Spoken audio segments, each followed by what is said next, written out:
In the moment of disaster, Qing Shan conveyed his predicament to four armed satellites through Blue Moon's signals, hoping that his successors would discover the message left behind. At the satellites, this glimmer of hope offered him a chance for salvation. After completing his routine tasks, Qing Shan leaned against the wall, feeling a sense of ennui. He activated a single-player game stored in Blue Moon, Sword and Sorcery 5600. An ancient game that he cherished that it was said to have a history of 5,600 years. And despite being the latest version, he had yet to conquer it fully even after almost a year of effort. "Wake me at 2300 hours, Qing Shan instructed. "Understood, Lieutenant Qing Shan," Blue Moon replied, with nothing else to occupy him. Qing Shan once again leaned back, closing his eyes and immersing himself in the dreamlike virtual world. This past year had been both the most tedious and perilous of his life, where only in the game could he momentarily escape reality. A year ago, Qing Shan never imagined that disaster would strike so abruptly. Everything transpired within a mere minute, leaving him in disbelief even now. Like a planet exploding, meteoric debris rained down around him, while piloting a maintenance robot to repair the armed satellite. He was caught off guard and struck by fragments of the meteor shower. Had it not been for Blue Moon's emergency ejection system activating at the critical moment, he would have perished alongside the obliterated maintenance robot, reduced to cosmic dust. When he regained consciousness, he found himself in this strange and unfamiliar world, with no time to feel relief before the relentless chase began. To his astonishment, the planet, surrounded by armed satellites, harbored a plethora of terrifying creatures. "Lieutenant Qing Shan, it is time," Blue Moon's voice broke through his thoughts. Upon reopening his eyes, he saw the sky adorned with countless twinkling stars. Rising, he stretched his limbs and replenished his energy with another corn before stealthily approaching the cave's entrance. Nestled within a concealed valley, surrounded by steep cliffs, this cave was the safest refuge he could find, allowing him to endure until now. "Activate night vision mode," he commanded. Instantly, the once impenetrable darkness transformed into a scene as clear as day through his eyes. The electronic night vision system of Blue Moon enabled him to see clearly in the night, which was one of the vital reasons he chose to venture out after dusk. Emerging from the cave, Qing Shan's silhouette became a phantom in the night, swiftly vanishing into the dense underbrush. His destination lay at the other end of the forest, a village situated 20 miles to the south. He pondered what to call that place, ultimately deciding that village seemed most fitting. It was one of the few locations where he could find sustenance. Qing Shan had grown intimately familiar with the area, yet he remained unable to classify the creatures he encountered. One thing was certain: they were neither Laden nor human, nor any species he had ever seen. Even Blue Moon's database provided no clues. Based on their physical characteristics, the intelligent analysis system categorized them as primate-like. However, Qing Shan preferred to refer to them simply as them, for these terrifying beings possessed immense strength and astonishing agility, disproportionate to their size. Though not as massive and formidable as Laden, they were formidable opponents nonetheless. What astonished Qing Shan further was that these beings appeared to be intelligent life forms in an evolutionary phase. If compared to Earth's civilizations, they seemed to be in the Iron Age, constructing homes from stone and wood and utilizing iron hooks visible outside their dwellings, indicating their mastery of iron working. The scattered bonfires and the raucous sounds echoed the presence of a society with rudimentary civilization. Yet, they exhibited an extraordinary hostility toward Qing Shan, an obvious outsider. If discovered, he would not escape unscathed, compelling him to exercise utmost caution. After leaving the woods, Qing Shan carefully lay low in the grass.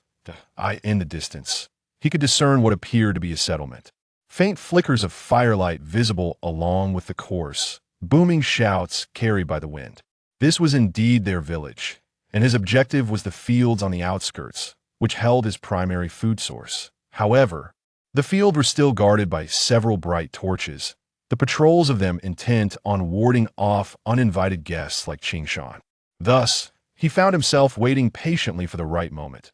Suddenly, a piercing cry shattered the night, as an unknown bird soared through the dark sky, leaving behind a vague silhouette before vanishing into the horizon. This sound snapped Qing Shan from his reverie. The patrolling torches gradually retreated, and he cautiously emerged from the grass, making his way to the vine-covered fields. Every movement was executed with precision and agility, akin to a foraging feline in the military. Qing Shan belonged to the Bridge Engineering Division, specializing in mechanical repairs, which enabled him to serve as a maintenance engineer for the armed satellites. Additionally, he had undergone systematic training in ground and space combat by sheer determination. He had managed to survive in this harsh and unfamiliar world for a year, a feat unimaginable in the past. The brutal environment had transformed him, allowing a soldier who had enlisted for less than 2 years to master skills that even seasoned interstellar commandos might not acquire. In a lifetime, exceptional swordsmanship, the caution of a scout, and the cunning, ruthlessness, and sharpness of a predator. Clutching his dark sword tightly, he moved with silent elegance, instinctively weaving through the dense underbrush, using its cover to conceal his presence. His blurred silhouette resembled a ghost as he slipped into the towering crops. Finally, he exhaled a long-held breath of relief. The dense jungle was adorned with clusters of rice-bearing plants.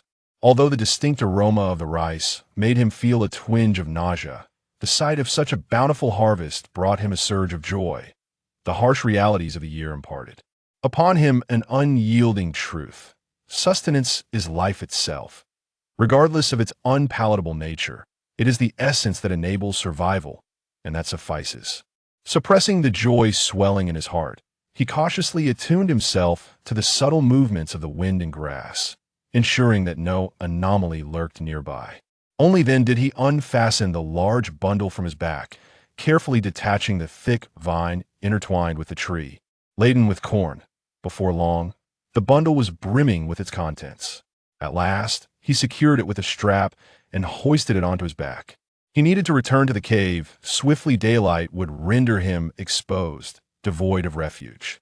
With the hefty parcel in tow, he treaded carefully along the path back. However, not far into his journey, he was startled by an unusual sound.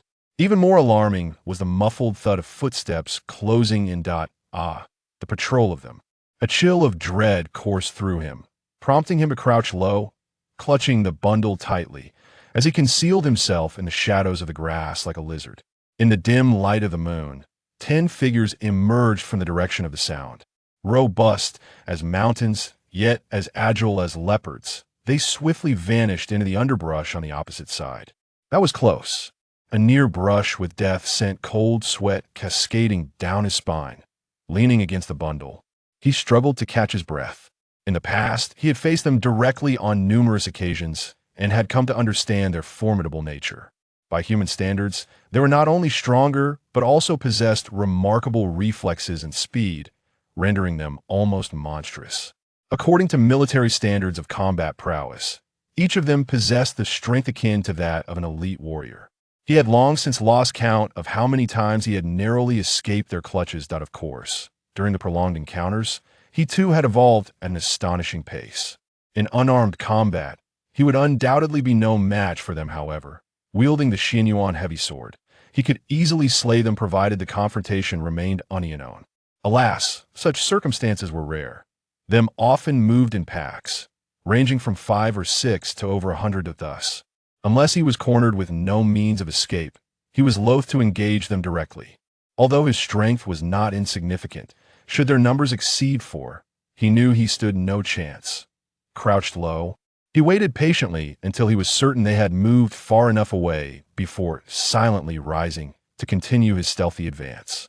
Yet at that very moment, an eerie howl pierced the air. Trouble. He had been detected by their hounds. He could not ascertain the nature of the creature, which resembled a Siberian tiger in size, but one thing was certain.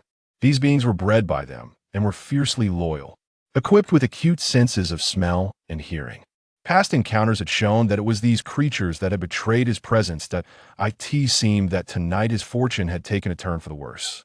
Accompanying the howl was the sound of rapid footsteps in the blink of an eye, dozens of muscular forms surged forth from all directions. He was surrounded in an instant, he realized that the situation had escalated beyond his control. The resurgence of the ominous creatures raised a chilling question. Were they ensnared in a trap? How could such a multitude have appeared so suddenly? Without a moment's hesitation, Qing Shan discarded the heavy burden on his back, gripping the Xuanyuan sword tightly as he fought to suppress his mounting fear. Shadows lurked in every direction, over 30 of them, gleaming crimson eyes piercing through the inky darkness of the night. With a thunderous roar, they charged forth like a pack of ravenous leopards, their massive forms moving with an agility and speed that defied belief. Damn it, Qing Shan cursed, resolute in his determination to fight for survival. In a heartbeat, the overwhelming terror receded like a receding tide, and he became unnervingly calm, decisively choosing his escape route. His ebony sword danced through the air, a blur of motion that no words could adequately describe. In a fleeting moment, four indistinct figures collided in the moonlit gloom, only to weave past one another. Phantoms flickered, and crimson mist erupted as the sword, with astonishing speed and precision, traced a sinister arc through the air, severing the throats of 3 of the monstrous beings before vanishing from sight. With a series of sickening thuds, the 3 spheres of flesh tumbled amidst the swirling blood mist, their bodies collapsing like marionettes whose strings had been cut. This was the Xuanyuan 7 Absolute's Moonshadow Arc Slash, the swiftest and most lethal group attack within the Xuanyuan swordsmanship. A year of life and death battles had honed each of Qing Shan's strikes into instinctive reactions, deadly and incisive. The simplicity of that strike was a testament to the terrifying power he could unleash in an instant, a force potent enough to ensure a swift end for his foes. Almost simultaneously with the decapitation of the 3 monsters, Qing Shan's azure form glided like a breeze, slipping through the gaps between the fallen adversaries. Killing 3 monsters with a single stroke was indeed impressive. However, this was the limit of Qing Shan's capabilities. In exchange, the claws of 3 creatures had left ghastly gashes across his chest, shoulders, and abdomen, the blue Xuanyuan armor failing to offer any protection against their razor-sharp talons. The agony of torn flesh surged through him, mingled with a numbing sensation. Yet, without a moment's pause, Qing Shan swiftly dashed towards the eastward thicket, determined not to allow them to encircle him. Failure would spell his doom. The primal instinct to survive propelled him to his utmost speed, as the 30-odd monstrous figures pursued him relentlessly. Alarmingly, their speed surpassed even that of a cheetah. Under the moonlight, a harrowing contest for survival unfolded. Qing Shan knew that just ahead lay a river, and he prayed fervently that he could reach it before the beasts caught up. Otherwise, he would find himself facing certain death. The roars of the creatures echoed behind him, a cacophony of rage and desperation, accompanied by the sound of their rapid footfalls. Though he had pushed himself to his limits, he could not shake off the terrifying horde. Just a little further, if he could hold on a while longer, he would reach the river's edge. If given a choice, Qing Shan would have never opted for such a desperate escape from his pursuers. But no other means of evasion came to mind. Soon, a silver glimmer emerged in the murky moonlight. It was the river. Sensing his intention, the monsters howled in fury, and their speed inexplicably intensified. Damn it, Qing Shan thought, pouring every ounce of his strength into reaching the riverbank. The primal instinct to survive surged within him, propelling him to his maximum velocity. In a flash, his blue form shot towards the river and, without a moment's hesitation, he plunged into the icy waters. The cold enveloped him, and the fatigue from his desperate sprint rendered his body nearly numb, draining him of every last ounce of energy. In that moment, he entered a state of near vacuum. The river's powerful current and turbulent waves swallowed him whole, while on the bank, the monstrous creatures roared in frustration. Yet, at this moment, Qing Shan remained in the grip of death's chase, as the vast river's strength made it impossible for him to swim to safety. However, fortune favored him. He had no need to fear drowning. Equipped with advanced postmodern electronic and biological technology, the microcomputer integrated into his body could accurately regulate his sensory nerves and even store a certain amount of life energy, allowing him to survive even in a vacuum. Breathing is essential for maintaining the human body's vital functions. Humans breathe to supply energy necessary for all bodily activities, derived from food, specifically from carbohydrates, fats, and proteins. Yet, these nutrients must undergo oxidative breakdown to release their energy, which requires oxygen. Our bodies hold only a limited supply of oxygen, sufficient for mere minutes. Therefore, the oxygen needed for oxidizing these nutrients must be continuously obtained through respiration from the external environment. In the mysterious realm of the 0031 Luo world, the blue moon possesses the extraordinary ability to store energy and is equipped with a remarkably precise neural microcontrol system. This enables Qing Shan to sustain the decomposition of sugars, fats, and proteins through the bioenergy stored in the nano warehouse of the blue moon, even in an oxygen-deprived state, thus allowing him to maintain life without the necessity of respiration. However, this state is not without limitations. The bioenergy from the blue moon is generated through thermal energy conversion and can only be sustained for a mere 12 hours. Yet, in the current circumstances, this peculiar functionality is sufficiently advantageous for Qing Shan. Upon plunging into the river, Qing Shan swiftly submerged, gliding downstream like a great fish, finally evading his pursuers. It is impossible to recall how many times he has narrowly escaped death through such means, yet he remains acutely aware that he is not truly safe. The reason the formidable creatures do not dare to enter the river is the presence of equally terrifying monsters lurking beneath the surface. Indeed, this unfamiliar world harbors creatures far more dreadful than those he has encountered. The river teems with colossal beasts resembling crocodiles, enormous serpents, and piranhas, which Qing Shan struggles to categorize, resorting to naming them after their earthly counterparts due to their striking similarities. These fearsome beings are increasingly monstrous and savage. As he navigates through the turbulent waters, Qing Shan knows that the larger creatures generally avoid this area. However, he is aware that just downstream lies a calmer section of the river where perilous aquatic predators, such as crocodiles, serpents, and piranhas thrive. After a considerable struggle, as he is swept downstream, Qing Shan manages to hurl the Xuanyuan heavy sword onto the riverbank and clambers ashore. Overwhelmed by exhaustion and dizziness, his heart races uncontrollably. He had indeed faced a harrowing near-death experience.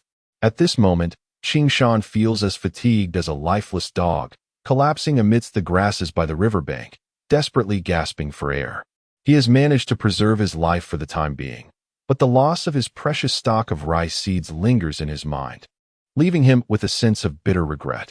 The most devastating blow, however, is the disappearance of his last remaining bag, which signifies that he can no longer rely on pilfering rice seeds for sustenance. Contemplating this dire situation engenders a profound sense of frustration and despair within him. Yet, what other option remains but to accept and confront his reality? Once he regains his strength and orients himself, Qing Shan cautiously makes his way homeward.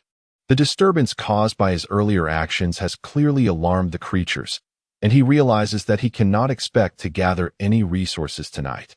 He must return to his cave before dawn. Moving with utmost caution and without the burdensome pack, Qing Shan's movements become more agile. Although he has not ventured through this area in quite some time, he retains a degree of familiarity. Fortunately, he encounters no further misfortunes and arrives back at the cave just before daybreak. Upon returning, Qing Shan, chilled to the bone by the river water, hastily ignites a fire. Feeling warmth envelop him. What is to be done? With 3 of his bags lost, what will he use to carry items in the future? Suddenly, a thunderous, indistinct roar emanates from outside. The sound is extraordinarily powerful, causing the very walls of the cave to tremble. Qing Shan is taken aback and rushes to the cave entrance. Outside, the deep growls of ferocious beasts resonate, and even from the distant southern village come panicked shouts, indicating that a dreadful transformation is unfolding in this world. Qing Shan perceives a palpable sense of fear among both the animals and the villagers. The low growl of a great tiger, mingled with the villagers' cries, creates an atmosphere of sheer terror, as the world is enveloped in an aura of impending violence. The uproar of roars is no stranger to Qing Shan. This familiar essence, an almost suffocating dread and shudder, can only belong to one type of creature. That creature is the terrifying beast powerful enough to confront a battle tank head-on, the Raton. Indeed, Qing Shan cannot be mistaken in recognizing this roar. The Raton, a fearsome predator, is known within military circles as a merciless killer, attacking all life forms within its sensory range. What is happening? The existence of Raton beasts in this world is beyond comprehension.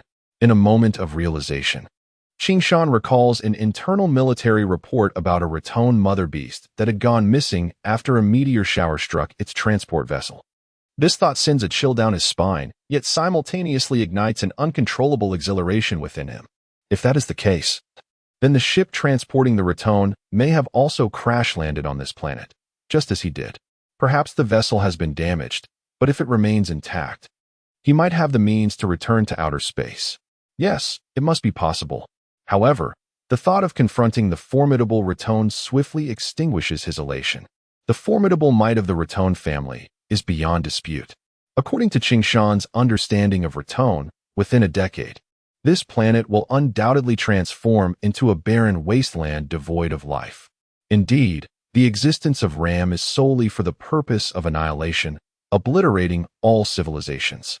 Even if only a single Raton matriarch were to descend upon this planet, it would suffice to bring about its destruction.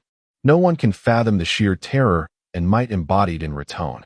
Even the weakest of the Raton predators possesses the strength to rend apart a light armored combat vehicle with its vicious claws.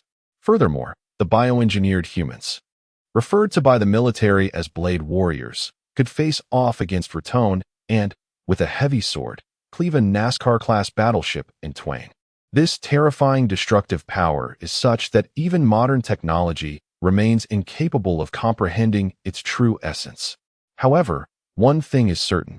No matter how strong the villagers may be, they stand no chance against the predators. Thus, their doom is inevitable. For reasons unknown, Qing Shan feels no exhilaration at present. Instead, he is engulfed by a sense of melancholy, akin to the sorrow of a rabbit mourning the death of a fox. Perhaps it will not be long before he too falls prey to the predators.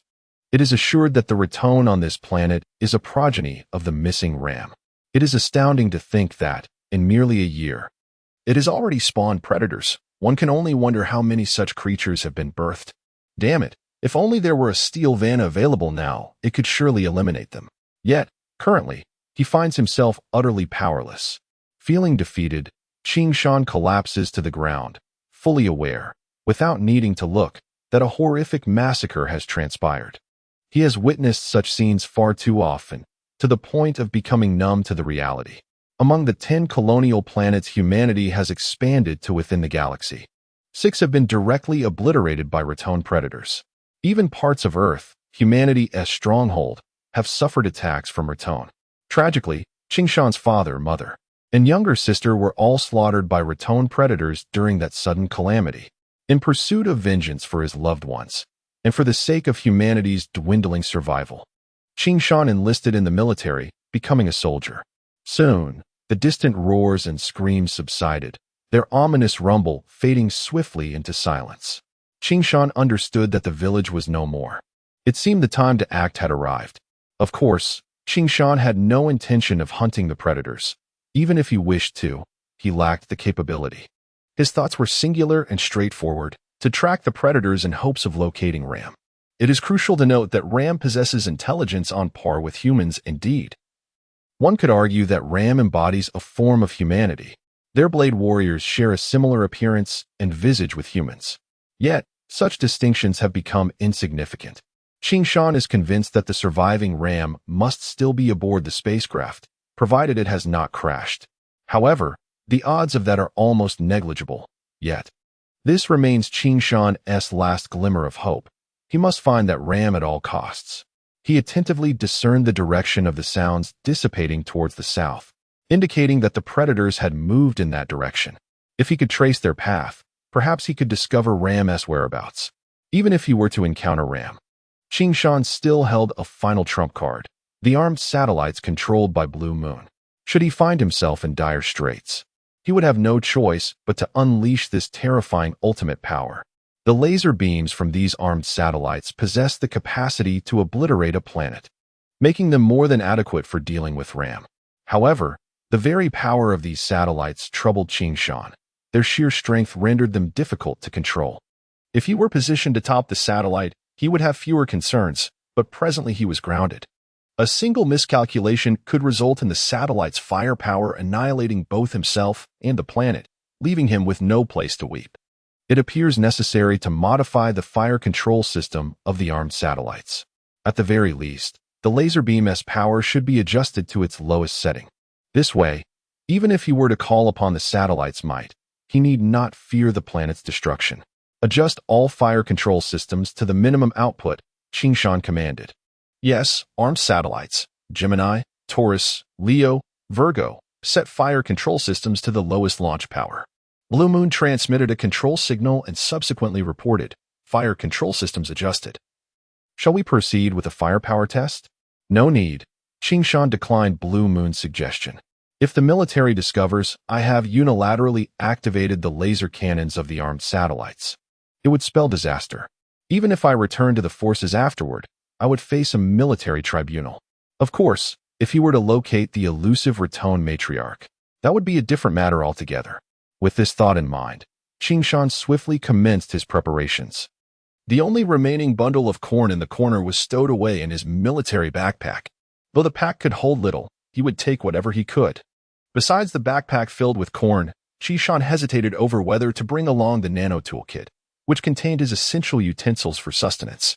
005 ambush operations, although no longer in orbit, Qingshan's ingrained habits as an engineer compelled him to keep the nano toolkit close at hand. After all, the toolkit was no larger than a mobile phone and could easily be worn around his neck. Half an hour later, Qingshan arrived at a village he had frequented countless times before, but now it lay in devastation, littered with corpses, dismembered bodies, and scattered entrails.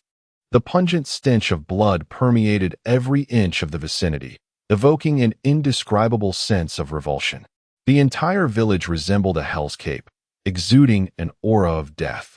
Despite having anticipated such a sight, Qingshan could not suppress a wave of nausea.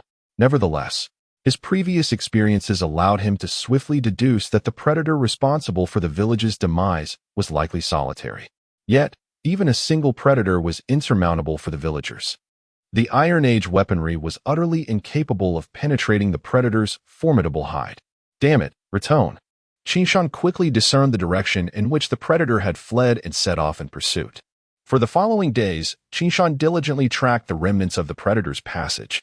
However, given his pedestrian pace, it was impossible to catch up to the creature, and he still had not glimpsed its shadow.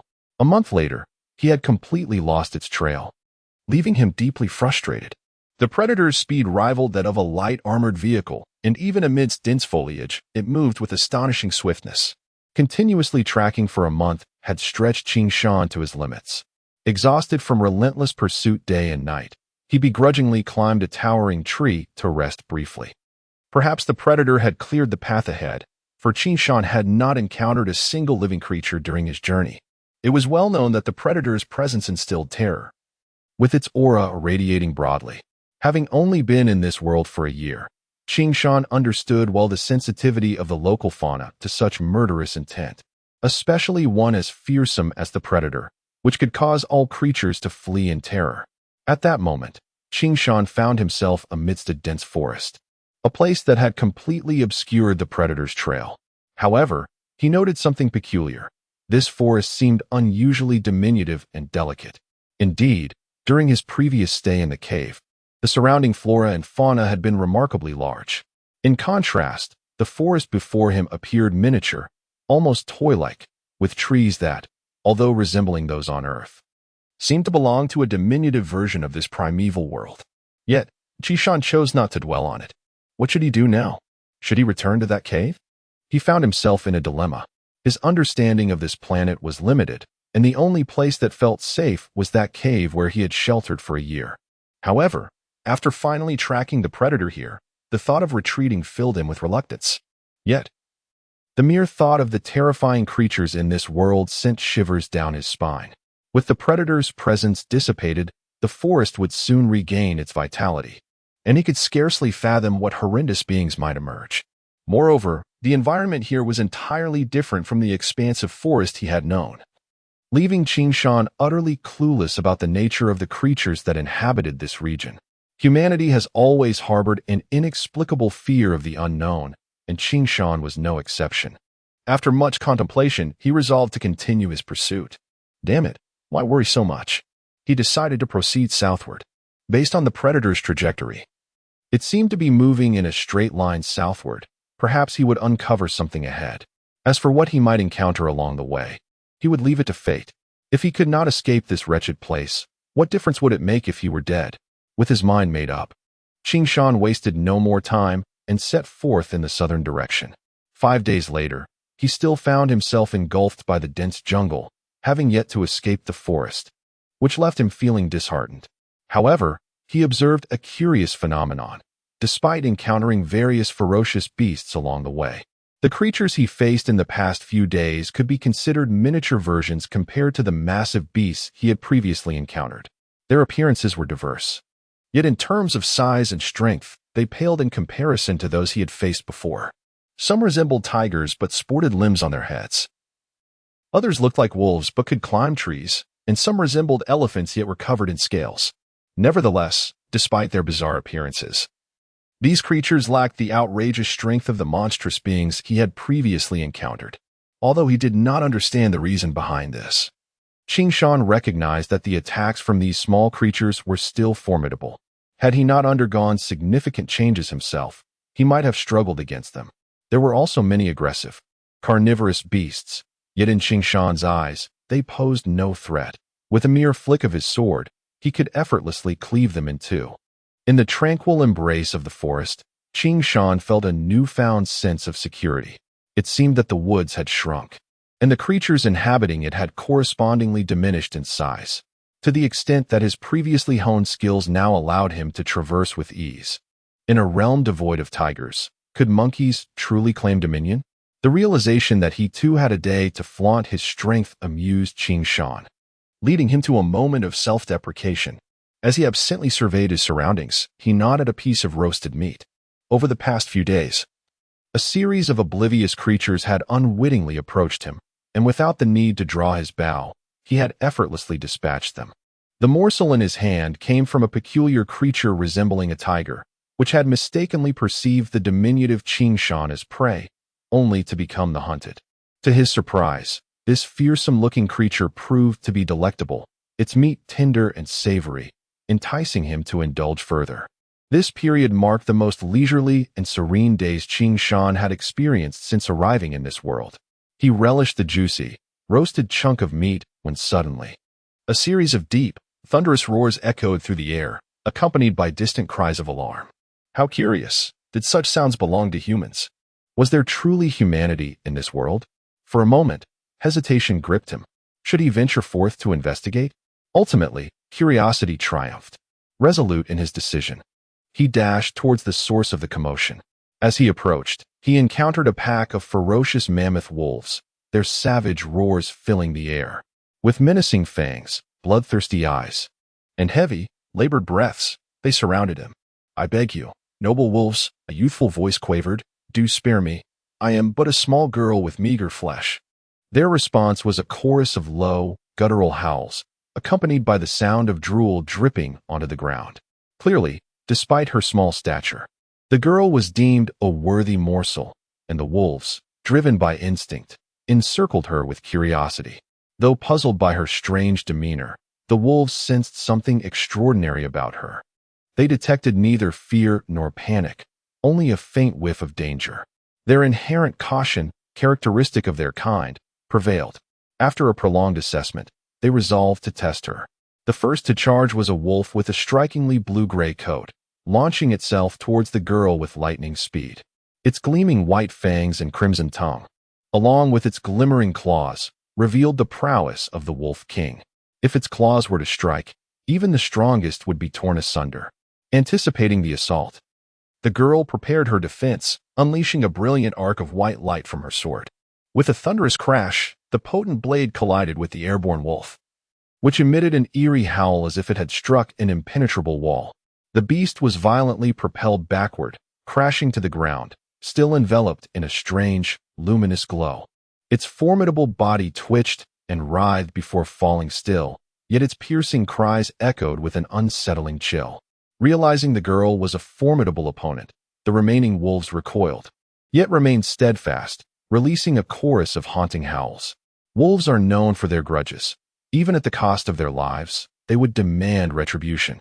After a brief moment of hesitation, 3 wolves surged forward in a peculiar formation, their movements a whirlwind as they sought to evade the girl's strikes while closing in for a lethal assault.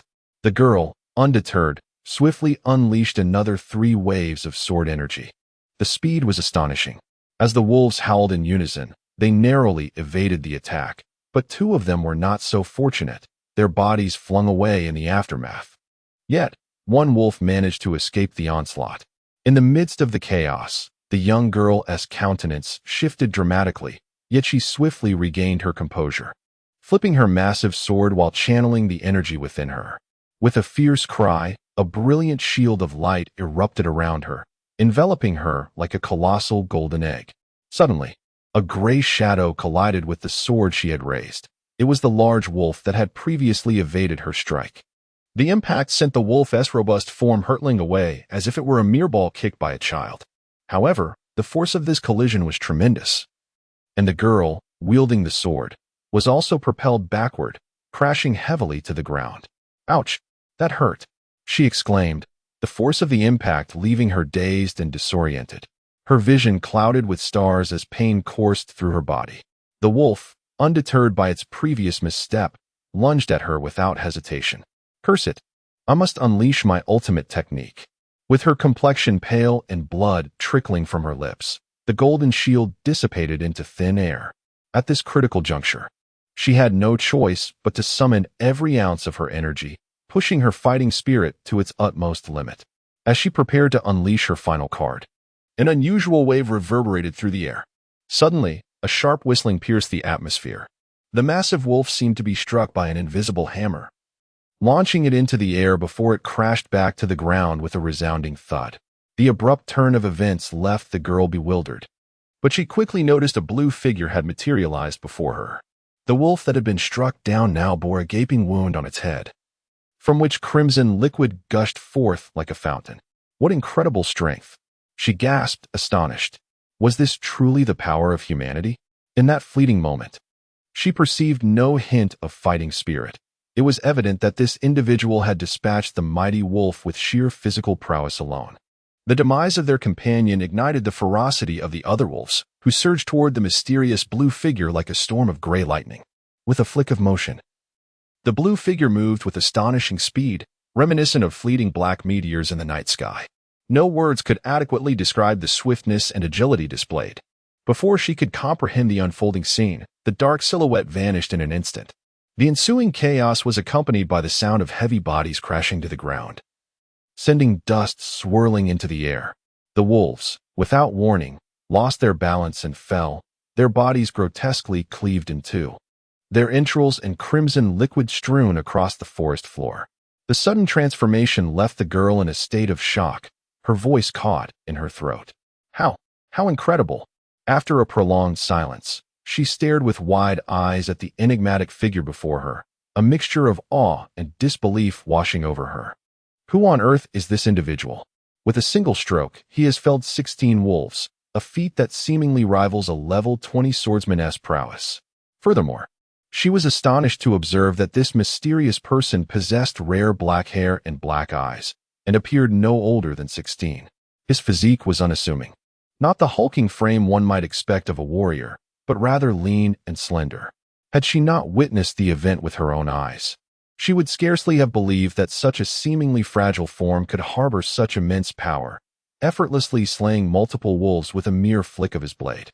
"Thank you for your assistance, kind sir," she stammered, somewhat at a loss for words. The young man, Qing, was perplexed, unable to comprehend her words. However, upon seeing the girl, he was taken aback. What a charming cartoon-like beauty! Her delicate oval face, refined chin, and large blue eyes sparkled like stars, paired with a petite nose and long hair styled into twin braids. She could have easily stepped out of a manga as a magical girl. In truth, Qing had encountered countless beautiful women during his time on Earth, many of whom bore signs of artificial enhancement, a common occurrence in the 32nd century, particularly in Korea.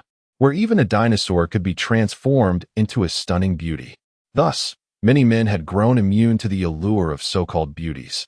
Yet, this girl, with her natural charm, was a rare gem, untainted by the hands of cosmetic surgery. In the realm of Wan Luo, Qing Shan experienced a rare sensation of heart palpitations as he gazed intently at a young maiden before him. How could such an enchanting and delightful girl exist in this world? Moreover, she was entirely natural in her beauty. However, Qing Shan's admiration turned to trepidation when he noticed the girl effortlessly lifting a disproportionately large sword with her right hand.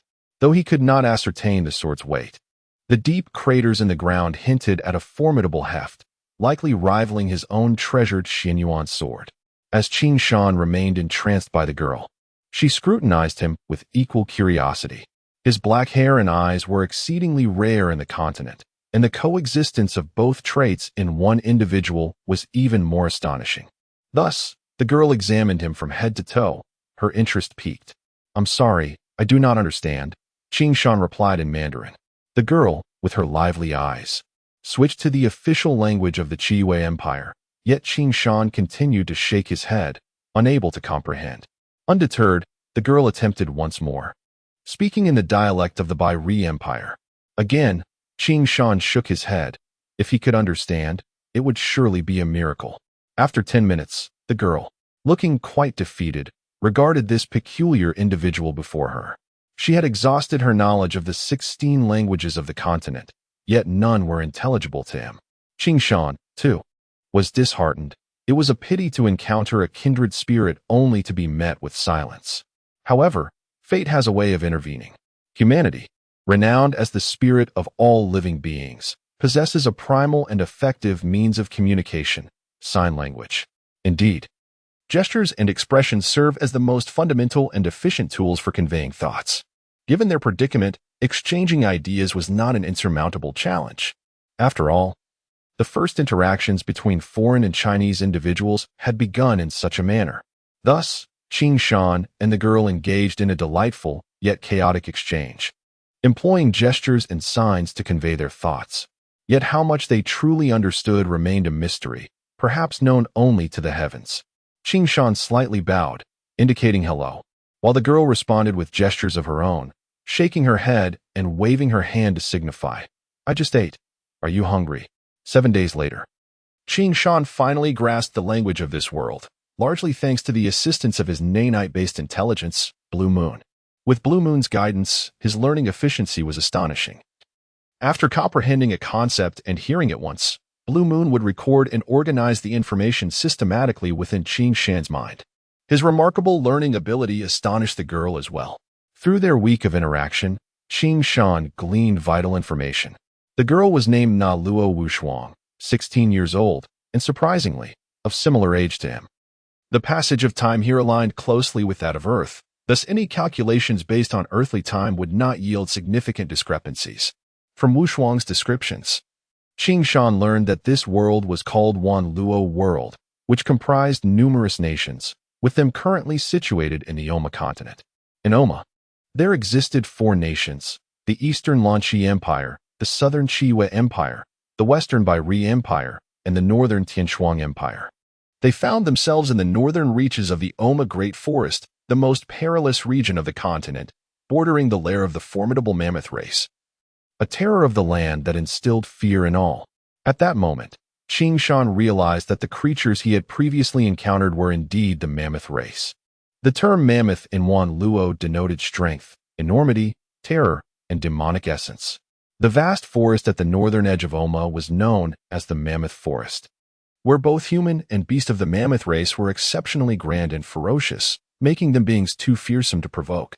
Presently, Qing Shan and Wushuang found themselves at the forest's fringe, where the creatures encountered were comparatively weaker than those deeper within. Out of caution, Qing Shan refrained from divulging his origins, instead fabricating a tale of being from a distant eastern continent, shipwrecked and washed ashore here. Wushuang harbored no suspicion regarding his story. Even if she had doubts, she would not inquire further.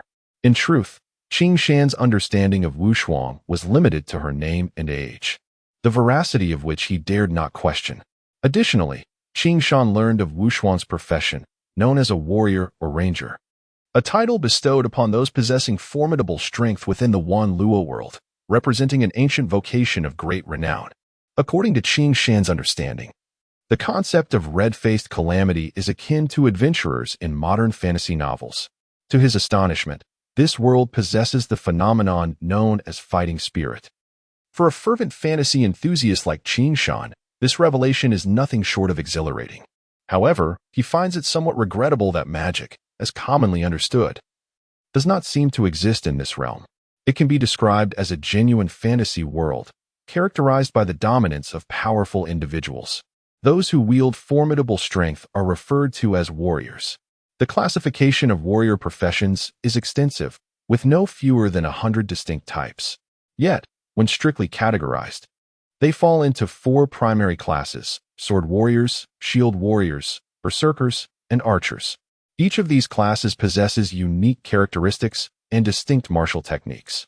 Shield warriors are endowed with significant fighting spirit and exceptional defensive capabilities, typically wielding shields designed for protection. Berserkers, on the other hand, are renowned for their unparalleled close combat attack power, often employing heavy weaponry such as hammers or axes, and they cultivate a fierce fighting spirit that earns them their title. Archers stand as the most formidable ranged attackers, utilizing bows and arrows as their weapons. Conversely, sword warriors, while lacking the raw power of berserkers, excel in speed and agility, favoring lighter armaments such as swords, daggers, or short blades, hence their designation. This classification, however, merely scratches the surface. The warriors of the myriad Luo continent extend far beyond these categories, with many not even listed. Each profession also possesses a clear hierarchical structure, defined by precise measurement standards. In this world, fighting spirit is alternatively referred to as Tiangang power, derived from an ancient text known as Tiangang Do Qi. The term Tiangang power symbolizes divine strength, and it is this potent force that has allowed humanity to thrive amid the ferocious beasts of the myriad dragon continent. Over thousands of years, the cultivation system of Tiangang power has been refined, with stringent and accurate criteria for measuring its strength. The classification of Tiangang power is based on unit points, easily relatable to modern measurement systems. For instance, the strength of a first-level Tiangang power is quantified at 100 points. A warrior possessing this level of power can deliver a punch with a destructive force equivalent to 100 kilograms. This means Qing Shan, with a fighting spirit intensity of 100 points, could potentially launch a 100-kilogram man into the air, a truly formidable combat statistic. The hierarchy continues. First-level warrior, 100 points. Second-level warrior, 200 points. Third-level warrior, 300 points. Fourth-level warrior, 400 points. Fifth-level warrior, 500 points. Sixth-level warrior, 600 points. Seventh-level warrior, 700 points. Eighth-level warrior, 800 points. Ninth-level warrior, 900 points. 10th-level warrior, 1,000 points, and so forth. Only those with a cultivation level exceeding 30, equivalent to a Tiangang power of 3,000 points, can be deemed masters. What does 3,000 points signify? It indicates the ability to deliver a single blow capable of killing a 3-ton elephant or lifting an Audi sedan over one's head, or even punching through a 6-centimeter thick steel plate. This is the caliber of a 30-level Tiangang warrior. However, even a 30-level warrior is merely considered an average master. While strong, they are just notable figures in the world of adventurers. The true strength of the continent's mightiest warriors remains beyond the comprehension of an ordinary girl like Wuxuan. Yet, rumors abound that the most powerful sword warrior of the Lan Yue Empire may exceed 100 levels. What does this imply? At 100 levels, the Tiangang power reaches 10,000 points, rendering a punch capable of exerting a force of 10,000 kilograms, enough to send a Huanghe truck flying with a single kick. Such individuals are akin to the mutated ram blade warriors, also known as the Terminators. Whether this is true remains uncertain for Qing Shan, especially since modern science offers no explanation for how the human body could generate such catastrophic destructive power. However, recalling the monstrous strength of the humanoid Radon. He begins to entertain the possibility. Furthermore, from Wu Shuang's insights, Qing Shan learns that the hierarchy of Tiangang warriors is marked by significant indicators, known as the 100-level 10-tier professional standards. Taking sword warriors as an example, those who reach 30 levels are barely considered competent. At 40 levels, they are deemed first-rate warriors, while only those exceeding 50 levels achieve the status of elite masters. Beyond 50 levels, the distinctions of profession dissolve, and they are collectively referred to as sword masters or grand sword masters, earning the respect of ordinary adventurers, who often refer to them simply as grand sword. This is due to their uniquely distinctive swords, which are remarkably large and serve as their emblematic identity. In the realm of martial prowess, the illustrious sword sage ranks among the pinnacle of warriors. At level 50, one is recognized as a master of the dark iron sword, wielding a magnificent dark iron sword bestowed by the Ranger Guild. Ascending to level 60, one becomes a master of the silver sword, armed with a silver sword of mithril quality, also conferred by the same guild. At level 70, the title of Golden Sword Master is achieved, with a golden sword of exceptional quality granted by the Ranger Guild. Upon reaching level 80, one attains the prestigious title of Sword Saint. The Bronze Sword Saint, at this level, possesses a sacred bronze sword, an ancient relic awarded by the emperors of various nations. Legends whisper that only 50 such swords exist across the continent, and those who reach this rank are compelled to serve their country, with dire consequences for refusal. The state cannot allow such formidable warriors to roam freely among the populace, for they are invaluable strategic resources. At level 90, one becomes a Silver Sword Saint, wielding a sacred silver sword, another ancient artifact, with only 30 of these swords in existence. Similarly, these powerful individuals must pledge their allegiance to the state.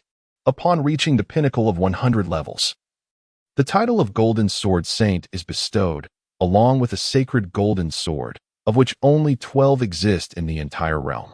These golden swords are named after the 12 mysterious constellations of the vast cosmos, thus earning the moniker Sword of the Constellations or Sword of the Stars. In the world of rangers, they are affectionately referred to as Star Swords, and the Golden Sword Saint is known as the Star Sword Warrior. These warriors represent the zenith of strength in the continent, akin to the terrifying power of nuclear warheads in the modern world.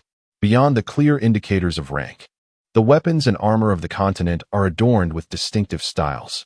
Experienced rangers can easily discern an opponent's strength and level, even their sect and specialized techniques, merely by observing their attire. The most apparent sign of one's prowess comes from the insignia on their shoulders, reminiscent of modern military ranks. According to the introduction by Wu Shuang, Qing Shan has discreetly generated a straightforward and intuitive chart within the database of Blue Moon. Level equipment title rank issuing authority weapon style identification mark. 10 Azure Steel Armor Apprentice Warrior First Rank Sect issued Ranger Gear Ranger Epaulet. 20 Azure Steel Armored Junior Warrior Second Rank Sect issued Ranger Gear Ranger Epaulet. 30 Tungsten Steel Armor Intermediate Warrior Third Rank Sect issued Ranger Gear Ranger Epaulet. 40 Tungsten Steel Armor Advanced Warrior 4th Rank Sect issued Ranger Gear Ranger Epaulet. 50 Dark Iron Armor Dark Iron Sword Master 5th Rank Guild issued Dark Iron Greatsword Dark Iron Greatsword. 60 Silver Armor Silver Sword Master 6th Rank Guild issued Silver Greatsword 70 Golden Armor Golden Sword Master 7th Rank Guild issued Golden Greatsword 80 Stellar Armor Bronze Sword Saint 8th Rank Royal issued Bronze Sacred Sword 90 Stellar Armor Silver Sword Saint 9th Rank Royal issued Silver Sacred Sword 100 Stellar Armor Golden Sword Saint 10th Rank Royal issued Golden Sacred Sword. It is worth noting that while these rankings adhere to conventional standards, some individuals may deviate significantly from the established norms of the continent. Among the captivating details, Qing Shan finds particular intrigue in the 4 great nations, each of which boasts 3 Star Sword warriors. These formidable warriors seldom appear in the sight of ordinary folk. Their emergence often signifies a nation's life or death. Indeed, it is only in times of dire peril that a nation would dare unleash its Star Sword warriors. The 12 Star Swords are named after the 12 constellations, evoking memories of the golden saints from Saint Seiya. One cannot help but wonder if the names of these 12-star swords mirror those of the zodiac. Yet, even Wuxuang cannot provide clarity on this matter. Unexpectedly, Qing Shan discovers that the delicate young woman before him is a level 16 sword warrior. According to her, this seemingly fragile girl possesses a destructive force of 1,600 kilograms, akin to a humanoid Tyrannosaurus rex in modern terms. However, given the terrifying creatures that abound in this world, such power does not seem excessive. Though Qing Shan's own strength has not been measured, he is acutely aware that his explosive power far exceeds 2,000 kilograms. By Wuxuang's estimation, he should be classified as a level 20 sword warrior. Otherwise, he could not have survived in the harsh environment of the mammoth forest until now. Qing Shan is also deeply curious about Wuxuang's presence in this perilous location. However, Wuxuang reveals that she is here to hone her skills and procure a certain number of magical beast cores for currency, indicating that the young woman is indeed on a hunting expedition. One must commend her audacity as she dares to venture alone into the treacherous mammoth forest. Similarly, Wuxuang finds herself intrigued by the enigmatic Qing Shan. Logically, given Qing Shan's strength, he should not be any less formidable than a level 20 sword warrior, perhaps even stronger. Moreover, Wuxuang is puzzled by the fact that Qing Shan appears to possess no fighting spirit. Should he truly be a member of the Ranger Guild, accurately assessing his strength would pose a significant challenge. In the realm of the sword demon, Luo Feng, it is truly astonishing to contemplate the existence of such monstrous beings. What manner of creature could this be? Their journey continues, and night swiftly falls. The two set up a tent in a clearing within the woods and kindle a campfire. Wuxuang diligently turns over the thigh of a mammoth wolf beast, carefully sprinkling seasoning upon it. Soon, the tantalizing aroma of the roasted meat wafts through the air, stirring the appetite of Qing Shan. One cannot discern that this girl, not only blessed with beauty, also possesses the qualities of a virtuous wife and mother. Such days are indeed delightful, with fine roasted meats, bread, and exquisite wine. This is hardly an ordeal. It is akin to a leisurely spring outing. Wuxuang's hunting task had long been completed, yet her insatiable greed urged her to continue. After all, with a ready supply of free labor at hand, why not take advantage of it? Moreover, both Qing Shan and Wuxuang rave about the tender meat of the mammoth wolf beast, deeming it a delightful game treat. Thus, their encounters with these creatures along the way have proven disastrous for the beasts, as they have all become delectable meals for the duo, who have grown increasingly discerning in their tastes, eventually becoming addicted to the feast. The hunting of mammoth wolf beasts for sustenance is an endeavor that likely only the peculiar pair of Qing Shan and Wuxuang could undertake. Since Qing Shan became Wuxuang's formidable bodyguard, she no longer needed to confront those vile mammoths herself. In this forest, no matter the type or number of monsters, they all fall effortlessly before Qing Shan's might. It is known that during their time in the heart of the mammoth forest, Qing Shan had faced foes 100 times more formidable than these. In comparison, the creatures lurking at the forest's edge are mere child's play. This left Wuxuang immensely curious about the astounding cultivation that had shaped Qing Shan's incredible prowess. It transcends the bounds of human comprehension. It is hard to fathom how this seemingly frail individual could effortlessly slay mammoth wolves merely through explosive muscle and bone power. One wonders how formidable he would become should he cultivate fighting spirit. The mere thought sends shivers down Wuxuang's spine and raises the hair on her neck. Once recognized as a super genius by the Academy, she now finds herself dwarfed by this young man, resembling a humanoid mammoth. In 3 days, they should be able to exit the vast mammoth forest. Wuxuang removes the roasted meat from the grill and retrieves a small knife. Soon, they would rejoin civilization. What do you mean by rejoining civilization? Wuxuang retorts. Isn't there a person right in front of you? That's not what I meant. Qing Shan chuckles awkwardly. I've been cooped up in the mammoth forest for too long. Once we're out, what are your plans? Just to wander around. Qing Shan replies with a hint of resignation. Perhaps I'll chance upon something. Is the person you seek really that formidable? Wuxuang inquires, gnawing on a piece of meat. Indeed, a terrifying individual, Qing Shan sighs. If I had my way, I would rather not seek him out. However, without finding him, I cannot return home. What was his name again? Wuxuang prompts. We refer to him as Leighton on our continent, Qingshan responds. Leighton. I've never heard of it, Wuxuang muses. If he is truly so powerful, he should be quite renowned. He is beyond mere renown. The term powerful does not come close to describing him. If we do not locate him soon, this continent will surely face complete annihilation, Qingshan declares gravely. Leighton. Wuxuang's eyes glimmer with an unusual light. Can he truly destroy the entire world? Yes. The terror of Leighton is unimaginable without having witnessed it firsthand, Qingshan explains. Wherever Leighton treads, no living creature remains. Is he more formidable than a dragon? Wuxuang asks, her anxiety palpable. Dragon? Qingshan is intrigued.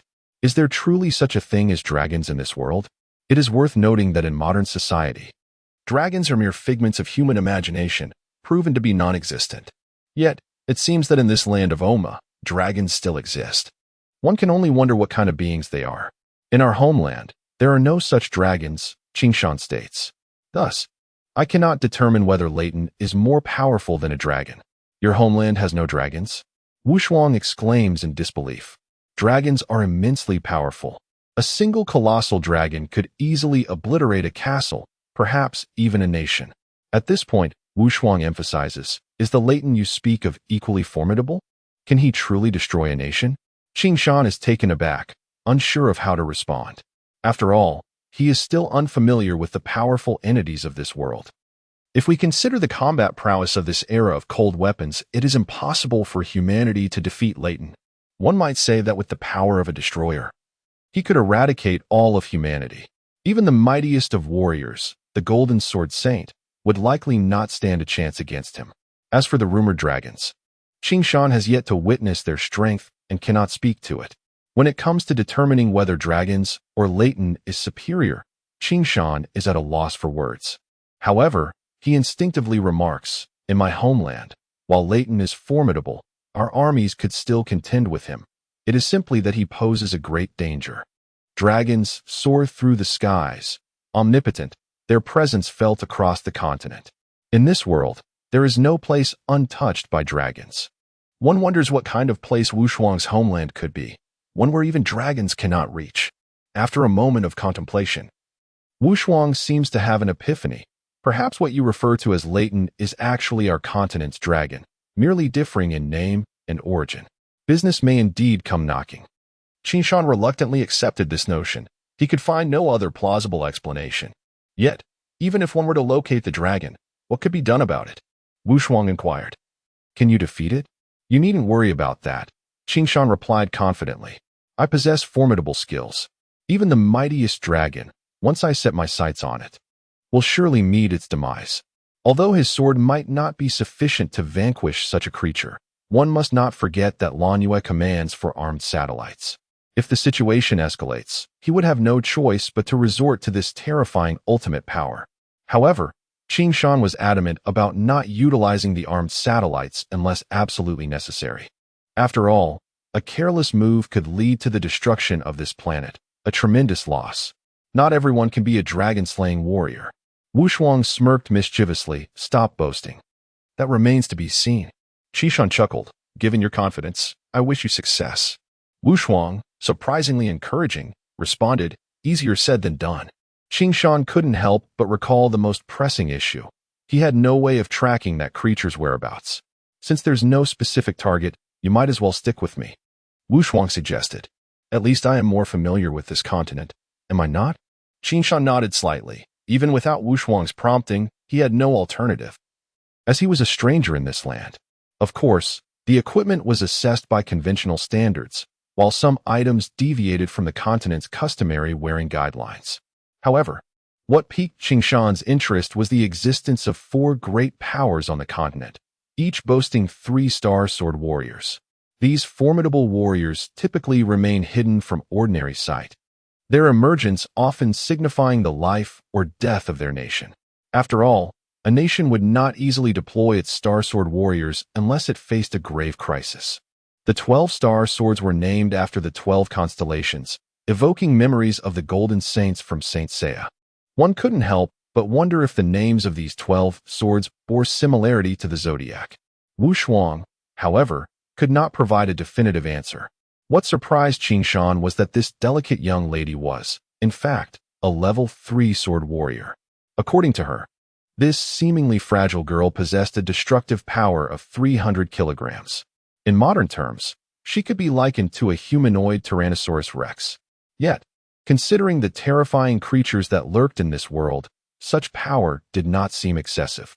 Although Qing Shan had not measured his own strength, he was quite aware that his explosive power exceeded 2,000 kilograms. Based on Wu Shuang's assessment, he should be considered a level 20 sword warrior, for it was improbable that he could have survived in the harsh environment of the mammoth forest otherwise. Qing Shan was quite curious about Wu Shuang's presence here. However, according to her, she was in the mammoth forest to hone her skills and acquire a certain number of magical beast cores for trade. In essence, the young lady was on a hunting expedition. It must be said that she was indeed bold, daring to venture alone into the perilous mammoth forest. Likewise, Wu Shuang found Qing Shan to be an intriguing individual. Logically, given Qing Shan's strength, he should not fall short of a level 10 sword warrior, or even surpass that. Yet, she remained unaware that he had not exerted his full strength when he dispatched the mammoth wolf beast earlier. Another perplexing detail for Wu Shuang was that Qing Shan appeared to have no fighting energy at all. Were he to join the Ranger Guild, it would be challenging to assess his strength tier. It was hard to fathom that such a peculiar being existed in this world. What was his true identity? Their journey continued, and night soon descended. The two set up a tent in a clearing and kindled a campfire. Wu Shuang carefully turned the thigh of the mammoth wolf beast on the grill, sprinkling seasonings over it with precision. Soon, the enticing aroma of the meat wafted through the air, stirring Qing Shan's appetite. It was unexpected that this girl not only possessed beauty but also displayed the qualities of a devoted homemaker. Such a lifestyle was indeed delightful, having exquisite roasted meat, bread, and fine wine daily. This was less a trial and more akin to a springtime outing. Wu Shuang had long completed her hunting task, yet her greed knew no bounds. With a ready supply of free labor at her disposal, why not take advantage of it? Furthermore, both Qing Shan and Wu Shuang praised the tender meat of the mammoth wolf beast, treating it as a delicacy. Consequently, any mammoth wolf beasts they encountered along their journey found themselves unfortunate, as they became the duo's culinary delights, and their discerning palates only grew more refined as they indulged. Hunting mammoth wolf beasts for sustenance was likely an endeavor only two peculiar individuals like Qing Shan and Wu Shuang could undertake. Since Qing Shan became her powerful ally and protector, Wu Shuang no longer needed to personally confront the pesky mammoth beasts. In this forest, no matter the creature or its number, they would inevitably fall before Qing Shan. It is worth noting that Qing Shan had previously encountered creatures far more formidable in the depths of the mammoth forest in comparison. These beasts at the forest's edge were child's play. The fierce battle of the dark moon left Wu Shuang profoundly curious about how Qing Shan had achieved such astonishing prowess.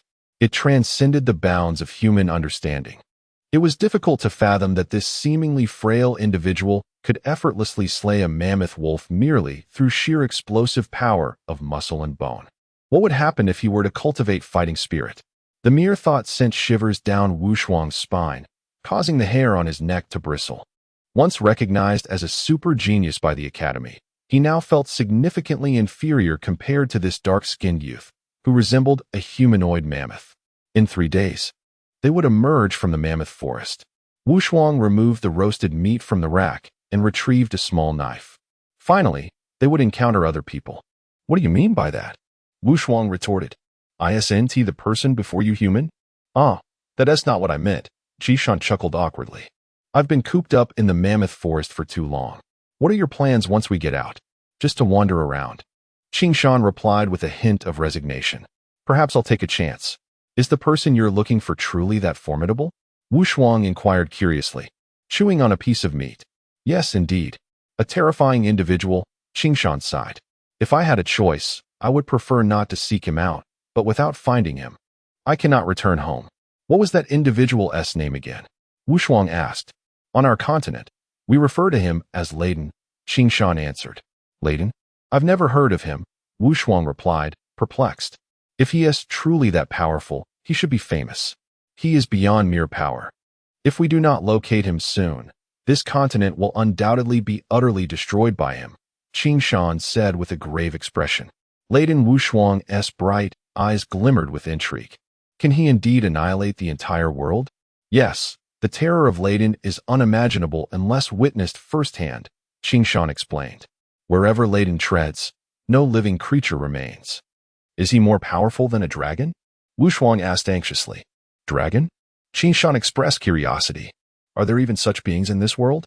It is well known that in modern society, dragons are merely figments of human imagination, proven to be non-existent.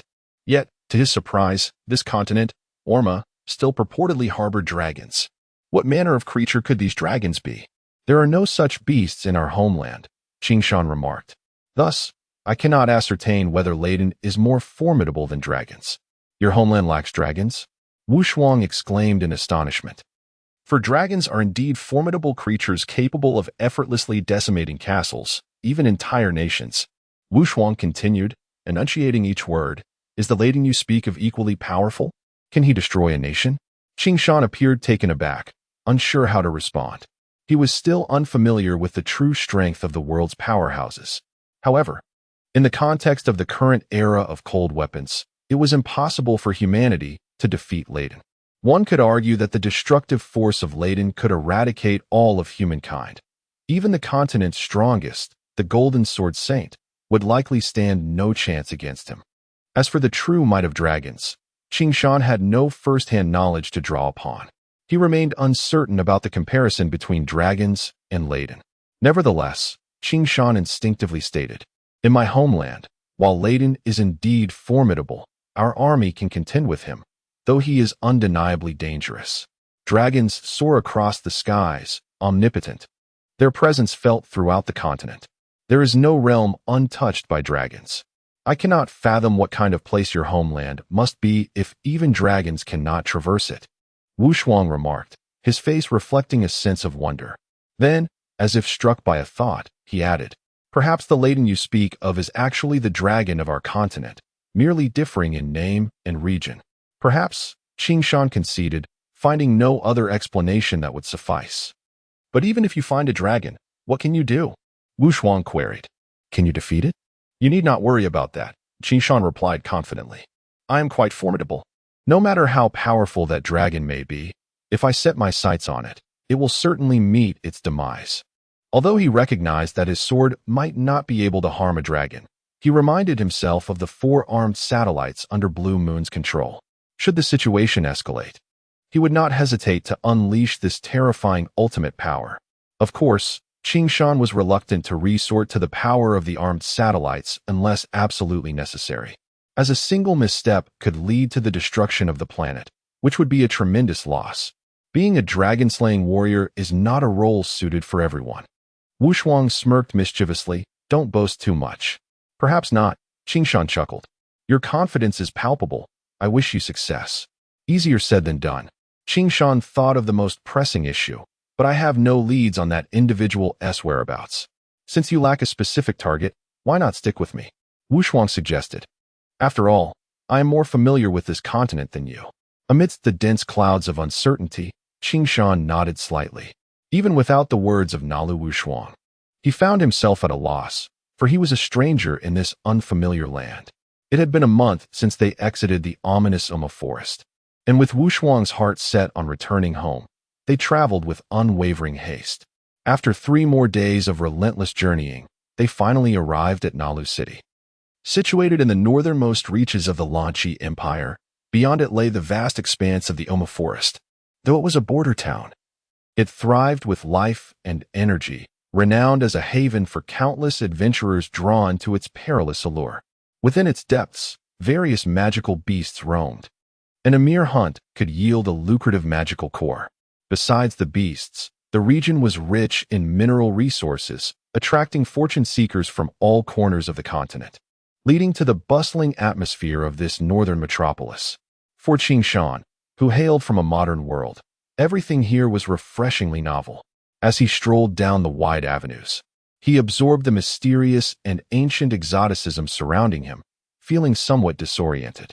The streets were alive with the raucous calls of vendors, flanked by an array of stalls brimming with peculiar wares, the purpose of which eluded him.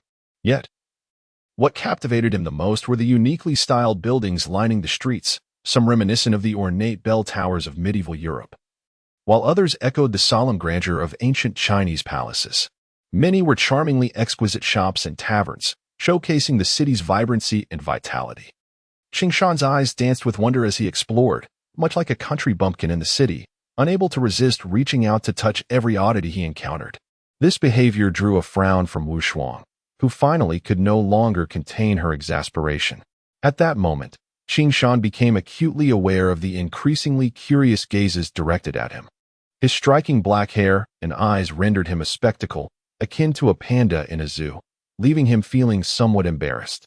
However, the demeanor of those around him shifted as they noticed Wu Shuang by his side, their expressions turning to one of respect, which surprised Qing Shan, hinting at her noteworthy status. As they walked through the city center, they encountered a group of armored warriors escorting several large carts. At the forefront was a youthful figure, strikingly handsome and poised, who bore an uncanny resemblance to Wu Shuang. This was Nalu Wushang, Wu Shuang's twin brother. "You little rascal, quite the swagger you have," Wu Shuang exclaimed joyfully, rushing to greet him. "Oh, sister." Wu Shang's exuberant voice echoed down the street, easily heard by all. Clearly, the bond between the siblings was strong. However, Wu Shang's gaze soon fell upon Qing Shan, standing beside his sister. And who might this be? The impact of Qing Shan's distinct appearance was palpable, but it was the palpable aura he exuded that astonished Wu Shang, a latent ferocity akin to a coiled beast, sending shivers down his spine. What a fearsome presence, he thought. Taken aback, "He is my friend," Wu Shuang replied. "I am Qing Shan," he said with a calm smile, appreciating the bright demeanor of this almost mirror image of Wu Shuang. "Friend," Wu Shang nodded. "Indeed, you are worthy of being my sister's companion." He then introduced himself. "I am Nalu Wu Shang, the twin brother of my sister." "Wu Shuang has spoken of you," Qing Shan acknowledged. With a chuckle, Wu Shang remarked, "Sister is notoriously picky about her friends. It seems you have made the cut." A hint of mischief danced in Wu Shang's eyes. "Where are you headed?" Wu Shuang inquired, noting the bustling troop's purpose. "Ah, the world is vast, but my sister reigns supreme. Even tasks must take a back seat," Wu Shang replied with a grin. Wu Shuang then addressed her aides. "Duan and Duan Nan, this mission is in your hands." "Understood," the two burly men responded in unison, bowing slightly before continuing their march with the carts. The Nalu family's estate lay at the heart of Nalu City, marked by towering walls and a majestic crimson gate, flanked by imposing dragon statues that exuded an air of dominance. This sight deepened Qing Shan's curiosity about Wu Shuang's lineage. As they approached the entrance, a throng of household guards and servants stood in two orderly lines, their expressions respectful. The esteemed elder brother, second brother, and their parents awaited at the gate, visibly elated. Despite Wu Shuang being a wealthy heiress, her boisterous personality and martial aspirations set her apart from the typical noble daughters of the continent, where few dared to be as audacious as she. 2 years ago, the 14-year-old Nara Wu Shuang left home, leaving behind a letter that spoke of her desire for adventure. This news sent the entire Nara family into a state of distress. Fortunately, she occasionally sent letters back, assuring her parents of her safety, which brought them some comfort. They soon learned that she had gained admission to the renowned Longtu Academy on the continent. However, the family had spent more than 2 anxious years worrying about their daughter, who was now finally returning home. But soon, they noticed that not only had she returned, but she also brought someone with her. Qing Shan observed the newcomers. The leader of the group appeared to be a man in his 50s, tall and sturdy, with a rugged countenance. Particularly striking were his piercing eyes that exuded an intimidating brilliance. He wore black armor and had 2 disassembled short guns sheathed at his back, resembling a slanted cross, further accentuating his imposing presence. Instinctively, Qing Shan compared him to the leaders of the mammoth orcs within the mammoth forest, sensing that this man's strength was formidable. Even without direct confrontation, he could discern this from his intuition. In his mind, the voice of Blue Moon, the biological computer aiding him in battle, affirmed his suspicions. Vitality field, 3,000 points. Combat power assessed as Xuanyuan Heavy Sword Master. Blue Moon's calm voice resonated in his mind. As a combat support system, Blue Moon possessed the ability to detect and analyze the vitality fields of living beings, allowing for an accurate assessment of their combat capabilities. This extraordinary function enabled Qin Shan to gauge his opponent's strengths and devise appropriate strategies. Surviving a year in the perilous mammoth world had not only relied on Qin Shan's exceptional skills, but also on Blue Moon's remarkable assistance. A vitality field of 3,000 points and the prowess of a Xuanyuan Heavy Sword Master corresponded to the elite combat specialists of this world, representing a formidable presence at level 30. It was astonishing how terrifyingly powerful the inhabitants of this realm could be. Among the vast ranks of the Federal Army, only 9,000 out of 90 million soldiers were Xuanyuan Heavy Sword Masters, making them an exceedingly rare breed. To his surprise, Qin Shan encountered such a formidable figure so easily in this land.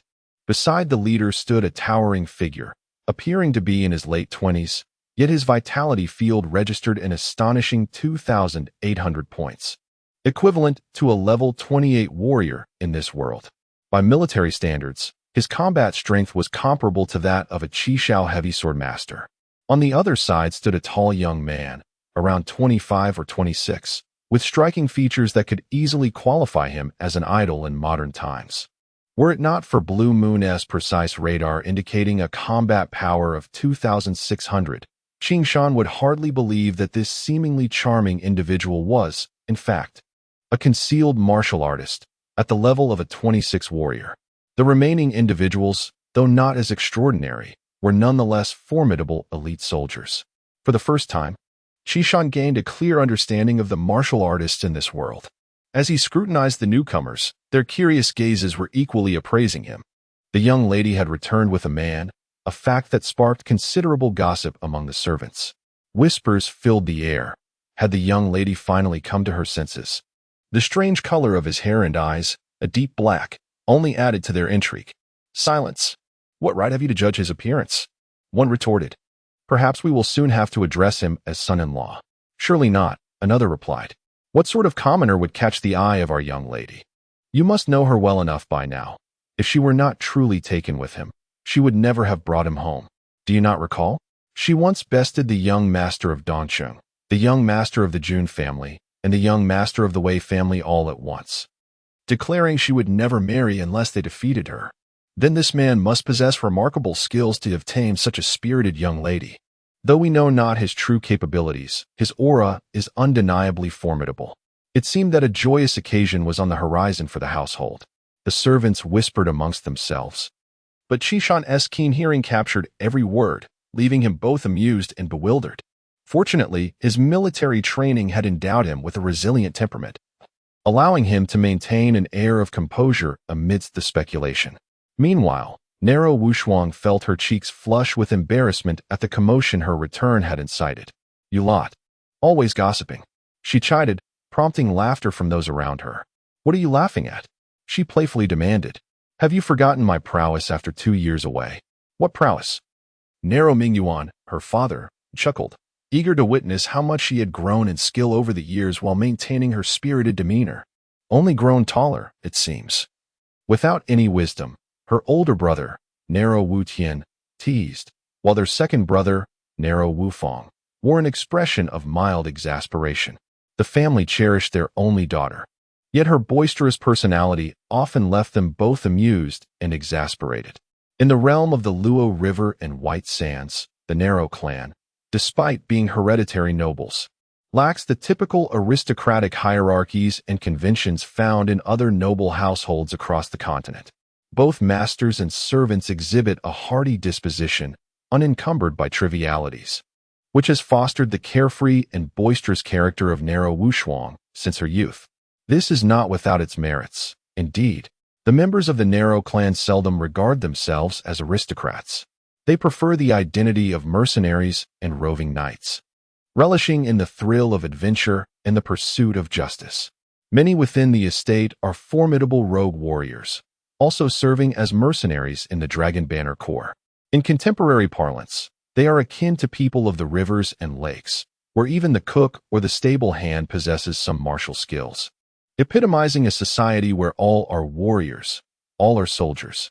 Though narrow Wuxuang may grumble about the incessant chattering of her parents and two elder brothers, she cannot resist the warmth of their proud smiles and instinctively leaps into her mother Qiushui's embrace, feigning ignorance like an ostrich burying its head in the sand, content to play the spoiled child. Naturally, everyone is well aware of her little tricks and cannot help but chuckle heartily. After 2 years of madness, what have you learned? Narrow Mingyuan teased indulgently. Quite a lot. Wuxuang exclaimed with pride. I am now a level 3 sword warrior. Impressive, isn't it? Indeed, remarkable. You truly are my sister. Narrow Wutian responded with delight. Why not introduce your friend? The observant Qiushui had already taken note of the exceptionally striking black-haired youth standing behind Wuxuang. Allow me to introduce him, Wuxuang said. This is Qi Shan, a friend I made in the Yoma forest. Thanks to him, I managed to return alive. Unfamiliar with the customs of the continent, the modern-day Qin Shan merely smiled softly, awkwardly performing a salute he had learned from Wuxuang. However, his execution was somewhat clumsy, provoking more laughter from the onlookers. Qin Shan, a martial artist from the eastern continent, was unacquainted with our realm and had only learned the language through Wuxuang's teachings. So, he is a novice, just starting his journey, the others remarked, nodding in understanding. From the eastern continent, Narrow Mingyuan exclaimed in astonishment. Could it be that there truly exists another land beyond the Dead Sea? Indeed, Qin Shan affirmed, not speaking idly, although he was not well versed in this world. Prior to the crash of the life pod, he had retained information regarding the geographical distribution of this planet, stored by the Blue Moon. This prior knowledge rendered him more aware of the geographical conditions than the inhabitants of this world. In truth, this planet's geography resembles that of Earth, comprising 4 vast oceans and 5 enormous continental plates. The Yoma continent corresponds to the position of Europe on Earth. However, this planet is significantly larger than Earth. It is hard to fathom that a planet surrounded by armed satellites could be so hospitable to human life. Were it not for the expansive Helbosai particle distribution space surrounding the planet, which obstructed satellite detection, this planet might have long since become another colony. During his conversations with Wuxuang, Qi Shan discovered that human civilization in this world had yet to reach the technological advancements required for global navigation, leading many to believe that their continent was the only land in existence. Nevertheless, some enlightened individuals have pointed out that there are likely many unknown continents, a belief shared by a considerable number of people. Incredible, Narrow Wutian exclaimed. I had thought that the Wanluo world was the only world. I never imagined there would be another continent beyond the Dead Sea. Neither did I anticipate that by mere chance I would arrive at this land, Qin Shan remarked, reflecting on his unexpected journey. The others began to murmur amongst themselves, expressing their curiosity. Welcome, warrior from another continent, Qiushui said with a gentle smile. Thank you for saving Wuxuang. Madam, you flatter me, Qin Shan replied hastily.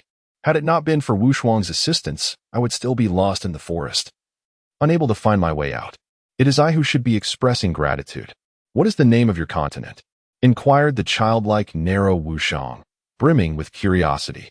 Huaxia continent, Qin Shan replied, slightly bashful. Huaxia continent, the others echoed, intrigued. So, there truly is a land beyond the Dead Sea. This is a remarkable discovery. Are the people there like you, with black hair and eyes? Narrow Wutian also expressed interest. Most share my appearance, Qin Shan responded, feeling somewhat overwhelmed by their fervent curiosity. I wish to traverse the seas and witness it for myself, Narrow Wufa added, his face alight with yearning. Shall we step inside? Narrow Mingyuan interjected, reminding them of their manners. As guests, it is inappropriate to linger at the door, bombarding them with questions. Wufa and Wutian suddenly realized their oversight, chuckling sheepishly as they made way. Indeed, let us go inside and continue our conversation, they agreed. The spacious hall was indeed grand, its floor adorned with a layer of dark brown carpet that exuded a sense of stability and weightiness. Intricate relief sculptures embellished the surrounding walls, though the details were unclear. They radiated an artistic aura that, regrettably, Qin Shan did not fully appreciate. The upper chamber of the Shinfeng sword sect is adorned with an unusual star chart and uniquely crafted lampstands, exuding an air of sophistication. This is the parlor of the narrow residence, specifically designated for entertaining esteemed guests. Opposite the parlor lies a grand entrance, beyond which unfolds a spacious outdoor training ground. Typically employed for martial exercises, this venue occasionally serves for hosting significant banquets. In the northern regions of the continent, the tradition of bonfire feasts has long been cherished. Legend has it that when important guests arrive, hosts, in a display of respect, often hold a grand bonfire celebration. This custom originated in ancient times when humanity dwelled amidst untamed wilderness. As society evolved, constructing homes and fortifications, such outdoor gatherings became rare. Nevertheless, many venerable families uphold this tradition to honor their ancestors. Each year, during the Festival of the Gods, bonfire festivities of varying scales are organized across the continent. Moreover, bonfire celebrations are also held to commemorate significant family events or festivals. The long-absent young lady has finally returned, a fact that excites everyone in the household, thereby fulfilling the basic criteria for organizing a bonfire feast. Consequently, the servants are already bustling with preparations. This is a thrilling moment, especially for the spirited youth, as the evening offers unmarried individuals the opportunity to express their affections, while beautiful maidens can showcase their allure. Some audacious souls may even pursue their beloved, making the event a vibrant affair. Traditionally, each bonfire celebration often leads to a series of splendid weddings, marking a joyous and lively occasion. Hence, the bonfire feast is also referred to as the marriage gathering, one of the most anticipated events. However, just as the atmosphere brims with excitement, the sudden sound of galloping hooves disrupts the festive spirit. A sharp, piercing whistle resonates, akin to an eagle's cry, echoing across the expanse. The messenger bird, a hawk pigeon, conveys urgent tidings. Narrow Wu Tian's expression turns grave, sensing the gravity of the situation. Narrow Wu Fang's calm demeanor flickers with unease as he gazes towards the entrance of the hall. Meanwhile, Narrow Mingyuan furrows his brow yet remains seated, the silence in the hall palpable as a palpable aura of menace envelopes the room. Qing Shan instinctively looks towards Wu Shuang, only to find her shaking her head in resignation. What could be amiss? Could something grave have transpired? Just as Qing Shan's confusion deepens, a sharp whistling sound approaches, and a shadow streaks into the hall with lightning speed. Qing Shan's keen eyesight quickly identifies it as a bird, small yet remarkably swift. The peculiar creature lands gracefully upon Narrow Wu Fang's shoulder. This bird, a hybrid of a swallow and an eagle, possesses a hooked beak reminiscent of a hawk's, with golden eyes gleaming with intelligence, indicating its extraordinary nature. Its elongated, pointed wings and forked tail further emphasize its resemblance to a swallow, and its entire body is cloaked in gray feathers. Qing Shan is unaware that this is a specially trained hawk pigeon from the Dragonfly Corps, tasked with delivering vital messages. Narrow Wu Fang deftly retrieves a small cylindrical tube from the bird's leg, extracting a rolled-up parchment. "Uncle is in trouble," he states gravely. It was the Li family. Narrow Wu Tian's face reflects shock, quickly morphing into a fierce and sinister expression. "Where is Uncle?" "Injured and captured," Narrow Wu Fang replies. Such audacity. Narrow Wu Tian rises abruptly, exuding a palpable aura of fury. The Li family has gone too far. Meanwhile, Narrow Mingyuan remains composed, though he casts an apologetic glance toward Qing Shan. "I had intended to host a feast in your honor, but it seems fate has bestowed upon us this unfortunate turn of events. Business takes precedence," Qing Shan bows respectfully. "Prepare for battle," Narrow Mingyuan commands resolutely. "This time, we shall ensure the Li family vanishes forever." "Understood," the assembled guests respond in unison. "Let us join as well." Wu Shuang interjects eagerly, with Wu Shang nodding fervently, his anticipation evident. Preposterous, Narrow Mingyuan's expression hardens. A military confrontation is no child's play. Wu Shuang and Wu Shang are momentarily taken aback, surprised by the abrupt shift from celebration to confrontation. Their youthful pride has undeniably been bruised. Only Qing Shan, Wu Shuang, and Wu Shang remain in the hall. "How infuriating! They underestimate us." Wu Shang exclaims, visibly agitated. Do they think we are still children? Wu Shuang adds indignantly. Qing Shan, feeling a sense of helplessness, realizes that the two are unwilling to concede. This momentous occasion cannot unfold without us. Wu Shuang's eyes gleam with a peculiar light, causing Qing Shan to feel an inexplicable sense of foreboding. If our fathers want to allow us to assist, we shall take matters into our own hands. Truly my sister's spirit shines through. We think alike, Wu Shang exclaims joyfully. In the realm of the White Serpent City, the protagonist, without a doubt, shares an unbreakable bond with his sister. They revel in mischief, often finding themselves embroiled in chaos. Much to the astonishment of those around them, the duo's penchant for trouble seems almost outrageous, especially given that they have been swept into a significant predicament without their involvement. Are we not friends? Wu Shuang inquired, casting a glance towards Qing Shan. Qing Shan remained silent, realizing that these two not only wished to engage in the fray but also intended to drag him along. However, with his current idleness, he decided to indulge their whims, for there might be unexpected rewards in the chaos. Speak up, Wu Shuang urged, feeling a sense of urgency. Without Qing Shan's formidable protection, the siblings would be utterly lost. I will heed your counsel, Qing Shan replied, acknowledging his unfamiliarity with the surroundings. Ah, such loyalty, Wu Shuang's brother chimed in. Rest assured, we shan't let you labor in vain. Qing Shan's agreement to join their cause significantly bolstered the siblings' confidence. Yet, mere aspirations without a solid plan would lead nowhere.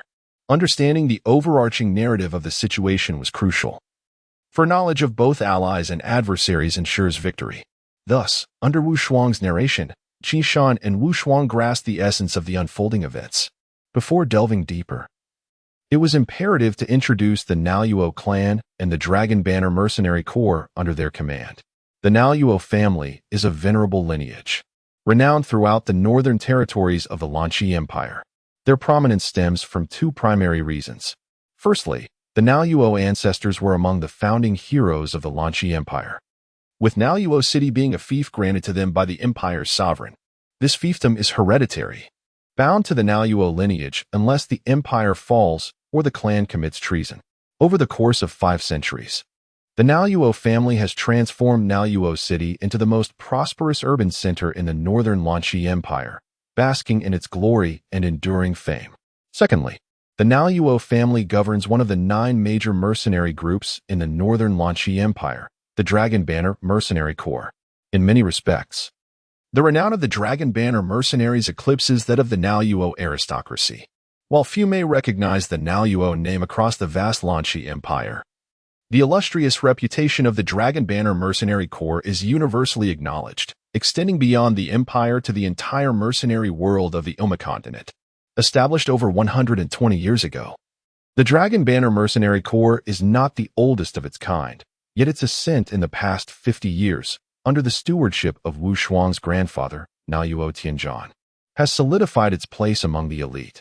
The current head of the family is Wu Shuang's father, Lan Yue Mingyuan, a 10th-level sword warrior renowned for his mastery of the legendary Broken Army Spear technique passed down through generations. His prowess in battle has earned him the illustrious title of the Broken Army Spear King, granting the Dragon Banner respect from both the righteous and the nefarious alike. In this lineage, Lan Yue Mingyuan's 4 children are equally formidable. His eldest son, Lan Yue Wuten, a 28th-level shield warrior, wields a specially crafted colossal sword, adept at both offensive and defensive maneuvers.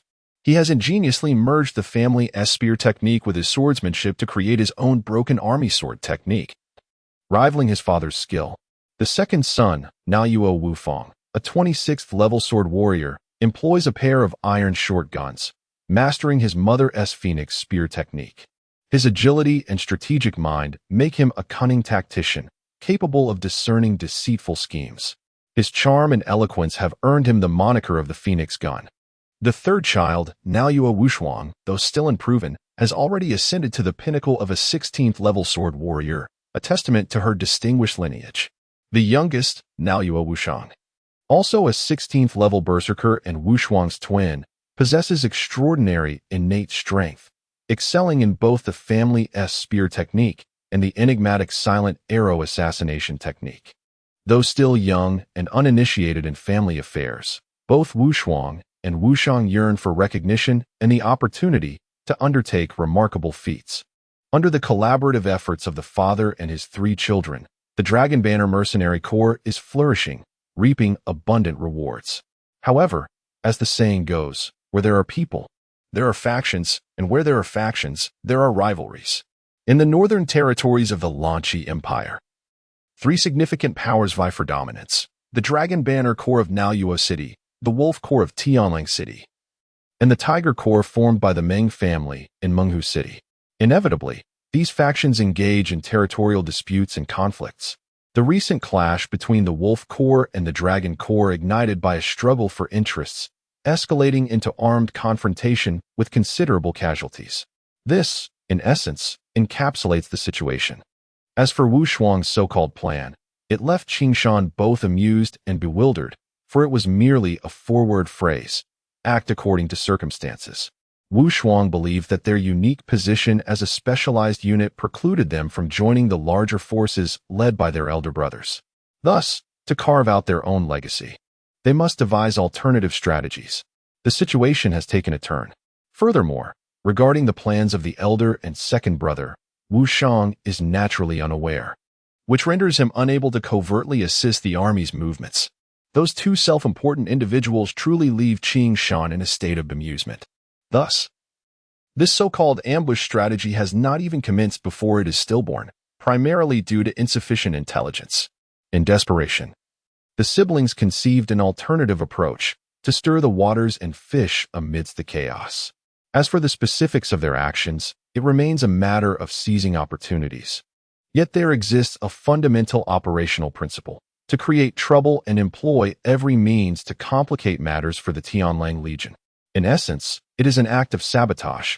This endeavor, to some extent, could alleviate the pressure on the second and elder brothers. As for the magnitude of this pressure, only the heavens can discern its weight. Nevertheless, it is a relief to finally have a target for action.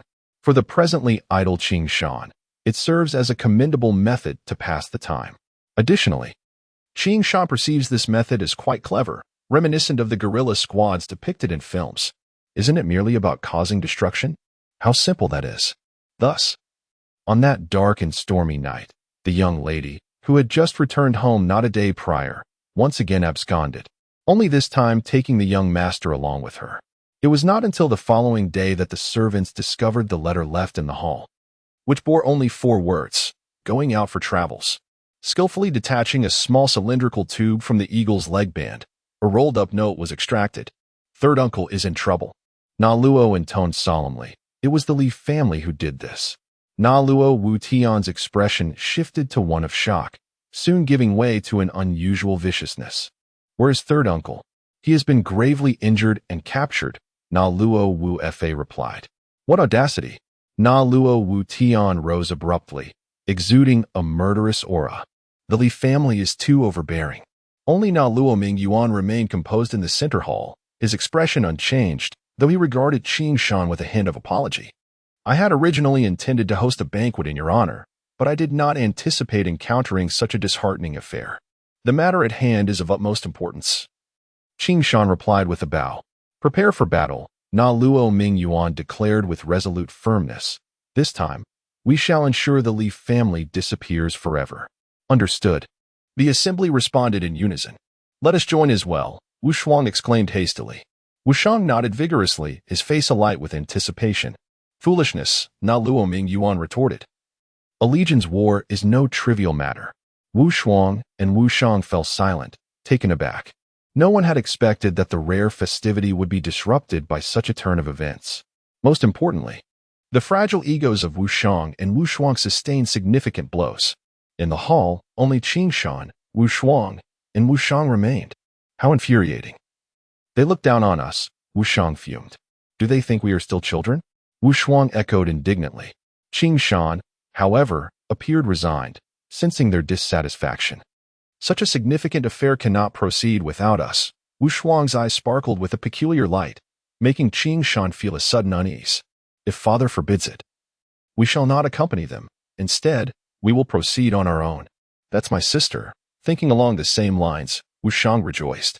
The siblings may lack extraordinary abilities, yet they possess a penchant for causing a ruckus, truly mischief makers who relish stirring trouble.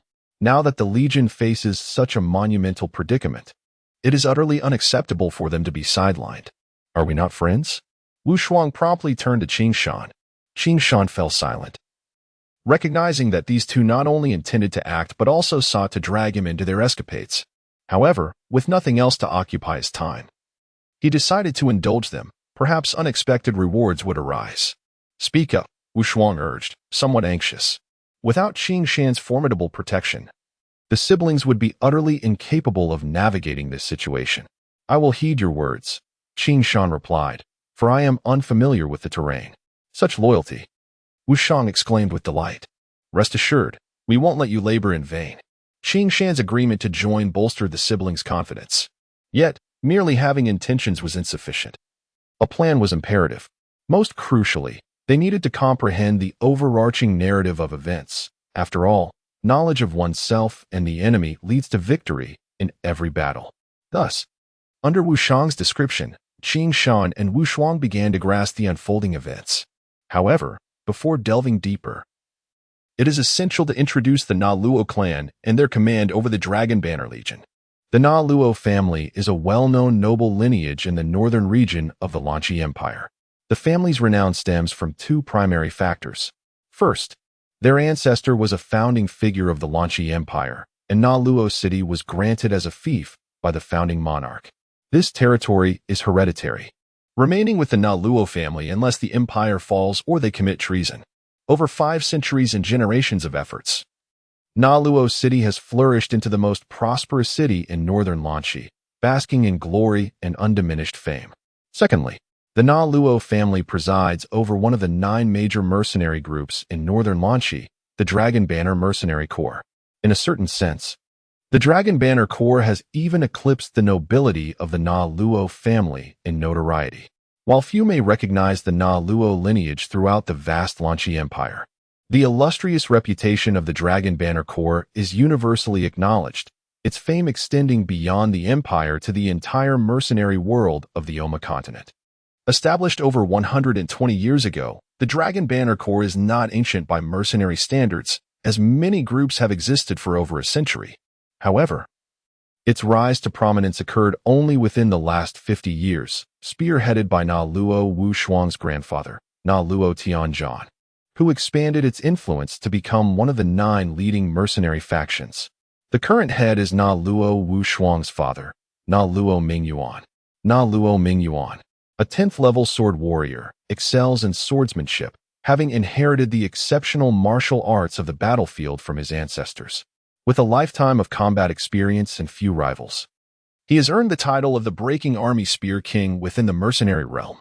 Consequently, the Dragon Banner Corps commands respect across both the righteous and the shadowy factions.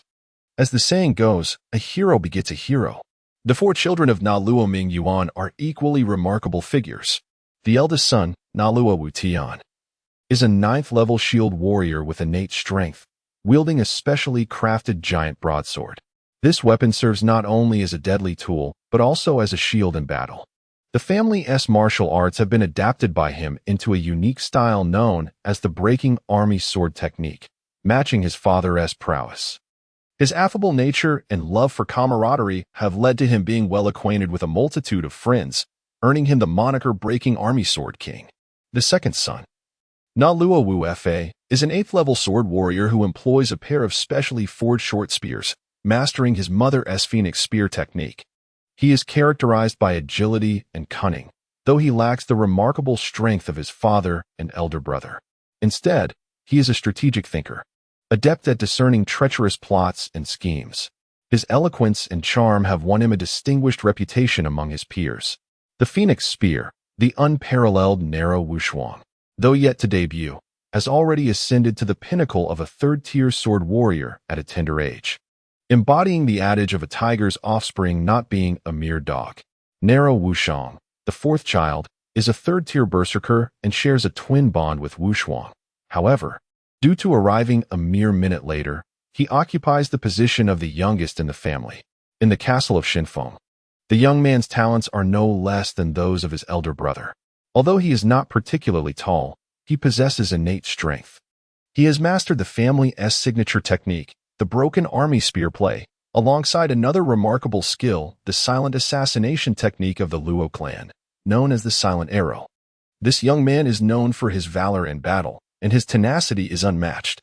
It is said that those who are reckless fear the fearless, and the fearless fear the reckless. Luo Wuxiang embodies the essence of the reckless, making even those of higher rank think twice before confronting him. However, being still young, neither his father nor his two brothers intend to involve him in the family affairs, leaving him without any notable reputation for the time being. The same can be said for Luo Wuxiang. Consequently, establishing a name for themselves has become their most pressing concern, and they constantly seek opportunities to achieve remarkable feats. Under the united efforts of the trio, the Longqi mercenary corps flourishes, amassing wealth at an impressive rate. Yet, as the saying goes, where there are people, there are rivalries. And where there are rivalries, conflicts arise. In the northern part of the Longqi Empire, three significant forces stand tall: the Longqi Corps of Luoqing, the Tianlang Corps of Tianlang City, led by the Li family, and the Menghu Corps established by the Meng family of Menghu City. These three powers coexist in a delicate balance, inevitably leading to annexations, territorial disputes, and conflicts. Recently, a dispute over interests between the Tianlang Corps and the Luo Corps escalated into an armed conflict, resulting in considerable casualties. The essence of Wuxiang's so-called plan left Qin Shan both amused and exasperated, as it could be summarized in 4 words: act according to circumstances. According to Wuxiang's understanding, the three of them belong to a special unit and are not suited to accompany their brother's larger forces, not due to a lack of desire, but rather a lack of qualifications. Thus, to carve out their own path, they must devise alternative strategies. Moreover, without knowledge of their brother's plans, Wuxiang cannot covertly assist in the larger military operations. The two self-important brothers truly baffle Qin Shan. Consequently, the so-called strategic support has not even begun before it was stillborn due to insufficient intelligence. In desperation, the siblings conceived a different approach to stir up trouble. Their fundamental objective is to create chaos and inconvenience for the Tianlang Corps, which essentially amounts to sabotage. This would, in turn, alleviate some pressure on their elder brother and second brother. As for the extent of this pressure, only fate knows. Nonetheless, they finally have a target to act upon, which serves as a welcome diversion for the otherwise idle Qin Shan. He considers this method quite clever, reminiscent of guerrilla tactics depicted in films. After all, isn't it just about causing destruction? Thus, on a dark and windy night, the young lady, having returned home less than a day ago, once again left, this time accompanied by the young master. It was not until the following day that the servants discovered a letter left in the hall, which simply stated, "Out for an adventure." 5 days later, in a desolate wilderness somewhere on the continent, a chilly wind whispered through the air, interspersed with occasional sobs. Thick morning fog blanketed the earth, cloaking the vast wilderness in a shroud of mystery. Before them lay a clear river, meandering like a jade ribbon. Yet, this was hardly an opportune time for sightseeing. "Are you certain this is Wolf Mountain?" One of the two individuals, sprawled discontentedly on a large stone, weakly inquired while ungracefully removing his boot to rub his soaked foot. Suddenly, he raised his head to glare at a third person pacing around the stone, his expression filled with frustration. This should be it," Wuxiang responded awkwardly, lowering his head in embarrassment. However, this place bears no resemblance to a mountain. Wuxiang, fuming, pointed out that the stone clearly read by Jiang. According to legend, Wolf Mountain is a treacherous range consisting of 5 perilous peaks standing side by side. Yet this location was anything but mountainous. If you hadn't misread the map, we wouldn't be in this predicament. Wuxiang finally exploded. "You know my sense of direction is poor, yet you insisted I lead the way and take a shortcut." Hearing this, the second individual sheepishly lowered his head, who knew there would be typos on the map.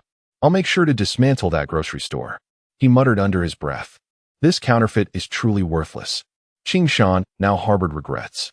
Could these two really locate the so-called Wolf Mountain? He had foolishly assumed they were seasoned veterans. The prospects of this mission seemed bleak.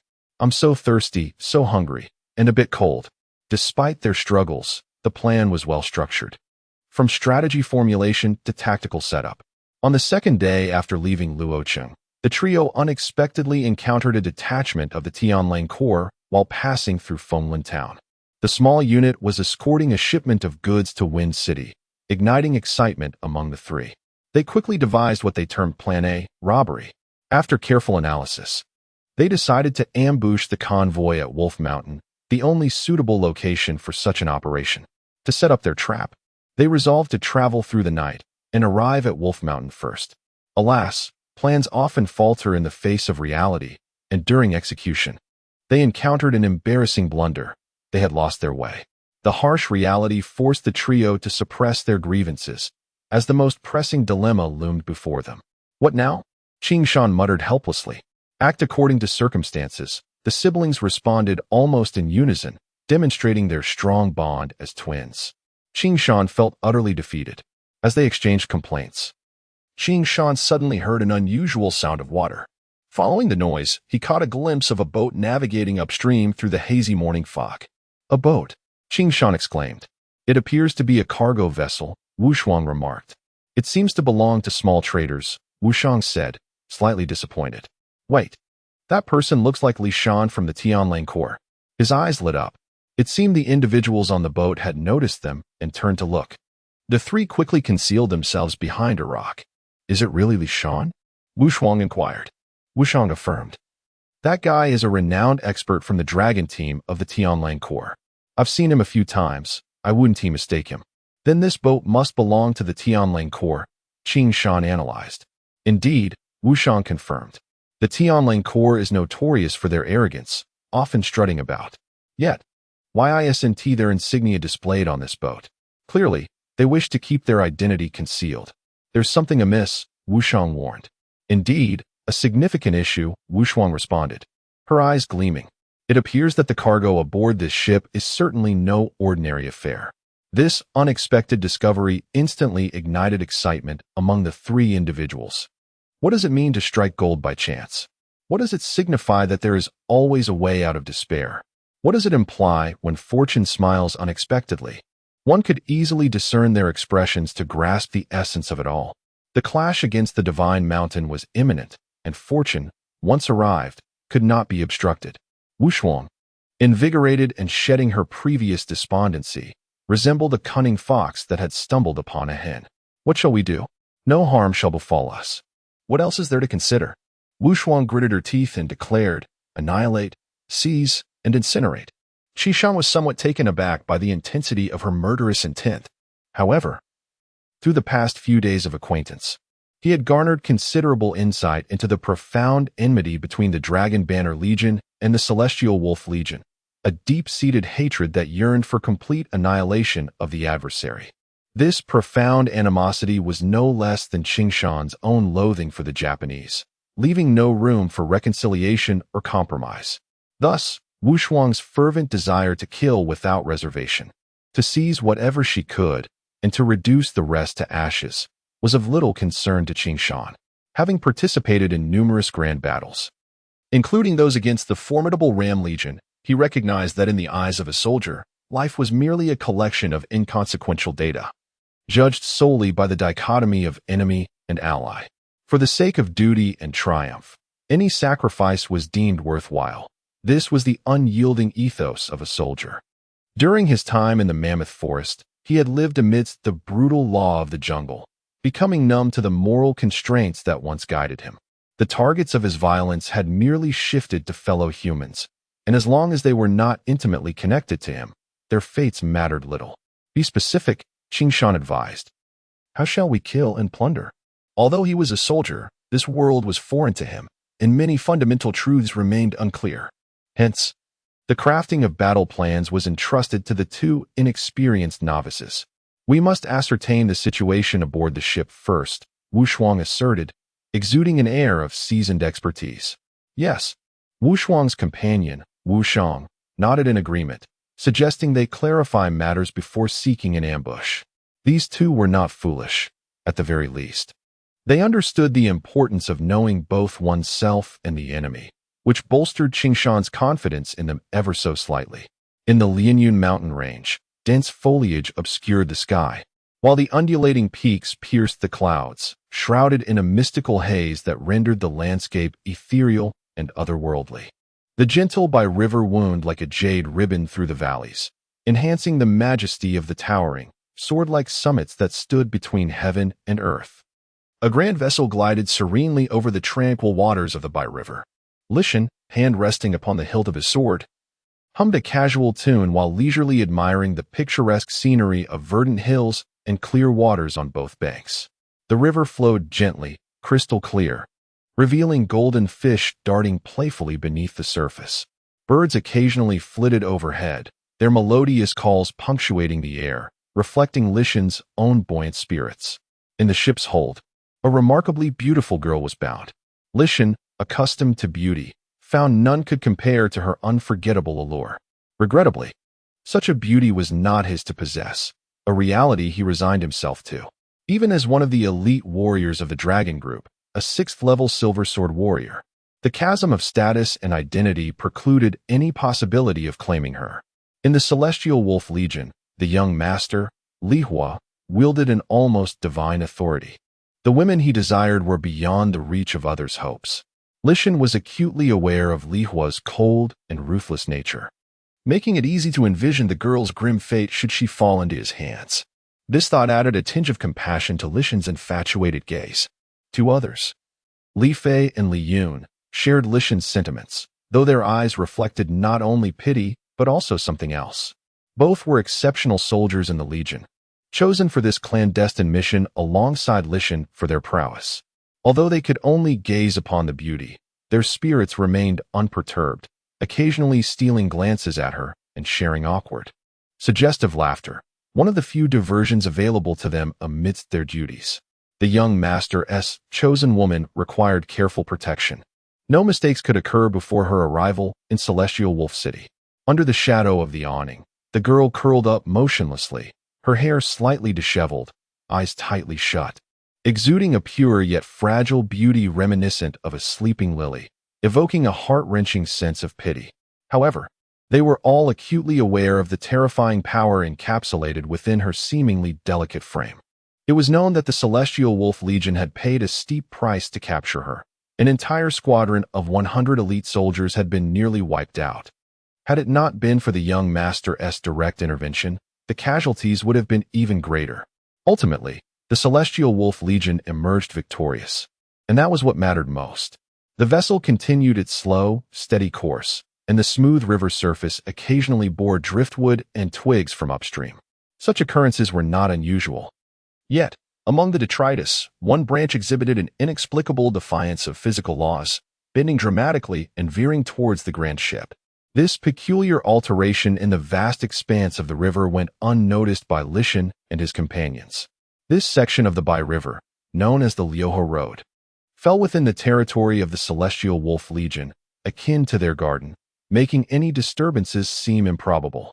Thus, the three maintained a relaxed demeanor, albeit their mercenary instincts prompted them to occasionally scan their surroundings. Lishan's watchful gaze was directed towards the bow of the ship, where the lush landscape remained unmarred. Suddenly, a light splash rippled through the water. A few dead branches leaning against the ship's side erupted, sending a spray of water that struck Lishan's face. Accompanying this chaos was an overwhelming aura of malice, fierce and brutal, akin to a predator fixating on its prey. It sent chills through his very being. The abruptness of the event startled Lishan, as well as Li Hua and Li Yun. Their life as mercenaries, fraught with danger, honed their instincts, alerting them to the peril that loomed. A potent, intoxicating aura of hostility surrounded them, compounded by an astonishing velocity. Amidst the splashing water, a shadowy figure materialized. Reacting instinctively, Lishan sprang backward while reaching for his sword. Yet, he could not draw the blade in time. From the water's spray emerged a swift flash of eerie blacklight sword light. Impossibly fast. Strangely, this formidable strike bore no discernible energy fluctuations. Otherwise, Lishan would not have been rendered incapable of even a moment's reaction. A chilling sensation enveloped him as he felt a sharp cut across his throat, lifting him off the ground as if he had lost all weight. In that moment, He beheld the swirling, blood-tinged heavens and the headless body standing grotesquely at the ship's prow. What an astonishingly swift sword! This was the final thought that flashed through Li Shan's mind. Everything transpired in the blink of an eye. Amidst the swirling crimson mist, Li Shan's enlightened form futilely maintained the posture of drawing a sword. Li Fei could scarcely believe it. In the initial display of prowess, this formidable assassin severed Li Shan's head with a single stroke of his sword. At that moment, he had only just begun to draw his blade from his waist. A surge of water splashed forth, brimming with immense force, obscuring his vision and instinctively prompting him to close his eyes slightly. Otherwise, the droplets alone could have shattered his sight. Yet, at that very instant, Li Fei unleashed a powerful crescent arc. He was confident that no matter how swift his adversary was, this crescent would render him utterly visible. Indeed, the outcome matched his expectations. The crescent arc shattered the potent droplets, yet what it passed through was merely an illusory afterimage. Within the ranks of the Tianlang Legion, Li Fei was regarded as one of the premier speedsters. However, at that moment, he could not even discern his opponent's form. The enigmatic assassin, with astonishing speed, evaded the crescent's interception and instead lunged towards the approaching Li Yun. A dark flash of swordlight once again pierced through the air, ghostly, and aimed at Li Yun's throat. This sudden turn of events caught both men off guard. Li Yun, who had intended to support Li Fei, found himself unable to halt his momentum and collided directly with the swift, dark blade. However, seasoned in battle, Li Yun exhibited no fear. As if he had anticipated the attack, his sword danced gracefully, and in an instant, a massive surge of battle energy coiled into a dragon of combat aura, meeting the incoming blade. This technique, which seamlessly combines offense and defense, was Li Yun's signature skill, Sword Chi Dragon. Meanwhile, Li Fei, astonished by the crescent's failure, reacted with remarkable speed, quickly discerning the assassin's intentions. It was evident that the mysterious killer sought to strike unexpectedly and eliminate one of them first. There was no way he could be allowed to escape, prompting Li Fei to draw his sword with unparalleled swiftness and decisiveness. Purple lightning, a technique characterized by its blinding speed and precision, represented the pinnacle of Li Shan's battle energy mastery. With his profound cultivation, Li Fei was capable of using this technique to slay even the swiftest of sparrows soaring through the skies. Thus, he was utterly confident that the mysterious assassin could not evade his strike, especially with Li Yun, whose strength was on par with his own, positioned before him. As the two formidable techniques, Sword Chi Dragon and Purple Lightning, collided, a masterful killing trap was swiftly woven. This exemplified the profound synergy between Li Fei and Li Yun. However, the mysterious assassin seemed to possess an uncanny awareness, performing an unexpected leap to evade the incoming Sword Chi. His body leaned forward as he lunged, narrowly escaping the razor-like sword energy that grazed his back. Even more dangerously, the mist sword energy, due to its trajectory, collided directly with Li Yun. "Watch out!" Li Fei shouted in alarm. Li Yun's Sword Chi Dragon failed to strike the assassin, but instead met the unexpected sword energy emerging from behind the assassin. Nevertheless, it appeared that this had all been anticipated. With a cold snort, Li Yun's Sword Chi gracefully coiled, enveloping the incoming energy. The two powerful sword energies did not explode upon impact. Instead, they merged like two converging rivers, with Li Yun's Sword Chi Dragon becoming even more radiant and powerful. This was the Glacier Confluence technique from the Li family's battle energy repertoire. With a cold snort, Li Yun darted to the left, while the surging Sword Chi Dragon swept towards the leaping assassin. Known as the Golden Duo of the Tianlang Legion, Li Fei and Li Yun executed their combined assault with ease. Both cultivated the same attribute of icy battle energy, allowing for effortless fusion and utilization of each other's power. In that instant, Li Yun not only defused the crisis, but also harnessed the mighty battle energy of Li Fei's Purple Lightning, transitioning rapidly with fluidity. However, they were quick. The enigmatic assassin was quicker still. Almost simultaneously with the sweeping Sword Chi Dragon, he executed a precise leap, enhancing his speed dramatically. Strangely, his form, previously moving in a straight line, suddenly morphed into a C-shaped illusion, evading Li Yun's Sword Chi Dragon before striking with pinpoint accuracy, akin to a missile, towards the evading Li Yun. The previously aimed strike at Li Yun's throat shifted downward, targeting his abdomen. This unforeseen turn of events left no room for defense. The mysterious assassin's speed was staggering.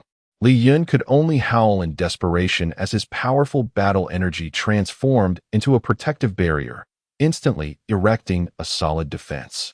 He had absolute confidence in his defensive capabilities, knowing that he wore the renowned Tianlang battle armor, which could withstand a full-force attack from a level 16 warrior. With his protective battle energy, his defense could reach level 20. Unless the opponent's strength vastly exceeded his own, reaching level 20, it was impossible to breach his defenses. With no means of evasion, Li Yun was ultimately struck by the low-flying blade. Yet, the black sword pierced through his protective battle energy without any hindrance, continuing its trajectory to penetrate the Tianlang battle armor. A piercing scream erupted as the black blade passed through Li Yun's body with astonishing penetrative force, propelling him violently against the wooden planks of the ship, creating a significant hole. The combination of the blade's piercing and the brutal impact caused Li Yun to spew blood and succumb to death. How could this be possible? Li Fei was utterly stunned. Li Yun had failed to withstand that strike. Having battled countless formidable foes throughout his life, he had never encountered such an abnormal power. A single thrust could bypass the renowned Tianlang battle armor and the fully activated protective battle energy shield. The ability to breach such defenses indicated that this mysterious assassin possessed at least level 20 cultivation. If that were the case, he would not need to ambush them. A frontal assault would render Li Fei and his companions utterly defenseless. All these thoughts flashed through his mind in an instant. Yet, the tragic death of his brother ignited a fierce resolve within Li Fei to fight to the death. Almost simultaneously, he lunged forward. Die! The silver sword flashed as it aimed for the assassin's head. Consumed by grief and fury, Li Fei disregarded everything, pouring all of Li Yun's strength into this vengeful strike. Both speed and power reached their zenith, embodying the ultimate offensive technique of the Li family's icy battle arts, snow-breaking frenzy. At that moment, the mysterious assassin, having just slain Li Yun, could not withdraw or defend in time. Yet, at that instant, a strange cold glimmer suddenly appeared. An arrow, unknown from whence it came, materialized at Li Fei's throat in an instant. Swift, precise, and lethal, it bore no sound or warning. It was a silent arrow, a technique of the Luo clan, second only to their break army strategy. Li Fei had no time to react. A sudden, excruciating pain surged through me, followed by an uncontrollable eruption of blood blisters from my throat, rendering my breathing laborious, and then my mind was engulfed in a haze of emptiness. It was the assassins of the Luo clan. You should step aside. As I struggled to compose myself, drenched in my own attire, I clumsily rummaged through my belongings to retrieve a robe, draping it over the drenched form of my spoils. As the clock struck 0:23, he cast a scornful glare at the two dazed male figures. Indeed, the unconscious beauty before them was the spoils of their recent heist. This outcome was somewhat unexpected for Qing Shan and his companions. Overall, the robbery had been remarkably smooth, yielding splendid results. Firstly, they had slain 3 formidable level 15 experts from the Wolf Brigade. It is worth noting that 6th-tier experts are undoubtedly the backbone of any brigade. Even the Dragon Banner Brigade, consisting of 5,000 members, boasts only about 100 individuals above level 15. The Wolf Brigade likely holds a similar stature. To have eliminated these 3 in one swift stroke was an achievement that would allow Wu Shuang and Wu Shang to boast for quite some time. Secondly, they had seized 3 sets of wolf battle armor and 3 silver swords, which were standard equipment for elite warriors, items so rare that even wealth could not procure them. Take Wu Shuang and Wu Shang for instance. Despite their noble lineage as members of the Lan Yue clan, their armor was merely 3rd-tier light armor, and their weapons consisted of 3rd-tier blue steel swords and spears. Now, they had obtained 3 sets of high-quality gear, which, although incompatible in size and style, could be modified by a skilled artisan with a bit of investment, transforming their arsenal significantly. Thirdly, they had gathered various miscellaneous items and potions. Lastly, the most valuable prize, a beautiful woman. This girl was clearly not from an ordinary background and could fetch a handsome price. However, it appeared that she too had been abducted by the Wolf Brigade through some nefarious means, as evidenced by her tightly bound restraints. Don't just stand there. You two lecherous fools. Qing Shan and Wu Shang gazed awkwardly at the enchanting beauty, her exquisite features and captivating smile causing them to swallow nervously. Sister, hurry up, Wu Shang urged. Our presence may have been compromised. The Wolf Brigade will undoubtedly send their men after us. Soon, it won't just be 2 wolves, but a whole pack. Qing Shan jested, unwittingly provoking Wu Shuang's ire. The two quickly ducked for cover. Moments later, they finally donned dry clothing and appeared before Wu Shuang, only to find her prying open the beauty's mouth, pouring a potion from a small vial into it. What are you giving her? Qing Shan inquired, intrigued. Fool, Wu Shang retorted, can't you see? This beauty was definitely forced to drink a sedative. Sister is administering an awakening potion to rouse her. After a while, the stunning prize finally opened her eyes. Her azure gaze was as clear as water, ethereal and untainted, yet at that moment, it was filled with confusion and emptiness, captivating anyone who looked into them. Qing Shan and Wu Shuang felt their hearts race uncontrollably. However, when those bewildered eyes fell upon the 3 of them, a fierce glint sparked within. Be careful. Qing Shan's instincts, honed nearly to an animalistic degree, alerted him to the impending danger. But alas, Wu Shuang's reaction was not as swift. Before she could comprehend the situation, a powerful punch struck her chest, sending her hurtling backwards. Following this, the beauty launched herself like a bullet towards Wu Shang. Stop! Wu Shang exclaimed in shock, retreating instinctively. Yet, the girl's speed was overwhelming. He could not evade in time. Boom! The petite beauty's delicate fist struck squarely against Wu Shang's chest, executing a classic boxing maneuver with remarkable finesse.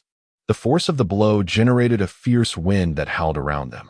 With no chance of resistance, Wu Shang, like his sister, was sent flying, following a trajectory identical to hers. My goodness, what a fierce little girl, Qing Shan thought, astonished by her incredible strength. While Wu Shuang and Wu Shang were not weak, both being level 16 warriors, they were utterly outmatched by her singular punch. Without a moment's pause, the diminutive figure charged towards Qing Shan with lightning speed. Good heavens! Is this world now infatuated with ferocious girlfriends? Qing Shan remained vigilant, adopting a defensive stance characteristic of free combat. A series of dull thuds echoed as the beauty unleashed a flurry of punches and kicks, 7 strikes in rapid succession, each filled with undeniable power. Unfortunately for her, she was now up against a formidable opponent. Qing Shan's raw strength was not to be underestimated. Even the ferocious mammoth orcs could not match him, let alone this petite beauty. Fortunately, Qing Shan had no intention of harming her. He merely defended himself, curling into a protective shell with his arms shielding his head and vital areas, absorbing her relentless assault without yielding an inch. Taken aback by her opponent's resilience, the beauty's expression shifted, her teeth clenched in determination. She resorted to a desperate maneuver, her left leg slicing through the air with grace, aiming for Qing Shan's throat. If that kick landed, it would surely shatter his shin bone. Angered, Qing Shan let out a fierce roar and retaliated with a powerful punch. Boom! The force of his punch struck the beauty mid-flight, sending her spiraling away with a cry of distress. She crashed heavily into the underbrush. Yet, the tenacious beauty attempted to rise, only to find her left leg nearly incapacitated, the impact having nearly fractured it. Fear coursed through her as she realized the true strength of her opponent. Who on earth is this person? His strength surpasses mine. A chilling dread enveloped her as Qing Shan's overwhelming aura stifled her breath. Now genuinely enraged, Qing Shan approached, his expression dark.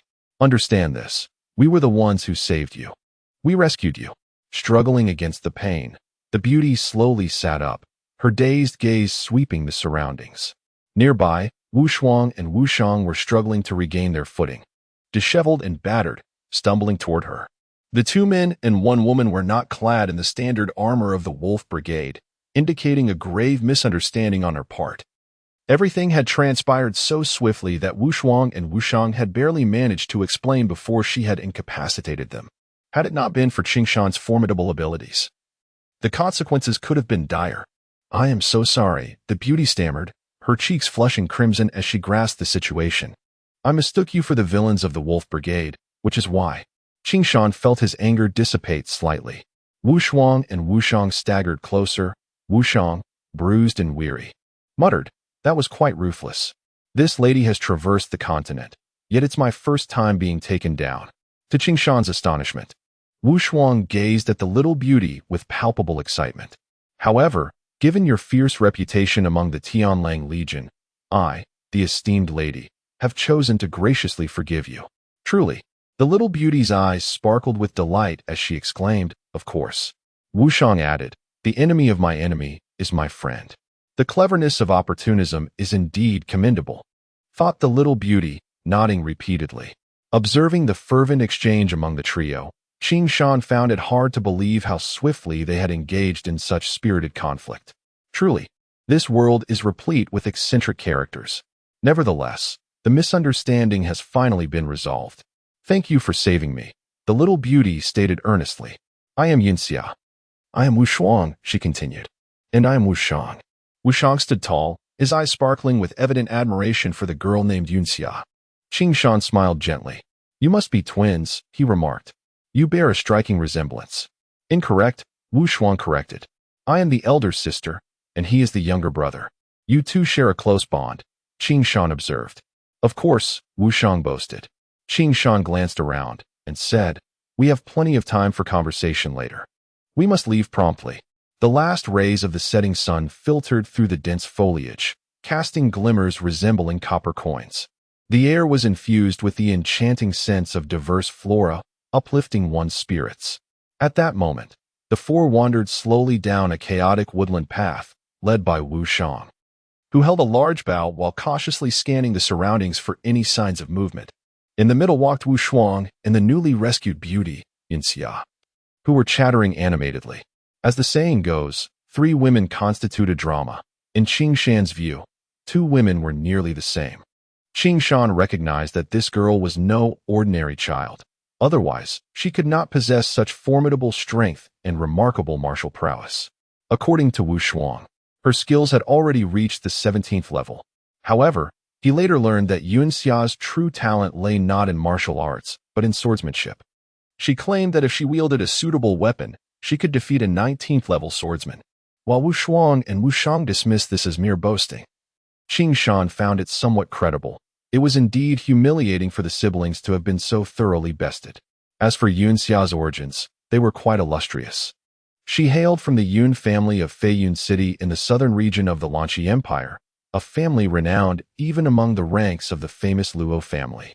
The Yun family commanded a powerful legion, the Feiyun Legion, whose territory overlapped with that of the Tianlang Legion, leading to a notably tense relationship between the two factions. It was precisely this rivalry that had led to Yunxia's kidnapping by the Tianlang Legion, which ultimately resulted in her encounter with Qing Shan and his companions. One could say it was a twist of fate, had Wu Shuang not misread the map or Wu Shang taken a wrong turn. They might never have stumbled into the Tianlang Legion's stronghold. Clearly, Yunxia was destined to survive, as she encountered such fortunate circumstances. After listening to the vivid accounts from Wu Shuang and Wu Shang, Yunxia stubbornly believed that it was divine guidance that had led her to meet Qing Shan and his companions. Consequently, she resolved to join them. The notion of joining implied sharing both fortune and adversity, indicating her desire to explore rather than return home just yet. Thus, the original trio welcomed a new member, leaving Qing Shan somewhat amused, as he felt he had become a full-time guardian for these runaway young ladies. However, this arrangement was not without merit, as they all sought to broaden their horizons. Upon learning that Qing Shan's mission involved tracking a legendary dragon, a tale reminiscent of those found in the Chronicles of Rangers, Yunxia was filled with excitement, clamoring to witness the dragon's appearance. At her insistence, their first destination was chosen, Liusu City, reputed to be the most informed locale on the continent, making it an ideal place to gather intelligence about dragons. However, they first needed to exit the territory of the Tianlang Legion. To better conceal their movements, the four opted for a remote, seldom-traveled path. Remarkably, this decision allowed them to evade detection by the Tianlang Legion. The initial ambition had long since dissipated. After their daring escapade, Wu Shuang felt accomplished, having achieved her goal of gaining notoriety. Thus, there was no further need to seek trouble with the Tianlang Legion. She understood the wisdom of acting within one's limits. Opportunism could be acceptable on occasion, but once targeted, complications could arise.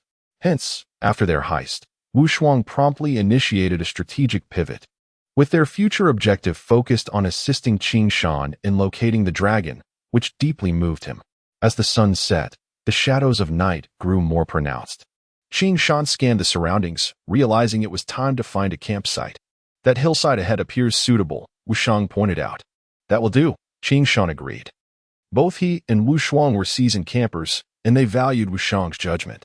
The four hastened their pace, striving to reach their destination before darkness fell. When the last glimmer of light vanished beyond the mountains, the travelers finally arrived. Setting up the tents naturally fell to Qing Shan and Wu Shuang, while the two ladies merely sat and chatted. 10 minutes later, both tents were erected, and a campfire crackled to life. The four gathered around the fire, enjoying roasted meat and wine while relishing the enchanting atmosphere of their outdoor camp. For Qing Shan and Wu Shuang, this was routine, but for the first time adventurer Yin Xia, it was a rare experience. Although Wu Shuang had accompanied the Legion on a few missions, this was his first experience camping in the wild, and he too felt a thrill of novelty. Seizing this rare opportunity, Qing Shan finally had the chance to reflect on the challenges he had faced in recent days and to contemplate future plans. Through their ambush operation, Qing Shan had come to understand that warriors in this world seemed to possess extraordinary powers, manifesting as luminous energy capable of offensive action. Wu Shuang referred to this as Do Qi. The concept of Do Qi was both unfamiliar and familiar to Qing Shan. It was a staple element in almost every fantasy novel, yet he had never expected it to truly exist, nor had he anticipated encountering it. What are you pondering so deeply? Wu Shuang inquired, studying Qing Shan with curiosity. Nothing much, Qing Shan replied with a faint smile. Why aren't you asleep yet? I can't sleep, Wu Shuang admitted. Are you troubled? Qing Shan probed. Something like that, Wu Shuang responded. Would you care to share? Qing Shan asked. Well, it's not really significant, Wu Shuang hesitated, glancing at Qing Shan with uncertainty. Is it inconvenient? Qing Shan smiled gently. Not at all. Wu Shuang seemed to muster courage. I have a question that might be a bit forward, but you may choose not to answer. Ask away, Qing Shan chuckled, sensing that this inquiry had a connection to him. What sword technique did you employ when ambushing the soldiers of the Tianlang Legion? In the realm of martial arts, one may inquire about the essence of swordsmanship. Qing Shan, having come to a realization, understood that this individual harbored an interest in his sword techniques. With a sense of relief, he remarked, the Xuanyuan 7 Absolutes is, in truth, not a particularly profound sword style. Unhurt, intrigued by this revelation, responded, how can such an impressive sword technique not be deemed profound? In our homeland, there exists a set of the simplest and most widely practiced swordsmanship, a fundamental technique that every soldier must master. This fundamental swordsmanship is indeed a military essential. Wu Shuang could hardly believe his ears. The warriors from your homeland must be remarkably skilled. Otherwise, such an impressive sword technique would not be regarded as a common foundational art. Qing Shan, slightly taken aback, nodded in agreement. In modern times, aside from the military, few are willing to practice ancient martial arts. However, unbeknownst to Wu Shuang, the widely adopted Xuanyuan 7 Absolute Strikes within the army is the distilled essence of over 10,000 years of Chinese martial arts, compiled and refined by humanity during that era. It was ultimately synthesized by the most powerful supercomputer of the time, the Tianhe 9th generation, achieving its grand form. This seemingly straightforward basic swordsmanship encapsulates the quintessence of China's martial achievements over millennia, devoid of any impurities or dross. Some say that those who can grasp the essence of this sword technique may glimpse the path to transcendence. While this assertion may be exaggerated, it aptly illustrates the intrinsic value contained within the Xuanyuan 7 Absolute Strikes. Though there are merely 7 moves, each has been meticulously honed and refined, leaving only the purest essence behind. It is only through such rigorous training that one can face the terrifying blade warriors of the Ram with enhanced battle armor. The emergence of the Xuanyuan Seven Absolutes marks yet another milestone in the civilization of Chinese martial arts. Can you teach me this sword technique? Wushang hesitated. Upon realizing that this young man was keen to learn his sword technique but felt somewhat hesitant, Qing Shan readily agreed. Albeit with a condition, you must also teach me your combat skills. Not a problem. Wushang discerned that Qing Shan's Xuanyuan Seven Absolutes was undoubtedly superior to his own martial arts, and learning it would greatly benefit his future prowess. Let us finalize this arrangement. Wushang suggested. You teach me first, and then I will reciprocate. Agreed. Qing Shan felt a surge of joy. Unexpectedly encountering a worthy student like Wushang who was eager to learn the world of combat skills. Let us begin. Wushang was impatient with anticipation. Before we delve into the sword technique, I must first explain the overarching framework of this art, Qing Shan stated solemnly. Wushang nodded eagerly. Xuanyuan is regarded as the progenitor of swordsmithing in our culture, hence this sword technique bears his name. He must have been an extraordinary figure, Wushang mused, captivated by the thought. Indeed, Qing Shan continued earnestly. The Seven Absolutes refers to the 7 fundamental applications of the sword. What are those 7 applications? Wushang inquired quickly. Thrust, slash, parry, flick, sweep, wipe, and swing, Qing Shan enumerated. These classifications are quite similar to those in our continent's sword techniques, Wushang noted. Each of these 7 absolutes corresponds to a unique sword move, Qing Shan elaborated. While there are only 7 moves, their various combinations can yield countless effects, making it accurate to say they can express endless variations. How intricate! Wushang exclaimed, somewhat bewildered. This is not something you can grasp immediately, Qing Shan advised. However, if you remember the basic moves, as you practice, the underlying changes and principles will naturally unfold before you. What are those 7 moves? Wushang pressed eagerly. They are named after the 7 basic sword applications, Qing Shan affirmed, listing them. 1. Thrust, white rainbow piercing the sun. 2. Slash, moon shadow arc. 3. Parry, water and sky 1 line. 4. Flick, raise fire to burn the sky. 5. Sweep, sweep away 1,000 armies. 6. Wipe, 1,000-layered mirage. 7. Swing, reverse the universe. As he spoke, Qing Shan drew the Xuanyuan heavy sword from his back, but after a moment's deliberation, he returned it to its sheath and retrieved one of the 3 silver swords obtained during a previous encounter. Wushang looked on in confusion, unsure of Qing Shan's intentions. Without further explanation, Qing Shan moved to a clear area by the fire. Now, I will demonstrate the first move. Observe closely and see how much you can absorb. Wushang nodded vigorously, his eyes wide with anticipation. Under the ethereal glow of the moonlight, Qing Shan's tall and proud figure stood resolute. Behold, the first move, thrust, white rainbow piercing the sun. As the words left his lips, Qing Shan's previously motionless figure suddenly blurred and vanished. The speed was so extraordinary that even Wushang, with his keen eyesight, could barely catch a glimpse of a fleeting shadow resembling a flying rainbow.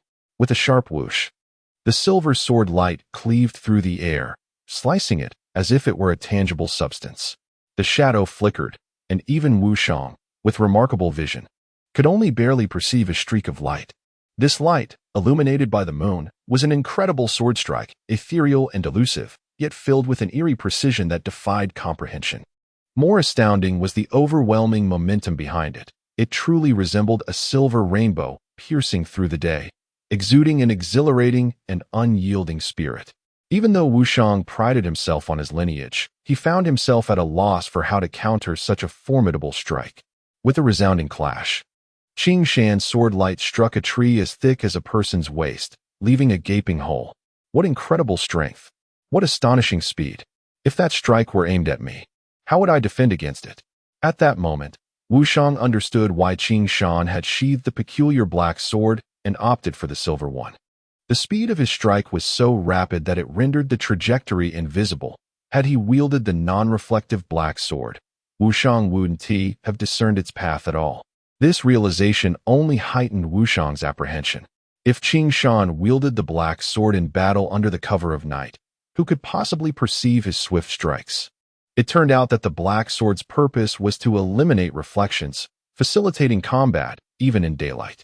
This revelation intensified Wushang's curiosity about Qing Shan's origins, as he felt as though he were confronting an unfathomable enigma. With another resounding crash, after piercing the tree, Qing Shan's ghostly figure soared into the air. The second move, Moon Shadow Arc.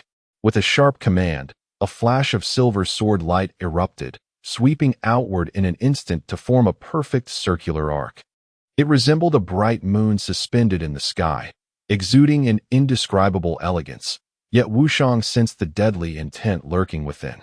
With a series of crashes, 8 nearby trees were abruptly severed in half by the silver arc, falling in unison.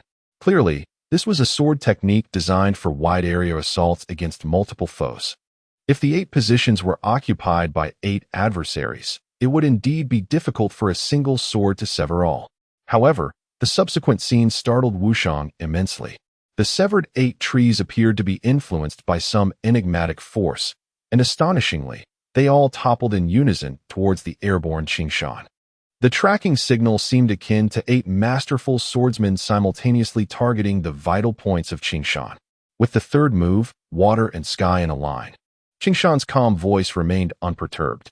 Even Wushang could not discern how Qing Shan had altered his technique. Suddenly, the silver long sword executed an enigmatic flip and then gracefully retracted, as if Qing Shan himself had momentarily transformed into a hazy, slender line, leaving only the gleaming sword in existence. In an instant, Wushang experienced a disorienting illusion that Qing Shan's figure had vanished entirely. No matter how one attacked, the only target that could be struck was that remaining silver sword.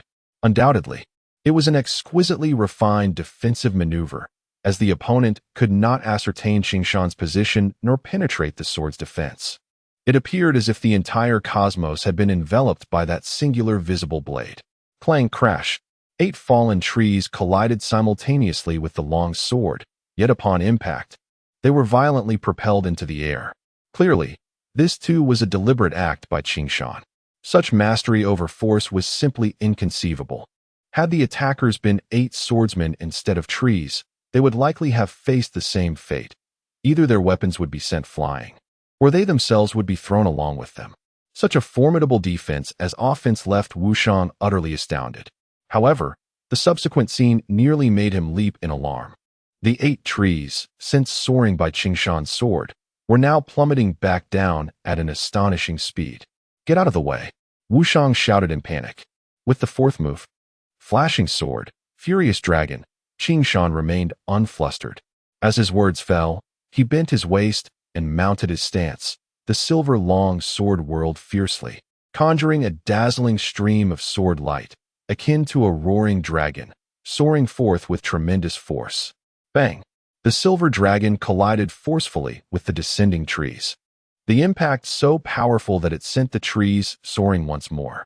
Even more astonishingly, each tree was cleaved in half midair, transforming the original 8 into 16 hefty segments of timber, which then landed precisely 15 or 16 meters before Qing Shan. The fifth move, Sweeping Sword, overwhelming the army, followed with a thunderous roar.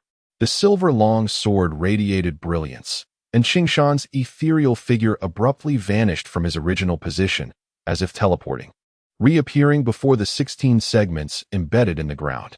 Such remarkable agility and speed were nearly beyond belief. Wushang could scarcely catch his breath, as the 15 or 16 meters seemed to lose all limitations. Almost instantaneously, a gleaming ribbon of silver swept forth. With a swift slash, the sword light flashed, effortlessly severing the 16 segments once again. This momentum was truly astonishing, exuding an aura of sweeping through armies. Had those 16 segments been replaced with individuals, they would likely have met the same fate of being cleaved in twain. Under the immense force, the upper halves of the severed segments shot upwards, hurtling towards the ground. Yet, before the timber could reach the earth, the sixth move, Wiping Sword, Thousand Layers of Illusions, took effect. Qing Shan's hazy figure instantaneously transformed, as though countless duplicates had materialized in an instant. Wushang barely caught a glimpse, only seeing numerous indistinct silver streaks simultaneously flash. with a series of crisp sounds. The 16 scattered segments plummeting towards the ground were simultaneously severed by the ethereal apparitions. They were then swept back into the sky by an overwhelming force, scattering like leaves in the wind. This sword technique transcended mere incredibility, verging on the extraordinary and unheard of. If employed in a group battle, who could possibly defend against it? The seventh move, Swaying Sword, inverting heaven and earth, had Qingshan's silver sword lights spinning rapidly, creating an astonishingly intense vibration. A peculiar sound erupted, piercing Wushang's head with excruciating intensity, rendering him deafened by the resonance. He could hardly comprehend Qingshan's movements. The very fabric of the universe seemed to tremble under the influence of this bizarre sound wave, forming a colossal, distorted light sphere. The remnants of timber, once resembling falling leaves, were inexplicably cleaved into countless palm-sized splinters, which then erupted outward with explosive force. After what felt like an eternity, the scattered fragments finally descended to the ground. However, the scene before Wushang was utterly mind-boggling. Qingshan stood tall amidst the chaos, while the surrounding trees had vanished, leaving behind only a bizarre spiral of wood debris radiating outward. Everything was surreal to the extreme. Heavens! What manner of sword technique is this? Though Wushang had long known of Qingshan's formidable swordsmanship, the sheer terror of it was beyond anything he had imagined. Even more bizarre, Wushang had felt no fluctuation of battle energy throughout, indicating that Qingshan had relied solely on physical strength to execute those moves. For one accustomed to measuring strength by battle energy, this was an overwhelming shock. If one judged his combat prowess by the strength of battle energy, it would be a fatal error. This individual was undoubtedly stronger than his elder brother and even his father. In an instant, Wushang arrived at a conclusion that sent chills down his spine, equally incredulous. This is Xuanyuan's 7 absolutes, Wushang murmured. Indeed, Qingshan replied. How much have you comprehended? How much have you learned? I haven't mastered a single move, Wushang muttered, but soon his expression solidified with determination. However, I will undoubtedly learn it, no matter how many times it takes or how many years pass. The path of martial arts lies in perseverance, Qingshan remarked. For the parts you do not understand, I shall teach you slowly in the future. Yes, Wushang replied earnestly. I will first learn the first move, White Rainbow piercing the sun, and then you can teach me the rest, all right? No problem, Qingshan responded. Now it is your turn to instruct me. You are already so formidable. Do you still need my teachings? Wushang felt a twinge of discomfort. You aren't trying to evade your debts, are you? Qingshan retorted. Of course not, Wushang replied sheepishly. I merely fear you may look down upon my trivial skills. Who says that?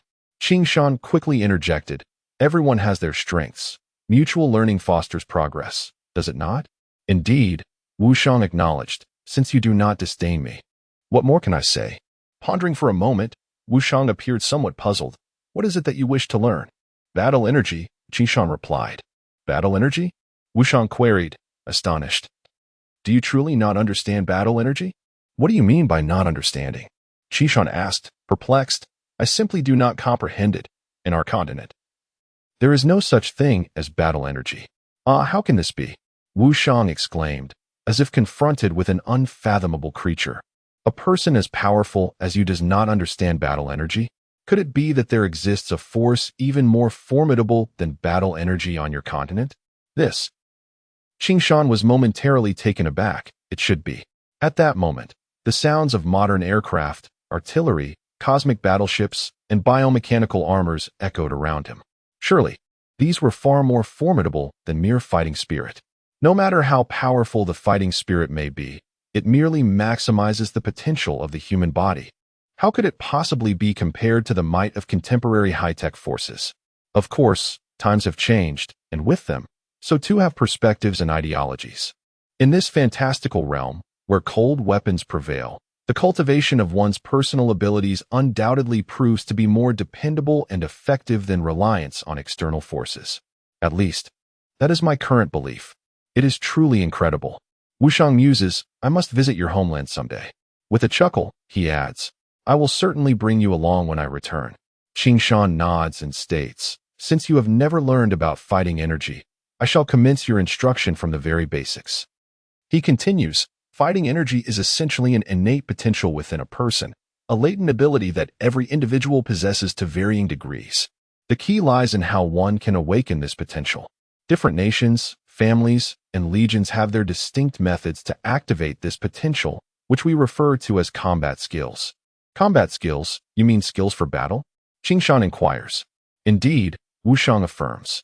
Nowadays, numerous combat skills are circulated across the continent, all stemming from a singular ancient tome known as Tiangong Power. Tiangong Power, Qingshan echoes. I recall your sister mentioning this history. Does it not signify the power of the celestial beings? Yes, Tiangong Power was conceived by our great ancestor, Tiangong, here in the Wanluo continent, Wuxiang explains. If Xuanyuan is the progenitor of swordsmiths in your Huaxia, then Tiangong is the deity of creation in our realm. He imparted to us the formidable strength of fighting energy, enabling humanity on the Wanluo continent to conquer beasts and monsters far superior in size and power, thus ensuring our survival and proliferation to this day. Henceforth, fighting energy is often referred to as Tiangong Power. It seems he was indeed a remarkable figure, Qingshan remarks with admiration. Certainly, Wuxiang replies, echoing Qingshan's earlier sentiments. The combat skills of later generations have evolved from Tiangong Power, each possessing unique attributes, yet fundamentally, they remain true to their origin. Wuxiang elaborates. According to Tiangong Power, the human body is a peculiar vessel, capable of absorbing the forces of heaven and earth, transforming them for personal use. Qingshan pauses, realizing this is akin to the Taoist practices of ancient China. In summary, the cultivation of fighting energy encompasses three essential processes: awakening, absorption, and refinement, Wuxiang states. And how does one embark on the first step? Qingshan queries. The first step is, naturally, awakening, Wuxiang responds. On the Wanluo continent, the sole method for awakening fighting energy is through inheritance. Inheritance? Qingshan expresses his surprise. Allow me to illustrate. If fighting energy is akin to a tree, then inheritance is the seed of that tree. To grow into a grand tree, one must possess a seed. Qingshan finds this somewhat enlightening. A person cannot cultivate fighting energy without a designated inheritor to bestow the energy upon them, Wuxiang clarifies. Once the inheritor plants the seed of fighting energy within the recipient, it is akin to sowing a tree seed in fertile soil. The remaining task is to nurture the seed until it takes root, sprouts, blossoms, and bears fruit. In Tiangong Power, this process is referred to as absorption and refinement. Now I understand, Qingshan acknowledges. Thus, to begin cultivating fighting energy, the first step is to find a willing martial artist to act as the inheritor. An inheritor? Qingshan muses, somewhat astonished. Surely, you could serve as the inheritor? Wuxiang's face reddens, and he appears rather embarrassed. Surely not, Qingshan retorts. Can it be that you cannot fulfill the role of inheritor? Suddenly, an odd laughter arises from behind them, and they turn to see Wuxiang and Yunxia. Evidently, Qingshan's earlier practice had roused the two girls from their slumber. As a male, your inheritor must be female, Wuxiang laughs. Does this inheritance require? Qingshan's face flushes, and he feels a rush of anxiety. For someone so young. You certainly harbor a mischievous mind, Yunxia chortles. Impure thoughts.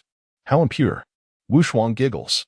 That is not the case, Wuxiang quickly interjects, sensing Qingshan's discomfort. It is merely a very simple inheritance ritual. Qingshan feels a wave of embarrassment wash over him. It seems he is indeed not as virtuous as he thought. The peculiar gazes of Wuxiang and Yunxia make him feel uneasy. Yet, contemplating the extraordinary power of fighting energy, he gathers his courage and inquires. Could you assist me in the inheritance of fighting energy?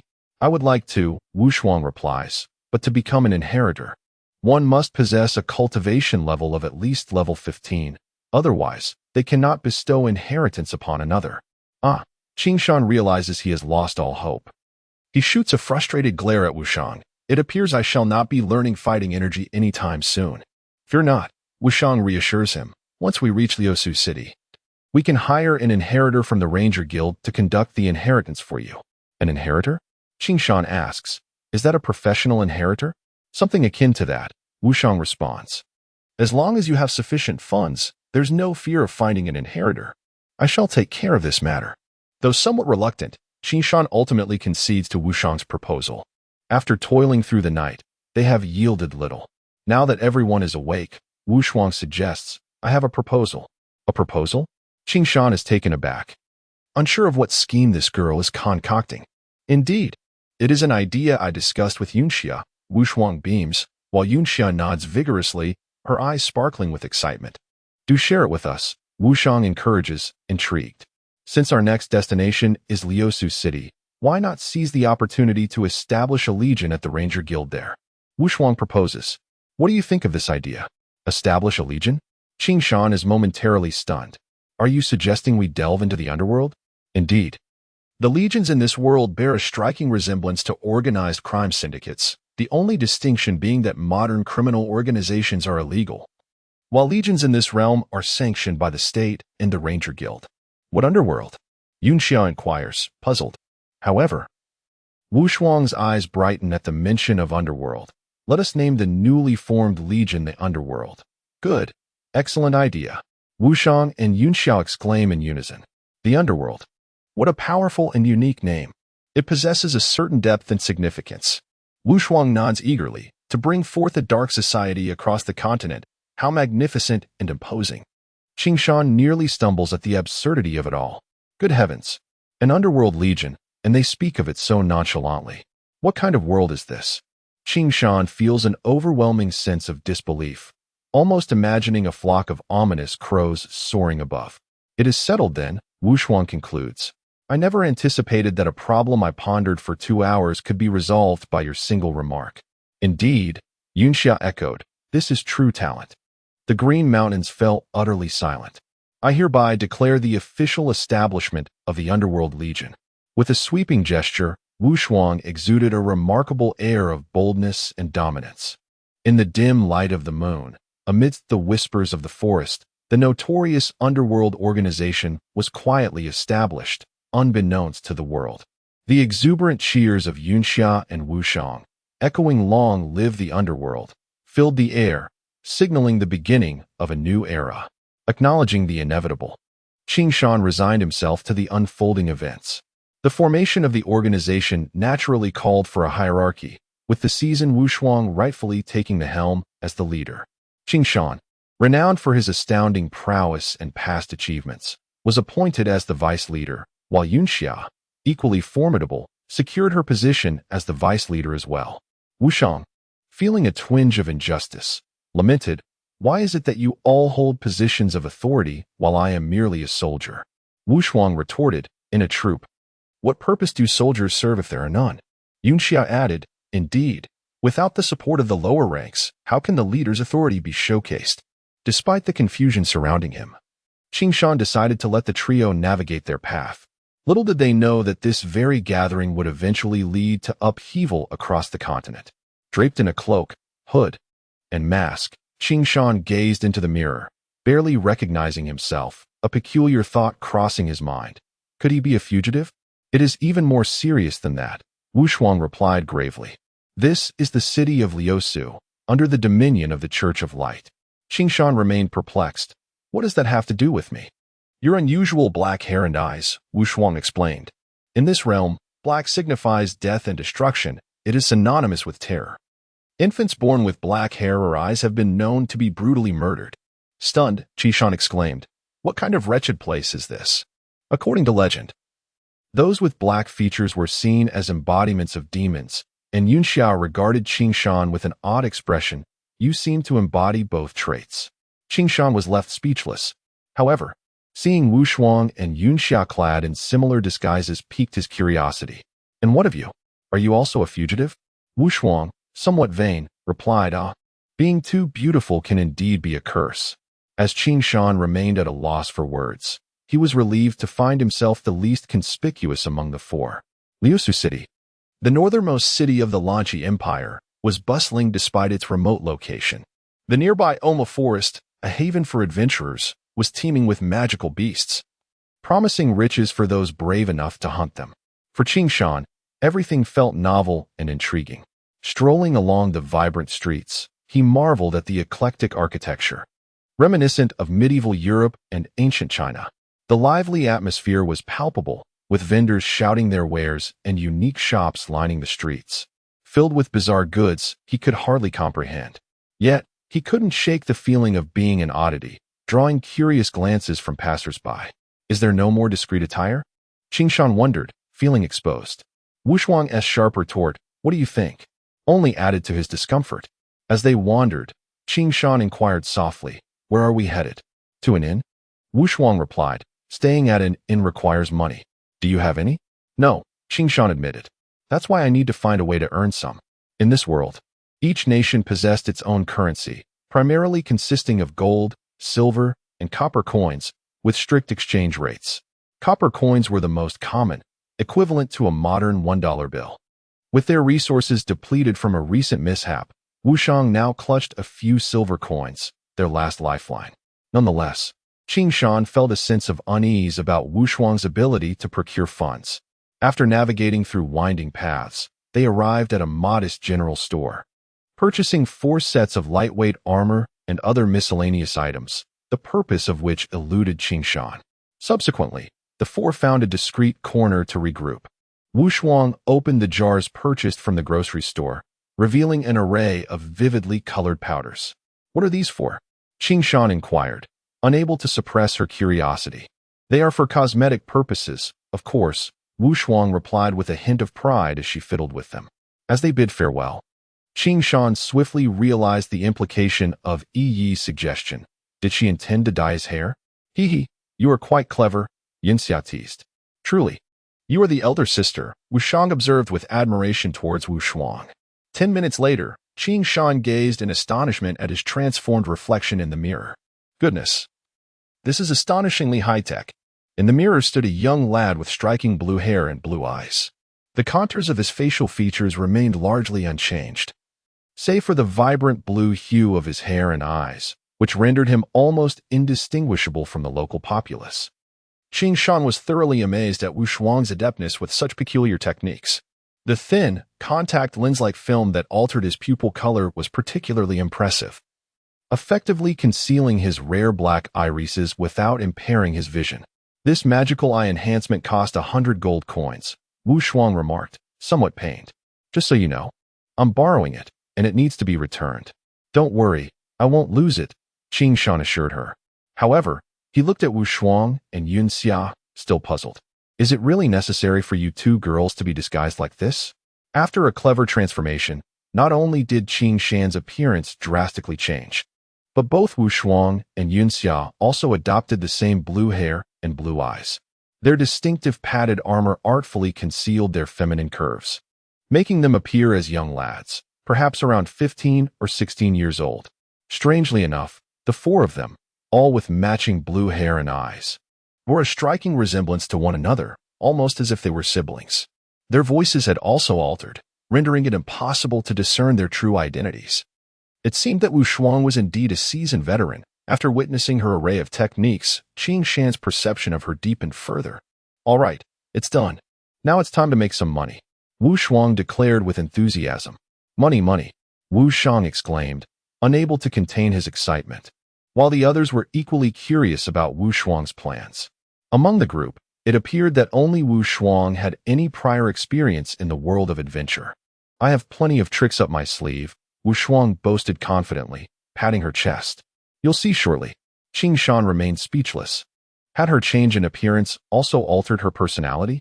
Wu Shuang's whimsical and unpredictable nature left Qing Shan with yet another layer of understanding.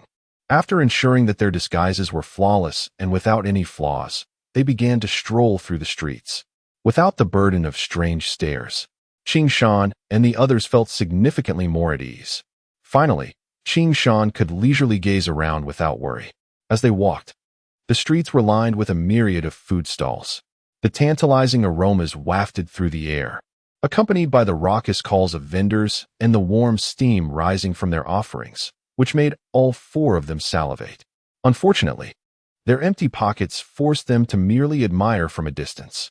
Soon, they arrived at an opulent shop adorned with lavish decor. The sign above the entrance was intricately carved with 3 ancient characters, denoting the name of the shop, Treasure Pavilion. This establishment specialized in collecting an array of rare and peculiar treasures. Such shops were plentiful across the continent, especially in the bustling city of Lusu, which bordered the Yuma forest.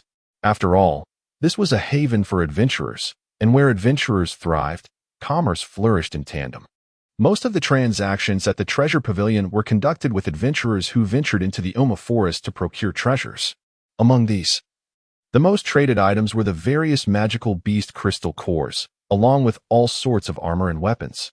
Upon seeing the diverse assortment of magical beast crystal cores and weaponry displayed in the shop's counter, Qing Shan finally understood Wu Shuang's intentions. It turned out that these items could be quite valuable. He recalled the 3 sets of armor and swords they had previously seized. The Treasure Pavilion was considerable in size, and its luxurious decor and impressive display suggested a thriving business. The shopkeeper, a plump middle-aged man, seemed well acquainted with the world and paid little heed to the 4 unremarkable, modestly dressed young adventurers. The shop assistants merely cast a cursory glance at Qing Shan and Wu Shuang before one reluctantly approached them.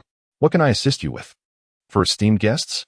Wu Shuang was displeased by the shopkeeper's dismissiveness. "Are you looking down on us?" The portly shopkeeper rolled his eyes. But when he noticed Wu Shuang producing a dazzling set of silver armor from her pack, his expression shifted noticeably. It was none other than the renowned wolf warrior armor. The assistant's eyes gleamed with excitement at the sight. The wolf warrior armor was crafted from exceptionally rare materials, making it a coveted piece of equipment that was not easily obtainable, even for those with ample wealth. Thus, it became a symbol of power and prestige among the continent's elite. The armor's defensive capabilities could withstand the full might of a level 16 warrior's attack, truly a treasure that was hard to come by. A distinguished patron, an absolute treasure, the shopkeeper exclaimed, nodding repeatedly. The quality, the material, the craftsmanship. This must have been forged by at least a second-tier alchemist. Are you truly considering selling it? Indeed, Wu Shuang replied. What is your offer? 100 gold coins. The portly shopkeeper grinned widely. Qing Shan, observing the shopkeeper's demeanor, pondered whether the armor was indeed as valuable as it seemed. However, he still had little understanding of the currency in this world. Is this how you conduct business? Wu Shuang retorted sharply. 100 gold coins for the wolf warrior armor? Do you take us for fools? Not at all, not at all. The shopkeeper quickly reassured them. At the Treasure Pavilion, we pride ourselves on fairness and honesty. How about adding 30 more gold coins to that offer? What do you think? What fairness and honesty? Wu Shuang replied indignantly. You merely see us as easy targets. There are at least 50 treasure pavilions in Lusu, and I've never encountered one as unscrupulous as yours. To be frank, the pavilion on West Street offered 200 gold coins. We merely came to you to see if we could make a better deal. Ah, the shopkeeper forced a smile. You truly are seasoned experts. Of course, Wu Shuang said, lifting her chin with a hint of pride. Fine, since you are experts. I shall earn a little less. How about 210 gold coins? The shopkeeper conceded, adding, this is the highest price we can offer. If you don't believe me, feel free to visit other shops and return. Now that sounds reasonable, Wu Shuang chuckled. 5 minutes later, as they looked at the heavy, gleaming gold coins, Qing Shan couldn't help but marvel. So this is how easy it is to make money. What did you expect? Wu Shuang replied, stowing the coins in her pack. She then pulled out 3 more coins, handing them to Qing Shan, Wu Shang, and Yun Xia respectively. Consider this your pocket money. Pocket money? Qing Shan was momentarily taken aback, yet who wouldn't appreciate having money? He accepted it with a smile. Where to next? Wu Shang asked excitedly. Now that we have money, we must indulge ourselves. Wu Shuang chuckled, remarking that after spending half a month living like a wild person, it was time to treat oneself well. Was it not? Food is the essence of life, and where there are people, there will invariably be places for feasting and revelry. The delicious pavilion, known for its exquisite flavors and reasonable prices, claims to be fair and honest to all, whether young or old. Though the veracity of such claims remains uncertain, it is at least what the sign professes. The task concluded, and upon observing the crowd inside, it appeared quite substantial. From Qing Shan's perspective, a larger gathering naturally signified a thriving business, which in turn suggested that the cuisine in this establishment must be commendable. Undoubtedly, Xuanyuan shared this sentiment. The ground floor was already bustling with patrons, leaving Qingshan and Xuanyuan's group no choice but to ascend the stairs in search of a window-side table. However, when Xuanyuan opened the menu, she was taken aback by the prices. So expensive. Expensive? Qingshan questioned, somewhat puzzled. He had no concept of the prevailing prices in this realm. A braised venison dish costing a silver coin seemed reasonable to him. Xuanyuan, somewhat irritated, replied, "Elsewhere, it would only be about 20 copper coins." It was surprising to discover that this girl was rather frugal, especially considering that they had just made a significant profit. Moreover, in Qingshan's understanding, someone of her stature in the martial world ought to be lavish and generous. Yet, it appeared there was a discrepancy. Could it be that this tavern overcharges? Qingshan inquired. Not quite. The cost is inherently higher at taverns. Xuanyuan blushed, then discreetly pointed to the small stalls downstairs, confessing with some embarrassment, "I usually dine at places like that." Qingshan and his companions found it hard to believe. Despite having undertaken a few missions, Xuanyuan had always been in the company of adults, rendering her experiences akin to Qingshan's. As for Yunxia, she was a typical carefree girl, having little understanding of gold coins, indicating that her life was one of ease and comfort. Though her family was affluent, the essence of their training lay in their own abilities, and the money they spent was earned through their efforts. Xuanyuan awkwardly elaborated, "That's why frugality is paramount. Otherwise, how will we afford gear, repairs, potions, and travel expenses? Don't forget, we still need to hire a mentor for Qingshan. We must accumulate more funds." In truth, their pack contained 2 additional sets of wolf warrior armor and 3 silver swords, which could fetch a considerable sum, yet Xuanyuan chose to retain these treasures for future necessities, as they were invaluable items that money could not easily procure. Thus, Qingshan came to understand that individuals in the martial world were not as carefree and generous as he had presumed. They, too, experienced their share of constraints and hesitations. Don't assume that just because we made some money earlier, we want to have more expenses in the future, Xuanyuan quietly admonished. Once you've been around longer, you'll realize that money is never enough. Every penny counts. "Ah, I see," Qingshan acknowledged, eager to learn. "Shall we choose another restaurant?" "Absolutely not," Xuanyuan countered. "Since we are here, let us indulge this once as compensation." She called over the waiter, ordering for servings of the house special and 4 jars of huaiyao wine. The waiter nodded affirmatively and prepared to depart. The second floor, though less crowded than the first, was still filled to half capacity. At a nearby large table were about a dozen individuals, led by a remarkable man clad in silver armor, whose demeanor exuded authority. A small silver shield on his shoulder, adorned with 6 fine golden stripes, clearly indicated his strength and rank, a level 16 shield warrior. The continent had a distinct hierarchy, with evident markers of strength. Those who joined factions or mercenary groups bore additional insignias. These rank insignias, akin to modern military ranks, were displayed on special shoulder patches. A single shield represented 1 rank. 2 represented 2 ranks, and so forth. The golden stripes followed the same pattern. This imposing figure possessed 1 small shield, indicating level 10, and 6 golden stripes, indicating level 6, culminating in a level 16 status. Such prowess was indeed rare. Accompanying him were several young warriors, also donned in armor, 6 of whom displayed the insignia of level 14 sword warriors, suggesting they were elite fighters from prestigious backgrounds. However, what struck Qingshan most was another young man, aloof and seemingly indifferent to his surroundings. Although clad in armor and wielding a long sword, his armor bore no prominent markers of strength or rank, indicating he was no ordinary individual. His depth was inscrutable. Among them was a girl, appearing to be of a similar age to Xuanyuan, possessing striking features and an air of charm. Yet, her insignia revealed her to be a level 6 sword warrior. While not exceptionally strong, her youthful achievement was commendable. Unfortunately, she exhibited an air of arrogance and sharpness, overhearing Xuanyuan and Qingshan's earlier conversation despite their hushed tones, remarking, "A bunch of country bumpkins." Upon hearing this, Both Wu Shuang and Qing Shan were left blushing with embarrassment. Yunxiang and Yunxia, however, were incensed, particularly Yunxia, whose fiery temperament nearly ignited a confrontation. Avoid trouble, Wu Shuang swiftly cautioned, restraining the about to erupt Yunxia.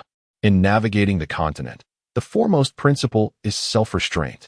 Engaging in needless conflict will only lead to demise. This was a lesson Wu Shuang had learned over her 2 years of travels and had imparted to Qing Shan and the others. As the leader of their group, Wu Shuang's word was final, and thus, even though she felt aggrieved, Yunxia begrudgingly complied, simmering in her seat. The young noble disciples, perceiving the quartet's restraint as weakness, laughed even more boisterously. This discordant scene drew the attention of other patrons within the tavern. Across the room, another table housed a similar group of robust men in armor, yet devoid of any insignia indicating their status, faction, or strength. However, the striking black armor and the imposing stature that far exceeded that of an ordinary person effortlessly captured the attention of the youth. In the land of Wanluo, not all wandering warriors are inclined to display their prowess and affiliations. In fact, a considerable number preferred to keep such information concealed. At times, concealing one's strength serves as a crucial means of self-protection. Due to the distance and angle, Qing Shan could not discern their features. Yet he could sense the intangible pressure emanating from them. The establishment of the 031 Corps marked the arrival of extraordinary individuals. Among them was a young man with an air of elegance, alongside a burly figure resembling a bear, his face adorned with a thick beard. This large man exuded the aura of a dormant volcano, ready to erupt at any moment. Such a presence prompted Qing Shan to remain vigilant. Having long grappled with the tenuous boundaries of life and death, which rendered him instinctively cautious of his surroundings. The human world could, at times, be more perilous than the savage forests teeming with feral beasts. In addition to their formidable presence, Qing Shan sensed a powerful, invisible force enveloping the entire tavern.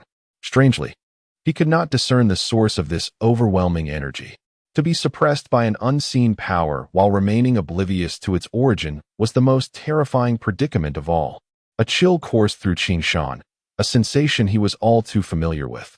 The arduous years spent in the mammoth forest had sharpened his instinct for sensing murderous intent to an unimaginable degree.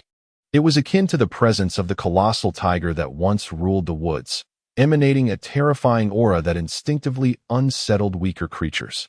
How could it be possible for a human presence to be so formidable? Cold sweat broke out uncontrollably on Qing Shan's brow, his complexion paling in an instant. Who could it be? He instinctively scanned the surroundings. Most were merchants, vendors, affluent young gentlemen, young ladies, and innocent children, along with a number of sword-bearing rogues, all of whom Qing Shan filtered out mentally. Looking at his companions, there appeared to be nothing amiss. Wu Shuang and Yunxia were still pouting, evidently bothered by the earlier incident, while Wu Shuang maintained an air of calm, sipping his drink. It seemed that no one else had noticed the peculiar atmosphere, except for him. Shouldn't they leave this place soon? The harsh laws of the jungle had ingrained in Qing Shan the instinct to distance himself from danger. Yet, before he could act, a sudden hush fell over the tavern. Wu Shuang, Wu Shang, Yunxia, and even the several young disciples who had been mocking Qing Shan and Wu Shuang were now lost in thought, staring blankly at the entrance. What was happening? Qing Shan felt a surge of beauty as Wu Shuang stammered, How beautiful. Following Wu Shuang's gaze, Qing Shan beheld a celestial maiden in purple attire materializing at the door. Ethereal and enchanting, she appeared almost unreal, creating an atmosphere of dreamlike illusion. It was Lu Mingli. Qing Shan nearly leaped from his seat. She bore an uncanny resemblance to the Lu Mingli from the mythical tales. Identical purple hair, matching purple eyes, and a flowing purple skirt. Yet, instead of a zither, she wielded a slender, elegant sword. Lu Mingli, Qing Shan exclaimed, his astonishment evident. Wu Shuang, taken aback by Qing Shan's reaction, queried, Do you know her? No. Qing Shan admitted, feeling somewhat embarrassed. She just reminds me of someone I once met. What a little beauty, despite being a girl herself. Yunxia gazed at the newcomer with unabashed admiration. If only she could be my wife, she mused, while Wu Shang's drool nearly dripped to the floor. Not only him, but all the men around displayed similar foolish expressions. As the saying goes, everyone has a heart that loves beauty, or perhaps a beautiful woman brings trouble. In any case, women, especially beautiful ones, are often the source of chaos. It was as though a single droplet had splashed into a calm pot of oil, causing an eruption of excitement throughout the tavern. Dozens of eager young disciples readied themselves to approach her. Even Wushang appeared impatient. However, before the youthful crowd could make a move, a towering figure stepped forward. "Little sister, would you care to join me for a meal?" The crowd then realized that this was indeed the burly man Qing Shan had noticed earlier. "Ugh, what a clumsy approach," Wushang scoffed. "What a brave, bumbling bear," Wushuang muttered. "He's in for a rough time," Yunxiao remarked, a rare smile on her face. Indeed, the first to take the plunge. Impressive. Qing Shan nodded in agreement. Meanwhile, the burly man maintained a relaxed demeanor, patiently awaiting the girl's response. "I'm sorry, I'm here to find someone," she replied, straining to peek around him, her toes barely lifting her height. Unfortunately, the man's considerable size blocked her view, and she was left trying to find a way to see inside. "Don't worry, I'll help you look," the bear-like man said, still blocking the entrance. "Tell me, who are you searching for?" Sir, could you step aside? I can't see," the girl replied, urgency creeping into her voice. "Why you call me sir?" the burly man stammered, prompting laughter from the onlookers. "Bear boss hates being called sir." His companions exchanged worried glances. "This little girl is in trouble," someone remarked. "I wouldn't be so sure," another countered. "Excuse me, uncle, please move aside." She finally realized her mistake, her face turning crimson with embarrassment. A loud commotion erupted in the tavern as laughter filled the air. "See, this is what happens when you're too beautiful." Wushuang laughed, reveling in the amusing scene. "Well said, boss," Yunxia chimed in, acknowledging Qing Shan's wisdom in avoiding trouble. Yet, Wushang appeared concerned. "That bear doesn't seem like a good person." "Indeed, he doesn't," Yunxia pondered. "Shouldn't we be heroes rescuing the damsel in distress?" Wushang's eyes sparkled with excitement.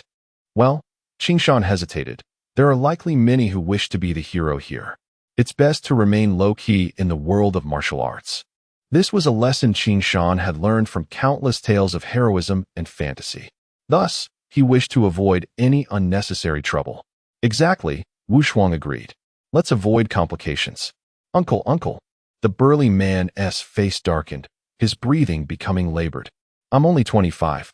Laughter erupted once more. The bear-like man seemed to be struggling to navigate the situation with the oblivious girl, though it appeared to be a challenging endeavor for him. Her originally rosy cheeks now blushed a deeper shade of crimson, resembling a ripe apple, evoking an irresistible urge to take a bite. "Ha, never mind." The clumsy bear extended its sturdy paw, attempting to grasp the little girl's arm. But how could this be permissible? Even if the young girl consented, others would surely object. The eyes of the masses are sharp as snow, and immediately a group of esteemed disciples sprang forth, positioning themselves before the clumsy bear, exposing its foolish scheme. The bear faced an unfavorable start and was now confronted by this troublesome bunch, which ignited its fury, leading to a chaotic uproar among the dozen or so individuals present. "What good or bad intentions do you have?" the bear growled. "I see your true malice." With a haughty demeanor, a certain young man struck a suave pose and turned to a little girl who was intent on entering. "My lady, please proceed." "Ah, thank you, big brother," the girl replied, a sweet smile gracing her face as she slightly bowed before entering the hall. She began to survey her surroundings. "I am Long Fan, a disciple of the Bei Long family." The handsome Long Fan introduced himself, subsequently inquiring, "May I know your esteemed name, my lady?" The girl seemed preoccupied with finding someone and paid little attention to Long Fan's charm. However, it appeared she had not yet located the person she sought. At that moment, she spotted Wushuang and Qing Shan. One of the four youths looked at her with concern. This was Wushang. The other three appeared equally harmless, which caused the girl's eyes to brighten. "Excuse me," the little girl said shyly. "May I ask you something?" "Of course," Wushang replied, slightly taken aback, while Qing Shan felt a sudden tightening in his chest. The girl, viewed from a distance, had an ethereal quality, yet up close, She exuded an astonishing allure and impact. It was not just Qing Shan who was entranced. Even Wu Shuang and Yunxia were breathless. This girl possessed a remarkable charm that captivated both males and females alike. Have you seen a tall and handsome big brother? The girl's question was abstract and left them perplexed. How tall and how handsome? Wu Shan asked, his brow furrowed in confusion. Can you be more specific? The height is about this, the girl said, as she stood on her toes and raised her hand to indicate an exaggerated height. He is big, bright green eyes and long hair. Her gestures only left Qing Shan and Wu Shuang more bewildered. I can't quite comprehend, Qing Shan admitted. Can you simplify it? Wu Shuang, feeling rather vain, interjected, is he taller than me or more handsome? He's taller and more handsome, the girl asserted confidently, but he isn't as pretty or cute as you. Wu Shuang's face flushed crimson at the unexpected compliment. What do you mean by pretty and cute? That's utterly absurd. Meanwhile, Qing Shan and Wu Shuang nearly burst into laughter. Wu Shuang and Wu Shuang were twins, strikingly similar in appearance. Wu Shuang was a rare beauty, and Wu Shuang's looks were not far behind. If Wu Shuang donned Wu Shuang's attire for a disguise, he could easily deceive many.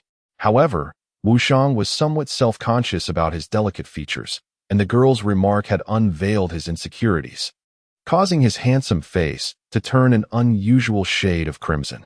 I have not encountered such a person, Wu Shuang replied with certainty. I'm sorry, the girl said, a hint of disappointment in her tone, invoking a sense of heartbreak in those around her. I mustn't intrude. Not at all, Wu Shuang said, forgetting his previous discomfort. However, a tinge of jealousy seeped into his voice. Is he important to you? Perhaps, the girl replied uncertainly. I've been searching for him for a long time, traveling a great distance. How long and how far? Yunxia inquired. I've been searching for 3 years, all the way from Nanjun to here. The girl's expression turned melancholic, resembling that of a forsaken maiden. What a despicable scoundrel! Qing Shan muttered, irritated. How could he abandon such a lovely girl? Meanwhile, Wu Shuang and Yunxia were left speechless. Heavens! Nanjun. That's at the southernmost edge of the road, on the other side of the Kila Desert. The girl had traversed the continent to arrive here, seemingly all alone. Wu Shuang felt a chill of concern for her. Traveling such a distance alone for 3 years seemed almost fantastical. Just so happens we plan to roam the world as well. Wu Shuang's eyes gleamed. Why not join us? It would be convenient to help you search. Would it be all right? The girl hesitated. Absolutely, of course. The four exclaimed in unison. I am Jiao Luo. The girl introduced herself politely. Please take care of me. I am Wu Shuang. This is Wu Shuang, Qing Shan, and Yunxia. Yunxia nearly revealed her full name. The 5 young individuals quickly formed a camaraderie, leaving the others in the background. This was intolerable, especially for the bear, who had dared to defy the ire of the crowd for her sake. His sacrifice was considerable. And now this girl was merrily engaging with 4 inexperienced youths. It was simply unbearable. Thus, the bear ignored the esteemed disciples and lunged at Jiao Luo. Still engrossed in conversation with Qing Shan and Wu Shuang, a fierce wind howled as a murderous intent surged. Watch out! The 3 esteemed disciples simultaneously drew their swords, aiming at the bear, seeking death. The bear roared, its robust form suddenly erupting in a bizarre golden glow. The bear's paw glowed intensely, its power and speed magnifying instantaneously, transforming into an iron fist. Boom! The colossal iron fist collided with the 3 swords, producing a sharp clang. The swords were sent flying, while their wielders were jolted back, spitting blood from the force. It's raging battle energy. That fellow is a berserker, someone in the crowd exclaimed. With a furious roar, the bear retaliated, its eyes ablaze, as it transformed its iron fist back into a paw, reaching for Jiao Luo once more. Everything unfolded so suddenly. Humph, my junior was sent flying by a single punch. The leading man felt a pang of humiliation. If this spreads, no, it is already common knowledge. Where will the Bai Long family's reputation stand? How dare you? The man was truly furious now, swinging his large shield and charging at the bear, his unsheathed sword crashing towards the bear's back. Feeling the fierce energy behind him, the bear abruptly halted, its body contracting as it evaded the violent strike. Without turning its head, the the bear unleashed another surge of ferocious battle energy, executing the Diamond Mountain back move, crashing directly into the shield-bearing man. Such formidable battle energy. Many spectators noted that the bear's cultivation level was certainly not inferior to level 7. Otherwise, it would not dare to be so brazen as to collide with its back against an opponent. Even more astonishing was the Diamond Mountain back technique, which was not only powerful but also executed with remarkable timing and precision. The formidable giant was caught off guard, unable to regain his composure. Fortunately, while the shield warrior may not have excelled in other skills, his defensive prowess was impeccable as he swiftly raised his sturdy shield before him. A resounding crash echoed through the air as the mighty bear collided with the shield, yet the bear's cultivation evidently surpassed that of the shield warrior by a considerable margin. In the instant of impact, the shield warrior was sent tumbling, shield and all, while the bear staggered forward several paces, momentarily dazed. However, the bear's agility was remarkable, allowing it to harness the force of the collision and lunge once more towards Jiao Luo. This rapid exchange transpired in the blink of an eye, leaving the three prominent disciples and the giant shield warrior utterly overwhelmed, while the bear charged like a cannonball towards Jiao Luo. The abruptness of the situation was astonishing, leaving Qing Shan in shock, instinctively drawing his sword to confront the threat. Suddenly, a sharp whistle pierced the air, as a dazzling blade gleamed like the dawn's light, momentarily blinding all present. This was an incredibly swift strike, so unfathomably fast that it evaded description, appearing almost ethereal in its elusiveness. A piercing sound echoed as the bear's chest erupted with blood, its body feeling as if it had collided with a speeding truck, letting out a cry as it was knocked back. The armor on its chest shattered, revealing a ghastly golden bear tattoo and a gaping wound. Had the bear not reacted swiftly, the blade would have penetrated its armor and heart. The flash of the sword disappeared as quickly as it had come, leaving the onlookers in stunned silence, many gasping in horror. The technique employed was none other than the renowned Angry Jiao sword technique, a signature style of the Angry Jiao clan, which dominated the southern regions. The fierce bear's tattoo was emblematic of the feared Exploding Bear Legion, known throughout the continent. Both the Angry Jiao and Exploding Bear were formidable forces capable of shaking the very land beneath them.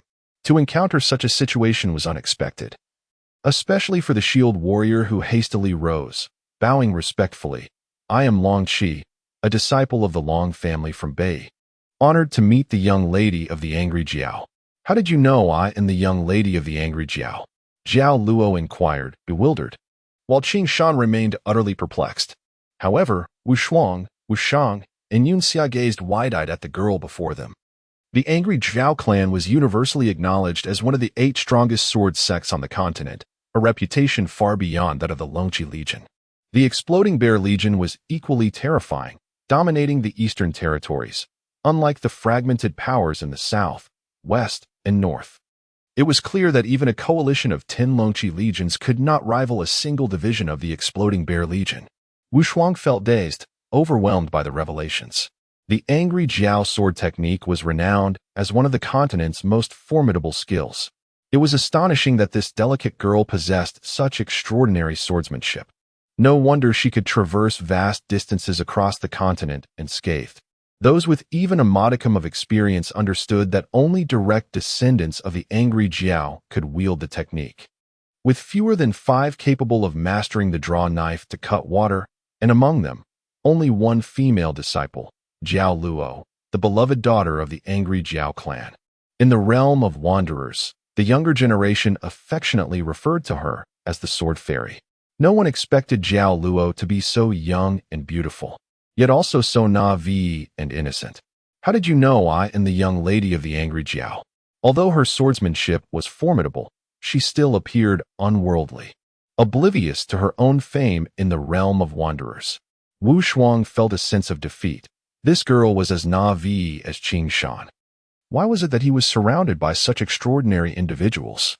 Qing Shan, the wild man with innate strength, could dispatch 2 level 16 masters without breaking a sweat, a true monster. Yun Xia, though slightly weaker than Qing Shan, was still a terrifying force. Now, with the addition of this formidable sword fairy, Their little band seemed like a haven for monsters. As for his brother Wushang, at least he had his silent arrow to rely on. In contrast, Wushang, who always prided himself on his talent, felt overshadowed. It seemed that leading this group would be a daunting task. The bear, furious and humiliated after being driven back by a single sword strike, glared with fierce intensity. "Sword Fairy," he exclaimed, still astonished yet unwilling to yield easily. The exploding bear legion had a notorious reputation, and being bested in such a manner was unacceptable. Determined to reclaim his honor, the bear resolved to fight back vigorously. Despite his earlier blunder, the bear was no weakling. Once he exerted his full strength, the dynamics would shift dramatically. In front of so many comrades, allowing this girl to humiliate him was out of the question. "Everyone, stand down," he bellowed, his nostrils flaring in anger. "If we all attack at once, it would only confirm my defeat. I, the Great Bear, will handle this." Yes, the others finally comprehended their grave error. In the realm of adventure, one could lose a battle, but one's spirit and face must remain intact. Surrounding a single girl was indeed indefensible. The young lady of the angry Jiao clan was not to be trifled with. The bear grinned wickedly. "I am Mo Shi. You must have heard of me." At the mention of Mo Shi, the crowd gasped. Recognizing him as the infamous leader of the 700 madmen of the Exploding Bear Legion, the shield warriors' teeth began to chatter in fear. How had they encountered such a legendary figure? It was no wonder he had been sent flying with a single blow. Mo Shi was known throughout the realm of wanderers as a maniac, endowed with innate strength and ferocious berserk energy, nearly unmatched among his peers. More terrifying was that he was a genuine level 17 berserker, capable of challenging opponents 3 levels higher than himself. Though he ultimately fell to the legendary marksman known as the Blood Spear, he managed to escape unscathed, earning him fame and solidifying his status as the leader of the 700 madmen of the Exploding Bear Legion.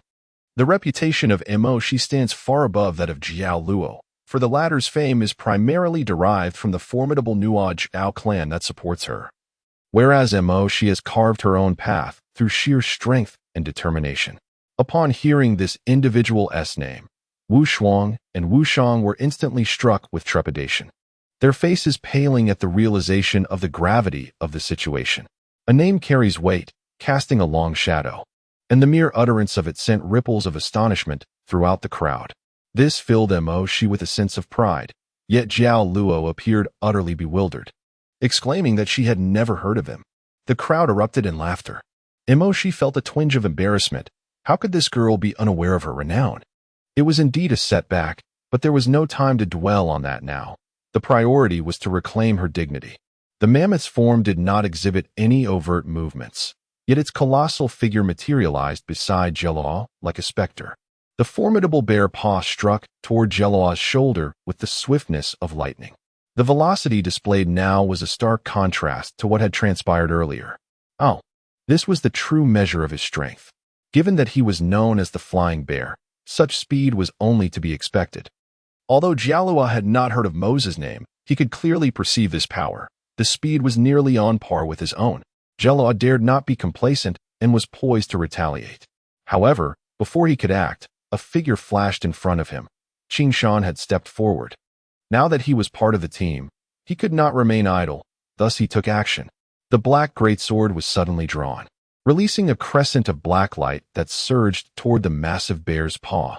In comparison to Jelua's earlier technique of drawing the sword to part the waters, which was ethereal and elusive, this strike appeared rather mundane. Yet, Moses' expression shifted dramatically. This blow, simple yet incisive, was astonishingly imbued with a fierce and relentless killing intent.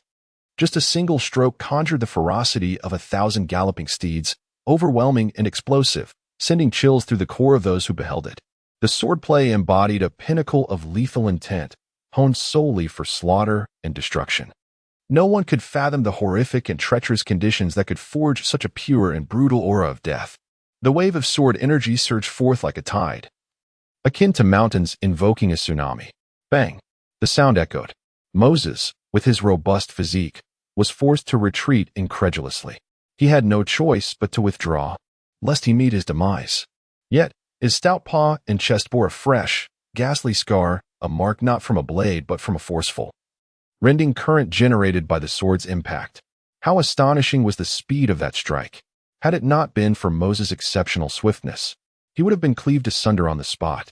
The single strike had compelled the flying bear, Moses, into retreat, leaving onlookers gasping in astonishment. Not a soul could discern the nature of that singular blow. Who was this remarkable individual? Moses was utterly astounded. This unassuming youth was even more formidable than Xiaoluo, rivaling the bloodthirsty adversary he had long regarded as his nemesis. What misfortune had led him to encounter such formidable opponents today? What a domineering strike! The shield warrior beside him sparkled with fervor. Astonishingly, without even utilizing his fighting spirit. The sheer velocity of the sword's movement had cleaved through the great bear's protective armor, the likes of which had never been witnessed before. The once acerbic and haughty young female disciple was now rendered speechless, fixated on Qing Shan. How impressive! This was the true essence of mastery. In contrast, those self-proclaimed prodigies among their peers ought to find a wall to bang their heads against. Qing Shan, however, remained composed, casting a casual glance at the massive bear without pursuing the attack, sheathing his sword. "Who are you?" Moses glared at Qing Shan, his expression dark and brimming with menace. "Do you dare to oppose the exploding bear legion? You must be tired of living." At this moment, Moses was acutely aware that capturing Xiaoluo was no longer feasible. He could only invoke his backing to intimidate his adversaries. The exploding bear, Qing Shan mused, perplexed, as he observed the bear's brazen demeanor. "I haven't heard of it. If you don't retreat, I will make you wish you had." Yun Xiao boasted audaciously, "Listen well, we are a syndicate, unafraid of heaven or earth." "Shut up! Shut up!" Wu Shuang and Wu Shang nearly leaped in desperation. This was dire. The exploding bear legion was notoriously overbearing, and ordinary people avoided them like the plague. Who would dare to engage in a staring contest with them? Yet, unexpectedly, the novice Yunxia dared to challenge them. It was a recipe for disaster. Unfortunately, Wu Shuang and Wu Shang had no opportunity to warn Yunxia. They could only stand by anxiously. However, this audacity infuriated Moses. In the world of rogues, few dared to disregard the exploding bear legion's reputation, yet these individuals seemed to hold them in utter disregard. What audacity! Moses was beside himself with rage, but facing Qing Shan's indifferent gaze sent shivers down his spine. Could it be that this syndicate had a more formidable background? For a moment, Moses was left in a quandary. However, he could not retreat now. In this line of work, one could lose battles, but never the aura of dominance. Very well, I see how it is. Frustrated, Moses resolved to tear off the mask of civility. If one blow would not suffice, he would resort to a group assault. The other hulking members of the exploding bear legion stood beside Moses, radiating malice. Only the elegantly poised young man remained unfazed, casting a contemplative glance at Qing Shan and Xiaoluo, as if deep in thought. Beside him, another black-armored warrior sat attentively. "Young master, those youngsters are peculiar. Moses may find himself at a disadvantage." "It's fine. Let them create a ruckus for now," the young man replied nonchalantly. Aside from that black sword youth, the others posed little threat. This individual possessed keen insight, having discerned the true nature of Wu Shuang and the others at a mere glance. In the arena, the atmosphere was palpably tense. Group assault? Who fears whom? Shield warrior Long Qi declared. "Today, my Long family shall stand against you." The mudman still bore a flicker of anger. And with the Long family's disciples being so thoroughly humiliated, action was imperative. Otherwise, their future prospects would be grim. A dozen disciples from the Long family took their stand beside Qing Shan, evidently intending to obstruct Moses and his companions, while also signaling their allegiance to Qing Shan. No one anticipated the situation would unfold so dramatically.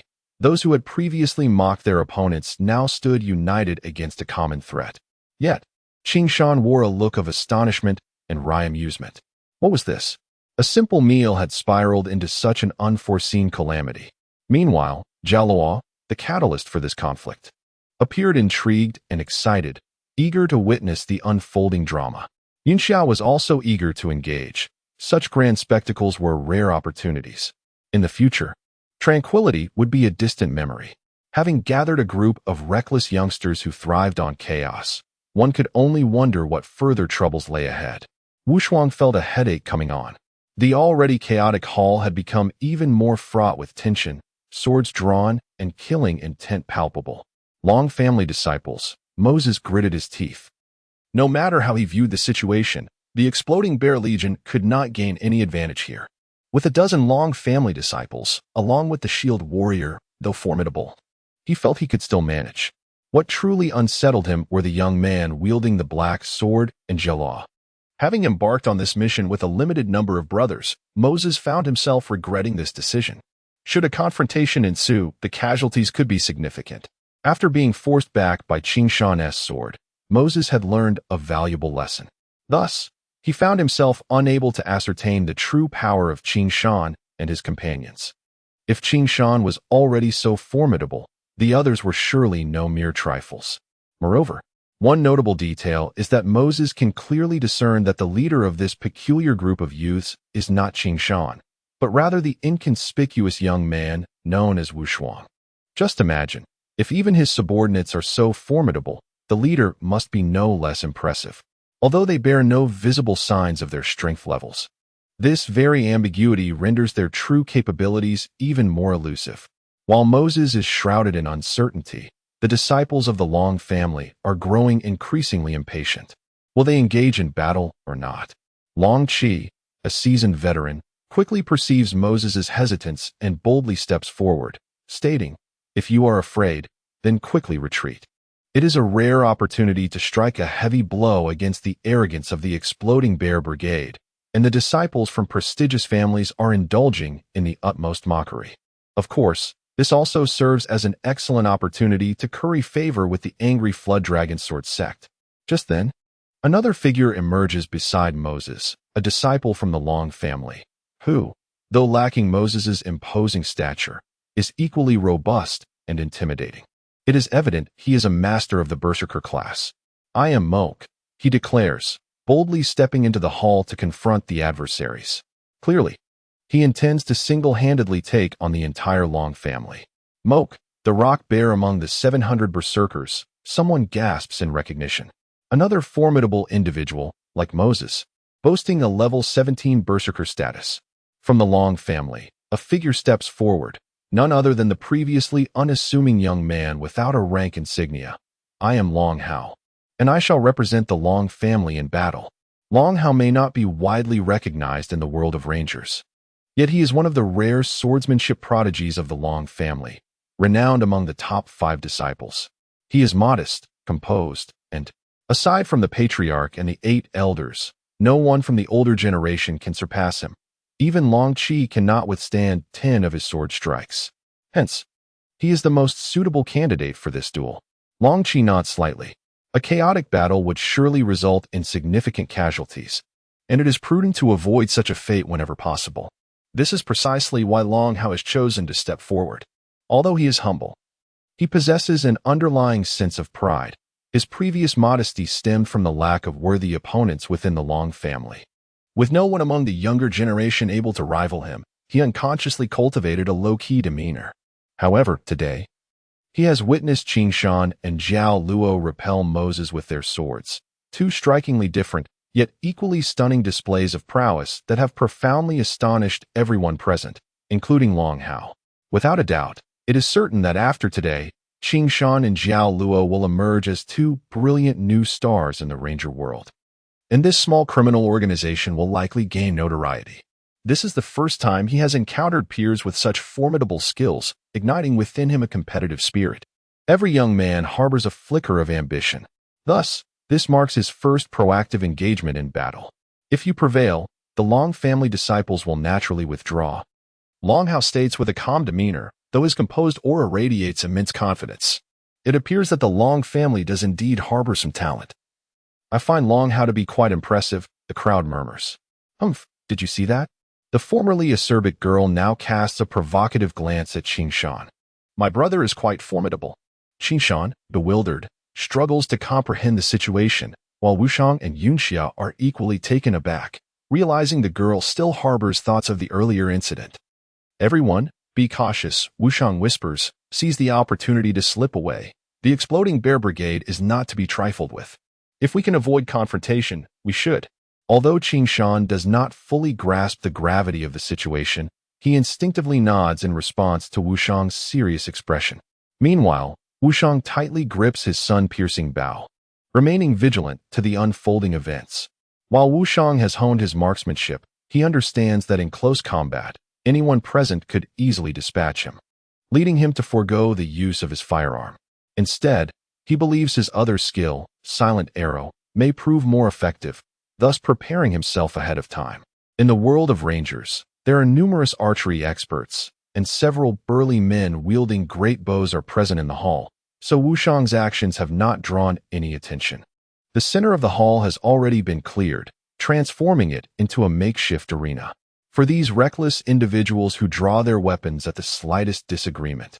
The establishment is accustomed to such altercations and is wholly unfazed.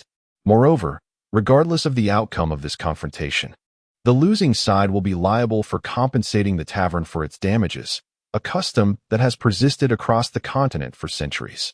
Occasionally, taverns even gain renown due to these fierce skirmishes, attracting more patrons. In the arena, the poised Long Hao faces off against the robust Moke. While their physiques may differ, their commanding presence is nearly indistinguishable. Another fierce contest is upon them, and all eyes are glued to the two combatants. The disciples of the Long family and members of the Exploding Bear Brigade have retreated to opposite sides. Moke's expression is grave. The previously unrecognized youth before him possesses an unexpectedly strong aura. Moses' prior setbacks have rendered Moke more cautious, for the lessons of experience are not easily forgotten. The calm in the arena does not last long. Long Hao's sword dances gracefully, unleashing a golden sword aura aimed at Moke's chest. As he swings his sword, he lunges forward with the ferocity of a tempest, moving so swiftly that his shadow appears almost imperceptible. When his form reemerges, he is already less than 3 meters from Moke, the azure blade poised to pierce Moke's throat simultaneously with the released sword energy. This strike is not only swift, its unpredictable momentum renders it nearly impossible to anticipate. With a roar, Moke stands his ground, his iron fist encased in steel knuckles hurtling toward Long Hao like a cannonball. This ferocious punch meets the sword aimed at his throat with astonishing precision. Excellent swordsmanship. Impressive fist technique. The audience erupts in applause as the intensity of their exchanges escalates from the very start. Long Hao's sword strikes flow like a dragon, each one sharp and treacherous, leaving no room for defense. Coupled with his ethereal footwork, distinguishing between his true form and illusions becomes an insurmountable challenge. Moke's fists strike like thunder. Every blow resonates with a rumble of tempests, exuding a colossal presence, akin to a deity descending upon the battlefield. Whenever Long Hao's sword approaches, it is invariably met by Moke's iron fists. Subsequently, Moke closes in, engaging in ferocious close-quarters combat. Yet, Long Hao's agility proves to be a formidable obstacle, thwarting Moke's every attempt to capitalize on his brute strength. In this exchange, both combatants engage in an intricate dance of sword and fist, battling fiercely for no less than 20 exchanges, yet neither can gain the upper hand. Among all professions, the close-quarters combat of berserkers is undeniably the most fearsome, especially for experts like Moke and Moses, who wield steel-knuckled gloves as their sole weapons, taking melee combat to its zenith. Should they manage to close the distance for an attack, the consequences would be unfathomable. Nevertheless, Long Hao remains acutely aware of this and maintains a firm grasp on the distance between them, utilizing the length advantage of the longsword. Both sides engaged in a mesmerizing duel filled with countless exquisite and bizarre techniques, captivating the onlookers. Undoubtedly, this was a premier contest of distance control. Seizing such a splendid opportunity, Qing Shan had already activated the recording function of Blue Moon, fixated on the clash unfolding before him.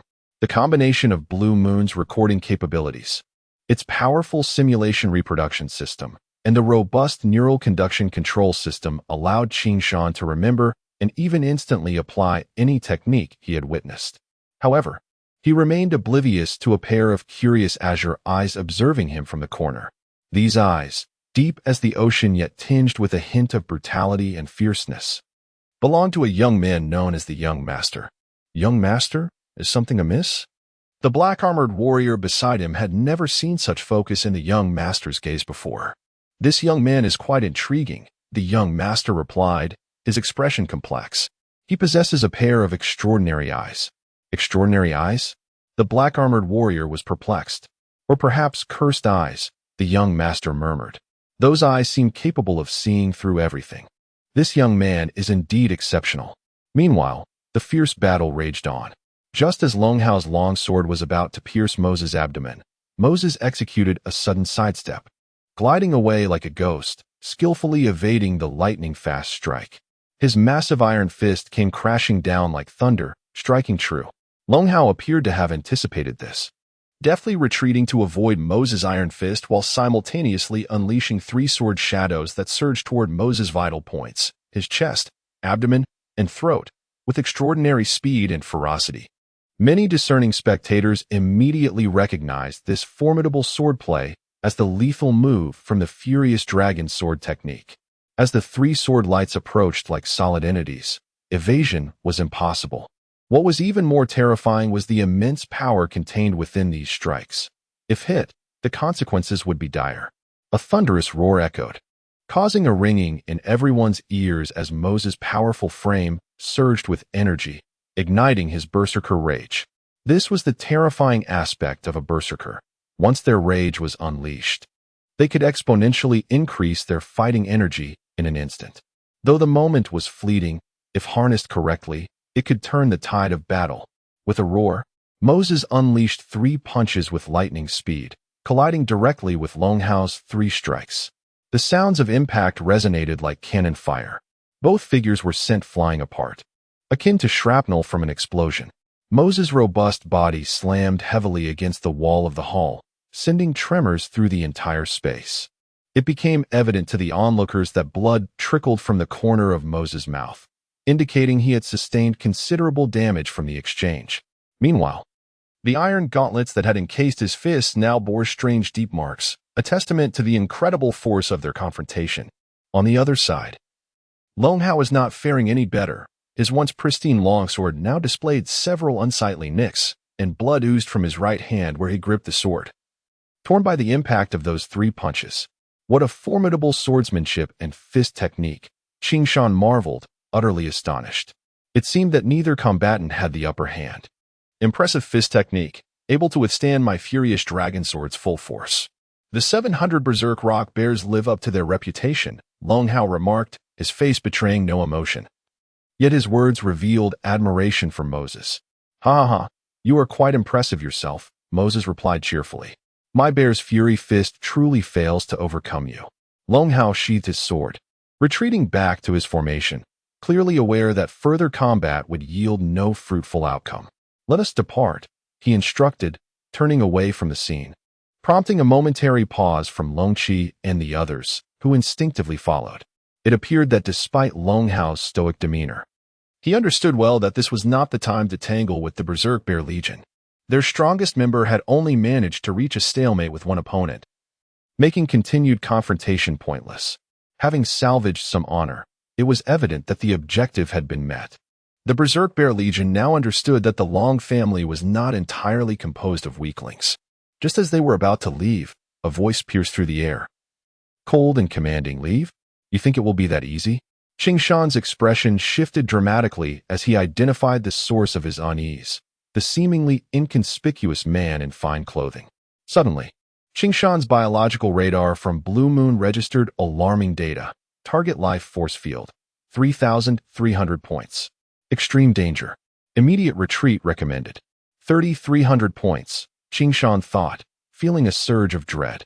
This individual was undoubtedly the most formidable life force he had ever encountered, suggesting a power level of at least level 33 according to the standards of the Wanluo continent. Moses' face changed, but soon a flicker of joy emerged. "Stop them!" Almost simultaneously, shadows materialized at the entrance, revealing Moses' companions blocking the exit, confronting Long Hao and his team. "You dare?" Long Hao bellowed in fury, yet his path was obstructed as he recognized the speaker. Qing Shan and Wu Shuang also noticed. The speaker was a strikingly handsome young man, seemingly in his late 20s, who had previously gone unnoticed despite being at the same table as Moses. Now, Qingshan suddenly recognized that the source of his anxiety stemmed from this extraordinarily alluring young man, akin to a primordial beast awakening from slumber. A heavy aura enveloped the hall. Such arrogance. Who do you think you are? Several members of the Long family, though shocked by the young man's overwhelming presence, could not tolerate his haughty demeanor.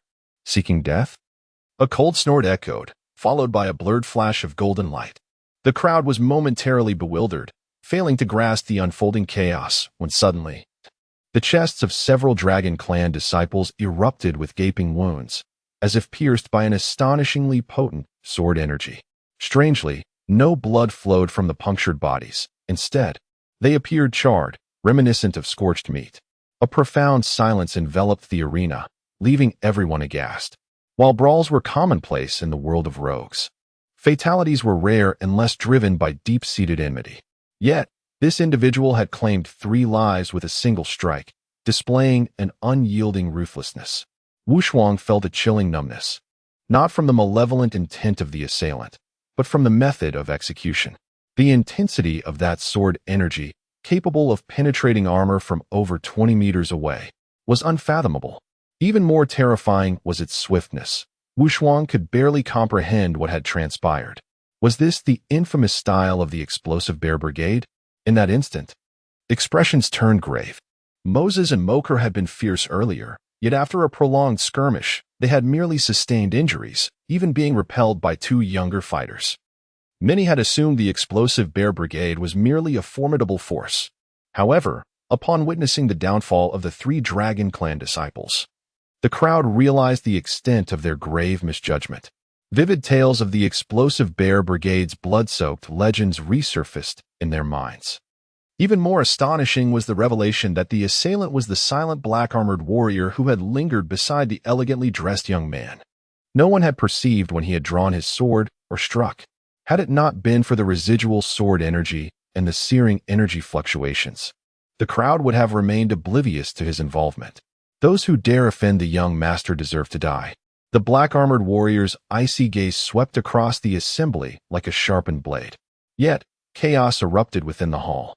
The young master of the explosive bear brigade, sword demon Luo Feng? Could this black-armored warrior be the inseparable companion of the sword demon, the Black Hawk? Wuxuang's face turned ashen, teetering on the brink of despair. It was disastrous. They had encountered this formidable adversary. Luo Feng had long been regarded as one of the most fearsome swordsmen among the younger generation.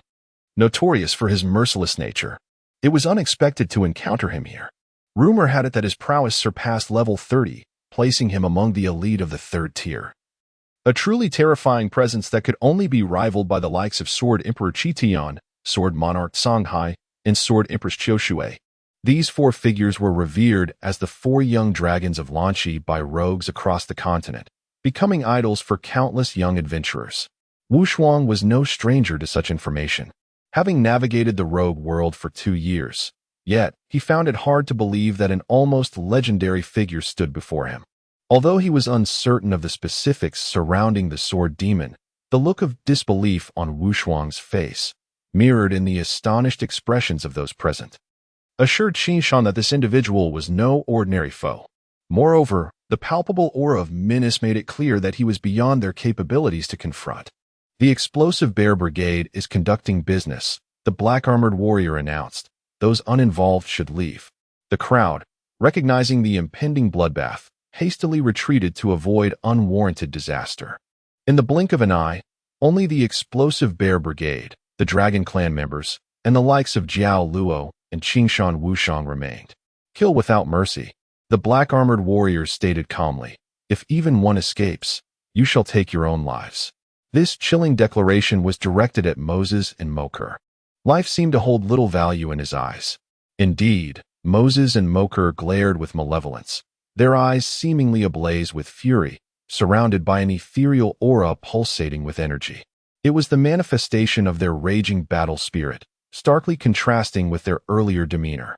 Wuxuang and Wushang Yunxiao wore expressions of despair. It appeared they might meet their end here.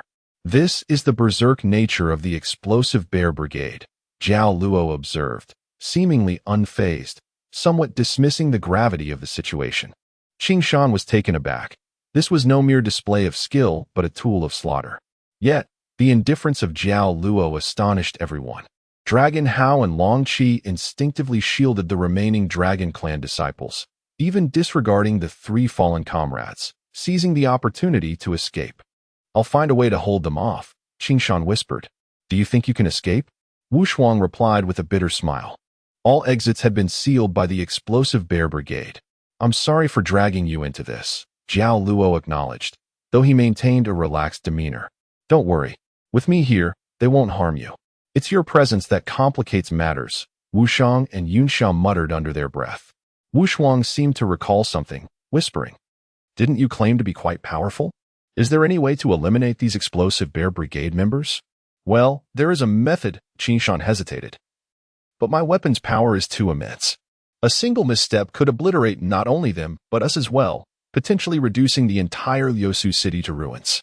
Prior to this, in preparation for a possible encounter with Ram, Qing Shan had instructed Lan Yue to minimize the power of the armed satellite and calibrate the fire control laser to an accuracy of no more than 10 square meters. Yet, even at this reduced level, the destructive potential remained terrifying. If fired, the entire tavern and street would undoubtedly be reduced to rubble, dragging them down with it. "You can't be serious," Wu Shuang exclaimed in exasperation. "At a time like this, you're still joking?" "I'm not joking," Qing Shan insisted softly. "Let's think of another plan." It was evident that Wu Shuang had lost hope. However, upon noticing Dragon Hao discreetly winking at him, Wu Shuang regarded the still-seated young master with newfound interest. He understood Dragon Hao's intent and whispered, "That individual is their leader. If something were to happen to him, it would surely disrupt their formation."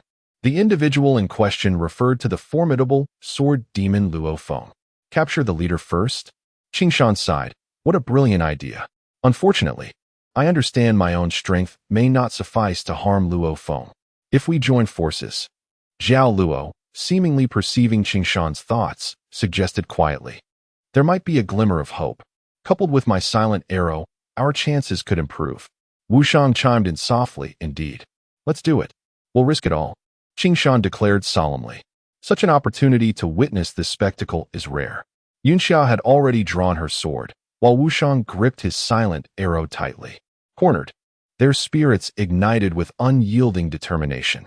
With their strategy devised, they awaited the right moment with patience, confident that Dragon Hao would create an opportunity for them. Meanwhile, all Dragon Clan disciples gathered to form an unusual 6-ring formation. "Do you really think my Dragon Clan fears your explosive Bear Brigade?" Dragon Hao gritted his teeth. "It is the Azure Dragon Sword formation. In comparison to novices like Qing Shan and Yun Xiao, Wu Shuang can be considered a seasoned veteran." Thus, she immediately recognized the strategic positioning of Long Hao and his companions, which likely constituted the renowned Azure Dragon Sword formation of the Long family. This formation is the hallmark of the Long clan's martial prowess. Once the sword formation is established, it generates a formidable and stable energy field, allowing each individual within the formation to harness the collective strength of the group, comprising a dozen individuals. The Azure Dragon Sword formation embodies a constant energy field that amalgamates all the celestial combat energy into one. It can be said that the remarkable and terrifying aspect of the Azure Dragon Sword formation lies in its ability to amplify combat prowess. Even someone like that haughty and spiteful girl, possessing merely the cultivation of an 8th-level sword warrior, can, upon entering the formation, leverage the strength of her allies to significantly enhance her combat capabilities. In essence, her current cultivation level would be equivalent to that of a 10th-level sword warrior. As for Long Hao, he might ascend to an astonishing level of 20th or even higher. "Fascinating," Moses chuckled sinisterly. "So this is the Azure Dragon Sword formation of the Long family. I have longed to experience it firsthand. Is the Azure Dragon Sword formation truly that formidable?" Moku sneered in reply. "Let me show you how the Berserk warriors of my Berserk Bear Legion engage in battle." Ha ha ha. The other dozen or so companions joined in with boisterous laughter. The sharpening of knives and the chopping of firewood is precisely what makes life intriguing. "Come now, the young scions of the dragon family, allow me to impart some wisdom upon you." Almost simultaneously, The berserk warriors surrounding the dragon disciples suddenly experienced a tremendous surge in their physical forms, their bones cracking audibly as a hazy golden light enveloped them. The formidable and savage aura that descended upon the scene was akin to a demon from the depths of the abyss manifesting in the mortal realm, instilling a profound sense of dread and paralyzing fear in all present. The explosive bear frenzy had begun. Longhao's cold expression briefly flickered with gravitas. Much like the dragon family, the explosive bear legion possessed its own unique abilities, and these were not limited to just one or two, but rather a diverse array. Within the explosive bear legion, there existed the notorious trio known as the 700 madmen, 800 iron riders, and 900 powerhouses, all of whom were renowned in the world of rangers. The 700 madmen, as their name suggests, comprised a battalion of 700, all of whom were berserkers. Even more astonishing was the fact that each of these berserkers had attained a minimum level of 7 in their cultivation. Imagine, if you will, the spectacle of 700 berserkers unleashing their frenzied battle energy upon the battlefield. Once the berserkers activated their frenzied battle energy, especially the most violent and brutal variant, such as the explosive bear frenzy, their only focus became slaughter and destruction. Fear and confusion were utterly obliterated. They transformed into terrifying machines, born solely for killing and devastation. And many would find themselves trembling in terror at the mere sight of their overwhelming presence. The Azure Dragon Sword formation relied on collective strength to enhance its combat power by 2 levels. In contrast, the berserkers could similarly elevate their combat prowess by 2 levels purely through their own might. Even more alarming was the fact that while the Azure Dragon Sword formation was dependent on its formation to engage the enemy and could not easily maneuver, the berserkers were free to unleash their attacks, showcasing greater agility and mobility. Longhao was well aware of this. He recognized that even with the Azure Dragon Sword formation, their chances of victory were slim, perhaps non-existent. Contemplating this, Longhao turned his gaze toward Qingshan and Jialaw. To his surprise, these individuals appeared eager for action. Did they possess a plan or some form of confidence that emboldened them? It seemed clear that these individuals were far from ordinary. Evidently, Longhao shared the same sentiment as Moses and Moker, finding it difficult to fathom the depths of these young warriors. The underworld, what sort of legion was this? And why had he never heard of it before? All of this flashed through Longhao's mind in the blink of an eye. With formidable foes before him, he could not afford to be distracted in the slightest. Roar! The first to launch an attack was none other than Moses, targeting the weakest girl within the sword formation. Long Jiao, be careful! Long Fan and Long Longshao shouted almost in unison, raising their swords in defense, while the seemingly delicate Long Jiao also shouted, thrusting her sword forward. In an instant, 3 long swords intertwined, forming a tightly woven net of blades aimed at Moses's fist. Crash! A dull thud resonated as Moses's iron fist struck the sword net with tremendous force. The 3 long swords were immediately jarred from their grips and sent flying, while the 3 young dragon disciples found themselves propelled backward, crashing heavily to the ground. Damn it! Longhao roared in fury, his form moving like lightning as he charged toward the scattered sword light, his afterimages resembling clouds, swiftly targeting Moses's vital points. With his strength surging, Longhao unleashed his most lethal strike. Azure Dragon emerges from the sea. A blood-curdling scream erupted as the crimson light burst forth. The steel-tipped gauntlet on Moses's massive fist shattered under the force of the blow. What terrifying sword energy! Was this truly his real strength? It was as if he had transformed into an entirely different entity compared to moments before. Had it not been for the superb quality of the gauntlet and his quick reflexes, that single strike could have severed his hand. Infuriated, Moses, filled with shame, had not anticipated such a devastating setback just as he was preparing to unleash his full power. All out, he shouted. The impatient berserkers, having waited long enough, abandoned any semblance of courtesy, pouncing upon the dragon disciples. At the forefront was the towering figure of Rock Bear Moker, whose colossal iron fist thundered toward Longhao. If he could defeat Longhao, it would undoubtedly shatter the psychological defenses of the dragon disciples. Long Fan and the other 2 dragon disciples rushed to intercept. fully aware that although Long Hao had drawn upon the formation's strength for his prior strike, he had expended considerable battle energy and could not withstand Moker's assault at this moment. They stood resolutely before Long Hao, their three swords interlocking to form a protective net, an ultimate defensive technique known as Cloud Dragon Probe's Claw from the Furious Dragon Sword technique. "Get away," Moker roared, refusing to yield as his iron fist collided with the trio's sword net. The gauntlet exploded with a golden radiance, erupting with the force of a volcano, unleashing immense power. Boom! The sound resounded, and much like before, the three dragon disciples were unable to withstand Moker's iron fist, sent flying with cries of anguish, crashing against the wall. The disparity in strength was painfully evident. This was the harsh reality. Roar!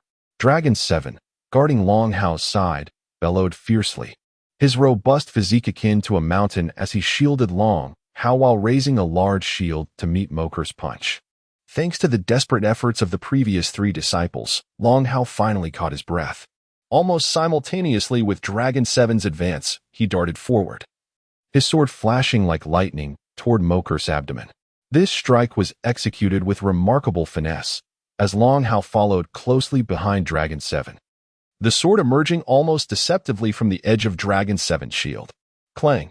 Moker's fist impacted against Dragon 7's shield, the incredible force causing the iron tower-like Dragon 7 to stagger several steps back.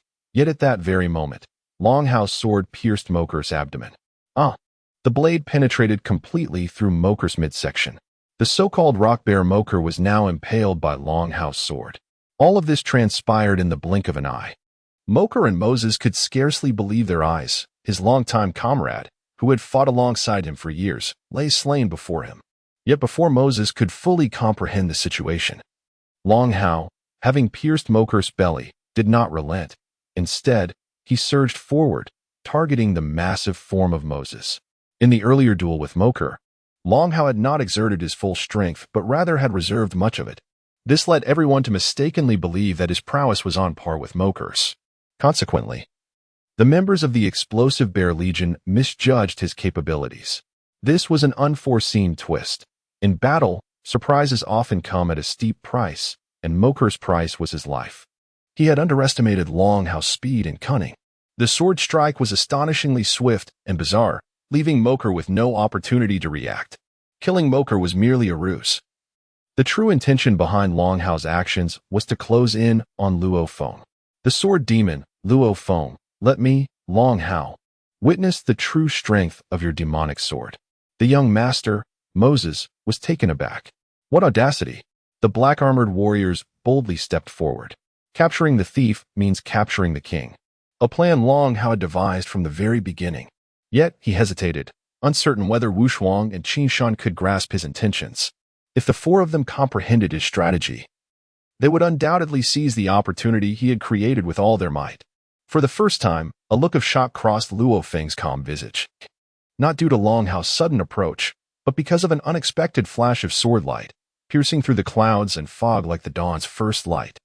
The furious flood sword techniques drawing the blade to divide the water was executed with breathtaking precision.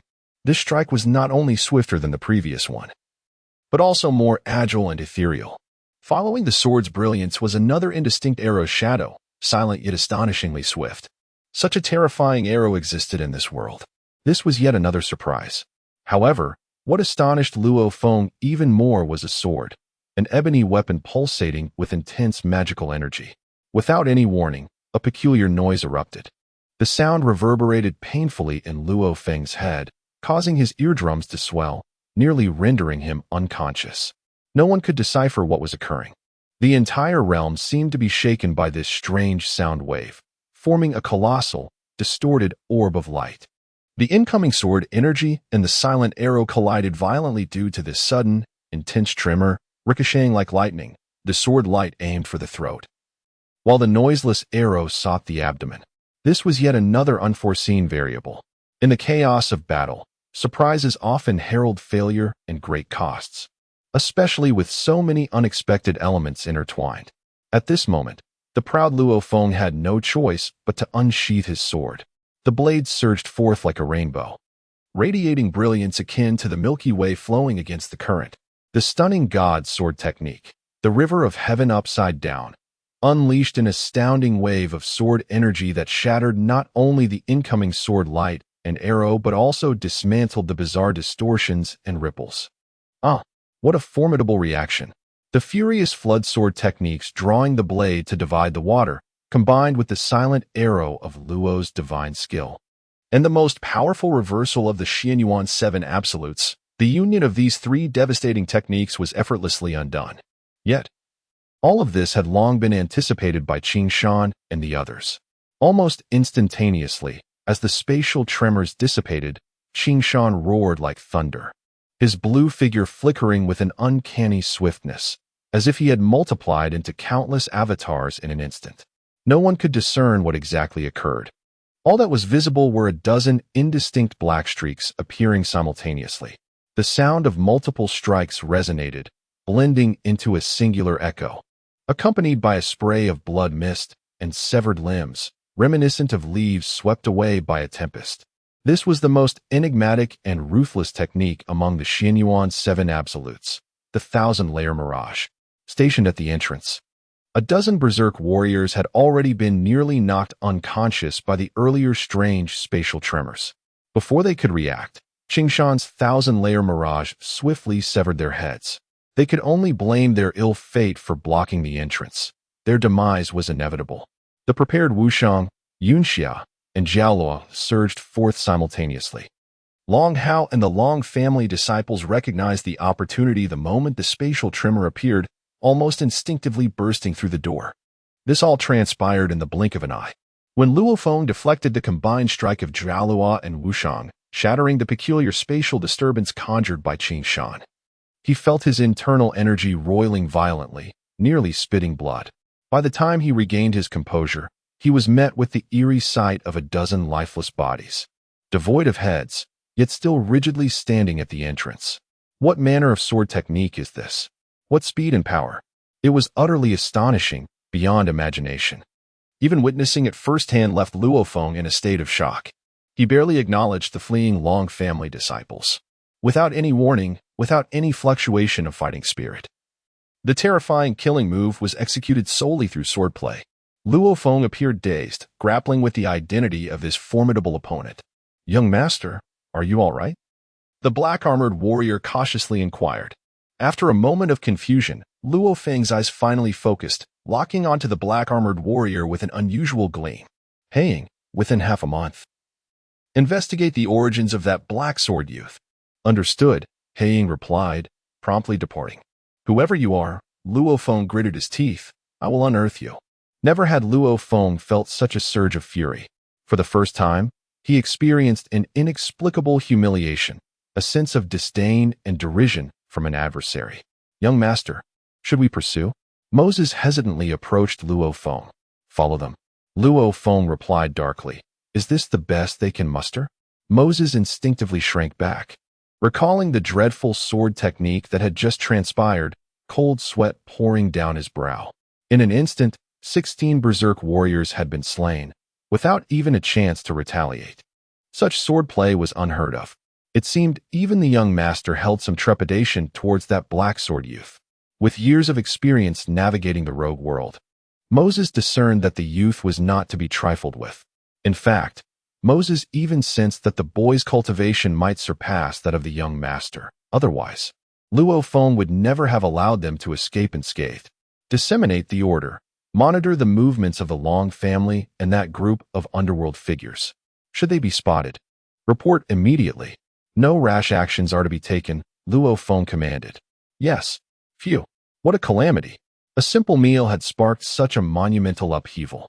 The group that fled the tavern was still in shock, panting like exhausted beasts. They had run nonstop for 3 hours. Surely they had evaded their pursuers. Yunxia instinctively glanced back. Perhaps, Jiaoluo replied, still catching his breath. In truth, Qing Shan and Wu Shuang were utterly terrified. They could not have anticipated that. This time, Luo Feng was similarly overwhelmed. Caught in a state of mutual fear, like a bamboo pole confronting a wolf. Moreover, Qing Shan had just felled 16 berserk warriors, leaving them without sufficient manpower to mount a pursuit. Thus, Despite fleeing for a considerable distance, they had yet to encounter a single pursuer. Wu Shuang, breathless and disheveled, slumped onto a stone, her face reflecting a mixture of lingering dread and relief, grateful that the underworld had retreated unscathed. As for Long Hao and his companions, though they had escaped, their expressions remained somber. It was no wonder. They had lost 3 disciples and several others were injured, suffering considerable losses. A few Long family disciples cast furious glances at Jiluo, the instigator of the incident. Yet, they could only blame themselves for their competitive nature, which had led to this calamity, and remained silent. The atmosphere turned heavy with tension. Farewell, everyone. Wu Shuang instinctively sensed the discordant atmosphere and deemed it wise to disperse early. Where do you wish to go? Long Hao inquired. Well, Wu Shuang hesitated. There's nothing particularly special, just a leisurely stroll to broaden my horizons. A stroll? Longqi exclaimed. After offending the explosive bear brigade, you dare to flaunt yourselves? Wu Shuang and the others were taken aback. It appeared they had stirred quite a formidable trouble. I believe the explosive bear brigade has already begun preparations to deal with us. Long Hao warned. I advise you to refrain from wandering about recklessly. Wu Shuang instinctively glanced at Qing Shan, who also seemed uncertain. You are the leader. Naturally, we will heed your guidance, Qing Shan stated. Regardless of your decision, we shall comply. Yunxia nodded in agreement. Wu Shuang's expression was complex as she fell into contemplation. After a while, she sighed. Your mission remains unfinished. Turning to Qing Shan, she added, I do not wish to abandon it halfway. Indeed, I am quite curious to see what this so-called Ramzhong looks like, Yunxia remarked. As comrades, it is unreasonable to let you fight alone, is it not? Wu Shang declared, we will undoubtedly support you wholeheartedly. Though they were unaware of the nature of Wu Shuang's mission. Jialuo chuckled. However, I have decided to stick with you. I have nowhere else to go. Thank you. Qing Shan expressed his gratitude. Long Hao and Long Qi exchanged glances, a hint of confusion flashing in their eyes. Nevertheless, they vaguely understood that this underworld group seemed to be continuing their journey due to some task of Qing Shan's. So, where do you wish to go? Wu Shuang inquired. Long Fan and the others hesitated, glancing at Long Qi. They were mere acquaintances, but their earlier cooperation against a common foe had indeed fostered goodwill towards Qing Shan and his companions. Yet, it seemed they bore significant responsibilities, causing hesitation about whether to divulge their mission. Meeting is fate, Longqi said. Moreover, we have previously fought side by side, which forms a bond of trust. There is no need for secrecy. Longqi continued, actually, I carry an important mission this time. With Longqi's introduction, Qing Shan and the others finally grasped the gist of the situation. It turned out that Longqi and his companions were tasked with escorting a shipment to the imperial capital, Lanqi City. Their presence in the city was merely to replenish supplies, and they had intended to visit the Ranger Guild after lunch to recruit capable aides, unaware that such events would unfold. Although the nature of the goods remained unclear, the tension in Longqi's expression suggested that this escort mission was fraught with challenges. Since you are also wandering about, the previously brash Longyi now appeared amiable and gracious, a stark contrast to her earlier demeanor. Would you be interested in joining us? The imperial capital is vast, filled with delightful and intriguing experiences. Qing Shan, Wu Shuang, and the others were momentarily taken aback. Yet Longyi's enticing demeanor left them both amused and bewildered. This escort does carry certain risks, Longqi remarked. Otherwise, we wouldn't be planning to recruit some guards. However, seeing that you all possess remarkable skills, we thought it a good idea. Such opportunities are rare, Longyi added. The remuneration will be based on the Ranger Guild's standard rates. It was evident that Longyi recognized the exceptional combat prowess of this small underworld group, and she continued enticingly. If you're not satisfied, the compensation can be doubled. What do you think? How intriguing, Yunxiao exclaimed. Even before officially registering, the brigade has business opportunities knocking at the door. Why not accept it? But let it be known that we demand double the pay, Wu Shang interjected. In any case, we have no specific destination. This journey could not only be profitable, but also broaden our horizons. Truly a win-win. Indeed, Longyi laughed. Double pay, plus meals, lodging, weapon maintenance, and medical supplies. All expenses will be covered by us. She then cast a meaningful glance at Qing Shan and Jialuo, realizing they had gained two formidable allies, allowing her to breathe easier. Additionally, we can provide half of the deposit up front. How favorable are these terms? Double pay, with additional expenses covered, plus an advance on the deposit. Wu Shuang found herself somewhat tempted, but instinctively sought the opinions of Qing Shan and Jialuo. What do you think? Qing Shan replied with a relaxed smile. Since this is a practice, why not embrace something challenging? I find the role of guards quite appealing. I am but a fledgling member, Jialuo remarked, displaying self-awareness. Whatever the boss decides, we shall follow. It seemed everyone was in agreement. Wu Shuang smiled. Very well, let this be the first task undertaken by our underworld brigade.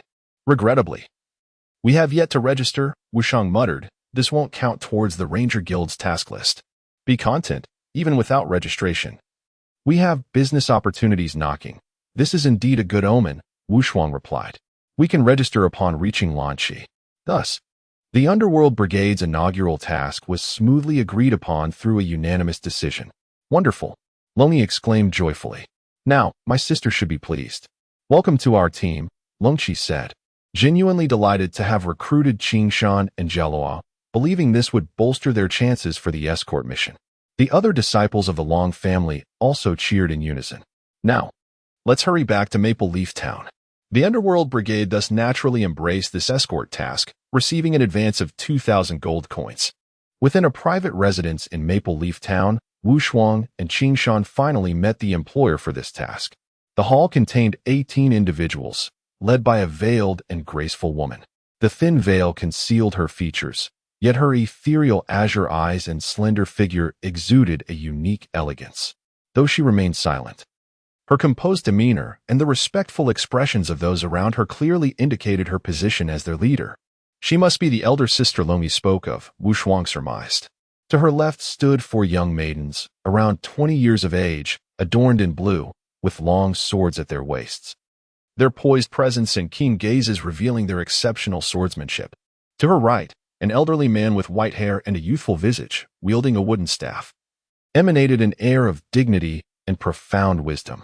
Behind the veiled beauty stood 12 robust men, each bearing a stern expression and an imposing presence. Although they bore no insignia to denote rank or cultivation, Qi Shan sensed an unusual aura of lethality emanating from them, a testament to their experience in the crucible of battle. This inadvertently reminded him of a familiar term: soldiers, specifically those of a ruthlessly cold and ironclad nature. They are the guards you sought, the veiled woman spoke, her voice imbued with an enchanting magnetism that stirred the very soul. Miss, Long Qi respectfully stated, according to your suggestion, they fully meet the requirements for this occasion. Long Hao also spoke with solemnity. This is the renowned sword fairy of the Angry Flood Dragon sect, Miss Jiao Luo, and this young hero, Qing Shan, possesses the prowess of at least a level 20 sword warrior. So it is the sword fairy, Long Shu remarked, a faint smile gracing her lips. I have long admired your esteemed reputation. Curiously, Jiao Luo pondered, am I truly so well known? She felt somewhat bewildered at being recognized by everyone. The crowd had grown accustomed to Jiao Luo's naivety long ago. Young hero, do you truly possess the strength of a level 20 sword warrior? Long Shu's curious gaze now bore an unusual seriousness as she scrutinized Qing Shan closely. She then stated earnestly, the 12 warriors behind me all possess a strength exceeding level 15. However, this task entails significant peril, and we are in dire need of a robust pillar of strength, which is why we have issued the mission through the Ranger Guild. The Xuanyuan heavy sword stands as a formidable pillar of strength, requiring a minimum level of 20 to wield effectively. Lan Shukong's ethereal blue eyes wandered doubtfully across the verdant mountains. However, I cannot discern whether you possess such prowess. With this statement, a hint of regret crossed her gaze as she turned to Long Qi. It is not that I doubt your capabilities, but the matter at hand is of great significance, and we must not be careless. The elder beside her, along with four young maidens clad in azure and an additional 12 guards, wore expressions of curiosity.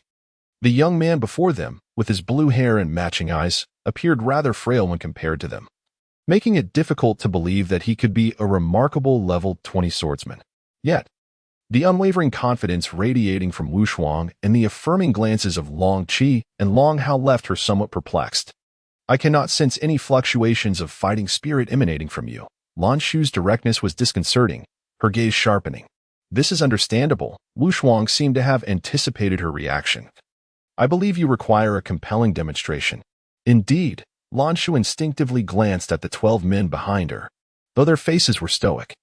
Their deep-set eyes burned with intense battle intent. Logically, a level 20 swordsman could contend with 6 level 15 warriors. Now, I shall provide you with an opportunity to prove yourself. This unexpected directness from Lan Shu caused Wu Shuang and the others to feel somewhat awkward. Yet the girl's audacity was commendable. Qingshan, show them your skills. Show them. Qingshan was taken aback. Seeing is believing, Wu Shuang proclaimed confidently, if you do not believe, feel free to let your warriors challenge him. As intended, the 6 burly men stepped forward in unison, drawing forth their broadswords. Instantly, a fierce aura of impending violence surged within the spacious hall, despite the mere 6 individuals, evoking the grandeur of an army.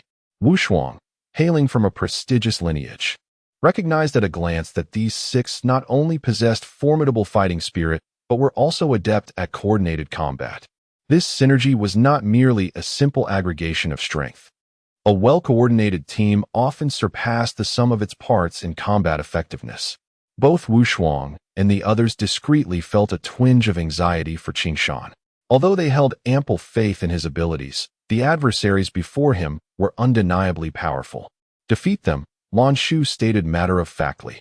Qingshan refrained from unnecessary banter. Boldly advancing into the center of the hall, with a casual flourish, he twirled the Xuanyuan heavy sword, standing poised and immobile. Such a relaxed posture, however, left the 6 swordsmen with an unsettling sense of indecision. Their opponent emitted no trace of fighting spirit, yet his unimposing stature loomed like an unseen mountain, exuding an overwhelming aura that weighed heavily upon them. The 6 warriors, possessing a near-animalistic instinct for danger, sensed this inexplicable presence, prompting them to exchange glances of caution. They cautiously spread out, forming a hexagonal formation to encircle Qingshan, akin to wolves stalking their prey, searching for a chink in his armor. Yet, ensconced within their formation, Qingshan remained unfazed, his sword held firm, embodying a serene stance. As the 6 began to close in, they halted their movements, realizing their opponent exhibited no weaknesses. The only recourse was to launch a vigorous assault in hopes of forcing him to reveal a flaw. With their swords raised high, they advanced, each step reverberating like the relentless beat of a war drum, their menacing glares fixed upon Qingshan. Nonetheless, he remained utterly undisturbed, as if oblivious to their encroachment. Finally, within a mere 6 meters, they struck. Kill. 6 sharp waves of sword energy erupted simultaneously, targeting Qingshan's vital points. His expression hardened, yet he did not retreat a step. With a subtle flick of his black sword, an extraordinary display of swordplay surrounded him like a magnificent crescent moon, scattering the incoming attacks. Clang, clang, clang. A series of extraordinary sounds resonated as Qingshan's Xuanyuan heavy sword effortlessly deflected the 6 incoming waves of sword energy. Each strike collided against an impervious surface, shattering under the astonishing force of the rebound. What incredible strength and perception! Lan Shu and the 6 behind her were taken aback. It was known that the combined sword energies of the 6 were tantamount to their most formidable assault. Yet their opponent had merely wielded his sword with casual indifference to repel them. This demonstrated the terrifying might of his arms and eyes. All of this transpired in the blink of an eye. As Qingshan neutralized the combined onslaught, the 6 muscular figures sprang into action, akin to bullets launched towards him. This was the moment they had anticipated. If they could provoke Qingshan to strike, they would surely reveal his vulnerabilities. Despite his extraordinary strength and perception, the act of striking would inevitably create a fleeting opening, a chance they would not let slip by. 6 great swords danced like serpents in the wind, targeting Qingshan from all directions with perfect angles, force, and timing. Years of cooperation had forged an extraordinary synergy among them, and at this moment, it bore fruit. Serpent's Dance. The exquisite kill technique honed by the 6, had claimed countless strong souls. Yet, as the 6 swords descended, Qing Shan did not even blink, seemingly oblivious to the impending danger. Ah! Wu Shuang's face paled. Get out of the way. Yunxia could not contain her alarm. However, it was all too late. The 6 long swords pierced through the air, while Long Hao and Jiao Luo instinctively reached for their weapons. Yet, just as the swords were about to strike, Qing Shan's figure shifted in a perplexing manner. The black sword twisted with an uncanny grace, retracting effortlessly. In an instant, he appeared to condense into a faint line, leaving only the dark sword visible. Water and skyline. Wu Shuang gasped. This maneuver was a defensive technique among the Xuanyuan 7 absolutes. For a fleeting moment, the onlookers felt a disorienting illusion. As if Qing Shan had vanished entirely. The 6 who had thrust their swords forward could only strike at the solitary silver blade that remained exposed. Clang, clang, clang. The 6 swords, aimed at different targets, collided with the black sword shadow in unison. The ensuing cacophony was a thunderous roar. The 6 swords shuddered uncontrollably, the astonishing rebound force reverberating through their hands, rendering them nearly numb, causing their swords to fly from their grasp. This unfathomable turn of events exceeded all expectations. Yet, before they could react, Qing Shan's blue figure appeared as if conjured from thin air. The dark sword shadow that had repelled the 6 blades erupted, tracing a mesmerizing arc of light, forming a perfect crescent moon in an instant, like a luminous full moon hanging high in the sky. There emanates an ineffable charm and beauty. Yet, amidst the melancholic arc of moonlight, a terrifying intent of slaughter bursts forth. This is the moon shadow arc slash, one of the most formidable offensive techniques of Xuanyuan 7. With a sharp, whistling sound cutting through the air, the 6 combatants felt a chill run down their spines. And soon several strands of long hair fell, severed by the lightning-fast stroke of Qing Shan's sword. The astonishing spectacle left everyone dumbfounded. 6 12th-level sword warriors, caught unawares.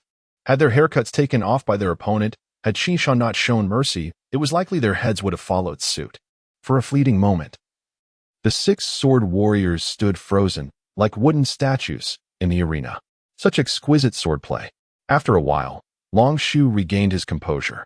3 strikes were all it took to dismantle the 6-ring sword formation. The elder could not help but sigh slightly. Little brother's strength is likely beyond the 20th level. Qing Shan, somewhat taken aback, was uncertain of how to assess his own level, responding only with an awkward smile.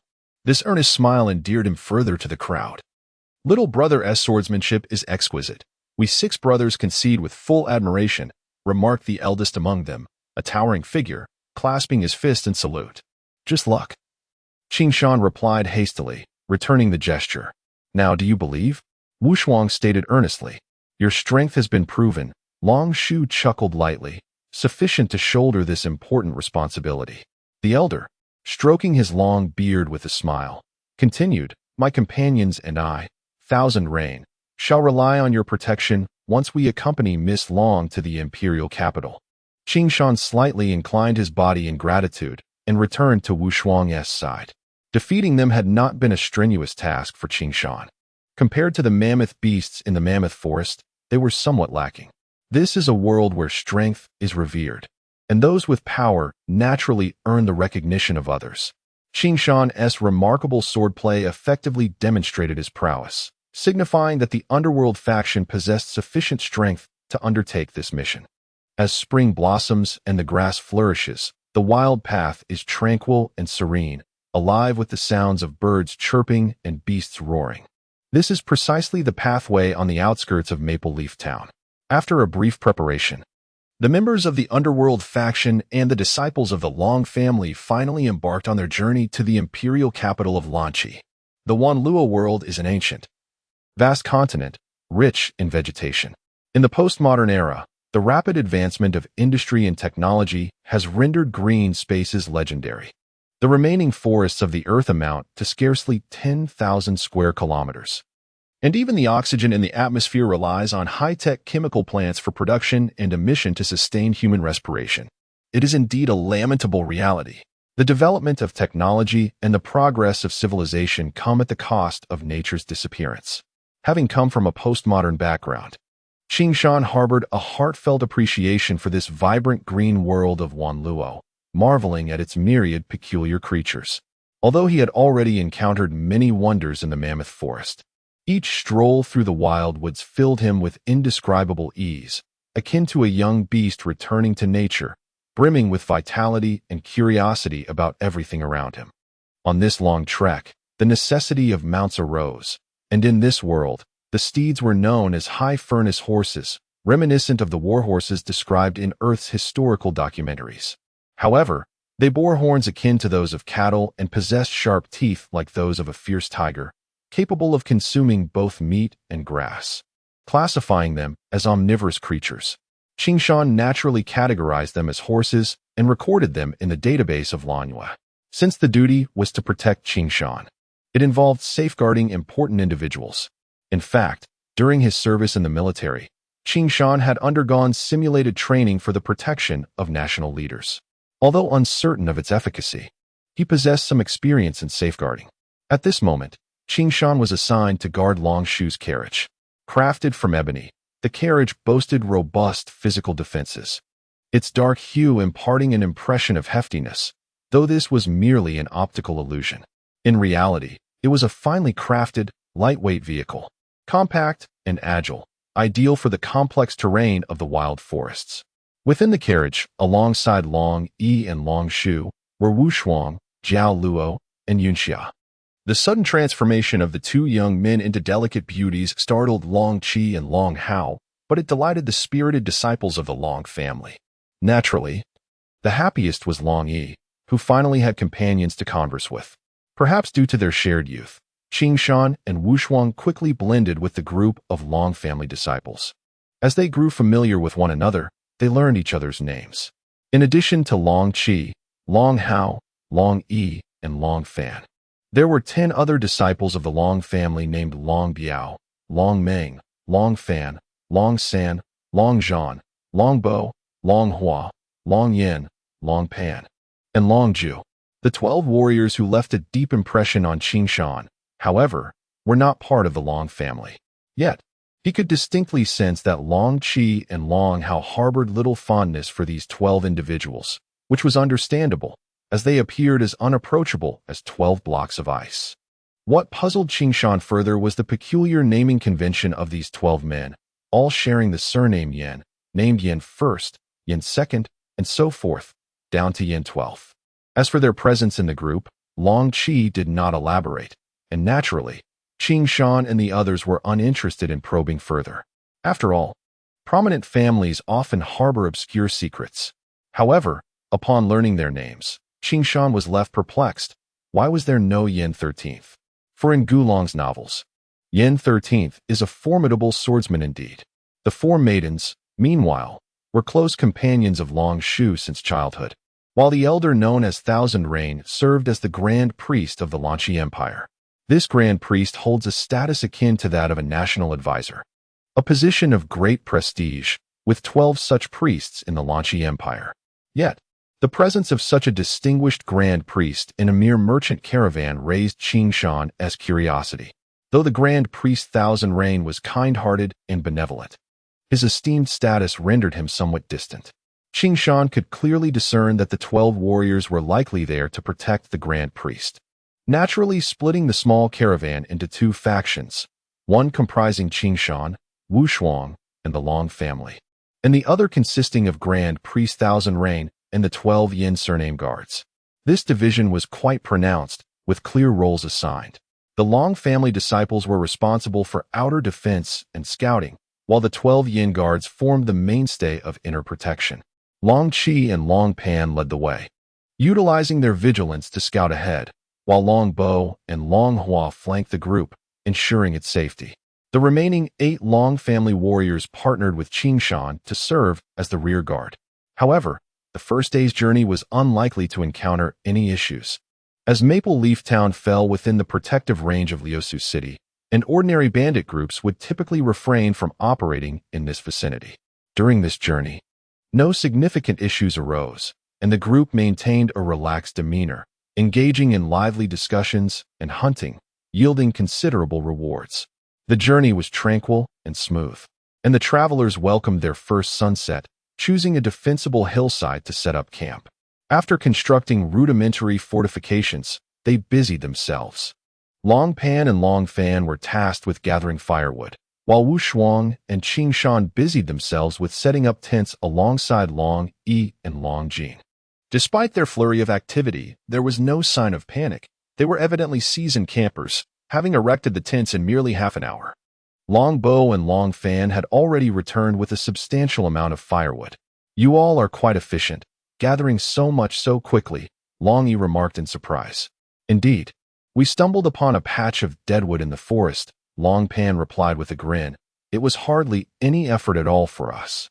Soon, a campfire was lit, albeit in two separate piles, which felt somewhat disconcerting, causing a twinge of unease in Qing Shan. As they gathered around the fire, Long Ju could not restrain his curiosity, asking, "Seventh uncle, this escort mission is of great importance. Yet have you noticed the demeanor of Xuanyuan and his entourage? They seem rather frosty, as though we owe them a fortune." "Indeed," Long Yi concurred, visibly displeased. Long Qi sighed in resignation. "They are all palace guards, each one with an inflated sense of superiority looking down upon us. Had it not been for the presence of High Priestess Xuanyuan, they would hardly have accompanied us on this journey. Let us bear with it. They haven't hindered our progress," Long Fan suggested.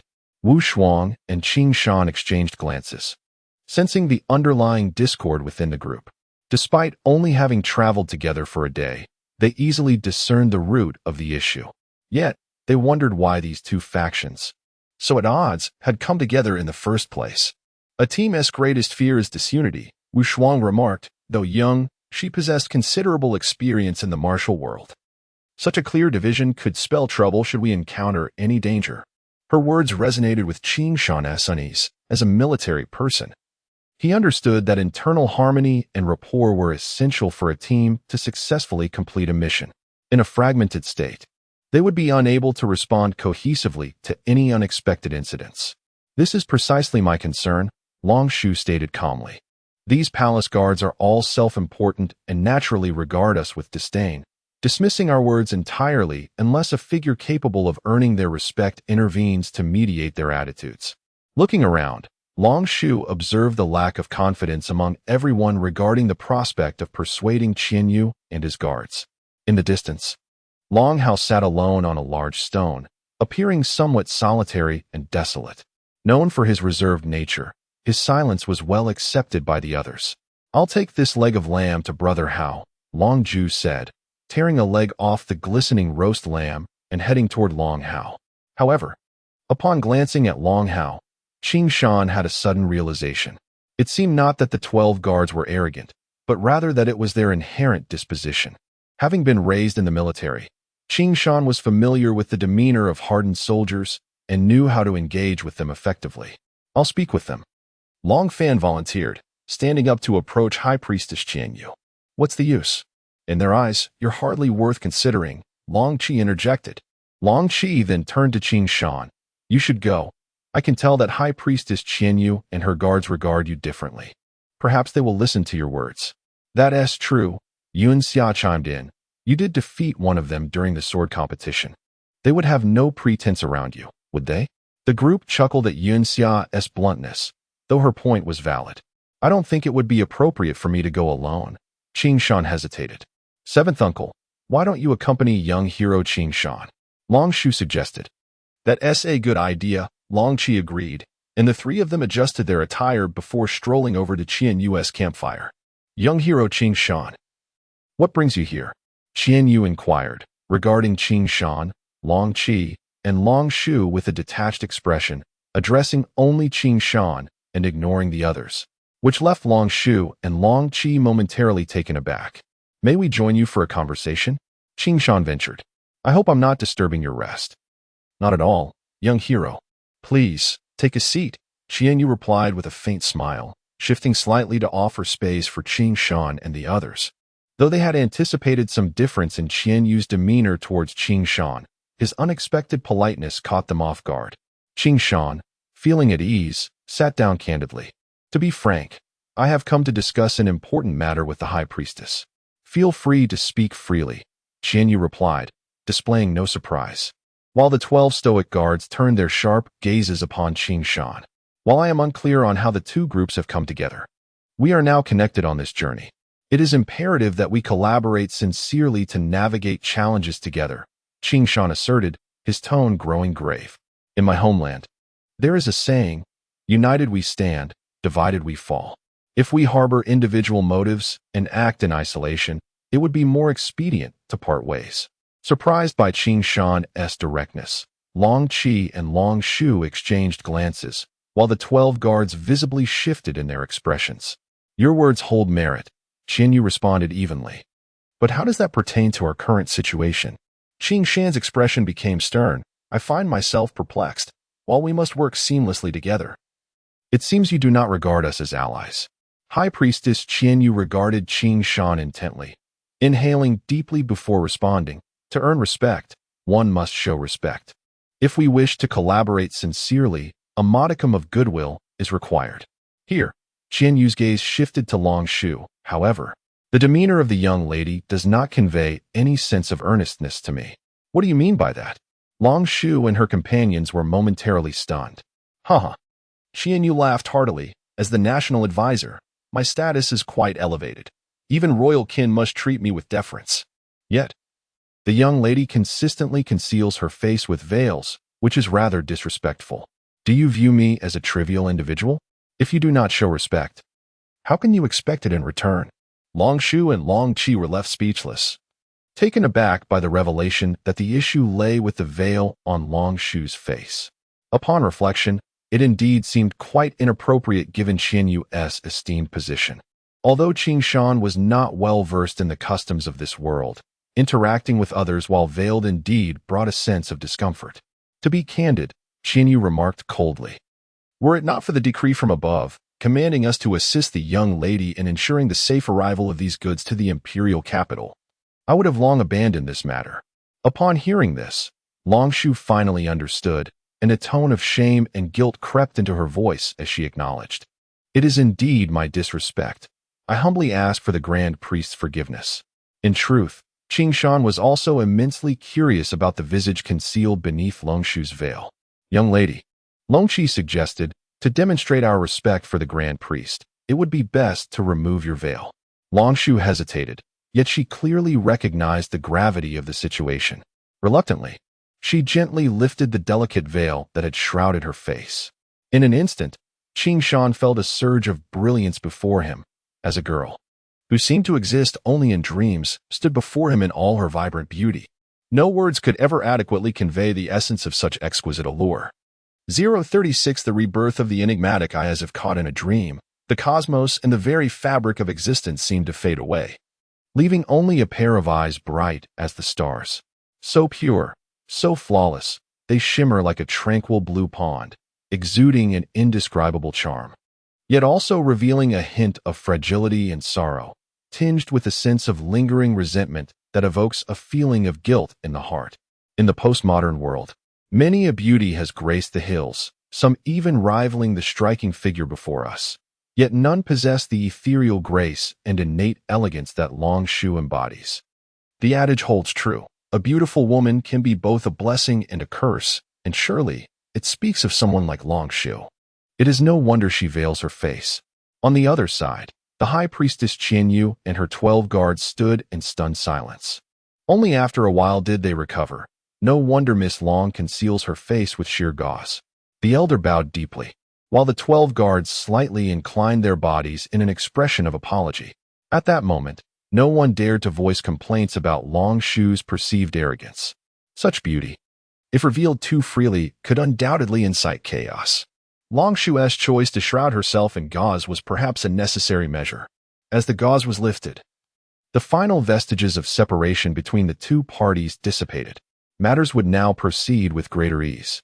Earlier, the young hero of the hills had proclaimed, when hearts unite, they can break gold. Long Qi remarked, if that is the case, we should band together as one. What say you, High Priestess Xuanyuan? This was indeed a sound proposition. Xuanyuan promptly instructed her 12 guards. From now on, you shall heed the arrangements of the young hero and Long Qi, ensuring the success of this protective mission. Yes, they chorused in unison. At last, the anxieties of Qing Shan and Long Qi were laid to rest.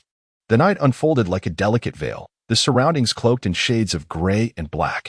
On the heights, the outlines of the earth were but faintly discernible. Above, the waning moon hung high, its glow lending an ethereal clarity to the atmosphere. Two winding paths meandered across the high ground, resembling a flowing ribbon of jade, exuding an unusual grace and rippling beauty. Encircled by a sparse woodland, for tents formed the encampment of the caravan. Tonight, Long Hao kept watch, a fundamental precaution for camping in the wild.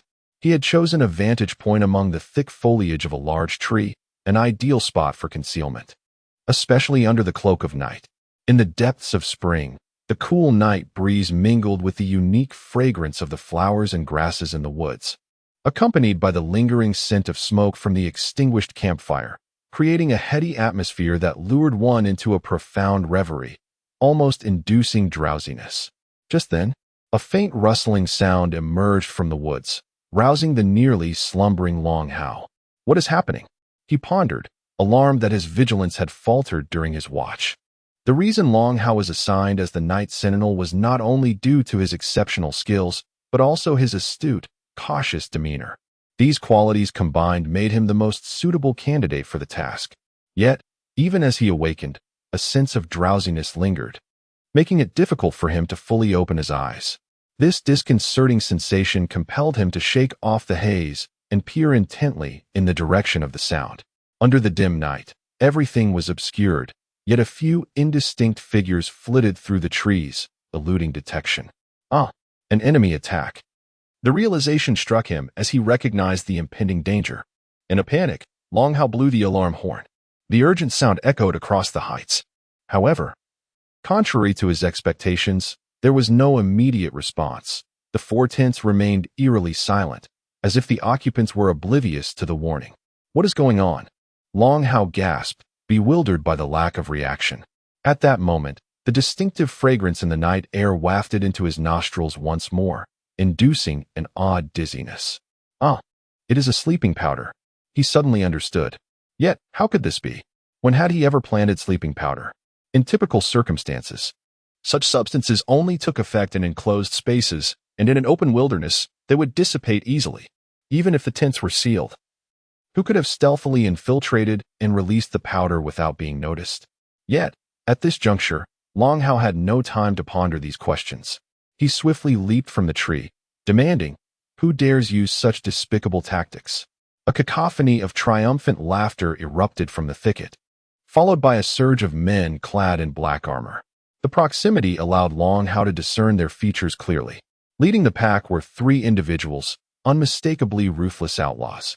One, a burly figure with a square jaw and a face full of brutishness, donned dark tungsten armor, wielding an exceptionally large and gleaming blade, while hoisting a massive shield in his other hand, a formidable shield warrior of considerable prowess. To his left stood a lean man with a pallid complexion, brandishing a short gun in each hand, his demeanor exuding a cunning malevolence. To the right was a brawny figure resembling an iron tower, his face obscured by a thick beard, yet his fierce energy, complemented by a colossal battle axe, marked him as a powerful berserker. Any one of these three would be a match for Long Hao, let alone the trio before him, backed by a cadre of fierce henchmen, at least dozens in number. Alone and disoriented, Long Hao found himself at a distinct disadvantage. Remarkable. The sleeping powder failed to incapacitate you. The towering warrior with the battle axe sneered. How did you manage to resist the sleeping powder? Long Hao demanded, struggling against the disorientation. The shield warrior, evidently the leader, grinned with self-satisfaction. Since I'm in a good mood, I'll enlighten you. The kindling you used was our pre-prepared stash. Could it be from that patch of withered trees? The realization dawned on Long Hao as he recalled Dragon Pan's earlier efforts to gather firewood. Now you understand, the man with the shotguns taunted. That patch of withered trees was laced with nightshade vine, which, when ignited, produces the most potent sleeping powder. We bear no grudge against you, but alas, we are merely carrying out orders. Today, it seems, misfortune has befallen you. In the world of rogues, such underhanded methods were not uncommon. However, seasoned adventurers typically took precautions against them. Yet, This group had employed their tactics with such concealed cleverness that they had unwittingly ensnared Long Hao and his companions in their own trap, leaving him bewildered and vulnerable. Realization comes too late, and what astonishes Long Hao even more is that this group of individuals is actually targeting him and his companions. The trap laid out is astonishingly specific. Who could be the hidden enemy behind this? Long Hao can hardly fathom what might transpire next. Brother, why waste time with so many words? Urged a comrade nearby. There are several attractive women in the tent, including the esteemed young lady of the Long family. Such treasures are not easily obtained. Indeed, replied the leader with a wave of his sword. Brothers, act swiftly, kill the men and take the women. At once. A dozen black-armored warriors surged forward, charging at Long Hao.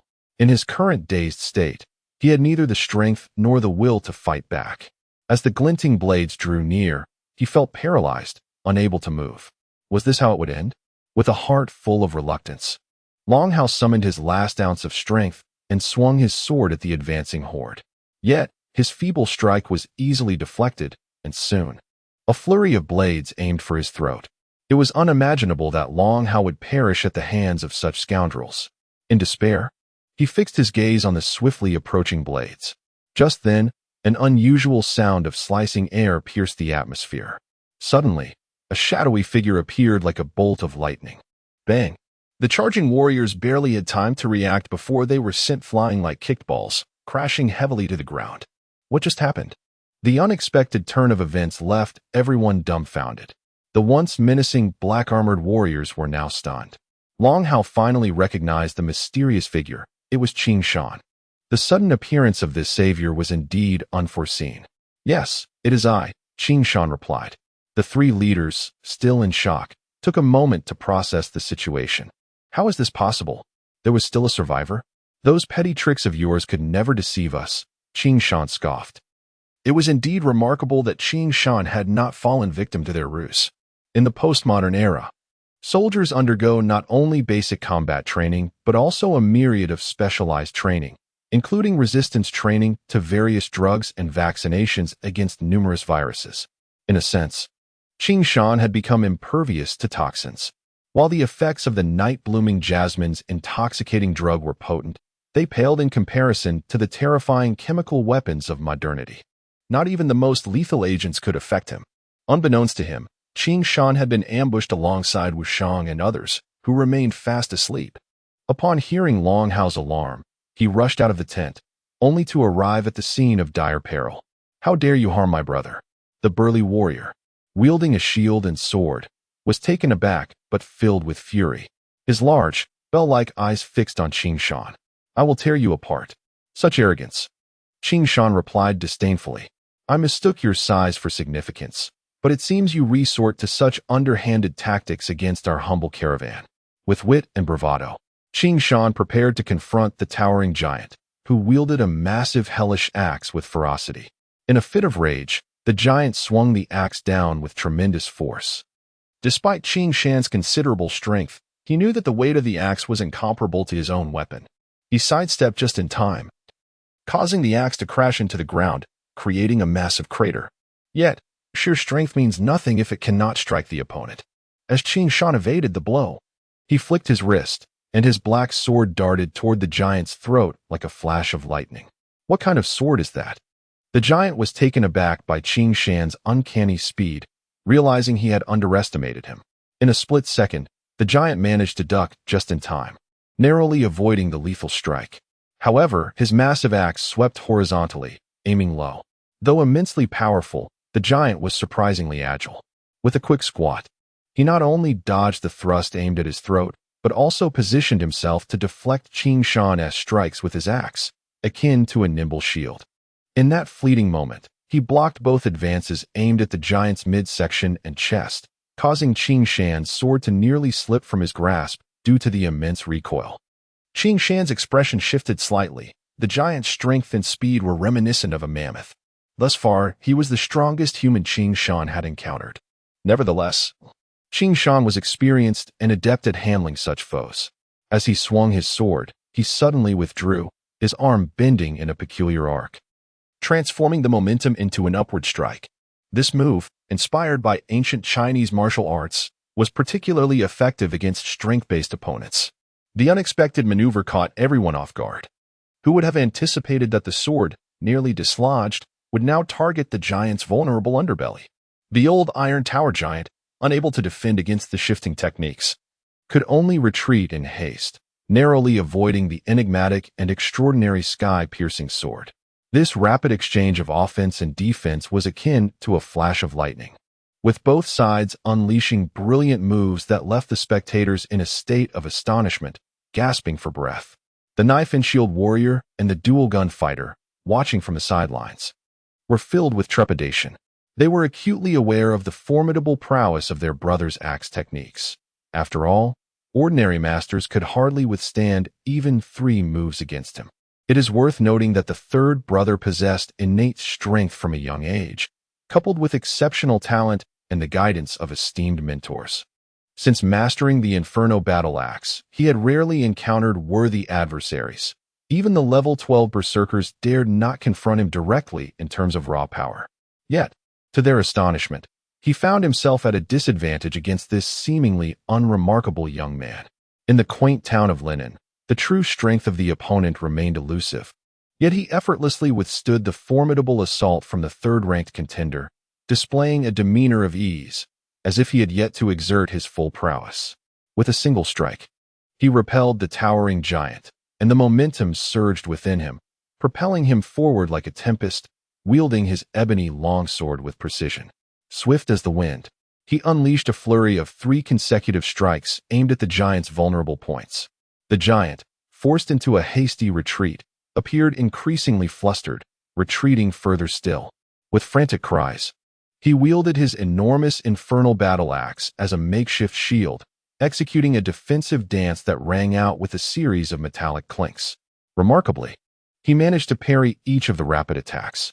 However, the relentless assault from Qing Shan resembled the ceaseless waves of the Yangtze River, a torrent of black sword shadows coiling like venomous serpents around the giant's defenses, leaving him beleaguered and struggling to fend off the onslaught. Ultimately, the unyielding barrage caused the giant to lose his composure, stumbling over the uneven ground beneath him. Seizing this once-in-a-lifetime opportunity, Qing Shan closed the distance with a ghostly swiftness, transforming his grip from one-handed to two-handed, delivering a powerful downward strike. The dark sword shadow descended like a colossal dragon, harnessing the inertia of his charge and the strength from his core, combining forces into a blow of unimaginable might. Even the giant's tungsten steel armor would stand little chance against such a force. With no avenue for escape, the giant let out a thunderous roar as a surge of energy enveloped him, the berserker's ultimate technique, the frenzied combat aura. The faces of the sword-and-shield warrior and the dual-gun fighter paled in shock, realizing they had underestimated their adversary, who had compelled their leader to unleash his final gambit. Yet, this transformation guaranteed the victory of the third-ranked contender.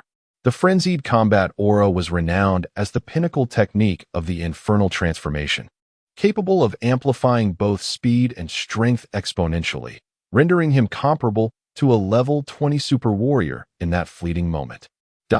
In the instant of his transformation, the giant's infernal battle axe blazed forth like a streak of lightning, colliding with Qing Shan's descending sword.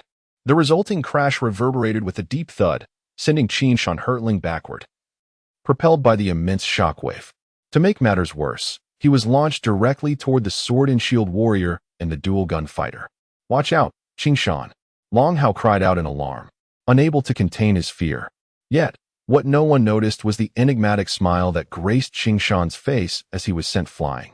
Suddenly, a dark sword shadow erupted, materializing before him like a black moon illuminating the hazy night sky. It was Qing Shan's signature move, the Moon Shadow Arc Slash from the Xuanyuan 7 Absolutes. This technique was a devastating group attack capable of eliminating foes in an instant. The sword-and-shield warrior and the dual-gun fighter had no chance to react. They felt a chilling sensation at their throats before being lifted off their feet as if by an unseen force. Confused, they gazed down to witness their own figures spinning away from them and the incredulous expression on their leader's face. In the next moment, They beheld their own decapitated bodies performing a grotesque dance before collapsing lifelessly to the ground. "No, brother!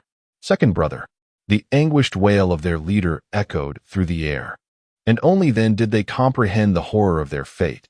Their own heads had taken flight. How could this be? Such speed. In the aftermath, two severed heads plummeted to the ground, creating a profound silence that engulfed the onlookers, none of whom had anticipated such a sudden turn of events. From the onset, Qing Shan had not revealed his full strength in the duel against the giant, not out of arrogance, but rather as a strategic consideration. Upon discerning the situation, he devised a singularly effective tactic to feign weakness and eliminate the leaders first, by allowing himself to be propelled toward the sword and shield warrior and the dual gunfighter. He lured them into a trap to swiftly dispatch them. In truth, even facing all three adversaries simultaneously, Qing Shan would have prevailed. However, he was acutely aware of their numerical superiority and the fact that his allies lacked the capacity to defend themselves. Thus, the most prudent course of action was to eliminate their leaders with utmost haste, thereby dismantling their fighting spirit. Who could have imagined that the one who had seemed evenly matched against the third-ranked leader could unleash such overwhelming combat prowess in a mere instant, obliterating the chief and the second-in-command? In that moment, Qing Shan's strategy had undeniably succeeded. Yet, the battle was far from over. "You bastards, return my brother's lives." The third-ranked leader, driven to madness by the loss of his comrades, charged recklessly at Qing Shan. With his objective achieved, Qing Shan no longer held back. His previously still form flickered and vanished. A blur so swift that none present could fully perceive it, only catching a glimpse of a shadow like a fleeting rainbow. In a flash, the black sword shadow cleaved through the air with a piercing cry, and the third-ranked leader found himself frozen in place. It was only then that the onlookers beheld the gaping hole in his chest, large enough to accommodate a person. The third-ranked leader gazed down in disbelief, witnessing the unnaturally smooth and clean opening in his torso, devoid of any blood. A chilling numbness enveloped him, followed by a suffocating sense of helplessness and confusion. Yet, his vicious gaze remained fixed ahead, unable to move even an inch. Among the spectators, only Long Hao managed to grasp the gravity of the situation. Realizing in that instant that Qing Shan had surged past him, sword and body united in an astonishing display of speed. Even as he bore witness, he could hardly believe his own eyes. What terrifying swordsmanship! Who is he? The remaining 80-odd thieves were utterly terrified by the terrifying killing methods of Qing Shan, their souls seemingly fleeing in fright. In the blink of an eye, the three leaders were swiftly eliminated. A demon! He is not human! Quick, flee! The already paralyzed by fear thieves scattered, abandoning their armor and escaping in all directions. At this moment, Long Hao finally breathed a sigh of relief, utterly exhausted. Collapsing onto the ground, the effects of the night-blooming jasmine were incredibly potent. The bewitched individuals did not awaken until noon the following day. When informed of the events from the previous night, their faces turned ashen. Particularly, Long Shu and Xuanyuan appeared extremely pale, their expressions grim. After a while, Xuanyuan regained her composure and expressed her gratitude, saying, "This time, we owe our lives to the young hero Qing Shan. Otherwise, we would truly have perished without a grave." Meanwhile, the 12 Yin family guards and Long family disciples wore faces filled with shame, as their duty was to protect. It was humiliating for them to be completely unaware of the events that transpired the night before. "It was my duty," Qing Shan said nonchalantly.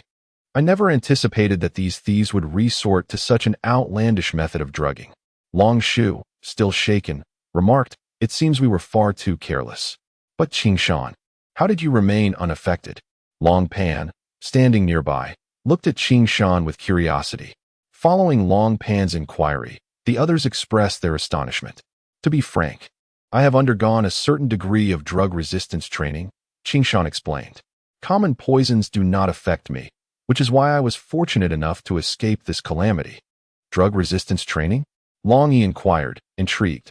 "It refers to the practice of enhancing one's resilience against toxic substances through training," Qing Shan clarified. "Indeed, young hero Qing Shan is extraordinary." Long Shu remarked with an inquisitive expression. "I wonder which esteemed master could have produced such an outstanding disciple." "I am humbled," Qing Shan replied modestly. Yet he did not address Long Shu's question. This was not due to any intent to conceal, but rather because his origins were too extraordinary to elucidate clearly, and explaining them would likely lead to further confusion. Consequently, he chose to remain silent. However, Long Shu and Xuanyuan felt no dissatisfaction or suspicion, on the contrary. They were even more convinced that Qing Shan must possess an extraordinary background. It is known that the world of Wan Luo is vast, filled with remarkable individuals and extraordinary tales.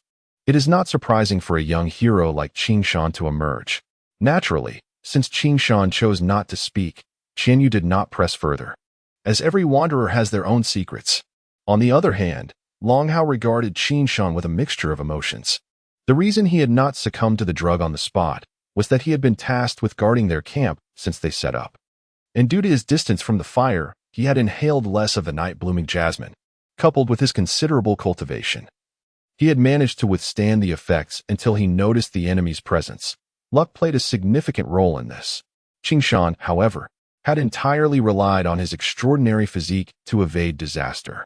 With his miraculous swordplay and unique physique, combined with the discussions among Wu Shuang and Wu Shang regarding Qing Shan's incredible dragon-slaying mission, Long Hao's curiosity about Qing Shan's origins reached its peak.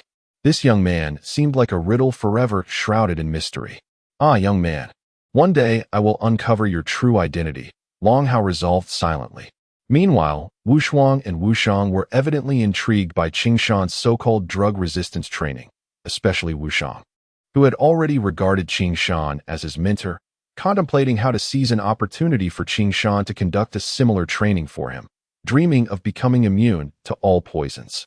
The significance of this escort mission weighed heavily on Xuanyuan as she said solemnly, "We must learn from this experience. Otherwise, even with multiple lives, it will not suffice." Indeed, the guards replied in unison. As everyone dispersed to engage in various tasks, preparing meals for their journey ahead, within the main tent, Long Qi, Long Hao, Xuanyuan, and Long Shu wore solemn expressions, brows furrowed with concern. Their primary worry was that news of their cargo escort had been leaked. From yesterday's remarks, "It's clear they knew our identities," Long Shu said anxiously. "Thus, we can be certain they are targeting us," Long Hao added. Exchanging glances, Long Shu and Xuanyuan recognized the fear reflected in each other's eyes. Given the confidentiality of this mission, there were very few who knew about it. And the fact that the enemy anticipated their passage and set such a clever trap was alarming. Xuanyuan's face turned a shade of gray as she said, "It seems someone truly has leaked our intelligence.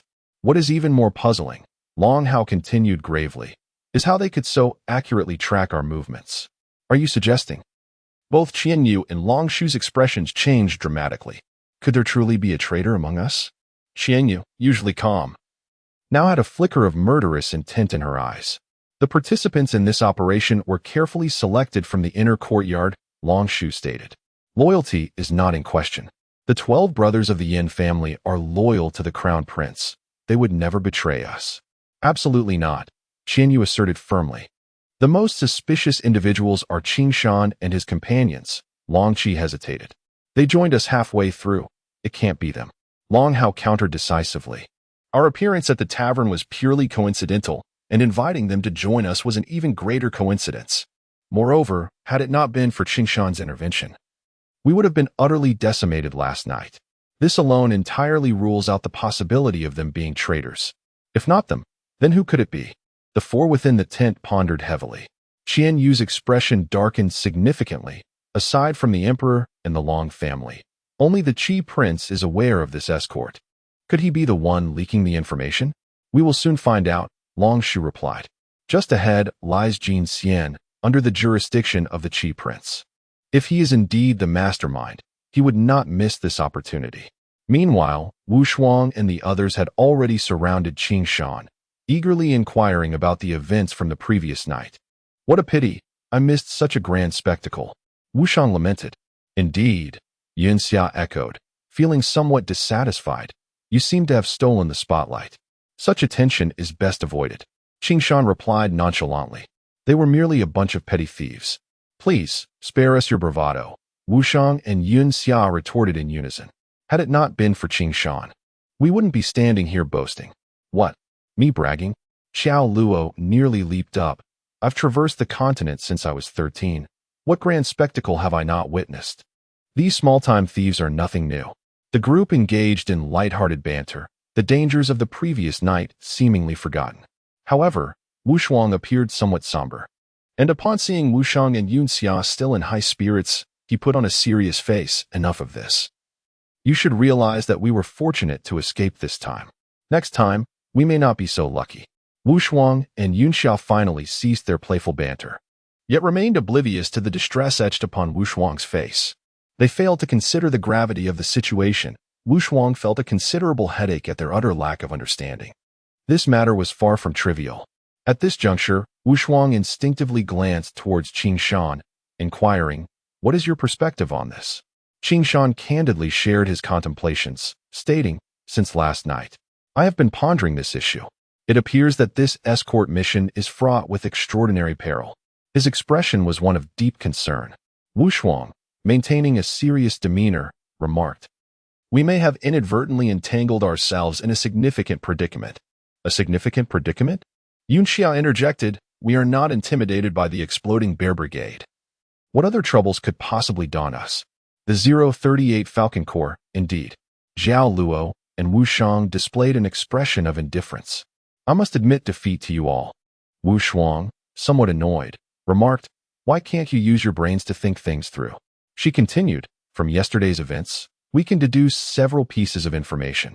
First, the item we are escorting is undoubtedly of great significance, as evidenced by the presence of key palace figures such as Lien Xinyu and the 12 brothers of the Yin family accompanying us. Second, this escort mission is likely related to the royal family, given that our destination is the imperial capital, Lanchi City. And it was previously indicated that the order came directly from the empire's higher-ups. It is clear that the party daring to undertake this task holds considerable influence. Third, the risks associated with this escort mission should not be underestimated.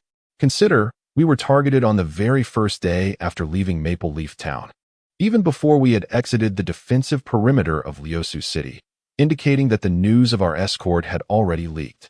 Fourth, the traps set by those bandits yesterday were exceedingly cunning. It is difficult to imagine a mere band of mountain robbers crafting such intricate schemes. Thus, it can be concluded that they were likely under the direction of someone else, and the fragrant trap was evidently orchestrated by that hidden mastermind. This suggests that yesterday was merely the beginning, and our journey ahead will become increasingly arduous and perilous. Fifth, the fact that those individuals were able to accurately ascertain our position yesterday and prepare in advance indicates a remarkable level of timing. Without the assistance of an insider, such a feat would be nearly impossible. Sixth, if an insider truly exists, then every step we take will fall within the enemy's calculations. From a tactical perspective, we would find ourselves in a passive and disadvantageous position, vulnerable to their attacks while we remain perplexed.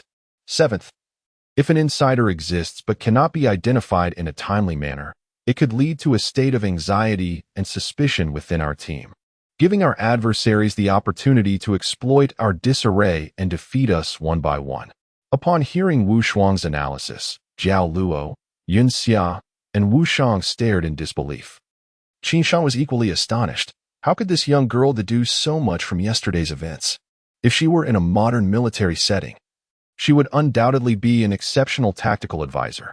Qing Shan, feeling somewhat uneasy, remarked, "If that's the case, we might inadvertently jeopardize our lives." Yun Xia, Zhao Luo, and Wu Shang rarely displayed such concern. "Apologies," Wu Shuang said regretfully. "I did not anticipate this mission would prove so challenging and that I would burden everyone." "What burden?" Yun Xia replied with bravado. "Since this is a trial, what is the point if there is no risk or turmoil involved?" "Indeed," Zhao Luo chimed in, excitement evident in his voice. "It's the first time I've encountered such a thrilling and convoluted situation after 3 years of wandering the continent." "If only we could capture that insider," Wu Shang added. "That seems quite difficult," Qing Shan interjected. "It's best not to act impulsively. We are in a precarious situation. We wouldn't want to attract unnecessary speculation if we fail to capture the insider. Therefore, we must remain vigilant and observe the developments." Wu Shuang, with a serious expression, surveyed the group. Do you all understand? Inside the main tent, Long Hao, Long Qi, Qian Yu, Long Shu, and Long Fan gathered around a map, their faces grave. 100 miles northeast is Jinxian, Qian Yu stated. 50 miles due north is Luo Shui. Our original plan was to proceed by land to Jinxian, but now we have come under surveillance. Long Qi suggested, traveling by land is no longer safe. I propose we take the water route along Luo Shui. I concur. Long Shu agreed. But we have no boats, Long Hao pointed out. No boats?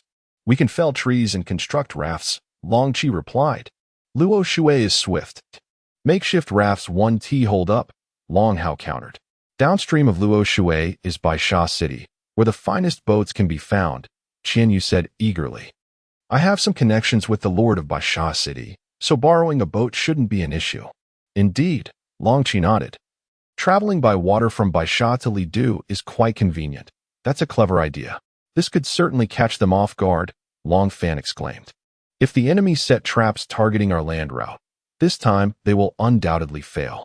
Time is of the essence. Let us commence felling trees and constructing rafts after lunch, Long Qi declared. With numerous capable members from the Long family and the 12 brothers of the Yin family at their disposal, building rafts was no daunting task. And they managed to construct 12 sizable wooden rafts within half a day.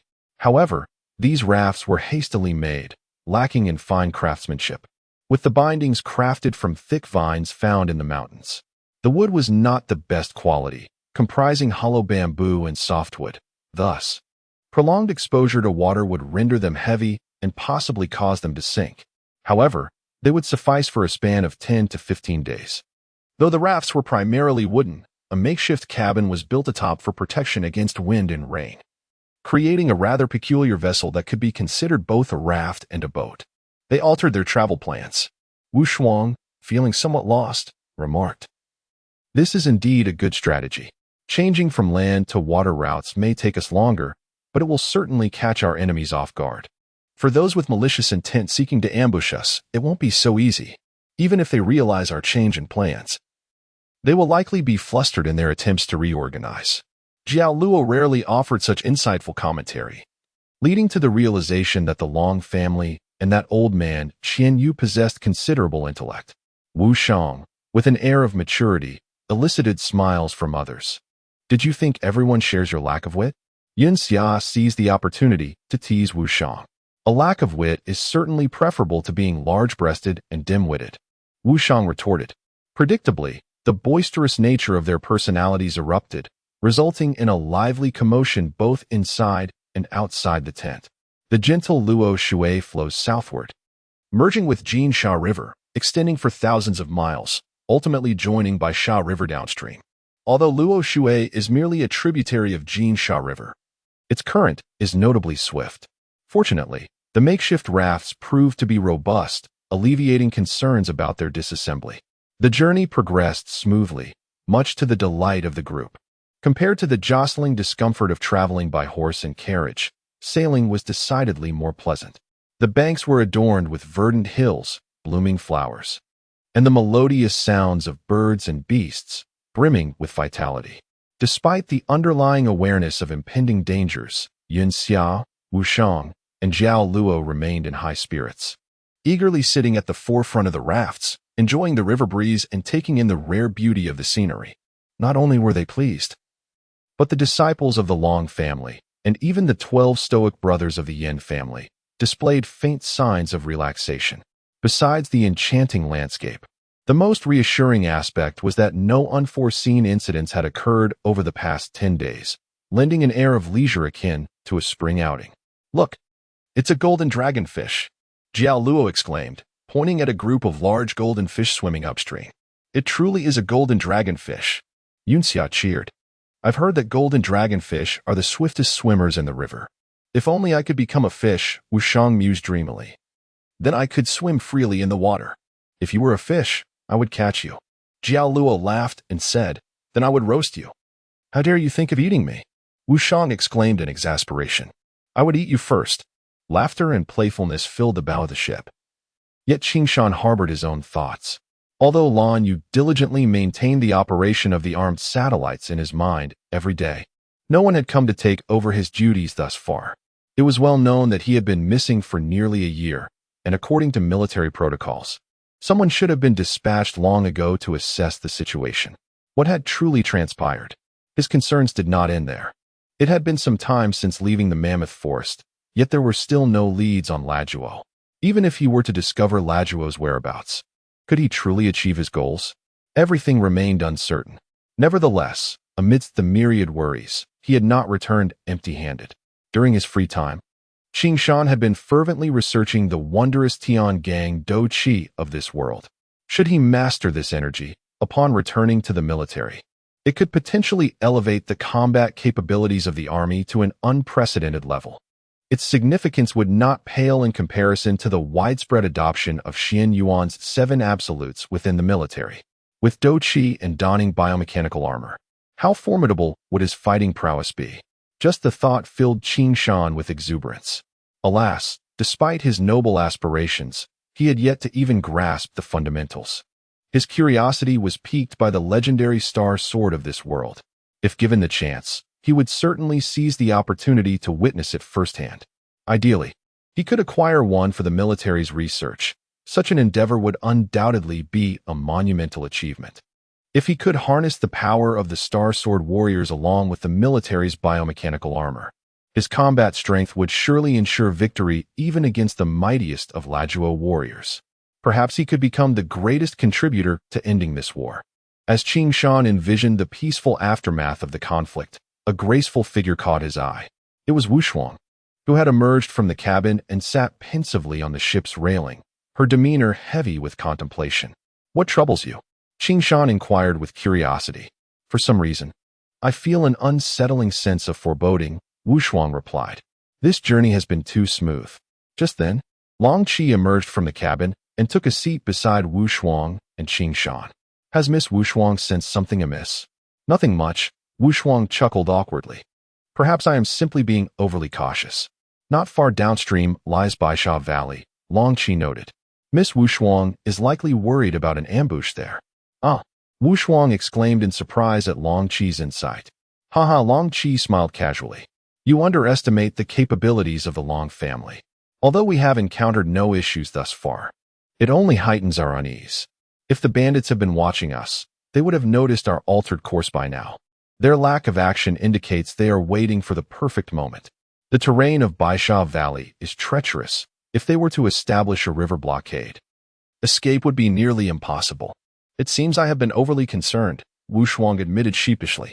"Since you have anticipated this, you must have a solution, right?" Long Qi sighed. "To be honest, we have yet to devise a plan, which is why I am troubled."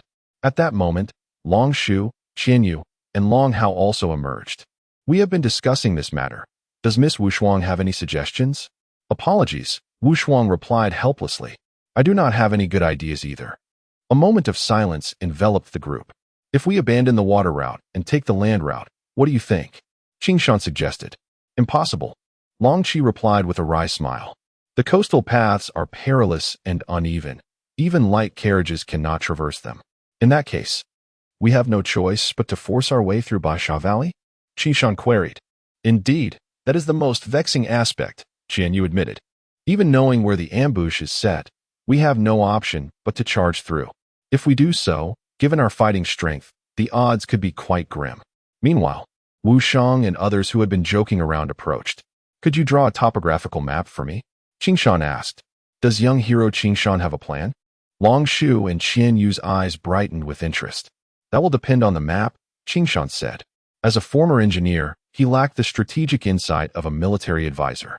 However, Lan Yu's database contained numerous classic battle cases, and if he could find a successful example similar to their current predicament, it might unravel the crisis at hand. Map categorization scan complete. Inputting analysis of classic battles. Searching for similar maps and successful cases in analogous environments. Search complete. A total of 152 successful cases identified, including 21 from the Cold Weapon era. Displaying successful cases from the Cold Weapon era. Indeed, after scanning the map and inputting the necessary strategic conditions, Lan Yue had uncovered at least 20 referenceable, successful classic assault cases. This was an unexpected boon. Among them, one case bore striking resemblance to their current situation, providing Qin Shan with a template to adapt. This successful case was titled The Burning of Chibi. Back then, in order to execute the plan, Zhuge Liang had even performed a ritual to summon the east wind. Yet now, they were sailing smoothly, and according to reports, this water fortress was effectively a natural torch site. If they did not set a fire, Qin Shan felt he would be remiss. Seeing the excitement in Qin Shan's eyes, Qian Yu and Long Shu were equally intrigued. Does young hero Qin Shan have a brilliant plan? Long Qi inquired. Indeed, Qin Shan responded. We shall set it ablaze. Set it ablaze? Every member present, quick-witted and resourceful, soon grasped Qin Shan's intent. Haha, what a splendid scheme! Long Qi exclaimed with joy. By heavens, Wu Shuang's eyes sparkled. Such a simple solution. How did I not think of it? The method is determined, Qian Yu continued. However, we must carefully consider how to ignite it. Baisha Valley, situated 100 miles upstream of Baisha City along the Jinsha River, is a long, narrow gorge. Its unique topography creates a turbulent and constricted waterway. Beyond this narrow river channel lies an expanse where the terrain's drop creates a waterfall-like river. Beneath the waterfall, the riverbed is as tranquil as a still lake. Beyond the riverbed lies a direct path to Baisha City. As the saying goes, one thrives by the mountains and one thrives by the waters. Among the rugged mountains are bandits known as mountain thieves, while the tumultuous rivers harbor robbers who are referred to as water thieves or river bandits. Baisha Valley, with its perilous terrain, could easily become a fortress for an ambush, making it an ideal location for river robbery and profitable ventures. Thus, there has never been a shortage of those who seek to reap without sowing, as the water bandits remain vigilant in their watch. The tranquil Luo River flows incessantly. Originally a broad river spanning 100 meters, it abruptly narrows to a mere 20 meters at this juncture. The 20-meter expanse of water glistens under the sunlight, its azure waves undulating gracefully, creating a picturesque scene. An imposing water channel arches across the river, dividing the 200-meter stretch into two halves. Upon this channel, a vigilant assembly of nearly 100 armored swordsmen stands watch, their keen eyes observing every ripple and movement along the riverbank. 3 individuals, led by the formidable Axe King Cheng Kuan, stood together, their appearances nearly indistinguishable. Each of them was tall and robust, sporting a bald head, fierce eyes, and faces marked by brutish features. It was evident at a glance that they were ruthless outlaws. Their countenance evoked associations with an ancient and disreputable profession, banditry. Yet, their attire of standard-issue black tungsten armor belied the image of mere robbers, for such exquisite gear was beyond the reach of common thieves. Even the elite White Sand Legion of Baisha City did not possess equipment of such refinement. In truth, this location once harbored a band of water brigands known as the White Shark Legion. Unfortunately, these marauders had been dispatched to the underworld by the newcomers. At this moment, the black-armored warriors were intensely focused on the river, watching for any sign of movement. Look, cried one with keen eyes, spotting dark shapes drifting downstream. However, the distance made it impossible to discern their nature clearly. The 3 bald men exchanged wary glances as their expressions shifted. The dark shapes were swiftly approaching. It's a fleet of rafts, at least 50, announced a sentinel loudly. The leader, Sha Li Fei, wore a grave expression. Indeed, they have arrived, but with only 30 men. Why would they require so many rafts for cargo and horses? Something was amiss. The situation is suspicious, remarked the second, Sha Li Han. Sound the alarm and gather everyone. In no time, more black-armored warriors surged forth from both banks, numbering at least 200, all braced for confrontation. As the rafts drew closer, now within 100 meters, an unusual sight caught their attention. Each was covered with a tarpaulin. Sha Li Fei, despite the distance, possessed keen eyesight and could not discern what lay beneath. However, an instinctive sense of unease washed over him, a foreboding that something disastrous was imminent. Simultaneously, the tarpaulins on the rafts were flung open, leaving the onlookers in stunned silence. Each raft bore bundles of straw and several individuals wielding wooden poles. Could it be that they intend to seize this fortified river crossing with such a meager force? Pondered Sha Li Fei, perplexed. Archers, prepare, shouted Sha Li Han, and the 200 black-armored warriors simultaneously drew their bows, aiming at the approaching rafts. But just then, the 30-odd rafts erupted in flames, igniting with astonishing rapidity. They've set the rafts ablaze, gasped the third, Sha Li Yu, in shock. Damn it, it's a fire attack. Sha Li Fei seethed with anger. They aim to destroy the river crossing. Retreat. Sha Li Han immediately grasped the urgency of the situation, and the 200 warriors hastily withdrew from the riverbank. The flaming rafts surged forward like a horde of fiery dragons, crashing toward the river crossing. A thunderous roar echoed as the very ground trembled beneath the onslaught, and the once tranquil river transformed into a hellish inferno, engulfed in flames and billowing smoke. The oppressive heat washed over the black-armored warriors, even those who had already retreated to the shore, rendering their faces pale with fear. Sha Li Fei, Sha Li Yu, and Sha Li Han were left speechless, horrified by the audacity of their adversaries. The river crossing can no longer hold them, Sha Li Han stated grimly. We must prepare our vessels for combat on the water's surface. Retreat to the valley mouth. We cannot allow them to escape. Reluctantly, Sha Li Fei issued the order. Following the flaming rafts, the likes of Long Qi and Long Shu reveled in their triumph. Not a single soldier lost, and we obliterated this natural fortress, boasted Qingshan. Indeed, this fire tactic is truly brilliant, remarked Qianyu, exhilarated. Qingshan chuckled, feeling a twinge of embarrassment, for the strategy was a mere replication of ancient wisdom but had proven effective. Yet, caution remained paramount. Real combat has yet to commence, Long Qi cautioned.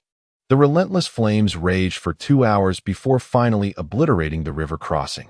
As they navigated the smoldering remains of the once formidable barrier, another flotilla of rafts descended the river. Although they had unexpectedly breached the crossing, an inevitable clash awaited on the waters. However, prior to Qingshan's fire tactic, Long Qi and Xianyu had already resolved to follow the current downstream, leading with their fire vessels. For now, they sought refuge within fortified cabins, armed with bows and arrows, braced for the impending confrontation. According to Long Qi's analysis, despite the river crossing's destruction, the opposition would not relent easily. Sure enough, as the rafts burst forth from the narrow Baisha Gorge, a fleet of warships lay in wait, their hulls formidable and equipped with fearsome ballistae. Each ship was built for impact and defense, ready to intercept any who dared to emerge from the gorge. Now, let us see where you can flee. Sha Li Fei muttered darkly. The flames had indeed reached a furious pitch. Yet, when he discerned the vessels emerging from the gorge, his heart sank. By the heavens! More fire vessels!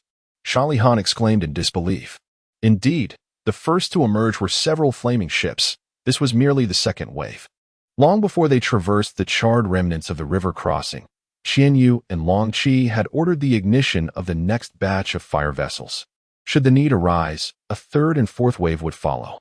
The preparation of these fire ships had taken 2 arduous days, with even the typically demure Long Shu laboring tirelessly to contribute her share. Afterward, they spent an additional day gathering ample fuel, a monumental effort yielding substantial results. As Sha Li Fei witnessed the rapidly approaching fire vessels, his face drained of color. Damn it, Sha Li Han fumed. These scoundrels have become addicted to arson. Quickly evade. After a moment, Sha Li Fei collected himself. Yet the warships that had just readied themselves for interception now hastily veered toward the shore. The fire vessels surged downstream with the roar of thunder, crossing the river with an overwhelming force. Following closely behind were the rafts carrying their crew, while Sha Li Fei and his comrades dared not approach the formidable ships. By the time they considered closing in for an interception, it was far too late. In a fit of frustration, Sha Li Fei commanded his men to unleash a volley of arrows, creating a veritable storm of projectiles. Regrettably, the well-prepared Qianyu, along with Long Qi and others, had taken refuge within the ship's cabin. The arrows that were shot with some accuracy merely struck the cabin, leaving them entirely unharmed. Thus, under the incredulous gaze of over 200 black-armored warriors, Qianyu and Qingshan's fleet gracefully departed. Laughter erupted within the cabin, as the group reveled in their narrow escape. The fire ship had indeed proven formidable. Xuanyuan pondered, sensing that this battle would certainly find its place in the annals of imperial military history. It was a pity, though, that the identity of their adversaries remained a mystery. Lan Yue expressed a hint of regret, remarking that sometimes being overly powerful could be a disadvantage. Wushang chimed in, teasingly admonishing, "You, with your incessant chatter, did you not see those warships? If we had truly engaged on the river, our demise would have been certain." Nonetheless, Dragon Shu remarked with a light chuckle, "Regardless, we have successfully passed this trial. Before reaching Baisha City, they could never catch up with us." The group laughed and frolicked, their spirits high, fully aware that their successful escape was largely due to Qing Shan's ingenious fire ship strategy. Drifting downstream, even if those warships pursued them, the compact wooden raft would likely prove too elusive. This escapade could be deemed nothing short of flawless. The cabin's occupants finally exhaled in relief, thankful for the brilliant tactics employed by the young hero, Qing Shan. With eyes gleaming, Xuanyuan regarded him. This lad was indeed a talent, both scholarly and martial. The old man began to contemplate ways to recruit him, recognizing that such talents were rare gems. "It was merely coincidence," Qing Shan replied, maintaining his composure. "I wonder if you might be interested in serving the Empire and achieving great deeds?" The elder could no longer contain his eagerness. "The youth bears a heavy burden," Qing Shan candidly stated, "and does not presently plan to enlist." "Oh, what a pity," Xuanyuan expressed disappointment, while Lan Yue and Lan Qi exchanged curious glances. This young man had even turned down the Grand Priest's offer, suggesting that his background was indeed extraordinary. Baisha City, situated in the northern part of the empire at the confluence of the Jinsha River and the Luo River, has long been celebrated as the finest city along the Luo River. It is one of the significant cities in the north, known for its towering fortifications and prosperous economy, attracting a diverse array of individuals from all corners of the realm. The streets were bustling with armored warriors and roving heroes, earning Baisha City the moniker City of Adventurers. The culture of bravery and recklessness was indeed a hallmark of this vibrant metropolis. As Qing Shan and his companions stepped onto the bustling streets, they immediately captured the attention of all around them. With beauties like Lan Yue and Lan Yi, who were rare finds in any crowd, and the four exquisite maidens serving Lan Yue, their striking presence was inescapable. The 12 divine sword guards accompanying the Long family members also possessed remarkable appearances, making them the center of attention wherever they went, although onlookers dared not approach too closely. The world of Wanluo was one of strict hierarchies, where commoners would not dare offend the esteemed nobility.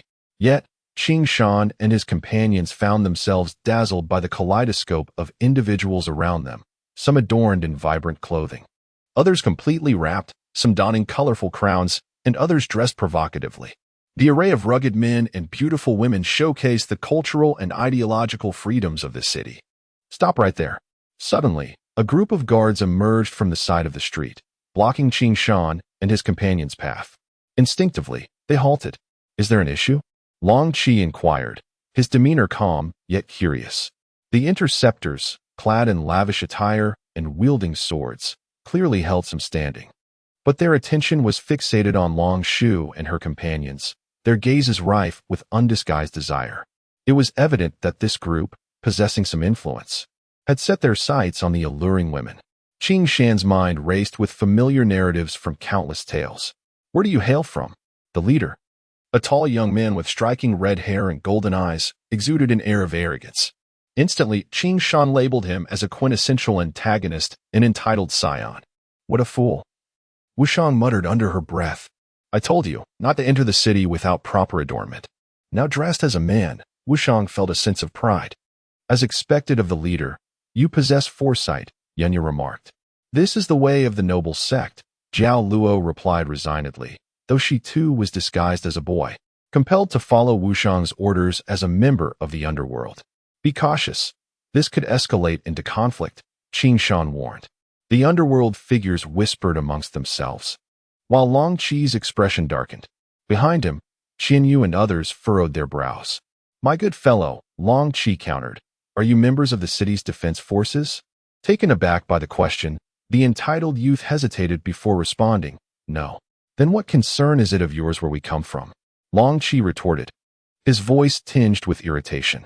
"I have taken a liking to these ladies," the young man replied brazenly, unperturbed by Long Qi's unfriendly demeanor. "Name your price." The faces of Qing Shan and his companions paled in disbelief. What kind of world is this where people can be bought and sold? Qing Shan instinctively thought. If they are slaves, then yes, they can be. Wu Shang quietly explained to Qing Shan. "You think you can just take them?" Dragon Biao, known for his fiery temperament, raised his fist as if to teach these interlopers a lesson, only to be restrained by his companions, Dragon Fan and Dragon Jean. Long Qi, seething with anger, managed to suppress his rage, stating, "I'm afraid not. They are not slaves." "Interesting," the young man sneered. "You must be outsiders then. And what of it?" Long Qi's demeanor grew colder as the others instinctively gripped their sword hilts. "In Baisha City, what I desire becomes mine." He fixed his gaze on the masked Long Shu and her companions, declaring, "From this day forth, they shall be my slaves." The dozen swordsmen behind him drew their blades, ready for confrontation. Such brazen intimidation was not new to Dragon E, who glared fiercely, stating, "I have seen many such bullies, but never one so arrogant. If you wish to remain alive, depart quickly." Dragon Hao and Dragon Meng unsheathed their swords simultaneously. The 12 divine sword guards advanced in unison, and a palpable aura of menace enveloped the scene. Perhaps they had not anticipated the firm resolve of Dragon Hao and his companions.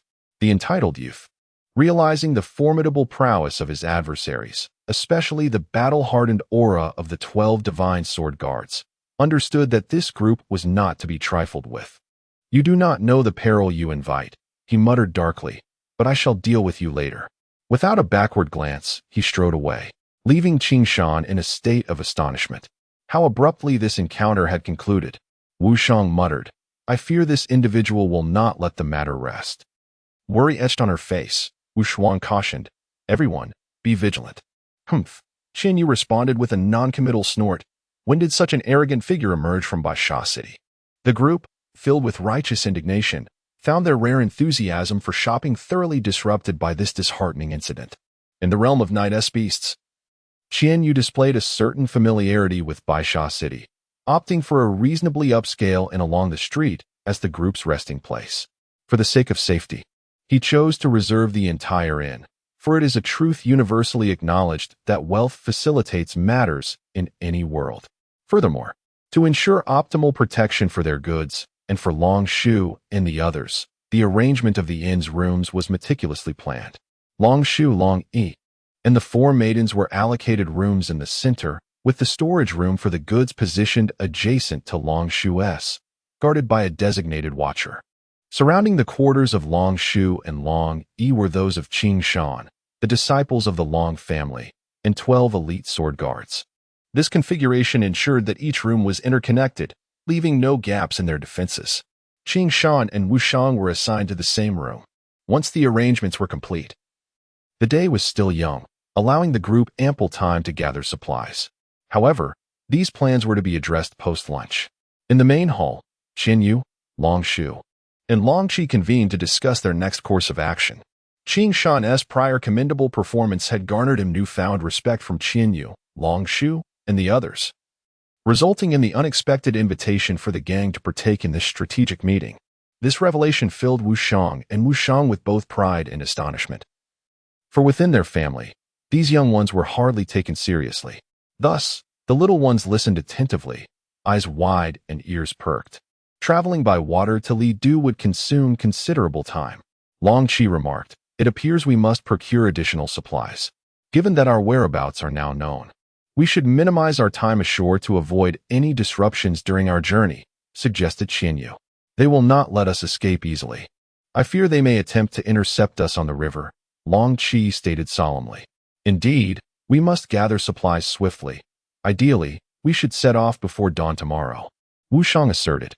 "If we act quickly, they should not have time to set up their defenses. The swift current from Luoshui to Li Du, combined with our own warships, would make it challenging for them to intercept us on the river," Wu Shang added. "Indeed," Qian Yu replied with a gentle smile. The key to our journey by water lies in speed. Once we navigate through the river channel, we will have disrupted their plans. Thus, if we can depart before they complete their preparations, we will seize the initiative. Very well, Long Shu declared earnestly. Let us all prepare separately. We shall take responsibility for the supplies, Long Biao and Long Fan said as they rose. Agreed, Long Qi nodded slightly. Be cautious and avoid unnecessary trouble. Complete your tasks and return promptly. He then instructed, Long Hao, accompany them. Yes, Long Fan, Long Biao, and Long Hao replied in unison. Let us also step outside for some fresh air, Wu Shang suggested, unable to contain herself as she noticed Long Hao and the others preparing to leave. After days of travel and confinement on boats, these spirited youngsters were quite restless. Now that they had arrived in the renowned northern city of Baisha, they could not let the opportunity slip away. Then let us go together, Long Fan exclaimed, his eyes sparkling as he focused on Jiao Luo. Meanwhile, Long Biao excitedly gazed at Wu Shang, clearly still infatuated with her. Wu Shang felt a surge of anxiety and whispered to herself, it would indeed be a pity not to explore while we are here. Yun Xia immediately voiced her agreement. Qing Shan, indifferent, thought that a stroll could indeed be enjoyable. As idleness was growing tiresome, the group of 8 wandered the streets, filled with enthusiasm, as if they were cheerful little sparrows. They chattered incessantly, marveling at every curious sight, and could not resist examining various trinkets, while Jiao Luo and Yun Xia purchased whatever caught their fancy, albeit inexpensive baubles. Though Wu Shang did not buy anything toxic, she found great delight in the bustling atmosphere of the market. Suddenly, hurried footsteps echoed behind them. Halt! A cold voice pierced the air, startling Qing Shan and the others. They turned to see a group of over 20 soldiers clad in silver armor, brandishing long swords, rapidly approaching. Qing Shan's gaze instinctively fell upon their shoulders, where he noticed each silver-armored swordsman bore insignia of 4 small swords, signifying their rank as 4th-level sword warriors. Leading the group was a robust man, exuding an imposing presence. Also clad in silver armor and wielding a large sword, yet lacking any insignia of rank. Qing Shan instinctively sensed that this man was extraordinary, reminiscent of the unease he felt upon encountering the sword demon Luo Feng at the tavern. Activating the biological radar of the Blue Moon, he found the target's life force undetectable. As expected, he was taken aback. This individual's power was on par with that of the sword demon Luo Feng, for it was impossible to conceal one's life force to the extent that even the Blue Moon's radar could not detect it. Beside him stood the young master who had obstructed their path earlier that morning, accompanied by his men, all radiating a menacing aura. It's those same people from this morning, Wu Shang exclaimed in a hushed tone. This is troublesome, Wu Shang lamented, feeling a headache brewing. Not just troublesome, Qing Shan countered, but a significant predicament. How disappointing, Jiao Luo complained, irritated that their rare outing was being interrupted by these individuals. The surrounding crowd had already dispersed, while a nearby vendor hastily moved away to avoid being caught in the fray. A flicker of uncontainable malice crossed Long Hao's eyes, and Long Biao and Long Fan's expressions darkened. You again? Long Biao's demeanor turned stern, his gaze piercing as he fixed it upon the newcomers.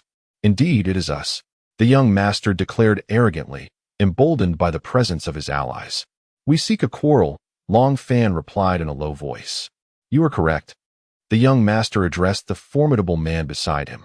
These individuals dared to disrespect us this morning. It's quite laughable, Long Fan scoffed. I've encountered many with thick skin, but never one as shameless as you. Young man, the burly figure, referred to as the 6th uncle by the young master, scrutinized Qing Shan and the others with a dark expression. This is Baisha City. You cannot act recklessly here. Haha, Baisha City, you say? Long Biao laughed heartily. What of it? Does Baisha City not adhere to the law? Baisha City certainly adheres to the law, the young master sneered. But the law here is dictated by our Shifeng Sword sect. The Shifeng Sword sect? Wu Shang and the others' expressions shifted dramatically. Even Jiao Luo, usually unfazed, displayed a rare look of astonishment. Is the Shifeng Sword sect formidable? Qing Shan inquired quietly. The 8 great sword sects of the Lanchi Empire, Jiao Luo whispered in response. You tell me if they are formidable. although unaware of the specifics of these 8 great sword sects. The formidable aura of the man made it clear they were not to be trifled with. What is the big deal? Yunxia dismissed. We dared to provoke the exploding bear core. What is the Shinfeng sword sect to us? You big fool. Wushang shot Yunxia an exasperated glare. This is Baisha City, the stronghold of the Shinfeng sword sect. If things escalate, we are doomed. The vibrant clouds blushed with excitement, displaying an eagerness that suggested a desire for chaos. This left Wushuang considerably troubled, for it was evident that the young heir was utterly oblivious to the gravity of the situation. It was no wonder that he exhibited such arrogance. Meanwhile, Qingshan began to understand why the young heir repeatedly emphasized that they were in Baisha City. The 5 individuals murmured amongst themselves. On the other side, Long Biao and Long Fan found themselves in a precarious position, confronting the Shinfeng sword sect. Long Fan politely introduced himself. I have long admired your esteemed name. I am Long Fan, a disciple of the Long family from Bei. We had no intention of offending your sect this morning, and I kindly request your leniency in this matter. In the Lanqi Empire, prominent families and recognized sects were usually familiar with one another, and merely stating one's name would elicit respect. This was the unwritten code of the wandering warriors in the Wanluo world. Thus, in order to diffuse the tension, Long Fan felt compelled to mention his lineage, adopting a tone that was as courteous as possible. Regardless of your Bei or Nani, the young heir retorted coldly. Offending me means death. Brothers, slay them. The 20 or so men behind him could no longer contain themselves, brandishing their swords and rushing forward. Long Fan's anger surged. He had lowered himself and invoked his status, yet they still disregarded him, an affront too great to bear. In an instant, a flurry of swords aimed for Long Fan's vital points, their intent lethal and merciless, clearly resolved to take a life. Humph! Seeking death, Long Fan scoffed, preparing to retaliate. However, a flash of white light suddenly appeared, preempting his move. The silver-armored swordsmen who had rushed forward were sent reeling back with pained cries. Swords clattered to the ground, severed in an instant, and their right hands were left bleeding and mangled. My sword, my hand.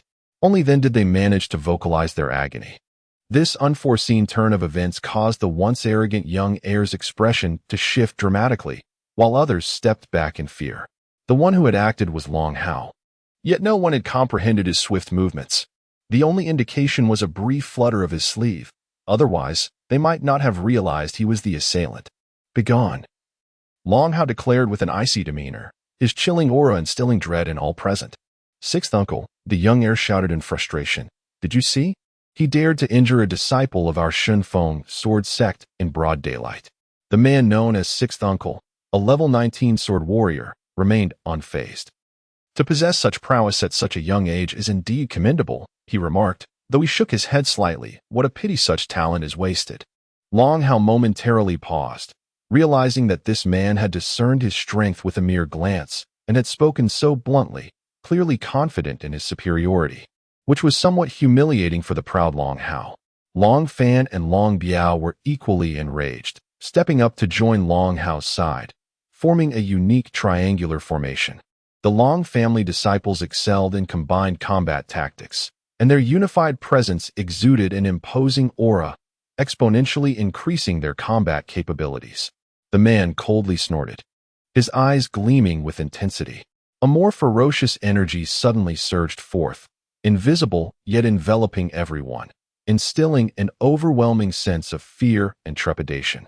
At that moment, Qingshan's mind was alerted by Lan Yue's biological radar, which suddenly registered a staggering set of data. The target's life force field was at 3,300 points, marked as extremely dangerous, with a recommendation to retreat immediately. Unbelievable. 3,300 points? Is this fellow even human? Qingshan thought, realizing he was encountering yet another monstrous entity in this world. This marked the third such individual he had encountered, the first being Wushuang's father and the second the sword demon Luofeng, who had effortlessly countered their combined attack during their previous encounter. Qingshan distinctly remembered that Luofeng's life force field had also registered at 3,300 points. According to the power standards of the Wanluo continent, Luo Feng was at least a level 33 warrior. Now, it seemed this man was also at that level. Though Wu Shuang lacked Qing Shan's biological radar, her seasoned instincts were sharp enough to recognize the gravity of the situation.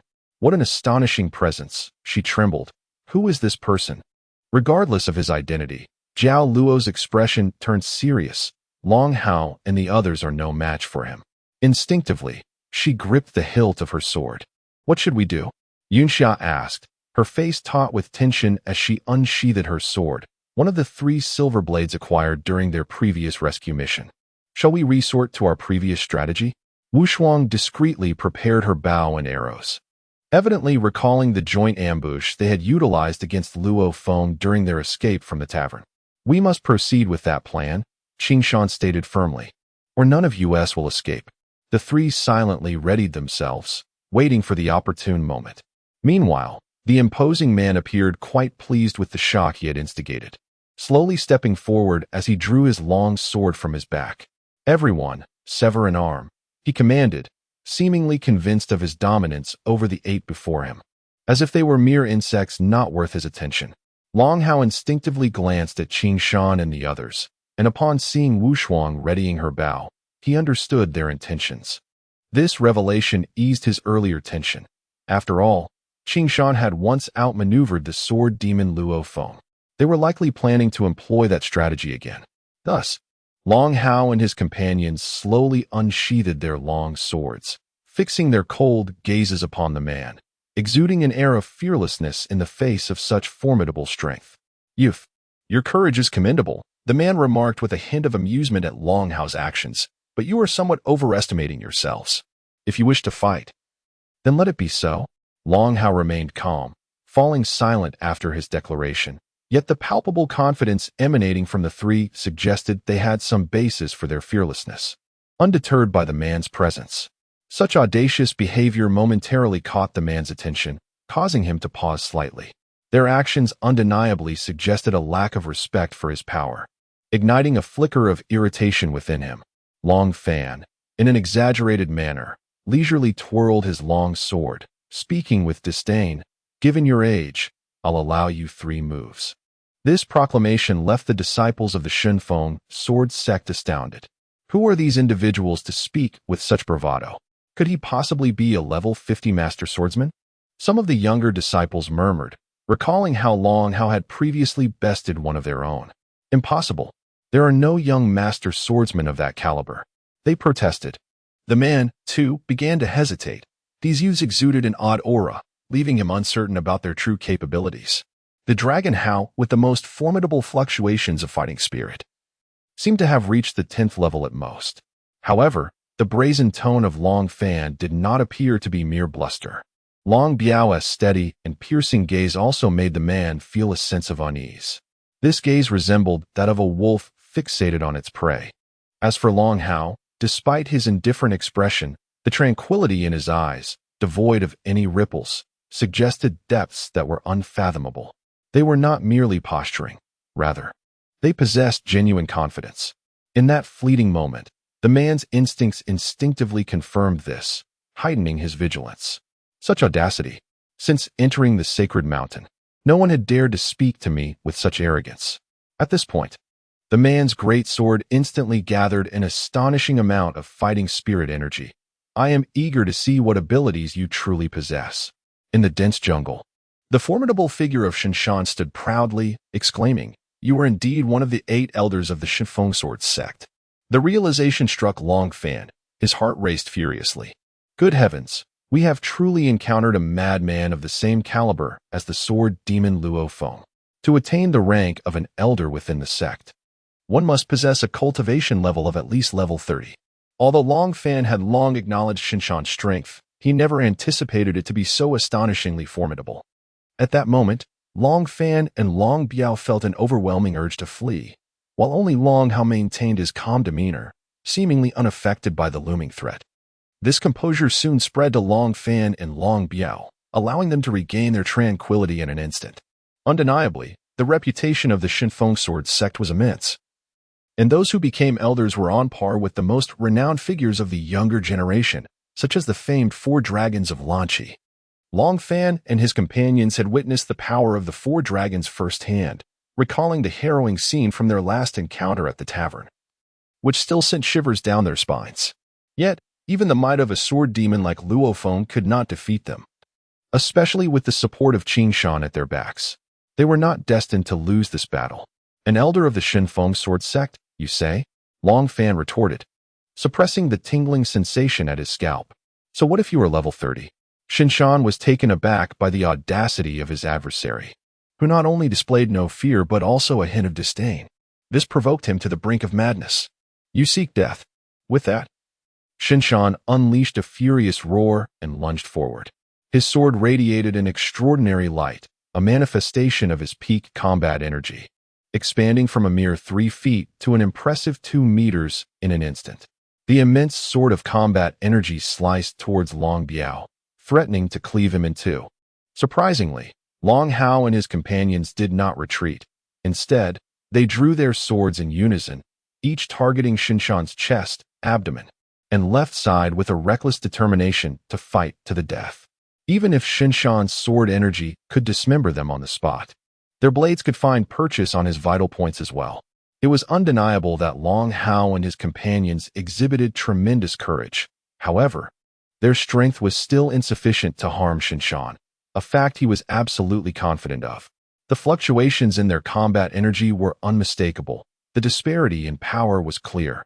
Thus, Shinshan wore a derisive smile. But at that moment, a sharp, piercing sound sliced through the air. A strange beam of light appeared out of nowhere, closing in rapidly. This was no ordinary light. It was the sword energy of Yang Ingzhao, moving at an inconceivable speed that defied belief, its sharpness capable of penetrating anything. Suddenly, Shinshan realized there were hidden reinforcements. The revelation left him momentarily stunned, as the 5 new figures seemed no more formidable than those before him. Had he truly been overly suspicious? The sword energy that shot forth was not sufficient to disturb Shinshan's composure. However, 2 indistinct arrows followed closely behind, silent and swift. Perhaps their power was negligible, their combat energy fluctuations almost imperceptible, leading Shinshan to conclude their lethality was minimal.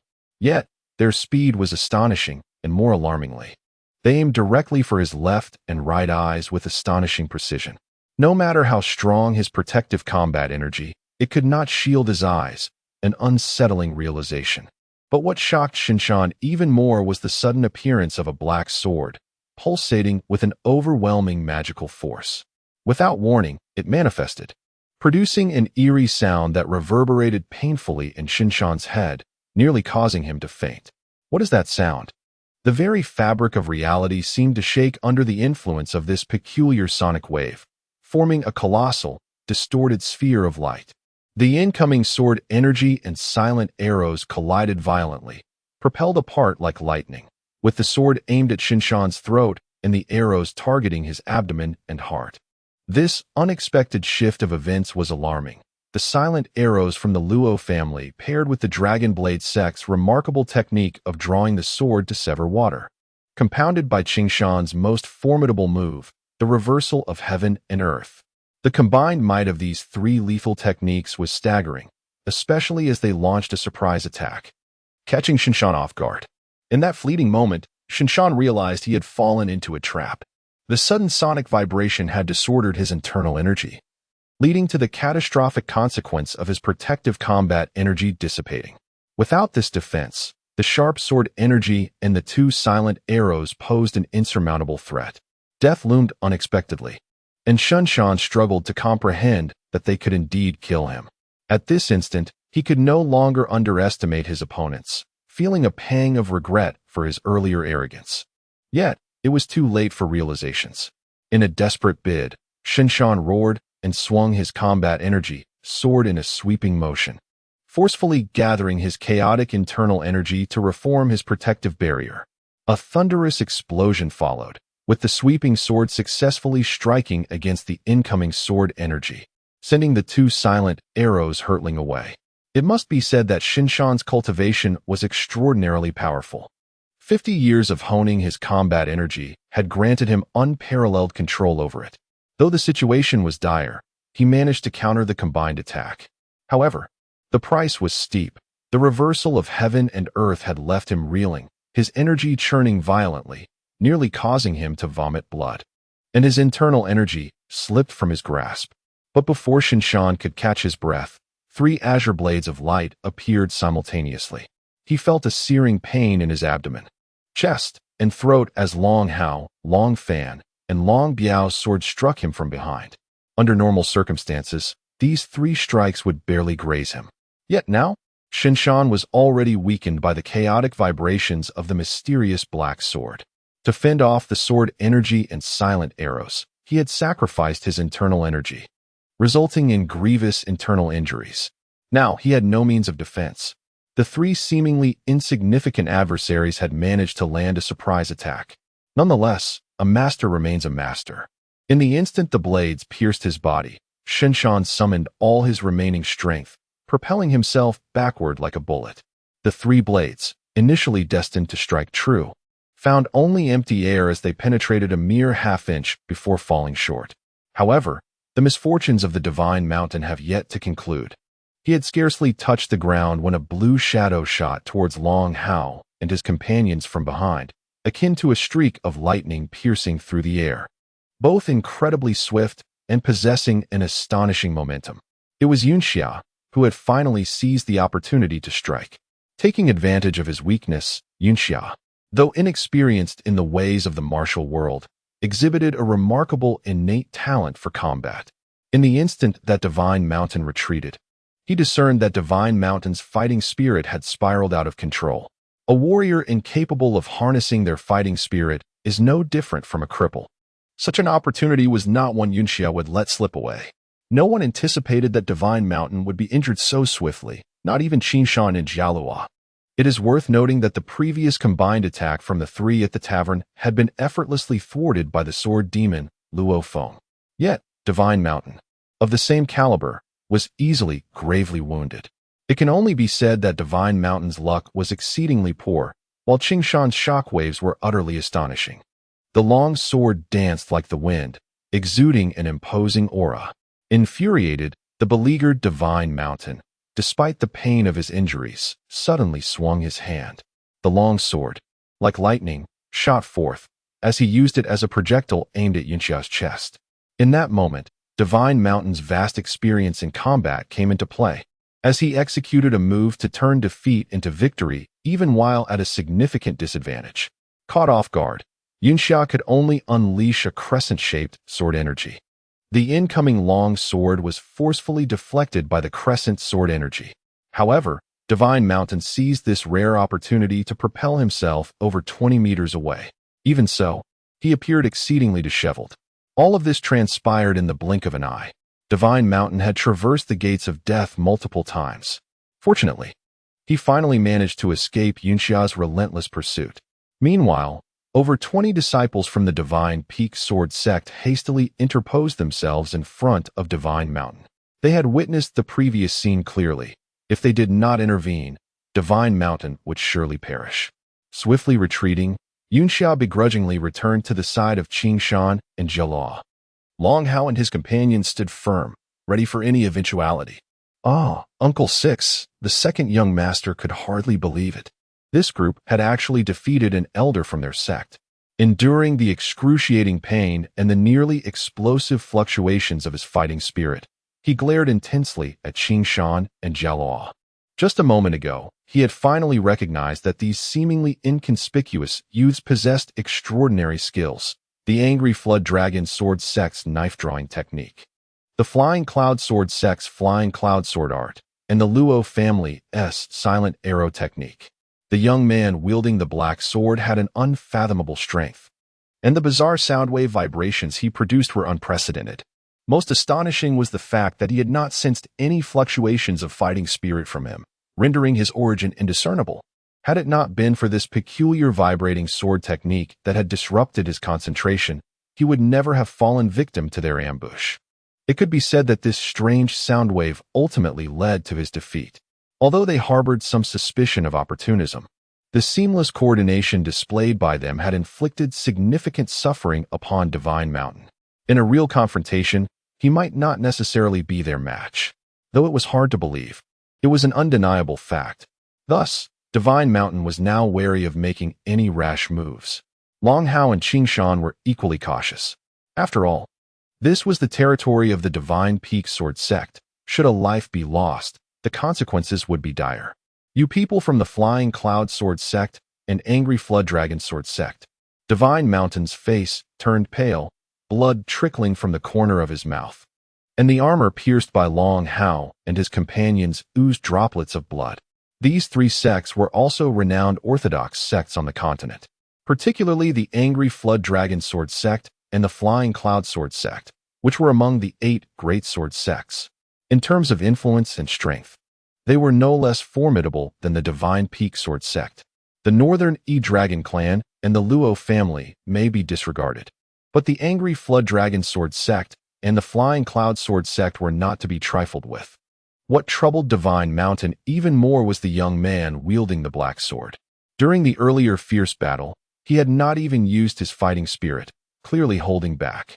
A foe like that, if he were to unleash his full power, would likely prove to be a formidable opponent, even in a one-on-one duel. Divine Mountain inwardly lamented his predicament, yet he found himself in a dilemma. Conceding would tarnish the reputation of the Divine Peak Sword sect. But fighting back was out of the question. "Uncle, do you wish to continue this fight?"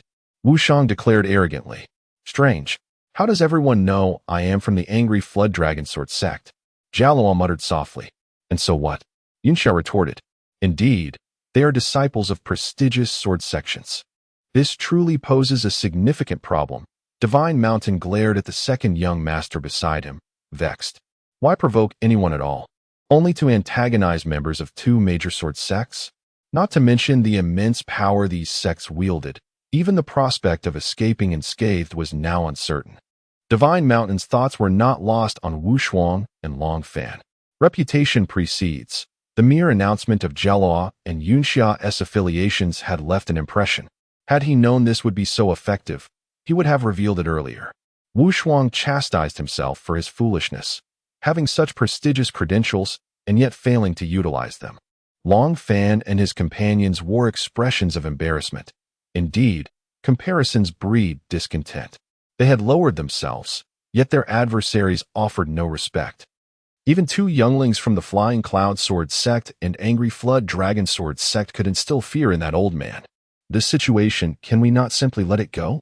It would benefit no one to escalate matters. Long Fan observed that Divine Mountain was reluctant to escalate the conflict. "Let us depart," Divine Mountain stated, turning to leave. "Uncle, are we to let this go?" The originally aggressive second young master was evidently reluctant to concede. However, Divine Mountain paid him no mind. "Useless old fool."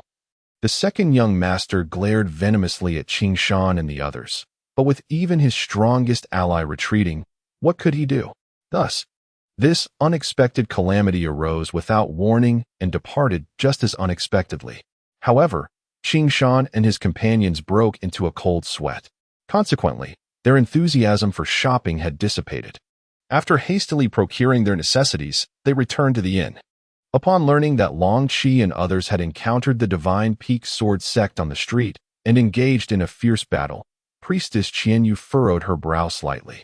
No wonder those people were so arrogant this morning. They are indeed from the Divine Peak Sword sect. I fear they will not simply let this matter rest. Rumor has it that the leader of the Divine Peak Sword sect is notorious for being protective of his own. Long Qi spoke grimly. "I have heard that as well," Xuanyuan said, her expression grave. "It seems we must leave this place quickly." "I will go borrow a ship from the city lord," Xuanyuan stated. "Qing Shan, Long Biao, Long Meng, come with me." Qing Shan was taken aback. Why would she need him to borrow a ship?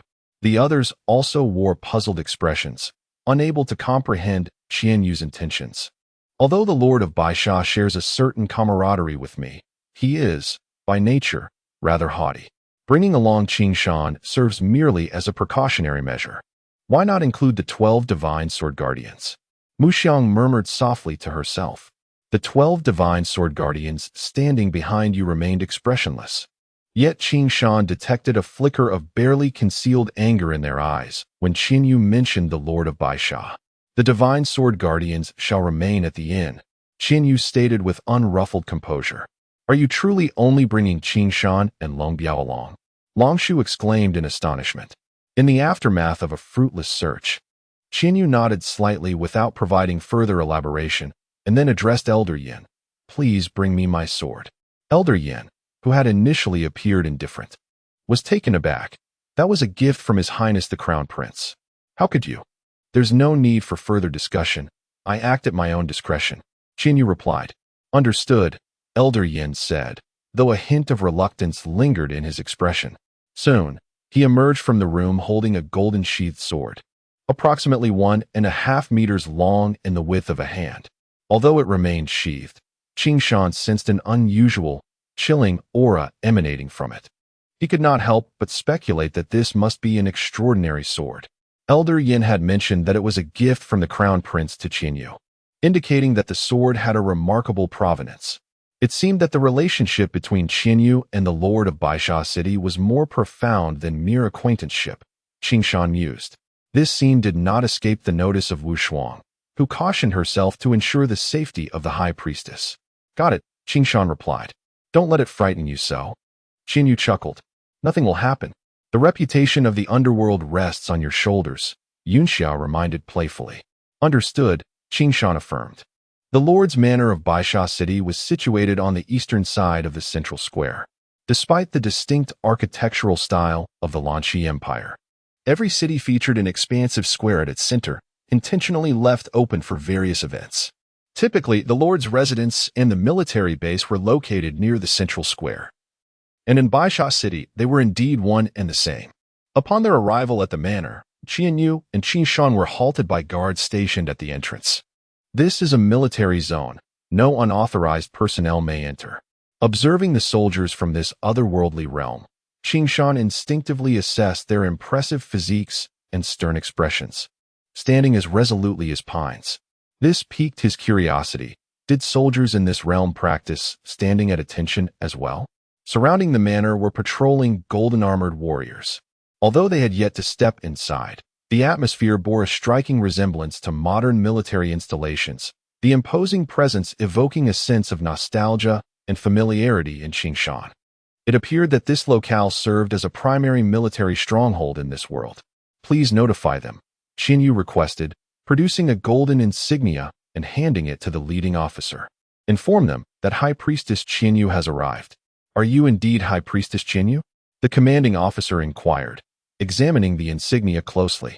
The cold, stern demeanor that had marked him moments before softened considerably as he replied, Please wait a moment. I shall inform them. He hastily entered the manor. Yet the other guards remained vigilant, showing no intention of allowing Qing Shan and Xuanyuan to pass. These soldiers exhibited commendable discipline, Qing Shan noted quietly. Long Biao and Long Meng exchanged glances, astonished. These soldiers were fundamentally different from the rogues they had encountered in the wilderness. The aura they exuded was not typical of mere adventurers. It distinguished the essence of martial experts from that of hardened warriors. The Lord of Baisha City, Bai Jiao, was a robust figure, towering nearly 2 meters. Even clad in tightly fitted black armor, his muscular physique could not be concealed. Strangely, he bore no excess bulk, instead radiating an aura of strength and proportion, suggesting an explosive power within. With thick brows and piercing eyes, his countenance exuded masculinity, further accentuated by his flowing red hair, which cascaded like a fiery waterfall, embodying a sense of wildness and grandeur. His imposing presence was palpable, instilling a sense of dread in Qing Shan at first glance. He was undeniably one of the most formidable individuals Qing Shan had ever encountered. Vitality level, for 1,000 points, combat assessment, D class. Highly dangerous, immediate retreat advised. The blue moon in his mind relayed a staggering and terrifying figure. It was almost inconceivable that such a powerful being existed in this realm. Initially skeptical of Wu Shuang's mention of the so-called Starblade warriors, Qing Shan was now wholly convinced of her assertions. Long Biao and Long Meng were equally awestruck, rendered speechless by Bai Jiao's formidable aura. Though they were unaware of Bai Jiao's true strength, the overwhelming presence he projected effectively immobilized them. The situation felt increasingly precarious. The 5 individuals accompanying Bai Jiao were equally formidable. They appeared to be seasoned soldiers, as Qing Shan sensed a familiar military aura emanating from them. Their strength undoubtedly rivaled that of Qianyu's 12 divine sword guardians. However, what caught Qing Shan's attention most was a woman among them, approximately the same age as Wu Shuang. Her icy demeanor and composed demeanor conveyed an impression of extraordinary capability, rivaling even that of Jiao Luo. As Qing Shan assessed her, the woman cast a detached glance at him. Long Biao and Long Meng, tall and statuesque, standing at least 1.70 meters, her red hair and eyes were striking. Yet, her gaze was vacant and serene, suggesting that in her eyes, Qing Shan and his companions were mere inconsequential entities, sending an involuntary chill down his spine. The atmosphere grew increasingly peculiar, prompting Qing Shan to remain vigilant. Although only a few individuals occupied the hall, he distinctly sensed a palpable tension, as if a storm were brewing. Qianyu maintained her composure, showing no signs of distress. "Lord Bai Jiao, it has been a while," she greeted. "Thanks to you, I am faring well," Bai Jiao replied dispassionately. "What brings the high priestess out of the palace?" "To be candid," Qianyu began, "I am here on official business and happened to pass through, so I came to pay my respects." "You jest, high priestess," Bai Jiao replied. "I am but a humble lord of Baisha City, fully aware of my own insignificance."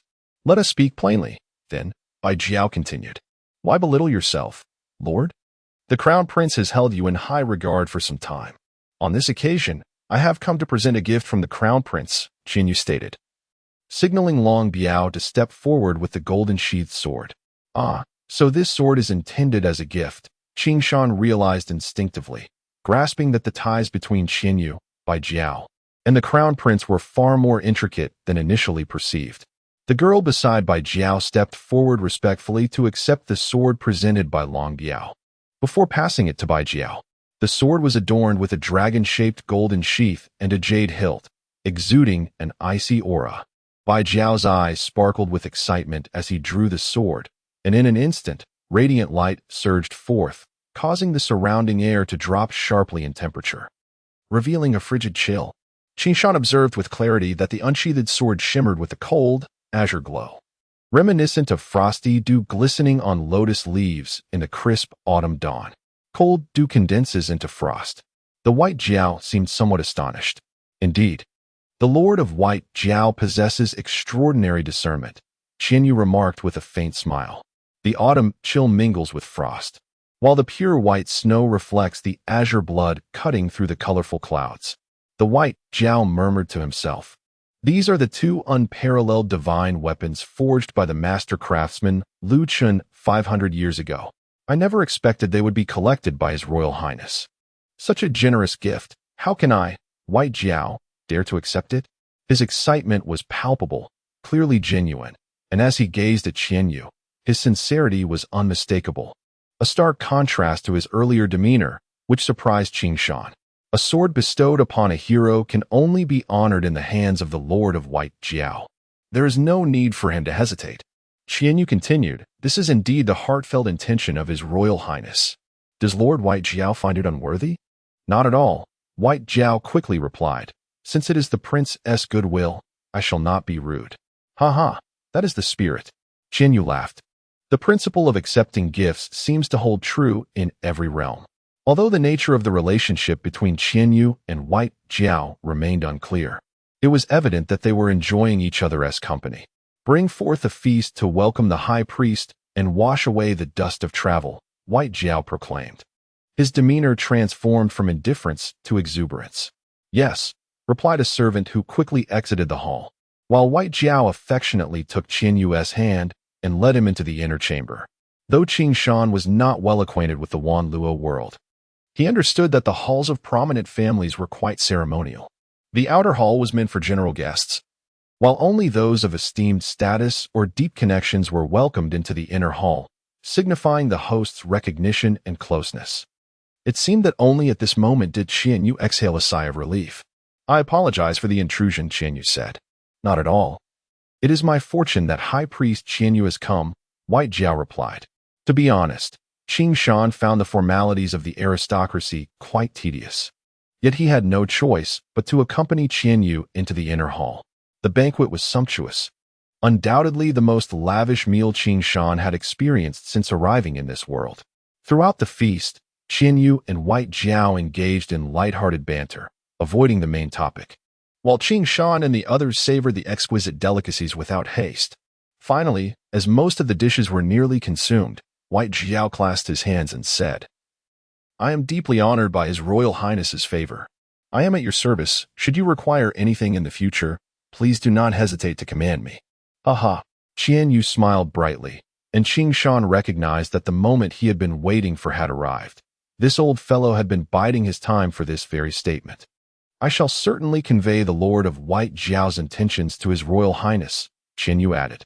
"However, there is indeed a matter I must ask of you." "Lord White Jiao, what is it?" White Jiao inquired.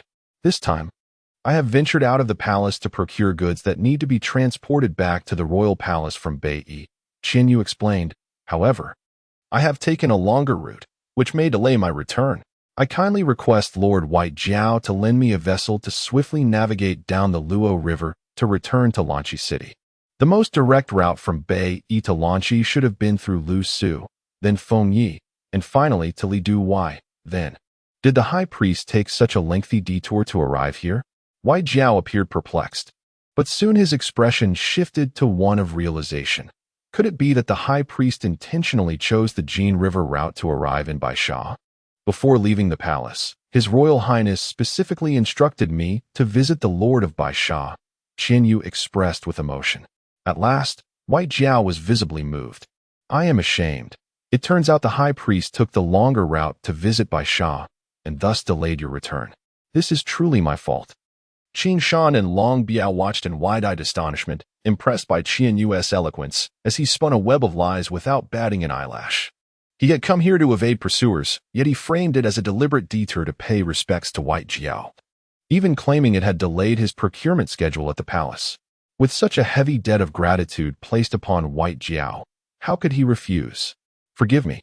It is a minor inconvenience to miss the return date, but to miss the Lord of White Jiao would be a grave offense. His Royal Highness will surely reprimand me upon my return," Xuanyuan stated earnestly.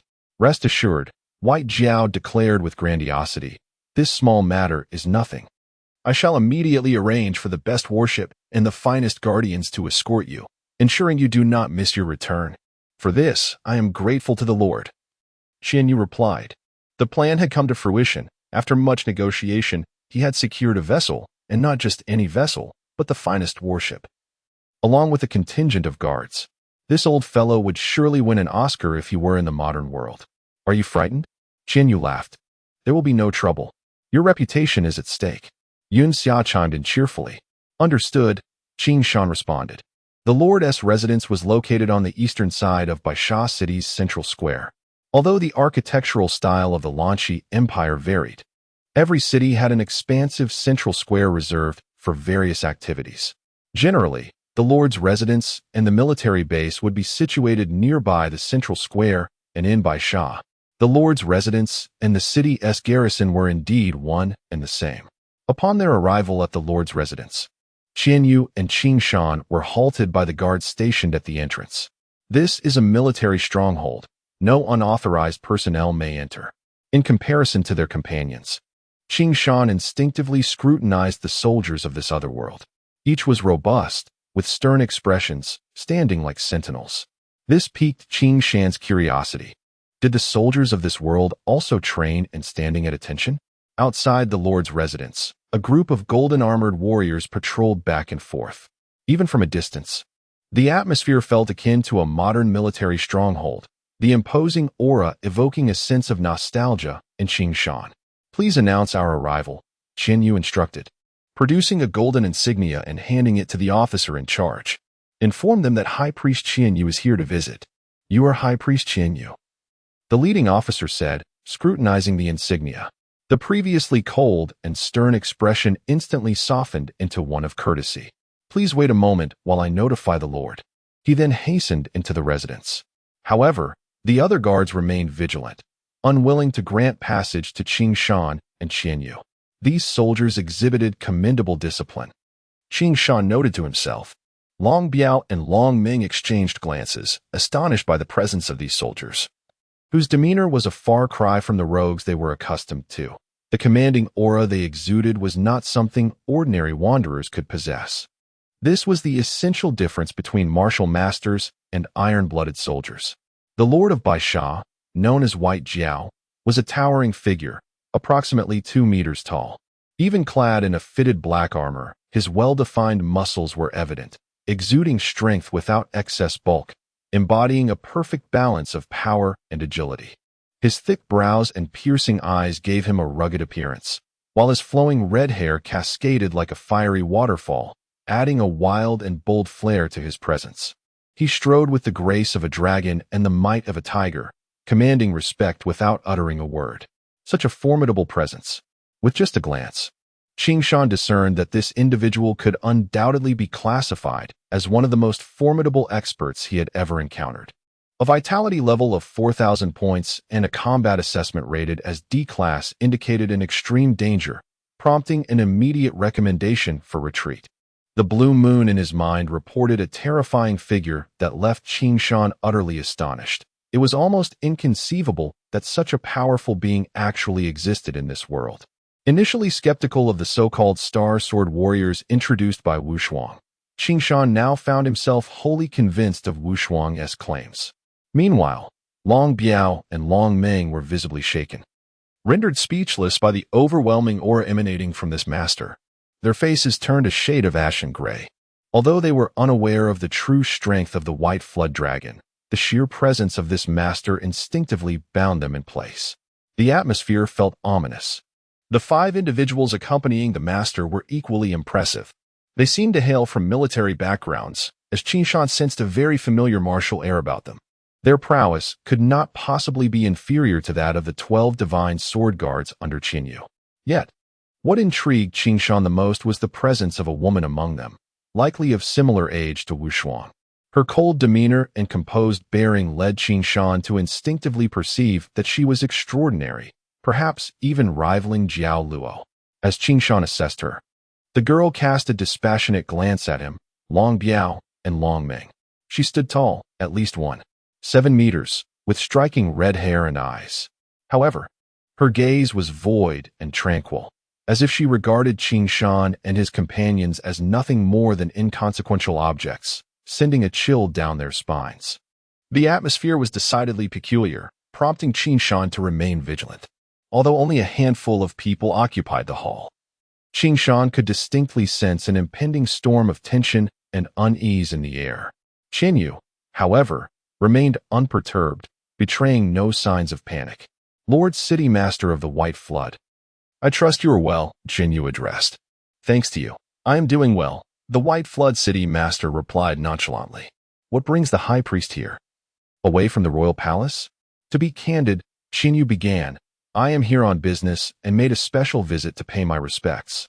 Such jesting from the High Priest. The White Flood remarked, I am merely the humble lord of Baisha City. I know full well my own insignificance. Speak plainly, he continued. There is no need for false modesty, my lord, Qin Yu replied. The Crown Prince has long held you in high regard, and I took a detour from my duties to pay a visit to Baisha City. Oh, the White Flood's expression softened slightly. The High Priest is too kind. What merit do I possess to receive such favor from the Crown Prince? The change in demeanor upon hearing the Crown Prince's name was palpable.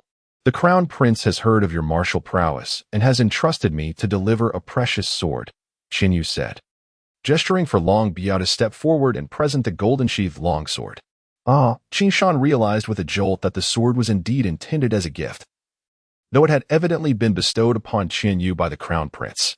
In that instant, he sensed a complex relationship between Qin Yu, the White Flood, and the Crown Prince. The girl beside the White Flood approached respectfully and accepted the sword from Long Biao, subsequently handing it to the White Flood. The sword, adorned with a dragon-shaped golden sheath and a jade hilt, emanated a chilling aura. Upon receiving the sword, the White Flood's eyes gleamed, and as he drew it forth, a brilliant light surged forth, causing the surrounding air to grow cold. Qing Shan could clearly see that the unsheathed sword emitted a frosty azure glow, reminiscent of crystal dew falling upon lotus leaves on a crisp autumn morning. Frosty dew, crystallized frost, the White Flood remarked, seemingly taken aback. Indeed, the Lord of White Flood possesses remarkable insight, Xuanyuan replied with a subtle smile. Frosty dew crystallizes, autumn reflects snow, the azure blood cleaves the wind, cutting through the clouds. The White Flood murmured, "This is one of the two legendary weapons forged by Master Lu Qin 500 years ago, and I never imagined it would be in the possession of the Crown Prince. Such a generous gift, I am unworthy to accept." The White Flood's excitement was palpable, his sincerity evident as he regarded Xuanyuan with earnest admiration. Such a gift deserves a hero's hand, and only under the stewardship of the Lord of White Flood can this divine weapon find its rightful place. "Why delay, my lord?" Xuanyuan encouraged. "This is the Crown Prince's heartfelt gesture. Does Lord White Flood not appreciate it?" "Not at all," the White Flood quickly responded. "If it is the Crown Prince's goodwill, I shall graciously accept." "Ah, that is the spirit," Xuanyuan chuckled. "The principle of reciprocity, taking from those who offer, is a universal truth, it seems." While the nature of the past relationship between Xuanyuan and the White Flood remained unclear, it was evident that both were now on amicable terms. "Bring forth a feast to welcome the High Priest and wash away her travels," the White Flood commanded, his demeanor transformed from aloof to exuberant. "Yes," replied a servant, hastening to leave the hall, while the White Flood warmly took Xuanyuan's hand and led her into the inner chamber. Though Qingshan had limited knowledge of the Wanluo world, he understood that the halls of influential families were often steeped in tradition. The outer hall served to receive ordinary guests, whereas only those of exceptional status or close ties would be invited into the inner hall, signifying the host's recognition and affection. It was only at this moment that Qingshan noticed Xuanyuan seemed to relax slightly. "I apologize for the intrusion," she said. "Not at all. The arrival of the High Priest is a blessing for me," the White Flood replied. Truth be told, Qingshan found the formalities of these noble families rather tiresome. Yet he had no choice but to accompany Xuanyuan into the inner hall. The banquet was sumptuous, undoubtedly the most lavish meal Qingshan had enjoyed since arriving in this world. Throughout the feast, Xuanyuan and the White Flood engaged in light-hearted conversation, avoiding the main topic. Qingshan, along with Long Biao and Long Ming, savored the exquisite dishes without haste. Eventually, after a substantial portion of the meal had been consumed, the White Flood clasped his hands and declared, "I am deeply grateful for the Crown Prince's favor. I am at a loss for how to repay this kindness. Should you require anything in the future, do not hesitate to let me know, and I shall do everything in my power to assist." Finally, Xuanyuan smiled, aware that the moment she had been waiting for had arrived. This old fellow had been stalling for this very response. "I shall convey the Lord of White Flood sentiments to the Crown Prince," Xuanyuan affirmed. "However, I must request your assistance with a pressing matter." "What is it?" the White Flood inquired. "I have come from the palace to procure supplies and need to transport a shipment back from Bai to the royal palace," Xuanyuan explained. "However, due to a detour, I fear I may miss my return deadline. So I kindly ask Lord White Flood to lend me a vessel to expedite my journey down the Luoshui River to Lanqi. The most direct route from Bai to Lanqi would typically go through Lidu after passing through Lisu and Fengyi. Why then has the High Priest taken such a considerable detour to arrive here?" The White Flood appeared puzzled, but soon his expression shifted to one of realization. Could it be that the High Priest intentionally sought a path by the Golden River to reach Baisha? Before leaving the palace, "The Crown Prince specifically instructed me to visit the Lord of Baisha," Xuanyuan remarked with a hint of nostalgia. The White Flood was finally moved. "I am ashamed. So it turns out the High Priest took a detour to Baisha, causing the delay. This is indeed the fault of the White Flood." The verdant mountains and Long Biao gazed in astonishment, utterly captivated by Xuanyuan, whose fabrications flowed effortlessly, without so much as a flicker of an eyelid. It was evident that they had been compelled to divert their path here to evade pursuers, yet he spun a tale of visiting the White Flood Dragon, claiming it was a deliberate detour, even to the extent of missing the royal procurement deadline. With such a grandiose cloak of obligation draped upon him, who could doubt that the White Flood Dragon would willingly fall into his trap? Indeed, misjudging the return deadline was trivial. But neglecting the Lord of White Flood City constituted a grievous offense, one that would surely invite the prince's ire upon his return. "Rest assured," Xuanyuan assured earnestly, The Lord of White Flood City, with his characteristic magnanimity, proclaimed, "This minor matter shall pose no difficulty. I shall immediately command the finest vessels and the most elite guards to escort you, ensuring that the high priest does not miss the appointed time. In this case, I extend my gratitude to the Lord," Xuanyuan replied. "Consider it done." After a lengthy negotiation, they secured not only a vessel but the finest ship available, along with a contingent of elite guards. If this old fellow were in modern times, he would undoubtedly be an Oscar-worthy actor. As the gathering reveled in merriment, a servant approached with urgent news. A warrior claiming to be Long Pan of the Long family requested an audience. Qing Shan and Xuanyuan exchanged puzzled glances, unable to mask their astonishment. What could Long Pan possibly want at this hour? Was there trouble at the inn? "Let us step outside to investigate," Xuanyuan suggested. Turning apologetically to Bai Jiao, "Please wait a moment, City Lord." Bai Jiao, unperturbed, directed one of the young women seated beside him, Bai Shi. "Accompany them and find out what is amiss." Bai Shi stood promptly. As before, soldiers led the way, but this time it was the female soldier, Bai Shi, who took the lead. Upon exiting the hall, the atmosphere outside turned stern and orderly, with guards stationed every few paces, all alert and dutiful. Long Pan stood several meters away from the gates, cautiously restrained by a group of soldiers. Though night had fallen, the dimness did not hinder Qing Shan's keen gaze. Habitually, he had set the Blue Moon's night market mode to automatically activate night vision in low light, allowing him to spot Long Pan first. Something terrible has occurred. The moment he laid eyes on Long Pan, an unsettling intuition gripped him. Long Pan's attire was tattered and stained with blood, revealing the aftermath of a fierce struggle. What transpired? Qing Shan gasped in shock. "The disciples of the Divine Peak Sword sect attacked our brothers, seizing our goods and abducting the young lady and others," Long Pan replied, his expression forlorn and breathless. Qing Shan felt a thunderous rush in his mind. Long Biao bellowed in rage. "The Divine Peak Sword sect dares to act so brazenly." Xuanyuan's countenance darkened, but he maintained his composure. "Speak slowly. What exactly happened?" Qing Shan quickly regained his calm, realizing his concern had clouded his judgment. "What of Wu Shuang and the others? Were they taken as well?" "Only I, Long Hao, and Jiao Luo managed to break through the encirclement, but I am unaware of their current circumstances." Perhaps reassured by Qing Shan and Xuanyuan's presence, Long Pan finally regained his composure, articulating his thoughts more clearly. "This pack of scoundrels." Long Biao and Long Ming seethed with fury. Only Long Hao and Jiao Luo escaped.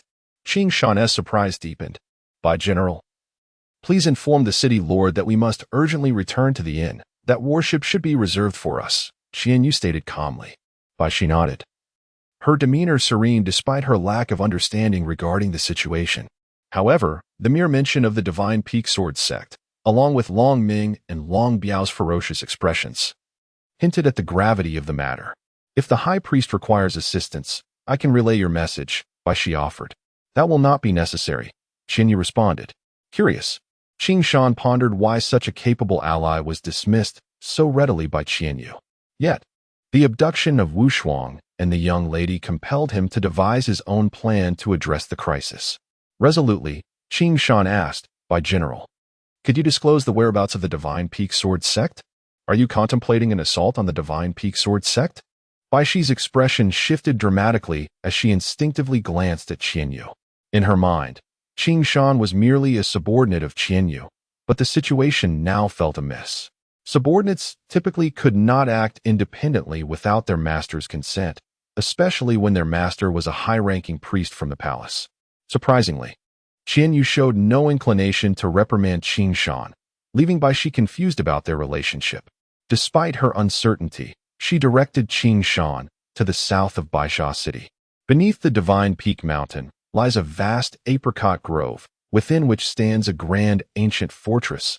That is where the Divine Peak Sword sect resides.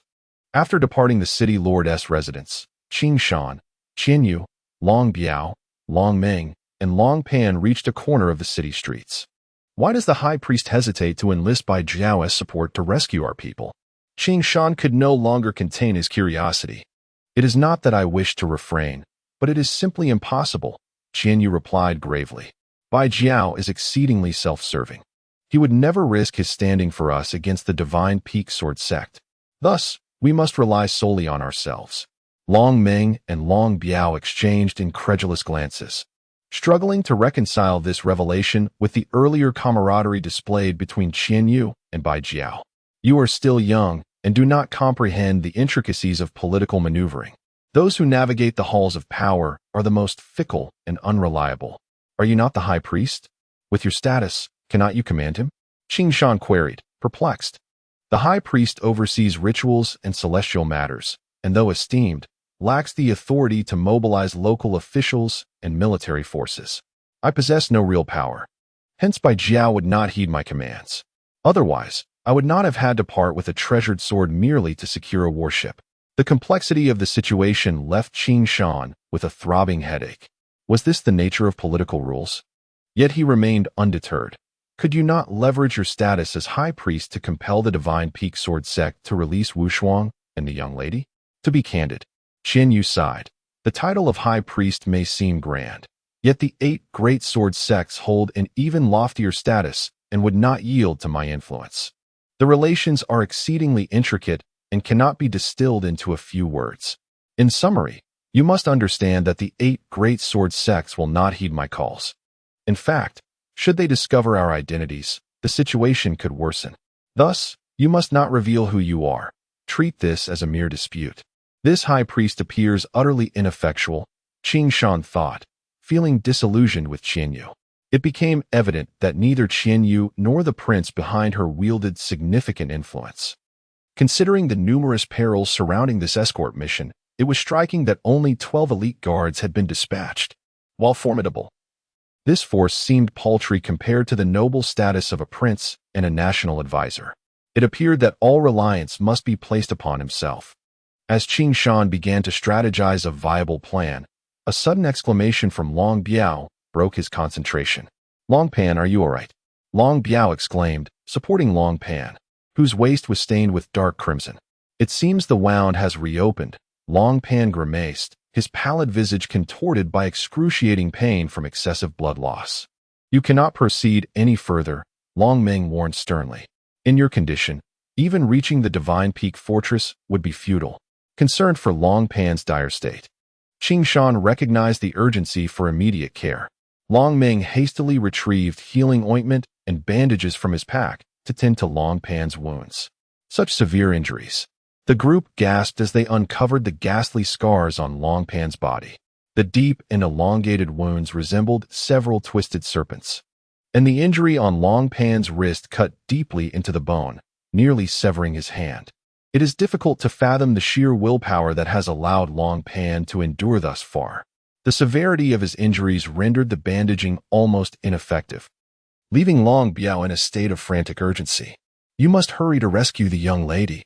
Long Pan's contorted visage, however, displayed an unwavering determination. If anything were to happen to her, how could we possibly explain it to the sect master? The young lady must be saved, Qing Shan said, feeling moved by this young man's loyalty. But your life cannot be disregarded. Swiftly, Qing Shan rummaged through his military backpack and produced several anti-inflammatory capsules. Take these first. What are these? Long Pan inquired, perplexed by the unfamiliar gelatin capsules. Do not ask too many questions. Suffice it to say they will greatly benefit your health. Qing Shan replied, then retrieved an electronic medical wristband. After securing it onto Long Pan's wrist, he fashioned a sling from bandages to immobilize Long Pan's injured left arm. Do not move. This will aid in your healing. The medical wristband served a dual purpose, functioning as a splint for fractures. Moreover, it was equipped with a state-of-the-art electronic signal transmitter designed to emit a distress signal in the event of injury, allowing search and medical teams to locate soldiers promptly. This was an essential field medical device for every soldier, and it was astonishing that it proved useful at this critical moment. What a remarkable artifact! It's astonishing. I can hardly feel any pain now. Long Pan marveled at the peculiar wristband and sling. Beside him, Xuanyuan shared in the wonder. Once more, she was struck by an unusual sensation regarding the young man named Qing Shan. Not only was he a master swordsman, but he also possessed a sharp intellect and a profound understanding of medicine. He was truly a polymath. She resolved to find an opportunity to recruit him for the benefit of the crown prince. It would be a shame to let such talent go to waste. Rest well and avoid unnecessary movement. Your injuries should not pose a significant threat, Qing Shan advised. Thank you, Long Pan replied, acknowledging that even if he survived, his arm would be severely impaired. Yet, he was astonished that Qing Shan's remarkable artifact could potentially save it. Still, his anxiety prevailed. Quickly, go save the young lady. We shall set off immediately to rescue them, Qing Shan assured. Although no concrete plan existed, they would have to proceed step by step. I am no warrior. Even if I were to join you, I would only hinder your efforts. I shall remain here to assist the gravely injured Long Pan. Understood, Qing Shan nodded slightly. Be cautious, High Priest. The night was cool and misty, enveloping the area beneath the Divine Peak Mountain, within the Apricot Grove. A colossal ancient castle loomed like a fearsome beast, its presence evoking a sense of eerie foreboding. This was the stronghold of the Divine Peak Sword sect. The Divine Peak Castle. Activating night vision mode, Qing Shan's sight was unimpeded by the darkness, allowing him to discern the entirety of the castle structure even under the veil of night. It was even more imposing than the Lord's Manor of White Flood. With towering walls, sturdy iron gates, and numerous arrow towers equipped with heavy crossbows, all patrolled by armored guards, clearly indicating the immense power and influence of the Divine Peak Sword sect. This was no mere affluent household. It was a veritable military fortress. Understanding the importance of intelligence, Qing Shan, with his military background, had previously instructed Long Biao to relay all information regarding the Divine Peak Sword sect during their journey.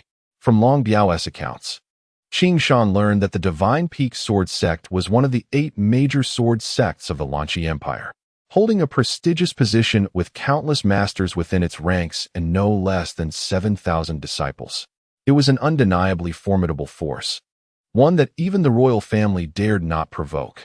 The sect's legacy spanned a millennium, rich in history, and the 7,000 disciples and 700 masters were merely the visible facade. According to Long Biao's assessment, the true strength concealed behind the Divine Peak Sword sect was likely even more astonishing. Each of the 8 major sword sects had its own depth, and no one truly knew the extent of their strength or the secrets they harbored. Consequently, no one was willing to easily offend them, except for Qing Shan. Let us hope that Wu Shuang and the others are safe. Otherwise, whether it be the Divine Peak Sword sect or the Feng Shin Sword sect, I shall reduce them to ashes. Qing Shan's deep gaze radiated a palpable aura of menace. Long Biao and Long Ming adeptly concealed themselves like stealthy leopards, their forms blending into the shadows. Though both were skilled young warriors, they paled in comparison to Qing Shan, whose display of intelligence during their journey, be it through the fiery ships or the nocturnal ambush, made it evident that this rescue mission should be guided by his expertise.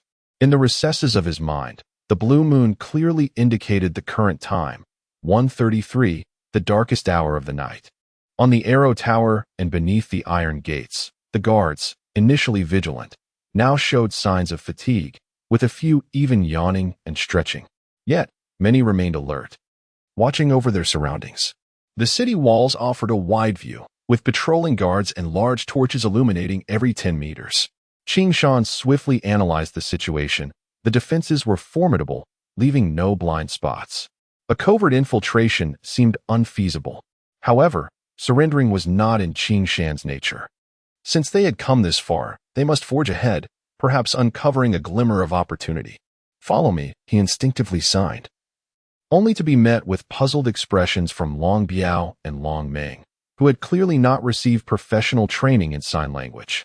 Realizing his oversight, he lowered his voice. Stay close and be cautious. Understood. Beneath the night sky, 3 indistinct figures glided towards the city walls like a gentle breeze. Although the walls towered at least 10 meters high, for the well-equipped Qing Shan, this height was hardly an obstacle. With a running start, he leapt gracefully onto the wall, soaring like a great bird. In the military, he had not possessed such acrobatic prowess, but upon arriving in the Wanluo world, he had gradually adapted to his extraordinary surroundings.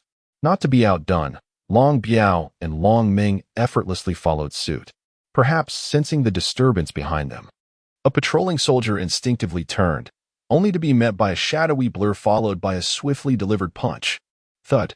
The guard barely had time to utter a sound before being knocked unconscious. Although Qing Shan was merely a logistics engineer, he had undergone comprehensive military training. And covert infiltration and counterterrorism rescue were crucial components of his education. In the postmodern era, these were mandatory subjects for all soldiers. Although Qing Shan's academic performance had always been less than satisfactory, he managed to pass, albeit barely. At that time, he could never have anticipated that the anti-terrorist rescue training he had previously approached with indifference, merely to get through exams, would prove invaluable on this unfamiliar continent. This particular punch was executed with great precision. Both the force and the angle of the strike were of paramount importance. With a well-placed blow to the opponent's temple, it could disrupt their cerebral nerve center, and the force employed was sufficient to incapacitate without the peril of fatality. Fishing Plan 044. Although Qing Shan harbored an intense hatred for the actions of the Xuanyuan sword sect, he preferred to avoid bloodshed whenever possible. Perhaps sensing an anomaly behind him, the four individuals in front were about to turn around. However, Qing Shan would not allow them that satisfaction. His fists and feet moved like the wind, delivering a series of 4 swift strikes that felled the 5 patrolling warriors without a sound in less than a heartbeat. Despite having witnessed Qing Shan's prowess before, Long Ming and Long Biao were still drenched in cold sweat from the bizarre and extraordinary martial skills displayed. This man was undoubtedly a natural-born killer. The 5 guards were dragged into the shadows by Qing Shan and Long Biao, where the 3 of them hastily stripped off the guards' uniforms and donned them. In no time, the 3 disciples of the Xuanyuan sword sect appeared nonchalantly atop the wall. The other patrols passing by failed to notice Qing Shan, Long Ming, and Long Biao. After narrowly avoiding detection several times, Qing Shan finally breathed a sigh of relief, and the 3 decided to descend from the wall to enter the inner courtyard of the castle. However, the architecture of this castle clearly exceeded Qing Shan's expectations. There was only one grand gate leading to the inner courtyard, guarded by no fewer than 20 disciples of the Xuanyuan sword sect. The surroundings were illuminated by bright torches, affording the guards a broad field of vision. Under such circumstances, scaling the wall to enter was out of the question. The only feasible approach seemed to be to blend in with their newly acquired uniforms. Yet, this method was not foolproof. Thus, Qing Shan resolved to split into 2 groups. "I will go first to see if I can infiltrate," he whispered. "If I inadvertently expose myself, I will divert the guards' attention, allowing you to find an opportunity to slip in." Long Biao and Long Ming could not conceive of a better plan and concealed themselves cautiously in a corner. With his mind made up, Qing Shan strolled toward the entrance at a measured pace. However, before they could draw closer, they were met with the cautious and suspicious gazes of the 20 disciples. Although unaware of the reason, Qing Shan instinctively felt that something was amiss. He seemed to have aroused their suspicion. White mountains and black water. The leader of the group scrutinized Qing Shan and uttered an inexplicable idiom. "Trouble, this is a secret code," Qing Shan thought anxiously, yet he responded casually, "Green trees and red flowers." "Wrong. Who are you?" the leader shouted, drawing his longsword, and the 20 or so men behind him swiftly followed suit, brandishing their blades. "This is going to blow my cover," Qing Shan seethed with anger. Several long swords simultaneously lunged toward him. The guard's swordsmanship and reflexes were astonishingly swift, catching Qing Shan off guard, leaving him no chance to draw his own weapon. However, Qing Shan's martial skills were not solely reliant on swordplay. In fact, he had also undergone training in free combat. Although his unarmed combat proficiency was not exceptional, it was competent enough to manage the situation. Thus, he remained composed. "I am your ancestor," he bellowed, suddenly crouching and sidestepping as the swords aimed for him missed. In that split second, Qing Shan sprang forward, darting into the midst of the sword wielders. His speed was astonishing. The leader had yet to react when Qing Shan's fist struck his abdomen, causing him to double over like a crushed shrimp before being sent flying like a dislodged sandbag. Taking advantage of the moment while the others were still in shock, Qing Shan unleashed a tempest of punches and kicks, sending 4 more men sprawling. The remaining guards' faces paled in disbelief. They had barely seen how Qing Shan had executed his attacks before 4 of their comrades were inexplicably hurled away. This bizarre martial prowess was utterly inconceivable, and it made them acutely aware that the formidable adversary before them was beyond their capabilities. "Intruders! To arms!" they cried out, quickly forming a defensive line at the entrance. "Intruders! Intruders!" The alarmed shouts drew in other patrol groups at an alarming speed. Qing Shan felt a pang of frustration. He had not anticipated that his first real combat mission in a counterterrorism rescue operation would end in failure. It seemed he had underestimated the disciples of the Xuanyuan sword sect. In a matter of moments, more than 100 guards surged forth from within the castle walls, encircling Qing Shan and Long Biao. "How bold of you to dare wreak havoc in the Xuanyuan sword sect!" The arrival of reinforcements emboldened a visibly more confident disciple, who exclaimed, "The Xuanyuan sword sect, one of the 8 great sects, has dominated Baisha for years. No one has ever dared to toy with a tiger's whiskers. Yet tonight, we face these 3 audacious intruders." It was clear that secret infiltration was no longer feasible. Qing Shan had to alter his strategy. "Call for Elder Shan." He coldly surveyed those present without a hint of panic. "What audacity! Elder Shan is not someone you can just summon at will," a grim-faced leader among the disciples retorted. "Why waste words with him?" barked several others beside the leader. "First, subdue him, then turn him over to the execution hall." "Humph," Qing Shan scoffed, drawing his black great sword, the chilling aura radiating from him instantly pervading the air. The moment he brandished his weapon, an eerie and foreboding sensation washed over the crowd. The 2 men flinched, instinctively retreating a couple of steps, acutely sensing the bone-chilling killing intent. This was an involuntary reaction, and when they regained their composure, they felt a surge of embarrassment at having been intimidated by a mere display of a sword. In a fit of frustration, they bellowed, "Seize him!" Yes. A dozen long swords lunged toward Qing Shan almost simultaneously. Undeniably, becoming a disciple of the Xuanyuan sword sect indicated remarkable skill, for it was one of the continent's most renowned swordsmanship schools. Unfortunately for them, their opponent was Qing Shan. With a flurry of clangs, amidst the flickering flames, the black shadow of Qing Shan vanished in an instant. They barely registered how he executed his strikes before a dozen blades were severed in unison. Subsequently, each disciple was sent flying by Qing Shan's elusive kicks. In the mammoth forest, fighting for survival, Qing Shan had often battled against the formidable and powerful mammoth beasts and various ferocious creatures. Even without the use of fighting energy, the force behind his strikes reached an astonishing 2,000 pounds. In terms of the current continental standards, that equated to a fighter above level 20. The force behind his kicks was such that even a 200-kilogram mammoth beast would struggle to withstand it, let alone the disciples of the Xuanyuan sword sect. Thus, without exception, each one struck by his kick was sent flying by the tremendous impact. Amidst the anguished cries, the disciples of the Xuanyuan sword sect spewed blood as they crashed heavily to the ground. Qing Shan had chosen to spare their lives, as he was aware that Mu Shuang and the others were still in their custody. If he pushed too far, leaving no room for negotiation, it would spell disaster. The strength of his adversaries had far surpassed their expectations. The so-called esteemed disciples could barely withstand even a single move from him.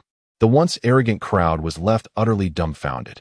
After a considerable pause, someone finally reacted, hastily rushing to assist the individual who had been sent flying by Qing Shan's kick.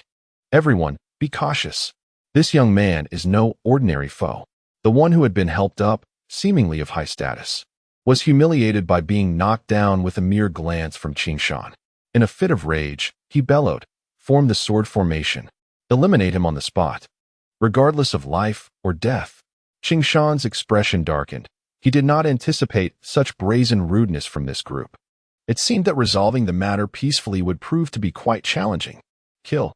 The 36 swordsmen immediately formed a circular sword formation, encircling Qing Shan and the 2 dragons, Long Biao and Long Meng. In unison, the 36 long swords, like a tempest, surged towards the trio. This was the most commonly employed Zhou Tian sword formation of the Divine Peak sword sect, imbued with profound mathematical transformations. The 36 individuals represented the 10 degrees of the 360 degrees of the universe, allowing for collective offense and defense, uniting their strengths to the utmost against a foe far superior in power. The angles of attack were cunning, and the trajectories of the swords were unpredictable, making evasion nearly impossible. Qing Shan observed attentively. With his keen perception, he easily discerned the lethal intent contained within those 36 swords. Their coordinated movements left no room for retreat or evasion, presenting an absolute deadlock. Yet, this did not pose a challenge for Qing Shan. He did not flinch or retreat in the slightest. With a deft twist of the black longsword in his grasp, he executed a peculiar maneuver, seemingly condensing his entire being into a vague, slender line. Only the dark longsword remained visible, embodying the defensive technique known as water sky in a line from the Xuanyuan Seven Absolutes. In an instant, all the attacking swordsmen experienced a surreal illusion. Qing Shan's form appeared to vanish, leaving only the ominous black sword in sight. The clashing of swords echoed as the 36 blades collided with that enigmatic black long sword. Yet, upon impact, they all felt an astonishing force of recoil. Before they could retract their swords or change their attacks, their gripping hands were met with excruciating pain. The impact was so intense that their grips burst open, sending their long swords flying away. With a single strike, Qing Shan had effortlessly neutralized the lethal Zhou Tian sword formation, an unfathomable display of swordplay. The 36 swordsmen were struck with terror and retreated in unison, but it was too late. Almost simultaneously as their weapons were sent flying, Qing Shan executed a group attack from the Xuanyuan Seven Absolutes, Moon Shadow Arc. The eerie black sword, following a peculiar tremor, suddenly erupted outward, creating a graceful, flawless circular arc of light centered around Qing Shan. Illuminated by the bright flames, it resembled an uncanny black moon, radiating its glow in all directions. With a sharp whistle, the black light zipped through the air like a bolt of lightning. The 36 swordsmen felt a chill run down their spines, and several strands of hair fell to the ground, severed by Qing Shan's astonishingly swift strike. This bewildering scene left all the disciples of the divine peak sword sect gaping in disbelief. What manner of swordplay is this? So swift. Is my head still attached? Some instinctively touched their necks. The over 100 remaining swordsmen were equally horrified. They all understood that just moments ago, had Qing Shan not shown mercy, those 36 would have lost their heads. Who are you? Why have you intruded upon our sect? The disciples of the Divine Peak Sword sect no longer displayed their previous arrogance. The surrounding disciples instinctively retreated a distance, standing still, none daring to act recklessly. The earlier spectacle had clearly demonstrated that this young man's sword could effortlessly claim their lives in an instant. Summon Qing Shan. Qing Shan commanded. Just then, Qing Shan appeared from an unknown location, accompanied by several young disciples he had encountered earlier on the streets, including the arrogant second-generation heir, who now wore a fierce expression. Gritting his teeth, before the skirmish commenced, someone had already flown to report to the inner court about an intruder seeking Qing Shan by name. Upon receiving the news, Qing Shan and the others had hurriedly emerged from their beds, arriving just in time to witness the earlier confrontation. You finally showed yourselves, Qing Shan remarked coldly, his gaze fixed on Qing Shan like a sharpened blade. Such arrogance. Do you truly believe Qing Shan fears you? Qing Shan, seething with rage, retorted. Hand over my friend. Qing Shan said, surveying the surroundings slowly. What are you talking about? Qing Shan finally sensed something amiss. Dare you act, and not take responsibility? Qing Shan, suppressing his fury, coldly questioned. Did we not agree to let bygones be bygones after the events of the day? Why then do you go back on your word? Killing our people and abducting my friend? Qing Shan paused, then disdainfully mocked, a joke. I, Qing Shan, am a man of my word. When have I gone back on it? You, however, came unprovoked, injuring my sect's disciples. What reason do you have? Qing Shan's dark eyes bore into Qing Shan. I ask you once more, is my friend in your custody? Ha ha ha, amusing. Qing Shan laughed maniacally, then coldly glared at Qing Shan. Boy, I know not what you speak of, but since you dare to intrude upon the Divine Peak Sword sect and harm my disciples, you shall pay with your life. Qing Shan was utterly infuriated. Very well, let us see just how capable your Divine Peak Sword sect truly is in taking my life. Boy, for my Divine Peak Sword sect to crush you is as effortless as squashing an ant, Qing Shan retorted, equally incensed by Qing Shan's brazen tone. Qing Shan's cold stare remained fixed upon the arrogant Qin Shan. Frankly, he wished to summon armed satellites to obliterate this place in a single strike. However, considering his own safety and the possibility that Wu Shuang was in their hands, he knew that launching such an attack would result in mutual destruction. Thus, he reluctantly repressed this wildly reckless thought. At present, he could only rely on Long Biao and Long Meng. He had successfully drawn the guards here, which should ideally create a prime opportunity for them. He could only hope that they would not squander his efforts. Whether they could locate his friend or, upon finding him, rescue him, was left to fate. Naturally, this brief moment would likely prove insufficient. He would need to hold out longer to create more opportunities for them. Therefore, Qin Shan steeled himself to endure. Indeed, it is easy for your divine peak sword sect to crush me, Qin Shan stated solemnly. But the ensuing consequence will be the most frenzied retaliation from the Flying Cloud Sword sect and the Angry Flood Dragon Sword sect. At this moment, Qin Shan had no choice but to invoke his two strongest trump cards, hoping that this time they would prove effective once again. Haha. Will the Flying Cloud Sword sect and the Furious Dragon Sword sect turn against you and our Divine Peak Sword sect? The Divine Mountain then remarked. Who do you think you are? Do not flatter yourself so. Moreover, even if they were willing to support you, our Divine Peak Sword sect would not necessarily fear them. Qin Shan was taken aback. Could this fellow truly be contemplating a complete break? Was he unafraid of the retribution from both the Flying Cloud Sword sect and the Furious Dragon Sword sect? It appeared that Wu Shuang, Yunxia, and the others were indeed in grave danger. Elder, do not waste words with him. Beside him, the second heir wore a sinister expression. Having been thoroughly humiliated by Qin Shan and his companions twice during the day, he was on the verge of madness.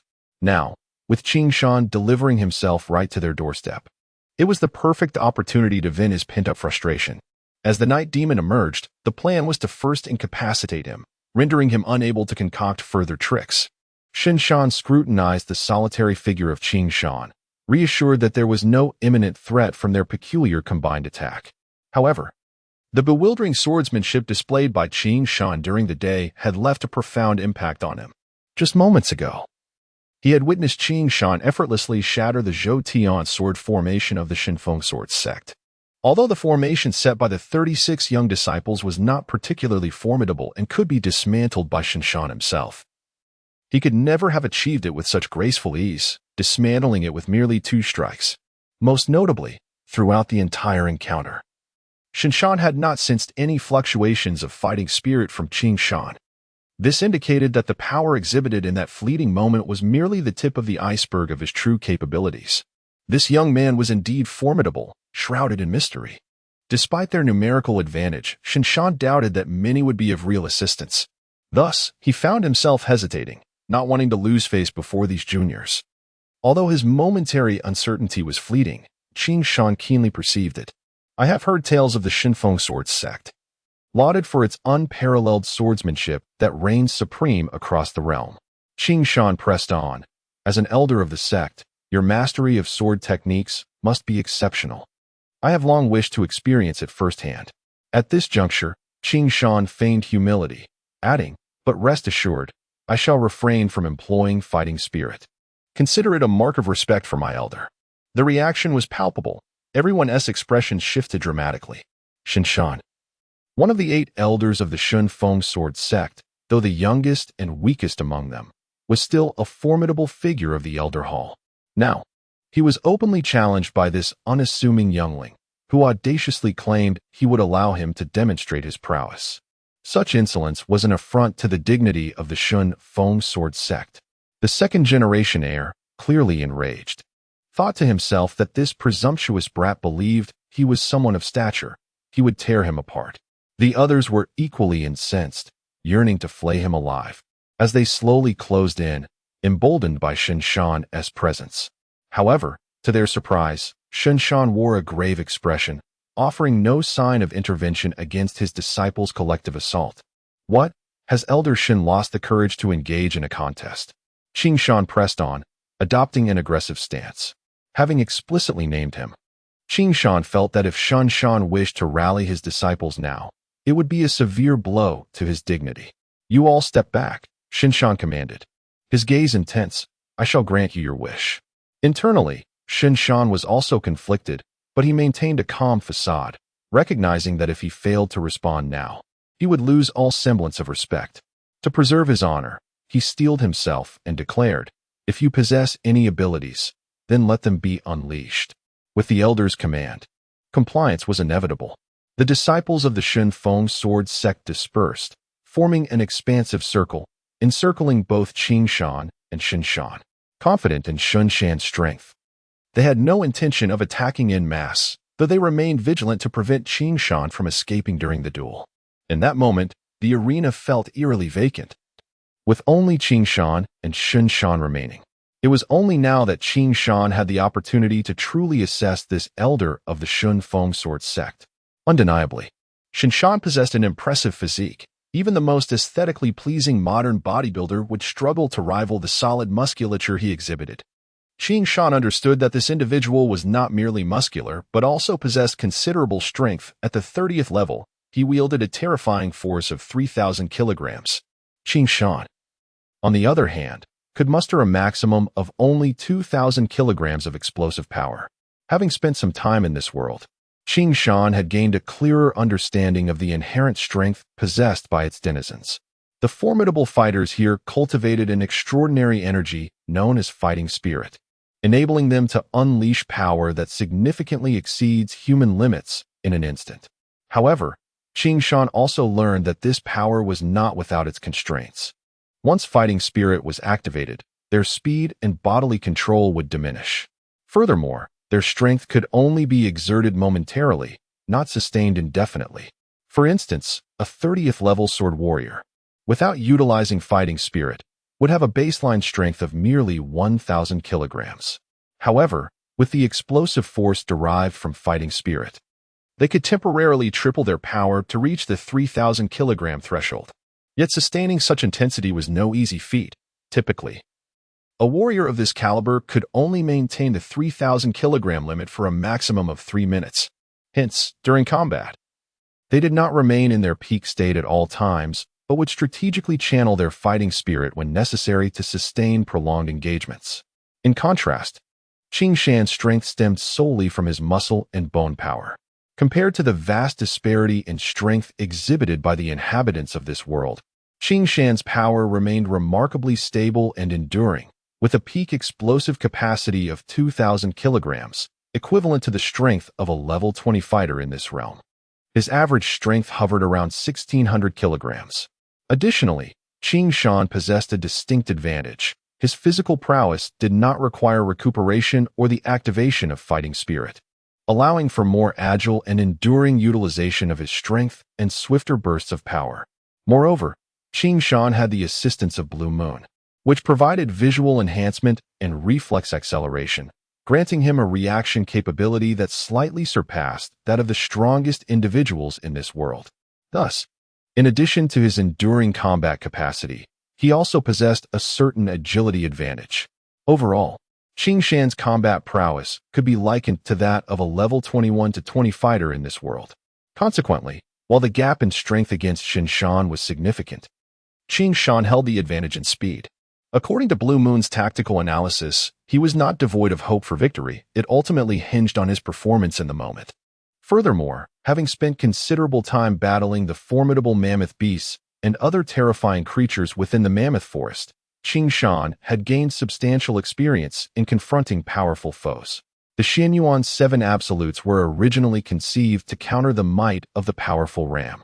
Moreover, adorned in the illustrious Xuanyuan battle armor, and wielding the formidable Xuanyuan heavy sword, Qingshan possessed an unwavering confidence in his combat prowess. This conviction was the very essence of his audacious decision to single-handedly challenge the Divine Mountain. In the past, even against the mightiest of the mammoth orcs in the mammoth forest, Qingshan had triumphed in solitary combat. Through his travels across the continent, he gradually discerned that the mammoth orcs were akin to formidable warriors of level 25 in this realm. Thus, it was evident that his actual combat capabilities far exceeded that threshold, providing a reference point that suggested a reasonable chance against those of level 30. Moreover, it was crucial to note that Qingshan had encountered level 30 warriors on 2 occasions, albeit in collaboration with Jilao and Wuxiang. These experiences afforded him a preliminary assessment of their strength. Based on Qingshan's analysis, he estimated his odds of victory to be approximately 30%. As a soldier, Qingshan instinctively maintained a rational and lucid perspective in any situation, yet this very rationality rendered him acutely tense at present, for the disparity in power was stark.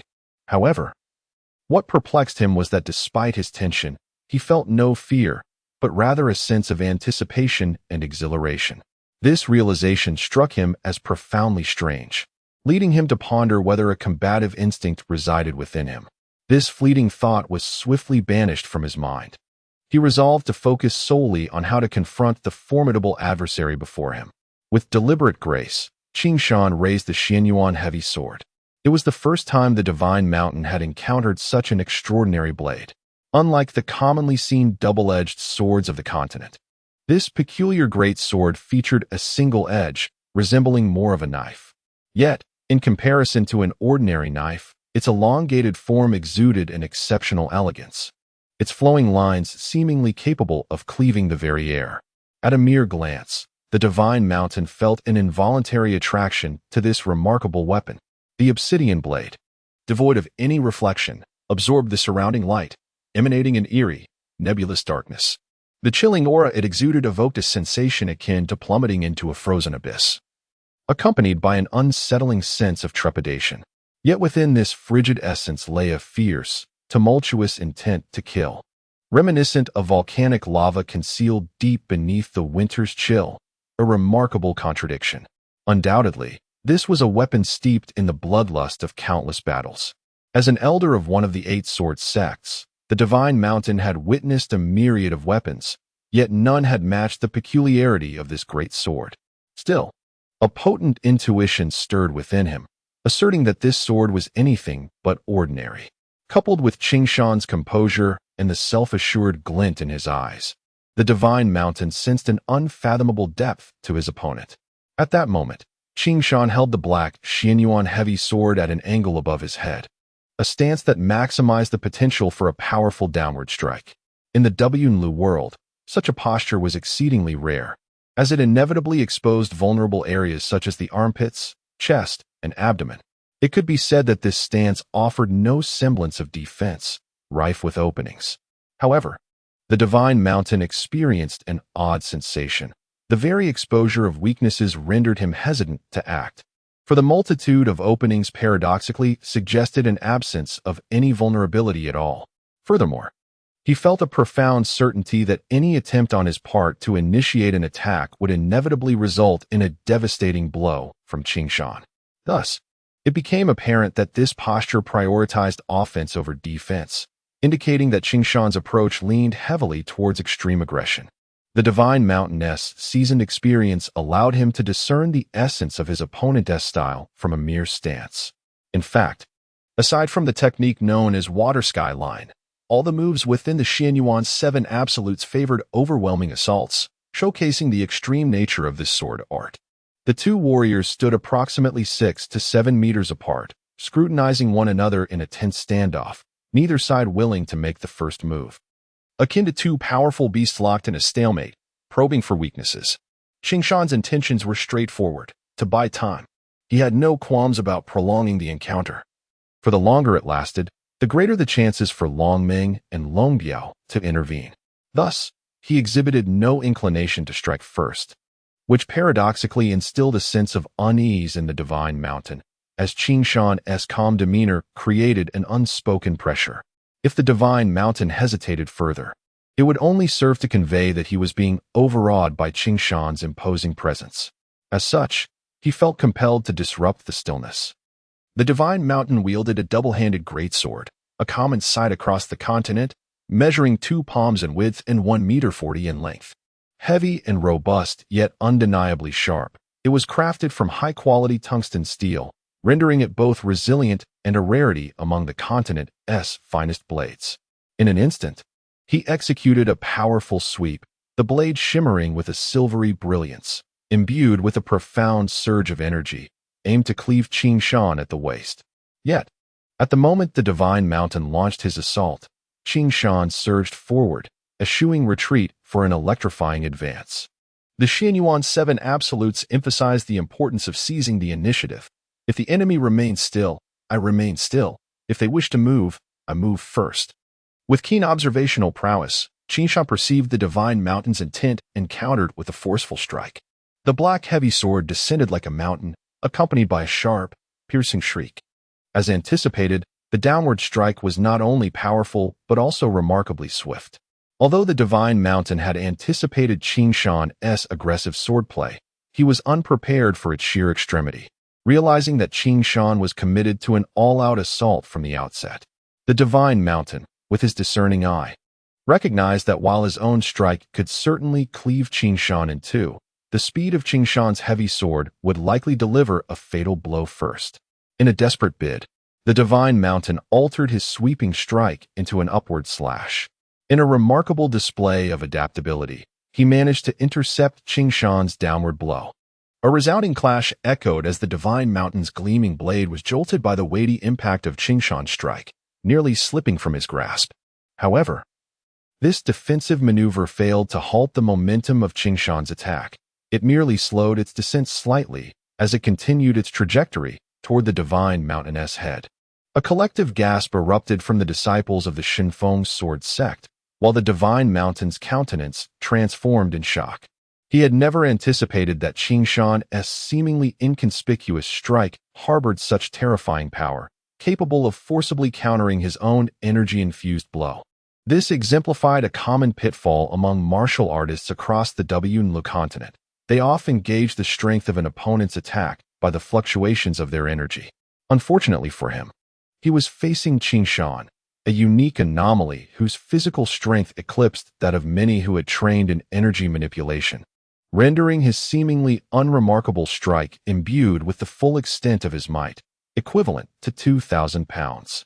In contrast, the divine mountain had only channeled a fraction of his energy, yielding a force of approximately 1,200 pounds, compounded by the urgency of the moment. One careless move led to a significant loss, all orchestrated by Qingshan's cunning. However, the response from the divine mountain was astonishingly swift. As soon as the long sword was deflected, the divine mountain instinctively retreated several steps. Whoosh! The black great sword sliced through the air like lightning. Although it did not cleave the divine mountain in two, the terrifying sonic boom it produced violently tore apart the shoulder padding of the divine mountain's armor. A moment's delay, and the divine mountain's right arm would undoubtedly have been lost. Such a domineering strike, devoid of any visible energy fluctuations, exhibited an overwhelming power. What was even more terrifying was its speed, which was almost beyond belief. The sheer velocity of the sword's movement alone was sufficient to breach one's armor. This required an extraordinary mastery of swordsmanship. It was not unheard of for someone to injure another purely through the wind generated by the sword's blade without relying on energy or direct weapon contact.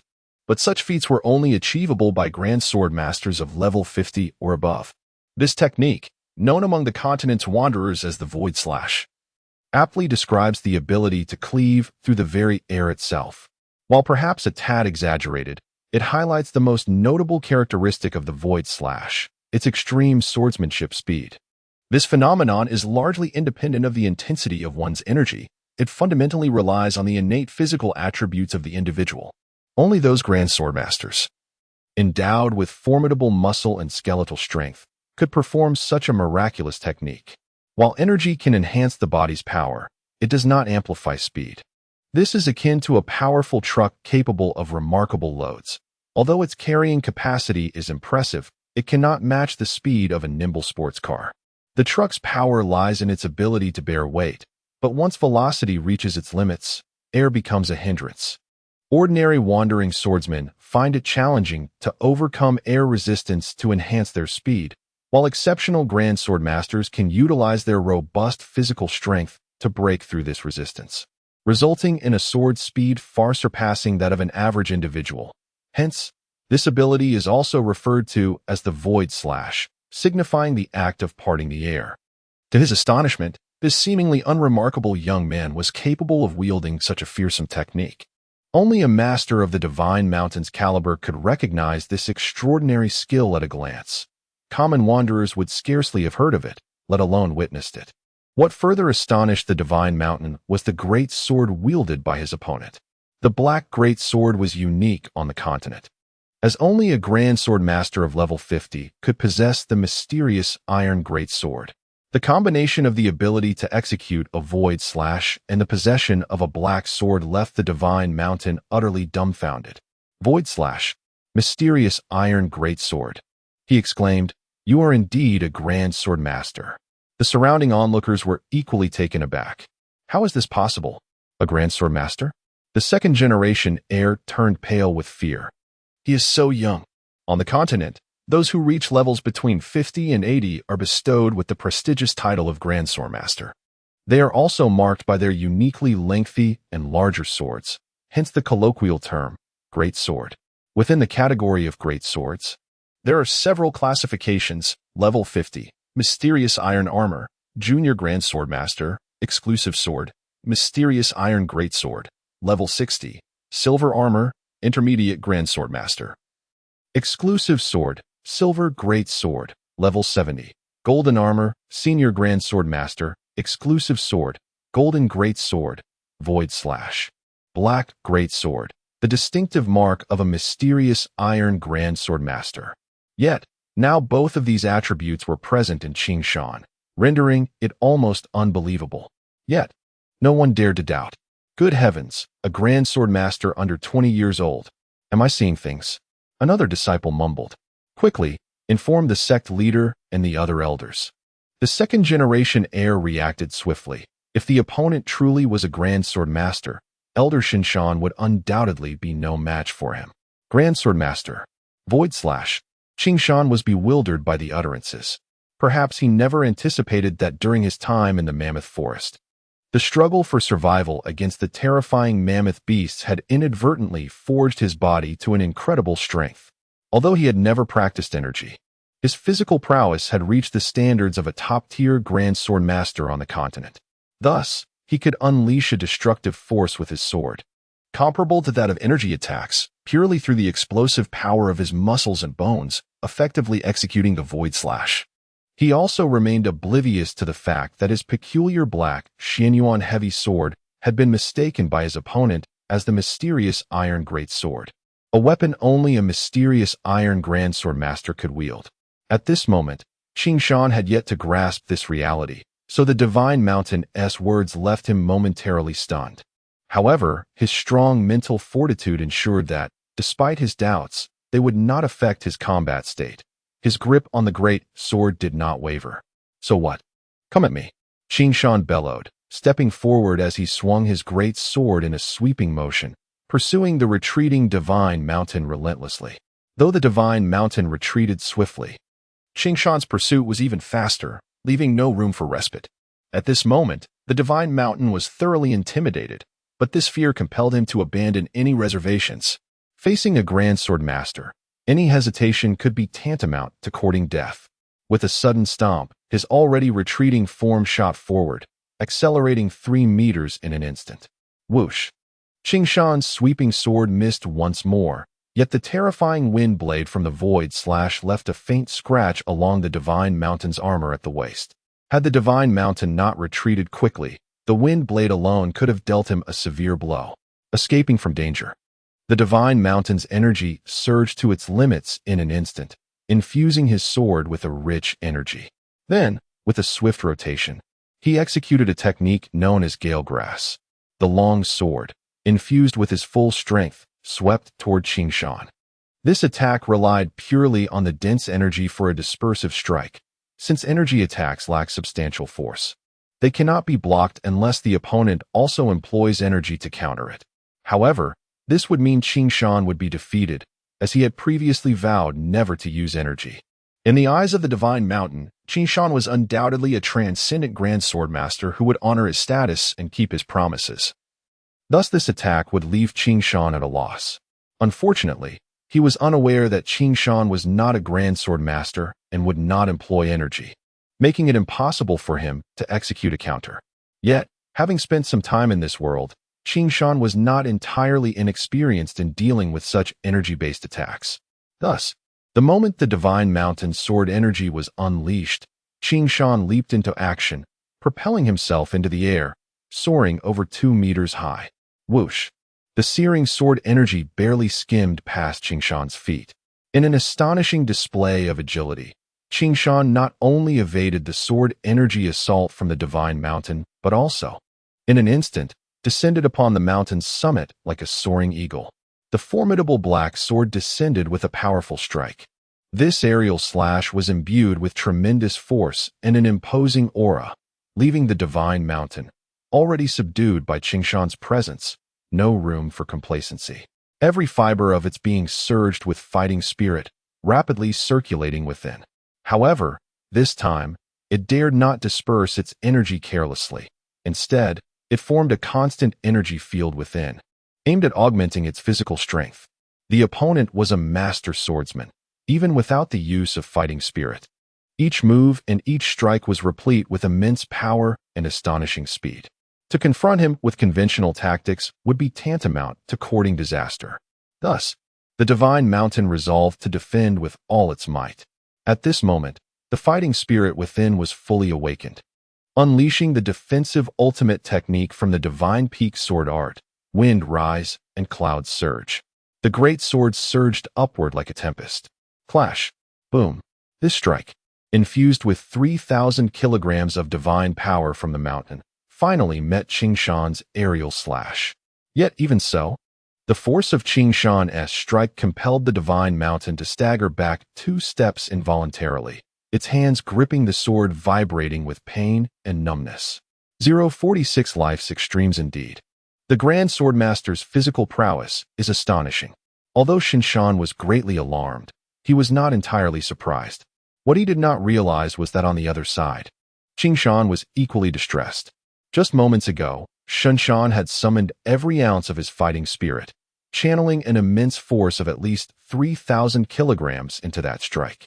Qing Shan, on the other hand, could muster only 2,000 kilograms of strength, even while benefiting from the tactical advantage of descending from above. However, the disparity in power was insurmountable. Thus, at the moment of collision, Qing Shan was sent reeling backward, nearly losing his grip on his sword. Yet, with remarkable reflexes, he deftly dissipated the momentum, relaxing his wrist and arm muscles, and performed 2 backflips to land gracefully on the ground. In this initial clash, both warriors seemed evenly matched, neither gaining the upper hand. However, in terms of presence, Qing Shan had the advantage. Despite being thrown far from the impact of his opponent's sword, he felt a surge of exhilaration, realizing he had been intimidated by the formidable reputation of the world's strong. Although 3,000 kilograms of force was formidable, it seemed it could not truly overpower him. This encounter had significantly bolstered Qing Shan's confidence, and he sensed that Qing Shan harbored a certain wariness towards him, even mistaking him for a grand sword master. What astonished Qing Shan further was Qing Shan's apparent intent to defend tenaciously. This suited Qing Shan's desires perfectly. With this in mind, he resolved to unleash his full potential to see whether this so-called imposter Grand Sword Master could indeed defeat the opponent before him.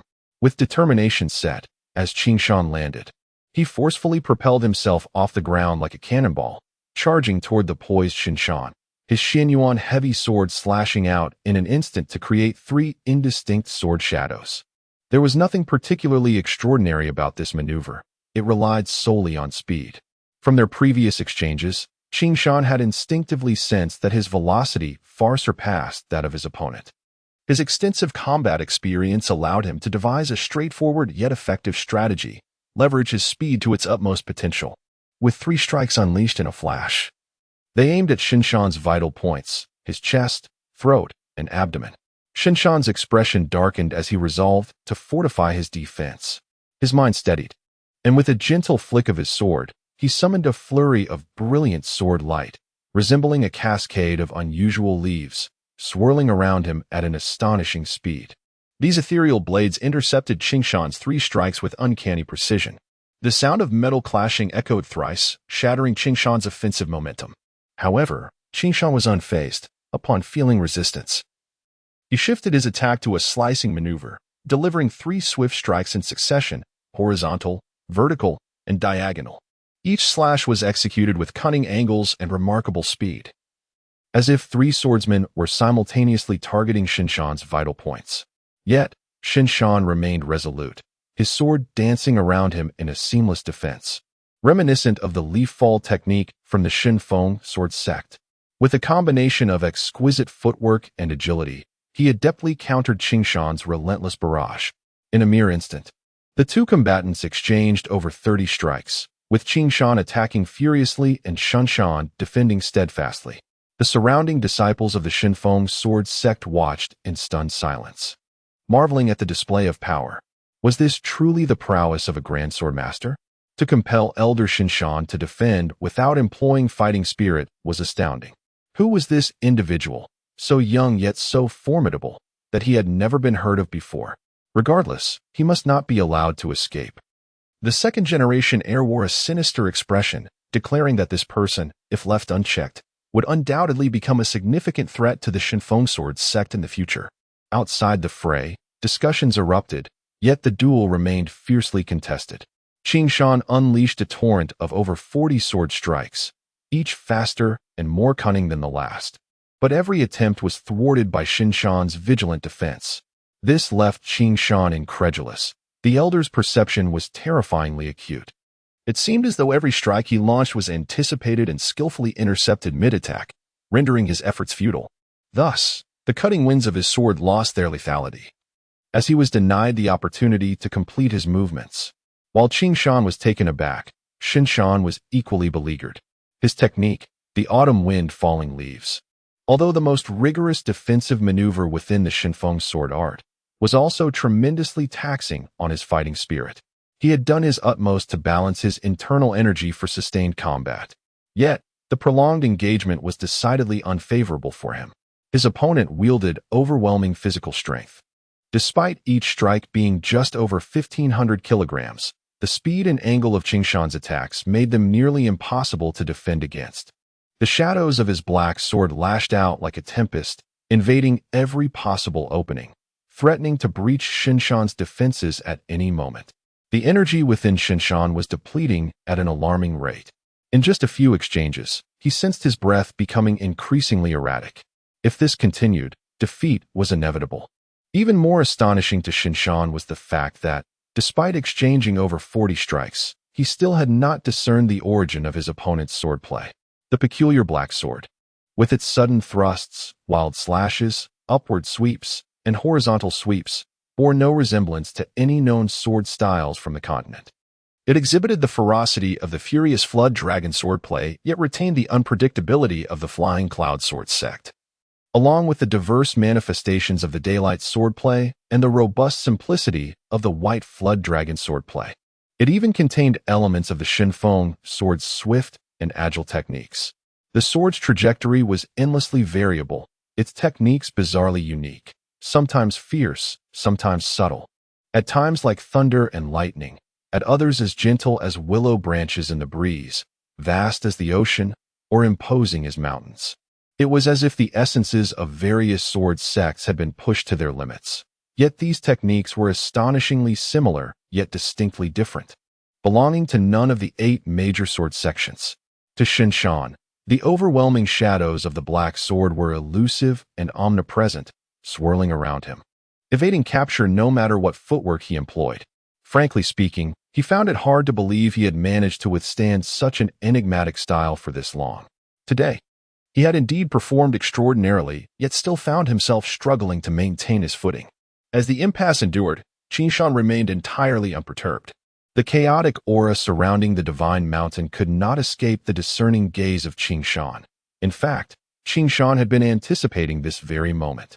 Now, with his opponent's fighting spirit nearly depleted, it was time to unleash his most formidable strike. Resolute, Qingshan let out a fierce howl, and the strength of his subordinates surged dramatically. The black longsword soared into the sky, transforming into a fleeting shadow that resembled a dark rainbow arching across the heavens, crashing into the chest of the divine mountain. This sword strike was astonishingly swift and imbued with tremendous force. A powerful killing move that concentrated all of Qingshan's energy into a single explosive moment, known as the white rainbow piercing the sun, a strike from the Xuanyuan Seven Absolutes. Swoosh! The black sword shadow cut through the peculiar autumn leaves like a flash of lightning, colliding with the chest of the Divine Mountain. The expression on Divine Mountain's face shifted dramatically, caught off guard by the sheer strength of the blow. He was unable to discern the potency of Qing Shan's sword from the fluctuations of fighting spirit, and even if he could, with his energy nearly exhausted, he could not withstand such a fierce attack. Overwhelmed and unprepared, he had finally fallen prey to Qing Shan's cunning. Yet, in this critical moment of life and death, the experience of the elder from Divine Mountain came into play. With the cost of internal injury, he inhaled deeply and retreated rapidly, swinging his massive sword back to shield himself, exerting all his strength. The sound of a thunderous clash resounded as the formidable black sword collided with the long sword that Divine Mountain had raised in defense, sending his sword flying from his grasp. At last, Qing Shan's strike had breached Divine Mountain's defenses, and like a shadow, it pursued him as he retreated with great haste. The onlookers gasped in astonishment. Divine Mountain was utterly terrified. Swoosh! Just then, a brilliant beam of light shot from the darkness, targeting Qing Shan's vital point with lethal intent. It was faster and more decisive than Qing Shan's sword. Qing Shan's expression shifted. If he did not retract his deadly strike, he would surely meet his demise. Without hesitation, he opted to withdraw his sword and defend himself. The Xuanyuan heavy sword spun rapidly, sweeping back at astonishing speed. Even without turning around, Qing Shan could pinpoint the precise location of the incoming threat, a skill honed through countless life-and-death battles in the Mammoth Forest, allowing him to gauge an opponent's position and attack through the flow of the wind. Clang! Boom! The incoming object was struck by Qing Shan's sword and sent flying, revealing an ancient, small sword, likely a throwing knife from this world. As it was sent hurtling away, another brilliant silver flash surged towards him, even faster than the first. It was a volley of flying knives. Qing Shan was taken aback. After deflecting the earlier small sword, he prepared himself, the Xuanyuan heavy sword executing a swift spin to guard his chest. Clang! Another small sword collided with the Xuanyuan heavy sword, ricocheting off once more. Meanwhile, the beleaguered Divine Mountain managed to escape the perilous situation, retreating a considerable distance. Qing Shan could only lament the missed opportunity. However, he had no time to ponder Divine Mountain's fate. More pressing was the realization that the master wielding the throwing knives was evidently not weak, likely far superior to Divine Mountain. After Qing Shan deflected two flying knives, the elusive figure had already closed the distance, sending forth another blurred streak of sword light. This time, it was a long and broad black sword, striking with ferocity and speed. Yet, Qing Shan had anticipated this opponent's capabilities and was prepared. With icy determination, he locked onto the swift sword strike and summoned his strength to counter. Clang! The two black swords collided fiercely in midair. Qing Shan felt a tremendous force surge towards him, forcing him to stumble back 2 steps before regaining his footing. His opponent, similarly, was unable to gain any advantage, also being pushed back 2 steps by Qing Shan's strike. In this clash of power, neither side gained the upper hand. Yet, Qing Shan noted that his adversary had not utilized any fighting spirit during the confrontation, which surprised him greatly. This meant that his only reliance, his fighting spirit, was ineffective against this foe, who was equal to him in both stamina and speed. He also observed the sudden emergence of this mysterious master, appearing to be around 40 years old, with thick brows and large eyes, a robust figure, and disheveled long hair that conveyed a sense of ruggedness and boldness. Yet, the commanding presence in his gaze exuded righteousness, reminiscent of the instructor who had taught Qing Shan swordsmanship in training camp. Clad in black armor, the master wielded a long, black sword measuring nearly 1.5 meters in length and broad enough to require 2 hands. A subtle mist of dark energy swirled around the sword, which bore a striking resemblance to Qing Shan's Xuanyuan heavy sword. Even from a distance, Qing Shan could sense the immense power contained within that sword. This was the Xuanyuan Great Sword. Although he had never seen one before, he recognized it instantly, for he had been informed by Wu Shuang about the formidable warriors of this world, particularly the notable characteristics of great sword masters and sword saints, who wielded extraordinarily large swords. The master before him, armored in black and wielding a black great sword, was undoubtedly a junior great sword master, also known as a Xuanyuan Great Sword master, indicating a cultivation level of at least level 50, a truly formidable opponent. Simultaneously, a red alert flashed in Qingshan's mind. The target's life force measured 300 points, with a combat power assessment of E grade, indicating extreme danger. The tactical computer calculated a mere 20 probability of victory for Qingshan, advising immediate retreat. His scalp tingled with dread. He had inadvertently provoked such a terrifying opponent. As a mere imposter greatsword master, how could he possibly contend with a genuine one? Shinkawa Elder. The disciples outside cheered in unison. At last, he has arrived. The second heir sighed with relief. Now we have nothing to fear. Shinkawa Elder was a level 53 Xuanyuan Great Sword master and should be capable of handling this young lad. Many began to speculate. We are saved. Divine Mountain nearly collapsed to the ground. The previous clash had nearly cost him his life. Meanwhile, the master known as Shinkawa surveyed Qingshan with astonishment. If he had not witnessed it with his own eyes, he would never have believed that such a young great sword master existed on the continent.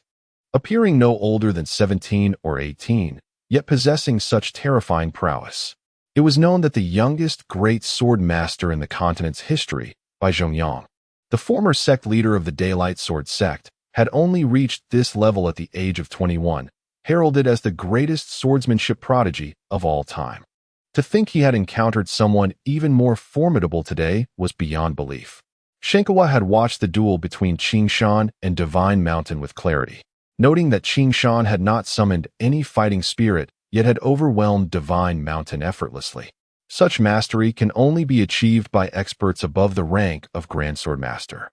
Had it not been for my timely intervention, it is likely that Xuanyuan would have perished beneath his blade. Moreover, the swordsmanship he employed eluded even Xuanyuan's discerning eye, leaving him unable to identify the school from which it originated. This is utterly astonishing. The youngest Grand Sword Master, perhaps? Xuanyuan struggled to contain his astonishment. Are you truly a Grand Sword Master? His tone carried a hint of skepticism, yet as his gaze fell upon Qingshan's obsidian sword, Qingshan remained silent, pondering how to respond. Could he possibly reveal that he was entirely unversed in the art of combat energy and could not possibly be the Grand Sword Master they believed him to be? In their hearts, each harbored ulterior motives. It is certain that once they realize they are merely a paper tiger, their fate will undoubtedly be quite tragic. The pressing matter at hand is to extricate oneself as swiftly as possible. A sense of unease filled Aoyama, who found himself at a loss for words. Yet, to Shinkawa, this demeanor was nothing short of provocation and disdain. At such a young age, to possess such cultivation was indeed a source of pride. Shinkawa took a deep breath before speaking slowly. State your name and lineage. It was peculiar. Why did he not take action?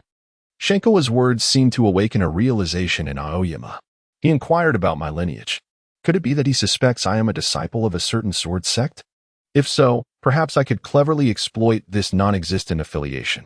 At that moment, Aoyama recalled the earlier scene on the street, where Yunxia and Jeloa proudly proclaimed their sects, and the wary expression on Shinkawa's face. It appeared that Aoyama's opportunistic victory over Shinkawa had led them to believe he was a disciple traveling under a particular sect. Moreover, the displayed strength seemed to instill a sense of trepidation regarding his supposed sect. Indeed, as Aoyama surmised, Shinkawa was indeed astonished by Aoyama's remarkable prowess. He initially assumed that Aoyama was on par with him as a master of the Xiantai Greatsword. Thus, it would be prudent not to engage him directly unless absolutely necessary. This was not due to fear on Shinkawa's part, but rather a reflection of his far-reaching considerations. After all, to produce such an exceptional disciple, there must be a formidable backing concealed behind him. If a disciple is already so extraordinary, one can only imagine the strength of the master or the clan leader that stands behind him. Moreover, what astonished Shinkawa further was Aoyama's incomprehensible swordsmanship. To this day, Shinkawa had yet to discern which sect Aoyama truly belonged to. The sword technique Aoyama had just executed seemed to encompass all styles from the 8 major sword sects on the continent. Many of the patterns bore striking resemblance to those of the 8 sects, yet upon closer inspection, they were distinctly different. This indicated that Aoyama's swordsmanship was a synthesis of the finest techniques from the 8 sects, refined into a profound art. It appeared that no one else in the world could achieve such a feat, though there had been countless masters in the past who entertained similar thoughts. None had ever succeeded. Alternatively, perhaps someone had indeed succeeded, thereby producing a disciple as enigmatic as Aoyama. The resilience of the 8 major sword sects, aside from their formidable foundation and strength, was also attributable to their cautious and meticulous approach to matters. One principle stood clear: never should a formidable enemy be established without reason, especially one as enigmatic as Aoyama. Sometimes, the unknown is the most terrifying. Thus, Shenkawa was compelled to proceed with caution. Meanwhile, Aoyama was inwardly anxious. Engaging in combat was utterly futile. The immediate priority was to contemplate an escape strategy. Aoyama's mind raced as he devised a plan to navigate the current predicament.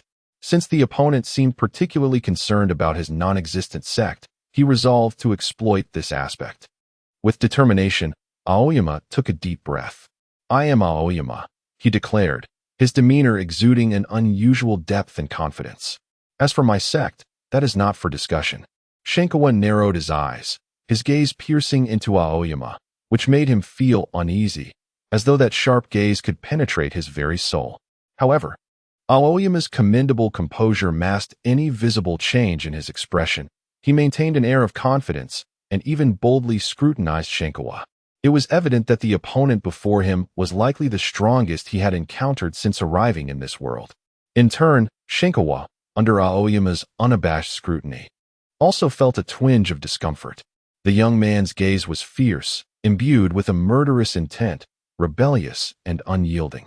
Those who possess such eyes are typically self-assured and often reckless. This was the conclusion Shenkawa had drawn.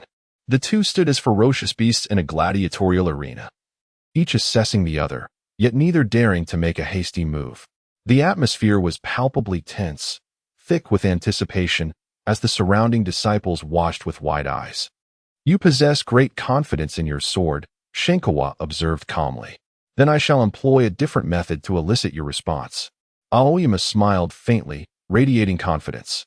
Yet his mind was already calculating the best direction to break free. At that moment, hurried footsteps echoed nearby. "Elder, we have captured 2 intruders in the inner courtyard." A young disciple rushed in, exclaiming, "Intruders!" Shenkawa appeared unfazed, his calm eyes never leaving Aoyama. Meanwhile, the others instinctively turned toward the inner courtyard. Aoyama inwardly groaned. It was undoubtedly Long Ming and Long Biao who had been apprehended. It seemed tonight's endeavor could very well result in utter failure. "It appears you have companions," Shenkawa remarked nonchalantly. Aoyama had no words to offer, instinctively tightening his grip on his sword. "Patrol team, continue your rounds and check for any other intruders," Shenkawa ordered with unflinching composure. "Yes, Elder." The surrounding disciples retreated, leaving only Shenkawa, Aoyama, and 8 disciples from the Shinfeng sword sect, including the second-generation heir. At that moment, Shenkawa seemed to recall something and scrutinized Aoyama with a dark expression. "Young man, why did you trespass into the Shinfeng sword sect?" "Humph," Aoyama scoffed, replying indifferently. "Why ask a question you already know the answer to?" "I do not understand the meaning of your words," Shenkawa stated. "We only wish to retrieve our friend who was taken by you," Aoyama replied solemnly, "and seek justice for our fallen brothers." "So, you are here to rescue someone?" Shenkawa inquired. "Indeed," Aoyama responded, somewhat puzzled that Shenkawa did not seem inclined to take action. "Tell me, who is your friend?" Shenkawa's query left Aoyama somewhat taken aback, wondering if he truly was unaware of the situation. With this thought, Aoyama felt a flicker of hope. If this matter was indeed a private act of the disciples under the Shinfeng sword sect, perhaps he could salvage the situation through Shenkawa. Resolute, Aoyama's gaze toward Shenkawa softened somewhat. "This matter should be explained to you." He looked toward Shinshan and the second-generation heir. "Junior brother," Shenkawa spoke gravely. "What is the meaning of this?" "Senior brother, I do not know," Shinshan replied. "Earlier in the street, we had some conflicts with them. Yet we did not harm his friends in any way. Upon returning, we remained in the inner courtyard without venturing outside.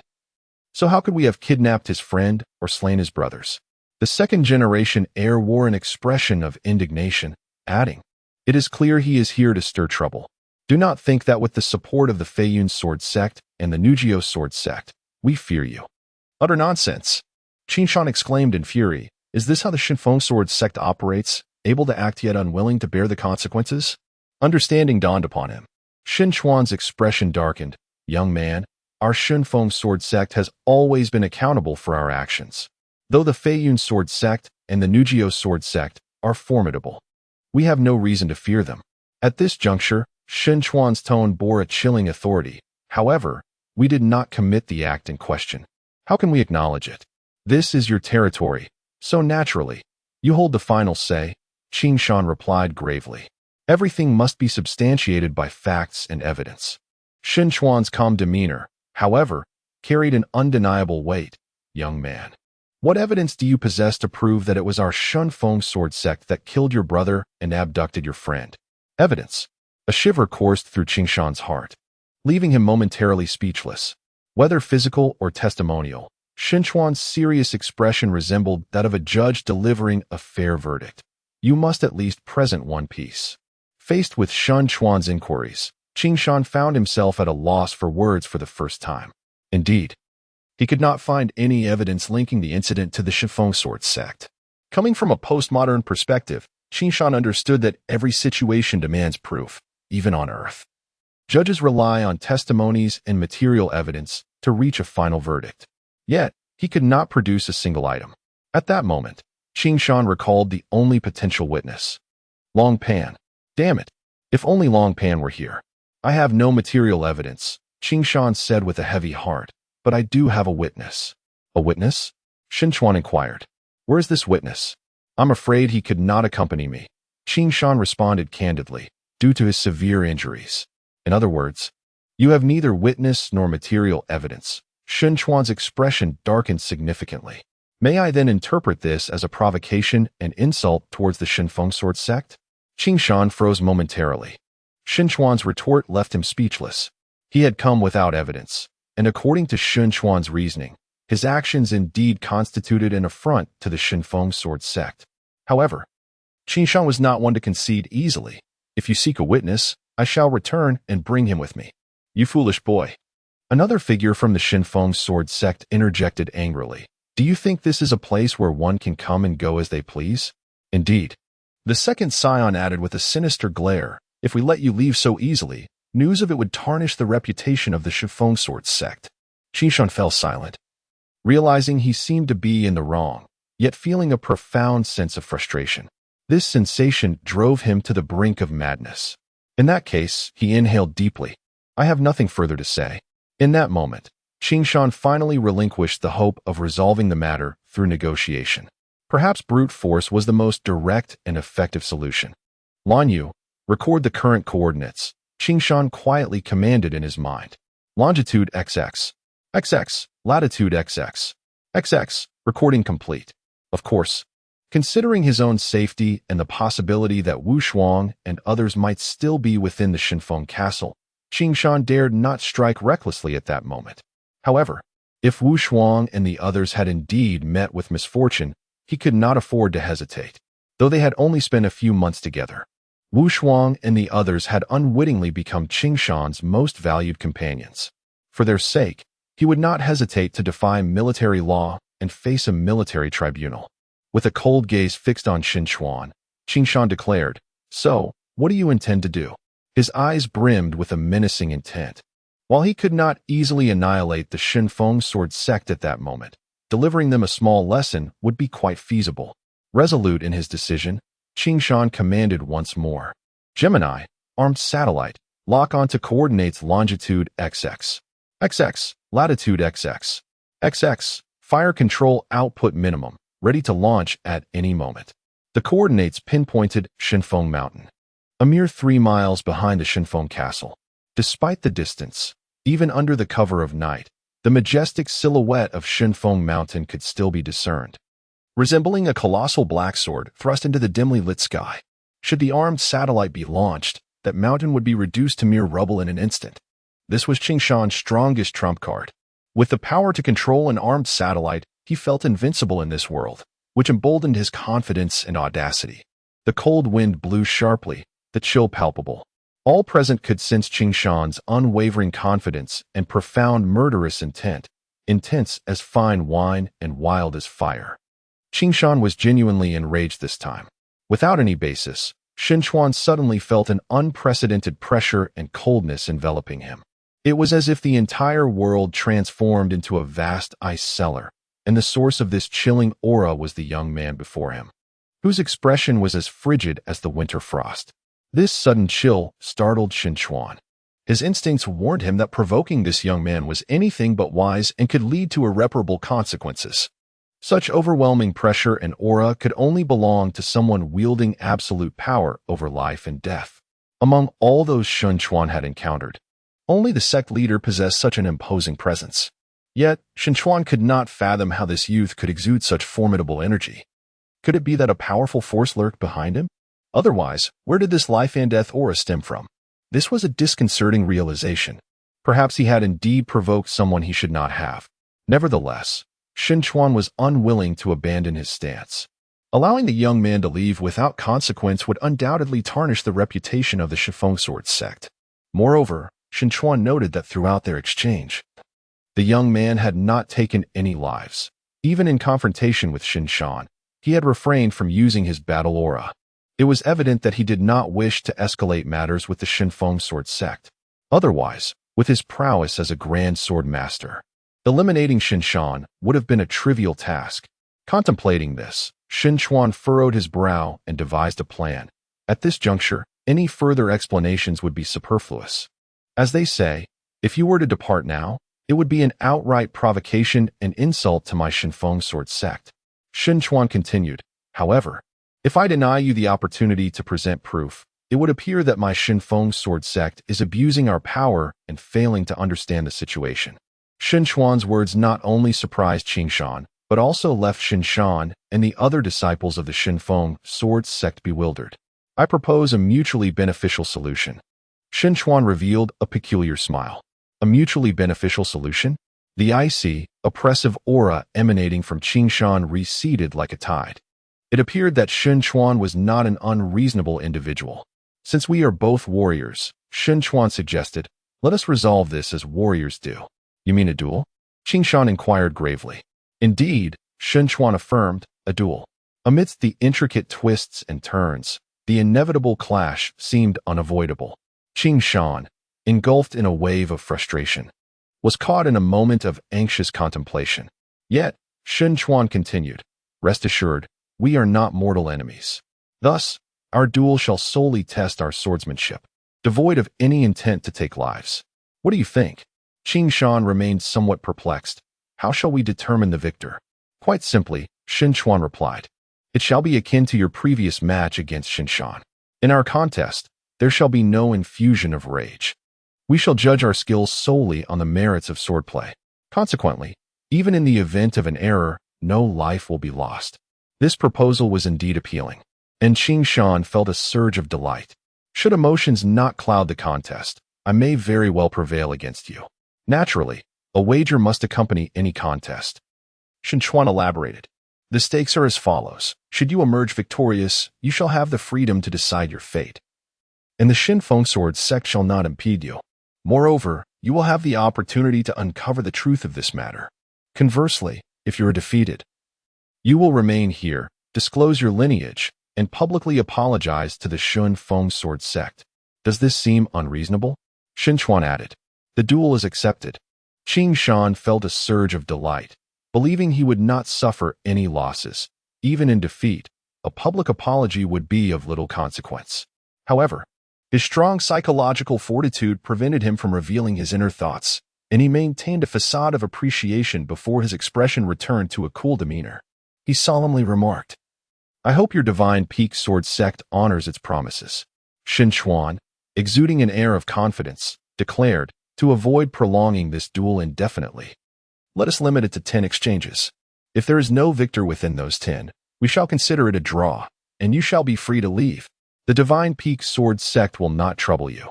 Qing Shan was momentarily taken aback, followed by a deeper satisfaction. It seemed Xuanyuan was deliberately being lenient. Yet, the question lingered. What was his true intention? Despite Xuanyuan's impressive demeanor, he too was secretly anxious, as he had only just crossed the threshold into the realm of Grand Sword Masters. His opponent was on par with him in both fighting spirit and physical prowess. Typically, such scenarios would hinge on the superiority of sword techniques. However, having witnessed Qing Shan's swordsmanship previously, Xuanyuan could not discern the specific style Qing Shan employed. And he humbly acknowledged that in terms of swordplay, he was no match for the youth. Nevertheless, enduring 10 exchanges was certainly within his capabilities. As an elder of the Divine Peak Sword sect, it would be disgraceful to be defeated by an obscure youth.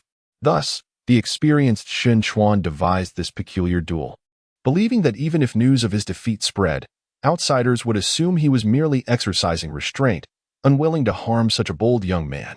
Indeed, Xuanyuan's cunning plan was skillfully crafted, and even Qing Shan sensed the intentional leniency. Unbeknownst to him, Xuanyuan's stature in Qing Shan's eyes grew considerably, eliciting genuine respect and admiration. With a respectful tone, Qing Shan raised his Xuanyuan heavy sword and said, "Please, teach me, esteemed elder." Xuanyuan's calm gaze betrayed a hint of surprise, mingled with a touch of satisfaction. Just moments ago, he had referred to himself as beneath you, and now he was addressing Qing Shan as junior. The respect and admiration in Qing Shan's expression appeared authentic. "I truly am a genius," Xuanyuan thought to himself, feeling a swell of pride in his cleverness. Yet, he wore a gentle smile, embodying the demeanor of a true master. "Come forth," he beckoned, as his black sword danced gracefully, forming a peculiar angle as it pointed to the ground. His left hand held the sword's tip, concealed at his waist. This was the starting posture of the Divine Peak Sword technique. It was an attack poised to strike and a defense ready to guard, known as clear wind without trace, teetering between stillness and motion, leaving others unable to discern his intentions. This single stance revealed Xuanyuan's exceptional swordsmanship. At that moment, Qing Shan found himself at a loss. He could not fathom Xuanyuan's intent. He was aware that the Xuanyuan 7 absolutes emphasized remaining motionless when the enemy did, and acting first when the enemy moved, thus predicting the opponent's moves. Yet, without understanding Xuanyuan's intentions, how could he anticipate and counter them? This peculiar sensation was novel to Qing Shan, but he quickly formulated a strategy. "If you remain still, I shall compel you to move." He lifted his heavy sword over his shoulder and took 3 deliberate steps forward, each footfall resonating like a drum, amplifying his imposing presence. Such formidable energy startled Xuanyuan, who instinctively became vigilant. The Divine Peak Sword sect was one of the 8 great sword sects of the continent, renowned for its intricate and superb sword techniques, which were categorized into 8 distinct forms. Each form possessed unique characteristics, allowing disciples to choose a style that resonated with their personal inclinations, leading to a diverse array of swordplay within the sect. As one of the 8 elders, Xuanyuan possessed remarkable swordsmanship, specializing in the offensive Divine Wind sword technique. This style comprised 10 moves, each characterized by agility and swiftness, yet imbued with an ethereal essence, making it one of the most challenging and powerful techniques within the sect. Practitioners of this style required not only extraordinary talent and comprehension, but also excellent physical conditioning to achieve mastery. Moreover, the technique had a fascinating aspect. The expression of sword intent varied according to the practitioner's character. A fiery individual would unleash a tempestuous and explosive force, while a composed person would execute a steady and relentless assault, as stable as a mountain. A nimble individual would convey a different essence, exhibiting lightness and unpredictability. The sword followed the wielder's intent, a principle known as the divine wind. Xuanyuan's temperament was balanced, and thus his swordplay adhered to conventional methods. He had only grasped about 40 to 50% of the technique's potential, preventing him from unleashing its full power. Nonetheless, Xuanyuan's swordsmanship was well regarded within the sect and the wider world of adventurers, having earned the title of Azure Wind Grand Sword Master. Despite his confidence in his sword technique, after witnessing Qing Shan's prowess, Xuanyuan felt a creeping unease. Qing Shan's swordplay appeared more ferocious, rapid, and unpredictable than his own divine wind. This prompted Xuanyuan to propose the 10-move limit, as it aligned perfectly with the complete set of the divine wind sword technique. If he could not secure victory within those 10 moves, further combat would surely lead to his defeat. Of course, Qing Shan remained unaware of this underlying nuance. Nevertheless, he did not dare to underestimate his opponent. With each powerful step, he concentrated his energy to a terrifying peak, compelling Xuanyuan to act first. In an instant, the black sword shot forth like a shadow, aiming directly at Qing Shan's wrist. This was the first move of the divine wind sword technique, clear wind through the forest. It was exceptionally nimble and peculiar, diverging from the conventional methods most adventurers favored, which typically targeted larger areas such as the chest, abdomen, or shoulders. This surprising strike caught Qing Shan off guard, but his reflexes were unparalleled. With a sharp command, the large sword deftly flipped, and with a gentle flick of the wrist, the ominous black blade traced a graceful arc, darting forth like lightning to slash towards Xuanyuan's wrist. This maneuver could be likened to a clever mimicry, embodying a sense of countering a spear with a spear. Yet, it surpassed Xuanyuan's swift breeze through the forest in both speed and intensity, exuding an atmosphere of unyielding power. This single technique had already commanded Xuanyuan's respect, for its force was both fierce and gentle, stable and composed, a truly rare and exquisite display of skill.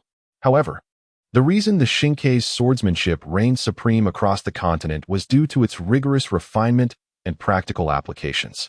It was akin to the strategic endgame patterns in chess, where each of the opponent's movements could be met with a corresponding counter, thus ensuring the initiative remained firmly in one's grasp. Qing Shan's swordplay emphasized anticipating the enemy's moves and striking first, while the Xinkei's swordsmanship thrived on adaptability, remaining true to its essence while seamlessly responding to any shift in momentum, creating a natural counter to every variation presented by the opponent. Thus, the instant Qing Shan launched his fierce assault, Xuanyuan's swordplay instinctively birthed a countermove. The initially straightforward thrust of the large sword suddenly sank, shifting direction in a split second to target Qing Shan's left ribcage. This was the second technique of the Xinkei's swordsmanship, swift wind and vigorous grasp. Although it appeared unremarkable, its brilliance lay in its subtlety. The sudden descent of the sword was cleverly concealed, striking at the very vulnerability in Qing Shan's defense.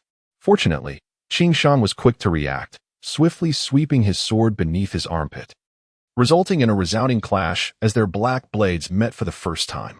Yet, in that moment of impact, Xuanyuan's wrist jolted with force, causing Qing Shan to feel as if his sword had suddenly lost all weight, as though it had struck cotton, devoid of any resistance. This loss of control rendered Qing Shan's defensive maneuver ineffective. Xuanyuan's black longsword, unimpeded, surged forth like lightning, relentlessly targeting Qing Shan's left rib. This clever variation was the third technique of the Xinkei's swordsmanship, pulling weeds to find snakes. In that peculiar moment, Qing Shan recognized the gravity of the situation. He inhaled sharply, twisting his body back, while simultaneously executing a half-circle to the right. This maneuver, akin to a rotating iron bridgeboard in modern military terminology, demanded exceptional balance and flexibility. With a swift whoosh, Xuanyuan's black sword zipped past him in a flash. Yet, Xuanyuan's subsequent variation was equally swift, almost instantaneously. The thrust transformed into a slash aimed at Qing Shan's chest as he leaned back in rotation. This was the fourth technique of the Xinkei's swordsmanship, wind rushing like lightning, embodying the swiftness of a tempest and the speed of thunder. However, Qing Shan's response was even swifter. With a gentle push from his foot, he evaded effortlessly by a half-meter. As if he were a shadow, the downward strike intended for his chest missed entirely, yet the sheer force of the blow created a large crater in the ground. Qing Shan could not suppress a gasp at the near miss. Xuanyuan wasted no time, swiftly altering his attack. The sword that had struck the earth quivered violently, sending shards of debris hurtling toward Qing Shan like projectiles. This was the fifth technique, wind sweeping the clouds. Though these fragments lacked infused energy, their sheer force and speed were formidable, rivaling the impact of bullets. If struck, even survival would be a challenge. With the distance too close for Qing Shan to evade, He could only resort to the defensive ultimate technique from the 7 absolute techniques of Xuanyuan, water meets sky, remaining stationary. Qing Shan's black sword performed an uncanny flip and then elegantly retracted, causing his figure to seemingly condense into a vague line, the only thing visible being the long black sword. In that fleeting moment, Qing Shan's form appeared to vanish, as if the entire universe had converged upon the solitary black blade. With a series of clangs and thuds, the oncoming debris was met with precision by the black sword, which deflected the shards back, shooting them towards Shinkawa with renewed vigor. The force and speed of the counterattack were even more pronounced than before. Shinkawa's expression shifted slightly. He recognized this strange defensive maneuver from before, but its intricacies remained elusive. The fact that such a defense could harbor a sharp counterattack was truly remarkable. However, the Shinkei's swordsmanship was far from easy to counter. Faced with the returning debris, Shinkawa, though surprised, maintained his composure. With a violent jolt, his black sword whirled around him like a tempest. In an instant, a hazy silhouette of the sword surrounded his body, resembling a flurry of peculiar black leaves that danced with astonishing speed, deftly striking each shard flying toward Qing Shan. A series of peculiar explosions erupted as the fragments shattered upon impact with Shinkawa's blade. This was the 6th technique of the Shinkei's swordsmanship, autumn winds and falling leaves. In the blink of an eye, the two had exchanged 6 moves, yet the outcome remained evenly matched. Nevertheless, this exchange had created some distance between them. A thought flickered in Qing Shan's mind. He recalled the extraordinary technique Qin Shan had referred to as breaking the void. The distance now seemed just right to attempt it. In Qing Shan's understanding, the breaking the void technique bore similarities to the final move of the 7 absolute techniques of Xuanyuan, known as reversing heaven and earth. Both relied on the high-speed vibrations of the sword to create shockwaves that could attack the opponent. However, reversing heaven and earth utilized sharp sound waves to disrupt the enemy's auditory nerves, temporarily paralyzing their brain, rendering it a formidable killer move that generally remained unused. In contrast, the breaking the void was different. It relied purely on astonishing sword speed to create wind blades, resulting in minimal physical strain while achieving remarkable long-range effects. Furthermore, this technique lacked a fixed pattern, rendering it less susceptible to being seen through. During his encounter in the Mammoth Forest, Qing Shan had realized that his sword's cutting motion could indeed produce wind blades with a certain degree of lethality. However, their effectiveness had been limited, incapable of penetrating the mammoth orc's tough hide. Hence, he had not paid much attention to this seemingly trivial maneuver. Yet, this evening, Qing Shan was astonished to find that his wind blades could indeed cut through Qin Shan's armor. He vividly recalled the astonishment on Qin Shan's face, indicating that this wind blade technique was likely a profound skill across the continent. With an opportunity presenting itself, why not give it a try? Having made up his mind, Qing Shan instinctively relaxed the muscles in his arms.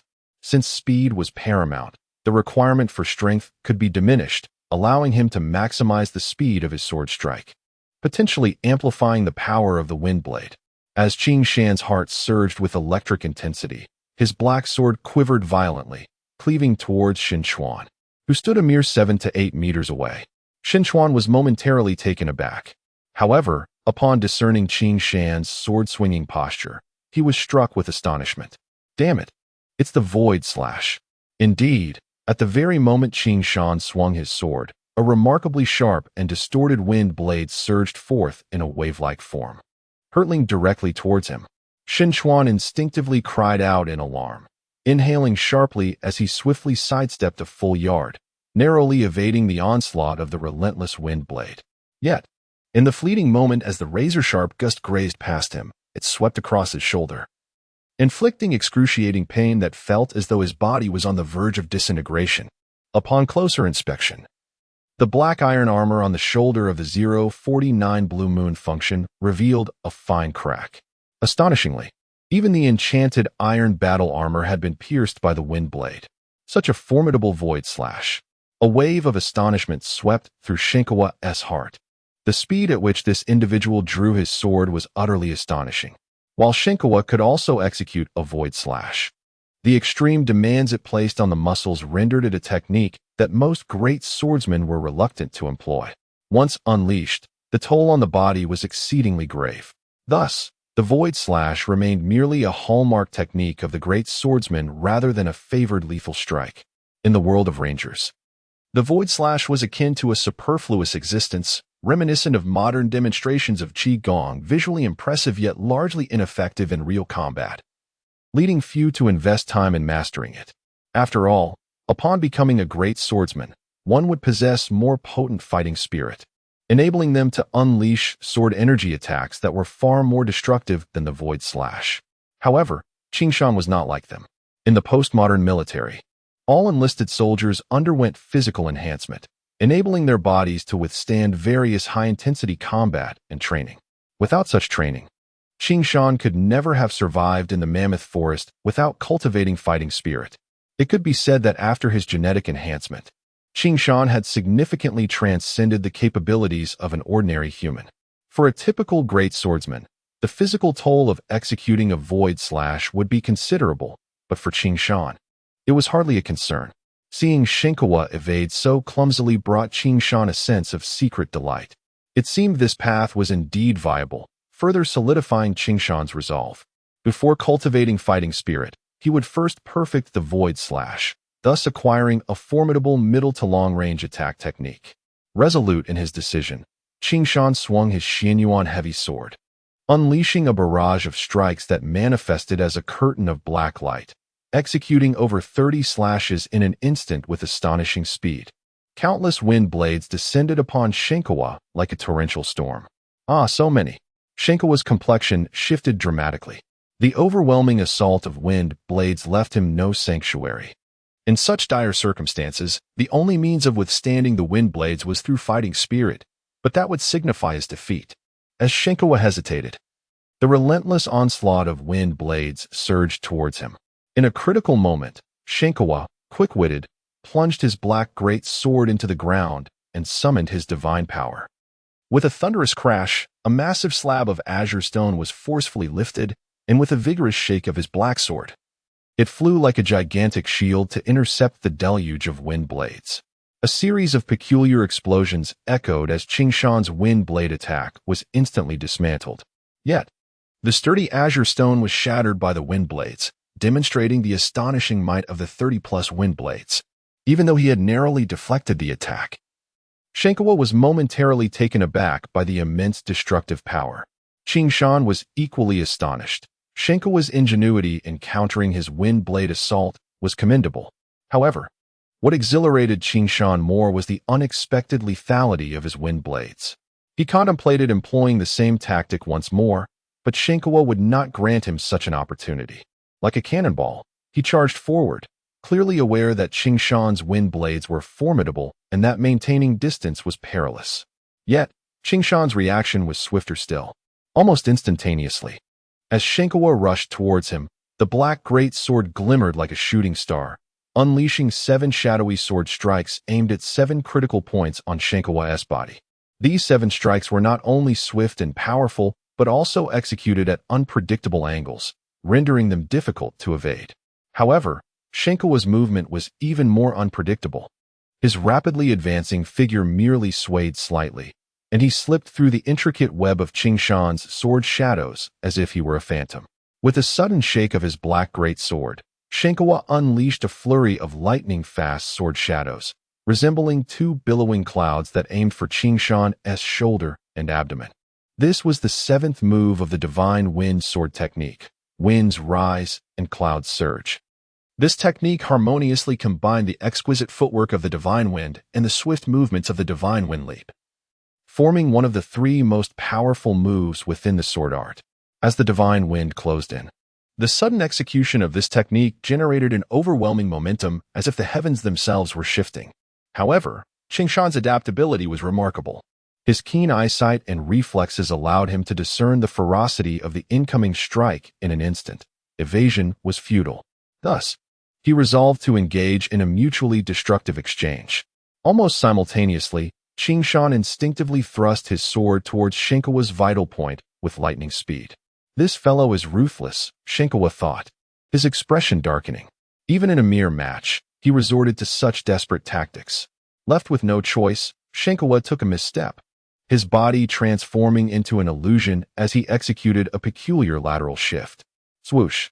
Qingshan's thrust narrowly missed.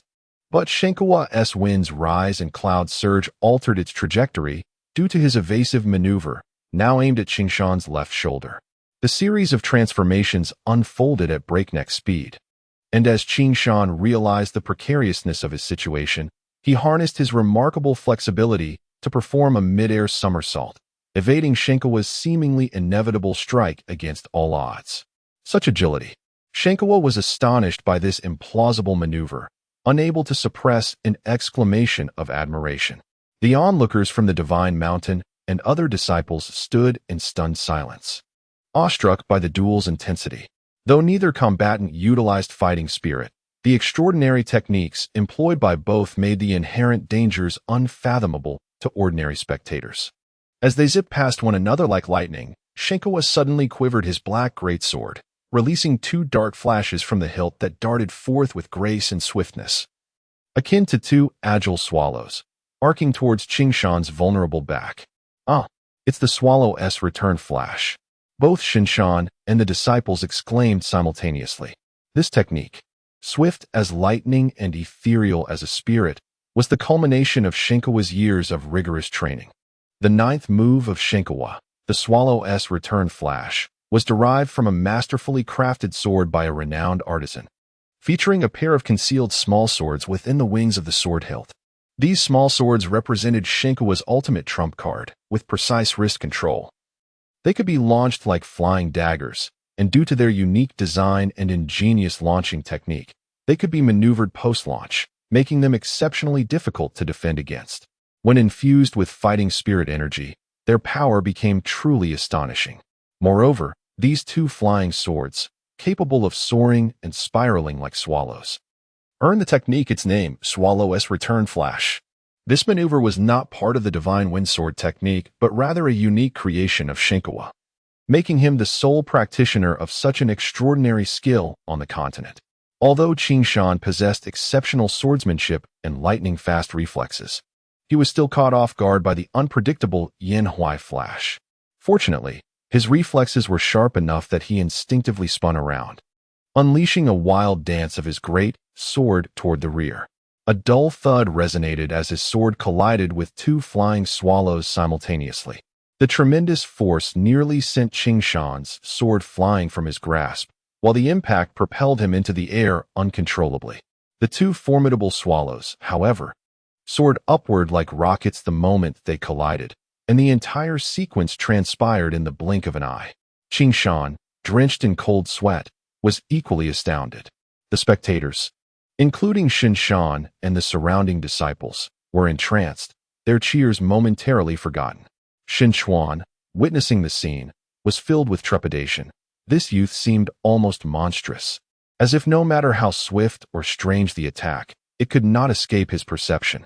What a remarkable lad, to even withstand a Yanhui flash. Let's see how he handles the next strike. Xuanyuan howled, launching himself into the air like a cannonball, pursuing the airborne Qingshan, who had lost his balance due to the earlier encounter and was unable to regain control of his body. In that moment, Xuanyuan leaped into the air, delivering a powerful downward slash. This move was not only extraordinarily swift, but also carried an overwhelming force, radiating an aura of desperation and relentless aggression. Embodying the ninth move of the Divine Wind Sword technique, the 10th move, Long Wind for Miles, that Xuanyuan was now executing. Should it land squarely, Qingshan would undoubtedly meet a dire fate. Yet, Qingshan, even in his precarious state, managed to perform a miraculous maneuver.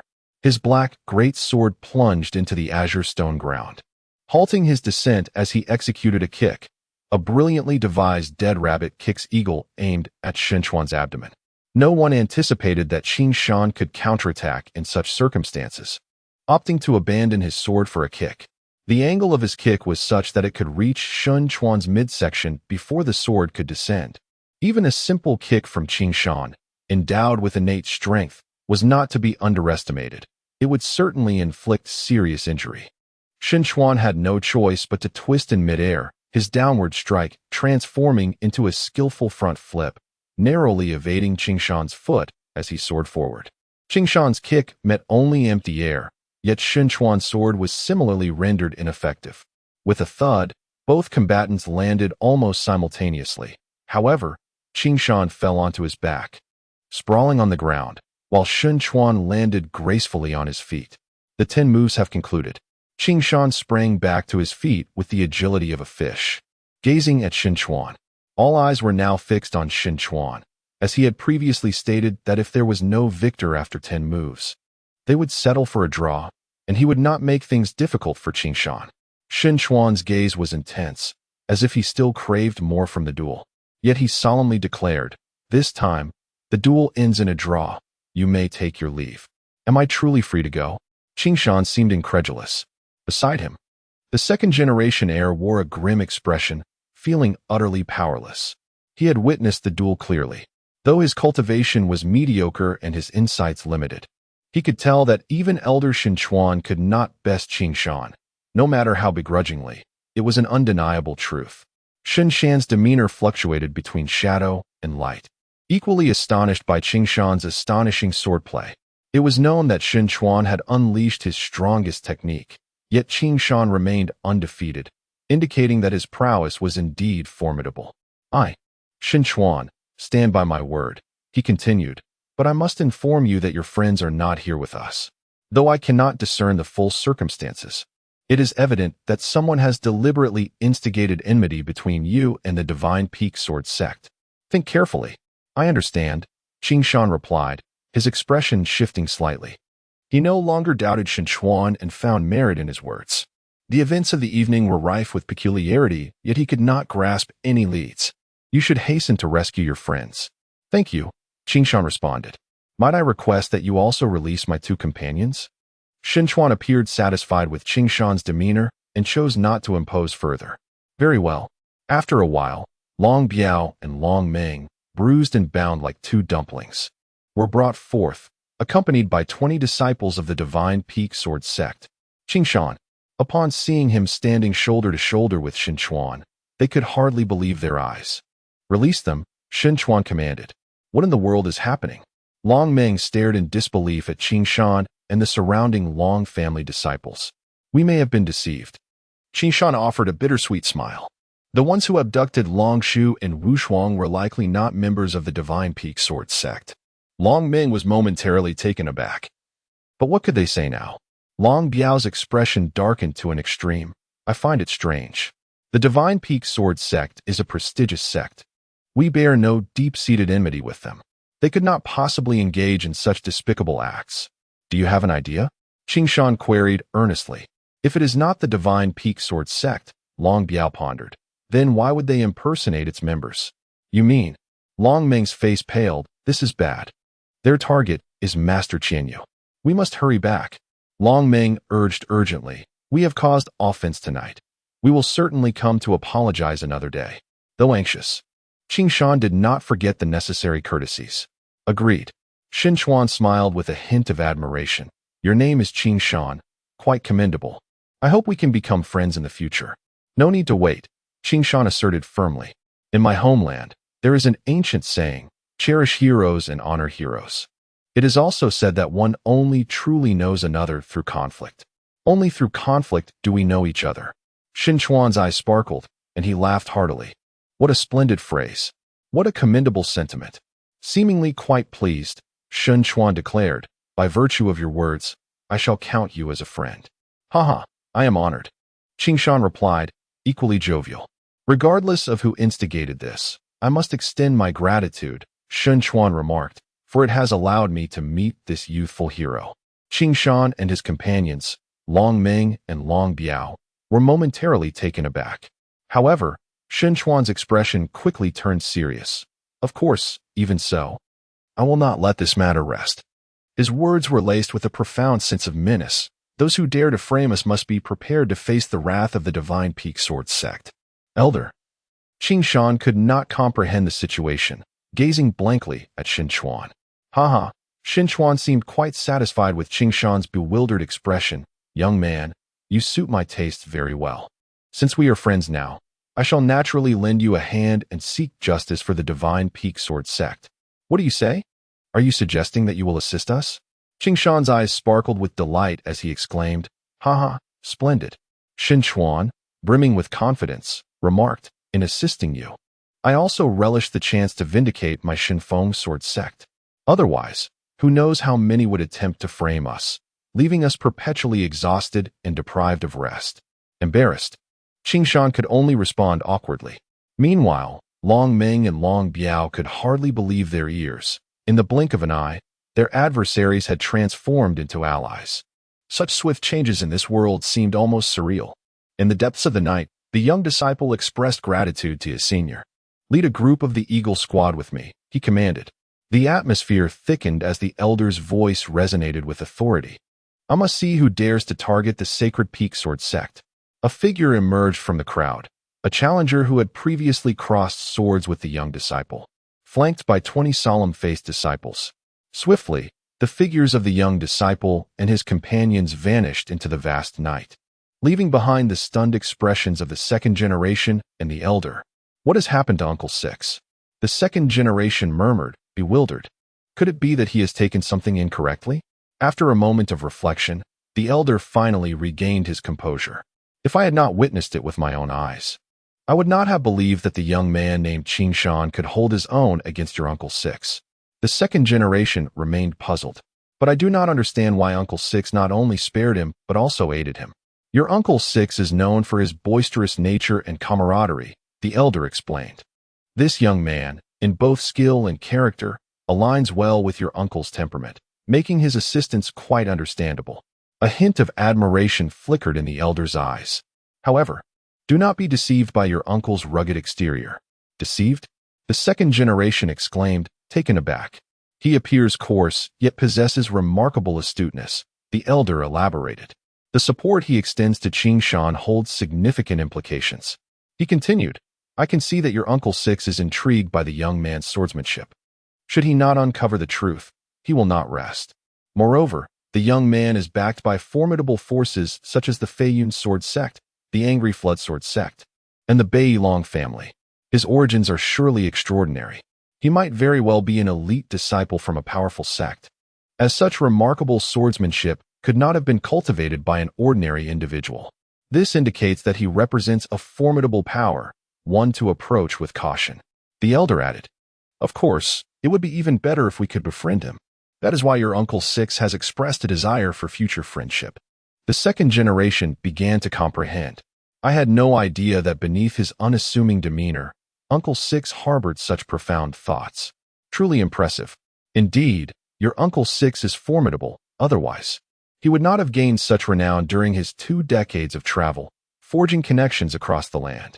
You should learn from him and not only focus on competition and conflict, the elder advised with a slight sigh. However, compared to your uncle, the young man is even more remarkable. Given his swordsmanship, surpassing your uncle should not pose a challenge. In their earlier duel, he did not exert his full strength, yet managed to reach a stalemate. So he intentionally allowed Uncle Six to win, the second generation realized, astonished. Indeed, though he concealed it well, the elder affirmed, his sword techniques were largely improvised. With only the unique defensive move, water skyline, and the near-lethal strike, white rainbow crossing the sun, reflecting his true sword style. I refuse to believe these are his only exceptional techniques. Are you suggesting he deliberately concealed his lineage? The second generation inquired. That is one possibility, the elder replied. The second is that he did not wish to humiliate your Uncle Six. Thus he feigned a stalemate, skillfully deceiving the other disciples present. Notably, in his final move, he fell backward, deliberately appearing disheveled, leading everyone to believe he exerted himself fully to withstand your uncle's assault, thereby preserving his dignity. At this juncture, the elder fixed a serious gaze on the second generation. This young man is exceptional, which is why your Uncle Six perceives him as a significant figure, extending an invitation for camaraderie. His response, without a fight, one cannot know another. I cherish heroes who value heroes, not only acknowledged your uncle's sentiments but also fostered a sense of intimacy. Naturally, your uncle would not wish to let such an opportunity slip away. How intricate, The second generation remarked, incredulous. This young man possesses remarkable skill. A bold and free-spirited character, yet displays shrewdness and an understanding of human nature. He is adept at gauging the thoughts of others and skillfully leveraging advantageous circumstances. He is certainly no ordinary individual. Is that so? The second generation muttered. He seems rather young, yet you portray him as a cunning old fox. Your inability to discern speaks more of your own naivety, the elder retorted. Your uncle's 6 teachings are invaluable, the second generation replied respectfully. I shall ponder this further. Should I not instruct the Pigeon clan to conduct a thorough investigation into his background? The second generation proposed. Naturally, the elder affirmed. Not only should they investigate, but from this moment forth, ensure the Pigeon clan closely monitors his every move. As dawn began to break, a faint glimmer of light appeared on the distant horizon, heralding the start of a new day. The world around them began to pulse with vitality. Yet, at that moment, Qing Shan felt a chill in his heart. For in the designated meeting grove, there was no sign of Xuanyuan or Longpan. Though the scene was not chaotic, bloodstains marred the ground, indicating a fierce struggle had ensued. To think my greatest fears have come to pass, Long Biao murmured. It appears they intentionally released Longpan, leading him to seek help from the city lord's residence. What a terrifying scheme. Long Ming's heart was as cold as ice. Our adversaries have calculated our every move. Meanwhile, Qing Shan wore a grim expression, meticulously searching the surroundings. As for Xuanyuan and the other 20 disciples of the Sacred Peak Sword sect, they merely observed in silence. Intrigued by how Qing Shan would unravel the present enigma and rescue his friends. Thus, throughout the ordeal, Xuanyuan remained an observer, offering no commentary or intervention. There were only 3 adversaries present, Qing Shan stated solemnly. Each one a formidable opponent. The injured Longpan had no means to defend himself. In other words, they anticipated our intention to rescue him from the Sacred Peak Sword sect, Long Biao speculated. They deliberately inflicted severe injuries on Longpan, ensuring he became our burden. Indeed, the wounded Longpan necessitated care, Qing Shan noted. Under such circumstances, we could only leave the defenseless Xuanyuan to tend to him. He continued. Their masquerade as the Sacred Peak Sword sect was strategic, as our earlier conflict with them would lead us to doubt their authenticity. Furthermore, while we were at the city lord's residence, they would not dare to launch a direct assault. Hence, they sought to lure us and Xuanyuan out. Is that why they spared Longpan despite his injuries? Long Biao inquired.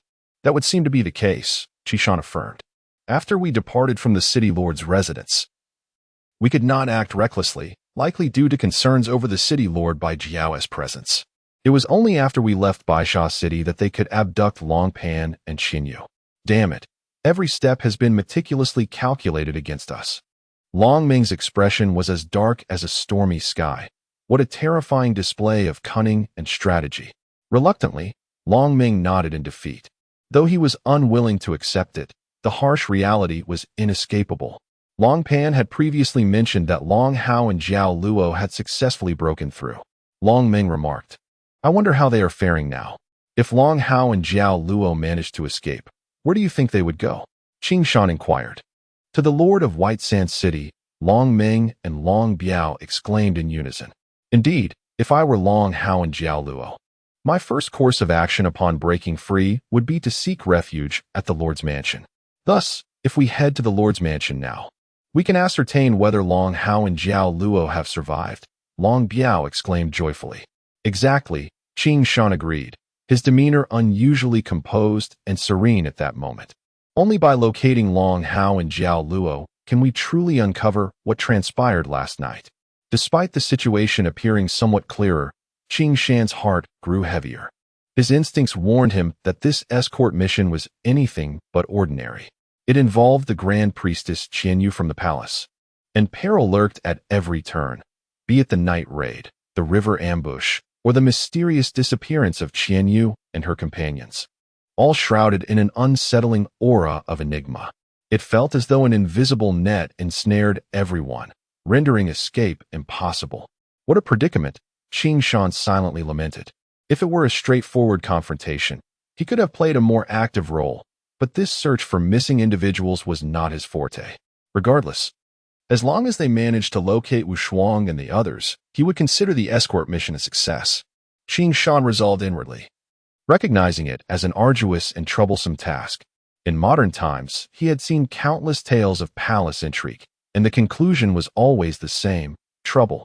And trouble was something Qing Shan preferred to avoid.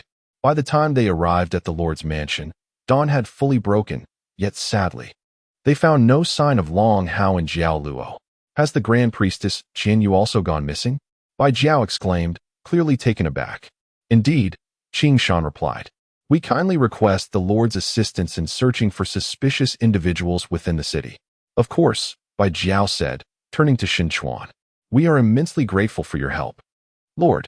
For Bai Jiao, the renowned wind sword master Xin Chuan was no stranger, especially since the headquarters of the Shen Peak Sword Sect was not far from White Sand City. The two factions were practically neighbors, fostering a close relationship. Frankly, he had not anticipated Xin Chuan's visit so early in the day, accompanied by Qing Shan and his companions. It was indeed peculiar. Just yesterday, Bai Jiao had clearly heard that Qing Shan and his group intended to confront the Shen Peak Sword Sect, yet the current circumstances were unexpected. Instead of becoming adversaries, they had transformed into allies. Even Xin Chuan, who typically held himself in high regard, had voluntarily offered assistance and joined Qing Shan in investigating the matter. What had transpired in the interim was truly intriguing. Regardless of the reasons, Bai Jiao, with his worldly wisdom, could easily discern Xin Chuan's unusual regard for Qing Shan. At the very least, there was a clear admiration and appreciation reflected in Xin Chuan's gaze.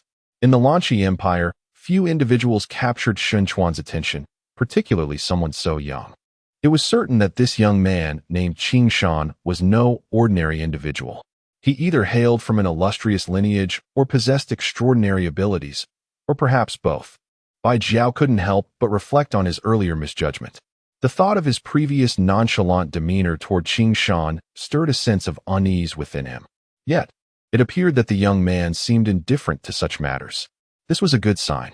Bai Jiao, well-versed in the ways of the bureaucratic world, understood that having more friends opens more pathways, while having more enemies creates more barriers. Thus, he resolved not to repeat his earlier mistake. Although his demeanor was not overly respectful, it was certainly warm.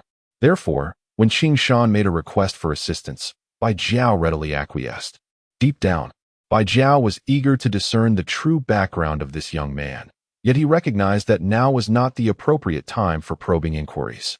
He had subtly attempted to glean information from Xin Chuan, but to no avail, which only heightened his unease. One thing was clear: this young man undoubtedly had significant connections. Xin Chuan clearly wished to keep the young man's origins a secret, prompting Bai Jiao to wisely feign ignorance while discreetly facilitating the investigation. How courteous, Bai Jiao remarked earnestly. I too am curious to discover who possesses the audacity to commit crimes in my White Sand City.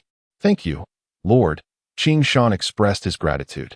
As the Lord, maintaining order in the region is my duty, especially since the Grand Priestess Qian Yu holds a prestigious position as the National Spiritual Advisor.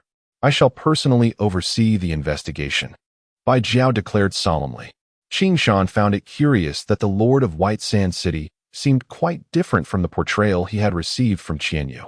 However, upon glancing at Xin Chuan beside him, he began to comprehend certain dynamics. It seemed that, unintentionally, he had played a game of leveraging another's authority.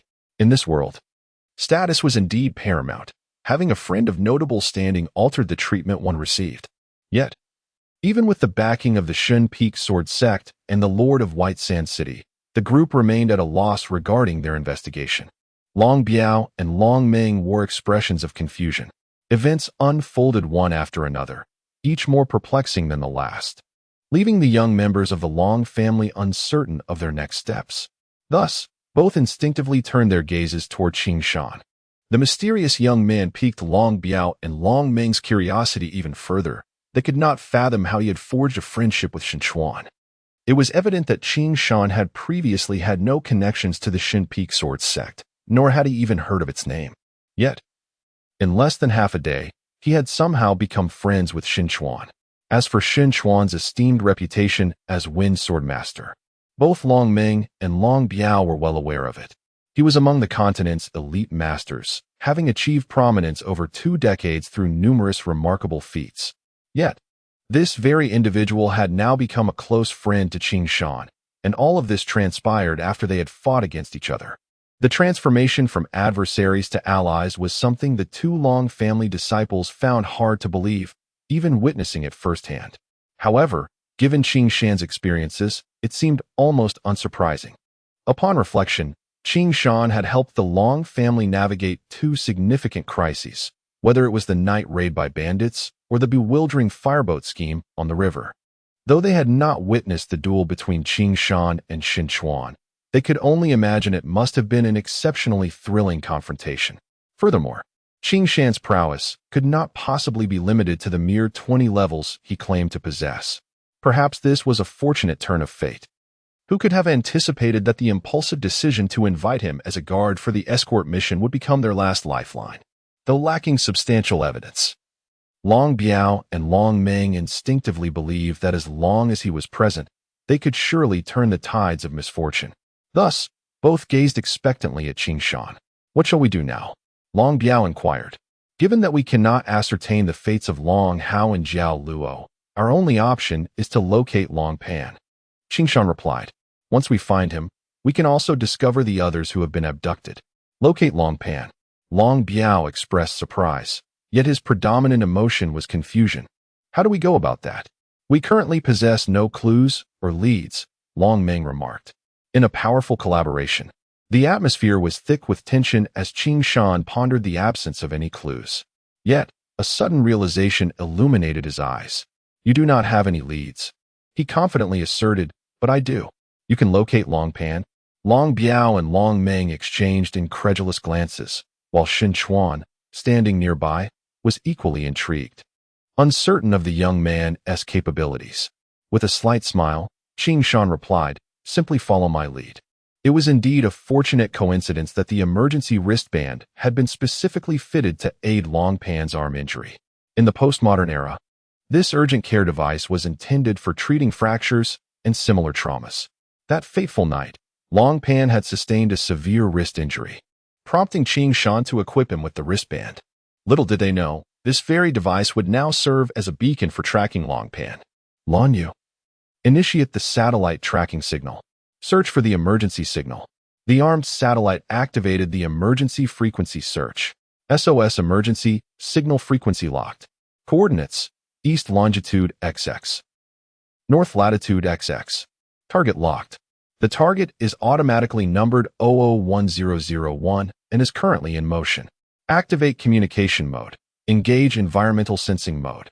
Simultaneously, a vivid three-dimensional image materialized in Qing Shan's mind, generated by the biocomputer linked to the visual and auditory neural necklace. This allowed him to visualize the signal's influence, presenting him with the environmental conditions surrounding the target. With the integration of a camera, Qing Shan could discern the sounds of steady breathing, which he surmised belonged to Long Pan, and aside from that, there were no other noises. However, the environmental sensing mode revealed over 300 peculiar light points, indicating that at least 300 individuals were surrounding Long Pan. A wave of joy surged within Qing Shan. Indeed, Long Pan was alive. Fate had not abandoned them. It seemed the heavens were on their side. In that moment, Qing Shan felt a renewed sense of confidence. Based on the coordinates, 001 was located approximately 200 miles to the north of Qing Shan and his companions, moving rapidly at a speed of 50 kilometers per hour. Elder Xuanyuan. Qing Shan inquired, "What lies 200 miles to the north?" Xuanyuan paused momentarily, then quickly clarified, "That would likely be the Songzhou mountain area."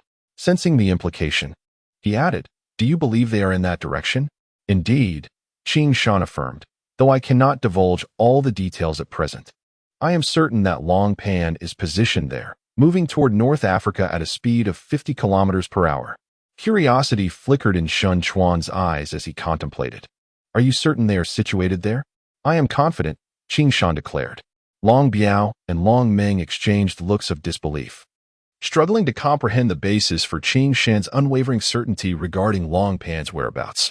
Yet, observing Qing Shan's demeanor, They sensed authenticity in his conviction. It must be true, Long Biao exclaimed. Long Meng, awakening to the implications, realized that North Africa was under the control of the Qi King, the region closest to Baijiao City.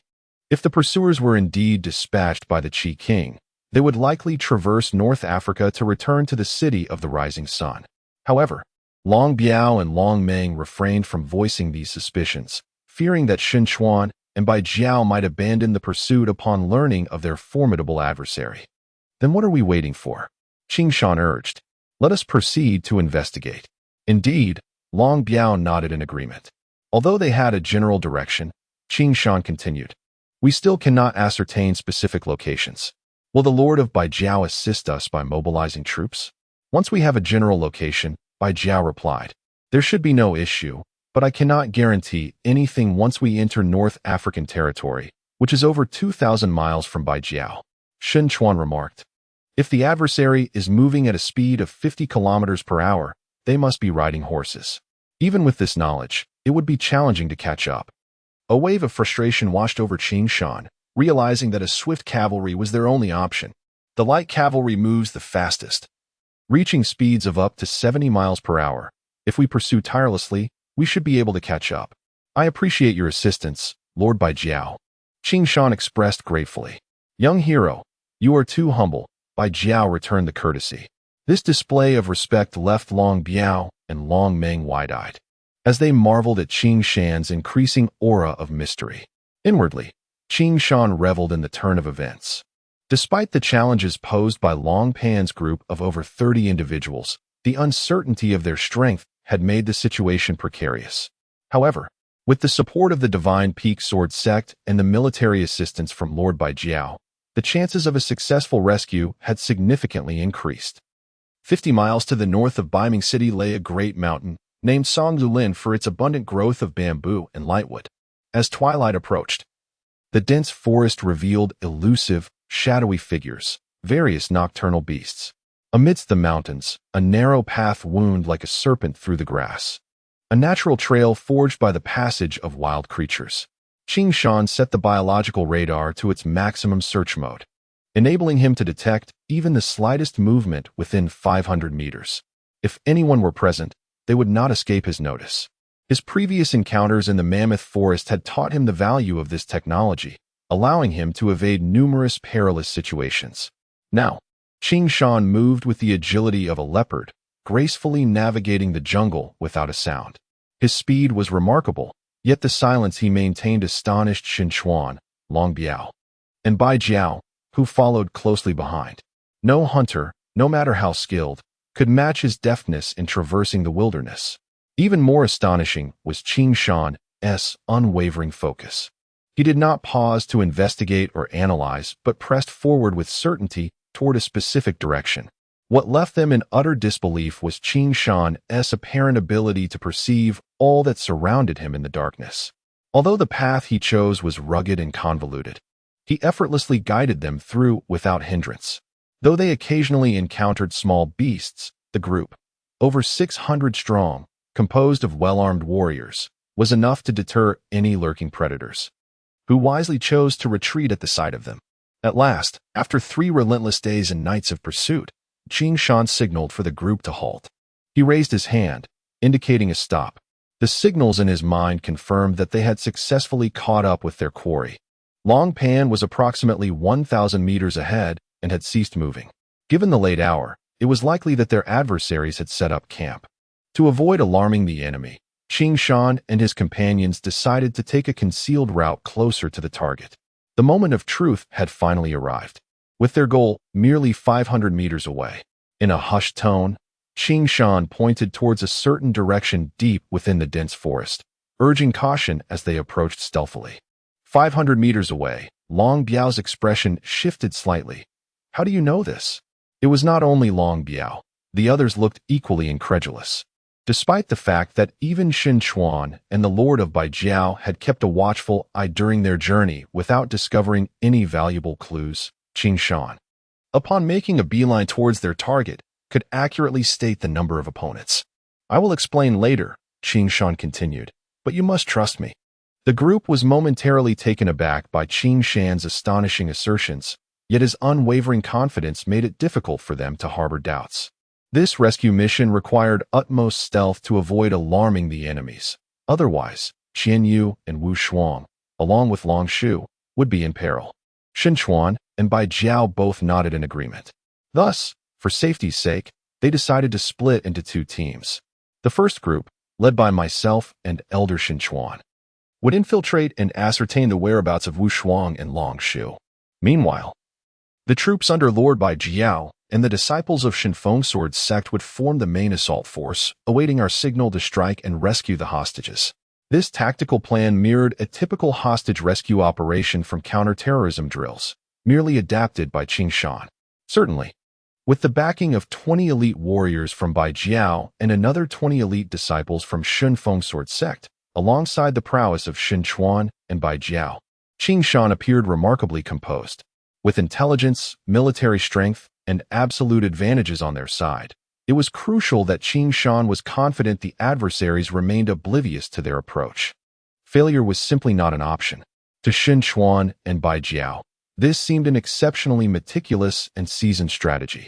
Observing Qing Shan's demeanor, brimming with assurance and poise, it appeared he had engaged in similar endeavors before, deepening the intrigue surrounding his background.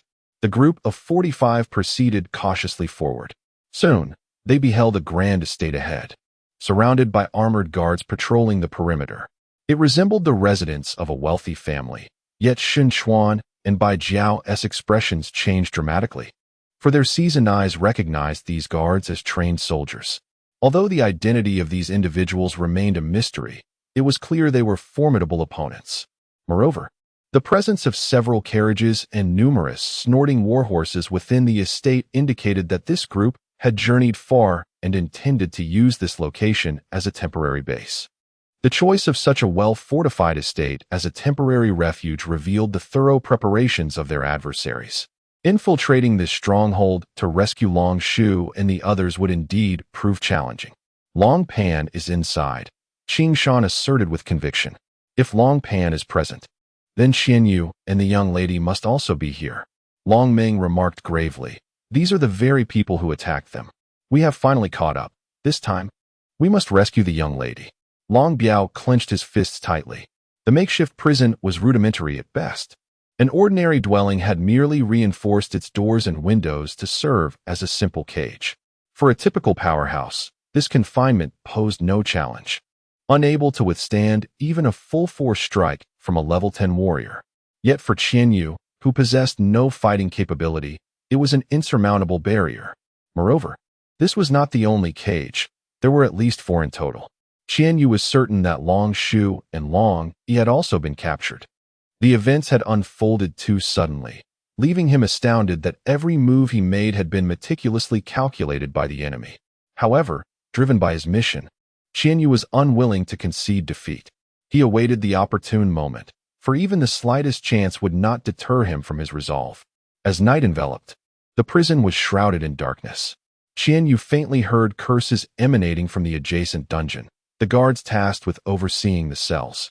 Given his unique status and noble rank, he had been isolated and did not share a cell with Long Qi, Yin Lao, or the others. It was likely that Long Shu was in a similar predicament. While he remained uncertain of the captor's intentions, Qian Yu was confident that he was not in immediate danger, at least for the time being. This was his only advantage.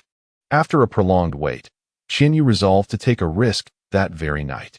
The relentless journey over 3 days and nights had left the mysterious band of robbers utterly fatigued, prompting them to choose this location for rest. Missing this opportunity would mean a considerable setback. Thus, Qian Yu decided to seize the moment. He heard the sound of approaching footsteps. Guards were changing shifts. This was the opportunity he had been waiting for. Each shift change allowed the incoming guards to assess the prisoners, and this was Qian Yu's only chance. As anticipated, after the handover, a guard approached the cell. "Hey there." Qian Yu feigned weakness. "Could you fetch me a bowl of water and some medicine for detoxification?" His peculiar request piqued the guard's curiosity. I'll inform the captain." The guard hesitated. "Wait," Qian Yu exclaimed urgently. "Just a bowl of water and a dose of medicine. No need to disturb your captain. As he spoke, he produced an ancient-looking necklace from his pocket. This is a minor favor. Once done, this soul necklace will be yours. The guard's eyes lit up, clearly intrigued by the ancient style of the necklace, and he instinctively moved closer to the barred door of the cell. This soul necklace is a rare treasure, Xuanyuan lamented, his words laced with a sense of regret and longing. This is unacceptable, the guard replied, eyes glinting yet hesitating. You are the esteemed national advisor. I cannot accept your possessions. Not at all, Xuanyuan assured him. This is a gift for you. It is my most treasured item. The guard murmured to himself, captivated by the necklace. The chain, as thin as a finger, was crafted from an unknown material, while the pendant, larger than typical ones, was round and adorned with intricate ancient patterns, featuring a brown gemstone at its center. It resembled a mystical eye, emanating an eerie glow that seemed to draw one's very soul. Look, isn't this necklace beautiful? Xuanyuan's voice softened, imbued with a calming, almost magical allure. It truly is stunning, the guard murmured, entranced. Indeed, it is called the soul necklace. Xuanyuan's tone grew even softer, the enchanting power of his words more palpable. The soul necklace. The guard's eyes, once bright with greed, now glazed over with longing as he remained fixated on the mesmerizing gem. Do you wish to possess it? Xuanyuan's voice dripped with irresistible temptation. Yes, I desperately want it. The gaze of the guard, once distant and hazy, now appeared increasingly blurred, as if shrouded in an enigmatic mist of magic. Attaining his compliance was not a formidable task. Xuanyuan's voice remained irresistibly alluring. Not difficult. Not difficult, the guard murmured, his previously dazed expression now rendered even more vacant. Just open the wooden door of the cage. Xuanyuan continued her enticing guidance. Draw your sword and cleave the wooden door. Draw your sword and cleave the wooden door, the guard repeated, approaching with a trance-like demeanor before slowly unsheathing the great sword from his back. Yes, cleave the wooden door, Xuanyuan urged softly. With a sudden, forceful swing, the guard raised his sword high above his head. The sound echoed, a dull thud, as the thick wooden bolt was brutally severed. However, this muffled noise startled the other guards. The first to arrive was a burly, bald guard. Old Three, what are you doing? He exclaimed, taken aback. Kill him. Xuanyuan's voice turned icy, her ominous gaze fixated on him like a venomous serpent eyeing its prey. The bald guard, momentarily stunned by Xuanyuan's eerie demeanor, soon glimpsed a brilliant gleam. With a swift motion, he felt himself lifted off the ground, his vision distorted by the sight of a headless corpse and a demonic silhouette holding a shining long sword, standing motionless. Why kill me? He could not fathom. I am your second brother. Alas, he would never hear a reply. Xuanyuan shook her head slightly, regaining clarity from her previous dizziness. With a solemn expression, she stepped out of the cage, while Old Three stood there, still dazed, clutching the long sword. Follow me, servant of souls, from this day forth. I shall be your master, Xuanyuan, the high priestess, stated as she held the soul necklace, her tone measured. Master, Old Three replied blankly. Xuanyuan finally retracted the soul necklace and exited the room, with Old Three trailing behind her.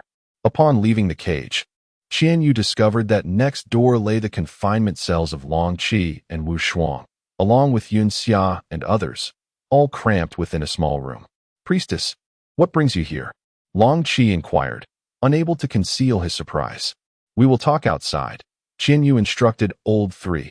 Break open the cell door and remove their shackles. Old Three did not respond, but instead sliced through the wooden bars and then severed the iron chains binding Long Qi and the others. This bizarre scene left them in disbelief. Yet, Xuanyuan's worry surfaced. Where are Long Shu and Long Yi? The eldest and second young ladies have been taken away. Long Qi seethed. If those scoundrels dare to act recklessly, I will not let them off easily. Damn it, Xuanyuan noted, realizing not only Long Shu but also Long Yi was missing from the dungeon. These scoundrels shall pay dearly. Even the typically composed Xuanyuan's face turned pale at the thought of her sister's current predicament. Both young ladies were rare beauties, and it was unimaginable that any man would remain indifferent. If these villains were to covet their beauty, the consequences would be beyond comprehension. Such a calamity must never be allowed to unfold. Listen, We must rescue them, Xuanyuan declared. Now heed my plan. Prepare to act. Bai Jiao and Xuanyuan commanded simultaneously. The night was as cool as water. Beneath the darkened sky, a shadowy figure glided stealthily towards the corner of the estate, Qingshan and Xuanyuan. As the adage goes, know your enemy and know yourself. And you can fight 100 battles without disaster. Qingshan was unaware of the situation within the estate, making it imperative to capture a live informant. This posed no challenge for Qingshan and Xuanyuan. Qingshan nimbly vaulted over the courtyard wall and crouched carefully, surveying potential targets. Old 7. I need to relieve myself, one guard grumbled. Honestly, how many times do you need to go in one night? You're not suffering from kidney deficiency, are you? You're the one who is deficient, the guard, known as Old 7, retorted as he turned into the corner. Yet, before he could draw his weapon, a shadow loomed before him, followed by a heavy blow to his forehead. Damn, a club. Who is so wicked? Were Old 7's final thoughts before losing consciousness. Merely 20 minutes later, back in the concealed woods, Qingshan was indeed swift. You're quite quick, Qingshan, Bai Jiao chuckled. It seems you're no stranger to this sort of work, Xuanyuan remarked with a peculiar smile. Just luck, Qingshan replied, unceremoniously tossing Old 7 to the ground like a dead pig. Now, it's your turn, he directed at Xuanyuan. With a jolt of pain, Old 7 regained consciousness. Upon opening his eyes, he was met with a pair of icy stares and surrounded by no fewer than 600 formidable warriors. You all, Old 7 gasped, realizing the gravity of his situation, as even a fool would comprehend what had transpired. I ask, you answer. Xuanyuan was a master interrogator. Dare to play tricks, and I will ensure your suffering is beyond imagination. 10 minutes later, all pertinent information had been extracted. It was confirmed that Long Pan, Long Shu, and Wu Shuang were indeed captured and confined within the estate. The leader was known as Lan Qi. Xuanyuan's expression turned grave. I have heard he is the chief golden sword master under the Prince of Qi, a disciple of the Crimson Moon Sword sect, with unfathomable strength. The other 3 are also formidable, each at least level 30, Shali Fei, Shali Han, and Shali Huang. I have heard of these 3 brothers. They are notorious for their cunning and ruthlessness. Bai Jiao exclaimed, you've entangled yourselves with such troublesome adversaries. Long Biao and Long Ming appeared uneasy, revealing their awareness of the enemy's identity. Initially, they had concealed this information to prevent Xuanyuan and Bai Jiao from being deterred by the Prince of Qi's influence. Observing Long Biao and Long Ming's expressions, Qingshan felt a flicker of anger. Their lack of transparency was intolerable. This also led to feelings of guilt toward Xuanyuan and Bai Jiao. So it was the Prince of Qi's men who had abducted Wu Shuang and the others. Qingshan turned to Xuanyuan and Bai Jiao. I apologize. I have only just learned this. As influential figures, there is no need for you to confront the Prince of Qi on our behalf in this rescue mission. Qingshan's words momentarily stunned Xuanyuan and Bai Jiao. Upon learning the enemy's identity, they were not particularly surprised. However, Qingshan's candidness impressed them, revealing his consideration for others. Yet, his directness also made them feel slightly embarrassed, and they found themselves momentarily at a loss for words. Although the Prince of Qi wielded considerable power, Shenkawa let out a faint sigh, remarking, however, our Shinfeng sword sect is by no means intimidated by them. In truth, our relationship with Prince Qi is far from harmonious. Moreover, we have always been arch-enemies with the Qi West Sword sect. Thus, offending Prince Qi is not of great concern to us. Indeed, I, Bai Jiao, hold a position in the officialdom, yet my elder brother, Bai Zhan, has always been a sworn adversary of Prince Qi. Had I known that the assailants were affiliated with him, I would have shown them no courtesy. Not only do we assist you this time, but we also have the opportunity to create a little trouble for Prince Qi. What's not to gain from that? Qingshan was momentarily taken aback, astonished that the situation had unfolded in such a manner. Long Biao and Long Ming, on the other hand, were overjoyed. The pressing concern now was how to deal with Lan Qi. Shenkawa stated. It is crucial to note that he is a master swordsman of golden rank. Even 10 master swordsmen of black iron may not match his prowess.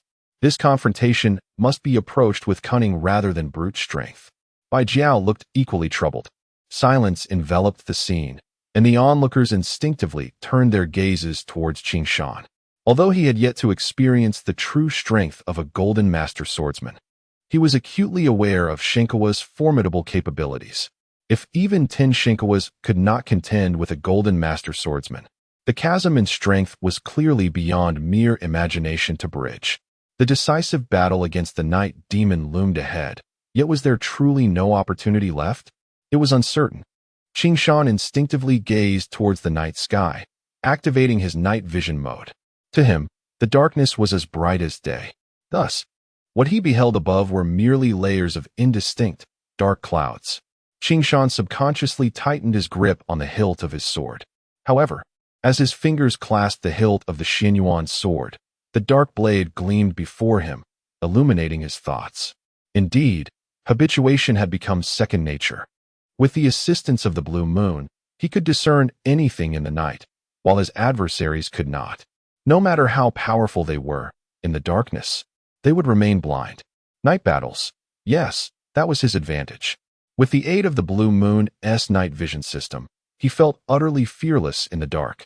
Furthermore, his method of attack was entirely distinct from that of the inhabitants of this continent, relying solely on the strength of his body, muscles, and bones. Even if his opponent were a golden greatsword master, it would be impossible for them to discern his location through the fluctuations of fighting spirit. In such circumstances, he stood firmly in an invulnerable position. Suppressing his inner elation, Qing Shan declared, "Leave that golden greatsword master to me. You need only focus on locating the other captives." What? Shen Chuan and Bai Jiao could hardly believe their ears. "Do not overestimate your capabilities," Bai Jiao cautioned. "You are well aware of the might of a golden greatsword master. We should deliberate more cautiously." "I am indeed aware," Qing Shan replied confidently, "but I possess absolute certainty." Absolute certainty? Shen Chuan's expression fluctuated between uncertainty and concern.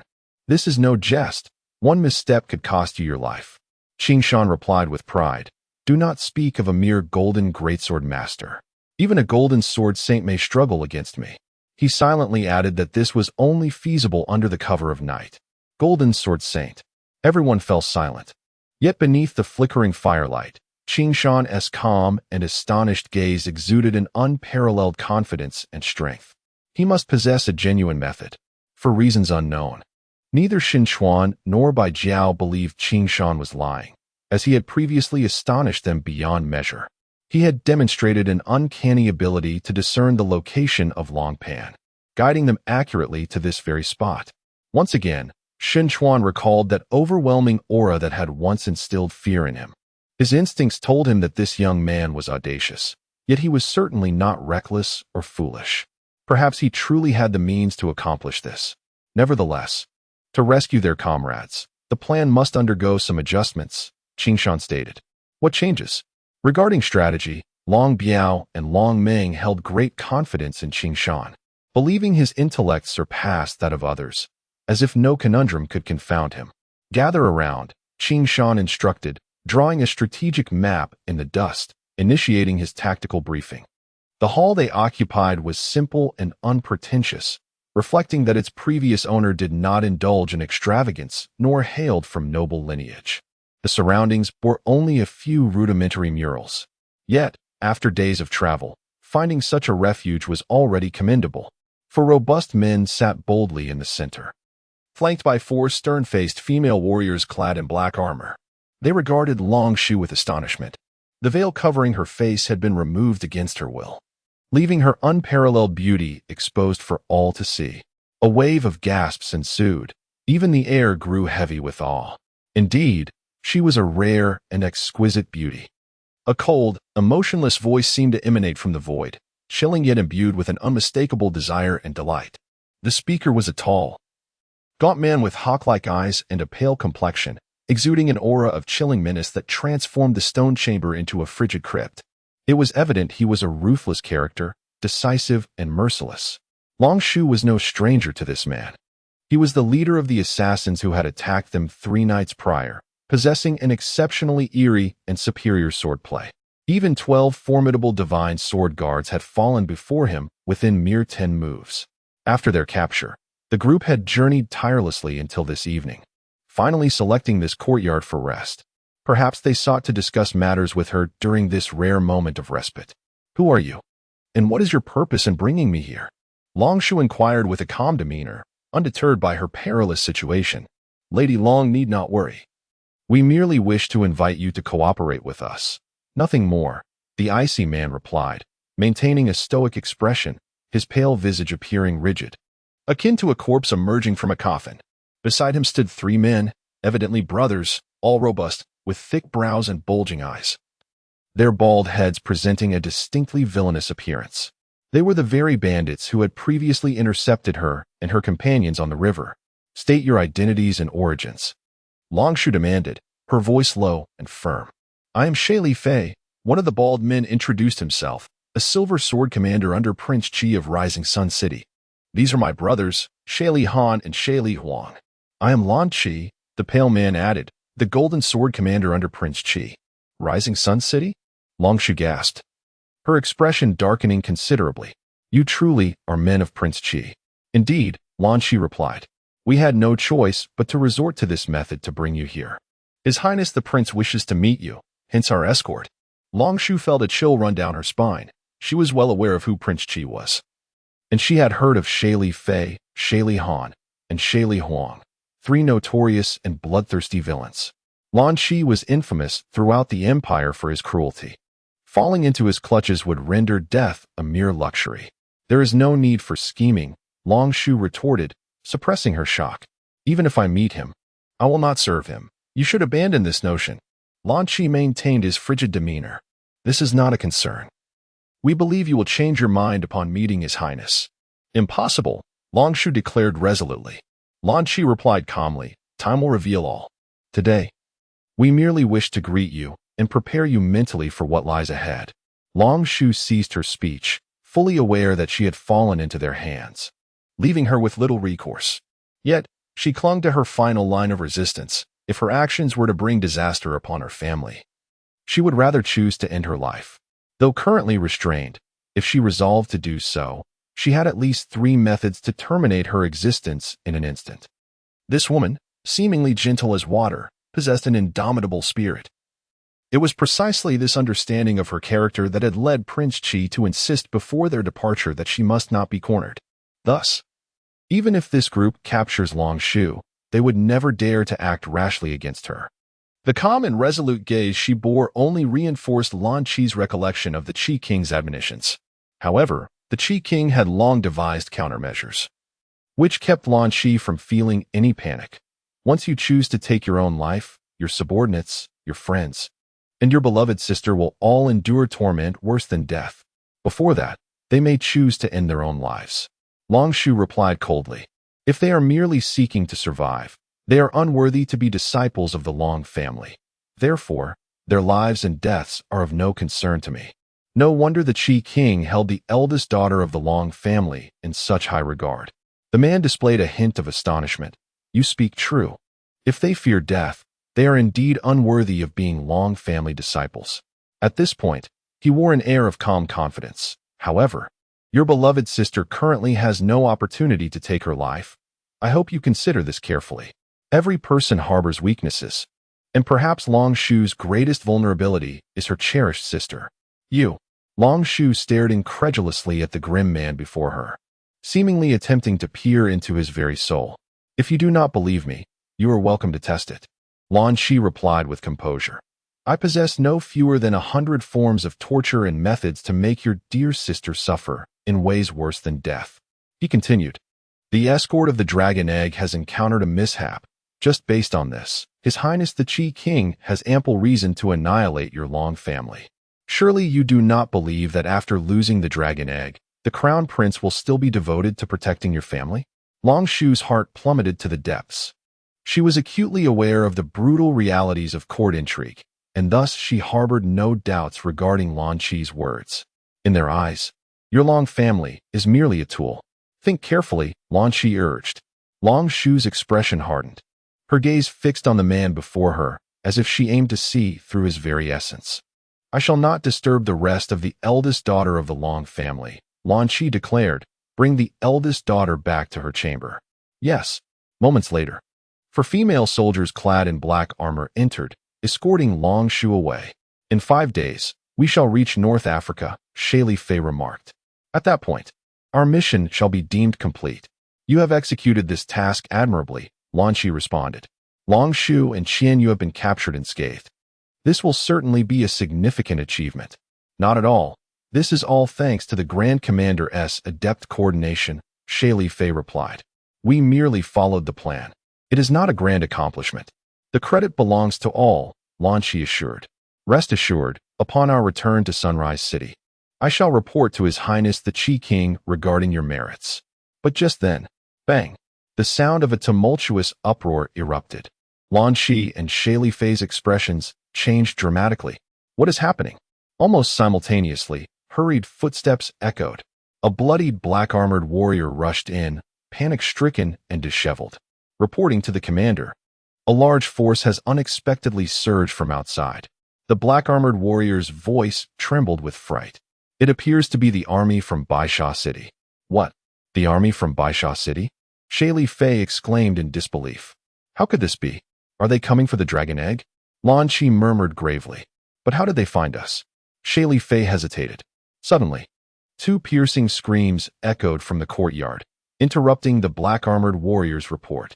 The sound originated from within the courtyard. Such swift action. Shaili Fei's face turned pale. In mere moments, the enemy had breached the courtyard. They intend to rescue Long Shu and Xuanyuan. Lan Shi and Shaili Fei dashed towards the entrance. In the courtyard, chaos reigned. Dozens of corpses lay sprawled across the ground.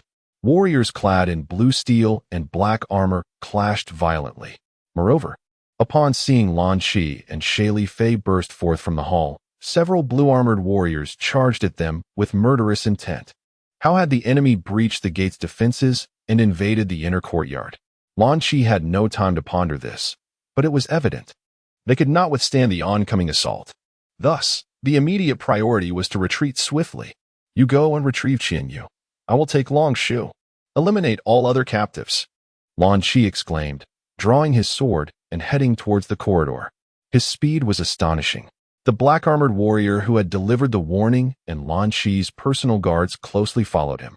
They rushed into Long Shu's chamber, finding her in a state of panic. Protected by 4 female warriors, the 4 black-armored female soldiers stationed to guard Long Shu wore grave expressions. Upon seeing Lan Shi and his men, they finally relaxed. Lan Shi too felt a wave of relief. As long as Long Shu remained safe, it was not too late. Follow me, Lan Shi commanded. But at that moment, Lan Shi's heart skipped a beat. He sensed an indistinct yet palpable threat. It was faint, yet he captured it distinctly. The instinctive alertness of a seasoned warrior surged within him.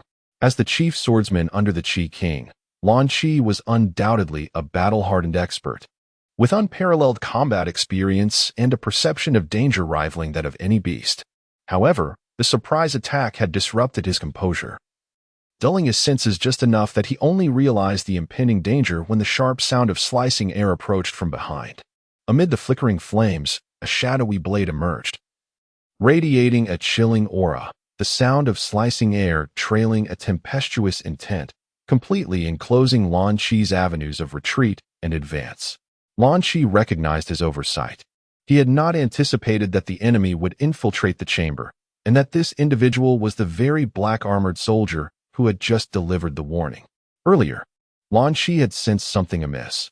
This individual had not retreated after delivering the message, but had instead followed closely behind. Yet, in the turmoil of his thoughts, he had overlooked this glaring flaw. At this moment, the black-armored warrior bore none of the previous disarray or fear. His deep blue eyes surged with a frenzied murderous intent. This was undoubtedly a cold and terrifying assassin. Such a fierce gaze Lan Shi had never encountered before. It sent his inner dread soaring to unprecedented heights. The murderous aura surged like a tide. The black sword danced wildly. Undoubtedly, this opponent was a master of the profound iron sword. All of this registered in Lan Shi's mind in a fleeting moment. Thus, his body instinctively reacted. The long sword of radiant gold flashed forth, tracing a breathtaking arc. Clang! 2 indistinct sword shadows clashed violently beneath the flickering light. Lan Yue felt as though his sword had struck an impenetrable steel plate, nearly jolting the weapon from his grasp. What terrifying force! Lan Yue was taken aback. It was well known that he was a formidable golden swordsman with a power level of 70, yet he had nearly been disarmed by a profound iron swordsman. This was truly inconceivable. Of course, he was certain his opponent was not at a disadvantage, though the previous strike had not utilized battle energy. The physical strength of a golden swordsman was by no means comparable to that of a profound iron swordsman. To face a golden swordsman head-on was akin to courting death. Indeed, the opponent emitted a muffled groan, clearly suffering a significant blow. In that fleeting moment, the dark silhouette of the sword was scattered like the remnants of a vanishing meteor, dispersing into the air. It unleashed 4 sharp blades of wind that sliced through the space. With a series of urgent and anguished cries, the 4 black-armored female warriors, who had originally restrained Lan Yue, were instantly pierced through their chests by this sudden assault. The speed of the wind blades was astonishing. Lan Yue's expression changed dramatically. However, what astonished him even more was that after penetrating the chests of the 4 black-armored warriors, the blades of wind extinguished the torches behind them.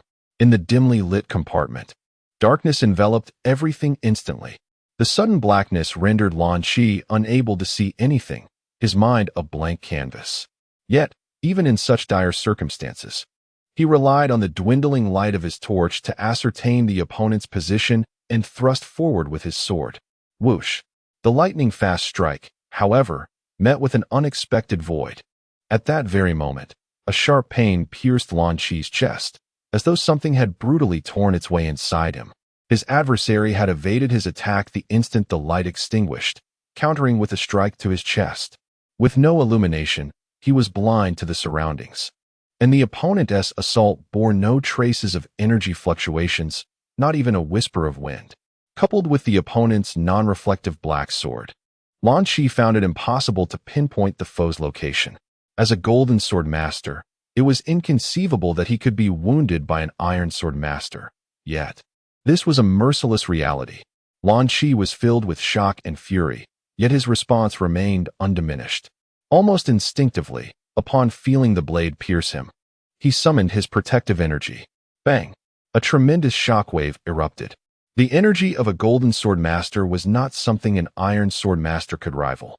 The impact alone was akin to 6,000 kilograms of force. With the robust defense of his golden armor, the opponent's sword barely penetrated before being forcefully repelled. A muffled grunt escaped the adversary, indicating that he had suffered injury from the recoil. In that fleeting moment, Lan Yue's sword flashed like lightning toward the source of the sound. This strike was assuredly swift. Lan Yue possessed unwavering confidence in his auditory precision, believing the opponent could neither block nor evade. Yet, astonishingly, this decisive blow also found nothing but air. The opponent seemed to vanish like vapor. How could this be? Lan Yue could scarcely believe it.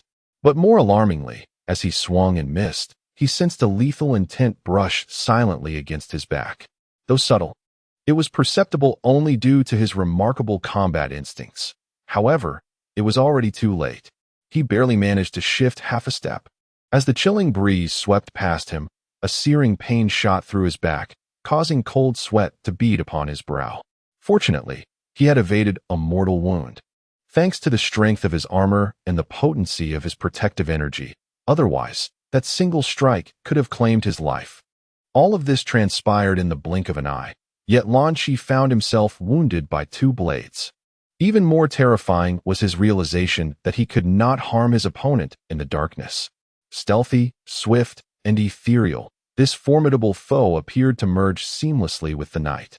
Neither their attacks nor evasions emitted any sound.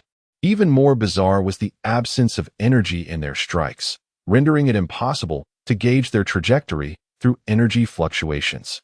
This assassin was akin to a demon birthed from the shadows, evading all defenses. Even with his vastly superior energy cultivation, Lan Yue was at a loss. Retreat. Continuing this battle would spell certain doom. In an instant, Lan Yue made the most prudent decision. Thus, as the second blade struck him, he hurled himself through the window of the compartment.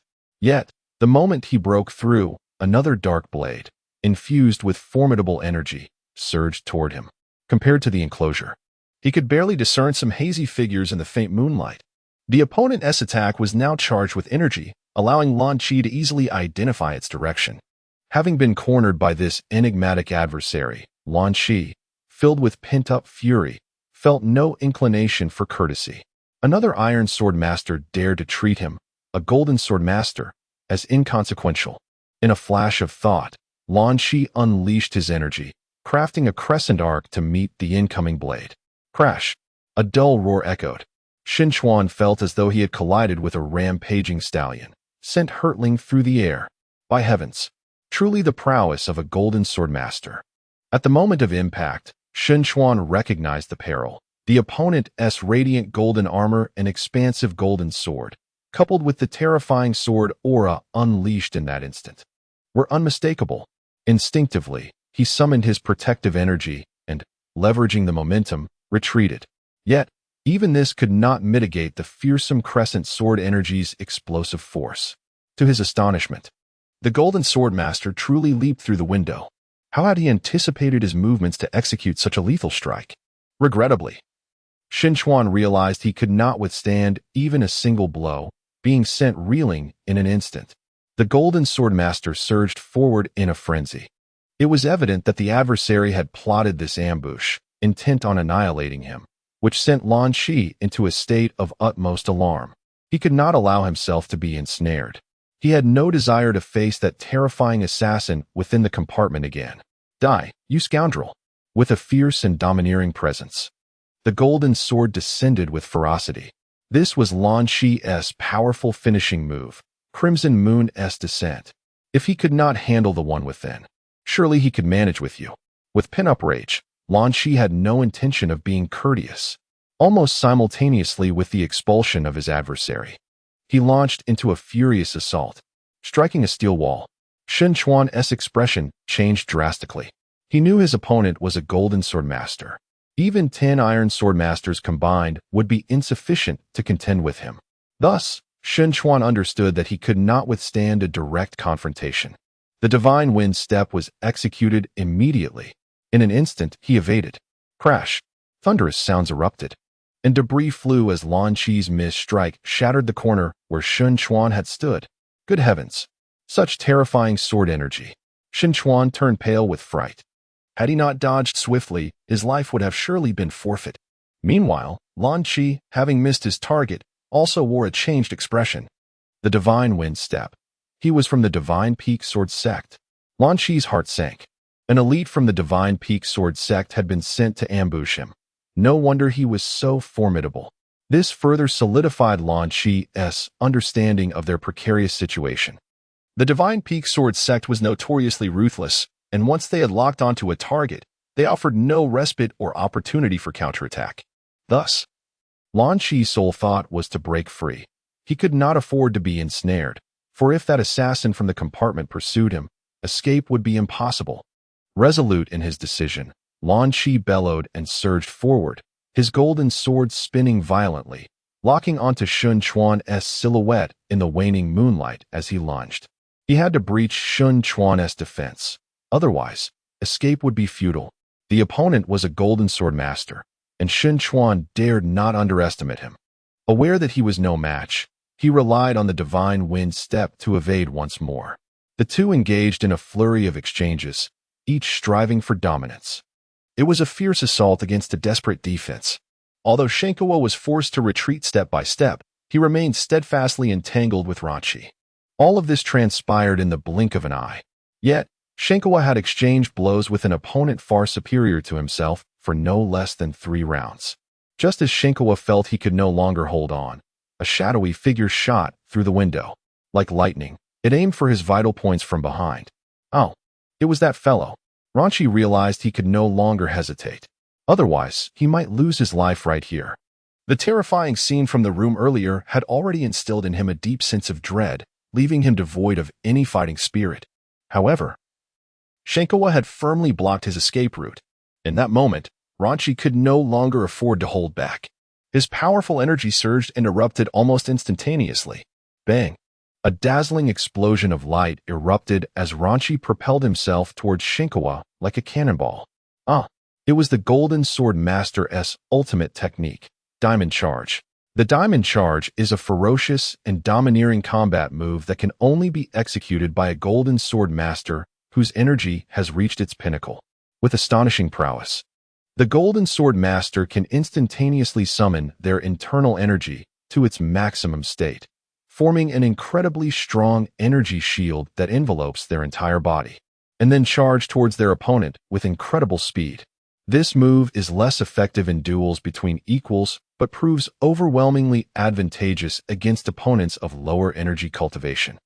On the chaotic battlefield, the Golden Sword Master's Diamond Charge can even rampage through the ranks, cutting down generals and seizing flags with unstoppable ferocity. However, this technique is extremely draining on one's energy, and no Golden Sword Master would willingly resort to such a brutal skill unless absolutely compelled. To his astonishment, this fellow was actually using it against him. If he were to be hit, his life would not be enough to pay the price. Thus, Shinkawa could only swiftly dodge to the side. Whoosh! Ranchi's golden figure whizzed past him like a projectile. Without pausing for a moment, it crashed into the surrounding wall, creating a thunderous roar as it vanished into the vastness of the night. He even abandoned his subordinates who were locked in fierce battle in the courtyard and fled in panic. How swift! Was he truly fleeing for his life just now? This bizarre scene left Shinkawa in disbelief. Upon seeing the frantic approach of Qing Shan, Shinkawa felt his vision blur, nearly collapsing. Could it be that Ranchi had fled from Qing Shan's pursuit, and he had unwittingly stood in his way, nearly leading to his demise?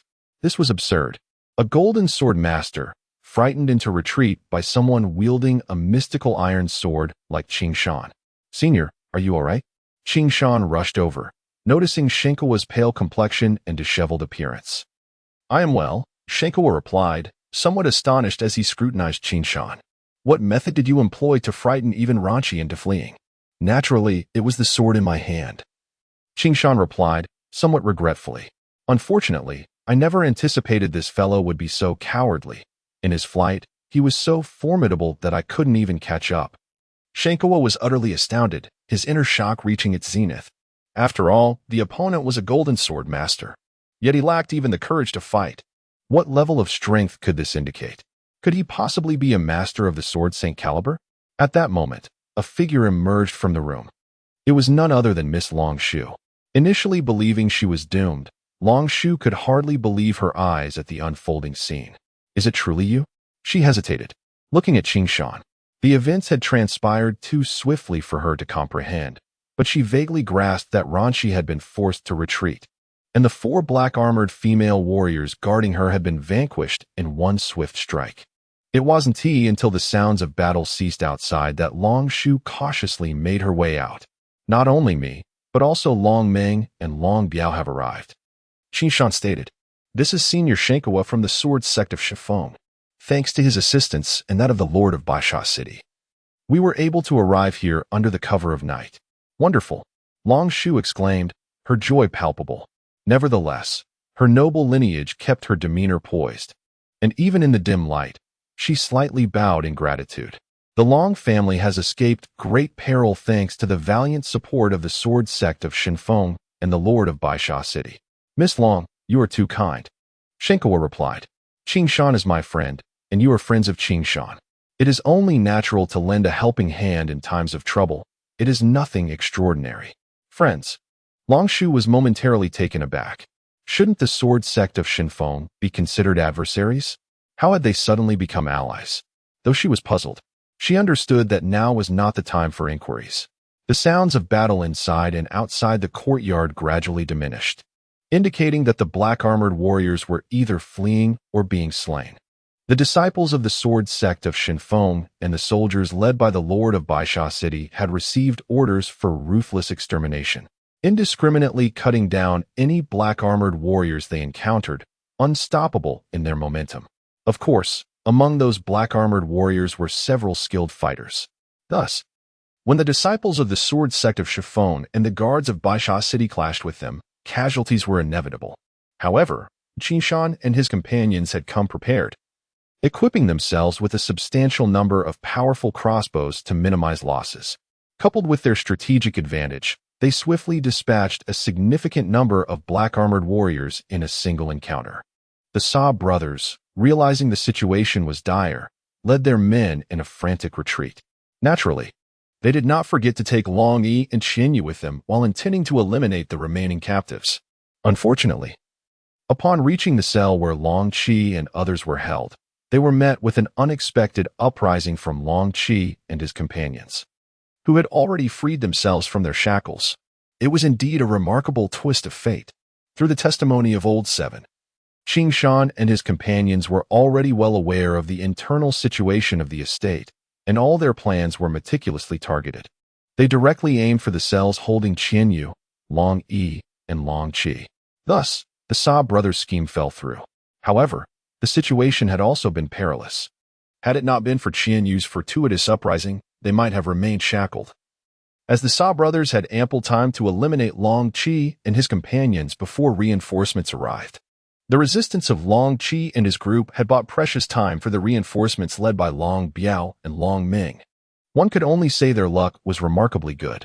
Qingshan and his companions seemed equally unprepared for how smoothly things had unfolded. Upon reuniting, all the brothers were filled with joy. Wu Shuang, Wu Shang, and Yun Xia were all unscathed, yet the whereabouts of Jiao Luo and Long Hao remained unknown. And the previous killings of Long family disciples and the four brothers of the divine sword guards cast a shadow over everyone's hearts. Now that matters had settled somewhat, Xuanyuan stated, "Fortunately, everyone is safe, and we have reclaimed the stolen goods. We should return to Baisha City at once to avoid further complications." Qingshan noted that Xuanyuan seemed to breathe a sigh of relief at this point. 3 days later, they returned to Baisha City. Unexpectedly, the appearance of Long Hao and Jiao Luo, unscathed, at the Lord's mansion has left Qingshan, Wu Shuang, and others in a state of concern. Their surprise reunion filled everyone with immense joy. "How wonderful!" exclaimed Wu Shuang and Qingshan, their hearts brimming with delight. "You are still alive. What is so astonishing about that?"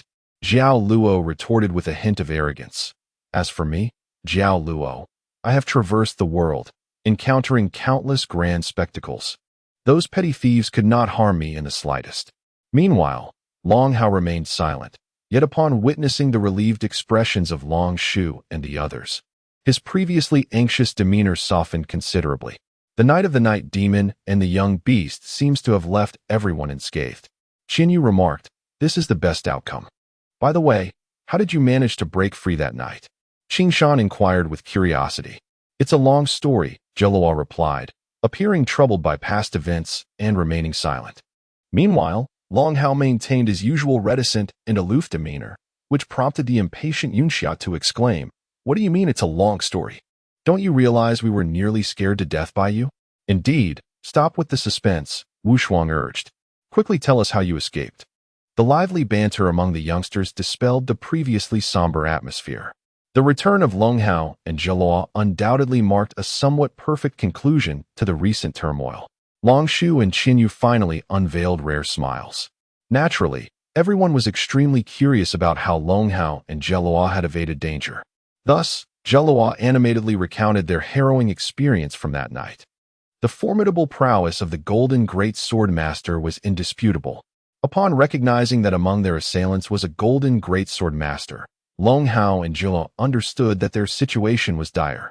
With the 12 divine sword guards and their own limited skills, it was impossible for them to withstand such an onslaught and ensure the safety of Long Shu and Xuanyuan. Therefore, Long Hao decisively made the choice to break through to the city lord's mansion in search of assistance. Being insignificant players, they naturally did not attract the attention of masters like Li Fei and Lan Qi. Moreover, both were quite skilled, allowing them to force their way through the chaos.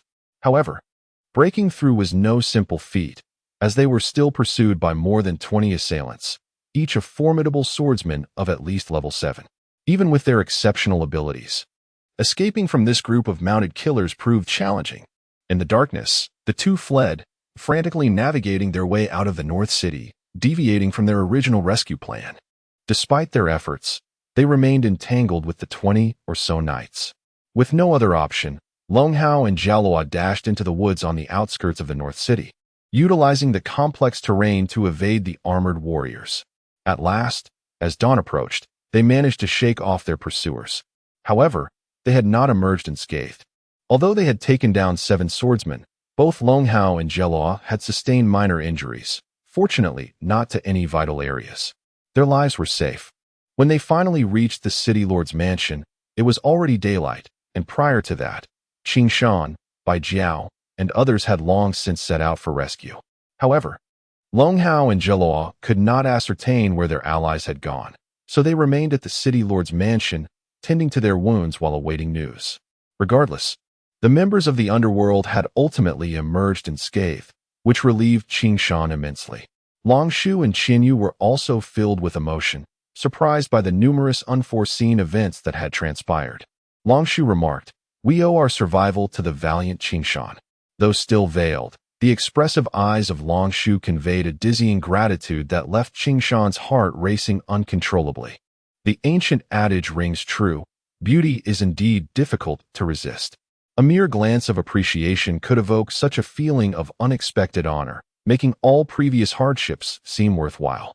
Qing Shan took a deep breath to steady himself, stating, "It was my duty to assist, especially since my friends Wu Shuang and Yun Xiao were also captured. It was imperative that I rescue you."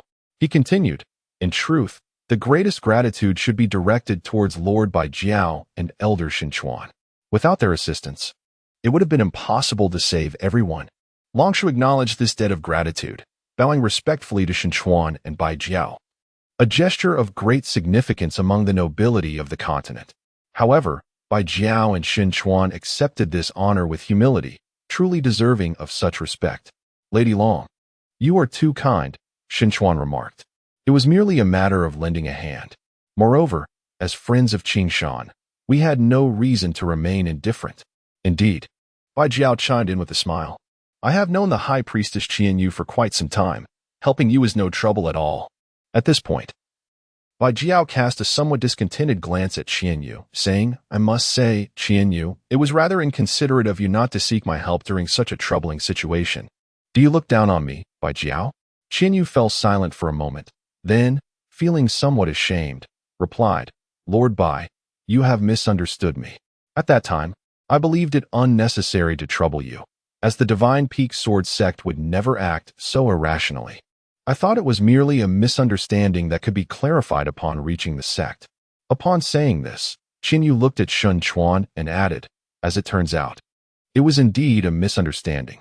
My initial assumption was correct, but I did not foresee that so many complications would arise."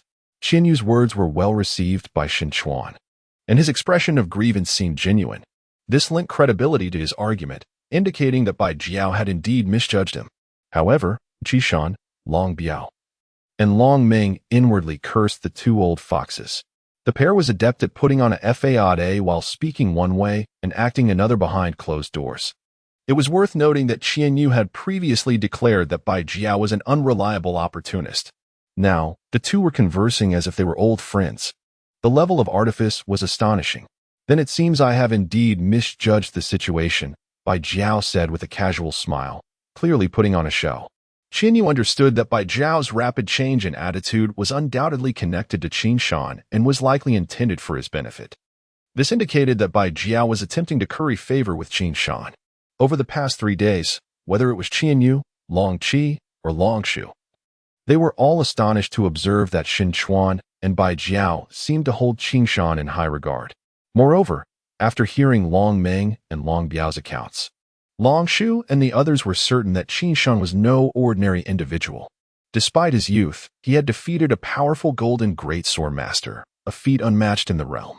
Furthermore, Qing Shan had previously demonstrated numerous extraordinary abilities, including a unique resistance to toxins, exceptional swordsmanship, incredible tracking skills, and extensive military experience. Xuanyuan perceived this young man as a natural warrior. Such a remarkable talent, regardless of location, would undoubtedly be a target for admiration and recruitment, explaining why Xuanyuan and Bai Jiao were so keenly interested in him. Although Qing Shan did not fully grasp everyone's thoughts, he could sense some of their intentions. Nevertheless, He had already made up his mind. He could not afford to entangle himself further with Lan Yue and Xuanyuan, especially considering the formidable adversary they had provoked in the Qi King. To be candid, the victory over Lan Qi was undoubtedly a stroke of luck.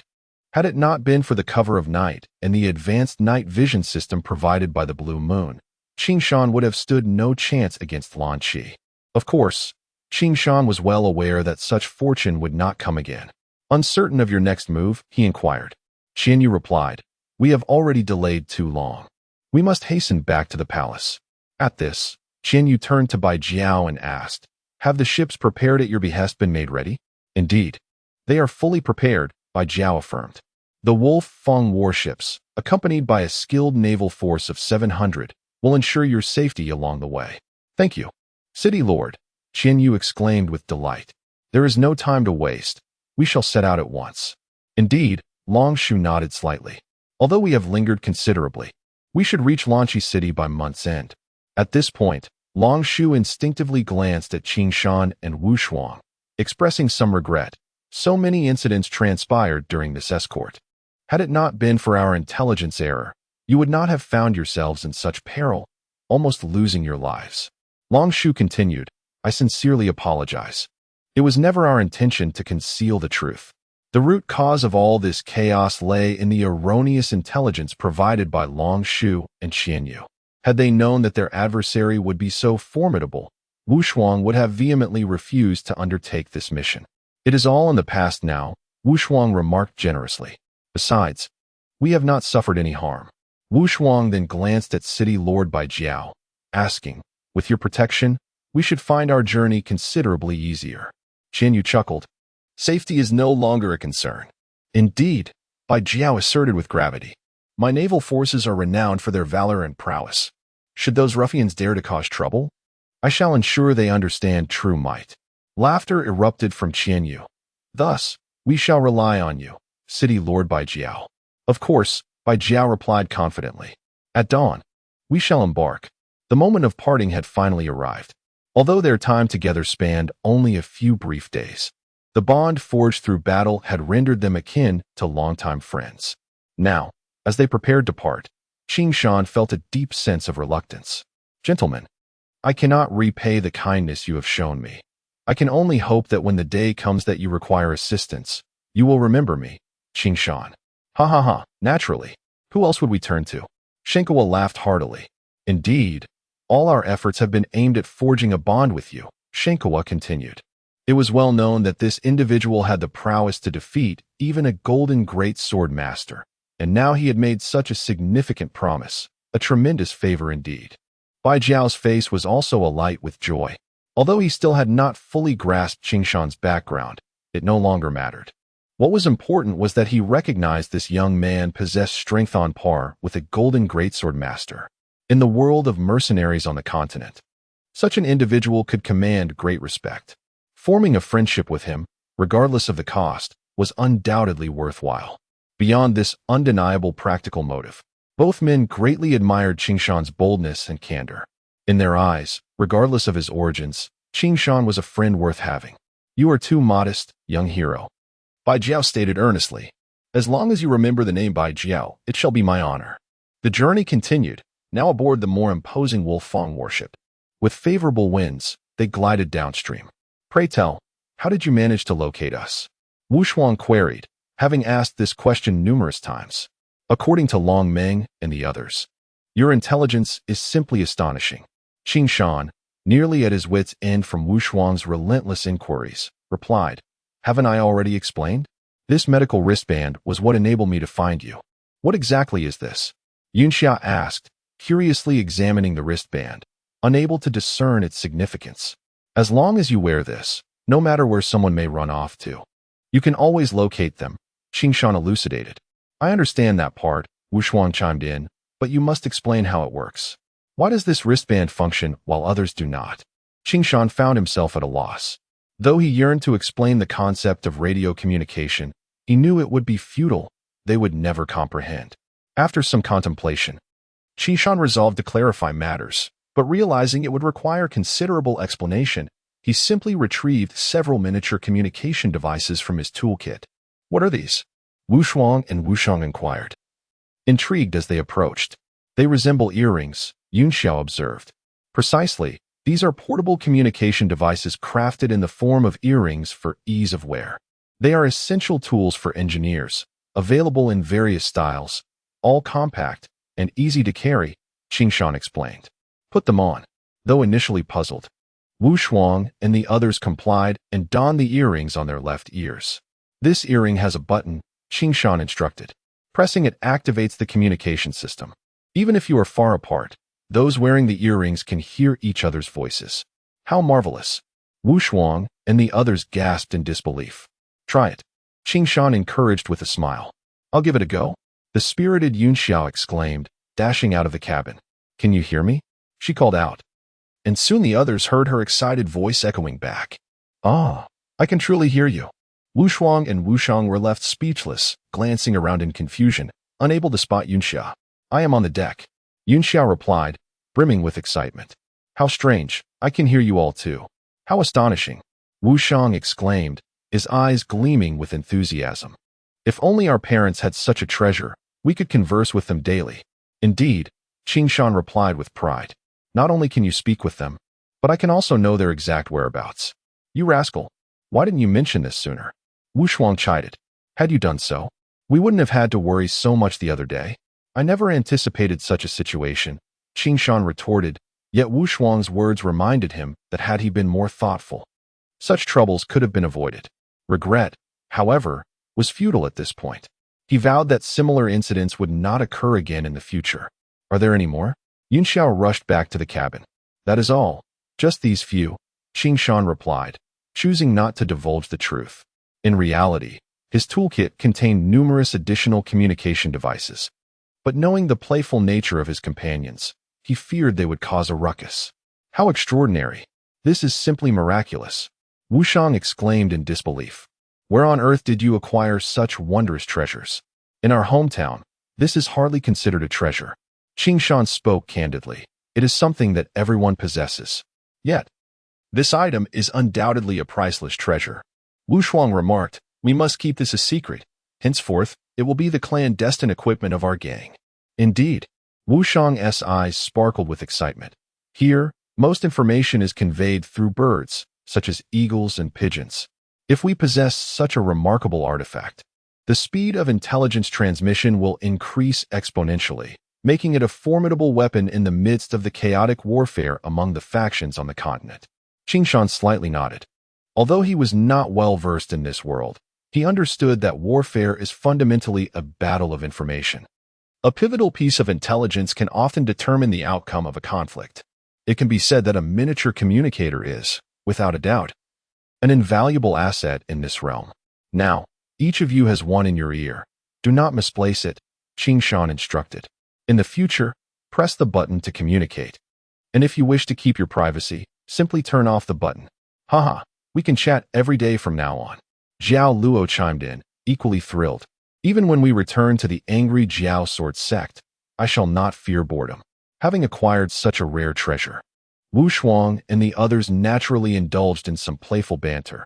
Despite being on the same vessel, they found themselves at opposite ends, engaging in idle chatter. What a bunch of country bumpkins, Qingshan muttered with a hint of annoyance, before reclining lazily on the deck. Did they truly believe that telephone calls came without cost? Oh, it seems even the satellites are under my control. Calling on this planet indeed incurs no expense. As he contemplated the satellites, Qingshan recalled that he had not conducted the routine checks on them for several days. The blue moon in his mind was familiar with the procedure. It initiated a thorough inspection from start to finish, confirming that everything was functioning normally. With Wu Shuang and the others momentarily quiet, Qingshan relished the tranquility. He decided to close his eyes and begin pondering his future plans, reflecting on his interactions with the humans of this planet over the past few months. Qingshan recognized that it was time to formulate a systematic plan for the future. It was evident that this world revered strength, thus powerful martial prowess was indispensable. Furthermore, seeking Ram would certainly not be an endeavor achievable in a day, necessitating the urgent establishment of a robust intelligence network, as Wu Shuang and Yun Xia had previously pointed out. However, Creating a comprehensive intelligence network was no simple feat. Rather than spending time building one from scratch, it would be wiser to invest in acquiring intelligence. Through his observations during this time, Qing Shan learned of a unique intelligence agency known as the Pigeon Group. This term is a general designation for individuals or groups primarily engaged in collecting and selling information, ranging from thousands of members to just a few individuals. These entities possess a wealth of peculiar intelligence from various regions across the continent. With sufficient funds, no information is unobtainable.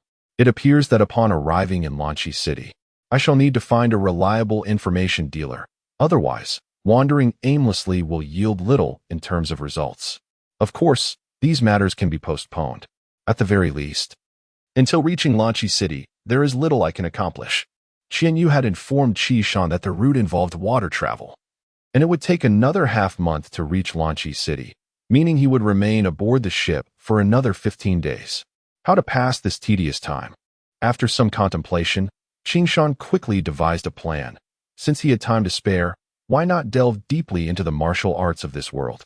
Qing Shan instinctively opened the video collection of the Blue Moon.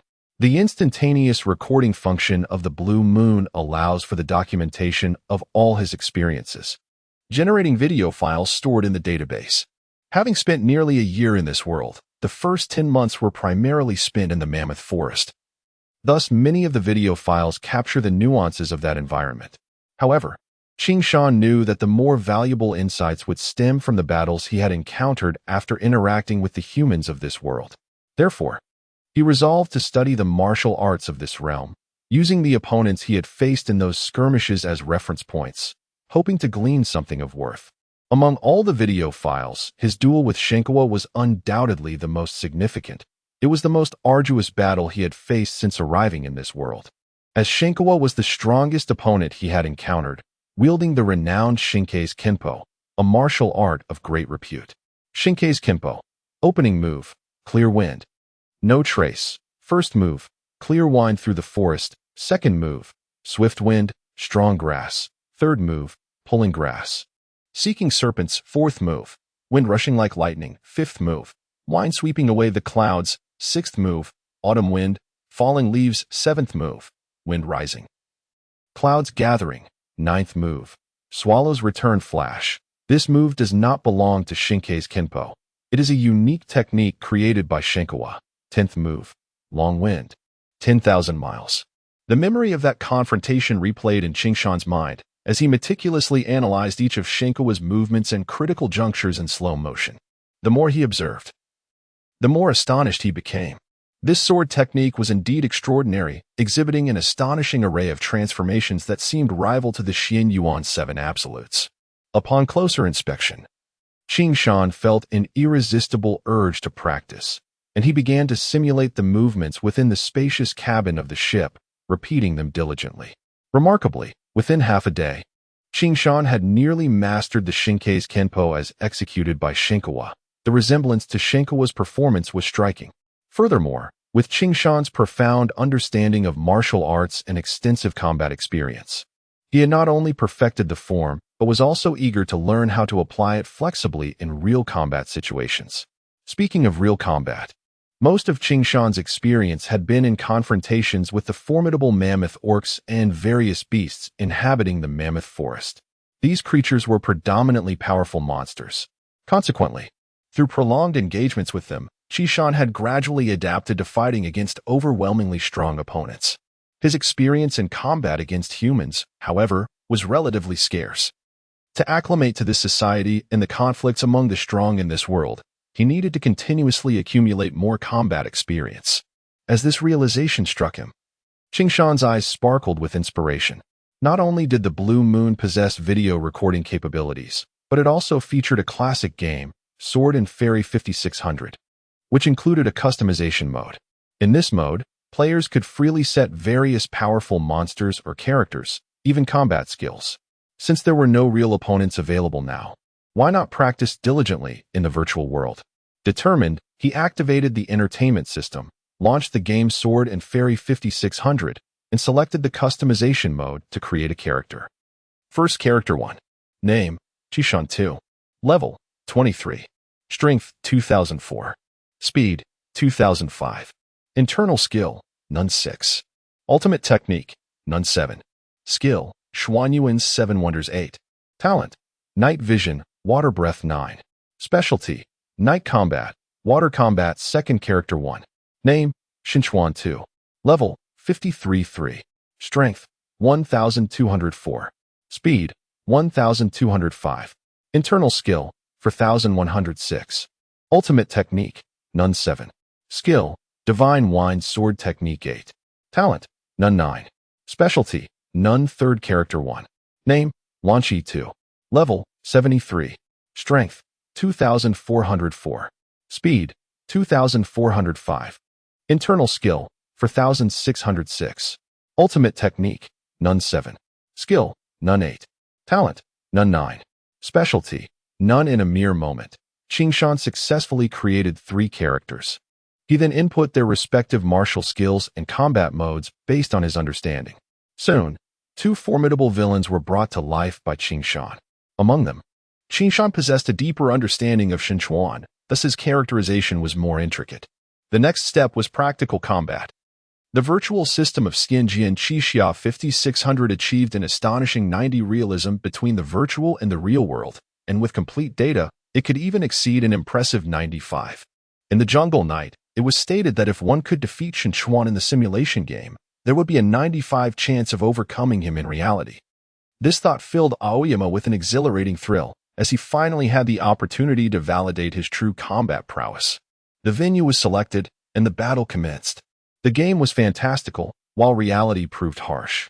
Facing Xuanyuan at full power, Aoyama, despite unleashing all his abilities, could only withstand 3 moves before being decisively vanquished by Xuanyuan's blade.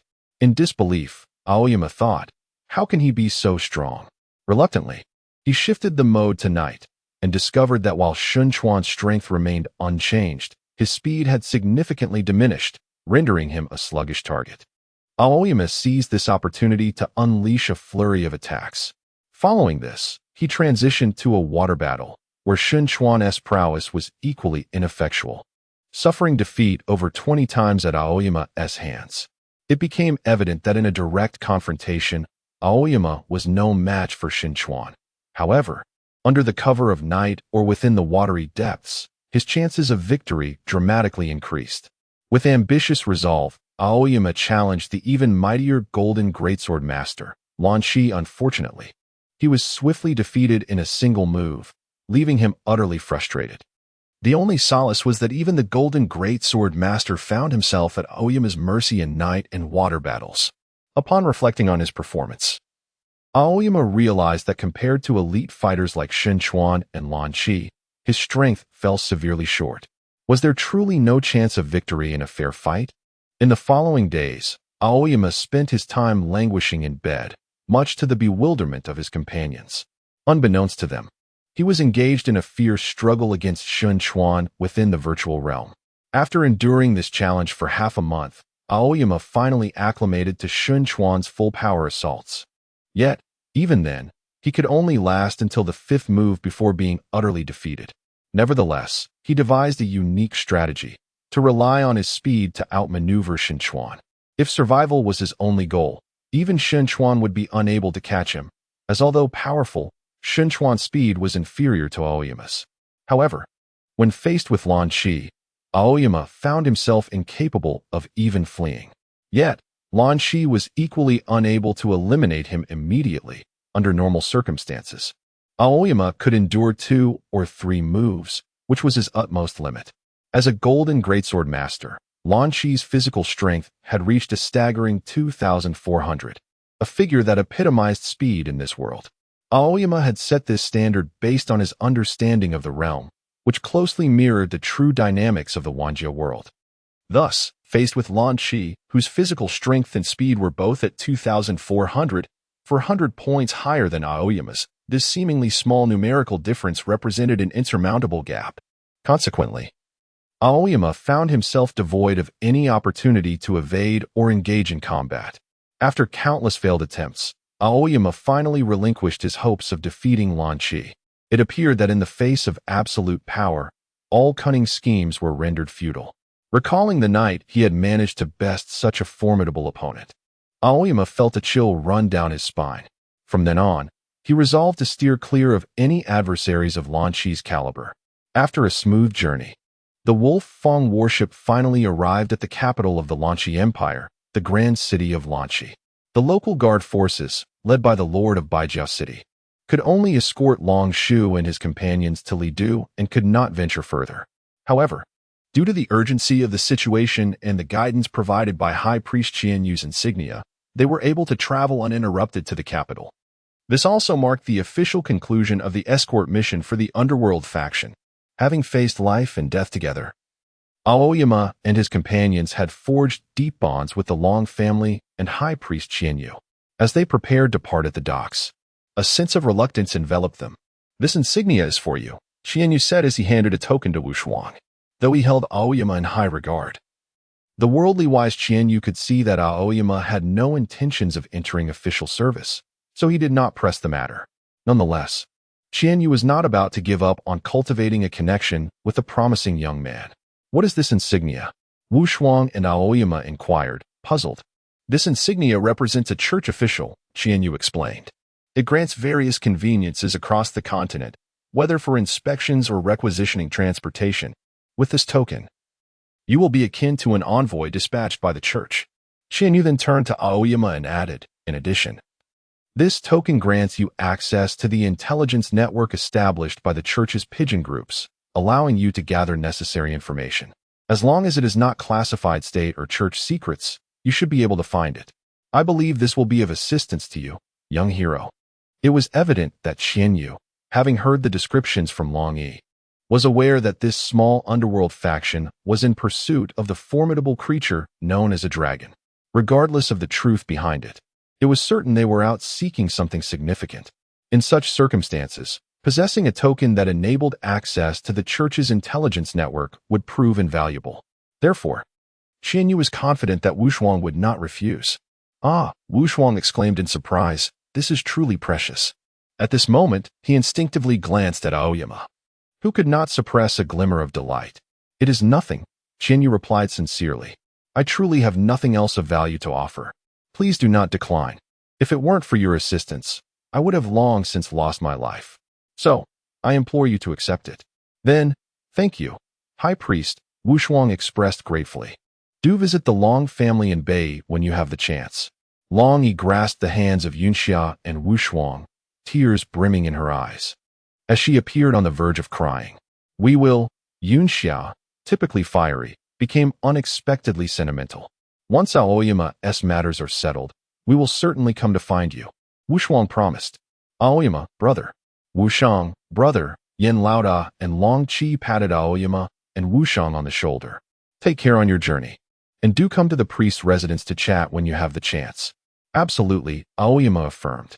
Meanwhile, Zhao Luo and Long Hao displayed a similar reluctance to part. "Astonishing everyone. Did I not see correctly? The senior brother actually has such a tender side," Long Yi remarked, as if discovering a new world. However, what ensued left everyone in shock. "Miss, please allow me to venture forth for training," Long Hao requested, gazing at Long Shu with a hint of nervousness. "I wish to travel the continent with them." "What?" Wuxuang and Wushang were taken aback. "You want us to accompany you?" "Indeed." Long Hao expressed his desire to join the underworld, his serious demeanor leaving no room for jest. Joining the underworld. Could this be considered leading a disciple astray? Acknowledging the notorious reputation of such a faction, Qingshan found himself in a peculiar predicament, especially as he witnessed the earnest Long Hao formally beseeching Miss Long Shu for acceptance into the society. This only heightened Qingshan's bewilderment. "Truly a master brother," Long Pan remarked with a playful laugh. "It appears that quite a bit transpired during that fateful night of our escape." Yun Xia murmured softly. "What a pity," she lamented, "that such a celestial beauty would fall for someone as dull as Long Hao. It seems my chances are rather slim." Wu Shang interjected with a hint of envy. "Oh, is that so?" At some point, Yin Xia had appeared behind Wu Shang, her expression revealing curiosity. "So you prefer that type, which is quite unexpected." While Wu Shang and Yun Xia engaged in their playful banter, The group remained intrigued by Long Shu's response. "Are you certain you wish to venture out for training?" Long Shu inquired gravely. "Indeed," Long Hao affirmed. "I believe that only through exploration can I enhance my abilities." As he spoke, Long Hao instinctively glanced at Qing Shan. "Very well," Long Shu said, turning his gaze toward Wu Shuang. "I wonder if Captain Wu Shuang would be willing to accept Long Hao as a member of your faction?" Wu Shuang beamed with joy, nodding vigorously. Of course. Wu Shuang was equally delighted, nearly grinning from ear to ear. Finally, a new member was joining their faction. He could finally do away with the hat of a mere recruit. Thus, this escort mission not only concluded successfully, but also welcomed a new member. Additionally, they received a generous reward of 3,000 black gold coins from Long Yi, which was equivalent to 300,000 gold coins, over 10 times the originally agreed sum. In Long Shu's words, this task far exceeded the scope of a basic faction mission, and the 30,000 gold coins served as compensation for the apprehension experienced by Qing Shan and Wu Shuang along the way.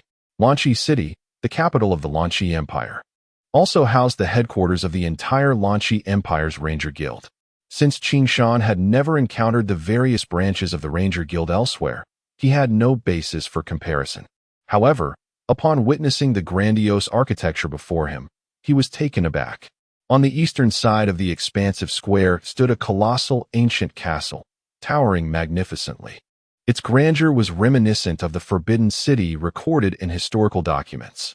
"How spectacular!" Qing Shan exclaimed. "Are you certain this is not a royal palace?" "Such an oddity," Wu Shuang replied with pride. "The royal palace is at least 10 times grander. Goodness, if it is indeed that much larger, it must occupy half the city." Qing Shan muttered. "Not quite half," Wu Shuang corrected, "but the entire palace complex could rival a city in itself, housing all the civil and military officials." "Officials live in the palace?" Qing Shan was taken aback.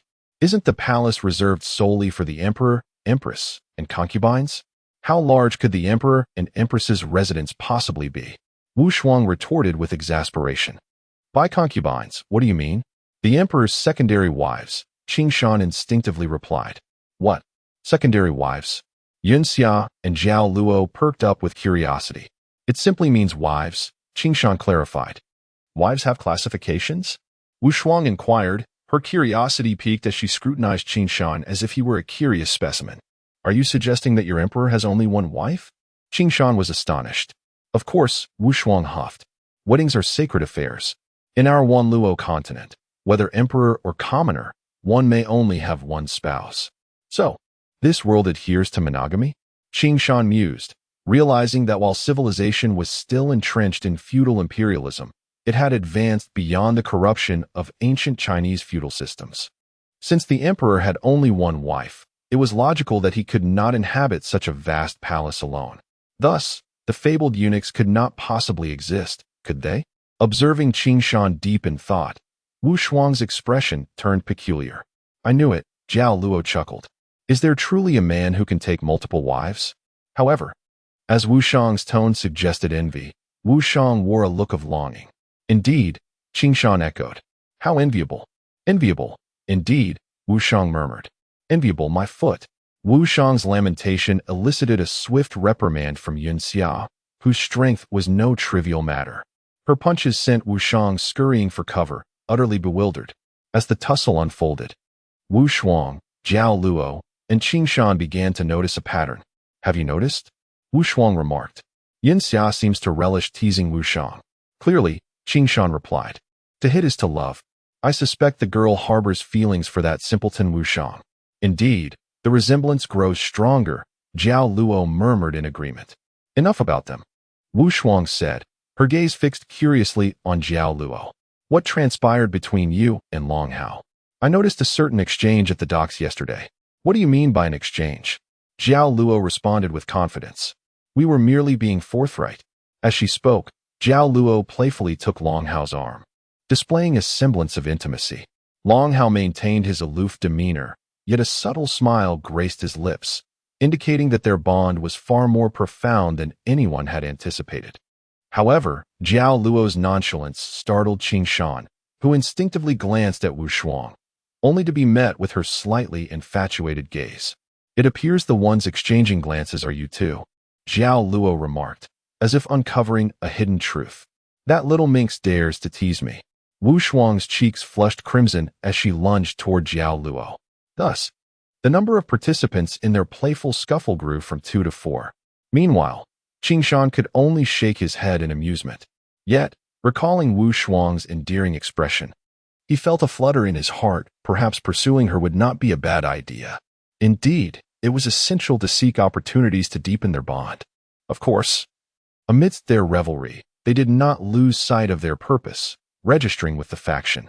The headquarters of the Ranger Guild was vast, with various offices categorized by rank. In the Wanluo continent, factions were ranked from 1 to 10, based on their merit values.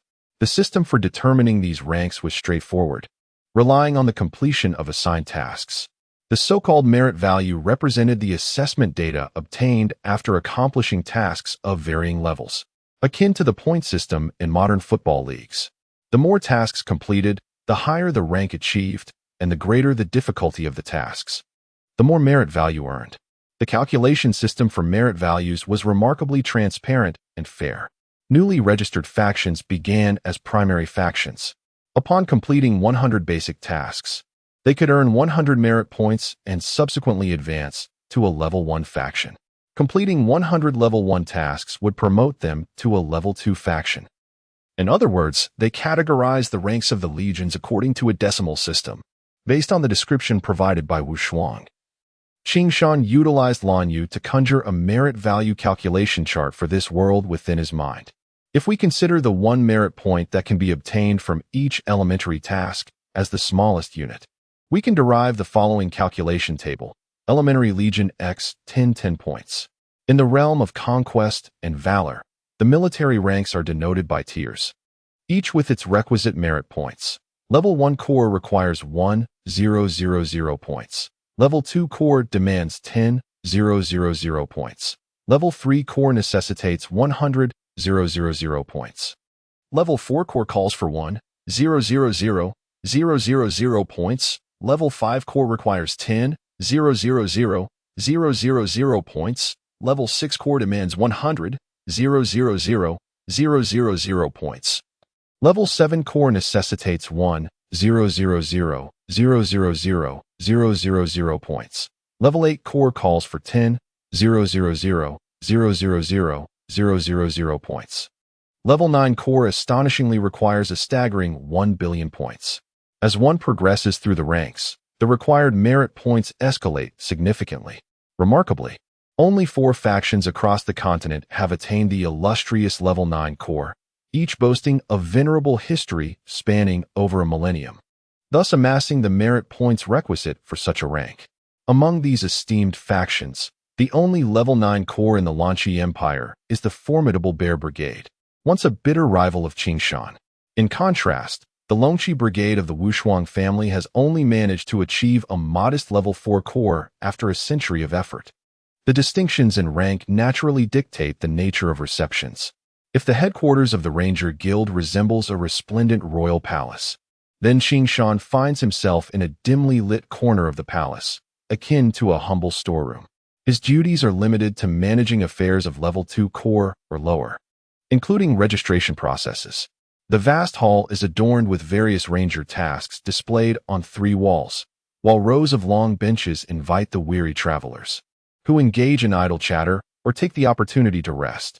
In one corner, several rangers diligently select tasks that suit their abilities, reminiscent of passengers awaiting their turn at a modern transport hub. Opposite the grand entrance, a long counter serves as the workspace for the Guild's personnel, where several staff members converse with inquiries and record pertinent information.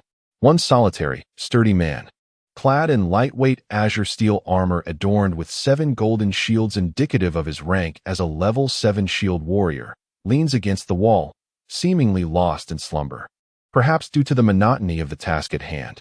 Greetings, Wu Shuang gently and politely rouses the slumbering warrior. I am Zaid. How may I assist you? He replies, somewhat groggily. Upon seeing the modest group before him, a look of relief washes over his face.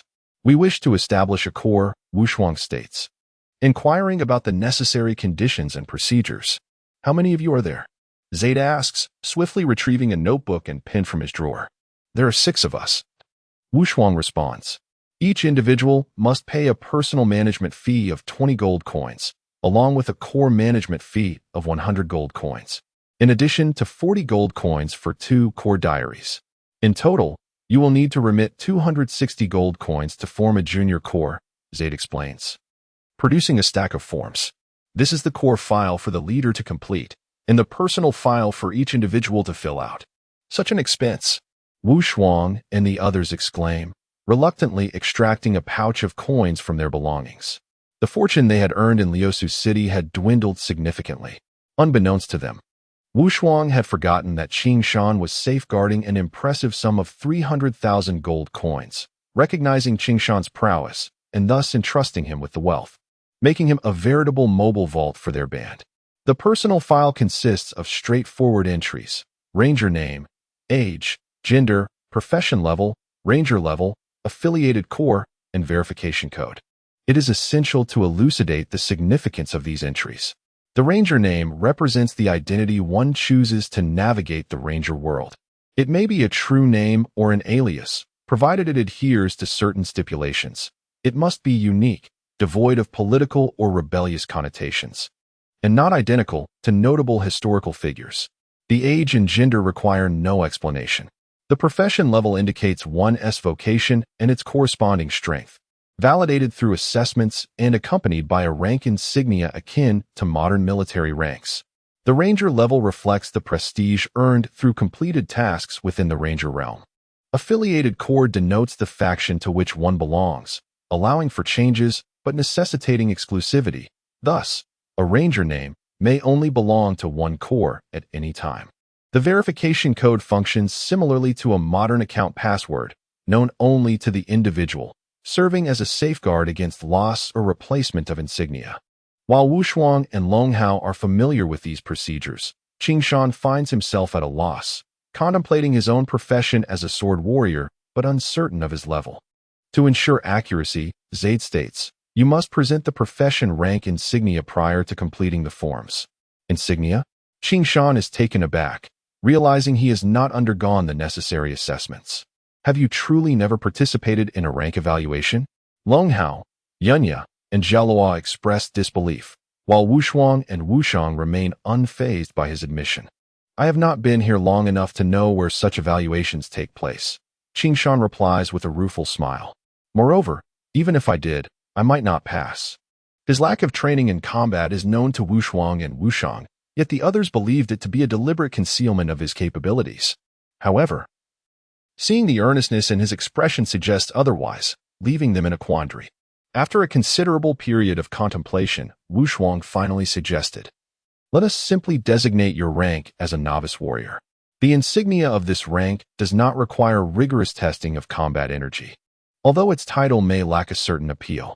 He continued, once you have completed your registration, we shall seek a master of combat energy inheritance for you. After you cultivate your combat energy, we can revise your rank. Qing Shan concurred. However, their conversation piqued Zaid's interest. Are you seeking a master for combat energy inheritance, young brother? Indeed, Xuanyuan replied. I happen to know a few. Zaid enthusiastically offered. Why not allow me to assist you with the pricing? I can guarantee you a favorable deal. Really? Xuanyuan exclaimed, elated. That would be fantastic. At that moment, Qing Shan felt his heart race uncontrollably.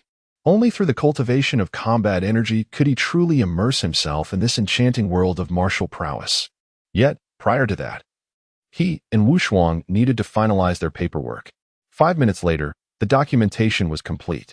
As the leader of the group, Xuanyuan finally received the long-desired Legion Diary and insignia. The Legion Diary is a specialized record for Legion tasks, to be filled out by the staff of the Ranger Guild upon task completion, while the insignia serves as the symbol of the Legion, functioning similarly to an official seal. These two items are fundamental office supplies for any Legion. One must rely on various miraculous potions. These potions include those that enhance physical strength and replenish combat energy, among others. Alchemists can produce all substances that augment a warrior's power, and the efficacy of these potions varies greatly with the alchemist rank. For example, A 5th-tier alchemist can create a 5th-tier energy replenishing potion that adds 500 points to one's combat energy. Though the number may seem modest, it represents a true augmentation of the body's accessible power, making it far more precious than strength derived from equipment and weaponry. In summary, whether enchanters, alchemists, or swordsmiths, their singular aim is to enhance the combat capabilities of the continent's warriors to the fullest extent. They form the essential triad of Xuanyuan's combat culture. In contrast, the role of inheritance masters appears somewhat secondary. Once a warrior undergoes combat energy inheritance, they generally have little need for further interaction with the master, rendering them akin to consumables. As a result, inheritance masters seldom earn a substantial income throughout the year, and few pursue this as a primary occupation, as it is predominantly a labor-intensive role. However, few does not equate to none. Zaid introduced Qingshan to a level 25 sword warrior named Lan Yue, who, as fate would have it, was a female warrior. Though the rationale behind this tradition remained unclear, it had been passed down for centuries, suggesting an underlying logic to it. Thus, Qingshan, though curious, refrained from probing further. Lan Yue appeared to be in her mid-20s, her dedication to swordsmanship lending her a tall and athletic figure. With blue hair and eyes, she donned a suit of azure steel armor and sported a short haircut, giving her a spirited and capable demeanor. Qingshan found her reminiscent of his former instructor, a female officer who had taught him Xuanyuan's 7 absolutes in the military. The two shared not only similar temperaments but also some resemblance. His instructor had black hair and eyes and was slightly shorter, while Lan Yue possessed striking blue features. It was evident that Lan Yue was experienced in her profession. However, upon encountering Qingshan, who sought combat energy inheritance, she was somewhat taken aback. Typically, martial artists begin their combat energy inheritance by the age of 10, so Lan Yue had predominantly worked with younger boys, making this encounter with an older student quite unusual. "You truly have not cultivated combat energy?" Lan Yue inquired, hesitantly. "Indeed," Qingshan admitted, feeling somewhat embarrassed. "I am a bit older." Lan Yue sighed softly. "Yet you have not surpassed the age limit for inheritance. Let us proceed." She gestured toward a large mat spread out on the ground. "Please sit cross-legged and prepare yourself. I shall impart the essence of combat energy to you." Qingshan promptly and cautiously settled into position, relaxing his body. "I am ready to begin the combat energy inheritance," Lan Yue declared as she mirrored his posture, a stance reminiscent of internal martial arts practices found in novels. Qingshan was astonished but endeavored to remain as relaxed as possible, gently closing his eyes. According to Wu Shuang's teachings, Qingshan understood that the Tiangang combat energy of Xuanyuan was a uniquely special energy, one that even modern scientific theories could not elucidate. Likewise, its operational principles remained elusive. Not only Qingshan but also the inhabitants of Xuanyuan could not define the essence of combat energy. Nevertheless, the methods for cultivating it have existed since antiquity. This is a method known as the inheritance of fighting spirit. To cultivate fighting spirit, one must accept the inheritance from the inheritor. The so-called inheritance of fighting spirit is a remarkably unique and arcane technique. The inheritor employs a special method to infuse their internal fighting spirit into the body of the recipient. Consequently, the practitioner who receives the inheritance will possess the energy of fighting spirit within them. It is akin to planting a seed in a flower pot. Only with the seed can the pot eventually bear blossoms. The fighting spirit seed of the inheritor is indeed that seed to be sown. Once the seed is planted, the remaining journey depends on the diligent efforts of the practitioner who has received the inheritance of fighting spirit. The theory behind the rescue operation is remarkably straightforward, as is the process itself. At this moment, Lan Yue is also seated on the ground, her hands spread wide as she enters a wondrous state of energy manipulation.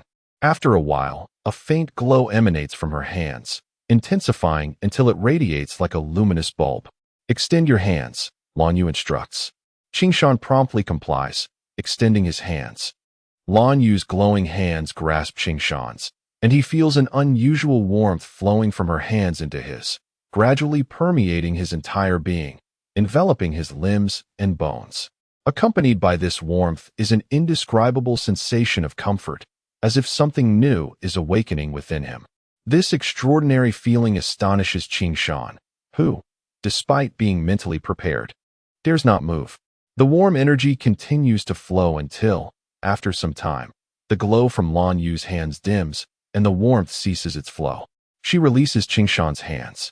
You have now received the foundational energy for cultivating your fighting spirit, Lan Yue announces, her face pale and beads of sweat forming on her forehead. It must be noted that the energy transfer from the transmitter to the recipient exacts a significant toll, depleting the transmitter's own energy by at least half.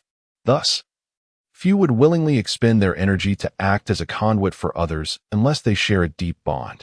Though this depletion is not permanent and can be restored through prolonged recuperation, the transmitter will remain weakened for some time, an experience that is far from pleasant. However, as a professional transmitter, Lan Yue is willing to bestow this energy upon anyone who pays a sufficient fee, regardless of their acquaintance. Thank you. Qing Shan manages to suppress his excitement, carefully attuning himself to the unfamiliar energy within. This is all I can offer you. The path of cultivation ahead is long, and how far you can progress depends on your own efforts, Lan Yue states calmly. Qing Shan nods slightly, feeling the strange changes within him.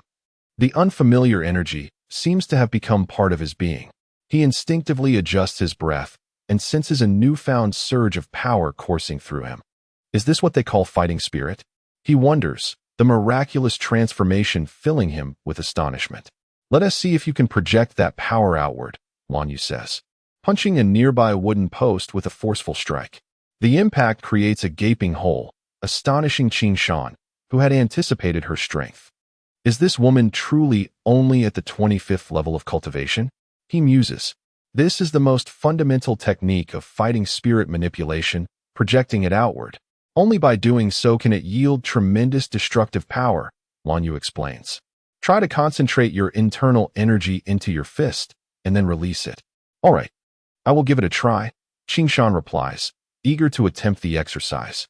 He focuses on condensing the energy into his fist. As he does so, he feels his arm muscles tense slightly, and he senses the strange power within him. Although unfamiliar, it is surprisingly manageable, akin to harnessing one's breath. In an instant, Qing Shan feels his arm swell with an extraordinary force. Overjoyed, he concentrates this power into his fist. Now, direct it toward the wooden post, Lan Yue instructs firmly. Yes, Qing Shan agrees, aiming a punch at the tree, attempting to unleash the power. However, to his dismay, the energy feels as if it is stuck within his fist, unable to be released. Why is this happening? He exclaims, bewildered. Lan Yue, too, is taken aback. Do you lack the ability to project your fighting spirit energy? She asks, hesitantly. I can't sense any fighting spirit fluctuations at all. How can that be? Qing Shan is taken aback. I distinctly feel the presence of power. Yet when I try to project it, it feels as though it is trapped. Trapped? Lan Yue is equally puzzled, seemingly stumped by the bizarre situation. I clearly implanted the energy within you. I can feel that too, Qing Shan replies with a wry smile. The power is indeed within me, but I just can't seem to use it. Try again with greater focus, Lan Yue urges, unwilling to give up. If Qing Shan is unable to project his fighting spirit, it would indicate a failure in Lan Yue's transmission, which is virtually inconceivable on this continent. Moreover, a failed transmission would mean Lan Yue forfeits her payment. Qing Shan, equally determined, carefully attempts once more to channel the power into his fist. Roar! He yells, striking out with renewed vigor. Yet, the energy remains stubbornly contained, refusing to be released. At that moment, an incredible phenomenon occurs.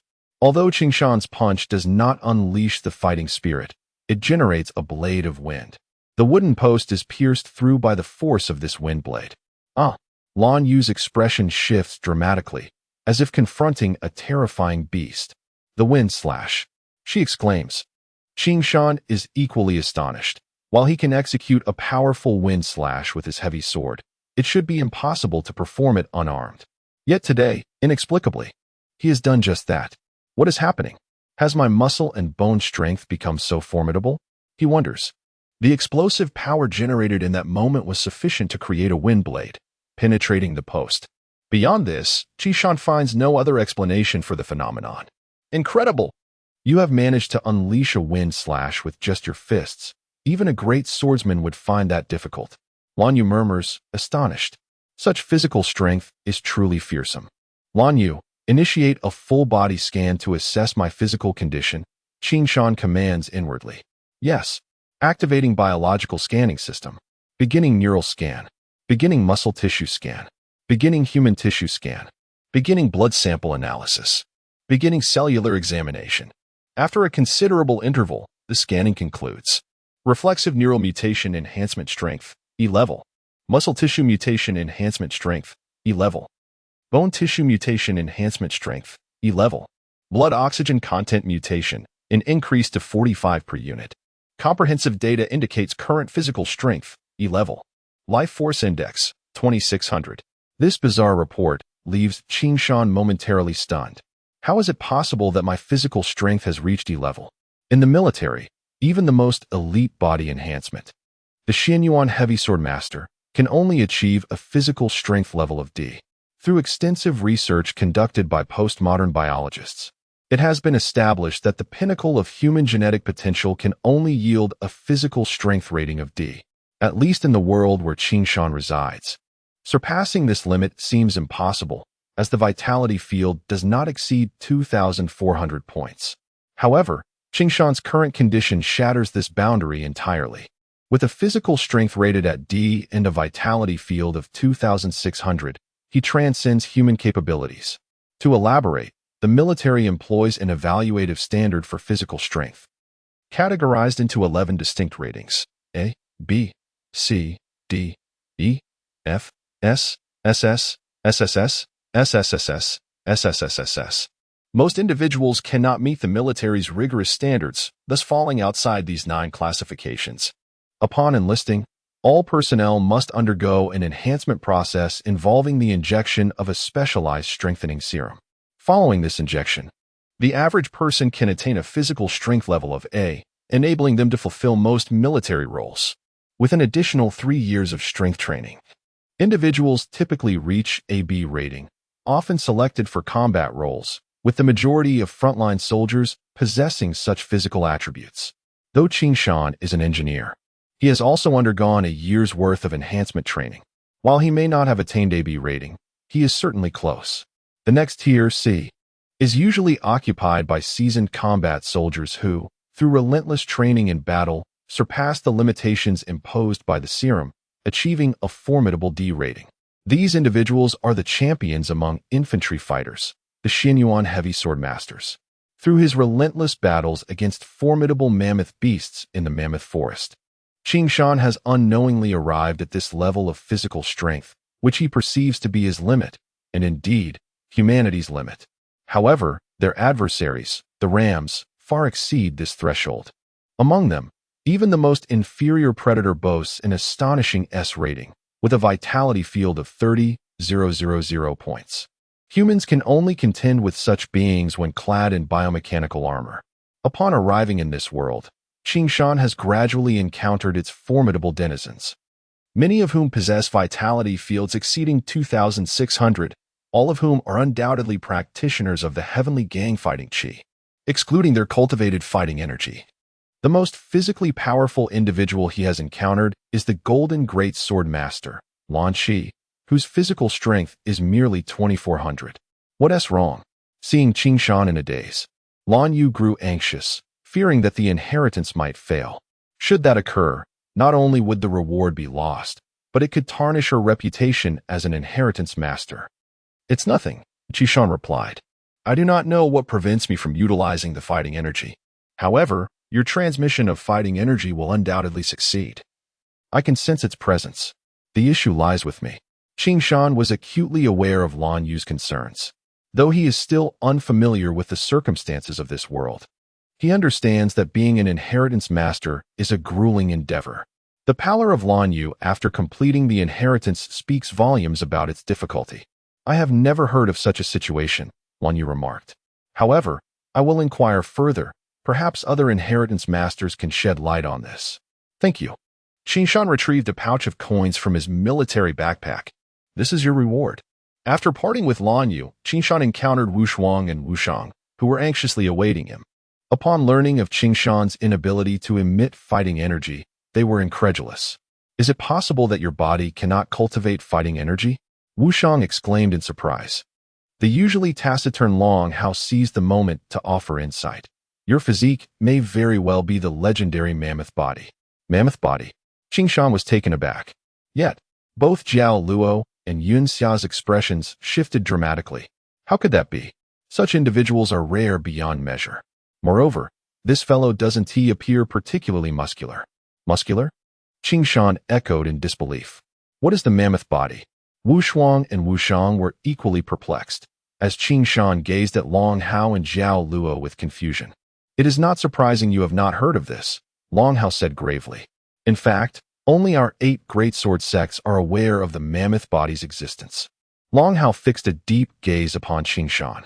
The so-called mammoth body is an exceedingly rare constitution, wherein the individual's meridians, muscles, and bones far exceed those of ordinary people. Yet, the world is balanced. With every advantage comes a disadvantage. Although this physique is exceptionally robust, it is incapable of emitting fighting energy. However, in terms of raw strength and speed, this constitution rivals even the most fearsome beastmen of the continent, thus earning it the title of mammoth body. Wow, Wushan exclaimed. Does that mean Qing Shan is akin to a humanoid mammoth? A humanoid mammoth? Qing Shan chuckled bitterly. What a ridiculous notion. Does that make me a savage? You have always been something of a savage, Wu Shuang muttered, her expression oddly contemplative. No wonder I always felt you were small, yet possessed an uncanny strength.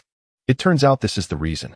It seems that becoming stronger may be an impossibility, Qing Shan lamented. Indeed, while the mammoth body is powerful, it has its limits. And the potential of fighting energy far exceeds physical strength. It seems that Qing Shan is destined to remain distant from formidable power. Do not be overly disheartened, Jiao Luo advised solemnly. Such a physique is unattainable for others. While the mammoth body may not emit fighting energy, it can convert cultivated fighting energy into muscle strength. Consequently, in real combat, the fighting capability of the mammoth body is not to be underestimated. Moreover, one advantage that others cannot hope to match is the instantaneous explosive power and endurance derived from the conversion of fighting energy into physical strength. So, I am not entirely incapable of cultivating fighting energy. Qing Shan's eyes lit up as he grasped Jiao Luo's meaning. It's just that I cannot release fighting energy externally to perform ranged attacks, correct? Essentially, Long Hao remarked enviously. As your fighting energy mastery advances, the combat strength exhibited by the mammoth body will only grow stronger.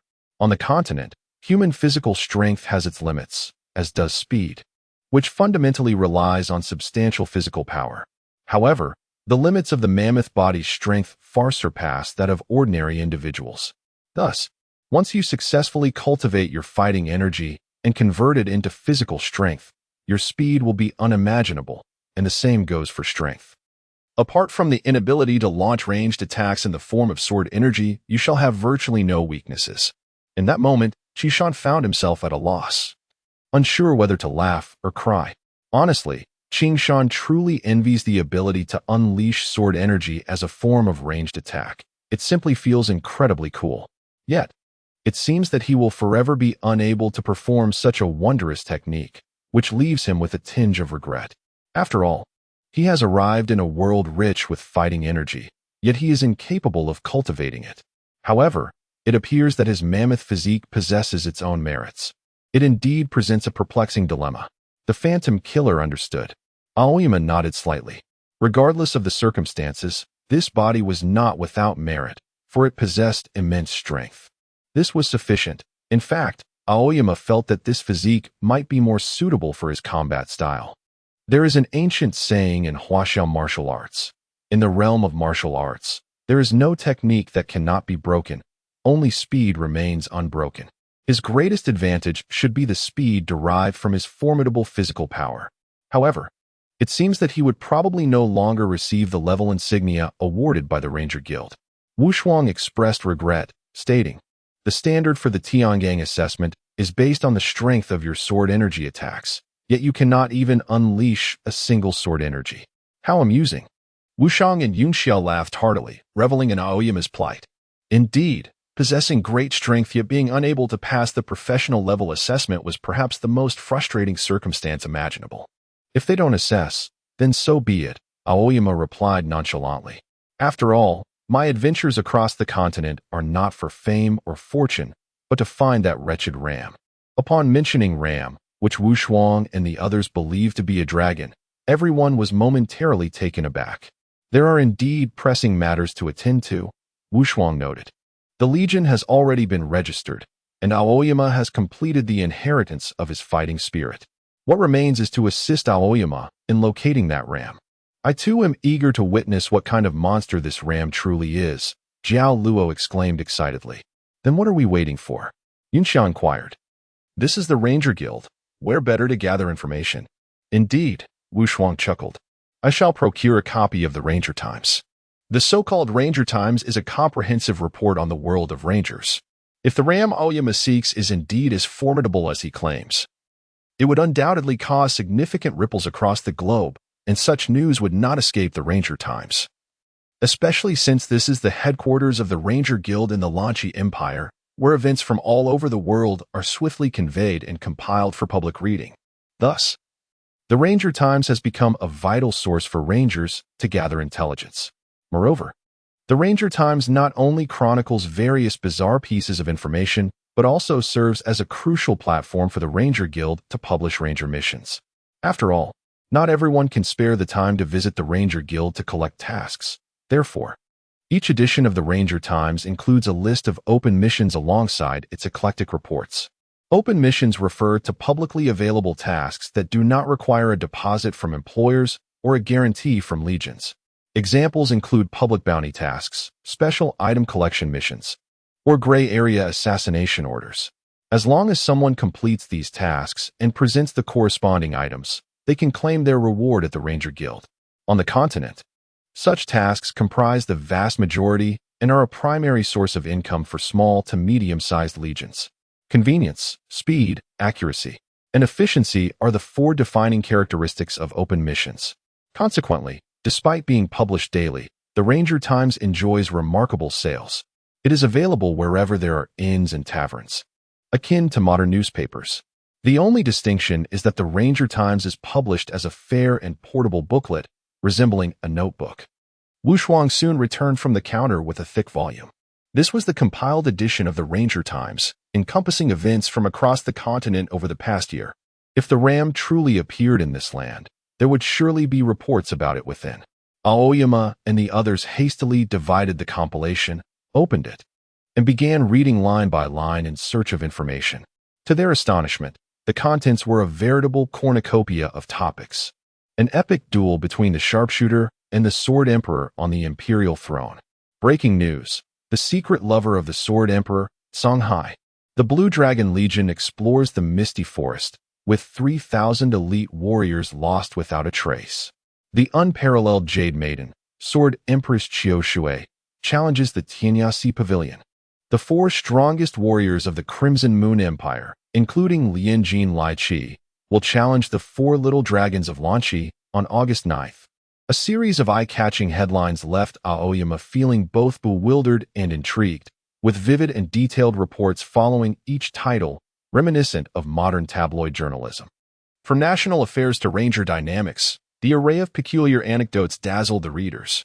Finally, after 2 hours, Aoyama and his companions unearthed a lead of considerable value.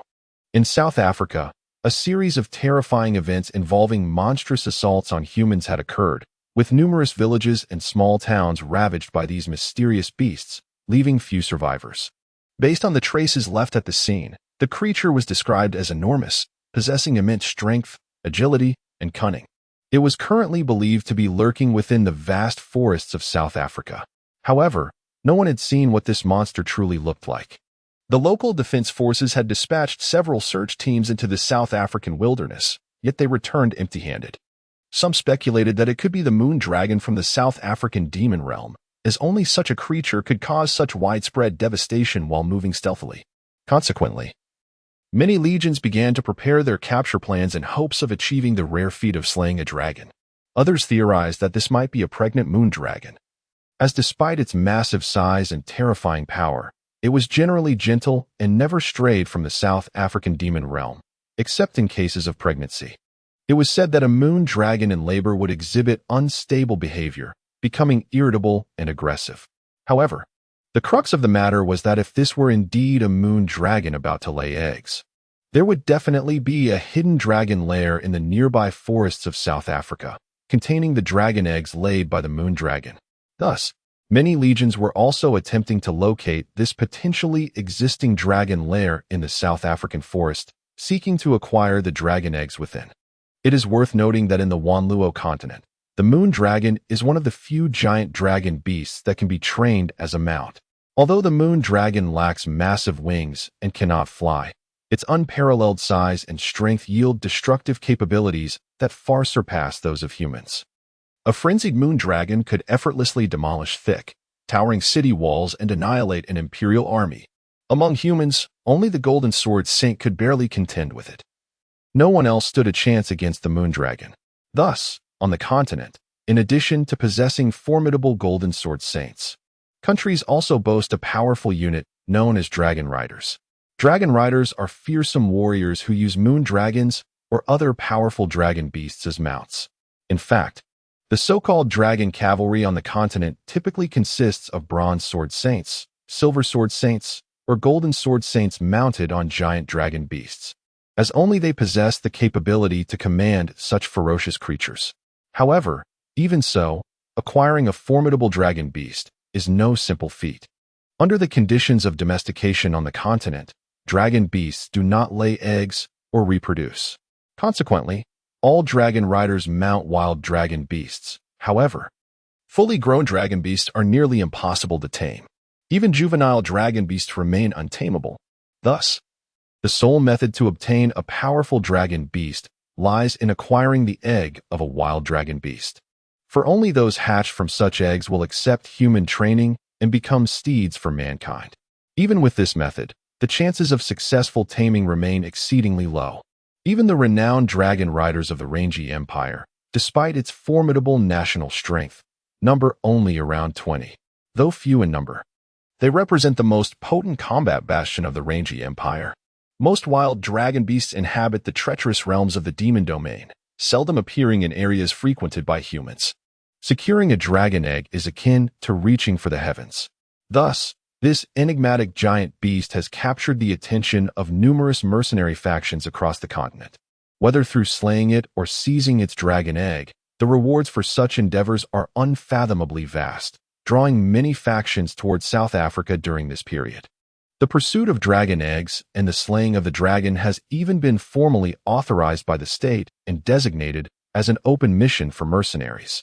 It is noteworthy that among the 4 nations of the continent, only the royal families possess the capability to incubate and tame dragon beasts. Others lack such ability. Despite countless attempts over the centuries, no one has ever succeeded. However, presenting a found dragon egg to the state would be a monumental achievement, meriting substantial rewards. A single dragon egg could be exchanged for a small city spanning 100 miles, illustrating its astonishing value. This is the fundamental reason behind the restlessness of various factions across the continent. Upon closer examination, it is noted that this occurred a month ago. The South Africa mountains connect with the Mammoth Mountains. Xuanyuan remarked, "Could that beast be the ram you seek?" "It is highly probable," Qing analyzed. "Its massive size, immense strength, and agility bear striking similarities to that of a predator. If I could reach the remnants of the cities it once devastated, I would be even more confident. Hence, our next destination is South Africa." Zhao Luo's eyes sparkled with enthusiasm. "Even if it's not the ram predator you mentioned, encountering the moon dragon would still be an eye-opening experience." It was settled. Wu Shuang added, "However, before that, we must adequately procure supplies." "Procure supplies?" Qing Shan inquired curiously. "What do we need to buy?" "This task has yielded a profit, allowing us to repair worn equipment and replace what is necessary. Additionally, we must prepare ample provisions and water for the journey, along with detailed maps and various intelligence about the regions we will traverse. In summary, this is our faction's inaugural expedition since its establishment, and we must ensure thorough preparations and exert our utmost efforts." Wu Shuang, equally excited and eager, declared, "This time, we must achieve great feats. The principle that one must sharpen their tools before engaging in work, and that a well-prepared sword does not hinder the woodcutter, is well understood by Wu Shuang as the highest leader of the faction. Thus, after departing from the mercenary guild, the 6 members of the gang set forth toward Mercenary Street in a grand procession. However, their purpose this time was not to sharpen tools but to hone their swords. After completing the escort mission for Long Shu, Wu Shuang's purse was filled, granting him ample confidence. The armor and swords seized during the ambush of the Wolf Legion now seemed beneath his notice, prompting him to consider selling them and seeking a more suitable ensemble. In Wu Shuang's words, since the faction has officially been established, it must present itself with the appropriate demeanor. The first order of business is to ensure uniform equipment and insignia. After all, the reputation of the gang must not appear diminished.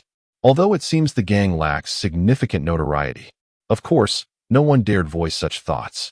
The great city of Rangi is renowned throughout the realm. It is not only the capital of the Rangi Empire, but also one of the oldest capitals in the annals of the continent's history.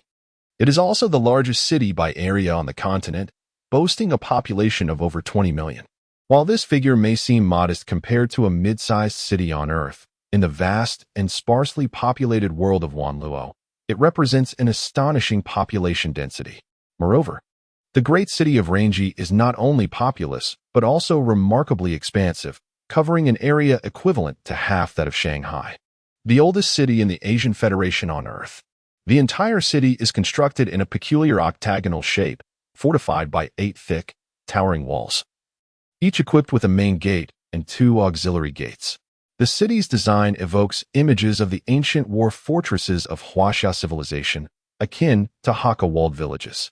This is largely attributable to the unique geographical environment surrounding the great city of Rangi. Encircled by plains with no natural barriers for protection, the city was compelled to adopt this unusual octagonal formation. Each wall features barracks and pathways, seamlessly integrated with the city's extensive network of military routes. The entire design accounts for the factors of warfare. In the event of conflict, the city's defensive forces can swiftly mobilize to the most critical areas. This is the fundamental reason behind the peculiar octagonal design of the great city of Rangi. Throughout the extensive 5,000-year history of the Rangi Empire, it is also a history marked by prolonged warfare. Bloodshed, invasion, and expansion seem to be inherent traits of all intelligent civilizations. Despite differences in civilization, ethnicity, and geography, the innate propensity for brutality remains largely consistent. In fact, from its founding to the present day, the great city of Rangi has endured no fewer than 50 conflicts, often teetering on the brink of annihilation. Yet, through the city's remarkable defenses, it has consistently repelled invaders and emerged victorious. The great city of Rangi stands as the final bastion of the Rangi Empire, earning the epithet City of Steel across the continent. This highlights the city's formidable defensive capabilities, which are well known throughout the realm. In this world, Qing Shan has encountered 3 cities: Naluo City, Liusu City, and Baisha City. Yet, the combined population and area of these 3 cities scarcely amount to 1/10 of that of the great city of Rangi. After walking for approximately an hour, the group finally arrived at their destination, Mercenary Street. As the name suggests, Mercenary Street offers an array of goods intimately related to mercenaries. Everything that mercenaries may require or desire can be found here, often of the highest quality. This place boasts some of the world's finest alchemists, potion masters, and swordsmiths. However, enlisting their services necessitates a substantial amount of gold coins. Among the group, only Long Hao had previously visited the great city of Rangi, rendering him the most familiar with the area and making it natural for him to lead the way. On Mercenary Street, the thoroughfare bustled with activity, flanked by stalls and shops brimming with an assortment of peculiar and splendid merchandise. Swords, armor, ammunition, and more were readily available. The streets were filled with individuals adorned in eccentric attire from various foreign lands, their clothing revealing their origins and ethnicities. The White Day Empire favors gold, which is reflected in their predominantly golden armor and their penchant for gold headbands or scarves.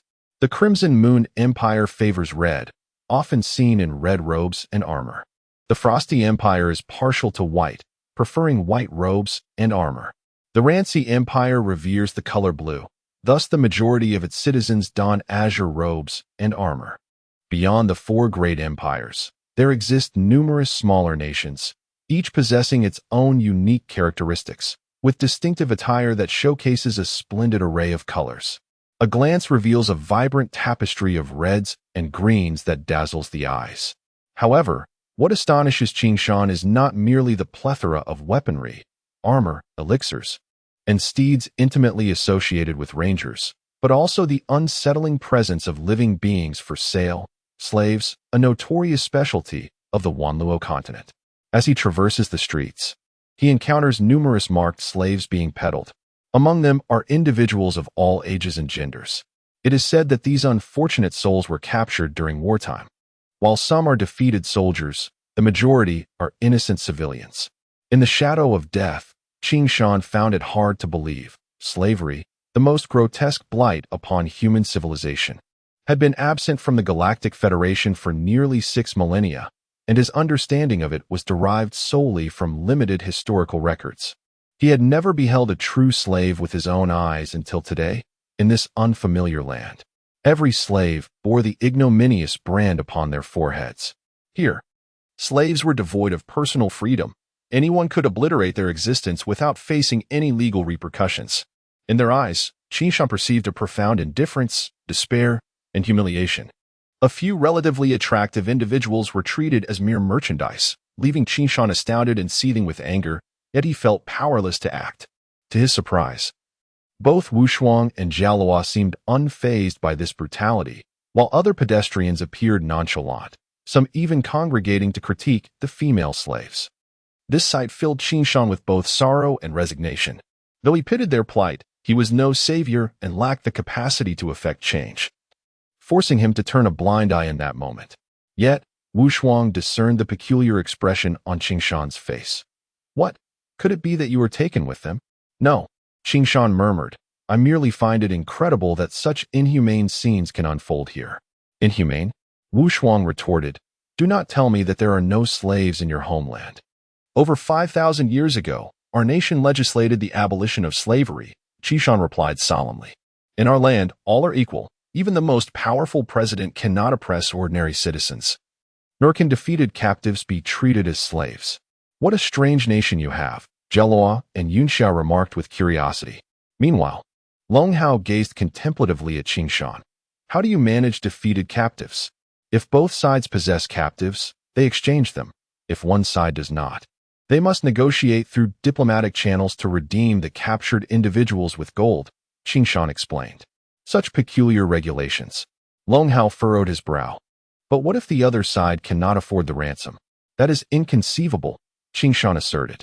In our society, soldiers are revered. Even captured soldiers hold irreplaceable value.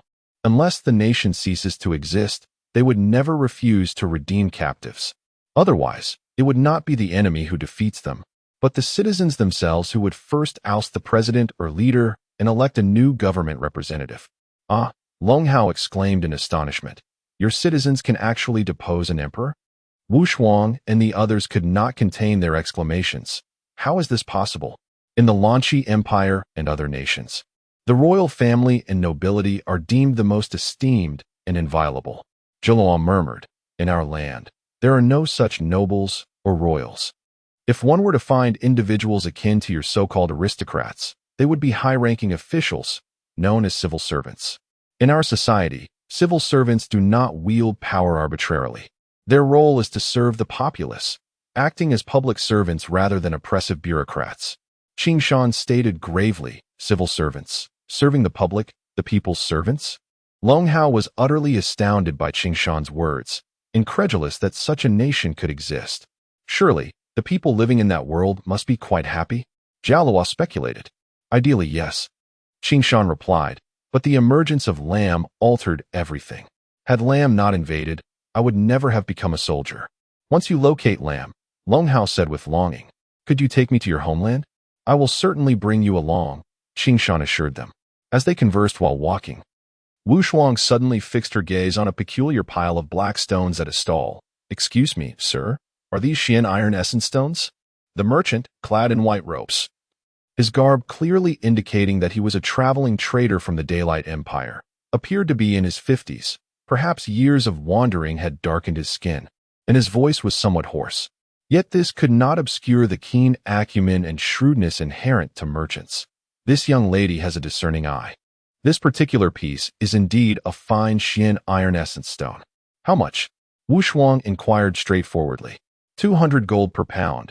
The merchant replied equally plainly. That price is excessive. Wu Shuang countered.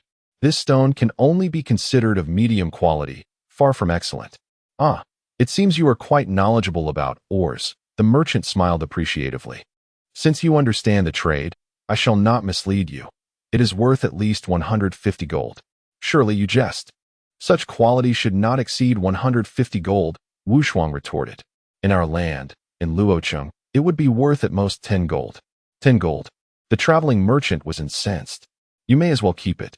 Our daylight merchants have traversed thousands of miles to bring this merchandise to Lanxi, earning every coin through blood, sweat, and tears. You are aware that your Luocheng cannot compare to the market here. 150 gold is already quite fair. Wu Shuang was inclined to argue further. Yet she was interrupted by Wu Shuang's hand. What the uncle says is indeed correct. The journey from daylight to here is fraught with difficulties. And even the shipping costs from Luocheng to here are not negligible. It is only reasonable to earn a profit. How about this? Let's make a small concession and reduce it by 10 gold. I will buy 60 pounds. As you can see, we are just starting out and do not have much money. You are quite reasonable, the merchant chuckled softly.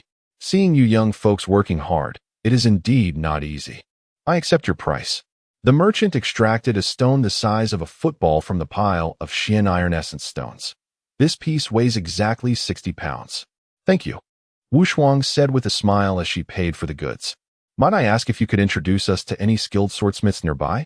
You youngsters are looking to forge some equipment, I see, the merchant remarked. Wu Shuang nodded vigorously. I know a few swordsmiths and alchemists, the merchant continued. Head to the southern part of the city, to Craftsman Street, and locate the Golden Peak Swordsmith's workshop. Jin Feng, the best swordsmith I know, will treat you favorably if you mention that I, Mo Lang, referred you. Thank you very much, uncle, Wu Shuang replied joyfully. Craftsman Street, as the name suggests, is a thoroughfare populated by artisans. It houses nearly all the craftsmen of Lanxi City, with various blacksmith shops lining both sides. On the left are the armor forges run by alchemists, while on the right are weapon shops specializing in swords and blades. A popular saying in modern commerce is that only the professional can be the best. Although both armor and sword forging fall under the blacksmithing trade, each possesses its own profound knowledge, leading to the emergence of two major categories of craftsmen, alchemists and swordsmiths. Armor serves primarily for defense, while swords and blades are offensive weapons. The face-to-face arrangement of these two types of shops indeed reflects a symbolic opposition of spear and shield, a tradition that has persisted for over 5 millennia. Generally speaking, the deeper one ventures, the larger the shop becomes, adorned with increasingly luxurious decor, while the ranks of blacksmiths and alchemists rise correspondingly. Much like rangers, both blacksmiths and alchemists possess distinct levels and insignias. However, they are confined to only 7 ranks. The first to third ranks are referred to as blacksmiths, while the fourth to sixth ranks are known as master craftsmen. The 7th rank, the master craftsman, commands a greater prestige, allowing for the operation of larger establishments with more opulent decorations. When Qing Shan and his companions finally stumbled upon the sign of the Jin Feng blacksmith shop, they were taken aback, not due to its grandeur, but rather its disheveled appearance. A crooked little sign, easily overlooked without careful scrutiny, marked the entrance. Inside the shop, only 2 individuals were busily engaged in work, unmistakably brothers. The younger appeared to be in his mid-20s, while the elder seemed to be around 30, both sporting distinctive bald heads and clad in simple, loose-fitting tunics. Wielding hammers in their hands, they paused their work upon noticing Qin Shan and the others entering. Greetings, young heroes. What do you require? The elder brother's voice was robust, exuding vitality. We were sent here by Uncle Molong, Wu Shuang replied, seeking Master Jin Feng.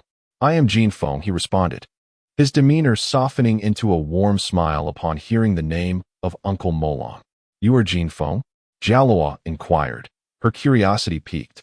Not only Jialuo, but even Long Hao and Wu Shuang were astonished. This Jin Feng appeared far too youthful, leading them to initially assume he was merely an apprentice in the shop. It is common knowledge that in this realm, one cannot operate a shop without attaining at least a third rank. Wu Shuang and her companions understood this well. A third-rank blacksmith is akin to a level 30 warrior in the ranger world, while such blacksmiths are not uncommon. Those who achieve this rank before the age of 50 are indeed rare. To their surprise, the unassuming Jin Feng was, in fact, a third-rank blacksmith. Unbeknownst to Qing Shan, he too regarded Jin Feng with astonishment. In his mind, a blacksmith should possess a muscular physique, a rugged beard adorning his face. Yet, the Jin Feng before him bore no resemblance to such a figure. His build was average, only slightly more robust than Qing Shan himself. Despite wielding a hammer that seemed incongruous with his stature, a massive tool that appeared to weigh no less than 100 kilograms, yet seemed weightless in his grip. This fellow certainly possesses considerable strength. Meanwhile, Wu Shuang observed with intrigue, but upon spotting the master craftsman wristbands on Jin Feng's wrist, adorned with 3 prominent stripes, she finally accepted his claims. Like rangers in their world, all blacksmiths wear insignias befitting their status. The master craftsman wristband serves as a parallel to the rank insignias in the ranger realm. Jin Feng's wristband, with its 3 stripes, clearly indicated his genuine status as a third-rank blacksmith. Are you truly a third-rank blacksmith? Wu Shuang asked, her face a mask of disbelief. Is there a problem? Jin Feng, seemingly displeased with their skepticism, glared at them. No, just surprised, Wu Shuang hastily waved her hands, chuckling. A level 30 blacksmith, while not exceedingly rare, certainly warranted respect from novices like Wu Shuang and Wu Shuang, who had yet to attain any rank. Wu Shuang's words, though seemingly incredulous, sounded like praise to Jin Feng, causing his expression to brighten. We wish to forge several high-quality weapons, Wu Shuang stated. Uncle Molong said your craftsmanship is trustworthy, leading us here. Very well, the younger brother replied, pride evident in his tone. My brother's skills rank among the finest of all third-rank blacksmiths. You have indeed come to the right place. As Uncle Molong sent you, I shall dedicate myself to your needs. However, I am curious about your standards, Jin Feng remarked. Our standards are not overly demanding. As long as the quality is on par with this sword, Wu Shuang said, pointing to the Xuanyuan heavy sword strapped to Qing Shan's back. Draw your sword for him, to reference. Oh. Qing Shan promptly unsheathed the Xuanyuan heavy sword and handed it to Jin Feng. As Jin Feng set down his hammer to accept the sword, his expression dramatically changed. This is a Xuanyuan Great Sword. However, he quickly shook his head. No, this sword cannot be forged from Xuanyuan iron, given its dimensions. It is impossible for Xuanyuan iron to possess such weight. It is worth noting that Jin Feng, as a third-rank blacksmith, had seen his fair share of weapons, yet he could not discern the origins of this one. Wu Shuang and her companions stared in wide-eyed wonder, equally curious about the sword in Qing Shan's possession. Perhaps sensing the expectation in their gazes, Jin Feng felt a growing sense of embarrassment for his inability to articulate the sword's lineage. He scrutinized the Xuanyuan heavy sword, occasionally tapping the dark blade with his fingers, yet the more he examined it, the more astonished he became. It is neither Xuanyuan iron nor secret silver, nor purple gold, yet its density and weight surpass all of them, even exceeding that of purple gold by 3-fold, and it appears remarkably sturdy. At this juncture, Jin Feng could no longer restrain his curiosity and turned to Qing Shan. What material is this sword made from? The craftsmanship is exquisite, and the patterns are so intricate and clear. Not only the patterns, but also the sharpness of the blade drew the attention of the younger bald brother, who leaned in closer. The design and curvature seemed to possess a certain significance, though I have never encountered anything like it. This is the standard issue sword of my homeland's military. As for the material, I doubt you could find it here, Qing Shan replied. Impossible, Jin Feng exclaimed. Pray tell, what is this sword forged from? It is a high-strength alloy composed of chromium and nickel, combined with a specific percentage of carbon steel, Qingshan explained. I wonder if you have heard of it. Chromium and nickel alloy carbon steel superalloy? Jin Feng's expression shifted to one of shock, followed by a hint of embarrassment and frustration. I must admit, I have never encountered that before. The advanced smelting techniques of the postmodern era have long proven that the hardest metals are not singular, but rather a composite of various metals, known as superalloys. Weapons forged from such materials surpass the imagination of artisans from the Iron Age. Indeed, it is something you would not possess, Qingshan stated. Even if you did, with your forging methods, it would be impossible to shape it into a sword. One must understand that superalloys are incredibly resilient composite metals, especially the black alloy used to forge the Xuanyuan heavy sword, which boasts an extreme hardness. To forge and polish it through manual labor alone is utterly unattainable. In the postmodern era, the creation of the Xuanyuan heavy sword does not rely on the primitive methods of fire forging employed by those less advanced. Instead, it utilizes the astonishing power of a 1,000-ton hydraulic press to directly forge a solid block of alloy, followed by the precise application of a high-powered grinding wheel to refine its surface. The entire casting process is remarkably straightforward and swift, taking less than a minute. Yet, the resultant Xuanyuan heavy sword possesses the capability to slice through the most resilient reinforced armor of space battleships. It can be asserted that, in terms of hardness and sharpness, there exists no weapon in this realm that could rival the Xuanyuan heavy sword. Of course, these thoughts are merely the musings of Xingqian himself, who refrains from voicing them, fully aware that even if he did, no one would believe him. Originally, it is you. I refuse to believe it. The bald-headed young man wore an expression of defiance, clearly feeling that Qingshan was intentionally belittling their forging techniques. However, Jin Feng wore a grave expression. I can sense that this sword is exceedingly sharp and remarkably sturdy. It is likely that even a golden great sword would struggle to sever it. This, I am uncertain about, Qingshan remarked. Nevertheless, you are not mistaken. It is indeed very sharp and very hard. May I test its strength? Jin Feng inquired. Qingshan, unconcerned that Jin Feng might damage the Xuanyuan heavy sword, nonchalantly replied, certainly. Wu Shuang and the others were also filled with curiosity, eager to discover just how formidable and keen Qingshan's peculiar sword truly was. Without further ado, Jin Feng selected a piece of Xian iron test stone as the target for the sword test. The test stone is a special metal widely used across the continent to assess the strength of weaponry, divided into 4 types: Xian iron test stone, secret silver test stone, purple gold test stone, and holy grade test stone. Each type corresponds to a different tier of weaponry, capable of measuring the hardness and sharpness of weapons. In this land, the most critical aspects of a weapon, particularly swords and blades, are hardness and sharpness, along with the ability to amplify fighting spirit. Among these 3, the amplification of fighting spirit is the most crucial and the most challenging hurdle for any swordsmith to overcome. Generally speaking, as long as the hardness and sharpness meet the standards, the weapon is deemed acceptable. Thus, the test stones exist to evaluate the hardness and sharpness of swords. If one can sever the Xian iron test stone, it proves that the sword's sharpness and hardness have reached the basic requirements of a Xian iron great sword. Severing the secret silver test stone indicates the strength and sharpness of a silver great sword, while cleaving the purple gold test stone signifies the strength and sharpness of a golden greatsword. On this continent, severing a purple gold test stone represents the pinnacle of forging craftsmanship. Scarcely any weapon can cleave a holy grade test stone, save for the legendary holy sword. Therefore, despite the existence of holy grade test stones, no swordsmithing workshop possesses one, and even if they wished to, they could not afford it, as the materials are prohibitively expensive.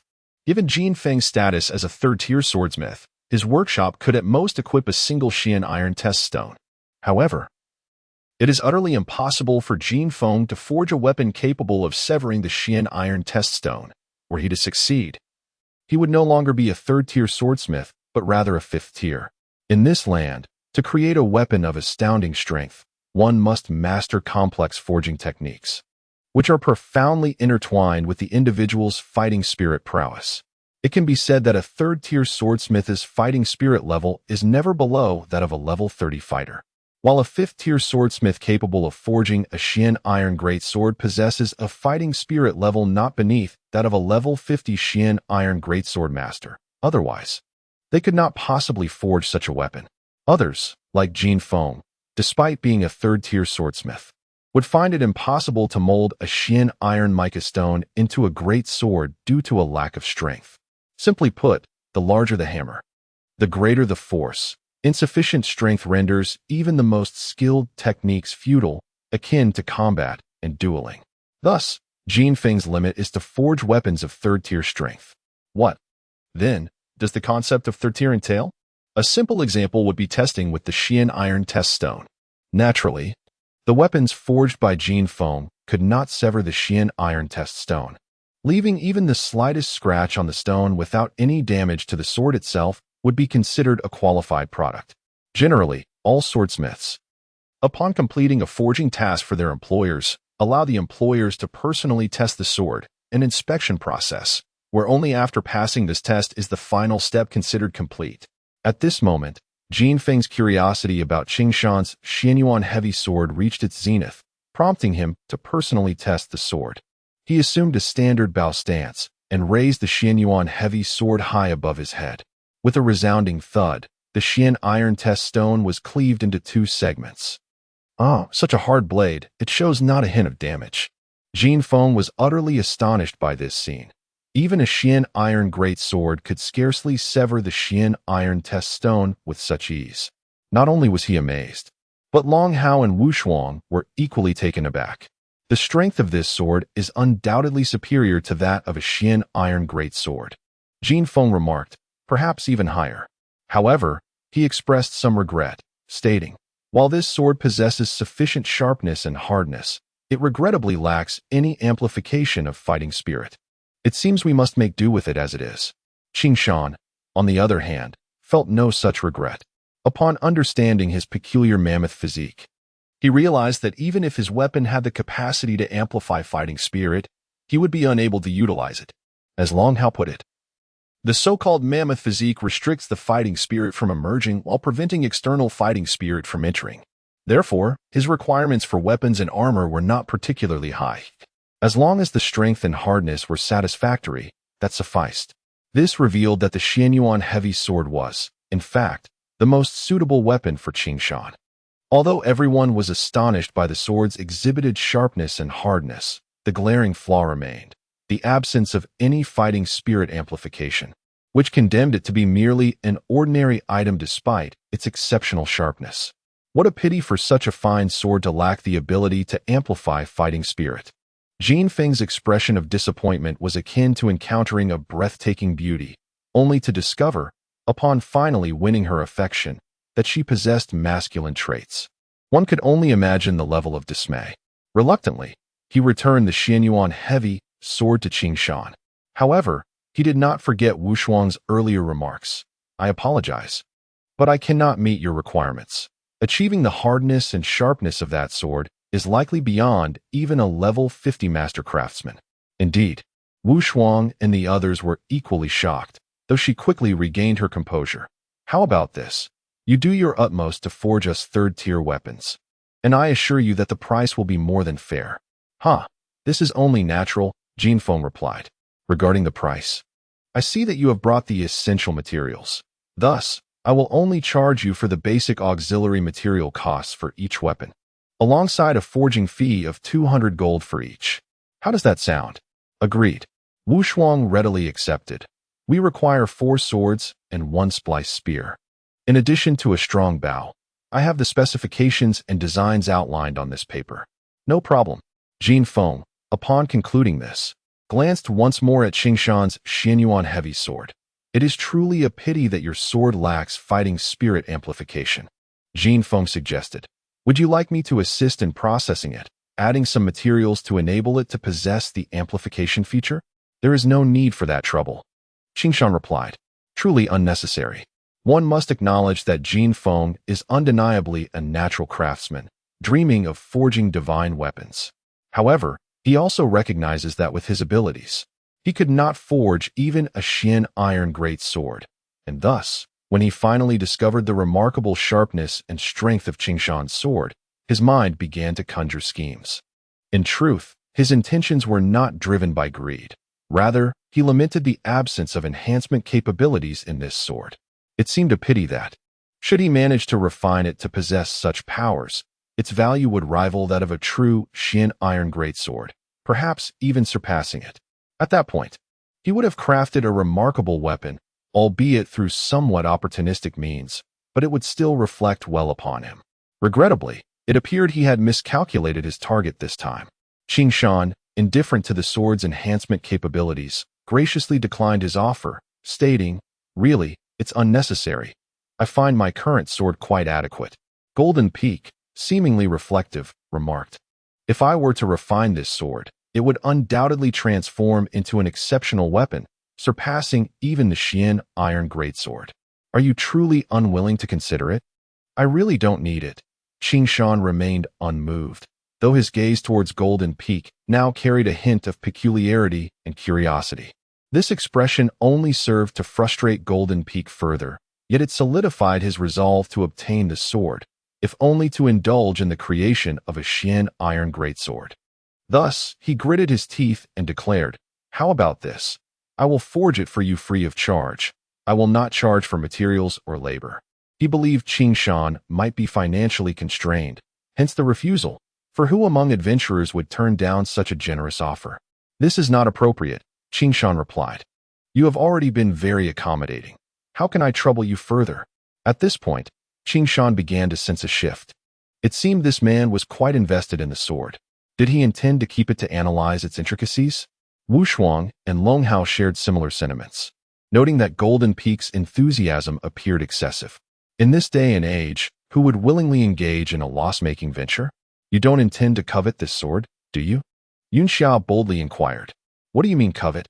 Golden Peak retorted, nearly exasperated by the girl's audacity. "Do you really think I am that kind of person?"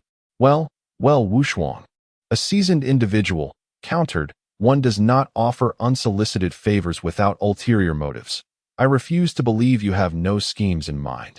Zhao Luo unsheathed her sword, her brows furrowed in suspicion. Surely this man isn't running a black market. Both Wu Shuang and Yunxia swiftly drew their weapons, demonstrating their high alertness. Faced with their hostility, Golden Peak felt as if he might choke on his frustration. However, recognizing the validity of their suspicions, he eventually conceded, "All right, I admit it. I do have intentions regarding this sword." "Then what exactly do you plan to do?" Qingshan asked, unperturbed by the prospect of force, confident that he could easily handle Golden Peak should it come to that. Yet he was genuinely curious about Golden Peak's peculiar motives. To speak candidly, Golden Peak sighed. "As a swordsmith, my greatest aspiration is to forge a peerless sword." He glanced at the Xuanyuan heavy sword in Qingshan's grasp, a trace of longing in his eyes. "However, I am acutely aware that with my current abilities, achieving such a feat is nothing short of a pipe dream. After all, I am merely a Tier 3 swordsmith. Not yet even a master craftsman. I cannot even create a standard Xuanyuan Great Sword, let alone an extraordinary one. But what does this have to do with my sword?" Qingshan inquired, intrigued. "What do you mean? What does it have to do with it?" Golden Peak's eyes widened. "You see, your sword is unlike any I have ever encountered. In terms of material, its hardness and sharpness are such that not even a Xuanyuan Great Sword, nor a silver or gold Great Sword, could compare. It is akin to a piece of exquisite jade. How could a swordsmith with lofty ambitions stand idly by and watch such a gem gather dust? So you were moved by compassion, wishing to refine it." Wu Shuang quickly deduced Golden Peak's intentions. "Ha, astute," Golden Peak exclaimed, feeling a connection with a kindred spirit. "Once I have refined this sword, it will undoubtedly become a superb weapon. At that point, then you'll be famous." Yunxia chimed in with a light-hearted laugh, with business opportunities flowing in. "You, girl," Golden Peak retorted playfully. "How could such a noble endeavor sound so trivial in your mouth?" "Only dreaming of glorious matters," Wu Shuang added. "Let us not overlook whether your skills are sufficient to enhance this sword. One misstep could ruin this fine treasure." and we would be at a significant loss. Don't jest. Do you think I am the sort to make such blunders? Golden Peak asserted confidently. I pledge my noble character as a swordsmith that such a basic error shall not occur. Therefore, I implore you, young hero, allow me the chance to try. At this moment, Golden Peak had shed any semblance of the dignified master craftsman he once portrayed, resembling instead a child throwing a tantrum over a coveted toy, eliciting both exasperation and amusement from those around him. My brother's greatest dream is to become the most renowned swordsmith in the continent. Yet he has never had a fitting opportunity to prove himself, the bald-headed boy explained. This sword presents a rare chance for him to hone his skills. So, young hero, please grant my brother this opportunity. We can even put the deed to our forge as collateral. Should we accidentally damage your sword, we will compensate with our forge. Yes, indeed, Golden Peak echoed earnestly. I offer the forge as collateral. What do you say? Everyone was taken aback, astonished by the depth of the brothers' obsession with swordsmithing. It was well known that opening a forge in the artisan district of Lanchi City was a dream for nearly all swordsmiths. The cost of establishing such a forge was astronomical. Even an unassuming shop would have a deed worth over 10 million gold coins. Such a sum could take an ordinary person several lifetimes to amass. Yet these two brothers were willing to exchange it for a singular opportunity to refine their craft. I believe I can understand your sentiments, Qishan remarked, a hint of admiration gracing his features. Your sincerity has moved me. I shall temporarily entrust this sword to you. He continued, however, it is not merely your collateral that has persuaded me. What I value most is your unwavering dedication and pursuit of swordsmithing. If this singular opportunity for refinement could nurture a future great swordsmith, the risk is one I am willing to undertake. Really? Golden Peak's eyes sparkled with joy. You truly wish to entrust this sword to me for refinement? And I shall not accept your deed, Qingshan declared solemnly. You may proceed with whatever attempts you wish. This is unacceptable, Wu Shuang and Wu Shan gasped in disbelief, glancing at Qingshan. Your sword is a rare treasure. What if it were to be damaged? Rest assured, Qingshan replied with a calm smile. I am not boasting. With your skills and metallurgical techniques, it is virtually impossible for you to damage my sword. He possessed absolute confidence in this regard. Even if placed in a modern steel furnace, the Xuanyuan heavy sword cannot be forged away. It is utterly impossible to destroy it with the primitive forges and hammers of the Stone Age. Not only is destruction out of the question, but even leaving a mere scratch is unattainable. This exemplifies Qingshan's unwavering confidence in the advanced smelting technology of the postmodern era. I assure you, it will remain undamaged. Jin Feng stated, even if I cannot enhance it with materials that amplify battle energy, I will return this precious sword to you in pristine condition. Ha, Qingshan replied. Do not worry too much. Feel free to employ any ingenious ideas you have. Just treat it as an everlasting experimental piece. If it happens to get damaged, that would be your own skill at play, and of course, I shall seek compensation. No one could believe Qingshan's audacity. In the continent, all warriors regard weapons like swords as treasures, fearful of any damage. To see Qingshan so nonchalantly dismissing the value of such a treasure was simply unfathomable. Jin Feng was equally taken aback by Qingshan's words. However, he perceived that Qingshan was genuinely supportive and concerned that he might be overly cautious in his approach. Little brother, Jin Feng expressed gratefully, I understand your intentions. With the Jin family's 3 millennia of swordcrafting reputation, I promise to transform your sword into a remarkable blade far superior to its current state. I trust in your abilities, Qingshan responded. No one anticipated the unfolding of events in this manner, yet it was undeniable that Jin Feng had already considered Qingshan his closest friend. However, regarding the transformation, Qingshan had a request.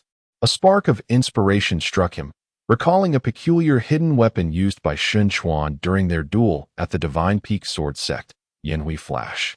Since it was a transformation, why not create 2 small swords akin to those employed by Sun Quan? Perhaps they would prove useful in the future. What request do you have? Jin Feng inquired.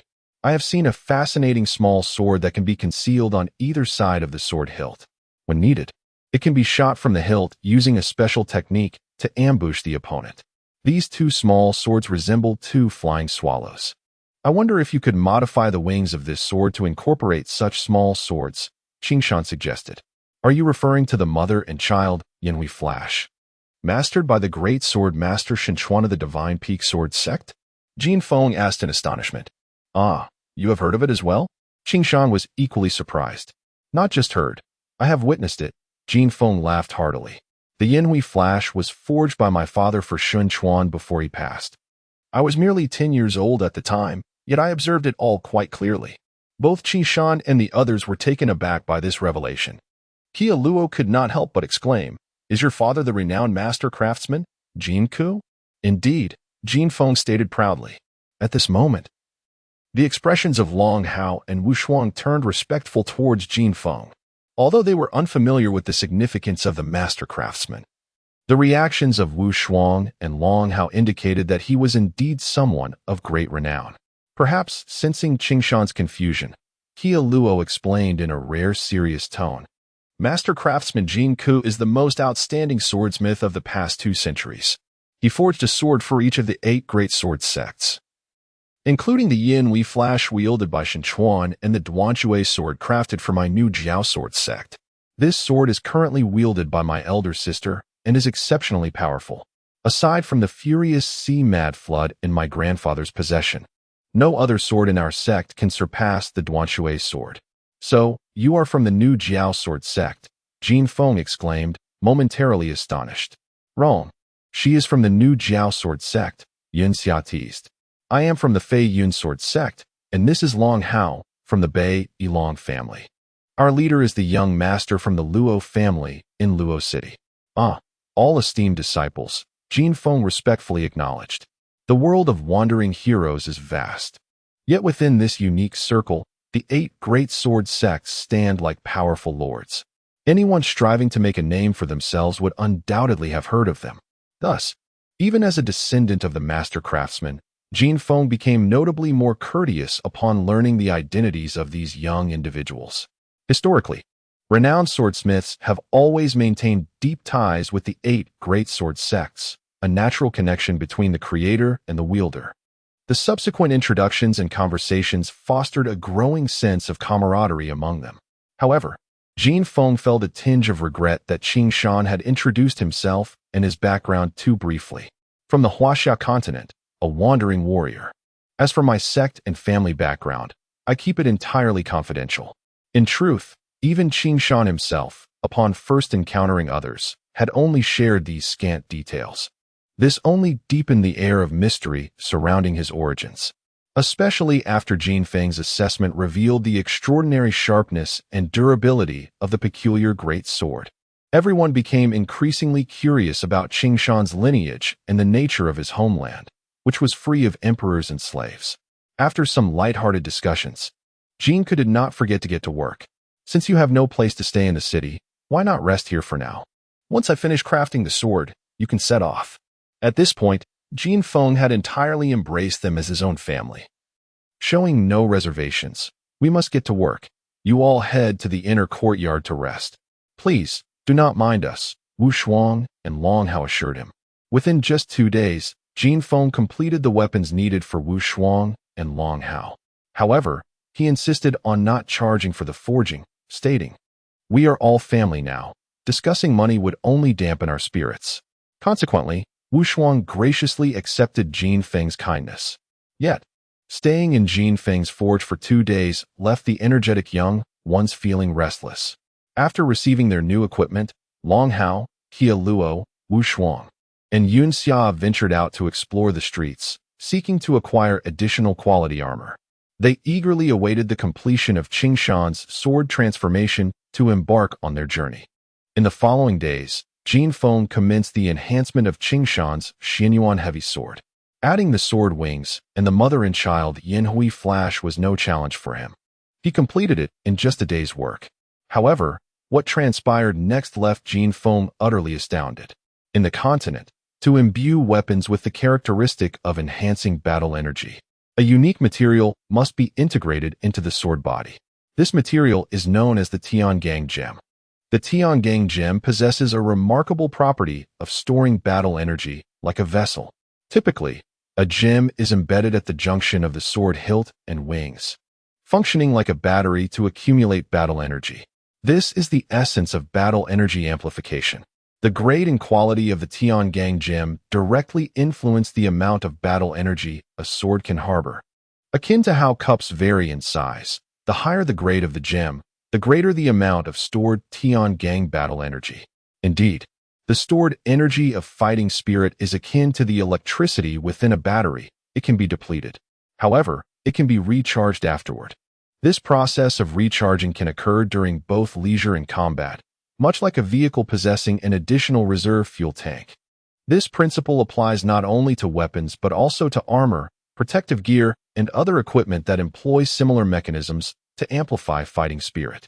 One could assert that in the realm of Wanluo, fighting spirit functions much like modern electrical energy, manifesting a multitude of wondrous effects. Yet, all of this hinges on a fundamental prerequisite: the engraving of the Tiangang patterns upon the Tiangang gemstone. If we were to liken a sword to an electric rod, then the fighting spirit would represent the high-voltage electricity coursing through it. The Tiangang gemstone serves as the capacitor that stores this high-voltage energy, while the Tiangang patterns act as the wiring connecting the capacitor to the electric rod's probe. Thus, the initial step involves the embedding of the Tiangang gemstone. However, this very first procedure has proven to be a challenge for Jinfeng. The Anti-Bear Alliance found itself stymied, as it was utterly impossible to carve a hole sufficient to embed the Heavenly Gang gem within the wings of the Green Mountain sword. It is well known that while the Wanjiao continent may lack high-powered electric drills, its drilling technology is quite advanced, employing a method akin to grinding wheel percussion drilling. The so-called water percussion drilling bears a resemblance to modern electric drills, yet rather than electricity, it relies on water wheels, windmills, or manual labor to generate the necessary force. The drill bits utilized are fashioned from the hardest purple gold material.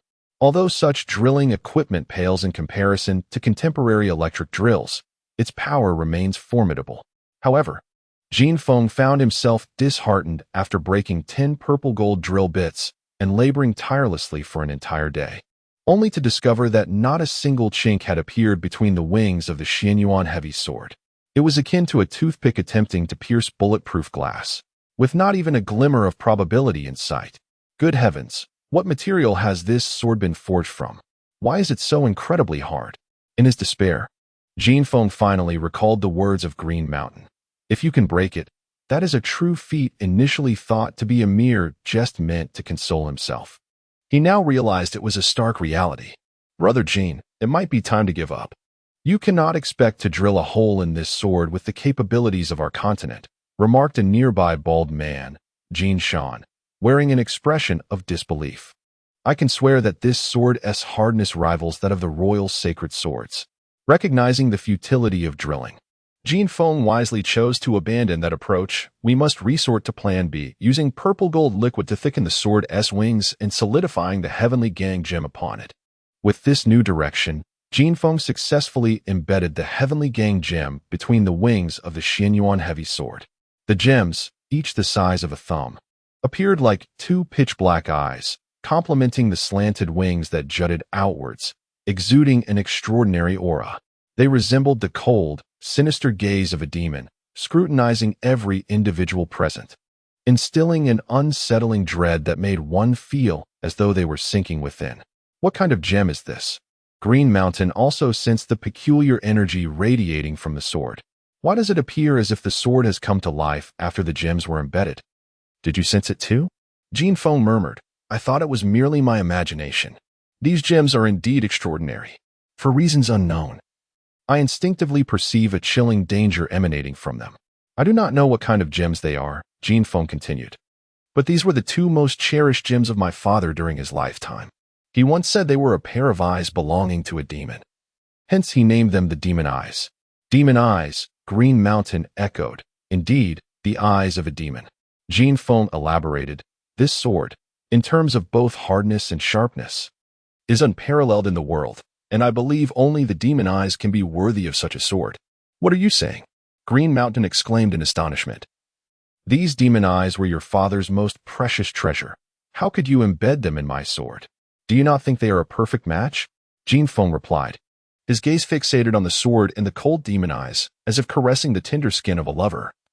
His obsession and devotion causing Green Mountain to experience a profound shock and astonishment. It is too perfect, so beautiful it makes one shudder.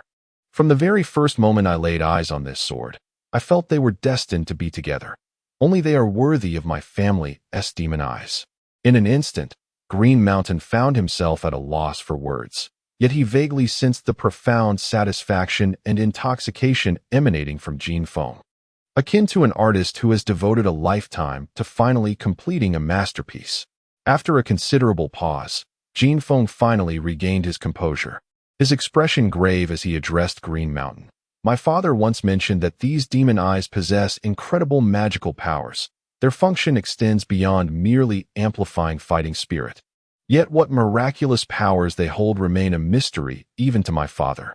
A mysterious power of which you are unaware? Green Mountain asked in astonishment. Yes, Jin Feng affirmed. From now on, you shall be their master, and you will surely uncover their true capabilities. When that time comes, do remember to share your findings with me, and do not let the demon eyes separate from each other. At that moment, Jin Feng felt as though he was marrying off a daughter he had painstakingly raised. A mix of gratitude and apprehension flooding him, with a deeper sense of reluctance prevailing. Nonetheless, he solemnly entrusted the sword to Green Mountain. Treat them well. I understand. Green Mountain replied gravely, accepting the modified sword. I have but one request, Jin Feng said with a serious expression, regardless of what this sword was called in the past. From this day forth, it shall be known as the Demon Eyes. Is that acceptable? Demon Eyes, Green Mountain mused, examining the sword in his hands. Very well. From this day forward, it shall be called the Demon Eyes. Little did Green Mountain anticipate the immense troubles this enigmatic demon eyes would soon bring him. After retrieving the sword, the 6 members of the underworld finally embarked on their journey to South Africa. Within the sword forging workshop, Jin Shan hesitated. Is it truly appropriate to have handed over the demon eyes? Who cares whether it is appropriate or not? Jin Feng replied with a peculiar smile. In any case, the demon eyes have been given away, and we shall no longer have any trouble stemming from them. Yet Jin Shan hesitated.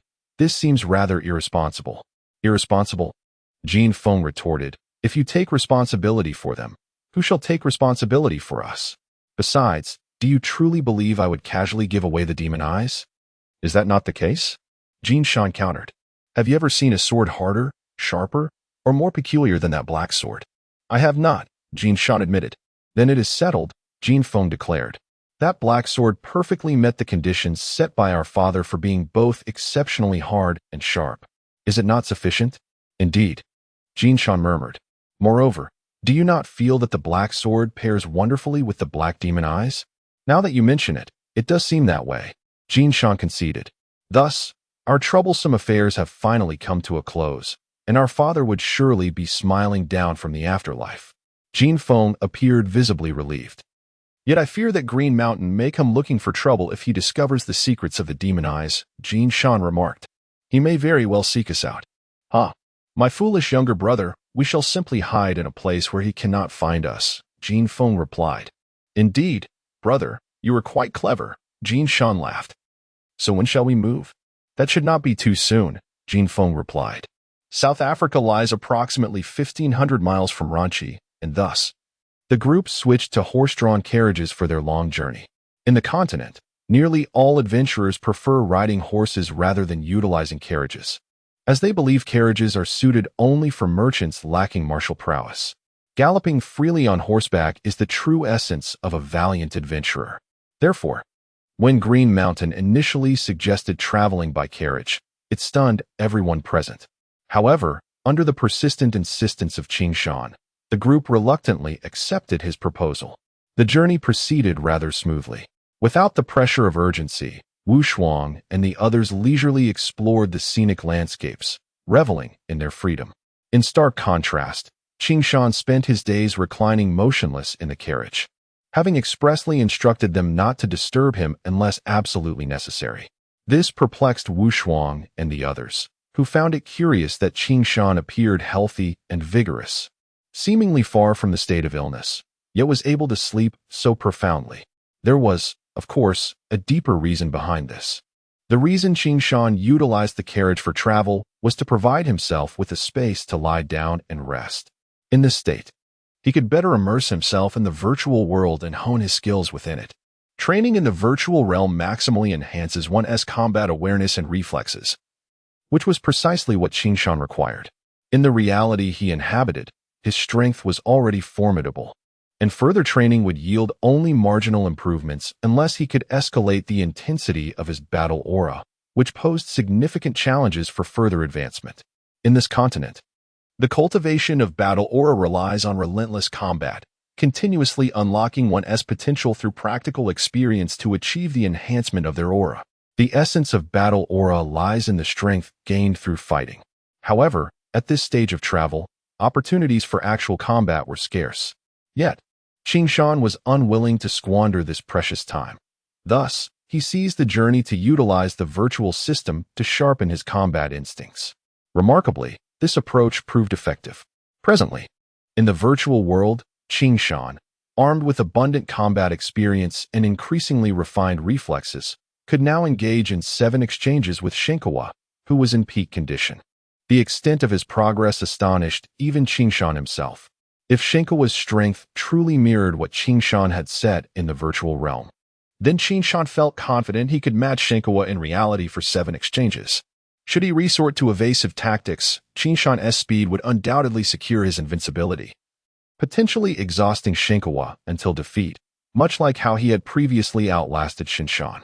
Thus, if Qing Shan so desired, even in the real world, Shenkawa, unleashing all his capabilities, would find himself incapable of overcoming Qing Shan. Given sufficient time, Qing Shan could even deplete Shenkawa's battle aura and ultimately triumph. Qing Shan's abundant stamina, alongside his remarkable endurance and speed, played a pivotal role in this. Another unexpected benefit was his practical application of the Yanhuan flash technique. Although Qing Shan had little opportunity to employ this technique in real-world combat, within the virtual realm, he had gradually mastered the peculiar art of controlling the flying sword by consistently simulating Shenkawa's execution of the Yanhuan flash technique. This method of launching was strikingly similar to a peculiar type of projectile popular in modern military circles, the boomerang. Mastering the control techniques allowed for precise manipulation of the projectile's flight path, yet the design of Yanhuan flash was evidently more intricate than a boomerang, making it simpler to control. Through relentless practice in the virtual realm, Qing Shan deemed his mastery of the Yanhuan flash sufficient for real combat. However, the most astonishing revelation for Qing Shan was his duel against the Golden Great Sword Master, Lan Yue. After receiving the inheritance of battle aura, Qing Shan appropriately adjusted his game data. His original strength of 2,000 had surged to 2,600, while his speed increased from 2,000 to 2,600 as well. Although the difference was a mere 600, the impact was staggering. Lan Yue's speed limit was 2,400, and previously, Qing Shan's speed limit of 2,000 had rendered him unable to even escape Lan Yue, often resulting in instant defeat. Now, with Qing Shan's speed limit surpassing Lan Yue's by 200, a critical difference emerged. Qing Shan's speed now far exceeded that of Lan Yue, allowing him to engage in the duel with agility. Consequently, Lan Yue could not harm Qing Shan, but Qing Shan also refrained from pursuing Lan Yue aggressively. Nevertheless, Qing Shan was highly content with this outcome. Days passed by, and before long, more than half a month had slipped away unnoticed. As the sun set, wisps of smoke rose from the distant horizon, indicating the presence of a populated village. Wu Shuang unfolded a map and discerned, ahead lies a town called Linan. It seems we need not camp out tonight.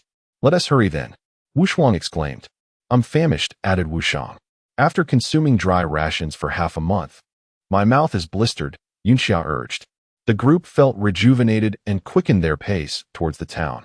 However, upon arrival, an eerie atmosphere enveloped them. The streets were deserted, with every household having shuttered their doors and windows well before nightfall. Although the sun had only just set, the absence of any passerby was unsettling. Moreover, through the gaps of windows and doors, fearful and inquisitive eyes occasionally flickered, revealing that the townspeople were peering cautiously from their homes. eyeing the newcomers as if they were a troupe of circus oddities. This peculiar situation instilled a sense of dread within the group. What is happening here? Wuxuang hesitated. Everyone, be cautious, Qingshan responded gravely. This town feels suspicious. Indeed, Longhao instinctively placed his hand on the hilt of his sword. Let us find an inn first. Following the street, they eventually located the town's sole inn. The lanterns hung high, and flickering candlelight illuminated the 4 ancient characters, Tianyuan Inn. Strangely, even the inn had its doors and windows tightly shut. It was only after Wuxiang knocked persistently that a frightened young attendant cautiously peeked out. Upon realizing that the visitors were merely a group of young adventurers, he visibly relaxed. "Are you here to lodge?" he inquired. "Indeed," Wuxiang replied. "Please come inside." The attendant hurriedly opened the door, ushering Qingshan and the others in before swiftly securing the entrance, as if some terrifying beast could burst in at any moment. This odd behavior deepened their suspicions. "Hey, young attendant," Wuxiang asked, "what has transpired in this town? Why has every household sealed themselves up at sunset? You are outsiders, aren't you?" The attendant's eyes brightened upon noticing their attire. "You seem like wandering adventurers." Wuxiang nodded slightly. "You are correct." As the attendant served tea, he continued, "This town has indeed encountered strange occurrences, and they are exceedingly dreadful." As he spoke, his voice trembled, betraying his fear. "What kind of strange occurrences?" Longhao spoke in a low voice. "Approximately a month ago, on one particular night, all the livestock from the Li family at the eastern end of the town mysteriously vanished, both the pigs from the animal pen and the horses from the stable. The innkeeper remarked, initially, we thought they were merely victims of theft, so we did not pay it much heed. However, as days passed, livestock began to inexplicably disappear from various households every other day. At that point, we all speculated about the audacity of thieves in our town and decided to set traps to catch them. At this juncture, the innkeeper, evidently parched, poured himself a glass of water to moisten his throat. Were the thieves apprehended? Yunxia could not resist asking. Her curiosity piqued. Experience Summary 062. This capture revealed a calamity.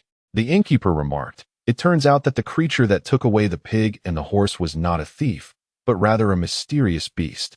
The crowd gasped in astonishment. Zhao Luo inquired, "What manner of beast is it?" The innkeeper replied, "We have never seen this beast, which is why we refer to it as mysterious." He continued, "However, this beast is exceedingly fierce and ruthless. The guards set traps to capture it, only to be slaughtered, their bodies devoured completely." Even Qingshan could not suppress his shock. Such a thing truly exists. Indeed, the innkeeper added, "Perhaps the ambush angered this beast, for it does not only consume livestock, but has also dared to feast upon humans."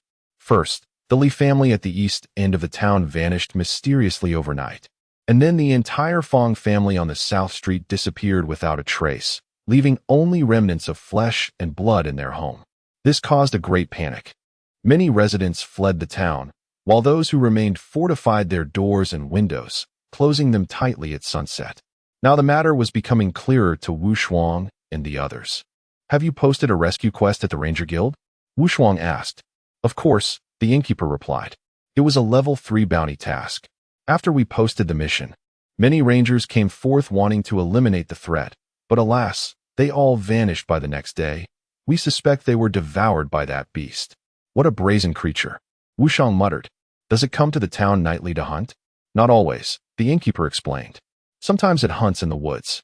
Recently, late at night, we frequently hear terrifying roars from the eastern forest, likely from this beast. We suspect its lair lies nearby. It dares to intrude so boldly into human habitation." Dragon Hao remarked with keen eyes. "This beast is likely no ordinary creature." He then asked, "Have any rangers come to the town during this time?" "Indeed," the innkeeper replied.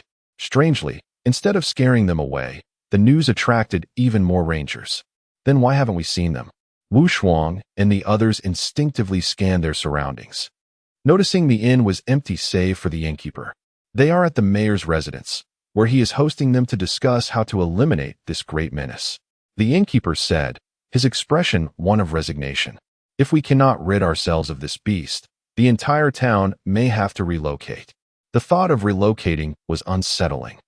Few would willingly abandon their homeland unless absolutely necessary. The mayor's consideration of such a drastic measure underscored the severity of the situation. However, this revelation only intensified the curiosity among the group. Finally, we encounter something extraordinary, Yunxia exclaimed, her excitement palpable. I must see what this beast truly is. Indeed, indeed. Zhao Luo echoed. This journey has been dull, without some excitement. What is the point of adventure? The group chattered animatedly, much to the astonishment of the innkeeper, who regarded them with wide eyes. They were clearly reckless youth, eager for notoriety. The innkeeper, having dealt with many such adventurers, recognized their type, curious youngsters seeking fame. Though often lacking in real skill, many like them had ventured forth in the past, only to never return. With genuine concern, he cautioned, you must exercise caution. This beast has consumed over 30 rangers, including 5 formidable warriors of level 15 or higher. The mention of such powerful adversaries darkened Wu Shuang's expression as he turned to the others. Such a beast has taken down even level 15 rangers. Yunxia's excitement quickly faded, her expression stiffening in disbelief. Zhao Luo, though somewhat naive, recognized the stark reality of their predicament. Level 15 is no trivial matter. Everyone understood the implications. Dragon Hao barely reached level 10, while Zhao Luo was slightly stronger, around level 11 or 12. Yunxia, though superior to Wu Shuang and Wu Shang, was merely at level 8. As for Wu Shuang and Wu Shang, their levels could be dismissed entirely. Among the group, only Qin Shan stood out. Having not trained in martial energy but possessing immense physical strength due to his inheritance, equivalent to a remarkable level 26 warrior. Despite this, the group felt a blind confidence in his abilities. At that moment, Wu Shuang and Dragon Hao instinctively turned their gazes toward Qin Shan, believing that if he claimed he could slay dragons, this lesser beast would surely not pose a challenge. In truth, both Wu Shuang and Dragon Hao sensed that Qin Shan was concealing much from them, harboring several hidden strengths. This presented a rare opportunity to uncover his secrets. Wu Shang and Yunxia's eager eyes reflected their desire for adventure. The thrill of encountering danger was far more enticing than retreating. Moreover, this was a golden opportunity to earn merit for their guild. A level 3 task meant capturing this beast could yield a staggering 10,000 merit points. Propelling their gang from a novice to an intermediate guild, an extraordinary leap. In their pursuit of distinction, Wu Shuang would not have invested so much effort into establishing their gang otherwise. Very well, this is a prime opportunity to acquire merit points, Qin Shan mused. As for the plan, I shall follow your lead.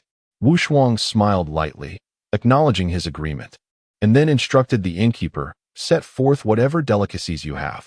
We must first satiate our hunger before embarking on our endeavor. Indeed, the greatest concern is one's appetite. Yunxia chimed in. As the cool night enveloped the town in silence, the 6 members of the gang hurried along the streets towards the mayor's estate. Prior to this, Wu Shuang had already inquired about the mayor's whereabouts from the innkeeper. As the saying goes, know your enemy and yourself, and you will never lose in 100 battles. Although the underworld had resolved to wade through this murky water, the manner in which they would do so was of great significance.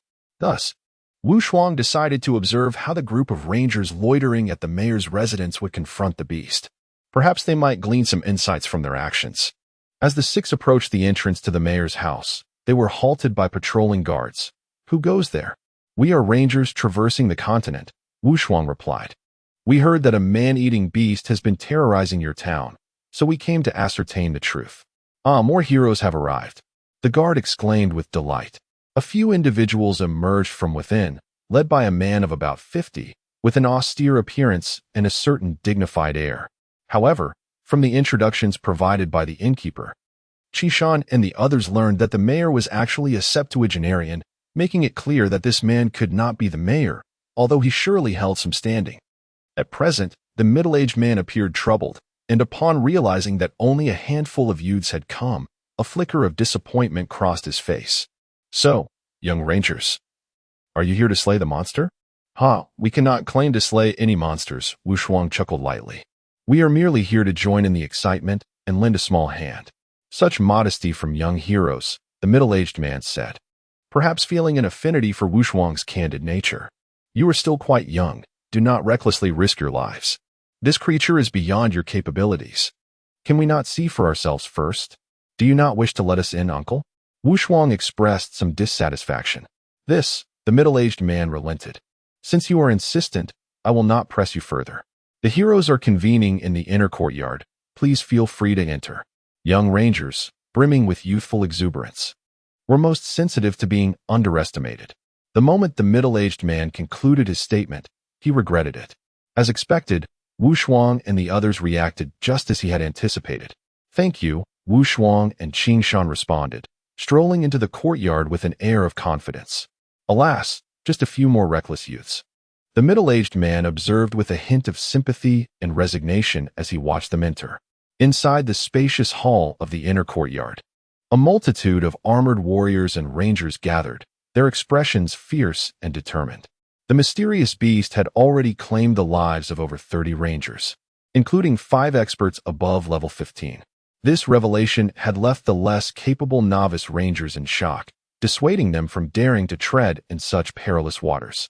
However, it had drawn in more seasoned ranger brigades, all of whom were older and seasoned, and amidst this gathering of experienced individuals, the presence of Wu Shuang and Qing Shan, mere fledglings, stood out like a sore thumb. As they made their entrance, the collective gaze of the assembled rangers was drawn to them, many displaying a mixture of curiosity and disdain. Who would have thought there would be such oblivious novices joining the fray? They murmured among themselves. From the crowd, a deep voice resonated. You little ones, go find somewhere else to gawk. Do not embarrass yourselves here. Turning towards the source of the voice, Qing Shan beheld a robust man clad in blue armor, wielding an extraordinarily hefty broadsword, known in the myriad realms as a mountain-splitting blade, which could hardly be lifted without extraordinary strength. Adorning his shoulders were insignias of 2 golden swords, indicating his rank as a level 20 sword warrior. The 7 companions beside him were similarly attired, their insignias reflecting their status as formidable warriors above level 20. In addition to their ranger insignias, each bore a golden eagle medal on their chests, symbolizing their affiliation with the Flying Eagle Brigade of the Lan Yue Empire, a level 6 brigade. Accompanying them was a young man in silver armor, whose prominent insignia revealed him to be a level 33 sword warrior. The sight of such a young warrior stirred Qing Shan's curiosity, reminding him of the sword demon Luo Feng from Liusu City, who also appeared to be around 30 levels. He pondered who among them was the more formidable. While Qing Shan was engaged with the silver-armored warrior, Wu Shuang and the others felt their pride wounded by the jibes directed at them. In the realm of rangers, a level 20 sword warrior was already considered quite powerful, far surpassing the likes of Qing Shan and Wu Shuang, who had not even attained rank insignias. As is common in any world, seasoned warriors often take delight in belittling novices, and thus in that moment, Qi Shan and Wu Shuang became the subjects of entertainment for the assembly. What is it to you? Yun Xiao retorted, her temper flaring. Is this place your home? The towering man seemed taken aback, suddenly intrigued. Daring to speak back to me? The onlookers adopted expressions of amusement. Yun Xiao appeared poised to retort again, but Wu Shuang held her back, giving the man a cold stare. Our age and courage are of no concern to you. Why is that not the case? The towering man shot back, his eyes widening. This hunt for the mysterious beast is extraordinarily perilous. If we have a few incompetent fools lagging behind, it could jeopardize us all. I suspect you merely wish to take advantage of the chaos. Apologies, Wu Shuang replied in a low tone. We do not intend to take advantage of anything, nor do we plan to join you. Then what are you doing here? The towering man inquired. We are here to observe, Wu Shuang stated plainly. Who decided that being here obligates us to act alongside you? Wu Shuang regarded the man as though he were a fool. We are simply here to observe. Does that disturb you? You. For the first time, the towering man felt his face flush with embarrassment, his temper flaring at Wu Shuang's audacity. The crowd erupted in a chorus of hisses, not directed at Wu Shuang, but rather at the towering man, as Wu Shuang's words clearly mocked him. The surrounding hisses only intensified his humiliation. At last, he was consumed by rage, his eyes bulging as he glared at Wu Shuang and his companions. Behind him, another figure rose. A slender middle-aged man exuding an unusually cold aura, clearly one who was ruthless and vicious. Take your spectacles elsewhere. You are not welcome here. It seemed he realized that Wu Shuang and his companions possessed a sharp wit that his brother could not contend with, and Wu Shuang's words had stoked the flames of his anger. In the realm of existence, the foremost task is to possess a clear understanding of oneself, to weigh one's own worth, and to speak in accordance with that measure. The words of the arrogant were evidently dismissive of him and his comrades. It is essential to acknowledge that the Eagle Legion ranks among the top 50 mid-sized legions on the continent. Merely bearing the emblem of the Eagle Legion instills trepidation in the hearts of lesser mid-sized legions. Yet, they now found themselves confronted by a few oblivious novices.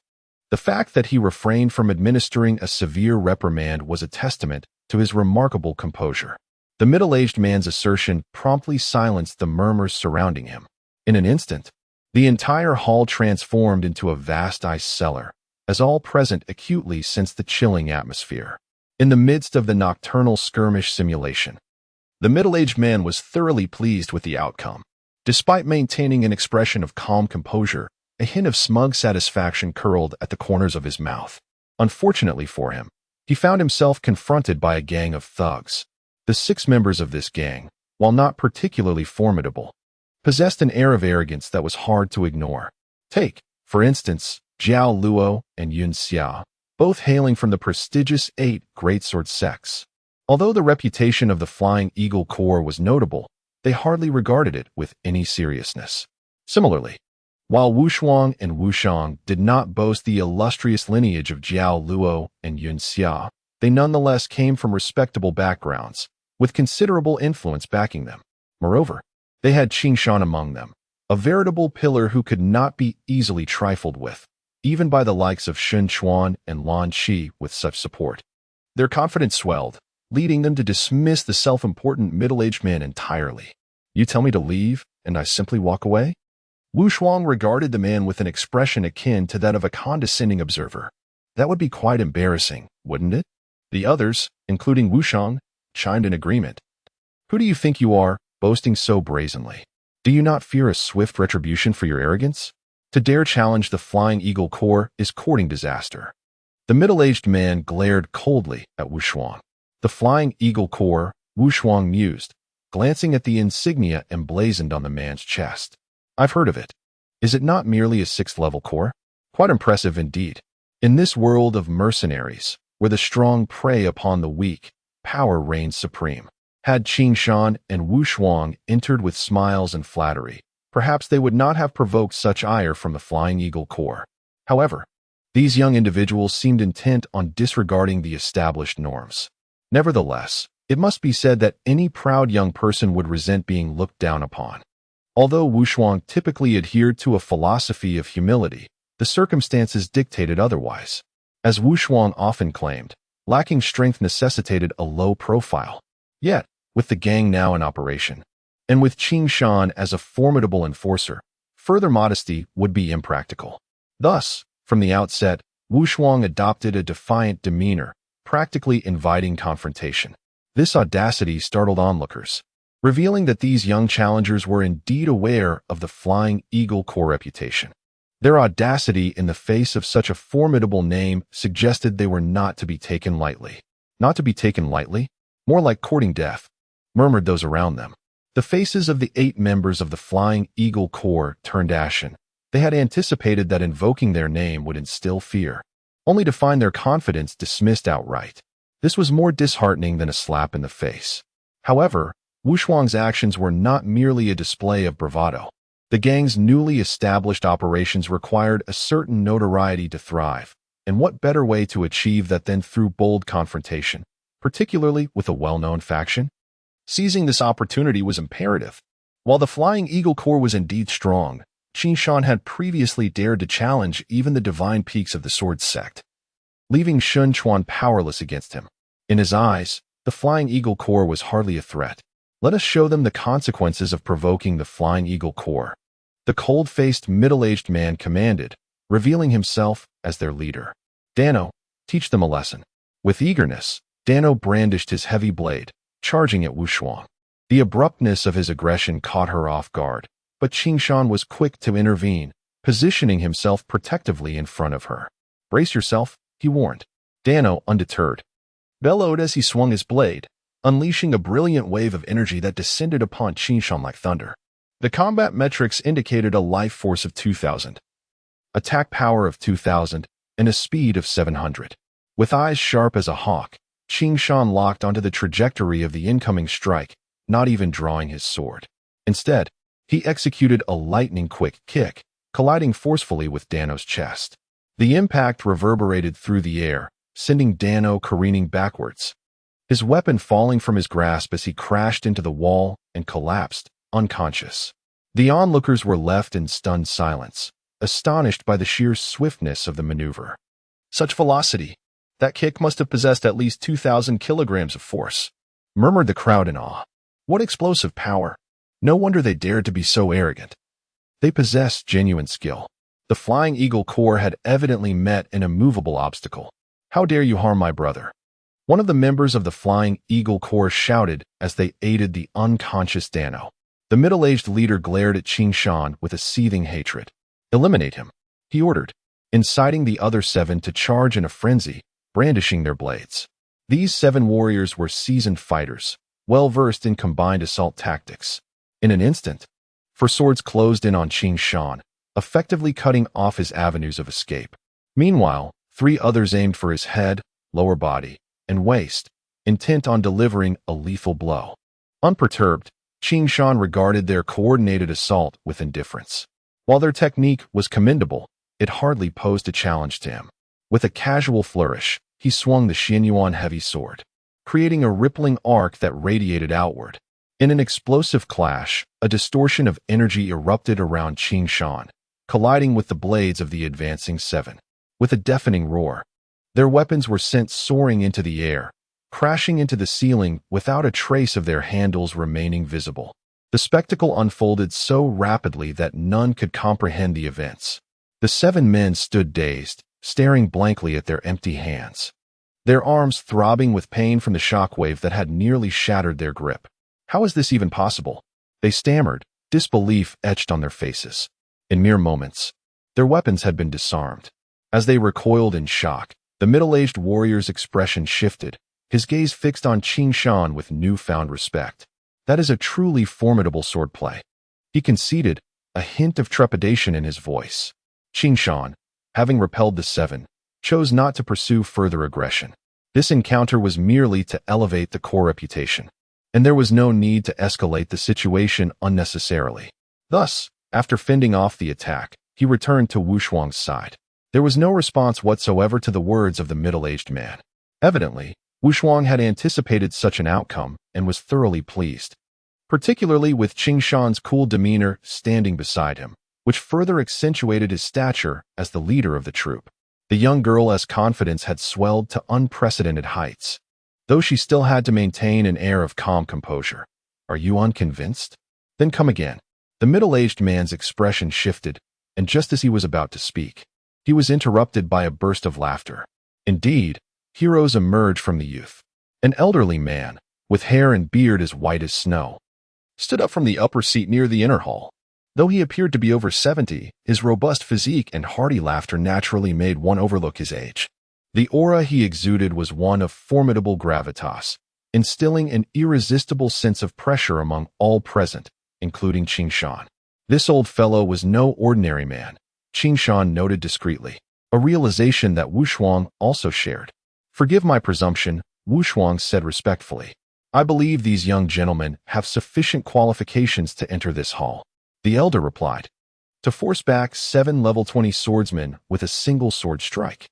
If such prowess is not worthy, then who is?" Beside the elder stood a purple-haired young woman, around 20, who gazed at Qing Shan with keen curiosity.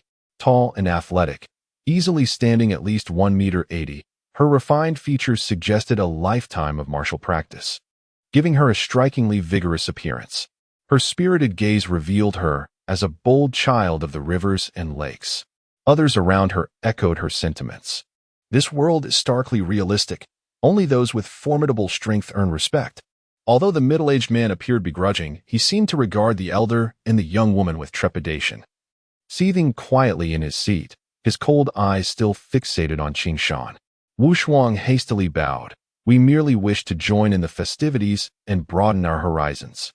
At this juncture, Wu Shuang's gaze fell upon the elder's silver armor, devoid of any rank insignia. Embedded in the armor was a blood-red axe, reminiscent of a dripping weapon, emanating a chilling aura that sent shivers down one's spine. Beside the elder, leaning against the chair, was an extraordinarily large double-headed axe. This weapon, known as the Twin Moon Axe, resembled two crescent moons fused together, making it especially challenging to master among all axe-type weapons. Despite not having precise data in his mind, Qing Shan was acutely aware that the elder's cultivation was exceptional, having reached a level of mastery that allowed him to control his breath with ease. Such a figure was rare. Qing Shan had encountered only two, the elder before him and the sword demon Luo Feng he had met previously at the Liusu Tavern. "May I inquire if you are the Blood Axe Legion's Axe King, Qing Kuan?" Wu Shuang exclaimed, taken aback upon recognizing the elder's visage. "You have a keen eye, young man." The silver-haired elder replied with a gentle smile. "I am indeed Qing Kuan." The Axe King Qing Kuan was a legendary figure in the world of mercenaries, renowned for his blood axe combat style. His blood axe, forged from a mixture of secret silver and refined dark iron, was not only razor-sharp, but weighed an astonishing 200 kilograms, making it incredibly arduous for an average person to wield, let alone to maneuver. With this massive battle axe, he had vanquished countless formidable foes, earning the illustrious title of Axe King. In the realm of mercenaries, many wielded axes. Yet only Qing Kuan was universally acknowledged as the king among them, reflecting the astounding prowess he possessed.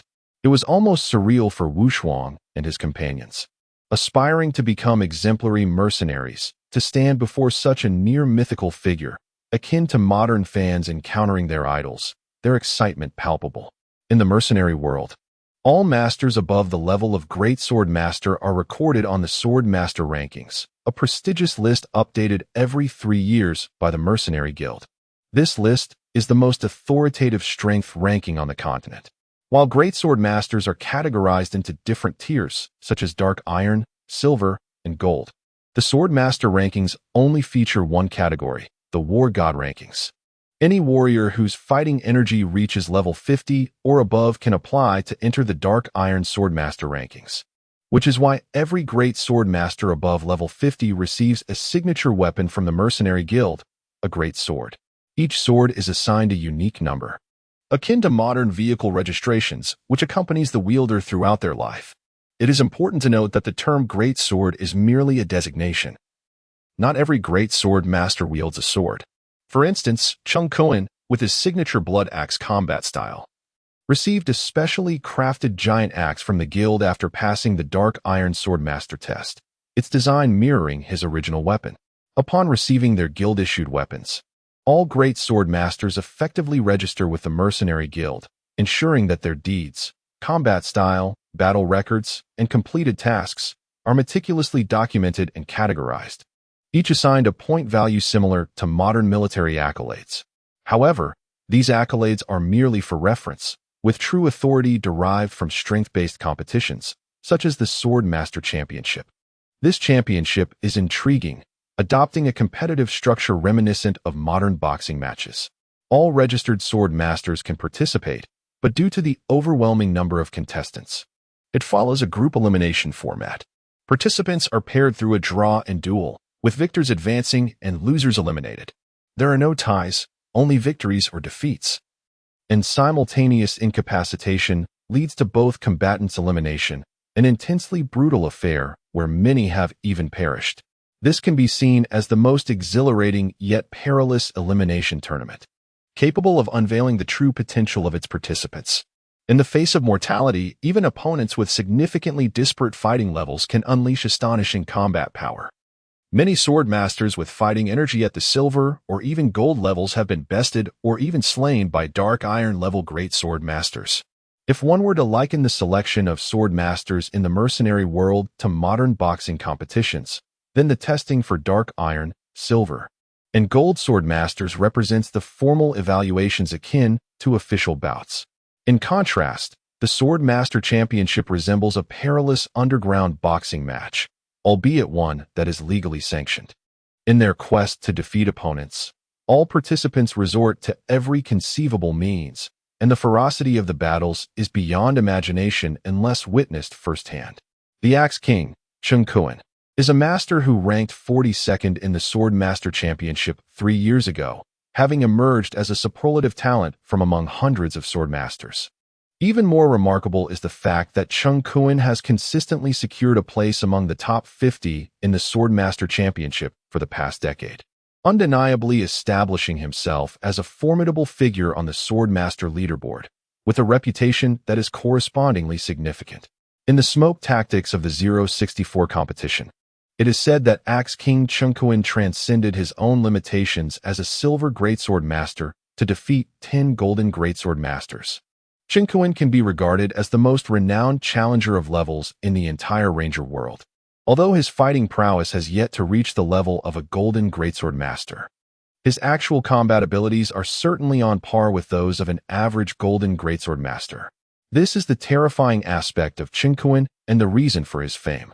It is remarkable that such a significant figure has encountered the small town of Linan. One can easily imagine the excitement of Wuxuang and others. However, when the term young man was mentioned, the silver-haired elder Xuanyuan cast a contemplative glance at Wuxuang, Yunxia, and Jia.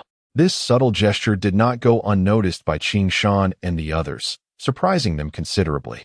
Clearly, this old gentleman had seen through the ruse of the 3 young ladies disguising themselves as men.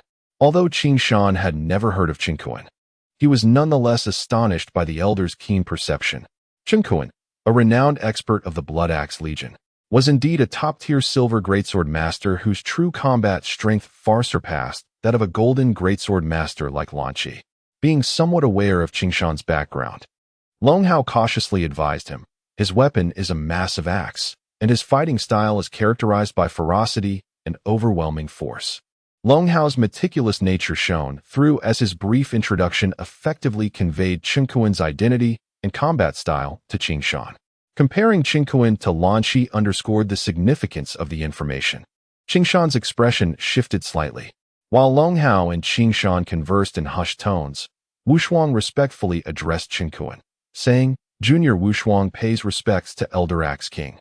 We are all members of the Black Society Legion. I am Junior Jiaoluo. I am Junior Wushang. I am Junior Qing Shan. I am Junior Yunxia. I am Junior Long Hao. We pay our respects to Elder Cheng." The young ones bowed in unison. The continent of Wanluo places great emphasis on etiquette, and the Ranger world similarly adheres to a universal code of conduct. The respectful demeanor of the 6 youths garnered considerable admiration, prompting Xuanyuan to smile warmly. "Seeing you youngsters, it seems you have formed your own legion," Xuanyuan remarked. A woman beside Xuanyuan gazed at the peculiar black emblem on Wuxuang's armor and chuckled softly. "I wonder what your legion is called." Wuxuang replied respectfully, "The legion is called the Black Society." "Ah, what a formidable name!" someone exclaimed, unable to contain their admiration. "These little fellows possess great ambition. Indeed, they aspire to darken society itself." "Quite impressive," another chimed in. "Hee, that name is truly amusing," the woman said, entertained by the unusual title. Meanwhile, Qing Shan could not help but twitch at the corners of his mouth, recalling how Wuxuang had inadvertently mentioned the term Black Society, which had been firmly etched in his memory and subsequently adopted as the Legion's name. He pondered how their comrades would feel upon learning that they had unexpectedly joined a Black Society in such a strange world. Black Society, quite intriguing, Xuanyuan laughed heartily. "It seems our demon-slaying legion has gained another formidable force." "What does the elder mean?" Wuxuang asked, slightly taken aback. "Are we to join the ranks of demon slayers?" "Of course," Xuanyuan replied. "With such strength, it would be a waste to merely stand on the sidelines." "Thank you, Elder," Wuxuang said, though he hesitated to decline. Openly refusing in such a setting would undoubtedly disrespect Xuanyuan. Moreover, as a well-established sword master, Xuanyuan's invitation was a recognition of their capabilities. Perhaps it would not be long before the Black Society gained fame in the Ranger world. With this thought, Wu Shuang and the others felt a private thrill. "Please take a seat." Xuanyuan gestured toward an empty table in the corner. "Yes." Wu Shuang and the others did not hesitate to comply. After bowing respectfully, they proceeded to their designated seats. Although they had only entered moments ago, Wu Shuang and the others quickly discerned that Xuanyuan was likely the most distinguished individual in the hall, and probably the leader of this joint operation. In the continent, whenever various legions gathered for a collaborative mission, they would select a respected and capable expert to lead. Most of the individuals in the hall were rangers around level 20, making Xuanyuan's strength undoubtedly worthy of leadership among them. Consequently, everyone accepted his authority without question. Even the disgruntled members of the Flying Eagle Legion had to suppress their earlier grievances. The inclusion of Wu Shuang and the others was merely a minor episode, a small interlude. With their arrival, the intermission naturally concluded. At that moment, Qing Shan and Wu Shuang finally had the opportunity to examine the attendees closely. The hall housed approximately 70 individuals, divided into 7 tables. Judging by their legion emblems, these individuals hailed from 4 different legions. Apart from the 9 members of the Flying Eagle Legion, each of the other 3 legions comprised 20 members. Qing Shan was unfamiliar with the 2 legions besides the Flying Eagle and Blood Axe, but their emblems piqued his curiosity. One bore a menacing crimson skull, while the other featured a silver hook as its insignia. Having little knowledge of the various legions on the continent, Qing Shan was bewildered by the symbols adorning the rangers around him. Meanwhile, Wu Shuang and Long Hao were visibly excited, whispering amongst themselves, "Quite a number of skilled individuals have gathered here, all above level 20. Zhilua added, "And with the Axe King leading, it's truly a grand assembly. The Skeleton Legion, the Silver Hook Legion, the Blood Axe Legion, and the Flying Eagle Legion," Wu Shuang noted. "These 4 legions are renowned in the southern region. We've truly arrived at a remarkable occasion." However, Qing Shan noticed 3 other individuals seated beside Xuanyuan, all exuding an extraordinary presence. He instinctively sensed that, although their strength did not match Xuanyuan's, they were undoubtedly elite experts, likely on par with Xuanyuan. "The 3 individuals beside Elder Cheng do not seem to be ordinary either," Qing Shan murmured. "It's surprising that so many skilled individuals are mobilized for such a minor level 3 task." Despite the softness of Qing Shan's voice, a nearby attendee overheard him. "Young man, your perception is commendable." A lean, youthful figure approached, appearing to be in his early 20s, and chuckled lightly. "But it seems you are still relatively new to this world." "Somewhat," Qing Shan replied, feeling a bit awkward. "I am Chang Qiu." The young man introduced himself, a member of the Silver Hook Legion, from Linen's 3rd small group. "We are," Wu Shuang began to introduce himself. "I know, you are from the Black Society," Chang Qiu interjected playfully. Chang Qiu's teasing left Wu Shuang feeling somewhat embarrassed. However, it was evident that Chang Qiu's intentions were pure. He earnestly explained to Qing Shan, "Do not underestimate this seemingly minor level 3 task. The townsfolk here are simply unaware of the true ferocity of that magical beast. Thus, not only the esteemed Axe King, but even our Silver Hook Brigade and the Skeleton Brigade, along with the 1st Eagle Brigade, have dispatched their elite members. The 3 individuals accompanying the Axe King are none other than myself, Yin Chun, the Vice Captain of the Silver Hook Brigade, Chen Ying, the Vice Captain of the Eagle Brigade, and Gu Du, the Vice Captain of the Skeleton Brigade." Wu Shuang was taken aback, realizing that all 4 major brigades' vice captains had been mobilized. But who was that girl sitting beside her mother? Jiao Luo inquired with great curiosity. "She is Cheng Rong, the granddaughter of the esteemed Cheng Kuan." As Cheng Qiu spoke, his gaze lingered on the girl, revealing a hint of infatuation. "She is the dream girl of all young rangers in the Linen region. Does that include you as well?" Wu Shuang teased. "Naturally. It is only natural for a hero to be enamored with a beauty," Chang Qiu replied, without reservation. However, Qing Shan and the others noticed that the individual referred to as Chun Ying appeared to be quite close to Cheng Rong, sharing laughter and conversation. Each time Chang Qiu witnessed this scene, his expression turned indignant. Even without much experience, Qing Shan could discern that this young man had limited opportunities. His rival was formidable, a vice captain of the Eagle Brigade, far from being someone Chang Qiu could contend with. Nevertheless, Yin Xia was evidently more concerned about the nature of the magical beast that could prompt all 4 brigades' vice-captains to mobilize simultaneously. It would undoubtedly terrify you, Chang Qiu said, retracting his gaze from Cheng Rong and deliberately withholding further details to pique everyone's curiosity. Changgu, please do tell us, Wu Shuang urged impatiently. Have you heard of the night demon beast? After tantalizing them, Chang Qiu spoke leisurely. The night demon beast? Wu Shang, Yun Xia, and Qing Shan were perplexed. However, Wu Shuang, Long Hao, and Jiao Luo's expressions shifted dramatically. The night demon beast, is it not the one known as the Grim Reaper of the Night? Chang Qiu chuckled. I didn't expect you to possess some knowledge. Is the night demon beast truly that formidable? Qing Shan queried. More than just formidable, Wu Shuang seemed to recall something dreadful. It is utterly terrifying. Just how terrifying? Wu Shang and Yun Xia were equally intrigued by Wu Shuang's unusual expression. I cannot say how powerful it is, Wu Shuang replied. For according to legend, no one has ever laid eyes on this mysterious beast. If no one has seen it, how can we ascertain its power? Qing Shan retorted, somewhat annoyed. Indeed, are you jesting with us? Wu Shang and Yun Xia shared his sentiments. Because those who have seen it are all dead, Long Hao interjected unexpectedly. All dead. Yun Xia instinctively recoiled. Long Hao's words sent a chill down Qing Shan's spine.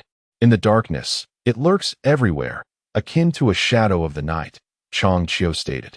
This is the description that has circulated across the continent regarding this mysterious beast, hence it is known as the night demon beast. Could it be that the creature attacking this small town is the night demon beast? Wu Shuang asked gravely. It is highly likely, Chang Qiu affirmed. Such a terrifying entity. Can we truly confront it? Yin Xia expressed her concern. That is precisely why all 4 brigades dispatched their vice-captains, Chang Qiu explained. This operation aims only to confirm whether the creature is indeed the night demon beast. If it is confirmed, a larger contingent will arrive. Understanding dawned upon Jiao Luo. No wonder only elite experts above level 20 are involved. But how do we investigate? Wu Shuang questioned anxiously. While the night demon beast may not possess the sheer strength of a dragon, it is cunning and ferocious. Over the years, there have been no accounts of anyone witnessing its true form. That is why this operation necessitates careful selection. Only those above level 20 may participate, Chang Qiu mentioned. Casting a contemplative glance at Wu Shuang and the others, noticing their awkward expressions, his keen eye discerned that this seemingly small gang might only have Qing Shan who could stand out. Nonetheless, it was remarkable for someone so young to already possess such high capabilities. The younger generation understands, Wu Shuang admitted awkwardly. Chang Qiu appeared to be quite affable, perhaps harboring some affection for Qing Shan, or perhaps he simply enjoyed teaching. Regardless, it was evident he had no ulterior motives. Therefore, he squeezed himself beside the group. And though Wu Shuang and the others were curious, they did not feel repulsed. For safety's sake, it would be best for you all to remain here in the hall and await news, Chang Qiu advised. The initial reconnaissance will involve only 10 individuals, led by the Axe King and the 3 vice-captains, supplemented by 6 of the strongest experts present. At this point, Chang Qiu looked towards Qing Shan. Young brother, your skills are commendable. You may have a role in this operation, so I hope you will lend your support. Taken aback, Qing Shan was momentarily speechless, but he gleaned some information. Will Changgu also participate in the first search mission? Of course, Chang Qiu replied confidently. I am the top hunter of the Silver Hook Brigade. While my swordplay may be average, my tracking skills are renowned throughout the land. Thus, my absence would be unacceptable. Is Changde a disciple of the Sichuan Seeking Dragon clan? Jiao Luo seemed to recollect something, gazing at Chang Qiu in surprise. Haha, young brother, you indeed have discernment, Chang Qiu said, appearing quite pleased. I am indeed a member of the inner court of the Sichuan Chang clan. This time, I was specifically transferred here by the brigade leader to track this magical beast. I am honored, Jiao Luo replied with a respectful bow. No need for such formality, Chang Qiu remarked, feeling flattered by Jiao Luo's demeanor. However, Qing Shan and the others remained oblivious to what the Sichuan Seeking Dragon clan entailed. Even Long Hao wore a confused expression. In the world of rangers, aside from those skilled in martial arts, there were many adept in various other skills. and the Sichuan clan was renowned for their tracking abilities. Zhao Luo elaborated to the group. I know they are referred to as hunters, Wu Shuang noted. Exactly. They are the hunters of the ranger world, capable of tracking not only living beings, but also all kinds of magical beasts, Zhao Luo explained. But why is the Sichuan clan also called the Seeking Dragon clan? Qing Shan inquired, intrigued. Well, Chang Qiu replied with pride. Because my grandfather once tracked a pregnant swift dragon using unparalleled hunting skills, following it until it laid eggs, and successfully stole 3 dragon eggs from its nest. My grandfather presented the dragon eggs to the state, which delighted the late emperor. Not only was my grandfather rewarded, but he also received a gold plaque inscribed with Seeking Dragon Hunter. Since then, the hunting skills of the Chang clan have become renowned. And we have been dubbed the Seeking Dragon clan. Seeking Dragon clan, Seeking Dragon Hunter, Qingshan murmured. What an impressive title. Why have I never heard of such a renowned family? Long Hao pondered. Well, Chang Qiu replied awkwardly, ever since my grandfather passed away, our family has not accomplished any remarkable feats, which naturally diminished our fame. At this point, Chang Qiu took a deep breath and added, however, if we can truly track down that night demon beast, I will undoubtedly restore the prestige of the Sichuan Seeking Dragon family. Haha, Brother Cheng will surely succeed. Zhao Luo remarked. Chang Qiu's words once again made Qing Shan acutely aware of his limited understanding of this world. It seemed he would need to diligently enhance his knowledge to avoid being regarded as a novice in the future. Chang Qiu merely smiled gently. In the gathering, most attendees were well over 30. So the youthful Chang Qiu felt a sense of kinship upon seeing a few peers of similar age and could not help but approach them. By the way, how should we arrange the upcoming actions? Wu Shuang inquired. You all should perk up your ears and listen closely. The 4 vice captains are about to assign tasks. So don't miss anything, Chang Qiu advised. He added in a hushed tone, Vice Captain Chun Ying has a short temper. If you make a mistake, we all suffer the consequences. Qing Shan couldn't help but chuckle at Chang Qiu's evident bias against Chun Ying. Weren't we supposed to deploy only 10 individuals for reconnaissance? Wu Shuang pondered. But his thoughts wandered elsewhere. Could it be that others had their own responsibilities? Indeed, reconnaissance is a certainty, Chang Qiu replied. However, the rest cannot remain idle. We must remember that the beast we seek may not necessarily be the night demon. Furthermore, those who stay behind must take on the town's defense. It would be quite embarrassing if, after our elite troops from the 4 legions settled in, incidents of beast attacks occurred. I understand, Wu Shuang said, grateful for Chang Qiu's warning. As the group engaged in lively conversation, a slender man clad in silver armor, with a silver great sword sheathed on his back, cleared his throat and stood up. He was Gu Du, the vice captain of the Skeleton Legion. Chang Qiu quietly introduced him. He excels in tactical planning, and the strategy for this operation is crafted by him. Qing Shan and the others nodded attentively, focusing on Gu Du's pale complexion and cold gaze, along with an unsettling aura, made him resemble a specter risen from an ancient tomb. Beside Gu Du stood Yin Chun, the vice captain of the Silver Hook Legion, a woman in her 40s with arched brows and striking eyes, exuding an air of decisiveness and competence. Next, I shall announce tonight's operational plan, so pay attention. I do not wish to repeat myself, Gu Du stated. Wu Shuang and the others promptly focused, their expressions grave, with some even pulling out notebooks and pens, ready to take notes. How professional, Qing Shan mused silently. On the wall near the front, a wooden board displayed a detailed map clearly marked as the terrain of Linen Town. Impressive. They even prepared a tactical map, Qing Shan thought as he observed the group readying themselves for the briefing. Gu Du commenced the tactical arrangement, outlining the operation in 2 parts. 15 minutes later, he completed the task assignments, and through Chang Qiu's introductions, Qing Shan learned more specifics. It turned out that the 4 legions had been stationed in Linen Town for 5 days, yet the mysterious beast had not reappeared. They could only hear its roars from the forest to the east. Perhaps the beast was aware of their formidable presence and had not dared to set foot in the town. Thus, the 4 vice captains decided to dispatch a reconnaissance team to ascertain whether the beast was indeed the legendary night demon. The criteria were simple. If this 12-member team could not handle it, then the creature was certainly not the fabled night demon. Conversely, if even King Xuanyuan and the other 3 silver sword masters could not escape its pursuit, then it was highly likely they were indeed facing the night demon. In essence, this reconnaissance mission, while presented as an exploration, could also be viewed as a bait or, more grimly, a potential death sentence. Hence, the selection of personnel was approached with utmost caution. Xuanyuan, Chen Ying, Yin Shun, and Gu Du, all formidable experts, were the prime choices for reconnaissance, while the remaining 6 were skilled trackers chosen from each legion, with Chang Qiu being among them. Should they confirm that the beast was indeed the legendary night demon, the originally classified Tier 3 mission would be swiftly escalated to a Tier 9 task, prompting a united assault from the 4 legions. It was well known that the mission to subdue the night demon had lingered within the Ranger Guild for over 2 centuries, remaining unfulfilled despite being an open public task.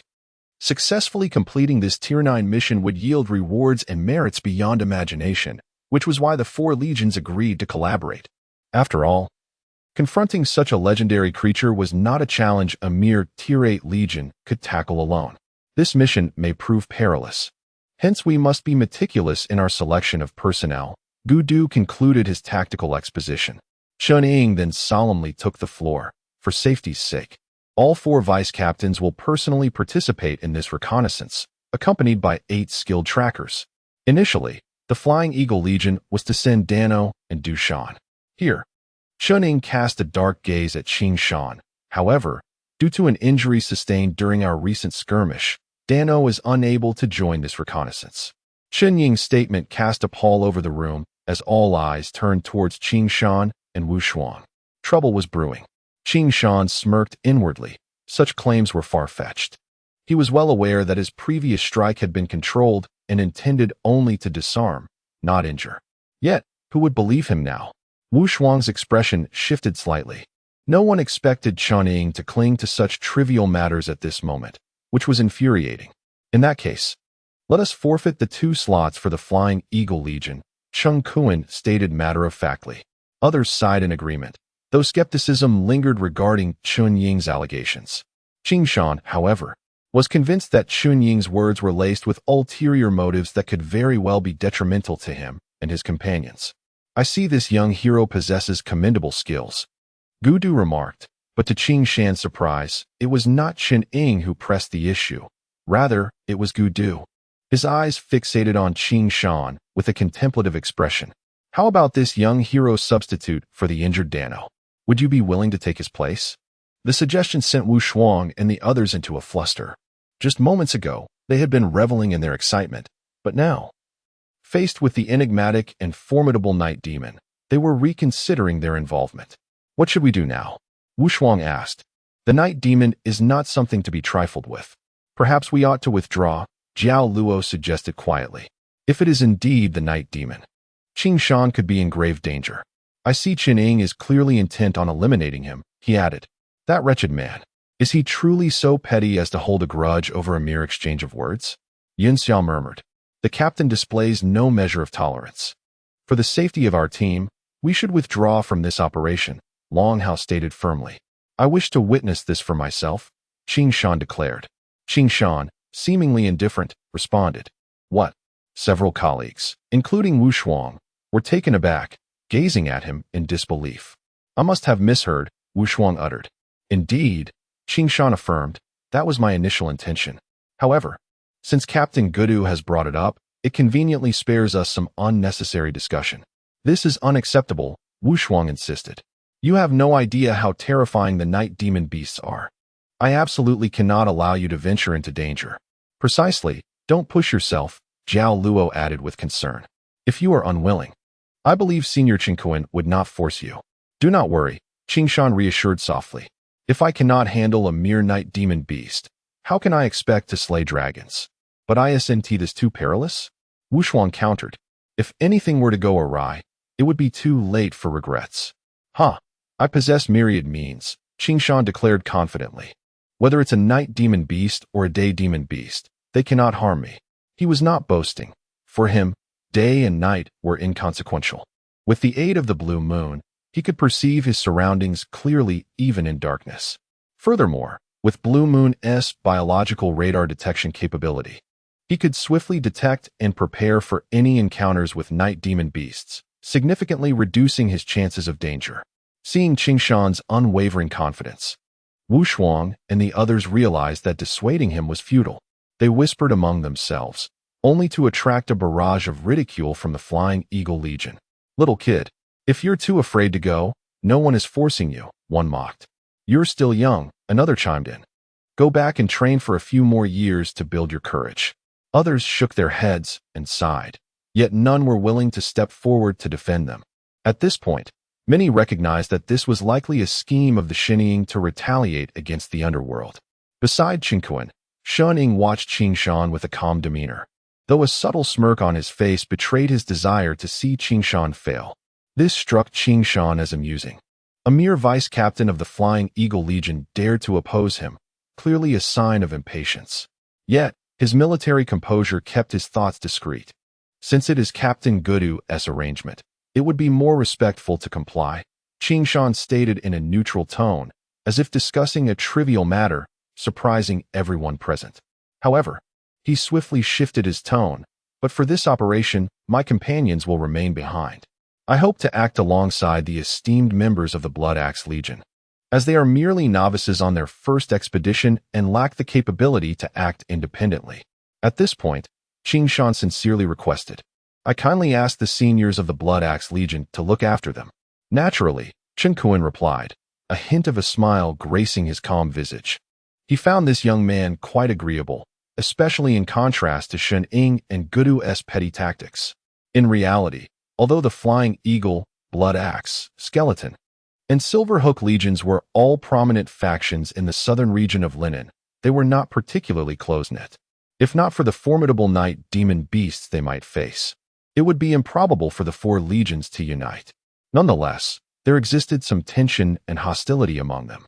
Qingquan believed that establishing an enemy, even a minor one, was unwise. He adhered to the principle of having multiple friends to ensure multiple paths. "You need not worry. For your respectful address, we will certainly ensure their safety," Qingquan assured, though his expression turned serious. "With formidable foes before us, I hope everyone can unite. Do not let any mistakes occur, or I shall not hesitate to show no mercy on behalf of the Blood Axe." In an instant, a fierce aura surged forth, instilling trepidation in the hearts of those present. Yes, they collectively acknowledged, not daring to be negligent, the expressions of several members of the Flying Eagle Legion, particularly Dano, turned grim. Xuanyuan intended to create trouble for Qing Shan while diverting him, but unfortunately, Qing Shan saw through the plan and cleverly utilized Qingquan's authority to defuse the crisis. On the other side, Wu Shuang and the others were astonished by Qing Shan's arrangements. Realizing he sought the Blood Axe Legion as a safeguard against potential schemes from the Flying Eagle Legion, Qingquan's earlier words were both a promise to Qing Shan and a warning to the Flying Eagle Legion to refrain from any reckless actions. "Thank you, Senior." Qing Shan finally let out a sigh of relief and returned to Wu Shuang and the others. "From now on, let us open a communication channel," he suggested quietly. "This way, we can stay informed of each other's situations regardless of what occurs." "That's a splendid idea," Yunxia giggled. "It seems our secret weapon is finally going to be put to use." Indeed. The secret weapon of the underworld was the earring-shaped microcommunicators Qing Shan had given to Wu Shuang and the others. As a member of the Legion, Long Hao also possessed one. "I can't help but wonder what other treasures you're hiding," Jiao Luo remarked with a light-hearted tone. 12 indistinct figures, like phantoms, emerged from the town and vanished into the inky darkness of night. They formed an unusual diamond formation, with 2 skilled trackers from the Blood Axe Legion leading the way. Through Chang Qiu's introduction, Qing Shan learned their names, Cheng Wu and Cheng Fei. The 2 trackers from the Skeleton Legion were named Gu Shan and Gu He, while the Flying Eagle Legion, aside from Xuanyuan, had a man named Daka, also adept in tracking. The Silverhook Legion was represented by Chang Qiu and another young man named Yin Yao. Under the guidance of these tracking experts, the 12-person team alternated between swift sprints and pauses to survey their surroundings, ultimately selecting a new direction to continue their journey. In truth, Qingshan's night vision capabilities allowed him to track alone with greater ease. However, he was quite curious about Changqiu's so-called tracking techniques, thus adopting an observational and learning attitude for this outing. Moreover, Qingshan had a unique notion. He believed that to locate Ram in this world, he would need to learn the art of tracking. Though he possessed technology far exceeding anything in this realm, and even had 3 armed satellites at his disposal, eliminating Ram was not the challenge, finding him was. Identifying Ram's whereabouts and tracing that back to the spaceship would prove exceedingly difficult without special means. Learning or utilizing Changqiu's tracking methods seemed to be the most prudent approach. If all else failed, he might have to involve him in the underworld. Thus, Qingshan's true objective for the night was to discern whether Changqiu's tracking techniques were as remarkable as claimed. Additionally, he kept a discreet eye on the movements and footwork of Xuanyuan, Shening, Gudu, and Yinchun, recognizing that to integrate into this world, he must learn from the strengths of others. Through keen observation, Qingshan effortlessly discerned some invaluable intelligence. Although aged, Xuanyuan remained vigorous, his energy flowing robustly. And with each movement, he was as swift as thunder. In such a state, the fighting energy within him no longer lay tranquil. Thus, Qingshan's biological radar clearly detected his vitality at an impressive 6,500 points. This indicates that his fighting prowess should be around the 65th level. Yet, despite possessing merely this level of fighting energy, he astonishingly defeated formidable adversaries with fighting prowess exceeding that of the higher ranks. This suggests that his blood axe combat technique undoubtedly possesses extraordinary and unique attributes. Upon arriving in South Africa, it would be immensely beneficial to witness firsthand the prowess of one's own abilities. As for the agile movements of Shening, they exhibit remarkable dexterity, particularly his aerial maneuvers, which are exquisitely intricate. He truly embodies his name, resembling a majestic eagle soaring just above the ground. It is evident that he is a master distinguished by his speed and agility. His life force is measured at 500 points, indicating his equivalence to a skilled practitioner of Xinchuan. In contrast, Gudu possesses the most formidable fighting spirit among the 4, surpassing Xuanyuan with a strength of 800 points, merely a step away from the level of a golden great sword master. This revelation astonishes Qingshan, who finds it hard to fathom that someone of such slender stature could cultivate such profound fighting energy. Although Gudu also excels in speed and agility, his movements appear erratic and deliberate when compared to Xuanyuan's graceful finesse, giving off an unsettling impression akin to a flickering ghost. Coupled with his cold and somber demeanor, he evokes images of a vampire from a horror film, making him an ideal candidate for such a role in modern times. In comparison to the first 3, Yinchen's abilities in movement, footwork, and fighting energy fall somewhat short, with her life force hovering around 200 points. It is clear that she embodies a balance between speed and agility. However, this woman possesses her own unique talents. Though her speed may not be exceptional, her movements are incredibly nimble. Particularly in mid-air turns, she can astonishingly alter her direction, reminiscent of a butterfly. It seems her swordsmanship likely follows a similarly versatile path. While Qingshan observes the 4, Xuanyuan, Changqiu, and the others are equally attentive to him. After a long day of travel, he is surprised to note that throughout the entire journey, Qingshan has not emitted a single trace of fighting energy, yet his speed remains impressive. His body effortlessly navigates around obstacles, akin to a panther darting through the forest, swift, agile, and silent. This peculiar style of movement is something Qingshan has unconsciously honed during his year in the Mammoth Forest, a skill born of instinct rather than deliberate training. It is precisely this natural instinct that is most commendable. Changqiu and Chengwu, upon witnessing Qingshan's movements, are thoroughly astonished. He is undoubtedly a born hunter. Their group of 12 travels at an exceptionally rapid pace, even traversing the darkness of night with an almost cinematic grace. 2 hours later, the group has penetrated deep into the forest, where the towering trees loom ominously in the night, rendering visibility nearly impossible. Xuanyuan, Shening, and Changqiu produce glowing tubes, akin to flashlights in the world of Wanluo. These devices utilize luminous gemstones as a light source, requiring only a small infusion of fighting energy to emit a brilliant beam, rivaling modern flashlights in brightness, an essential tool for nocturnal excursions. Qingshan mimics their use of the glowing tube, yet despite their pursuit throughout the night, they find no trace of the elusive magical beast. Instead, they encounter numerous unexpected visitors: wind wolves, stabbing tigers, and rock bears, creatures rarely seen during the day, now populating every corner of the forest at night. These beasts take a keen interest in the audacious humans daring to traverse their territory, with encounters occurring every 5 or 6 minutes. However, against this cadre of formidable warriors, these magical beasts find themselves at a disadvantage, as any that dare to attack are swiftly vanquished by Cheng Kuan and his companions. Under their protection, Chang Qiu and the other tracking experts can focus solely on their pursuit without concern for other dangers. As dawn breaks, the group selects a concealed and secure cave to rest momentarily. A night of searching has yielded no sign of the magical creature. Could it have already left this area? Chenning speculates. It is difficult to ascertain, Cheng Kuan replies. Although not an expert tracker, he understands that a single night offers limited time, and the darkness complicates the discovery of valuable clues. Thus, it is premature to conclude whether the beast has departed. I suggest we continue our search during the day, Cheng Wu asserts, as the 5 tracking specialists hold significant authority in this matter. Even nocturnal beasts leave traces, and with better light, we can observe more clearly. He continues. However, Chenning's point holds merit. It is possible that this magical beast has vacated the area. Last night, we encountered numerous stabbing tigers and rock bears, indicating that this vicinity may not be within the habitat of nocturnal beasts.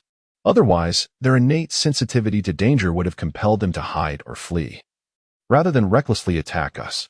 Indeed, Chang Qiu nods in agreement. Magical beasts in the forest possess a strong hierarchy, with powerful creatures exerting absolute deterrence over weaker ones.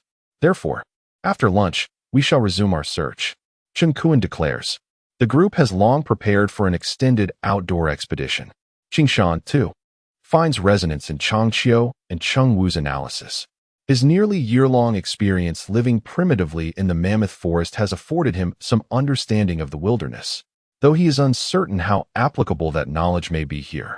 Nonetheless, the concepts of biological hierarchy and deterrence resonate strongly with the laws of the jungle he has come to know. It appears there is nothing particularly mysterious about tracking. It is merely a process of observation, analysis, and reasoning to acquire useful information. Lunch consists of dried meat and fruit wine. Once finished, the group tidies up and resumes their journey, with Cheng Wu and Cheng Fei leading the way, while Qingshan walks alongside Chang Qiu. The party has meandered through the forest for 3 days and arrives at a lakeside nestled within the woods. Stop. Cheng Fei and Cheng Wu cautiously examine a smudge of blood and remnants of an animal carcass on the ground, noting several exceptionally large footprints. Qingshan observes that the remains belong to a creature of considerable size, yet he cannot discern its species. This is the remains of a giant exploding bear. Chang Qiu states gravely. The only creatures capable of hunting such a beast in the forest, aside from packs of wind wolves, are other magical beasts. Yet, there are no signs of wind wolves here. Cheng Wu, astonished, adds, these footprints resemble those left by the magical beast in Linen Town. At last, we have found it, Chen Ying exclaims joyfully. However, apart from the large footprints, no other evidence is present. Cheng Wu instinctively scans the surroundings, still finding nothing of value, leaving him unable to determine how this mysterious beast left the scene after consuming its prey. Given the enormity of the footprints and the absence of anything but bones from the exploded bear, it is clear that this beast must be truly colossal. There are no other tracks indicating its direction of departure, suggesting that this creature did not simply walk away, Chang Qiu concludes. It is not by walking, nor by flying, or perhaps by traversing the trees. According to the legends that have been passed down for 2 centuries, it can be inferred that the night demon beast does not possess wings. Otherwise, its range of activity would not be so limited. Chang Qiu remarked that the possibility of it flying away could be dismissed. It neither flies nor leaves the ground, Gu Du spoke in a low voice. suggesting that it might wish to move through the trees like a magical monkey. The group instinctively looked around at the trees. Chang Wu and Chang Qiu, both skilled trackers in the jungle, dispersed and climbed several large trees, meticulously searching from above. After a while, the four of them leapt down from the trees. However, their expressions revealed disappointment, indicating that they had found nothing of particular significance. Only Chang Wu was still searching the tree, observing, "There are 4 deep claw marks here, certainly left by that beast. Aside from this, there are no other traces." It seemed that the night demon beast possessed remarkable leaping abilities. Cheng Fei commented that it would not be easy to find its trail in the trees. "I suggest we search separately." Daka, who was beside Chen Ying, stated that if they could find the next footprint it left in the trees, they could analyze its movement path. "That might not be wise," Silver Dust said gravely. "We should remain together. This area is already within the realm of the night demon beast. I concur with the idea of separating." Gudu appeared somewhat disdainful of Silver Dust's suggestion. Perhaps, in her eyes, this woman was overly timid.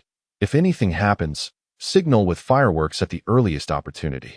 With differing opinions among the 3 parties, everyone instinctively turned to Chen Kuan. "We are short on time," Chen Kuan declared. "We should separate. Everyone must exercise caution." With Chen Kuan supporting this idea, Silver Dust understood that further discussion would be futile, so she chose to remain silent. At that moment, Qing Shan noticed that Silver Dust instinctively glanced at Chang Qiu, who subtly shook his head. However, his expression was exceedingly serious. It appeared that both Silver Dust and Chang Qiu were quite cautious. In fact, Qing Shan favored Silver Dust's suggestion, at least this way. Everyone's safety would be more assured. However, he felt that he had little influence, so he wisely chose to remain silent. "Silver Dust, you will take young hero Qing Shan and search to the east," Chen Kuan instructed. "The Eagle Legion and the Skeleton Legion will form a team to search south, while my Blood Axe Legion will head north. If we find no clues after 3 days, we will reconvene here." "Yes," everyone replied in unison. Thus, the original 12-person search party was divided into 3 groups. After parting ways, Qing Shan, Silver Dust, Chang Qiu, and Yin Yao continued their journey eastward. However, the cautious Silver Dust did not quicken her pace, allowing Yin Yao to lead the way. Young hero Qing Shan appears quite familiar with traversing the jungle. Could it be that he has received training in this regard? Perhaps, having separated from Cheng Kuan and Chen Ying, he felt more relaxed and at ease, slowing his pace, which allowed Chang Qiu to walk alongside Qing Shan, engaging in casual conversation. "I spent a considerable amount of time in the jungle," Qing Shan shared. "Is that so?" Chang Qiu replied. "I thought you, like me, hailed from a family of hunters. But speaking of which, your agility is impressive, and I feel you would truly excel as a hunter." Qing Shan was taken aback. Could it be that he had the potential to become a hunter? "My judgment is never mistaken," Chang Qiu asserted confidently. "If you are interested, after this is over, I can teach you how to become an excellent hunter." "Oh," Qing Shan exclaimed, surprised. "Not everyone shares their secrets so freely, do they? My grandfather once said that a great hunter must possess primal intuition and extraordinary insight." Chang Qiu explained. "I believe with my insight and intuition, you can certainly become an exceptional hunter." With this, Chang Qiu wore a proud expression, adding, "Of course, you must be willing to accept my training." "Thank you, Changgu," Qing Shan replied happily. "Haha," Chang Qiu laughed. "That is settled. But you must also teach me your remarkable techniques." Realizing that Chang Qiu was interested in his skills, Qing Shan agreed. As they continued, Chang Qiu quickened his pace, surpassing Qing Shan to investigate alongside Yin Yao. Meanwhile, Silver Dust, who had been trailing behind them, hurried to catch up and walked beside Qing Shan, saying, "Chang Qiu's greatest aspiration is to become the most outstanding hunter. He will not miss any opportunity to learn." Qing Shan nodded slightly, which was quite evident. "Chang Qiu claims you are a natural-born hunter," Silver Dust remarked. "However, I believe you are also a natural-born swordsman." With this, Silver Dust gazed deeply at Qing Shan and continued, "You know, young man, I have encountered many young and talented swordsmen. The youngest among them is the esteemed Qing Shui from the Blue Sea Sword sect, regarded as the foremost of her generation. Before meeting her, I believed she was indeed the best among those under 30, as no one could surpass her. Silver Dust continued, however, after meeting you, I feel you might be even more exceptional than her. You flatter me, Senior, Qing Shan replied. This is no mere flattery, Silver Dust said lightly. It is a straightforward observation. To repel 7 experts above level 20 with a single sword strike, without even employing any fighting spirit, is remarkable. At this point, Silver Dust wore a curious expression. Even Qing Shui might not achieve that. But what intrigues me more is your origins. I hail from the distant eastern Huaxia continent. Qing Shan replied. Eastern Huaxia continent? Silver Dust paused, visibly taken aback, and then expressed disbelief. Isn't the East a Dead Sea? Not a single fish or shrimp can be seen, let alone a ship. I never imagined there was actually a continent on the other side of the Dead Sea. Indeed, Qing Shan confirmed. In my youth, I traveled extensively. To the far south, I visited the Golden Sands archipelago of the South Sea. To the far west, I explored the Red Cloud Islands of the Red Sea. To the far north, I journeyed to the beaching peninsula of Qinghai. And to the far east, I reached the Sunrise Islands. It was over 50,000 miles from the mainland, and the round trip took me 10 years. At that time, I heard the locals claim they belonged to the nation located at the world's farthest east, which is why the island is named the Sunrise Island. The residents consider themselves the Sunrise Clan, as beyond them lies the vast, true Dead Sea, where no islands or continents can be found. At this point, Silver Dust seemed intrigued. Are you a warrior from the Sunrise Island? For some reason, Qing Shan sensed a hint of disdain in Silver Dust's tone as she spoke of the Sunrise Island. The Sunrise Island is not the farthest east of the continent. Qing Shan clarified. They merely call themselves the Sunrise Clan because they have never ventured to the even more distant east, for reasons unknown. The mention of the island of the rising sun evokes memories of a long-submerged nation, obliterated in a cataclysmic event. It is said that the inhabitants of this isle once proclaimed themselves as the Rising Sun Clan, exhibiting behavior that was exceedingly eccentric. This peculiar conduct incited the ire of a notorious terrorist, who, with extravagant expenditure, crafted a formidable nuclear device.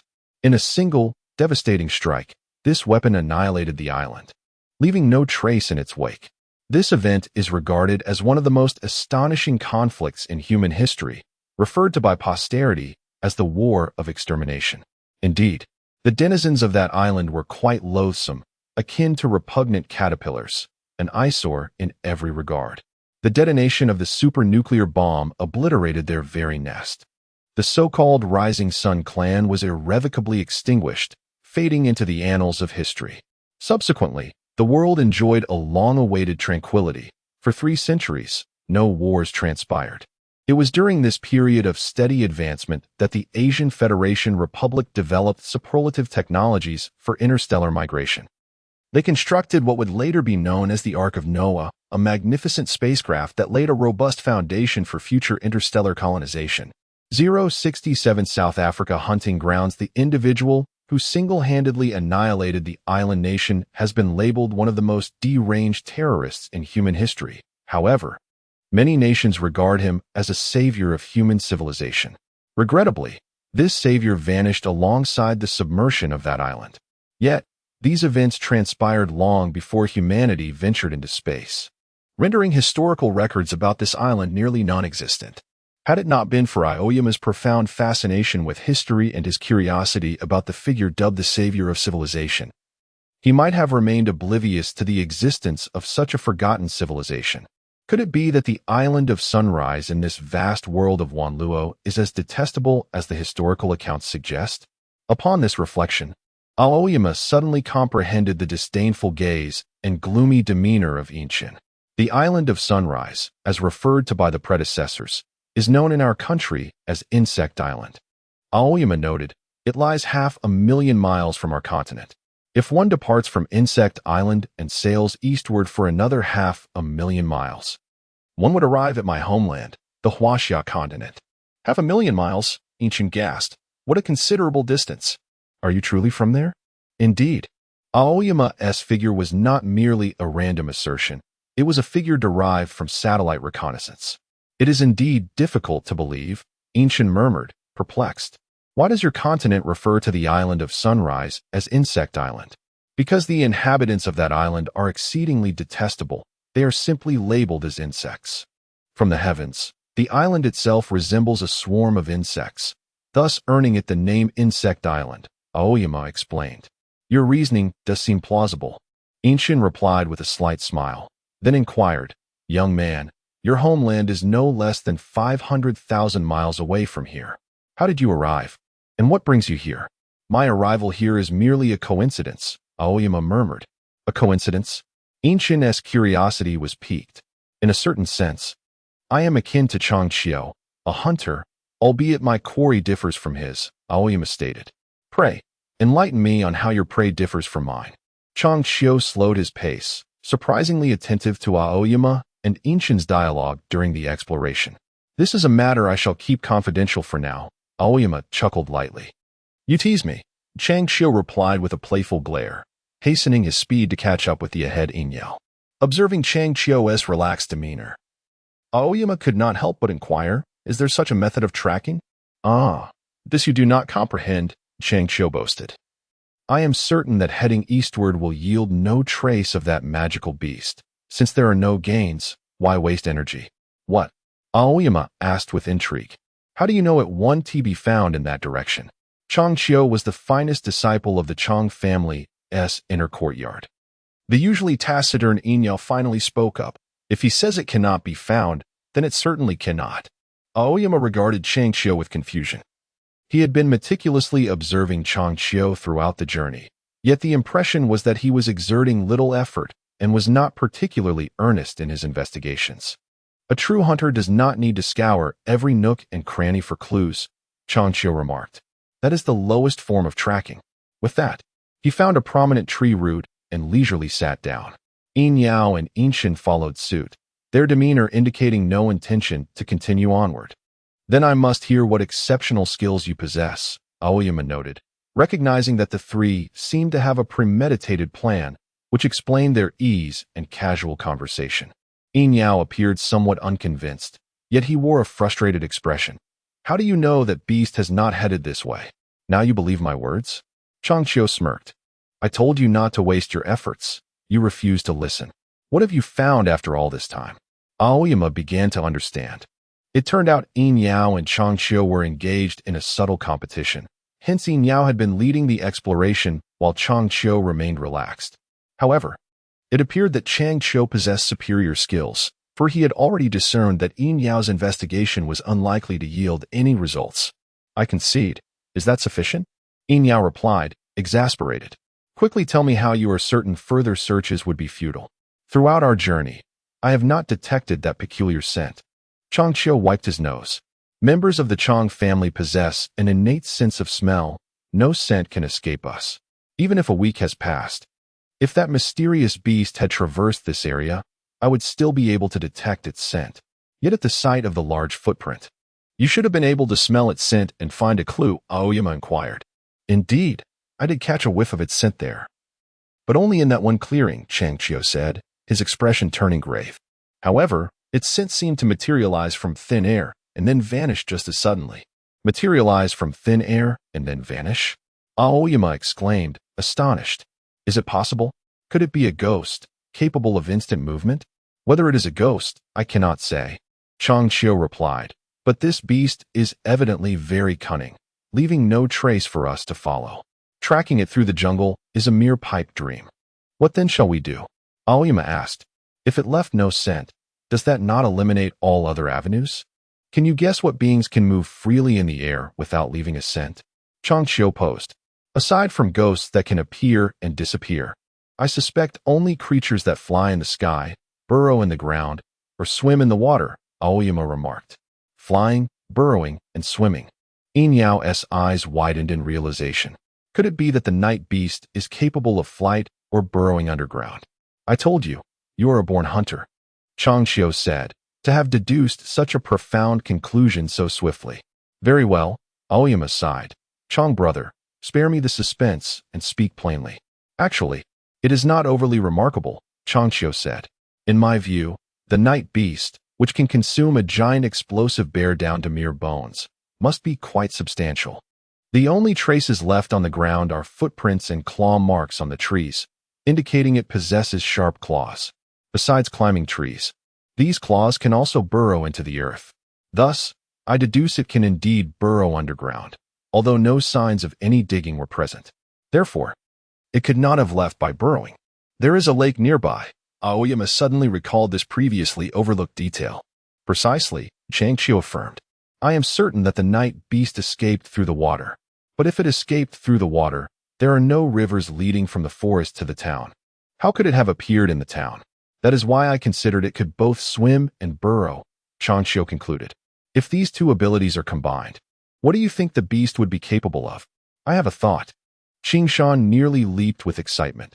The entrance to the tunnel this fellow excavated is right in that lake. Ha ha ha, clever indeed. Changqiu remarked. You guessed it so quickly. But if that is the case, how do we explain the scratch marks on the tree? Yinxing pondered. If it can dive and excavate tunnels underwater, why would it need to climb a tree? Because it hunts. Yinyao suddenly grasped the intricacies of the situation and exclaimed, the scratches left on the tree indicate that it was hiding there, waiting for the explosive bear to come for a drink, launching a surprise attack and killing it. After feasting by the lake, it slipped back into the water, which is why we couldn't find any other traces of it. No wonder it can be so elusive, Qishan murmured.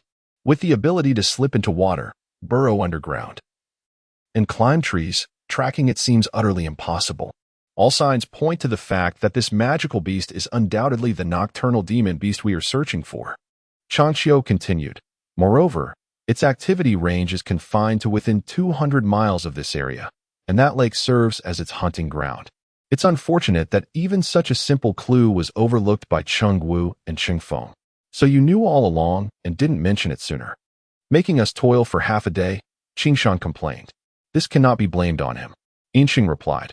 Although Changqiu's tracking skills are remarkable, he is still too young, and his words carry little weight.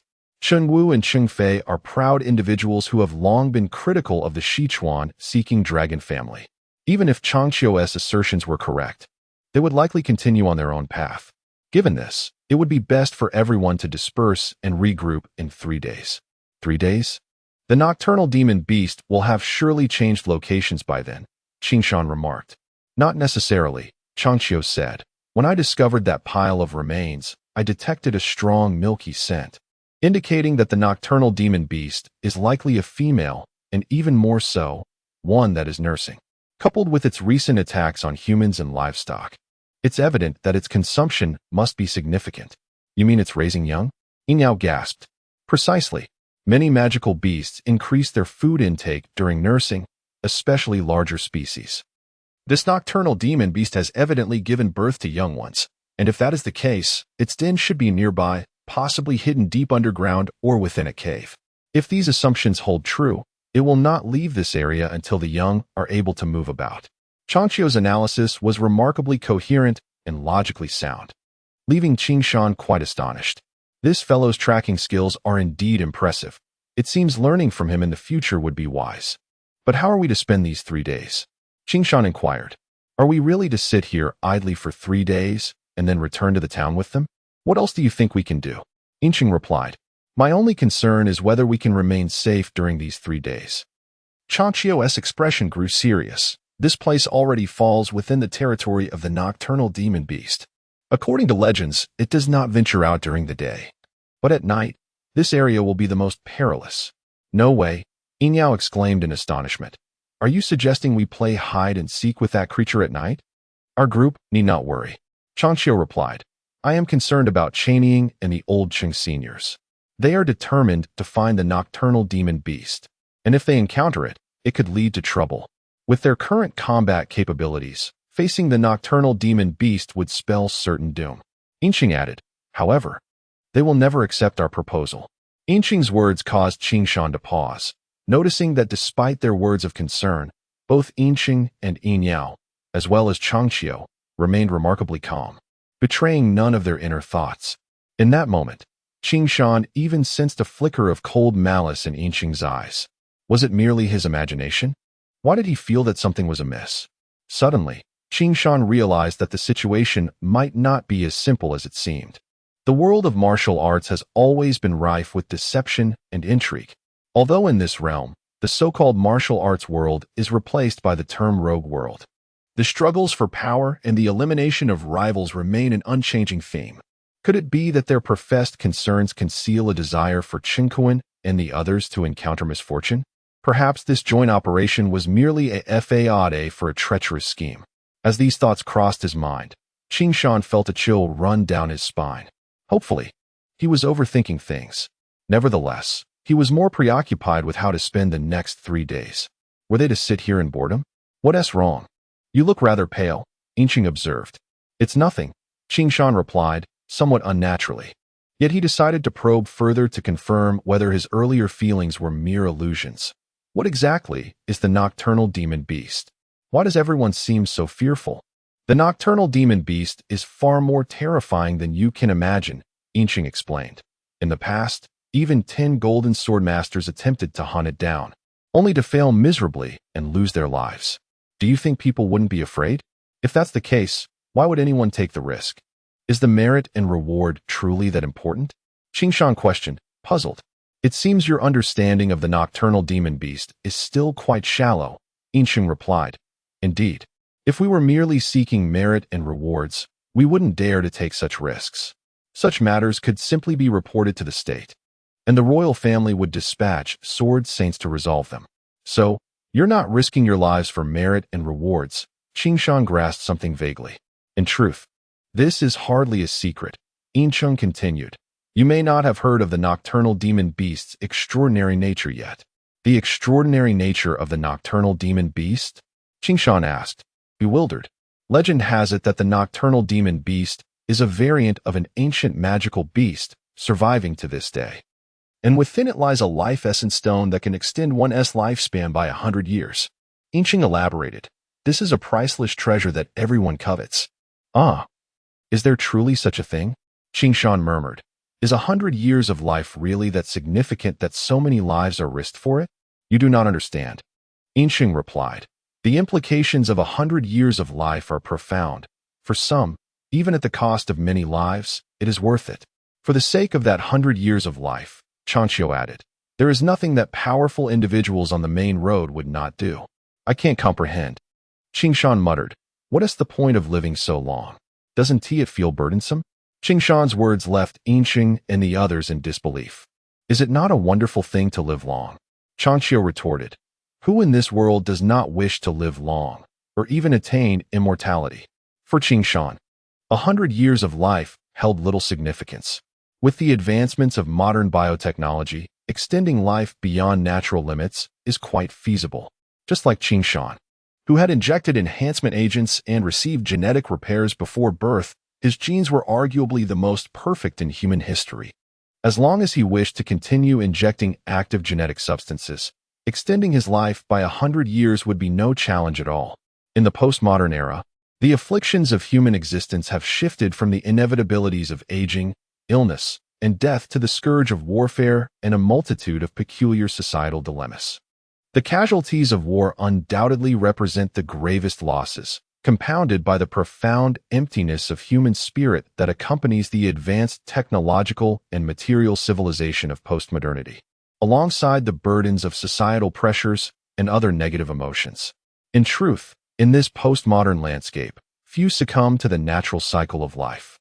The majority perish due to the ravages of war, unforeseen accidents, or various causes of suicide. In the realm of postmodernity, the notion of longevity is often perceived as a torment and burden by many. This sentiment, though perplexing, undeniably exists. However, Qing Shan understands that the divergence in societal and civilizational values leads to varying attitudes towards life among different cultures. In a world devoid of biotechnological advancements, the inevitability of aging, illness, and death remains an unconquerable foe for humanity. Sometimes, what eludes us is deemed the most precious, much like the concept of longevity in this world.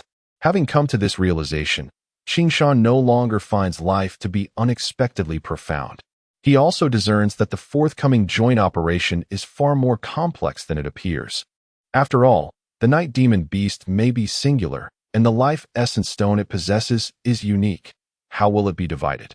These thoughts flit through Qing Shan's mind momentarily, while Yinqing's inquisitive gaze reveals a curiosity about Qing Shan's unusual reflections. Every individual harbors a distinct perspective on life. With a gentle sigh, Qing Shan muses that as long as one lives a vibrant life, there is little to regret, regardless of the world's tribulations. Live vibrantly, Yinqing appears intrigued and prompts, "Pray tell, what constitutes a vibrant life?" "I am uncertain," Qing Shan replies candidly, shaking his head. "Yet, as a product of the modern age, though I have not experienced much, I have gleaned insights from countless television dramas. I believe that as long as one has lived, loved, and hated, there is little to regret." The simplicity of Qing Shan's words sends a shiver through Yinqing, who gazes at him in disbelief, finally exhaling a long sigh. "I never imagined that I, Yinqing, having traversed the majority of my life and prided myself on my understanding of worldly matters, even adopting the character dust in my name, could be so outmatched in insight by a youth such as yourself." Yinqing takes a deep breath and reflects. Alas, such elementary wisdom is seldom discerned by many. Just as this profound dialogue unfolds, Changqiu interjects, shattering the moment. "Let us return to reality. We must figure out how to locate that beast and secure our rewards." "You truly vex me," Yinqing retorts, her brows furrowing in irritation as she delivers a light slap to Changqiu's head. "It is rare for me to attain enlightenment. Yet your interruption has robbed me of my inspiration." "Dear sister," Changqiu winces, his expression one of mock lament. "I know your intellect all too well. By the time you reach enlightenment, night will have fallen." Yinqing, rarely one to show embarrassment, offers a fleeting smile, clearly struck by his jab. Meanwhile, Yinyao whispers to Qing Shan, "Do not be deceived by our vice-captain's fierce demeanor. She is, in truth, a sentimental soul who enjoys discussions about life's mysteries. Unfortunately, few can match her thought process, making it difficult to find suitable conversational partners." At this juncture, Yinyao's expression shifts to one of peculiar amusement. "Young man, I find you quite promising." Qing Shan is taken aback, bewildered by Yinyao's strange smile. After some contemplation, he wonders if Yinyao suspects any romantic interest he harbors towards Yinqing. This thought elicits a mix of amusement and disbelief. Is society truly so open-minded? Yinqing, after all, is a woman of over 50, albeit youthful in appearance and demeanor. Yet the age disparity is substantial. "Young man, act swiftly or lose your chance," Changqiu warns. "There are plenty vying for our vice-captain's attention. You two seem to be courting disaster." Yinqing's sharp ears catch their whispers, her face reddening with indignation. In an instant, Qing Shan senses a surge of potent energy emanating from Yinqing, a manifestation of her wrath. "Enough." Changqiu, aware of the line they've crossed, quickly interjects, "Captain, the night approaches. Should we not take action? At least you recognize the situation." Yinqing's menacing aura dissipates. For reasons unbeknownst to him, Qing Shan feels an unexpected ease in the company of these three individuals. Perhaps the earlier banter has lifted the oppressive atmosphere that once enveloped them. This sensation is almost surreal, yet Qing Shan instinctively feels that these three may become his friends, reminiscent of his initial encounters with Wu Shuang and Jialuo. "What shall we do?"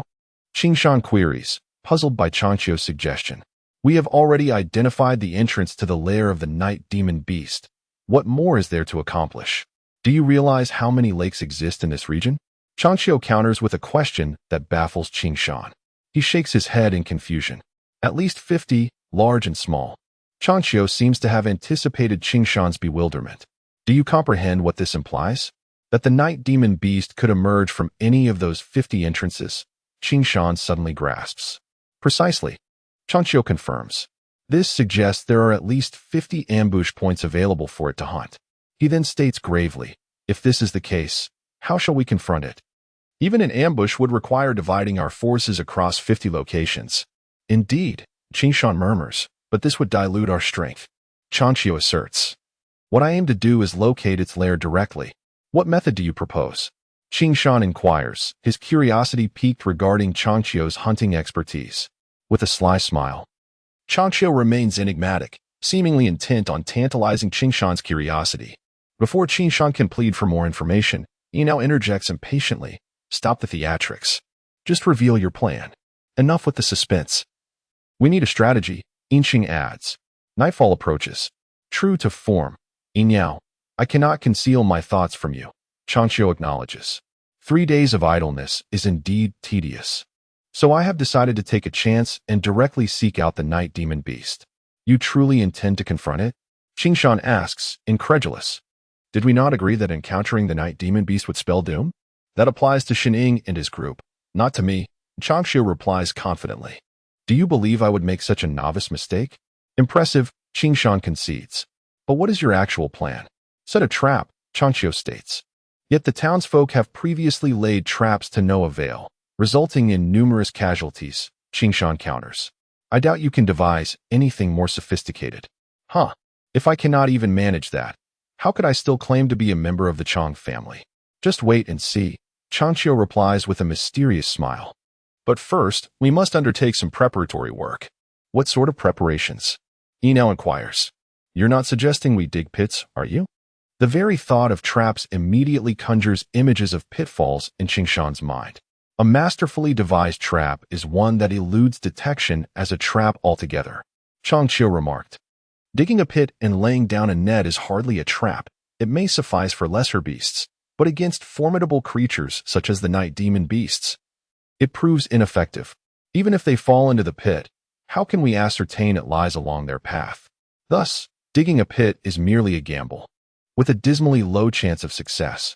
He continued, an adept hunter sets traps that are imperceptible to the eye. Indeed, the prey remains oblivious to the cunning that ensnares it. Qingshan inquired, what, then, is your trap? Changqiu replied, strictly speaking, this is not a trap, but rather an act of fishing. Fishing? Qingshan and Yinyao exchanged bewildered glances, while Yinxing maintained his calm demeanor, seemingly confident in Changqiu's abilities. Indeed, fishing it is, Changqiu affirmed. Since we are fishing, we must prepare bait. Therefore, our immediate task is to gather as much live bait as possible, such as the fierce tiger, wind wolf, and explosive bear. That's simple enough, Yinyao exclaimed, brimming with enthusiasm. Catching these is my specialty.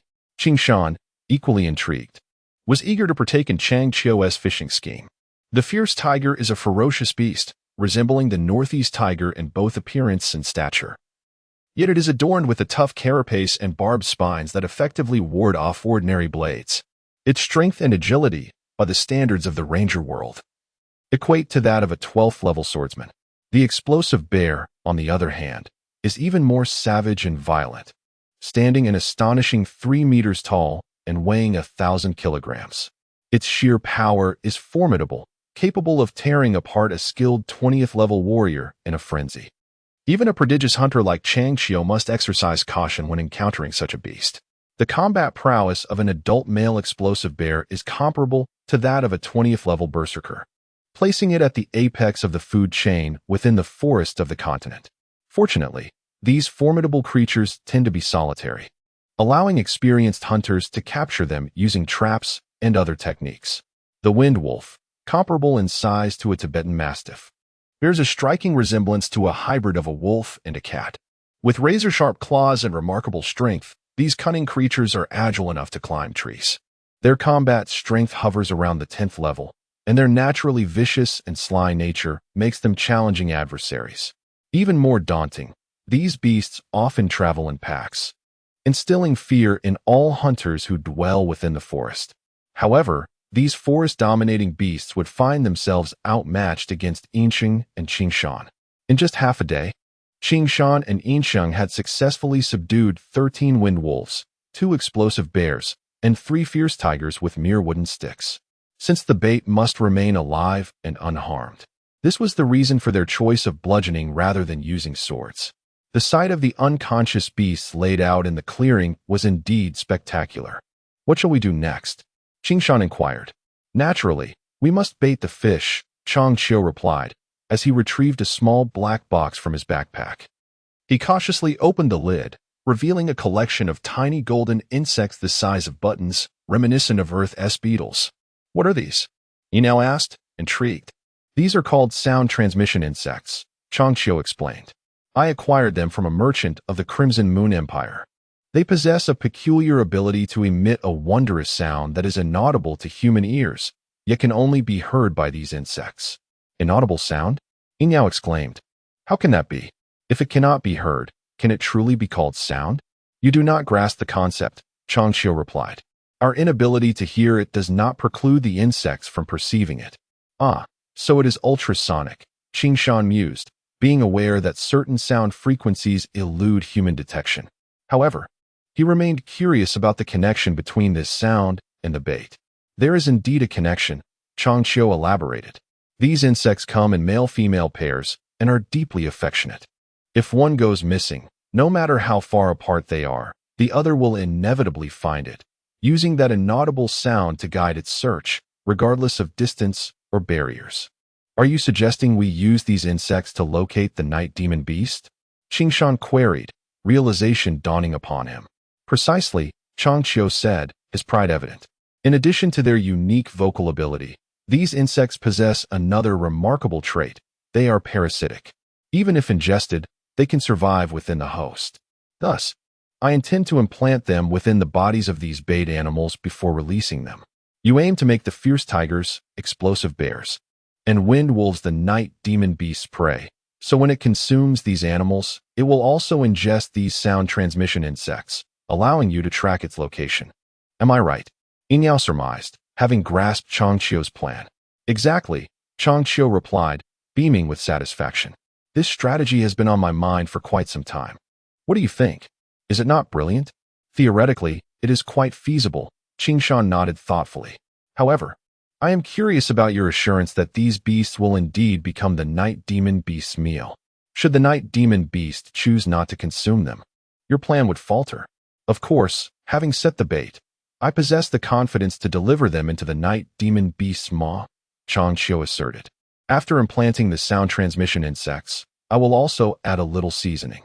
Seasoning? Qingshan inquired, astonished. What sort of seasoning? Changqiu hesitated momentarily, glancing at Yinqing. Is it a family secret? Yinqing asked with a gentle smile. If it is inconvenient to share, do not feel compelled. It is not a family secret, Changqiu stammered, reluctant to divulge details. His hesitation only heightened Yinyao and Qingshan's curiosity as they pressed him to reveal the nature of the seasoning that could potentially provoke their leader's ire. Well, the seasoning I plan to add is actually spring. Changqiu finally confessed, his voice trailing off. Yinyao stared in disbelief, while Qingshan appeared utterly perplexed. Only Yincheng, with a flushed face, seemed to understand, exclaiming, "You clever rascal, to devise such a devious scheme." Yinyao quickly grasped the situation. Goodness, this tactic is truly remarkable. By forcing them to consume it, are they not intentionally asphyxiating them? However, Qingshan found himself utterly perplexed. What connection could there be between their suffocation and the night beasts? Consider this, Changqiu interjected with a sly grin. When these magical beasts are overwhelmed and struggling, what do you think they can do? What could they possibly do? Perhaps engage in self-indulgence? Qingshan maliciously pondered. Foolish one. How can you not deduce this? Yinyao exclaimed triumphantly. Of course, they can only call for spring. Indeed, you are correct, Changqiu replied. Surely you have heard the sounds of the exploding bear, the piercing tiger, and the howling wolf during their mating calls. They are known to echo for miles. Just imagine, if such sounds were to resound through the night, how enchanting they would be. At that moment, Yincheng could no longer contain his laughter and, in a playful manner, playfully struck Changqiu on the head. What nonsense are you spouting? Enchanting indeed. The Azure Dragon sword array Qingshan was not foolish. He finally comprehended Changqiu's cunning plan. It was to unleash the lustful spiked tiger, explosive bear, and wind wolf, allowing them to create a cacophony, thereby enticing the night demon to approach. If the night demon devoured any of them, it would undoubtedly fall prey to the tracking of the sound transmission worm. Theoretically, this was a highly viable strategy. However, Qingshan perceived an even more effective method. Since one could lure the night demon beast to consume these magical beasts, why not simply poison them directly? This would eliminate the night demon without the need to search for it later or engage in a confrontation. Do you think I do not desire that? Changqiu replied. Although I am unaware of the true nature of this night demon beast, judging by its ability to devour the explosive bear entirely, it must be quite massive. To deal with such a creature, the amount of poison required would need to be considerable. However, if a large dosage were ingested by these beasts before being consumed by the night demon, they would perish before it even had the chance to eat them, and generally, advanced magical beasts do not consume dead corpses. So that is how it is, Qingshan murmured. It seems this world lacks any delayed digestion capsules. All right, let us commence the preparations. Perhaps we shall yield results by nightfall, Yinshin urged. Thus, the group hurriedly pried open the jaws of the magical beasts and stuffed them with the sound transmission worms and a specific dosage of poison. The night was as cool as water. Concealed within a tree hollow, Qingshan, Changqiu, Yinshin, and Yin Yao leisurely listened to the rising and falling roars of beasts around them, relishing the unfolding farce. Their bodies had been coated with a specially formulated odor-masking potion by Changqiu, rendering them invisible to the senses of other beasts. Coupled with the tree hollow's exceptional concealment, they had no worries of being discovered. Thus, the four watched as several wind wolves, explosive bears, and spiked tigers, all intoxicated by the potent concoction, rampaged through the forest, creating a lively commotion. The forest was indeed abuzz. The group had anticipated this outcome, yet they were still taken aback, especially when a male explosive bear somehow called forth a female explosive bear, resulting in an explicit performance beneath the very tree where the four were hidden. They were left speechless, and Yinshin, the only female among them, blushed deeply. This fellow is truly talented, Qishan thought. Certain that such uproar could not escape the notice of the night demon beast unless it was absent. If it were nearby, it would undoubtedly punish these audacious creatures. Indeed, if this was truly the territory of the night demon beast, according to the hierarchy among beasts, these explosive bears, spiked tigers, and wind wolves could be considered its subjects or food. Now, seeing these subjects brazenly engaging in such behavior was an outright challenge and contempt towards the night demon, which would certainly not let them off lightly. However, this was merely a logical analysis. The actual circumstances would only be revealed by dawn. Let us see if you fall into the trap, Changqiu muttered. Qingshan and the others eagerly anticipated the outcome of the night's performance. As time passed swiftly, for hours slipped by, the forest remained alive with the exuberant calls of beasts. Perhaps the potion was too potent, for the female explosive bear beneath the tree was nearing exhaustion, while the male remained fervent, causing Qingshan's eyes to widen in disbelief. Isn't this enough commotion? He mumbled. What kind of potion did you concoct? Yin Yao jested. If sold, it would surely become a bestseller. Would you like to give it a try? Changqiu replied proudly. Do not underestimate me, Yin Yao retorted. I have no need for such things. Ah, who knew you had such bravado? Changqiu whispered. Just then, a cold snort emanated from Yin Shun, reminding them of the female tiger nearby. This jest could not be taken lightly. The group fell silent. At that moment, a piercing and urgent scream echoed from the distant south, abruptly cut off as if something had seized its throat. Something's afoot, Qingshan's heart quickened. The sound dissipated as quickly as it had appeared, yet the group was invigorated.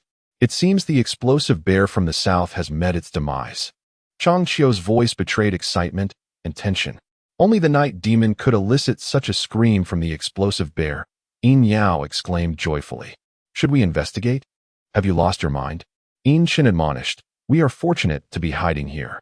Dear brother bear, could you please grant us some quiet? Listening to the frantic breaths from beneath the tree, Yin Yao and Changqiu began to pray. Please do not lead that killing machine our way. Regrettably, their prayers bore no fruit, as the bear below remained vigorous and engaged in its pursuits. What is happening? Yin Yao asked nervously. Why has it not ceased after all this time? Be silent. Yin Shin snapped. If you wish to live, now is the time to regulate your breathing and suppress your presence. The night demon may very well be drawn here. At that moment, a peculiar set of data flashed through Qingshan's mind. Life force field 100, movement speed 6000, strength 100, speed 6000. What is this data? Upon arriving in this world, Qingshan had re-established the combat power evaluation system for Blue Moon based on its fighting principles.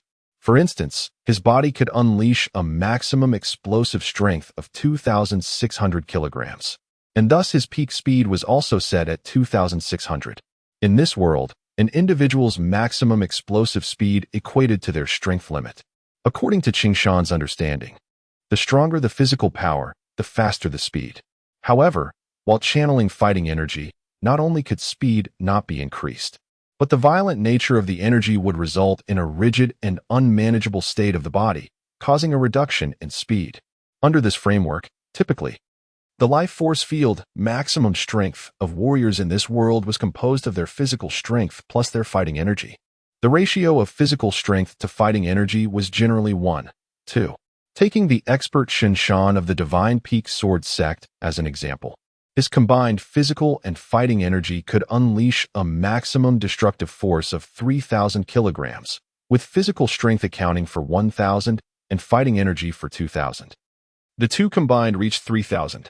However, although Xuanyuan's maximum strength was 3,000, his physical strength was only 1,000, thus deducing that his speed limit was based on the maximum strength that could be produced from 1,000 kilograms. Therefore, in Qing Shan's database, Xuanyuan's data was set as strength 3,000, life force field, speed 1,000, physical strength. This indicated that in this world, the speed value of creatures could never exceed their strength value. Yet, at this moment, the data in his mind completely overturned Qing Shan's understanding and settings. As the data flickered, he sensed a faint presence rapidly approaching. In the state of night vision, he could clearly see Yin Chen's ears twitch slightly. Evidently, she had sensed the presence, though perhaps the relatively weak life force had been overlooked. Indeed, this aura resembled that of a magical monkey, one of the forest's most diminutive creatures, albeit remarkably swift. Thus, her ears merely twitched, her gaze remaining unchanged. Yet, the night vision-equipped Qing Shan witnessed an utterly shocking and incredible scene. Amidst the lush greenery, a colossal black silhouette darted past two copulating, exploding bears like a bolt of lightning, vanishing into the nearby underbrush without a trace. The night echoed with the abrupt, desperate cries of the two bears, after which they disappeared, swept away in an instant by that enormous shadow. Qing Shan felt no distinct sensation, but his biological radar suddenly erupted with astonishing data. Power 6,000, speed 6,000, with an interval of less than 1 second. Then, it swiftly faded away. How could this be? Qing Shan was utterly stunned. Could it be a radar malfunction?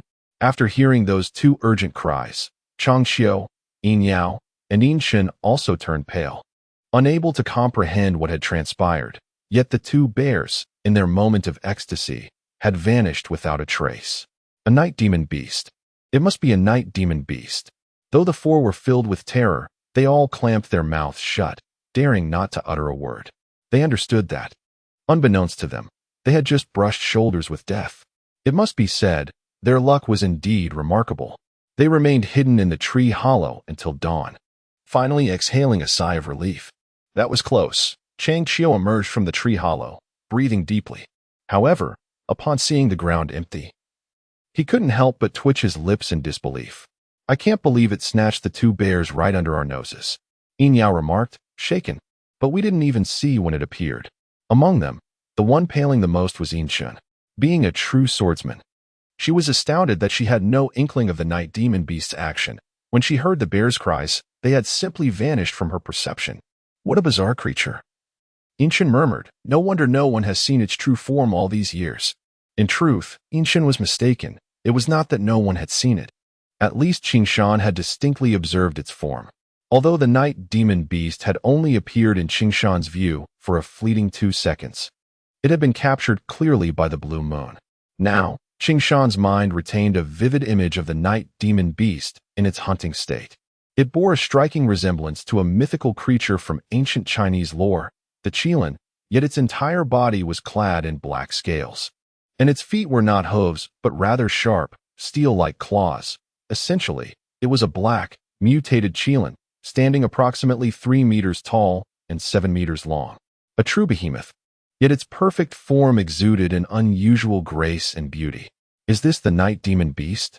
A sudden, Intense desire surged within Qing Shan to witness this mysterious and powerful creature up close. Initially, his plan was to hone his tracking skills, perhaps learning from Chang Qiu's tracking techniques. With no intention of slaying the beast, even though Qing Shan possessed the means to obliterate anything with armed satellites, he believed that, barring dire necessity, he should refrain from wielding such power. It could be said that Qing Shan had achieved his original goal and recognized Chang Qiu's unparalleled tracking abilities, further solidifying his resolve to recruit him. Additionally, Qing Shan felt a profound curiosity about the night demon beast, which resembled the ancient Chinese qilin, and yearned to uncover its secrets. However, given the current circumstances, he lacked the courage to infiltrate the cave alone, having witnessed the creature's terrifying speed firsthand. Moreover, he had heard tales of it easily slaying 10 golden swordsmen who had joined forces against it. To appear before it with his own strength would be akin to courting death. It seemed he must devise another plan. Qing Shan, are you all right? Chang Qiu's concerned gaze fell upon Qing Shan, whose expression was dazed. I'm fine, Qing Shan replied, snapping back to reality.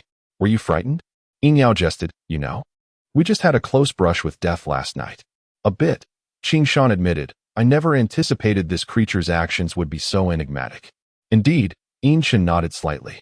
Had we not concealed ourselves well, we might have perished. Should we notify the elders? Qing Shan inquired. Not yet, Yin Yao replied. We should first locate the night demon's lair. Once confirmed, we can inform them. Agreed, Chang Qiu said, a serious expression on his face. This time, I must show Cheng Wu and Cheng Feng the tracking techniques of my dragon-seeking family. What are we waiting for? Yin Yao urged. Let us bring out that little insect of yours. Of course, Chang Qiu replied, swiftly retrieving a black box from his pack. He then released a golden sound-transmitting insect, which, eager to escape, struggled against the thin line tethering it to Chang Qiu, emitting a series of urgent, high-pitched chirps. All right, everyone, stay close, Chang Qiu instructed. This insect will lead us to its mate. Hurry up, Yin Chen chided, giving Chang Qiu a playful tap on the head. Hee. Chang Qiu smiled slightly, then dashed forward, closely following the insect as it began to fly rapidly. Remarkably, this method proved effective.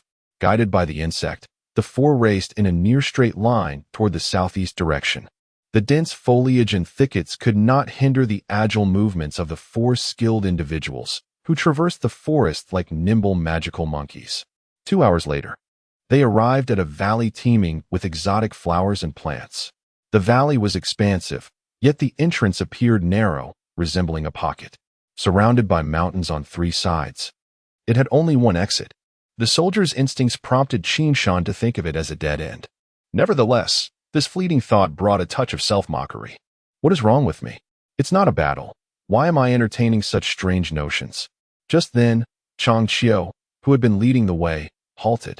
The flying insect had finally come to a stop, and unbeknownst to them, it had guided them to the mouth of a cave. Although the cavern was quite expansive, it was overrun with weeds. Were it not for the presence of the insects guiding the way, the group would have scarcely noticed its existence, let alone discovered it. To the left of the cave lay a vast lake, and apart from that, nothing else seemed particularly remarkable. This individual was eager to venture into the cave. Chang Qiu, filled with delight, promptly returned the insects to the black box. The night demon beast resides within this cave, he declared. Are you certain? Yin Chen inquired softly. Chang Qiu, ignoring the question, sniffed excitedly, his eyes gleaming. Indeed, I am certain this is the place. What a find. I have finally succeeded in my fishing endeavor. Amidst the escalating tensions, Silver Yao turned to Silver Dust and whispered, let us depart from this place. Silver Dust cautioned, do not disturb the night demon beast. As the dawn broke, casting its golden rays over the small town of Linen, nestled between South Africa and the Ranchi post, a new day commenced. The open space before the mayor's residence brimmed with armored warriors, each wielding blades. Among them were swordsmen clad in azure armor and several great swordmasters bearing colossal swords. These valiant souls were divided into 7 distinct factions, each occupying a corner of the clearing, their presence unmistakably commanding. The vivid insignias emblazoned on their attire identified them as members of 7 different legions. 4 of these emblems were well known in Linen: the Flying Eagle, Blood Axe, Silver Hook, and Skeleton. These 4 legions were renowned in the region, their members frequently traversing the town. Just days prior, they had dispatched elite teams to safeguard the community. However, today, in addition to the 4 prominent legions, 3 others of seemingly equal stature had arrived, swelling their ranks to over 7,000. Each faction had mobilized approximately 1,000 of their finest. This assembly signified that something significant was afoot, likely connected to the recent disturbances caused by a mysterious beast that had instilled fear in the hearts of the townsfolk. Though the residents of Linen were seldom acquainted with the 3 additional legions, their distinctive symbols were not unfamiliar. The town lay a mere 200 miles from Tianshui City, which housed 3 renowned legions: the Golden Snake, Flying Swallow, and Blood Soul. The sudden influx of the 4 legions startled the townspeople. However, the well-regarded reputation of these factions quelled their concerns, and they chose to observe from a distance, daunted by the stark contrast between the lives of the rangers and common folk. The prudent mayor had already set his subordinates to work, aware that these warriors had come to cleanse the town of its menace. Although each had prepared their provisions, the mayor felt compelled to ensure that the 7 commanders and their retinue were well received. Thus, the kitchen bustled with activity, as servants brought forth delectable fruits and beverages for their consumption. The 7 commanders, hailing from afar, took their places at the table, pouring their own drinks. Outside, the ranks of warriors stood in disciplined formation, exuding a formidable aura, poised for action.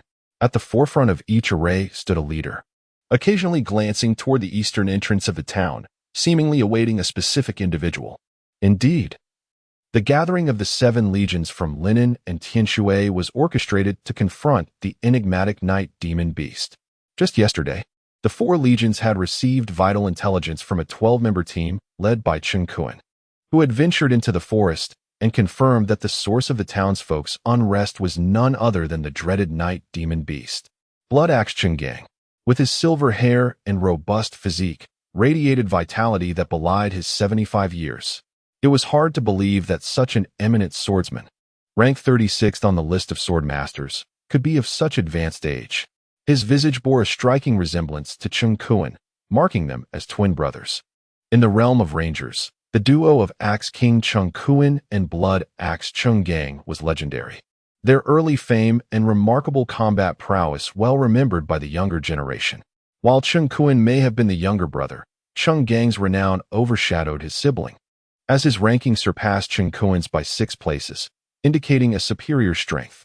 Furthermore, the fearsome reputation of Blood Axe was derived from his notorious Crimson Battle Axe, which had garnered its name after slaying numerous foes and decimating 12 5th-level legions in a single year, leading to the meteoric rise of the once obscure Axe Legion to one of the most formidable factions in the region. Though few knew the name Axe Legion, the legend of Xuanyuan's blood red axe was known throughout the ranger world. The brothers, in a stroke of branding brilliance, renamed the Axe Legion to Blood Axe Legion, thus solidifying its legacy. In the grand tapestry of life, achievement and fame entwined, and for Xuanyuan and Xuanyuan, who were approaching the twilight of their years, their status was undeniably accomplished. Yet, they remained unsatisfied, driven by an ambition to ascend into the ranks of the top 10 sword masters and perhaps even become the most formidable sword saint. Aspiring for the Blood Axe Legion to be recognized as the second 9th-level legion of the Ranchi Empire, surpassing even the venerable Bear Explosion Legion. Despite their advancing years, the brothers' ambitions remained undiminished. In the realm of rangers, the duo of dual axes, Axe King Xuanyuan and Blood Axe Xuanyuan, had become synonymous with enduring vigor and relentless pursuit. However, as time marched on, even these indomitable figures began to feel the weight of age. The carefree days of their youth, filled with adventures across the continent, seemed a distant memory. Yet, they had yet to fulfill their aspirations, feeling as though their life's work was only beginning. The thought of being unable to meet their ambitions was something they could not bear. Xuanyuan instinctively reached for the blood-red battle axe resting on the table. This magnificent weapon, imbued with the essence of purple gold, had been crafted specifically for him after his ascension to the rank of Golden Sword Master a decade prior. Years of combat had imbued the axe with the blood and fury of countless battles, causing its once golden hue to transform into a haunting crimson. Thus, it earned the moniker of the blood-red axe. Yet, these tales were merely external legends. The true reason behind the axe's transformation lay in the ancestral blood axe combat technique, which could only be mastered at the 9th and most powerful level, allowing for the essence of blood to coalesce and manifest as this eerie weapon. It was well known that the brothers, defiant against the ravages of time, grew stronger with each battle, relishing the thrill of conflict. While most would dread being outnumbered, the dual axes thrived in chaos and strife. Yet, as with all mortals, limits exist, and the relentless passage of time is a natural law from which none can escape. On the continent, the average lifespan of an ordinary individual is 70 years, while those who attain the rank of a Grand Sword Master or higher may live up to 100 years. However, if one can transcend their limits and reach the prowess of a Silver Sword Saint before turning 100, they may experience a rebirth akin to that of a phoenix, extending their lifespan by an additional 100 years. Furthermore, those who achieve a rank above Silver Sword Saint can gain yet another 100 years of life. In essence, if an individual successfully breaks through to the Golden Sword Saint level, their cumulative lifespan could astonishingly reach 400 years. While this may sound preposterous, such phenomena indeed exist. The 12 Golden Sword Saints of the 4 great empires are said to exemplify this extraordinary existence. Yet, among the countless warriors traversing the roads, few are fortunate enough to enter the ranks of the Sword Saints within their lifetimes. It is evident that without exceptional talent and fortuitous circumstances, crossing this threshold is exceedingly challenging. Among these constraints, lifespan is the most formidable obstacle preventing the continent's strong from challenging the sacred ranks. For instance, Cheng Gang has already attained the level of a Golden Grand Sword Master, which is the pinnacle of his abilities. However, he senses that with an additional 100 years, ideally even 50, he would have sufficient confidence to break through the Grand Sword Master tier and join the ranks of the Sword Saints. Regrettably, many find themselves stuck at this juncture, much like Cheng Gang, without the luxury of time. They can only watch helplessly as their dreams of becoming Sword Saints, seemingly within reach, remain perpetually elusive. In the vast world, each subsequent breakthrough after becoming a Grand Sword Master proves to be immensely arduous. Most who ascend beyond the Grand Sword Master level find themselves stagnating at the threshold of the Dark Iron Grand Sword Master rank, with very few able to surpass the barrier to reach the Silver Grand Sword Master level. Transitioning from Golden Grand Sword Master to Silver Sword Saint is an endeavor fraught with insurmountable challenges. Absent miraculous extensions of lifespan, such ascensions are fundamentally unattainable.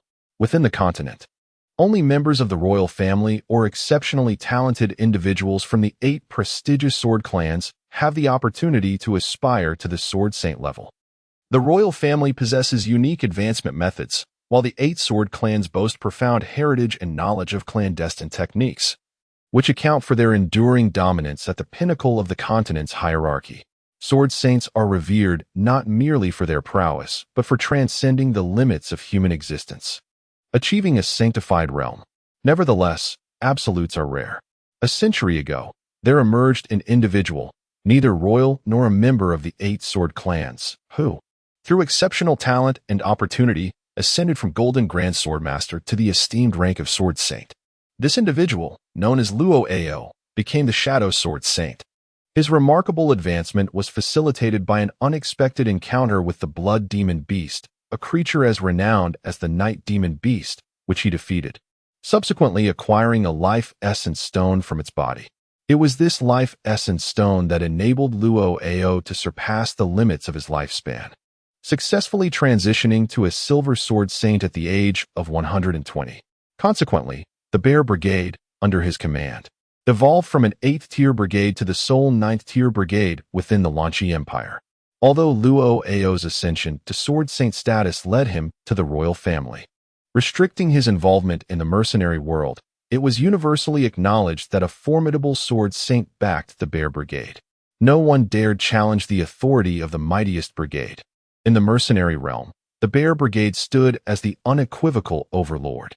All of this stemmed from Luo Ao's existence and the possession of a life essence stone.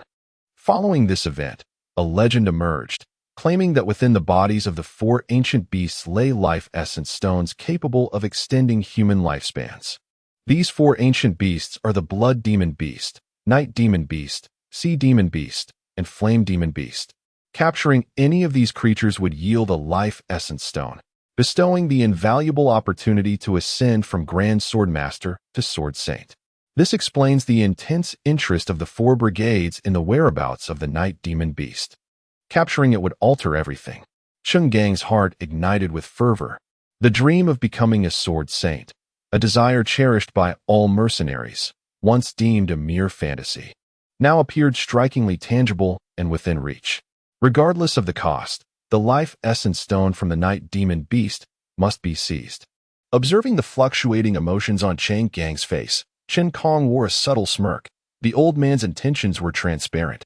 The 4 brigades, entrenched in linen, had long been embroiled in conflict over limited territories, hardly exemplary neighbors. Had it not been for the formidable Night Demon Beast they faced, they might not have united, and would likely have engaged in even bloodier skirmishes over it.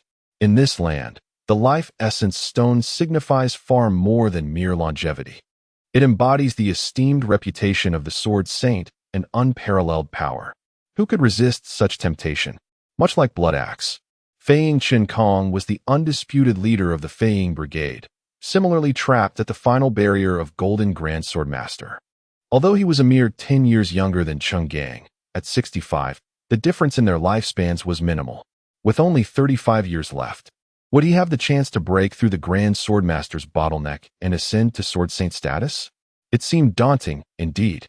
For centuries, no one had crossed this threshold without external aid. The razor-thin line separating mortals from the divine was a natural divide. Yet, acquiring the life essence stone would render that line obsolete, transforming it into a traversable chasm. Thus, Chen Kong's heart too burned with fervent ambition. The life essence stone was a coveted prize for the Feiying Brigade. Gu Feng appeared rather unremarkable, of average height and slightly lean, with long, flowing hair. What set him apart were the cold, piercing eyes concealed beneath his tousled bangs. Anyone who met his gaze would inevitably feel a chill creeping into their hearts. Not only he, but it seemed that every adept of the Skeleton Brigade, every disciple of the ancient Gu family, possessed such a pair of frigid eyes. Presently, those eyes scrutinized the serene figure of a silver-haired, silver-eyed woman seated at another table. The presence of a green-haired, blue-eyed woman beside her had been entirely overshadowed by the wind. The silver-haired beauty appeared to be in her early 20s, with a graceful bun, elegantly arched brows, luscious lips, and pristine teeth. Her features were so exquisitely sculpted that they seemed the handiwork of a master artist. However, her profound gaze and the air of wisdom accumulated over the years suggested that she was no Na'vi young maiden, but rather an ethereal sprite who had inadvertently wandered into the mortal realm. In truth, those acquainted with her would find it hard to believe that this celestial beauty had already reached the age of 80. Thus, in the mercenary world, those privy to her true age privately referred to her as the Silver Enchantress or the Silver Hook Fairy. Few are privy to her true name. In fact, this celestial being, possessing an otherworldly beauty, bears a rather imposing and masculine name, In Peng. However, Gu Feng prefers to refer to her as a demoness or an old hag. At this moment, the enchantingly beautiful old hag is leisurely polishing a pair of silver hooks in her hands. The palpable hostility and murderous intent emanating from Gu Feng are something the old hag has long grown accustomed to. After all, is it not said that the animosity and fury of one's adversaries serve as the finest reward and affirmation? Thus, she even relishes such glances as a form of commendation. In terms of character, this old enchantress can indeed be deemed a marvel. In her grasp lies a pair of exquisitely crafted silver hooks, each approximately 1 meter in length. The early morning sunlight streams through the surrounding windows, casting a delicate, ethereal glow upon the silver hooks, enhancing their otherworldly aura, seemingly capable of ensnaring one's very soul. This is the renowned weapon of the Silver Enchantress, the Silver Moon Hooks. However, The older generation of rangers refers to these elusive hooks as the soul snatchers, for they possess the potential to draw not only your life, but your very essence as well. No one knows the true origins of the enmity between the ancient Gu Clan's Skeleton Legion and the Silver Clan's Silverhook Legion. It appears that these two formidable factions are destined for mutual destruction. Born into these two great families, Gu Feng and Yin Peng have been fated adversaries since birth. Remarkably, they share the same birthday, 80 years ago, marking the inception of their legendary rivalry, a topic of great intrigue within the ranger community. Both entered the world together, launched their careers simultaneously, and engaged in 6 life-and-death duels thereafter. Strangely, each encounter ended in a stalemate, with neither able to best the other. At the age of 20, both ascended to the rank of youthful experts at level 20. In that year's confrontation between the young disciples of the two prominent families, the newly emerged Gu Feng and Yin Shuo faced off for the first time, resulting in a draw, thus commencing their fated encounters. At 30, they both advanced to level 30 and clashed again, with the outcome still a tie. The same scenario unfolded at 40 and again at 50, 60, and 70, every decade marked by a breakthrough followed by a duel. Their last confrontation occurred a decade ago. That year, Gu Feng perfected his ancestral technique, the 9 turns of the netherworld, reaching its pinnacle in the 9th layer, Samadhi of all things.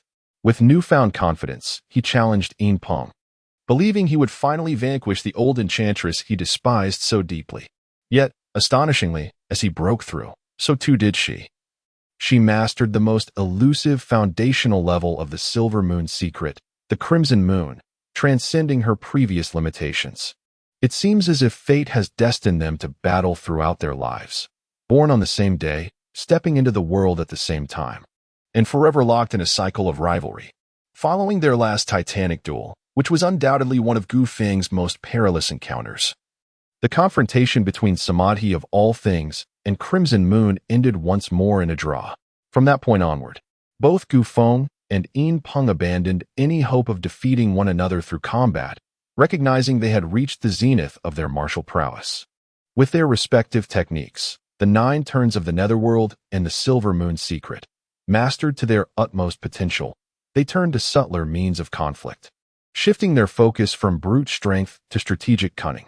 At this juncture, Gu Feng's Skeleton Legion allied with Cheng Gang's Blood Axe Legion. Many believed that the most prudent choice for the old enchantress was to form an alliance with another prominent legion in the city, the Flying Eagle Legion. Regrettably for her, she chose a different ally, the Flying Swallow Legion. Like Yin Peng, the leader of the Flying Swallow Legion, Fei Yin Yufeng, is also a well-known enchantress in the ranger world. Both women share a remarkable trait. They grow increasingly alluring with age, embodying an enchanting allure that defies time. This is not solely due to their inherent qualities. Both the Silver Moon secret and the Flying Swallow secret are elite techniques tailored for female practitioners, originally conceived by the legendary enchantress Aoyama 5,000 years ago. The deeper one delves into these arts, the more benefits one reaps, enhancing not only martial prowess, but also maintaining youthful beauty, a coveted aspiration for all women. In a certain sense, these two old enchantresses could be considered as sisters in the same sect. However, the alliance between their two legions seems to stem from another layer of connection. According to informed sources, these two enchantresses share a peculiar affinity. They favor women over men, fittingly described in modern parlance as a pair of extraordinary lilies. As comrades and kindred spirits, their partnership appears to be a natural development. This explains the genuine reason for the Flying Swallow Legion's presence in Linen. As allies, they are bound to advance and retreat together. In contrast to Yin Peng, Fei Yin Yufeng exudes a softer, more composed demeanor, which lends her an air of femininity. Her long, flowing azure hair and crystalline azure eyes render her akin to a flawless jade figurine. At this moment, she sits with poise at the table, savoring delicacies with impeccable grace. The convergence of these two enchantresses, along with the striking women from both the Flying Swallow and Silverhook legions, inevitably draws the gaze of all present. Despite their extraordinary status and the intimate knowledge that these women are not to be trifled with, The allure of beauty captivates all. Even amidst these thorny roses, the men in attendance find themselves enchanted. In fact, such captivating yet formidable women often evoke a heightened desire for conquest among men. Among them, the most fervent gaze belongs to Qin Feng, the leader of the Blood Soul Legion. At around 70 years of age, with graying hair and beard, he still exudes a vigorous masculinity, sharp features, and striking eyes, complemented by a distinctive beard that gives him an invigorated appearance. The weight of experience coupled with the gravitas of his elevated status renders him more commanding and mature. This combination holds significant allure for women, especially for the young and impressionable who idolize heroes. Qin Feng harbored grand ambitions long ago. He yearned for the day he could win over the enchanting Fei Yin Yufeng and the Silver Hook Fairy. He is not alone in this desire. Imagine the prestige of uniting these two thorny roses. Not only could he embrace beauty but also gain formidable allies. In the entire Lanqi Empire, there are merely 36 legions of level 8 or higher, and despite being predominantly female, the combat prowess of the Flying Swallow and Silver Hook legions is indisputable. In terms of overall combat capability, they undoubtedly rank among the top 10. In the realm of mainland wanderers, there exists a widely held belief that whoever can win the hearts of these two women, who are enamored solely with beauty rather than martial prowess, would undoubtedly possess the capability to ascend to the top 3 ranks. It is even conceivable that such an individual might break through to become a 9th-level Legion commander. Within this world of wanderers, there is a group of well-meaning male adventurers who have spontaneously formed a commentary organization akin to modern gossip news outlets. However, their focus is on collecting and curating information regarding celebrity scandals, which they then sell. This organization is famously known as Yushu Linfeng. Naturally, where there is a male commentary group, there must also be a female counterpart. In this fast world, the status of men and women is undeniably equal, a concept that has been ingrained for ages. Women here are by no means considered weak. Thus, the well-meaning men created Yushu Linfeng, while the bored women established Gus Tianxiang, which focuses on the exceptional women within the realm of wanderers. Both Yushu Linfeng and Gus Tianxiang have come to a consensus regarding one challenging notion. Capturing the hearts of these two eccentric women is a formidable task. They collectively dub this endeavor one of the 10 most improbable miracles of the century. Should anyone succeed, they would be awarded the lifelong honorary title of godlike man by the joint efforts of Yushu Linfeng and Gus Tianxiang. It is worth noting that these two commentary organizations hold global significance, wielding immense influence throughout the entire world. The mere thought of this esteemed title, which all men covet, is enough to ignite excitement. Consequently, this miraculous quest immediately attracted a multitude of self-proclaimed challengers, including Qin Feng. Although the 4 major legions did not extend an invitation to Qin Feng for this exorcism operation and made efforts to conceal the news, such monumental information could not possibly be kept under wraps. Moreover, given the movements of the Fian Legion, if Qin Feng could not decipher what was transpiring, he might as well throw himself against a wall in despair. The arrival of Qin Feng left the 4 major legions and the Fian Legion somewhat helpless, for no one wished to engage in conflict with the Blood Soul Legion at this juncture, thereby exhausting their own resources and inadvertently benefiting others. Thus, the Blood Soul Legion brazenly joined the united exorcism effort, uninvited yet impossible to refuse. Aside from seizing the Night Demon Beast, Qin Feng also harbored aspirations of winning over a beautiful woman. He was quite shrewd in this regard. In fact, Qin Feng believed himself to be the one most likely to succeed, given his unique advantage, proximity to the Water City, where both the Blood Soul Legion and the Fian Legion are headquartered. Furthermore, Qin Feng possessed sufficient strength, being the leader of the 8th-level Blood Soul Legion and having achieved the pinnacle of a Golden Great Sword Master. Ranking 46th on the Sword Master leaderboard, one of the best of the best. Coupled with his appealing demeanor and charm, he was perceived as a promising contender. Both Gus Tianxiang and Yushu Linfeng agreed that Qin Feng stood a good chance among all challengers, albeit merely a possibility. For a long time, Qin Feng had been striving to win over Yufeng. In his view, capturing Yufeng would ensure that her inseparable companion, Yin Prong, would also fall in line. His choice of Yu Fong as a focal point was made after careful consideration. As compared to Yin Pong, Yu Fong presented herself as more demure, unlike the quirky and mischievous Yin Pong. Typically, when dealing with such ladies, demonstrating sufficient masculine charm should easily capture their hearts. However, that was merely a general expectation. To ensure success, Qin Fong divided his pursuit of Yu Fong into two primary components. The first was to showcase his masculine allure to attract her.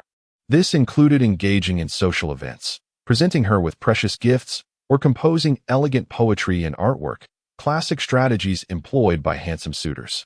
He termed this approach Wenxiu, meaning the pursuit through gentle means. Unfortunately, Yu Fong seemed utterly unresponsive to such gestures.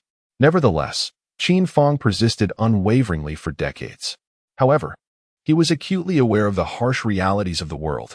Without sufficient might, compelling someone to submit was nearly impossible. Thus, while he maintained an air of sophistication and chivalry in personal interactions, he showed no mercy toward the Fian Legion in matters of territorial acquisition. He employed every means at his disposal to suppress them, reflecting a clear distinction between public and private affairs, or perhaps a blend of military and political strategies. To Qin Fong, overwhelming the Fian Legion in strength would naturally lead Yu Fong to capitulate. Of course, it would be easy for him to relent. As long as Yu Fong and the Fian Legion willingly surrendered and accepted incorporation, after all, they would all be on the same team. This method, Qin Fong referred to as Wuyu, denoting the use of force to seize. Thus, his overall strategy in pursuing Yu Fong and annexing the Fian Legion was encapsulated in Wenxiu and Wuyu. It must be said that Qin Fong's strategy was both creative and distinctive, earning him admiration and imitation from the younger generation of wanderers. Yet, reality proved to be ruthless. Faced with Yu Fong's disinterest in martial prowess, Qin Fong's masculine charm yielded no results. Moreover, the close alliance between the Fian Legion and the Silver Hook Legion further thwarted Qin Fong's attempts at conquest, nearly leading to his downfall. Fortunately, the Blood Soul Legion's solid foundation, coupled with Yu Fong's reluctance to engage in a mutually destructive conflict that would benefit others, allowed Qin Fong and his legion to weather the storm. However, this situation left Qin Fong's dignity in tatters. Nevertheless, he never abandoned his ambition to annex Yu Fong and the Fian Legion. Those two damnable old hags, just you wait. This time, I, Qin Fong, will not only win the heart of a beauty, but also accomplish a momentous feat. If I succeed, not only will the night demon beast be within my grasp, but I will also annex the 4 major legions of Linen, along with dealing with another detestable foe. In Qin Fong's eyes, this other loathsome individual was the aloof and seemingly tranquil Jin Yu, who sat at another table with an air of nonchalance. Jin Yu, around 60 years of age, sported unruly golden hair, giving him the appearance of a wayward youth. Despite his age, his attire remained avant-garde and trendy. However, his demeanor sharply contrasted his appearance. He rarely spoke and often kept his eyes half closed, his expression cold, rendering him enigmatic. Qin Fong's assessment of him was succinct, pretentious. Yet, despite this, Jin Yu remained an object of admiration and emulation among young wanderers, a trendsetter. His style and demeanor, characterized by a rebellious and aloof attitude, were relentlessly imitated by many aspiring adventurers. In terms of popularity and renown, he undoubtedly overshadowed the suave Qin Fong. This was yet another source of frustration for Qin Fong. As the leader of the Golden Snake Legion, possessing the pinnacle mastery of a Golden Great Sword Master, along with his unique and eccentric aura, Jin Yu emerged as one of the most formidable contenders in the pursuit of the title of godlike man, and the only rival Qin Fong truly feared. Indeed, the dynamic between Qin Fong and Jin Yu suggests a sense of inevitable rivalry. Both emerged as colleagues and concurrently ascended to the esteemed rank of Golden Sword Masters. Their ages are remarkably similar, and they even reside within the same city of Tianshui. As the saying goes, 2 tigers cannot coexist on the same mountain. These two have clashed countless times since their debut, yet neither has managed to gain the upper hand over the other. However, this time, it shall be a test of whose skills are more exceptional. In the dimly lit chamber, Jin Yu's lips curled into a faint, cold smile, reminiscent of a cunning serpent. Qin Fong, that fool, cannot possibly be oblivious to the fact that with sufficient strength, one need not fear the absence of women. If he were to attain the status of sword saint, even the most willful of women would succumb easily. Women, after all, yield to strength, particularly those like Yu Fong and Yin Pong, who are of a special ilk. Concepts of chivalry and decorum can be cast aside. Like Qin Fong, Jin Yu and his Golden Snake Legion had also forcibly joined the fray, exhibiting an audacious persistence. Yet, none were willing to lower themselves and engage in a grand confrontation with him. Thus, what began as a mere joint demon-hunting expedition involving the 4 major legions of Lan Yue had unexpectedly attracted the unwelcome participation of the 3 legions from Tianshui, akin to a troublesome surprise guest. Within the hall, various individuals harbored their own thoughts, and the atmosphere felt palpably strange and inscrutable, leaving the accompanying mayor feeling distinctly uneasy. The ambience starkly contrasted with that during the presence of the 4 former vice-commanders. What was the purpose of this gathering? A large question mark loomed in the mayor's mind. In truth, it was not solely the mayor who sensed something amiss. In a corner, Wu Shuang and Long Hao also perceived the unusual tension. Early on, when the leaders of the 7 legions had arrived, Wu Shuang had wisely retreated from the grand hall, opting to seclude themselves in a side courtyard. As Wu Shuang aptly put it, it was a space meant for the esteemed, and they felt unworthy to linger there. Nevertheless, they remained vigilant, discreetly observing the unfolding events from their concealed vantage point, and the strange atmosphere did not escape their keen eyes. "What is going on?" Yunxiao whispered. "Their demeanor seems rather tense. They do not appear to be allies at all." "Indeed," Wu Shuang replied. "The 4 legions of Linen are hardly on amicable terms. Were it not for the formidable night demon beast, they would never have allied." Long Hao added gravely, "And those 3 legions from Tianshui harbor ulterior motives." Wu Shuang's expression turned serious.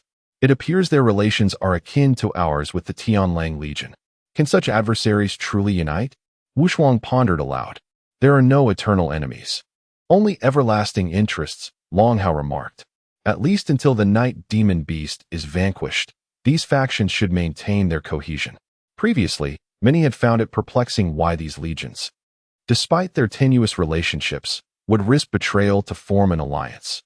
It was only after Qin Shan relayed further intel regarding the night demon beast that Wu Shuang and her companions grasped the underlying motivations. Wu Shuang mused. The prospect of extending one's life by a century is indeed a tantalizing allure for these 7 golden sword masters. Indeed, Wu Shuang concurred. Should internal strife arise now, it would be folly. Public outrage would surely ensue, leading to swift eliminations. This murky water is best avoided, Jialua suggested. The current tranquility is merely temporary. Once the night demon beast is dispatched, these factions will undoubtedly turn on one another. By then, we may not even comprehend how we lost our lives. Long Hao nodded. When Qin Shan returns, we should make our exit. Yet, to depart from such a grand spectacle would be a lamentable loss. Yunxia grumbled, her boldness bordering on reckless. Her proposition found an echo in Wu Shuang's agreement. Indeed, the 7 legions battling an ancient demon beast, such a spectacle is a rarity. Should it devolve into infighting, it would surely become even more riveting.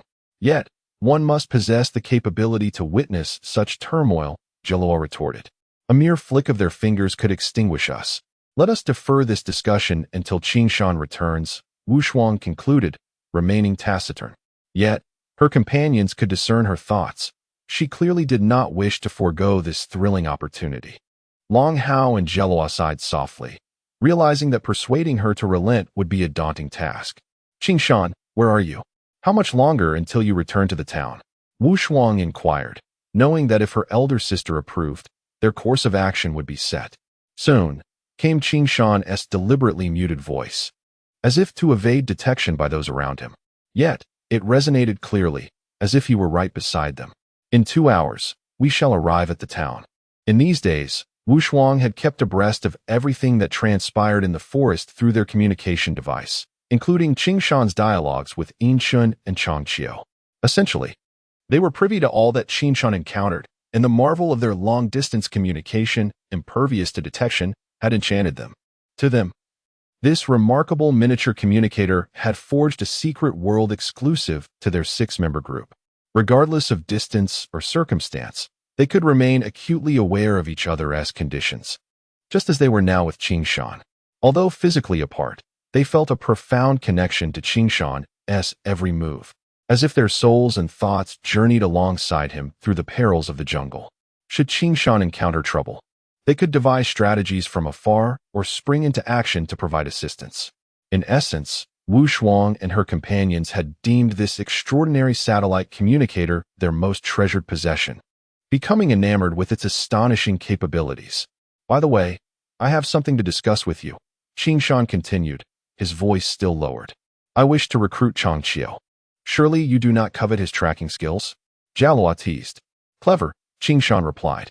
His tracking skills are indeed impressive, but he belongs to the Silver Hook Legion, making it difficult to sway him. Well, think of a way, Qing Shan urged. This individual is a talent we must secure. The group was taken aback. When did he become so mercenary? Wu Shuang murmured. Let us set that aside for now, Wu Shuang suggested. It's a rare opportunity to assist Qing Shan. Let us deliberate on how to entice Chang Qiu away from the Silver Hook Legion. 2 hours later, the 12-member reconnaissance team returned, and joyous reunions ensued. However, before proceeding, they needed to establish the next course of action. Thus, while the leaders of the 7 legions convened a joint operational meeting in the hall, the members of the underworld faction held their own assembly in a modest courtyard. Wu Shuang cleared his throat and spoke. Now that Qing Shan has returned and everyone is present, I must address the differing opinions among us. Longhao and Jialua advocate that we refrain from accompanying the main troop for fear of unforeseen circumstances, while Yunxia and Wu Shang are reluctant to forfeit this splendid opportunity to observe the joint operations of the main army. We would like to hear your perspective on this matter. This is not a dilemma at all, Qing Shan replied with a gentle smile. We simply need to devise a solution that satisfies both sides. What do you propose? Wu Shuang asked eagerly. It is quite straightforward, Qing Shan suggested. We could stealthily follow at a distance, observing the spectacle without placing ourselves in jeopardy. Such a simple solution eluded me. Wu Shuang lamented, realizing that his intellect as a leader could use some enhancement. Though it may bear some risk, Longhao remarked, it is certainly worth attempting. Witnessing the grand formations of the main army could impart valuable lessons. Then it is settled, Wu Shuang declared. We shall maintain our distance and remember, we are merely spectators, do not act recklessly. Understood, the others agreed. The meeting of the Underworld Society concluded smoothly, while in another courtyard, the joint operations of the 7 main troops successfully came to a close.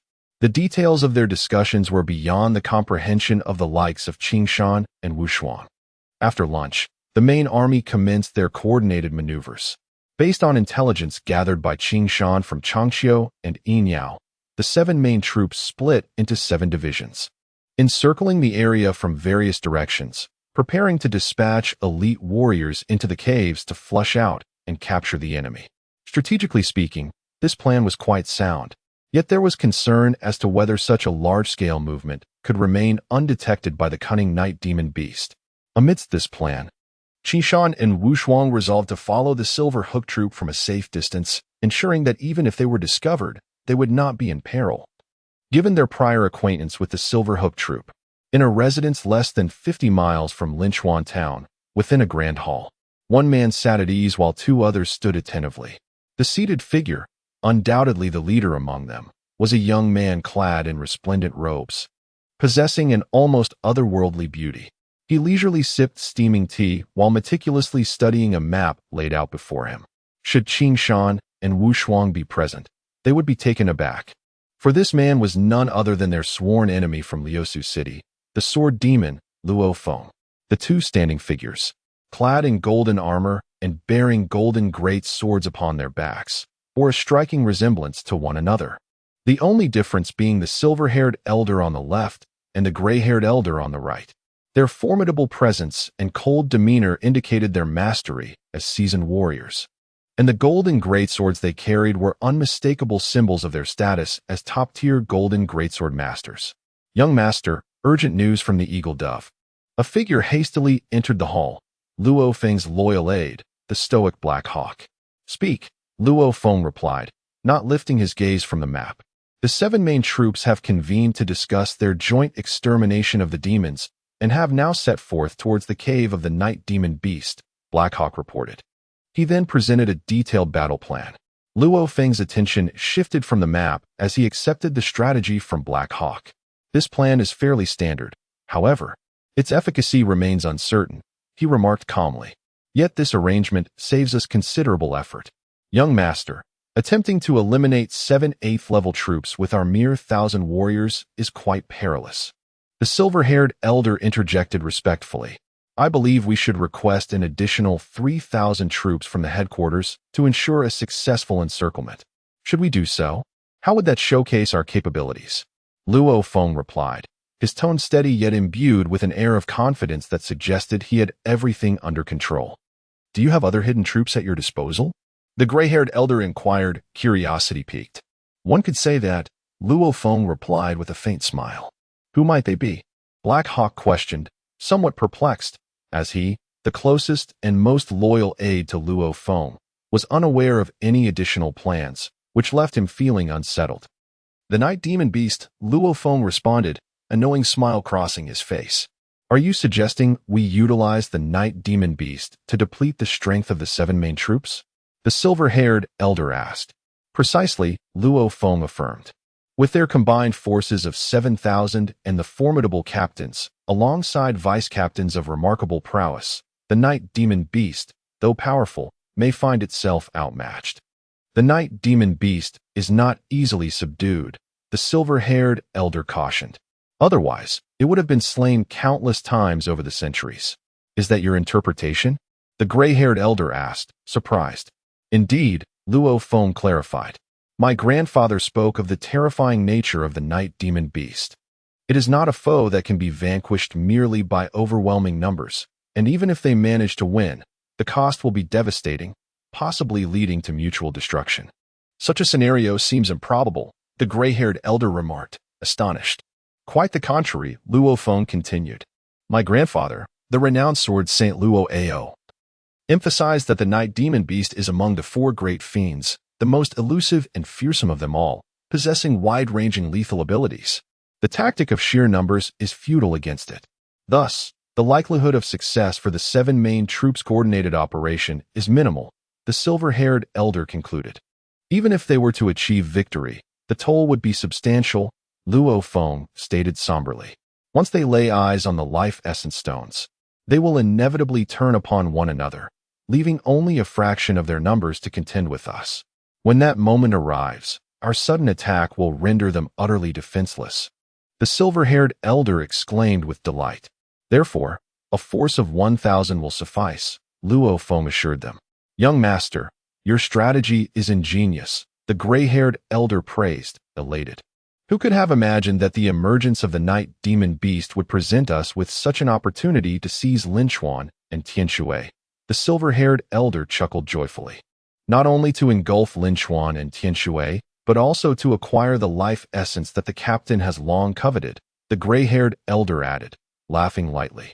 "Even the heavens seem to favor our endeavors." "By the way," Black Hawk interjected, as if recalling something. He retrieved a document from his satchel. "Young master, as per your earlier instructions, I have gathered intel on the group known as the Underworld Society. We have obtained some leads." The Underworld Society. Luo Feng's calm gaze momentarily flashed with a chilling intent. "Any news of the strange youth wielding the black sword?" "Indeed," Black Hawk confirmed. "Upon investigation, it appears there is no record of a troop organization named the Underworld Society among all guilds. They were only officially registered 20 days ago." "Oh, that explains the difficulty in locating their information," Luo Feng mused. "This is the detailed information of the 6 members of the Underworld Gang. I humbly present it for your perusal." Heiying retrieved a report from his waist pouch and respectfully presented it before Luo Feng. The names were as follows: Wu Shuang, Zhelaw, Longhao, Yunxiao, Wushang, and Qingshan. Luo Feng scrutinized the document pertaining to the underworld gang. It turned out that the young man wielding the black sword was named Qingshan. His professional rank was that of a novice sword warrior. However, as Luo Feng continued to read, his brows furrowed deeper. What kind of information was this? Such swordsmanship could not possibly belong to a mere novice warrior. This was the information they had filled out during their registration. Heiying explained, furthermore, that after forming the gang, they had sought a master of combat aura from the Adventurers Guild to impart combat aura training to the young man named Qingshan. Subsequently, based on the description provided by the master who trained him, we can ascertain that the young man named Qingshan indeed had not practiced combat aura, the bronze sacred sword. In this context, indeed suggests that he is an apprentice sword warrior. Luo Feng appeared somewhat astonished. The extraordinary swordplay witnessed that day in the tavern still lingered vividly in his memory. The fact that he possessed such swordsmanship without ever having cultivated battle chi was truly astonishing. Indeed, Black Hawk remarked, after receiving the battle chi inheritance, he was unable to utilize even the simplest forms of battle chi. Could it be that his physique is ill-suited for its cultivation? The silver-haired elder, having heard Luo Feng mention the incident at the tavern, was also keenly interested in this young man named Qingshan. As it stands, that seems to be the case. Black Hawk affirmed. Has any information about his sect been uncovered? Luo Feng inquired. None, Black Hawk replied. We have activated the entirety of the Dove Group's intelligence network. Yet we remain unable to ascertain his origins. It is as if he materialized out of thin air. His first appearance was in Luo City, brought there by none other than the daughter of the city lord, Luo Wushuang. Luo City, Luo Feng stated, is that not where the Luo family, who established the Dragon Flag Corps, resides? Indeed, Black Hawk confirmed. What of their current whereabouts? Luo Feng asked. Unknown. After registering the Corps, they vanished without a trace. Black Hawk responded. Luo Feng nodded slightly, suggesting they set this matter aside for now and first address the 7 major corps before dealing with them. The following morning, the large troop finally set forth, commencing their encirclement operation. Qingshan and a few others trailed at a distance, entering the forest. Due to the considerable number of participants, their pace was exceedingly slow and cautious. After 2 days, they arrived at the vast valley where Qingshan and Changqiu had previously ventured.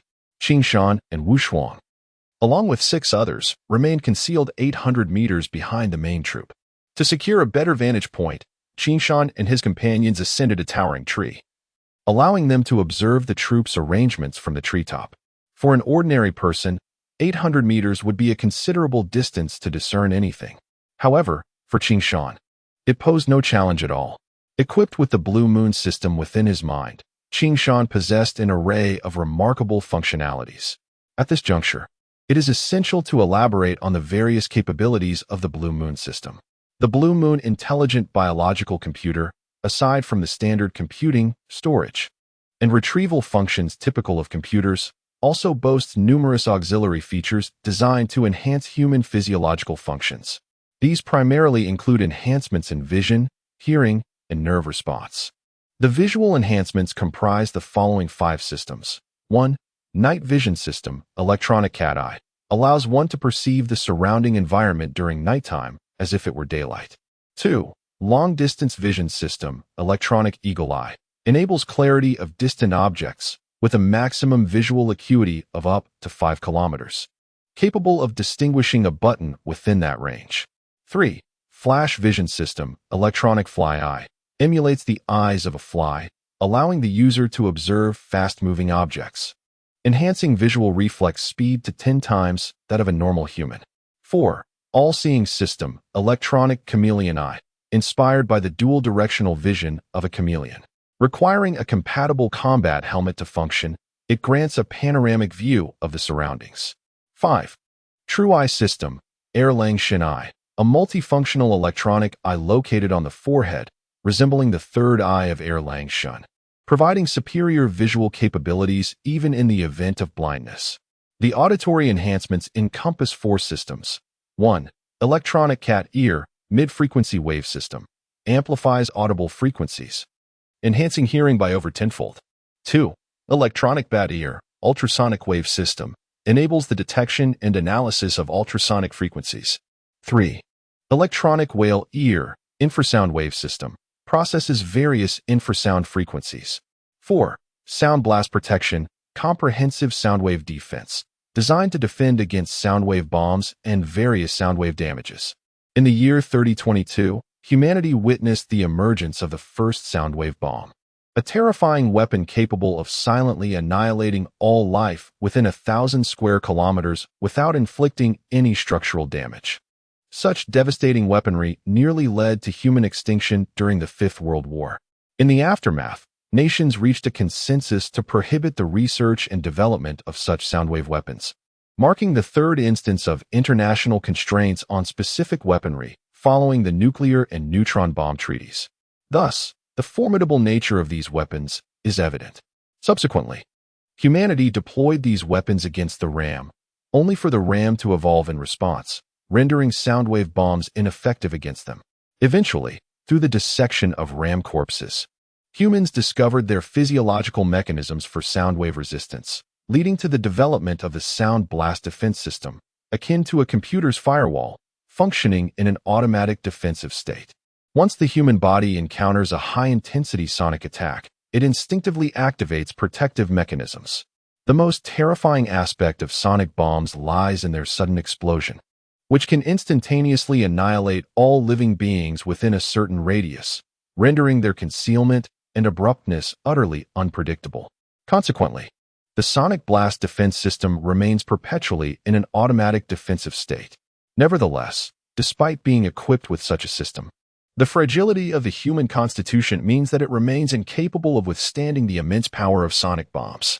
Only when outfitted with powered exoskeletons can the true potential of the sonic blast defense system be realized. However, as long as the intensity does not exceed 10,000, the physique of Qing Shan, coupled with the sonic blast defense system, can barely endure it. The inner ear antenna functions as a miniature antenna, facilitating the operation of electronic cat ears, electronic bat ears, electronic whale ears, and sonic blast protection. Its role is akin to that of electronic eyes used for visual enhancement. Hence it is colloquially referred to as the electronic ear. In the postmodern era, many individuals who have lost their hearing rely on such auxiliary systems to regain their ability to hear. Should a day come when Qing Shan faces such a predicament, he need not worry about his inability to hear, for he possesses a backup set of electronic ears.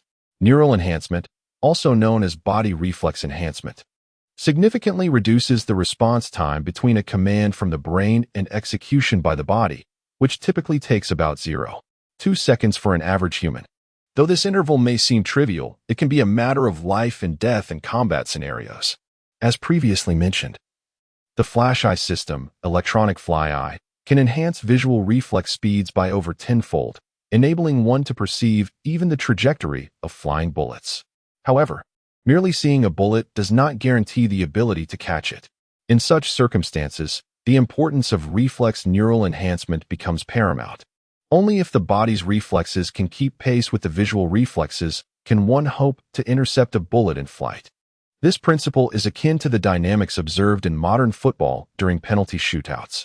Spectators often witness a goalkeeper fixating intently on an approaching penalty kick, yet many fail to save it. Experts, through meticulous testing, have concluded that saving a penalty kick is exceedingly challenging.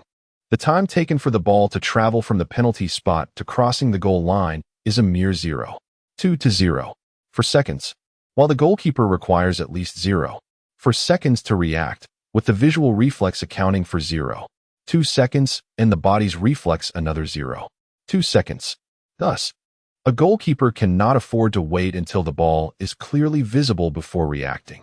They must leap in the direction they instinctively anticipate, thereby creating a slim chance of saving the kick. This explains why penalty kicks often find their way into the net while the goalkeeper dives in the opposite direction.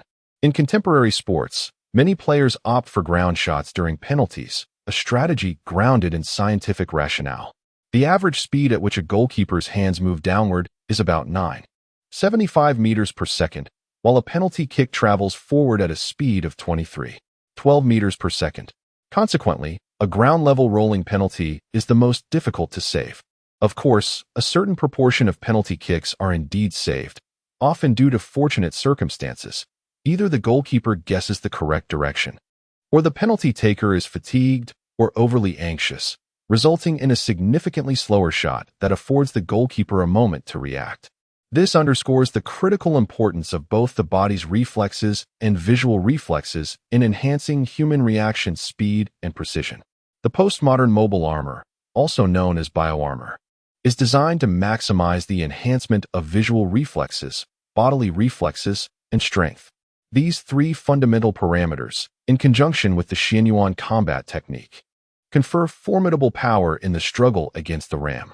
If we were to liken a mobile combat soldier to a computer, then entities like Blue Moon would represent the computer's CPU, while mobile armor would correspond to hardware components such as the hard drive and graphics card.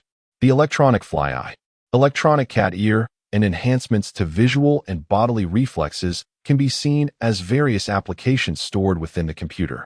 The synergy of the CPU, Blue Moon, software, electronic fly eyes and other auxiliary systems, and hardware, mobile armor, with Qingshan himself also considered a form of hardware, culminates in the formation of a complete computer, mobile combat soldier. Without the support of hardware devices, the mobile armor, many functions of Blue Moon would remain dormant, akin to attempting to play World of Warcraft on a mere 128 megabytes RAM. When comparing Qingshan's body to the mobile armor, it is akin to contrasting a minimally configured computer with a super server. While many functions may be inaccessible, engaging in simpler tasks remains feasible. For instance, at this moment, Qingshan employs both the long-range vision system, electronic eagle eye, and the mid-range sonic system, electronic cat ear, enabling him to clearly see and hear events occurring 800 meters away. Surrounding the cave entrance, 7 military factions are stationed at various positions, prepared for any eventuality. Each member is acutely aware of the internal situation within the cave, yet the existence of additional exits remains uncertain. Thus, while securing the cave entrance, a substantial number of personnel have been dispatched to scour the area within a 10-mile radius for other potential entrances. After thorough searches, no other suspicious caverns have been identified, leading the group to decide to send in elite soldiers to confront the Night Demon Beast, regardless of the odds. According to the plan, each faction will designate 100 elite warriors to venture into the cave and confront the Night Demon Beast. The entrance to the Night Demon Beast's lair is expansive, akin to a train tunnel, capable of accommodating 5 or 6 individuals side by side. However, in light of the 7,000-strong army, this space is still too confined to leverage the numerical superiority of the factions. Thus, each faction can only send forth 100 members, which, in all honesty, equates to a near-certain death sentence. For a Night Demon Beast capable of dispatching 10 great swordsmen with a single blow, this number is hardly sufficient. Everyone understands that this mission is fraught with peril, yet those selected are among the most valiant within their ranks. Even if they were not originally designated as such, being chosen transforms them into soldiers facing death. Especially given that this Night Demon Beast is a nursing female, such creatures are generally considered extremely dangerous during their nursing period. Even the most docile of beasts will not hesitate to eliminate any potential threat to their offspring. Nonetheless, the 7 factions have resolved to take this risk. In addition to the 100 elite warriors from each faction, 2 commanding leaders will accompany them. This composition effectively relegates them to the role of cannon fodder. Qingshan shakes his head upon witnessing this. It seems the military is not an easy place to thrive, with the higher-ups reaping the benefits while sending their subordinates to face the Grim Reaper. However, what puzzled Qingshan was that, aside from the over 3,000 individuals who had entered the valley, there were an additional 4,000 guarding the valley's exit, intent on preventing the Night Demon Beast from breaking free. Yet, beyond these personnel, Qingshan also discerned another group of adept individuals stealthily concealed within the dense forests surrounding the valley. Although they were well hidden, they could not escape the scrutiny of Qingshan's electronic eagle eye thermal tracking. This contingent appeared to be distinct from any of the 7 great legions. It was crucial to note that, to ensure the success of this operation without interference from other legions, smaller factions had already been deemed targets of exclusion. After all, In the Linen region, the seven great legions held absolute dominion. Any attempt to intrude would necessitate considerable capability. In light of the seven great legions' unwavering stance, other legions naturally refrained from making any rash moves, lest they incur unwarranted misfortune. Nonetheless, numerous spectators lingered in the jungle, discreetly trailing the seven great legions. Much like Qing Shan and his companions, most of these individuals were small groups of a few or a dozen, hence they did not attract Qing Shan's attention. However, to the northwest, within that dense forest, a formidable team of no fewer than 1,000 elite warriors lay in wait. Moreover, through the thermal phenomena detected by the electronic eagle eye, Qing Shan was astonished to discover that several smaller teams that inadvertently approached them had been silently eliminated. This indicated that this group was willing to resort to assassination to conceal their identity, signifying that they were not merely spectators. Are you certain there is indeed another contingent lying in ambush there? Although it was unclear how Qing Shan had discerned this group's presence, Wu Shuang was acutely aware that Qing Shan was not one to act without purpose, and they had long since grown accustomed to his remarkable abilities. After all, they were equipped with Qing Shan's miniature communicator, which allowed for long-range communication, making it plausible that he possessed the capability to extensively survey the surrounding environment. Could it be that there are others, aside from the seven great legions, daring enough to attract the attention of the night demon beast? Long Hao's expression grew grave. If that were the case, things would become even more tumultuous. Yunxia remarked, I am curious to see which legion possesses such audacity to secretly oppose the seven great legions. Wu Shang could not help but express his sentiments. The allure of the life essence stone is indeed significant. Regardless of their origins, we must remain vigilant and discreetly observe from a distance. Ensuring we do not attract their attention, Wu Shuang instructed. The group nodded in agreement, each taking care to conceal themselves. Once the 700 valiant warriors entered the cave, Qing Shan and Wu Shuang understood that the operation had finally commenced. The anticipation was undeniably the most excruciating aspect. After the 700 entered the cave's mouth, those outside dispersed, setting up heavy crossbows and bows, establishing a fortified formation to be ready to strike against the potential emergence of the night demon beast. Although Qing Shan's electronic eagle eye was sharp, it could not penetrate the depths of the earth to ascertain what transpired within. Similarly, his electronic cat ears could not detect any sounds from beneath. Despite being equipped with advanced scientific instruments, he was, after all, not superhuman. Thus, there was little he could do at this juncture. It seemed that the only option left for everyone was to wait. Minutes passed. Suddenly, a deep, resonant roar erupted, its volume akin to a thunderclap, causing everyone's eardrums to throb and hum. The ground trembled violently from the unexpected fury of the roar. It's the night demon beast, Qing Shan exclaimed anxiously. It appears the show is about to begin, Wu Shuang said, visibly excited. I suspect the night demon beast is about to charge forth, murmured Yunxia, eager to witness this extraordinary creature. The others similarly widened their eyes in anticipation. Though the distance was too great, and the night demon beast had yet to emerge from the cave, leaving them uncertain of the unfolding events. Nevertheless, Qing Shan dared not let his guard down. His electronic eagle eye and cat ears were fixated on the cave's entrance. Confident that the night demon beast's emergence would not escape his notice, everyone braced themselves for an unprecedented battle, certain that their opponent would be the fearsome beast. Eyes fixated on the cave entrance, a peculiar black luminescence shot forth with astonishing speed. The night demon beast. Qing Shan gasped. Despite the incredible speed of the dark figure, Qing Shan's electronic eagle eye captured its form clearly.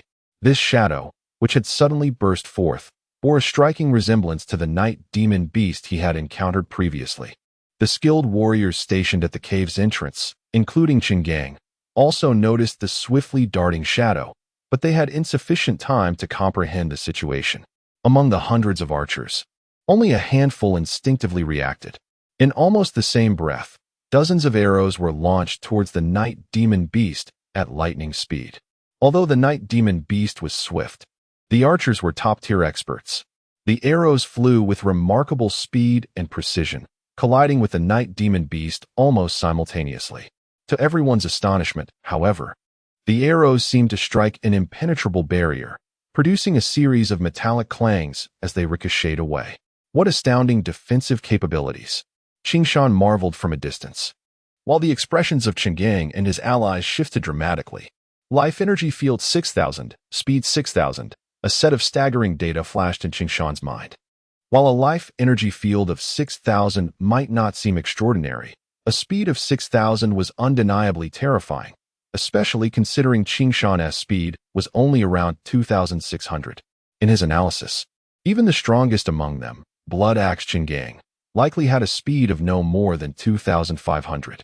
Compared to humans, beasts do not inherently learn to cultivate fighting energy. Thus, their strength stems solely from their primal power, which was remarkably similar to Qing Shan's. However, the physical might of beasts far surpasses that of humans. Moreover, like Qing Shan, their physical strength translates into explosive speed. A body strength of 6,000 naturally yields a speed of 6,000, endowing them with a significant advantage even against formidable human warriors, such as golden great swordsmen. Coupled with their inherent strength, Qing Shan deduced that the 7 great legions would find it exceedingly challenging to slay the night demon beast. Even if 7 of them possessed a formidable fighting energy of 5,000, combined with a physical prowess of 2,500, their total attacking power would still pale in comparison to the beast's speed advantage. Perhaps their only edge lay in their numbers.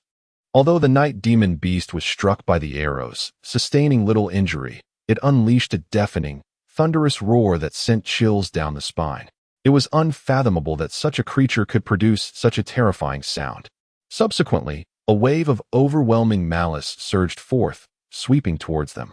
The crowd was stunned by the ferocious howl, their eardrums throbbing painfully, and those of lesser strength were left spitting blood on the spot.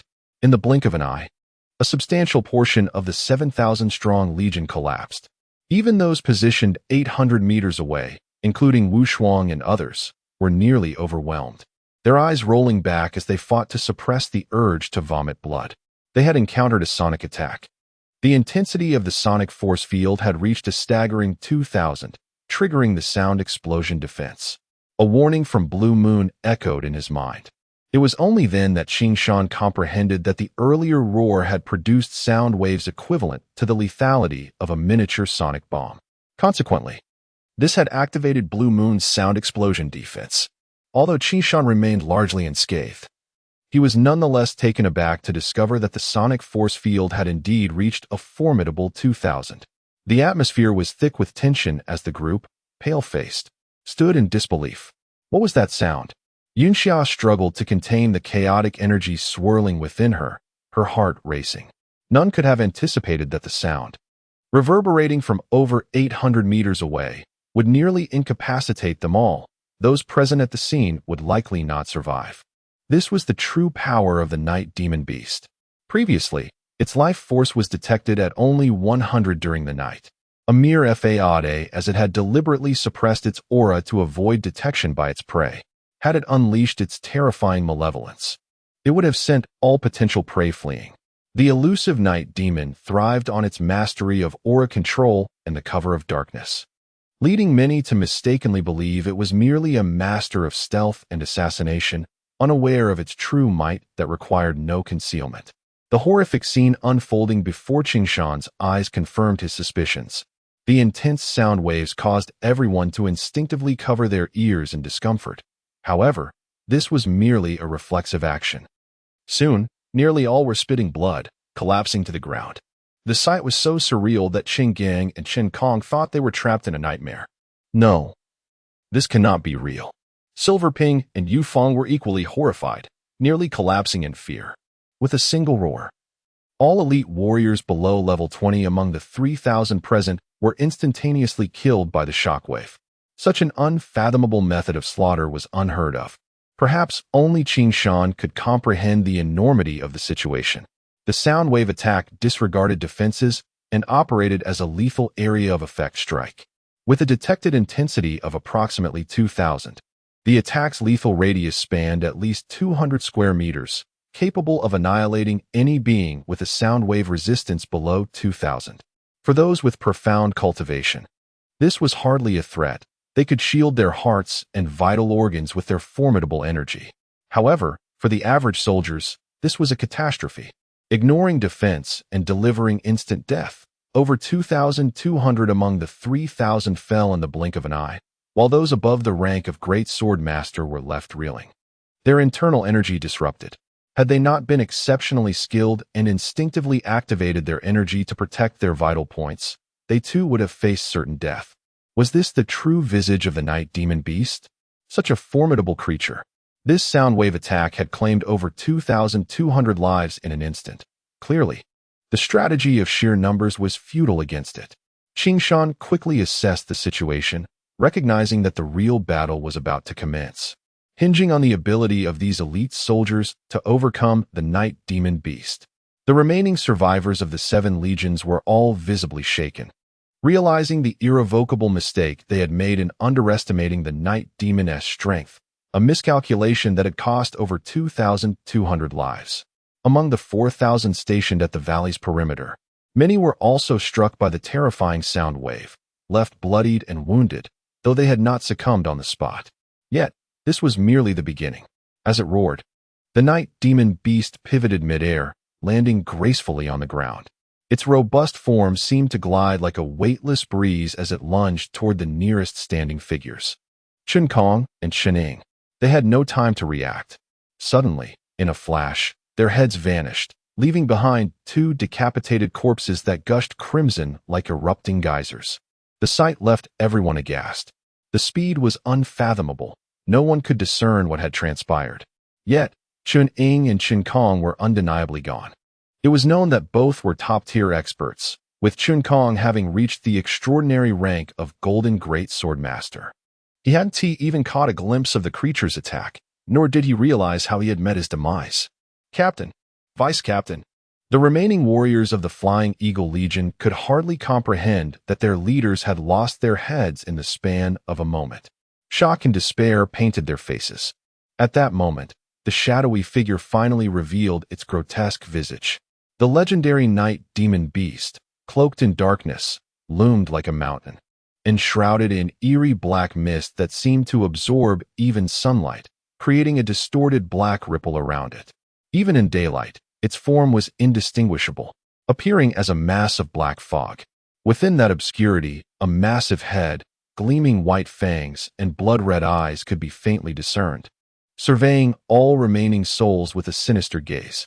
In its jaws were 2 heads, consumed as if they were mere peanuts, oozing with pale brain matter, relished as it feasted. This macabre scene nearly halted the hearts of Chung Gang and the others, sweat pouring down uncontrollably. A demon. It is a demon. Someone's terrified cry broke the silence, and many began to hastily flee towards the valley's exit. The first to escape were Chung Wu and Chung Feng of the Blood Axe Legion, closest to safety. Yet, everyone witnessed a fleeting shadow, as if a black whirlwind had swept through. Chung Wu and Chung Feng vanished without a trace. When the shadow finally stilled, the once looming Night Demon Beast had instantaneously appeared at the valley's mouth. The missing Chung Wu and Chung Feng lay crushed beneath its feet, resembling 2 flattened rodents, their bodies grotesquely splayed against the reddish-brown grass. What kind of speed is this? Chung Gang stood in stunned silence, unable to fathom how it had moved. Too fast. From a distance, Qing Shan dared not even breathe, recognizing the monstrous speed of 6,000, coupled with an equal measure of strength. Those present were no match. Their speeds were simply incomparable. Despite not witnessing the events 800 meters away, the pallor of Qing Shan's face hinted at the dire circumstances. What happened? Wu Shuang inquired. What did you see? Long Hao pressed. Over 2,000 were killed instantly. Only around 800 masters remain, but they likely won't escape either, Qing Shan replied gravely. What? Even the Golden Great Sword Master was slain? Zhao Luo exclaimed in shock. Long Hao added, it seems the Night Demon Beast's speed indeed grants it a decisive advantage. Otherwise, Chen Kong would not have been caught off guard. The demise of this individual is well-deserved. Yunxiao remarked that she had long held a disdain for him. The crowd reveled in his misfortune, though it was unfortunate that the distance was too great to witness the events unfold. In desperation, Qing Shan assumed the role of a live commentator. This is the night demon beast. Qinggang could hardly believe it. Such terrifying speed. Qingkuan felt a chill envelop him, cold sweat pouring down as he realized he couldn't even catch a glimpse. Engaging in solo combat left them with no chance of victory. Silver Peng, Silver Chun, and the four women, Yu Fong and Yofan, instinctively formed a diamond-shaped formation. Jin Yu, Qin Fong, and the others dared not make the slightest reckless move. The night demon beast guarded the valley entrance, leaving everyone with no escape route. Its sinister gaze and heavy breathing made the specter of death palpably close. The remaining over 800 individuals were elite warriors, each boasting a power level exceeding 20. Yet, at that moment, they resembled lambs ensnared by hungry wolves, trembling in fear. It was no longer a question of hunting the night demon beast. Survival itself seemed uncertain. It was no wonder that for centuries, no one had glimpsed the true form of the night demon beast. All who had seen it met their end in such a manner. However, realizing this now felt too late. Nonetheless, those present were resolute individuals, unwilling to surrender even in the face of overwhelming odds and a slim chance of survival. Attack! Qinggang bellowed. It is but one. It cannot possibly withstand our numbers. The remaining individuals were elites among elites. Despite the night demon beast's terror exceeding their imaginations, the instinct for survival and a flicker of hope drove them recklessly toward the beast. The night demon beast unleashed a thunderous roar, charging toward them like a raging tempest. Cries of agony filled the air as countless limbs flew about like autumn leaves caught in a gale. The black shadow moved with astonishing speed, rendering escape impossible for those caught in its wake. Only a gruesome fate awaited them, limbs severed and blood spraying. In mere moments, the once formidable group of over 800 was reduced by more than 400, none having even grazed the beast. Qingkuan and Qinggang stood side by side, their eyes locked on the imposing, agile shadow, yet they found no opportunity to strike. Qingkuan gritted his teeth and asked, "Big brother, what should we do? This creature is far too swift. It refuses to engage us directly." "Truly a cunning beast," Qinggang replied coolly. "It seeks to eliminate the others before turning its attention to us sword masters. Damn it, even knowing its intentions, we are powerless," Qingkuan lamented. Ancient Feng and Gudu, along with Qin Fong and Jin Yu, wore ashen expressions, also unable to find a moment to counterattack. The night demon beast's speed was extraordinary, darting about without lingering in one spot for long. It was as if a dark whirlwind was sweeping through every corner of the area. In the blink of an eye, it claimed the lives of over 200 elite warriors who had scarcely a moment to react. One cannot deny the night demon beast's tactical brilliance with its speed. The group could not leverage their numerical advantage. Furthermore, the presence of additional individuals transformed into a liability as they hesitated to act for fear of harming their comrades. Initially, Qingkuan and Qinggang presumed that the night demon beast would first decimate these lesser warriors before shifting its focus to the skilled fighters. To their shock, the beast, which had been so engrossed in slaughtering at the valley's mouth, suddenly let out a piercing howl and, in a flash, lunged toward Qingkuan and Qinggang. Qingkuan never expected that the monster would single him out. His face paled in terror, but the Axe King quickly regained his composure. Trusting his instincts, he locked onto the night demon beast's form and wielded his colossal axe, executing a sweeping maneuver from the blood axe technique. Qingkuan knew all too well that the night demon beast's speed rendered ordinary attacks futile.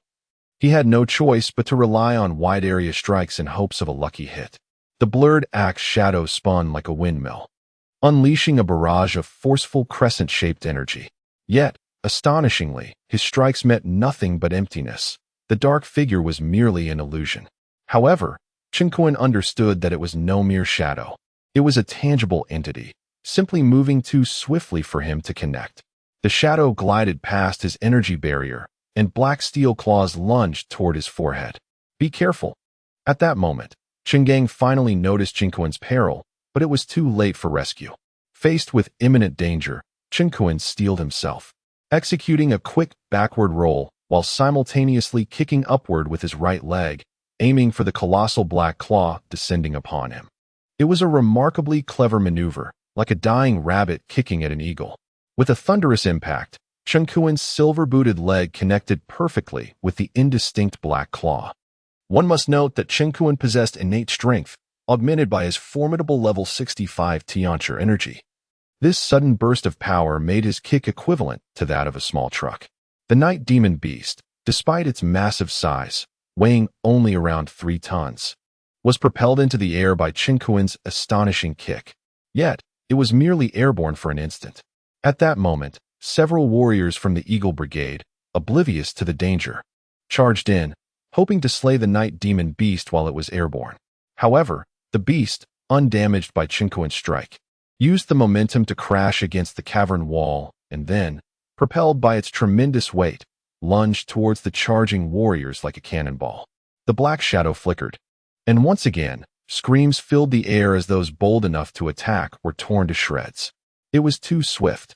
No one comprehended how the night demon beast maneuvered. The only thing they could perceive was the vague shadow. Xuanyuan, having narrowly escaped, was drenched in cold sweat, realizing he had genuinely believed his end was near.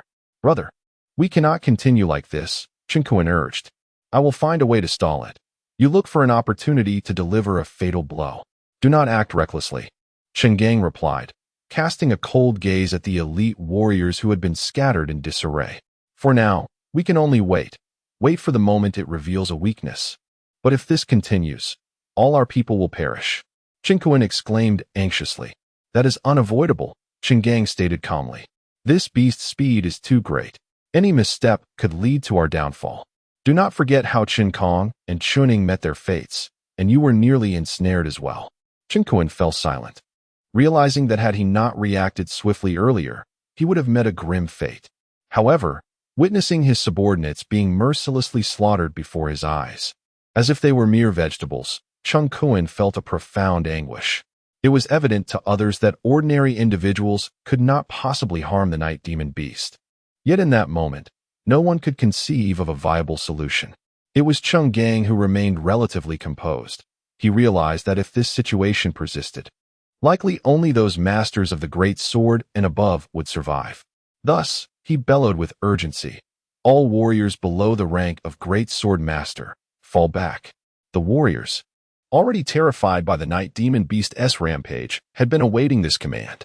Upon hearing that Xuanyuan had finally issued the command, the warriors rushed towards the valley's exit.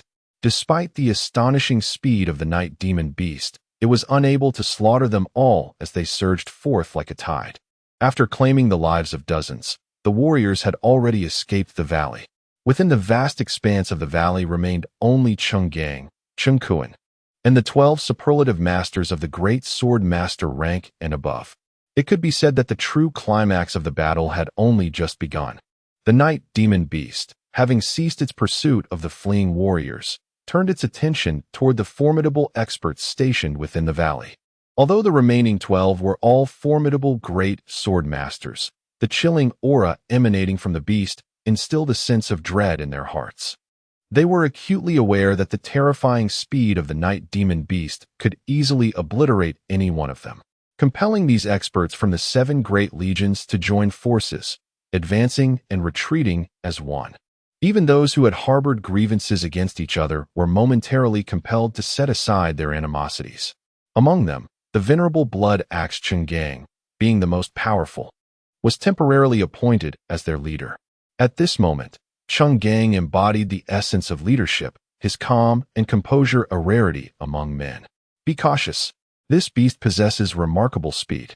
When we engage, we must be deliberate and not rush," he advised. The others nodded in agreement. The darkened sky bore an increasingly oppressive chill, as all eyes fixated on the imposing black silhouette of the beast, which exuded a palpable aura of murderous intent. The night demon beast seemed to sense the impending fierce battle, letting out a deep, resonant roar. Yet, it refrained from unleashing its dreadful speed and instead approached slowly, step by deliberate step. Even at such proximity, its true form remained obscured by the swirling, distorted black mist, leaving only its massive head, ivory fangs, and blood-red, menacing eyes visible. Perhaps intentionally slowing its pace, the beast appeared as a moving mountain, each step resonating like a heavy hammer striking the warriors' chests. quickening their heartbeats and instilling terror. Was this the aura of an ancient demon? The warriors were both terrified and inexplicably exhilarated. They were finally to confront this terrifying creature head-on.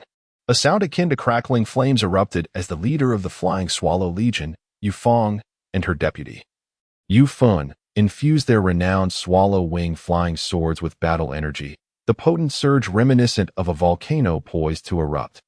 The swallow wing flying sword was one of the most peculiar weapons in the Myriad Realms, resembling the Xinchuan swift swallow but vastly larger and more lethal, serving as Yu Feng as primary weapon. Like two swallows in flight, the swords could be controlled to navigate their trajectories through a unique launching technique, enhanced by Yu Feng's mastery of energy control, allowing them to soar and return with deadly precision. Yu Feng was thus known as the Flying Swallow, while Yu Fun, her junior sister, practiced the same techniques, albeit with slightly lesser prowess.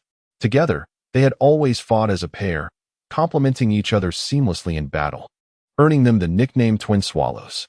At this moment, the two had summoned the pinnacle of their flying swallow energy, their four swords coalescing into a formidable force, waiting for the opportune moment to unleash their mightiest strike. The formation of 12 masters took on a pin-like shape, with Yu Feng and Yu Fan positioned on the left flank for ranged attacks. To their right stood the grim-faced Gu Feng and Gu Du, who had also gathered their strongest energies. The two wielded golden short spears, now fused into a long golden lance, known as the Lock-Throat Lance, which, combined with their ancestral techniques, positioned Gu Feng among the top-tier golden great sword masters. As they channeled their energy, a faint gray mist enveloped them, rendering their tall, slender forms eerily elusive, akin to specters ready to vanish. They served as guardians for Yu Feng and Yu Fan, prepared to defend against any close-quarter assault. Leading the pin formation at its forefront were the leaders of the Blood Soul Legion, Qin Feng and Qin Shan, alongside the leaders of the Golden Serpent Legion, Jin Yu and Jin Zhan. Though hailing from different factions, the four were compelled to stand resolutely at the forefront under Cheng Gang's command. The rear right flank was reinforced by Yin Peng and Yin Shun of the Silver Hook Legion, along with Cheng Kuan and Cheng Gang of the Blood Axe Legion. This was the united defensive formation of 12, all-elite masters whose combined presence radiated an overwhelming aura, matching even the ferocity of the Night Demon Beast, and perhaps even gaining the upper hand. Sensing the formidable opposition before it, the Night Demon Beast emitted a piercing shriek. A sound so shrill it felt as though it could shatter stone and pierce gold, resonating in the ears like a gong, threatening to render the listeners unconscious. The battle was imminent. In the distance, Qing Shan felt a surge of anxiety, his electronic eagle eye locked onto every participant. This was undoubtedly the most formidable confrontation he had witnessed since arriving in this world. The alliance of 12 great sword masters was nothing short of spectacular, facing off against the formidable Night Demon Beast. The outcome was uncertain, yet Qing Shan was exhilarated at the prospect of witnessing the might of these warriors, hoping to glean some invaluable techniques from them. Unbeknownst to Cheng Kuan and the others, they, along with the Night Demon Beast, had become the focal point of Qing Shan's observation. Even if they were aware, their immediate concern was far greater than such thoughts. As the Night Demon let out its roar, Cheng Gang sensed the gravity of the situation. The beast was preparing to launch a sonic attack. We must not allow it to succeed. Attack! Cheng Gang and Cheng Kuan shouted in unison, channeling their energies to protect their vital points, their hands whirling their massive axes, unleashing two tremendous arcs of crimson light. Simultaneously, Yu Feng and Yu Fan unleashed a resonant cry, sending their four swallow wing flying swords hurtling forth. The four golden beams streaked through the storm, resembling golden swallows soaring toward the Night Demon Beast's head with astonishing speed, accompanied by four golden swallows. Cheng Gang and Cheng Kuan unleashed two crimson arcs resembling soaring birds, aimed at the vital areas of the Night Demon Beast. Simultaneously, the duo of Gu Feng and Gu Du launched their throat-piercing golden spears. Both pairs were renowned for their bizarre agility and astonishing speed. At this moment, they erupted forth, their golden spears bursting forth like twisted, flickering lightning, targeting the beast form. The six formidable masters coordinated their assault, creating an overwhelming spectacle. The night demon let out a muffled roar, its robust black form merely swaying slightly as a dark flash swept through the crowd, sending the four golden swallows tumbling away. In an instant, it swiped one claw, sending the flying swords crafted by Yufeng and Yufan crashing to the ground. The massive creature then displayed an unbelievable dexterity. Vanishing from the onslaught of Cheng Gang, Cheng Kuan, and Gu Feng, Gu Du's sword energies. Even though they were prepared for such a possibility, the onlookers were still taken aback by the creature's incredible speed. Cheng Gang and Cheng Kuan, quick to react, rotated their battle axes simultaneously, enveloping themselves within two massive crimson light bands akin to enormous shields. With a thunderous crash, their rapidly returned axes finally intercepted the night demon's ghostly, lightning-quick claws. Meanwhile, the spear energies launched by Gu Feng and Gu Du struck the ground behind where the night demon had previously stood, shattering a massive boulder into fragments with a deafening explosion. Despite their formidable power, their attack had missed its mark, rendering their effort futile within the blink of an eye.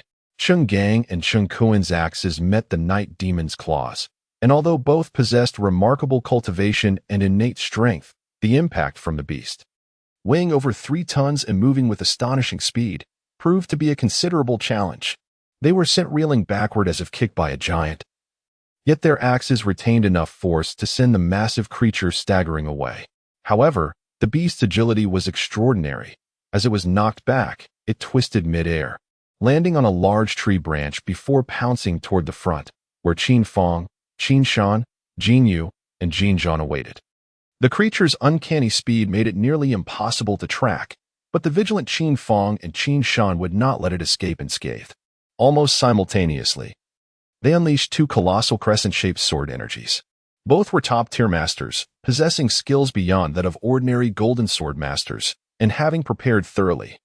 Their perfectly executed crescent attacks were unmatched in strength, speed, and precision. Though the night demon's speed was remarkable, its strength was comparable to that of the masters, compelling it to avoid a direct confrontation with the dual crescent attacks. Instead, it crouched low, skimming the ground to evade the strike, causing its massive claws to slow down. In that brief moment of hesitation, Jin Yu and Jin Zhan, who had been poised for action, seized their opportunity. Both skilled swordsmen, they wielded their blades with mastery, unleashing a flurry of golden serpent-like sword energies, a technique known as the Golden Serpent Dance. 6 twisting, spiraling energies coiled around the night demon, while Jin Zhan executed a sweeping strike, launching a massive sword energy dragon toward the ensnared beast. This combination attack was a lethal partnership, designed to trap the opponent with Jin Yu's serpent strikes and deliver the final blow with Jin Zhan's sword dragon, creating an inescapable onslaught. However, the night demon's terrifying speed manifested once more. Just as it appeared to be ensnared by the 6 serpent energies, it roared defiantly and launched itself skyward like a cannonball, narrowly evading the attack. In a seemingly impossible maneuver, it soared above the golden serpent energies, its colossal claws slicing through the air, producing 2 blurred, eerie ripples of force. The onlookers, including Qin Feng and Qin Shan, could scarcely believe their eyes as the beast executed 2 incredible air-slicing strikes in an instant. The duo instinctively attempted to dodge, but their reaction, though swift, was too late. Blood erupted as the night demon's strikes tore through their armor and flesh. "Such formidable air-slicing strikes!" exclaimed Qin Shan, watching from a distance, his blood boiling with excitement. He had not anticipated that the night demon possessed such a technique. However, upon reflection, he realized that the air-slicing strike relied on immense physical power and explosive speed. With his own strength of 2,600, he could perform an air-slicing strike unarmed. Thus, the night demon's capacity to execute such a move was hardly surprising. While Qin Shan reveled in the thrill of battle, the fighters on the scene were suffering immensely. Caught off guard, Qin Feng and Qin Shan were severely injured by the powerful wind blades, collapsing to the ground in agony. At the same time, Jin Zhan's sword energy dragon narrowly missed the night demon, whisking past it. "Now is the time," Jin Zhan shouted, seizing the moment as the beast was airborne and unable to redirect its course. A perfect opportunity had arisen for a devastating counterattack. As Jin Zhan yelled, he suddenly fell backward, launching his legs upward like a powerful spring. Jin Yu, seizing this moment, leaped onto Jin Zhan's feet, propelling himself high into the air. This leap, a combination of Jin Zhan's powerful thrust and Jin Yu's explosive strength, was astonishingly swift, akin to a rocket ascending toward the night demon. In midair, he unleashed a strike that resembled a spiraling drill, a lethal move from the golden serpent sword technique known as flying serpent in the sky, possible only through the combined efforts of Jin Yu and Jin Zhan.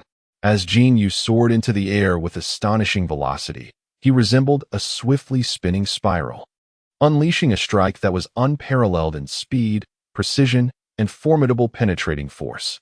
At that moment, the night demon beast, compelled to ascend to evade the combined sword energy of Jin Yu and Jin Zhan, seized the opportunity to launch a devastating against Qin Feng and Qin Shan. However, it found itself unprepared for the strikingly divine flying serpent that descended from the heavens. Despite its quick reflexes, it had no means to leverage its surroundings in midair to alter its trajectory and evade Jin Yu's spiraling thrust. With a thunderous clash, the ethereal figure of the night demon beast was struck directly for the first time. This was followed by a peculiar sound, as Jin Yu's serpent collided with the beast's chest, not merely making contact but driving the golden sword deep with astonishing penetrating force, all the way to the hilt. The 076 soldiers split into two groups. The night demon beast emitted a thunderous, anguished scream. Its black steel claws struck fiercely against Jin Yu's chest. This all transpired in the blink of an eye. A sound of shattered bones echoed, and Jin Yu, severely injured, had no time to evade. His ribs were broken, and he coughed up blood, crying out in agony. "Boss!" Jin Zhan shouted desperately, charging forward with a frantic leap, his golden blade aimed at the night demon beast's chest. Alas, Jin Yu, caught in the clutches of the night demon beast, could only emit a cry of despair before being flung away, colliding with the rushing Jin Zhan. Caught off guard, Jin Zhan instinctively withdrew his sword and reached out to grasp the airborne Jin Yu. Yet, before he could react, Jin Yu's piercing scream rang out. "Get back!" Jin Zhan had no time to think. He instinctively caught Jin Yu. However, in that very moment, a faint sound of slicing air approached with lethal intent. A chilling sound followed, and then the horrific noise of flesh being torn apart filled the air. Jin Zhan felt his body being cleaved in two. "Oh, it's the Void Slash." Realization struck him. After sending Jin Yu flying, the night demon beast had simultaneously unleashed a Void Slash that followed Jin Yu. When he caught Jin Yu, the slash struck them both, brutally tearing them apart. It was no wonder Jin Yu had warned him to move away. Alas, it was too late to grasp the gravity of the situation. In midair, a spray of blood mist erupted, and fragments of flesh lay scattered like torn rags upon the ground. The night demon beast's ingenious Void Slash had instantly slain both Jin Yu and Jin Zhan, two formidable masters. The entire event transpired so swiftly that none of the onlookers could comprehend what had occurred. Perhaps the only one who witnessed the scene clearly was Qin Shan, perched atop a distant tree 800 meters away, observing the battle through his electronic eagle eye. What a cunning night demon beast! It had employed the Void Slash in such a manner. While astonished by the beast's craftiness, Qin Shan was equally taken aback by the terrifying speed and lethality of the Void Slash. A combination of 6,000 speed and 6,000 strength unleashed a slash that could rend the bodies of two great sword masters in an instant. Such destructive power was simply inconceivable. Having dispatched Jin Yu and Jin Zhan, the night demon beast's massive form descended like a meteor, yet as it fell, it unleashed two more Void Slashes aimed at the nearest Qin Feng and Qin Shan. At that moment, both Qin Feng and Qin Shan were already gravely injured, lacking the ability to evade. They were on the brink of meeting the same fate as Jin Yu and Jin Zhan. However, at that critical juncture, two thunderous roars echoed like a colossal thunderclap. Retreat! It was Chen Gang and Chen Kuan, the brothers, who had arrived just in time, unleashing two Crimson Crescent slashes. The two Void Slashes from the night demon beast were instantly shattered upon impact. Meanwhile, The injured Qin Fong and Qin Shan hastily withdrew from the fray under the brothers' protection. Simultaneously, the colossal form of the night demon beast landed heavily on the ground like a Boeing 747, kicking up a cloud of dust. This entire sequence of events unfolded within a mere 5 or 6 seconds. Yet Jin Yu and Jin Zhan had been killed instantly, and Qin Fong and Qin Shan were severely wounded. However, the night demon beast had also been pierced by Jin Yu's great sword, its black blood trickling down like a stream, dripping onto the ground. The immense pain elicited chilling cries from the beast, shaking the hearts of all present. Everyone understood that the night demon beast was on the verge of becoming frenzied. The struggle of a cornered beast is the most perilous. Everyone be cautious. Cheng Gang warned gravely. This creature is about to go berserk. The night demon beast continued to roar, its blood-red eyes burning with a feverish, murderous intent. Yet perhaps due to its excruciating pain or the golden sword embedded in its chest, it could no longer exhibit that terrifying speed. Its massive body moved sluggishly, showing signs of pain and rigidity. Qin Shan sensed that the night demon beast was truly nearing its end. To him, the beast's greatest asset had always been its extraordinary speed. But now, due to its injuries and the sword still lodged within it, it could no longer tap into that remarkable swiftness. Once stripped of its speed advantage, the night demon beast was no match for their numbers. Through the electronic eagle eye, Qin Shan observed the beast's blood-red eyes linger momentarily on a large cave, before a flicker of ferocity and madness crossed its gaze. As Qin Shan pondered this, a thunderous roar erupted once more. The night demon beast unleashed a terrifying shriek. It's wounded and bleeding. Do not confront it head-on. We must wear it down, Cheng Gang declared, suppressing his own fear as he brandished his battle axe, charging toward the night demon beast. Cheng Kuan and the others spread out, encircling it from all directions. As their distance closed to around 20 meters, the injured night demon beast let out a furious roar, its obsidian claws sweeping toward the group with lightning speed. Even before the claws reached them, powerful crescent-shaped gusts of wind sliced through the air, a manifestation of the void slash powered by its immense physical strength and explosive speed. This was far more terrifying than the sword energy generated by their combined martial prowess. Well aware of the night demon beast's void slash, the group swiftly evaded its attack. The mist slashes crashed into the trees and rocks behind them, exploding with a thunderous roar. As the dust settled, the once mighty trees and boulders lay shattered. Even though they had anticipated the attack, the sheer ferocity of the blast left them all shaken. Everyone be cautious. We must not be caught in its sweep, In Peng exclaimed, his face pale. The void slash was unlike their martial attacks. It had no warning and was far swifter than typical sword energy. Just moments ago, they had barely managed to evade it, yet the edges of Yin Peng, Yin Shun, Yu Fong, and Yu Fun's armor had been torn asunder, a testament to its astonishing speed. The terrifying power of the explosion left everyone in the vicinity utterly stunned. Being struck even once would spell certain death. With 4 void slashes missing their targets, the night demon beast appeared increasingly anxious and furious, growling incessantly as it fixed its gaze on the group, yet it refrained from launching further attacks. However, the group, still reeling from the previous assault, hesitated to advance. Their strategy was to circle and exhaust the night demon beast, knowing it was already wounded and would eventually succumb. Strangely, the night demon beast seemed to lack the intent to attack and instead began to retreat slowly toward the cave entrance. Cheng Gang, perceiving its intentions, shouted, "Qin Fong, Qin Shan, blast the cave entrance. Do not let it escape." Understood. Qin Fong and Qin Shan responded in unison, directing their attention towards the cave entrance. Chen Kuan and I were tasked with utilizing sword energy to disrupt its movements. Cheng Gang instructed, "Yu Fong, Yu Fun, launch long-range attacks with your flying swords." Cheng Gang's tactical arrangement was undoubtedly reasonable, and everyone nodded in agreement. "Prepare to face your doom, beast."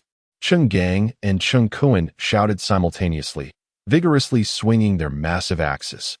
2 golden sword energies shot forth like lightning towards the night demon beast. The impact resonated with a thunderous boom. Perhaps wounded, the night demon beast's speed could no longer increase. Remarkably, those two crescent-shaped sword energies struck its body, yet upon impact, they shattered as if colliding with steel. The beast's colossal frame merely swayed, seemingly unscathed. Meanwhile, Qin Fong and Qin Shan unleashed their fighting spirit, targeting the cave entrance.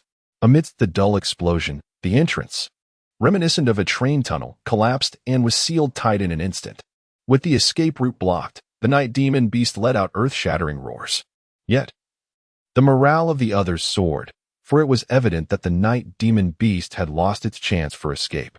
Perhaps cornered, it unleashed its ferocity, no longer retreating towards the cave, but charging fiercely at Changgang and Chengkuan. Despite its injuries, the beast's speed remained astonishing. Changgang and Chengkuan, anticipating the attack, swiftly retreated. Meanwhile, Gu Feng, Qin Fong, and others seized the opportunity to close in on the creature, unleashing their sword energies upon it. However, their attacks merely ricocheted off the beast's hardened scales, failing to inflict any significant damage. In contrast, Yu Feng and Yu Fun's swift flying swords proved remarkably lethal.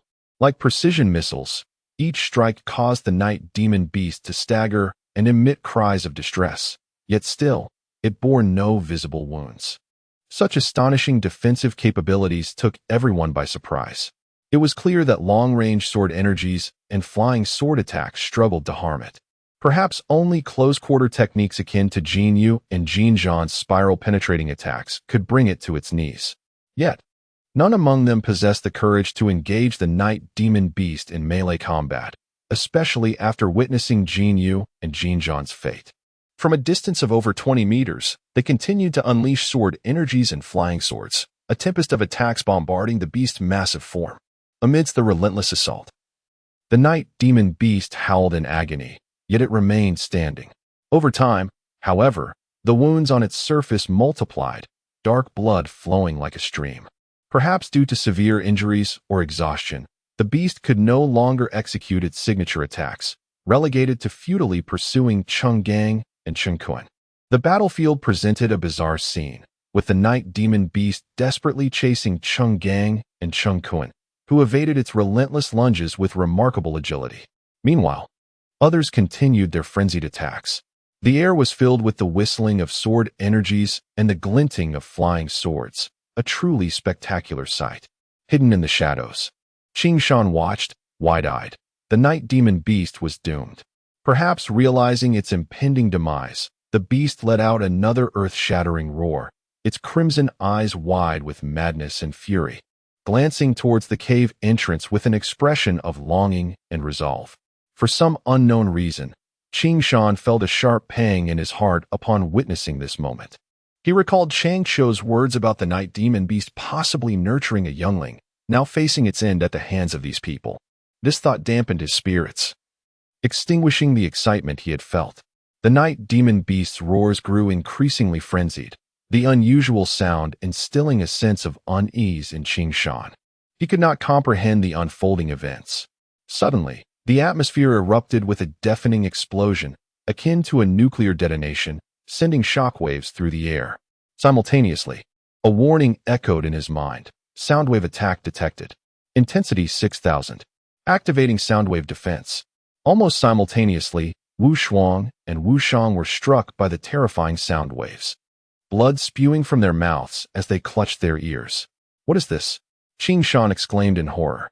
It was the creature's voice again. Long Hao's expression turned pale. Yet, the scene that followed left him utterly speechless. Through the electronic eagle eye, Qing Shan clearly saw the night demon beast, 800 meters away. As a mushroom cloud erupted into the sky, the terrifying explosion and the powerful shockwave shattered the vast valley, leveling it in an instant. What is happening? The sight left Wu Shuang and others dumbfounded. It's self-detonation, Long Hao gasped, his face ashen. The night demon beast is taking them all down with it. What terrifying power! Zhao Luo murmured. Surely, none of those experts can survive this. Qing Shan instinctively nodded, yet continued to observe the scene with caution through the electronic eagle eye. After what felt like an eternity, the dust from the explosion began to settle, revealing the charred landscape where the night demon beast had been. A gaping crater, 300 meters in radius, lay at the center, resembling the aftermath of a miniature nuclear explosion. It was hard to fathom any living creature surviving such a cataclysm.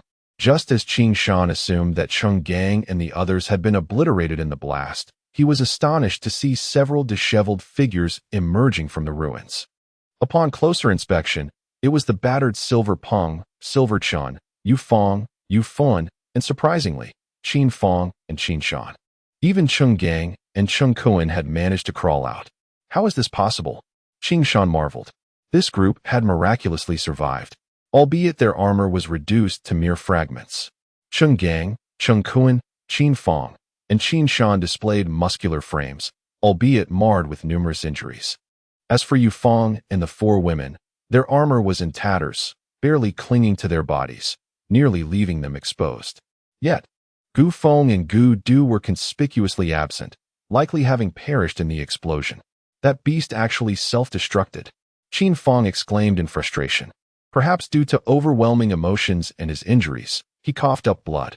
Meanwhile, Yu Fong and Yu Fen gazed in shock at the center of the explosion, where a fist-sized object glimmered with golden light, resembling a radiant bulb, the essence stone.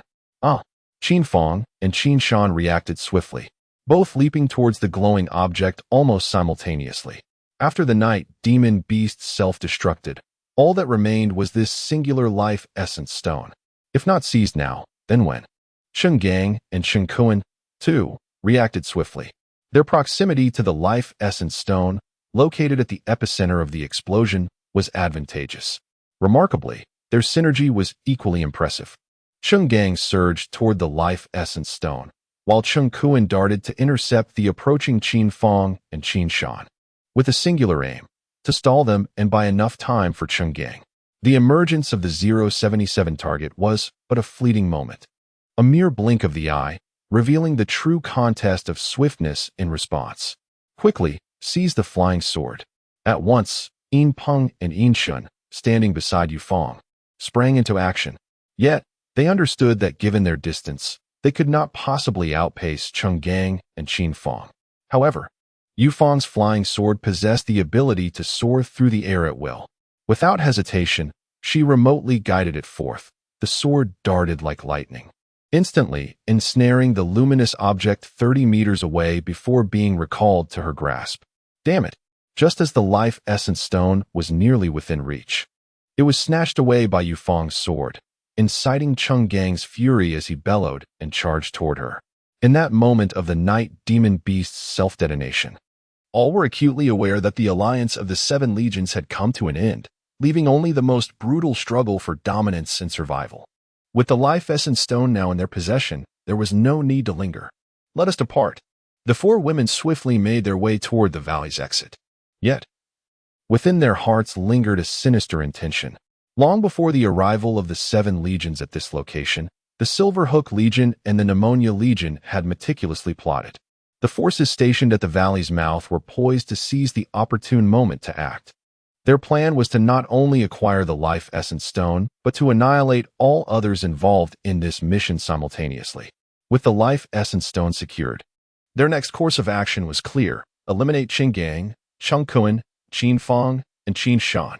This strategy would not only secure the coveted stone, but also eliminate formidable adversaries, a veritable two-for-one coup.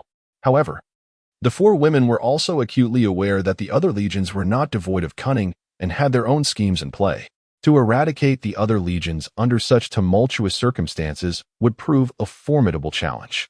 Nevertheless, the prospect of success was no longer their primary concern. As long as they could escape amidst the chaos, they would have achieved their objective.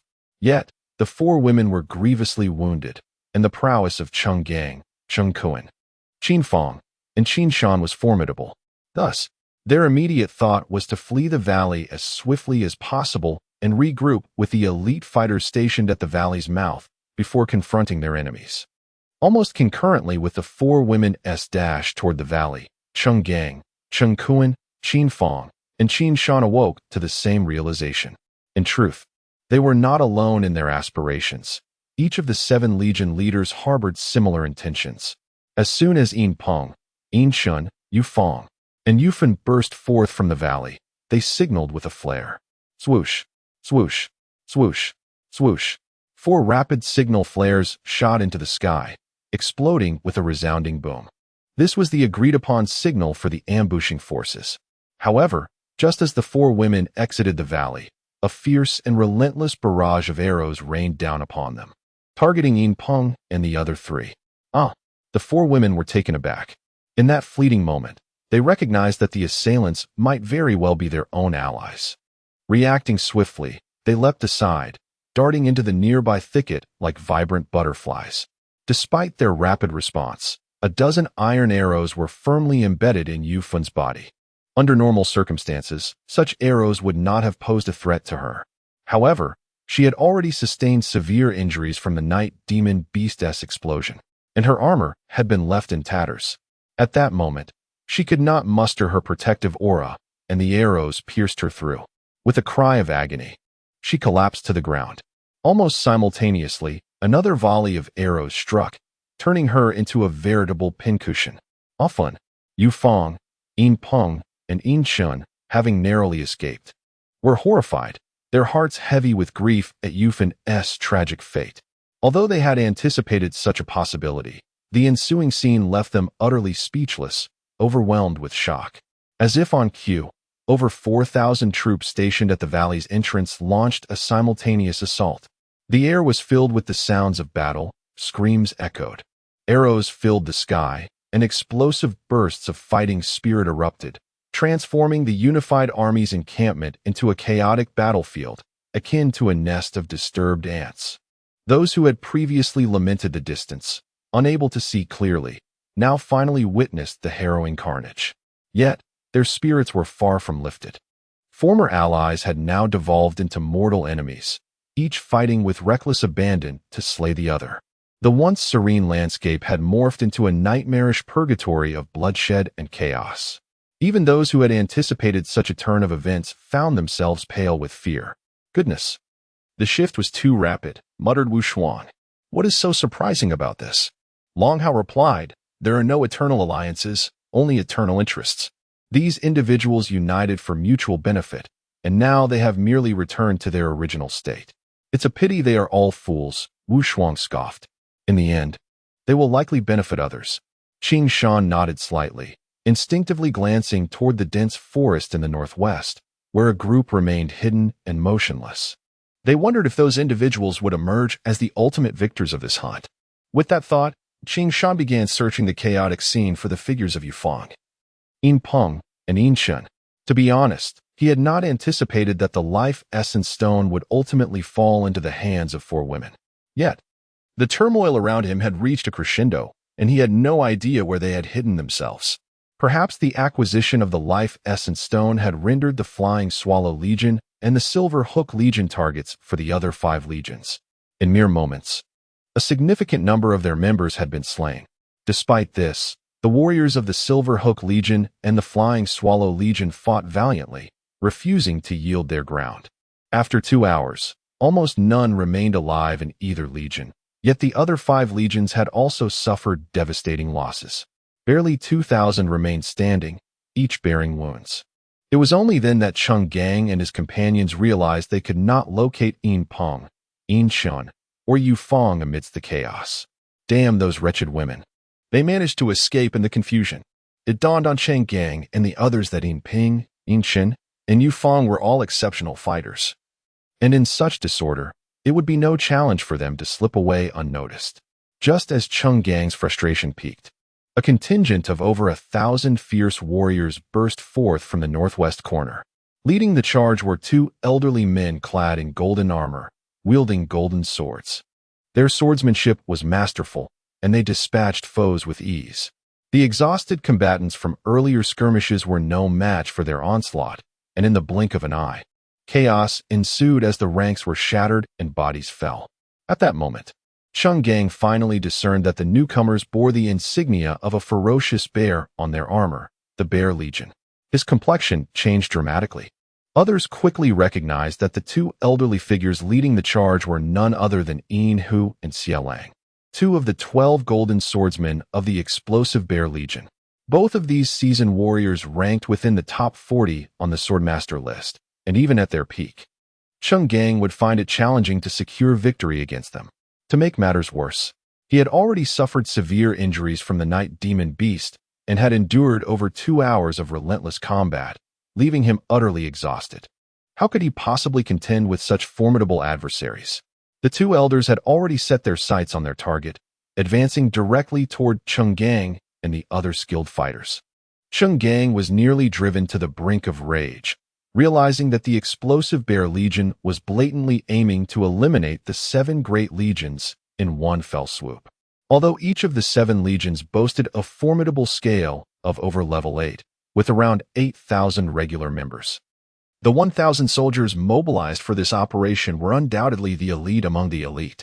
The loss of these warriors would be catastrophic, and if both the commander and vice commander fell here, it would be tantamount to the annihilation of the 7 Great Legions. Clearly, the explosive Bear Legion harbored intentions to capture Cheng Gang and the other leaders all at once. At this moment, Cheng Gang and his comrades were not only incapable of mounting a defense, but were also unable to escape. Their injuries were far too grave, and following the recent skirmishes, they were utterly fatigued. Faced with the aggressive advance of the explosive Bear Legion, the commanders and vice commanders refrained from even uttering curses, fighting desperately to break free and survive. With their leader in flight, the remaining soldiers of the Legion were naturally disheartened, scattering in all directions. The onlookers, hidden among the trees, were astonished to witness the members of the explosive Bear Legion. "Is that really them?" Wu Shuang murmured. "Indeed, it's the same group we encountered at the Liusu Tavern." Qing Shan quietly replied, "I never imagined they would target the 7 Great Legions. It seems they are poised to emerge as the ultimate victors this time." Wu Shuang continued. "Upon reflection, it seems only the explosive Bear Legion would dare to challenge the 7 Great Legions," Yunsha noted. Qing Shan sighed, realizing the irony of the situation. While the 7 Great Legions were embroiled in infighting, it was the explosive Bear Legion that would reap the benefits. "I wonder if Yin Peng and her companions can evade the pursuit of the explosive Bear Legion," Jialua speculated. "I find it difficult to believe," Long Hao replied solemnly.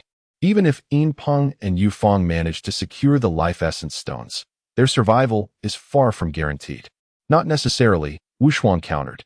"This forest is vast, and with so many fleeing desperately for their lives, it won't be easy for the explosive Bear Legion to locate Yin Peng and Yu Feng among them." "Indeed." Qing Shan nodded in agreement. By the time they escaped the valley, Yin Peng and Yu Feng had already slipped away amidst the chaos. Their whereabouts now are likely known only to the heavens. The clearing at the valley's edge was littered with the remnants of battle, devoid of any survivors. As the remnants of the 7 Great Legions fled in disarray, the explosive Bear Legion relentlessly pursued them. Though the final outcome remained uncertain, Wu Shuang and her companions were convinced that the 7 Great Legions were doomed, and that the cities of Linen and Tianshui would undoubtedly fall into the hands of the explosive Bear Legion. "The show has come to an end," Wu Shuang declared. "We should take our leave. Is it not a pity to depart just like this?" Yunsha replied. "I recall Qing Shan mentioning that the night demon beast had offspring." "Indeed." Wu Shuang's eyes sparkled. "We must at least see what its young look like." "Younglings?" For some reason, Qing Shan suddenly recalled the lingering gaze of the night demon beast before its self-destruction. With the mother beast now deceased, what fate awaited the remaining cub? "Let us venture inside," Qing Shan suggested. The group finally arrived at the valley where the skilled fighters of the 7 Great Legions had engaged in a fierce battle with the night demon beast. Before them lay a gaping pit, reminiscent of a basketball court, radiating outward, a testament to the astonishing shockwave generated by the night demon beast's self-detonation. It was hard to fathom how Cheng Gang, Chen Kuan, Yin Peng, and Yu Feng had withstood such an explosion. However, one could easily imagine the chaos they endured as their armor was obliterated. The blast may not have claimed their lives, but it certainly inflicted great suffering upon them. The cave's entrance had been utterly transformed by the explosions orchestrated by Qin Feng and Qin Shan, compounded by the night demon beast's self-detonation. Yet, this posed no challenge for Qin Shan, who had become a veritable behemoth of strength, aided by Wu Shuang, Long Hao, and the others. Qin Shan wielded the unyielding Xuanyuan heavy sword to to begin excavating the buried entrance. After several hours of toil, they finally unearthed the entrance to the cave. Before them lay a tunnel leading deep into the mountain's core. "This must be the passage dug by the night demon beast," Wu Shuang exclaimed excitedly. "It's enormous," Wu Shuang noted. To have excavated such a large tunnel, the night demon beast must have been quite sizable. For Wu Shuang and the others, the greatest regret was having never truly seen what the night demon beast looked like, as the distance of 800 meters had proven too great, allowing only a vague outline to be discerned. However, the width and height of the tunnel, resembling that of a train tunnel, made it apparent just how massive the night demon beast had been. "Everyone, be cautious," Qing Shan warned gravely. "Although the night demon beast is dead, this is still its lair, and we cannot be certain of what lies within." Wu Shuang and the others nodded in agreement. They retrieved their luminous tubes to illuminate their surroundings and began to cautiously advance deeper into the tunnel. The tunnel stretched dark and interminably, as if it had no end. After walking for half an hour, the group felt the passage incline upward. Soon, they discovered a large area resembling a hall to one side, akin to a room adjacent to the corridor, yet suffused with a foul stench. Unfamiliar spiders and centipedes crawled at their feet, causing Wu Shuang, Yunxia, and Jialua to blanch. "This must be its restroom," Qing Shan observed, noting the mounds of excrement, from which the poisonous insects emerged. The passage continued to ascend, and the group pulled down their helmet visors, covering their mouths and noses as they pressed onward for another 5 minutes. Eventually, they reached the end of the passage, which opened into a vast, cavernous stone chamber. Inside the chamber lay a scene of devastation.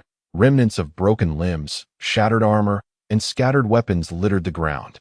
These were the very dead soldiers responsible for disturbing the night demon beast in the cave, yet now not a single living soul remained. One could only imagine the horror of that moment. With the night demon beast's strength, dispatching them would have been a mere formality. In the corner of the hall, the group spotted a makeshift hut constructed of grass. Inside, soft bear and sheep pelts lined the floor. There lay a plump, entirely black, furry creature, peacefully resting within. It was no larger than a 3-month-old puppy, lacking the night demon beast's peculiar horns, and its mouth was far less exaggerated than that of the night demon beast. It appears to be no different from a newborn puppy. Yet, it is exceedingly adorable, evoking an irresistible desire to cradle it in one's arms. Perhaps sensing the presence of onlookers, the little creature slightly twitched its delicate nostrils and emitted a series of tender, melodious chirps reminiscent of a bird's song. It clumsily crawled out, and to Qing Shan's astonishment, although the creature could vocalize and move, its eyes remained shut, obscured by a layer of gray, membrane-like substance. "So small, so endearing," Yun Xiao exclaimed. "Is this the offspring of the night demon beast? It seems to have been born only recently." Wu Shuang quickly crouched down, remarking, "Look, it hasn't even opened its eyes yet." The fluffy little creature had already crawled beside Wu Shuang, gently nudging its small nose against her outstretched finger before sniffing again and emitting a series of urgent chirps. It then made its way back to its nest. "What is this little one doing?" Yunxiao inquired with curiosity. "It appears to discern its surroundings through scent," Qing Shan remarked. "Clearly, it has detected that Wu Shuang is not its mother, so it returned to its nest." "Ah, what a clever little creature," Wu Shuang exclaimed in admiration. Both Yunxiao and Jialua were equally intrigued, gathering around the creature's nest and occasionally reaching out to touch its soft fur, perhaps sensing that this group was not its mother, or perhaps growing impatient with Jialua's playful antics. The little creature emitted a few disgruntled grunts and buried its head into the softness of its fur, leaving only its little backside visible to the onlookers. "So adorable. I must take it with me." Wu Shuang's eyes sparkled with excitement. "Are you certain you want to take it?" Long Hao asked hesitantly, despite also being fond of the delightful little creature. "Let us not forget that it is a night demon beast, inherently fierce and cruel, and will eventually be capable of harming humans. But if we do not take it, are we to simply watch it starve to death here?" Wu Shuang protested. "Precisely." Yunxia and Jialua chimed in unison. "Its mother has already been killed. If we abandon it here, it certainly will not survive. Even the most adorable of creatures possess little immunity as they grow, And though this little one may one day transform into a formidable beast, it is still in its vulnerable state. This seems rather risky, Wushang hesitated. I have no desire to raise a night demon beast that could devour us at any moment. Among the group, only Qing Shan had yet to express his opinion, prompting Wu Shuang and Long Hao to glance at him expectantly. I believe we should adopt it, Qing Shan proposed. And once it is capable of hunting for itself, we can return it to the wild. At that moment, Qing Shan recalled the lingering and resolute gaze of the night demon beast before its demise, a feeling of discomfort swelling within him, especially upon seeing this little creature. Blissfully unaware of its mother's death, he felt a pang of guilt and unease. Adopting this little beast could serve as a form of atonement for the deceased mother, solidifying Qing Shan's resolve. Ah, Qing Shan, you truly have a compassionate heart, Wu Shuang exclaimed joyfully as she cradled the slumbering little beast. Long Hao and Wu Shang were taken aback, but did not insist on their views, for they too could not bear the thought of the adorable creature starving to death. As they exited the cave, darkness had enveloped the sky.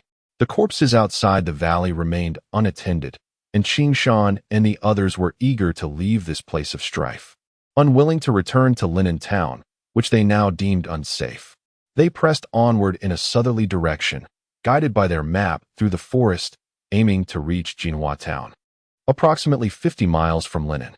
Although the night obscured visibility in the dense foliage, the group was equipped with luminous tubes, and Qing Shan's electronic night vision system allowed him to navigate effortlessly through the darkness. With his lead, they continued southward. The fluffy, pudgy night demon cub was gently nestled in Wu Shuang's embrace, swaddled in soft bear fur.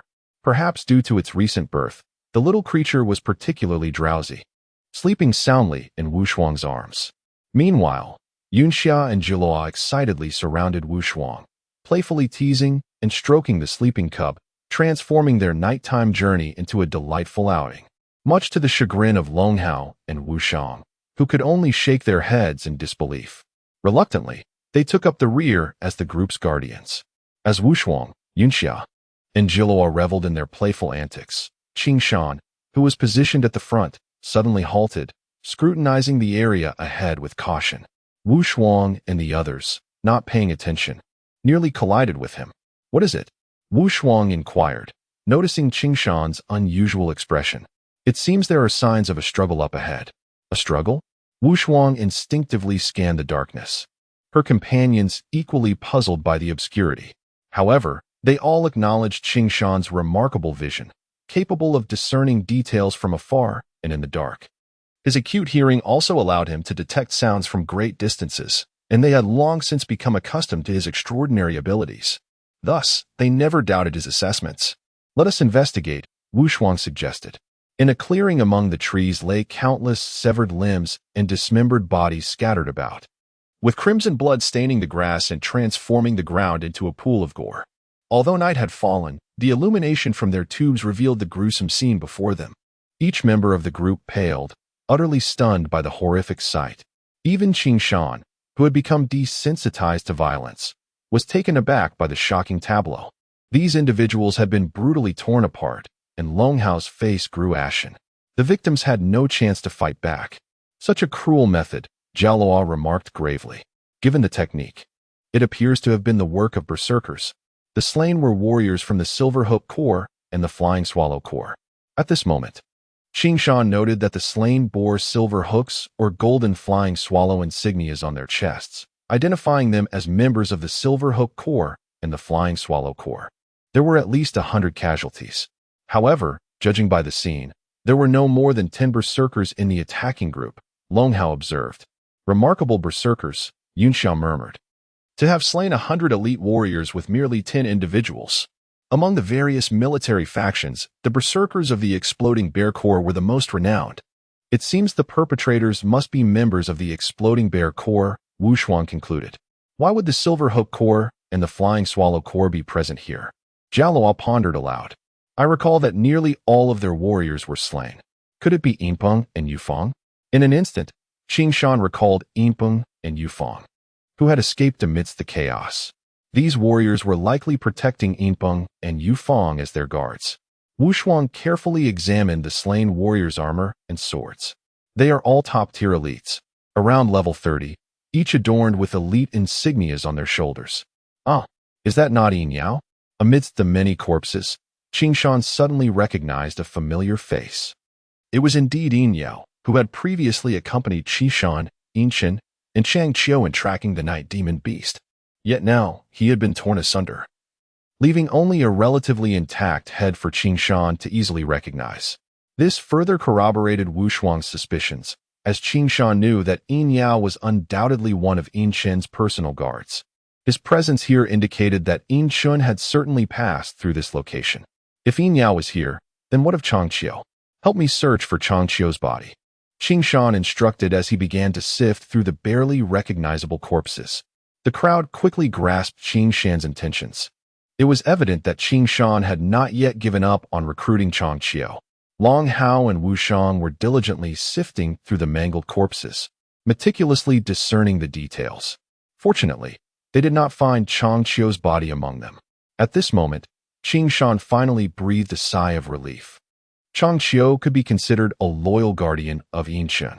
Wu Shang remarked, "The absence of his corpse indicates that he should still be alive." Qing Shan nodded slightly. As long as that fellow was alive, it would be manageable. There would be other opportunities to recruit Chang Qiu. Wu Shuang interjected. The pressing issue now is what we should do. The traces left behind suggest that Yin Peng and Yu Feng, who escaped amid the chaos, are likely ahead of us. Zhao Luo commented, continuing south might lead us to encounter the Exploding Bear Brigade or the Silver Hook Brigade and the Flying Swallow Brigade. And any encounter with them would be troublesome. Wu Shang proposed, shall we take a detour? Where can we detour to in this darkness? Long Hao countered, can you guarantee that we won't run into them if we do? Wu Shang fell silent momentarily, pondering the dilemma. We will take it step by step, Qing Shan decided. Despite his cat's eye and eagle's eye being able to observe great distances, there were no suitable vantage points available, and the dense forest obscured their view. Even from a height, all they could see were thick clusters of trees, rendering it impossible to discern what lay beneath. In contrast to the eagle's eye and cat's eye, the cat's ear's extensive listening capabilities proved to be far more practical. Thus, Qing Shan confidently assured, rest assured, with me around, even if we do encounter them, we can evade without issue. The trio of girls, Wu Shuang, Yun Xia, and Zhao Luo, playfully engaged with the little creature in their arms, but at that moment, Qing Shan, who was leading, suddenly halted, scrutinizing the path ahead with caution. Wu Shuang and the others, not paying attention, nearly collided with him. What's wrong? Wu Shuang inquired. Noticing Qing Shan's unusual expression, it seems there have been signs of a struggle up ahead, Qing Shan replied. A struggle? Wu Shuang instinctively glanced around. The surroundings were shrouded in darkness, leaving her and the others perplexed. However, they all understood that Qing Shan's vision was remarkable. He could see far and clear even in the night. His ears, too, could catch sounds from great distances. They had long grown accustomed to his extraordinary abilities and never doubted his judgments. It seems it could be the 7 Great Brigades or the Exploding Bear Brigade. Long Hao suggested. Let us go take a look, Wu Shuang urged. In a clearing within the forest, countless severed limbs lay scattered around, and the ground was stained crimson, transformed into a pool of blood. Although it was nighttime, the illumination from their light tubes allowed them to clearly observe the horrifying scene before them. Wu Shuang and the others turned pale, utterly shocked by the gruesome sight. Even though Qing Shan had become somewhat desensitized to violence, he too was momentarily taken aback by the shocking tableau. These individuals had been brutally torn apart. Long Hao's face turned ashen. The victims had no chance to fight back. Such cruel methods, Zhao Luo remarked solemnly, given the technique. It must be the work of berserkers. The slain were warriors of the Silver Hook Brigade and the Flying Swallow Brigade. At that moment, Qing Shan noticed that each corpse bore a silver hook or a golden flying swallow insignia on their chests, the very symbols of the Silver Hook Brigade and the Flying Swallow Brigade. There were at least 100 slain. However, judging by the signs here, the berserkers attacking them were no more than 10, Long Hao noted. What formidable berserkers, Yun Xia murmured, to have killed 100 guards with just 10 men. Among the Continental Brigades, the berserkers of the Exploding Bear Brigade were the most renowned. It appears that those responsible for these killings must be from the Exploding Bear Brigade, Wu Shuang conjectured. But why were the warriors of the Silver Hook Brigade and the Flying Swallow Brigade present here? Zhao Luo pondered. I recall that nearly all the warriors from the Flying Swallow Brigade and the Silver Hook Brigade had been slain. Could it be that Yin Peng and Yu Fang? In an instant, Qing Shan's mind flashed with the image of Yin Peng and Yu Fang, who had escaped amid the chaos. These warriors were likely protecting Yin Peng and Yu Fang. Wu Shuang carefully examined the equipment and armor of the slain. They were all top-tier elites, around level 30, and each bore elite-level insignia on their shoulders. Ah, is that not Yin Yao? Among the numerous corpses, Qing Shan suddenly recognized a familiar face. It was indeed Yin Yao, who had previously accompanied Qing Shan, Yin Shun, and Chang Qiu in tracking the night demon beast.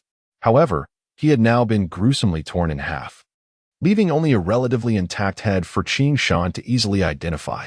This further confirmed Wu Shuang's speculation, for Qing Shan knew that Yin Yao was undoubtedly a loyal guardian of Yin Chen. His presence here indicated that Yin Chen must have passed through this place. Suddenly, an unsettling thought crossed Qing Shan's mind. If Yin Yao was here, could it be that Chang Qiu had also met with a similar fate? Help me search for Chang Qiu's body among these remains, Qing Shan urged, as he began to reluctantly sift through the mangled corpses. The others quickly understood Qing Shan's intent. It was clear that he had not yet given up on bringing Chang Qiu into their fold. Long Hao and Wu Shang busied themselves with the grim task of examining the gory remains. Thankfully, they did not find Chang Qiu's body among them. At that moment, Qing Shan finally felt a wave of relief wash over him. Chang Qiu could indeed be regarded as Yin Chen's loyal guardian. Wu Shang remarked. The absence of his corpse implies he should still be alive, right? Qing Shan nodded slightly. As long as that individual was alive, it would be manageable. There would be other opportunities to recruit Chang Qiu.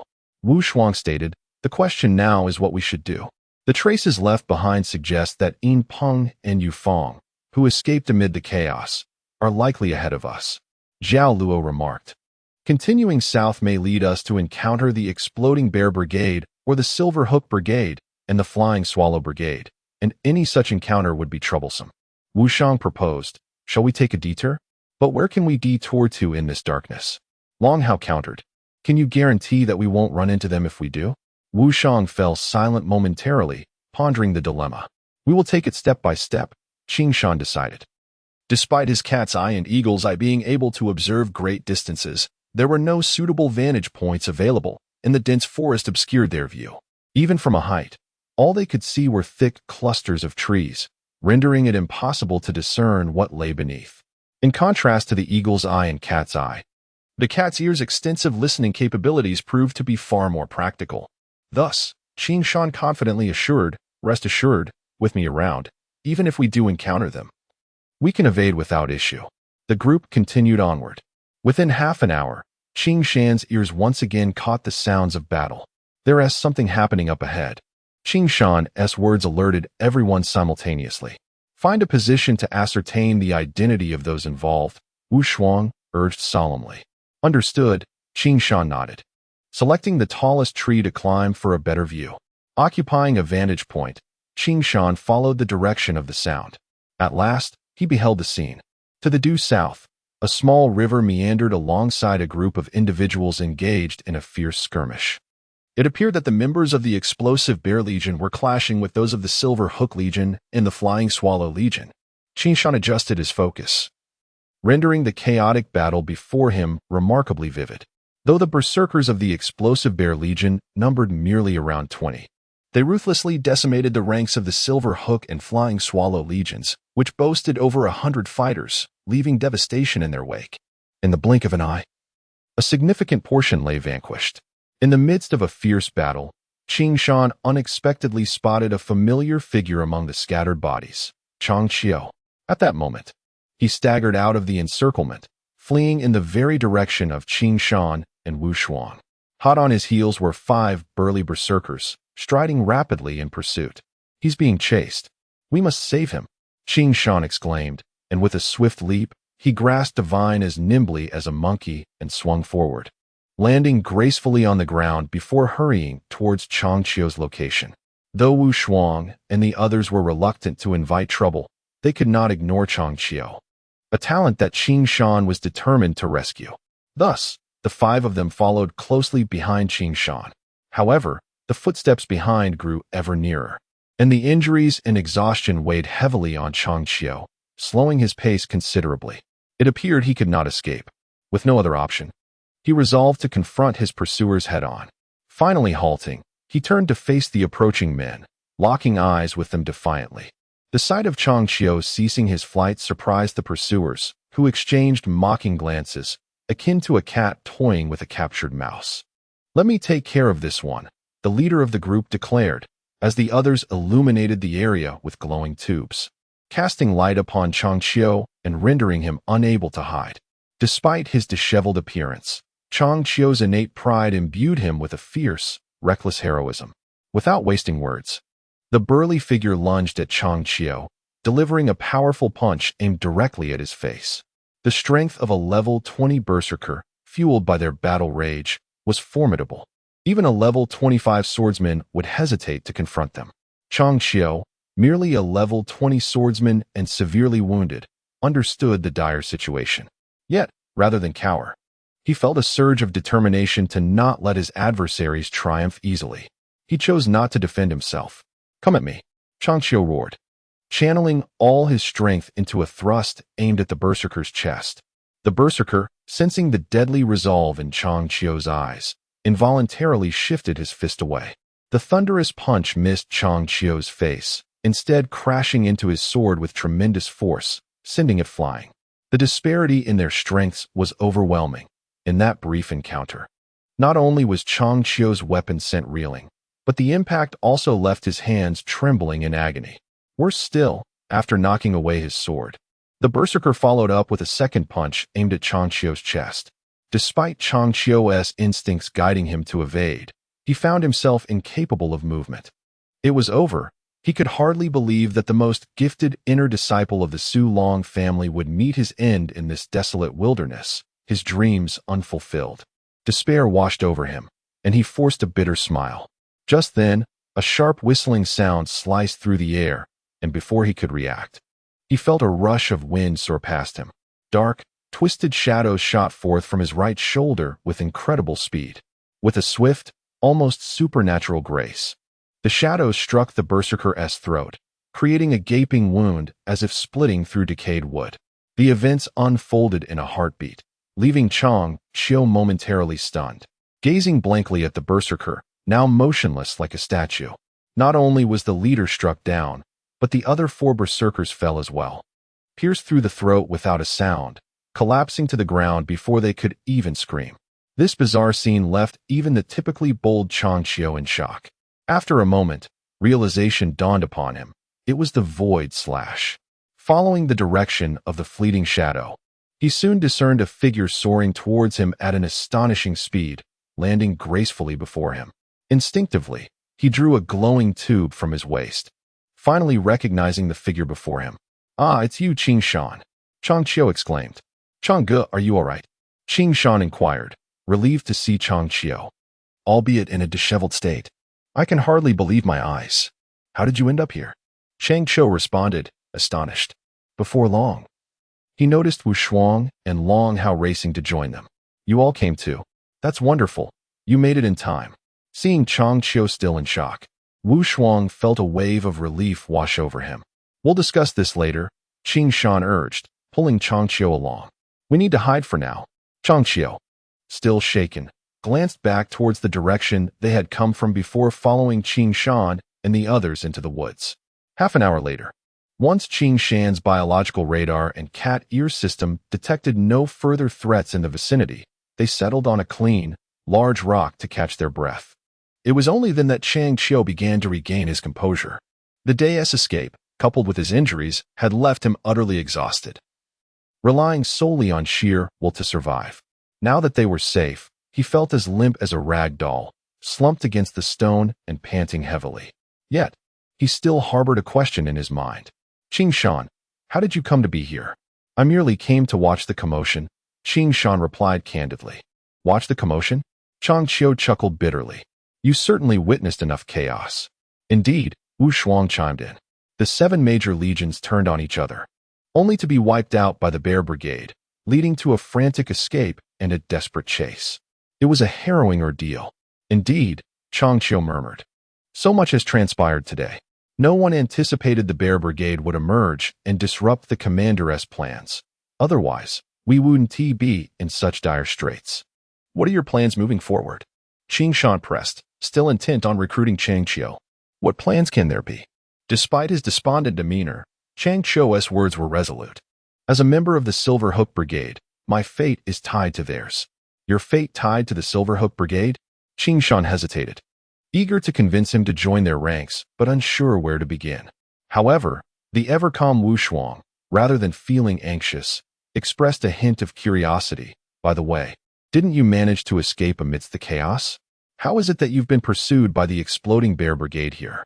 In truth, although our Silver Hook Brigade had deployed a considerable number of personnel, we had anticipated that this joint operation might devolve into a significant melee among the brigades. Consequently, we had no intention of engaging in a direct confrontation. Our plan was to seize the Night Demon Beast's Soulstone and promptly escape amidst the turmoil. The unfolding of events aligned closely with our expectations, yet at the critical moment, the emergence of the exploding Bear Brigade completely disrupted our arrangements. Our commander's secret escape route was also known to the exploding Bear Brigade, resulting in our vice captain, Yin Shun, and Captain Yu Fong being captured by them. Wu Shuang was taken aback. The exploding Bear Brigade managed to capture them amidst such chaos? Meanwhile, Wu Shuang wore a look of hesitation. Isn't the intelligence of the exploding Bear Brigade rather too precise? Given the meticulous planning between your commander and Captain Yu Fong, the chosen route must have been quite clandestine. Logically, escaping from the melee should not have been difficult. Indeed, Chang Qiu replied, but unfortunately, none of us anticipated that the exploding Bear Brigade had already infiltrated our ranks with spies. Consequently, our battle plans were entirely known to them. By the time we arrived at the rendezvous point, we had already fallen into their ambush. Our commander, vice captain, and Captain Yu Fong were severely injured and captured, leaving only us warriors to break through the encirclement. Did the Soulstone fall into the hands of the exploding Bear Brigade? Yin Xia inquired. Chang Qiu did not answer Yin Xia's question, but gazed meaningfully at Qing Shan. You all, are you truly here merely to spectate? Otherwise, what do you think our intentions are? Qing Shan felt increasingly uneasy under Chang Qiu's peculiar gaze. In fact, I have long suspected you are not an ordinary person. Chang Qiu said. If I am not mistaken, you must have employed the Void Slash to slay those 5 berserkers. Qing Shan sensed that Chang Qiu had grown wary of the group. Having arrived in the Wan Luo world, Qing Shan had gained some understanding of its social nuances. His Void Slash could easily lead others to believe he was a master swordsman of profound skill, and his age coupled with such prowess would inevitably arouse speculation. Much like Xuanyuan initially thought he was an elite disciple from a prominent clan. Behind him, there might exist a powerful force. It was evident that Chang Qiu had considered this aspect as well. Typically, such powerful entities would house numerous golden swordsmen who had reached a bottleneck in their training. In this context, the Soul Stone, which could prolong life by a century, became exceedingly significant. If these conjectures held true, Qing Shan's presence here and his intervention to rescue Chang Qiu raised substantial suspicions regarding his motives. This was not difficult to surmise. Any reasonably intelligent individual could arrive at this conclusion. If Chang Qiu had no doubts, it would indeed be rather peculiar. Although fully aware that Chang Qiu's skepticism was merely human nature, Qing Shan still felt a twinge of discomfort. Let us speak plainly, Chang Qiu stated. What is your true purpose in saving me? Qing Shan found himself momentarily speechless, while Wu Shuang and the others were equally at a loss for words. None expected Chang Qiu to so candidly unveil their collective thoughts. Meeting Chang Qiu's vigilant gaze, Qing Shan confessed, Indeed, we came to observe. However, you are correct. There is another motive behind our rescue. With that, Qing Shan deliberately paused, scrutinizing Chang Qiu carefully. The latter revealed a look of anticipated understanding. So, you wish to lay claim to the Soul Stone. Haha, our aim is not the Soul Stone, Wu Shuang chuckled. While that item is indeed precious, we do not covet it. Besides, your commander has been captured. I believe the Soul Stone has already fallen into the hands of the exploding bear brigade. Even if we desired it, it would be too late. What, then, is your objective? Chang Qiu queried, puzzled. Since you have inquired, let us lay the matter bare. Wu Shuang turned to Qing Shan. You should explain this. Chang Qiu instinctively looked towards Qing Shan. Our actual aim is not the Soul Stone, Qing Shan stated earnestly, but you. Chang Qiu was utterly taken aback, taking a moment to regain composure. I possess nothing of value. Why belittle your worth, dear Chang Qiu? Qing Shan replied. I recall you expressing a desire to become the greatest dragon seeker in this world. I did say that, Chang Qiu admitted, a hint of pride illuminating her features, her eyes gradually igniting with fervor. Yet, that fervor quickly dimmed, and she gazed at Qing Shan in confusion. But how does this relate to your rescue? Naturally, there is a reason for saving you, Qing Shan elaborated. We have previously tracked the night demon beast together, and that establishes a bond between us. One could even deem us friends. Should friends not aid one another in times of trouble? My apologies, Chang Qiu replied, feeling a touch embarrassed. I have overthought the matter. Qing Shan merely smiled faintly before continuing. Secondly, we are drawn to your remarkable tracking skills. At this, Qing Shan asserted, our brigade is in dire need of an exceptional hunter like you.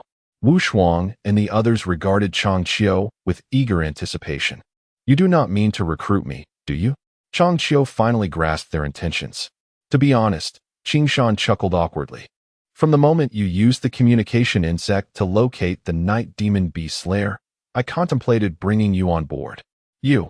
Chang Qiu was momentarily stunned, staring blankly at Qing Shan, until she finally sighed.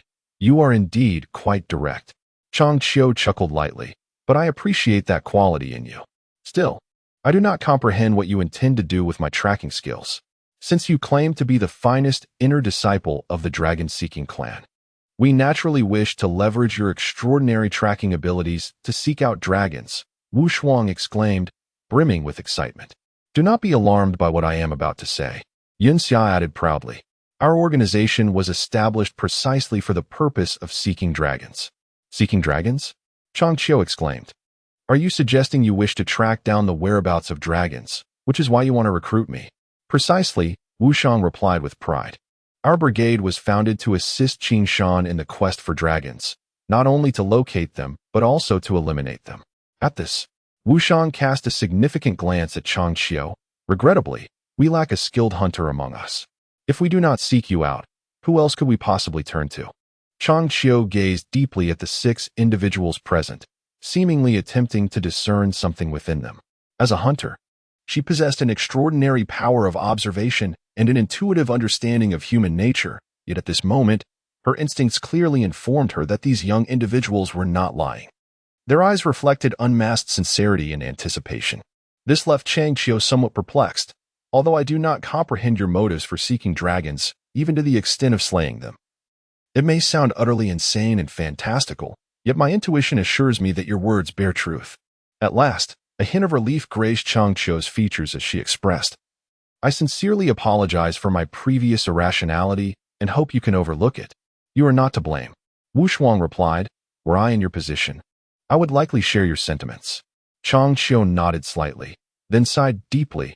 In days gone by, I would have relished the opportunity to roam the continent with you, in pursuit of dragons. As she spoke, a glimmer of yearning flickered across her face. I have mastered the most profound techniques of dragon hunting, and only by seeking dragons can their true worth be realized. The pursuit of dragons has been my lifelong aspiration. However, a shadow of helplessness and melancholy enveloped Chang Qiu as she continued. Yet now, my Silver Hook Brigade finds itself ensnared in an unprecedented crisis, and Deputy Commander Inshin has been captured by the Bear Brigade. At this juncture, it is impossible for me to abandon my brigade. She added, the Silver Hook Brigade sheltered me in my most destitute times, and the captain and deputy commander have shown me boundless kindness. I cannot leave the Silver Hook Brigade until I have repaid their generosity. The atmosphere was thick with tension, and both Wu Shuang and Qing Shan nodded slightly.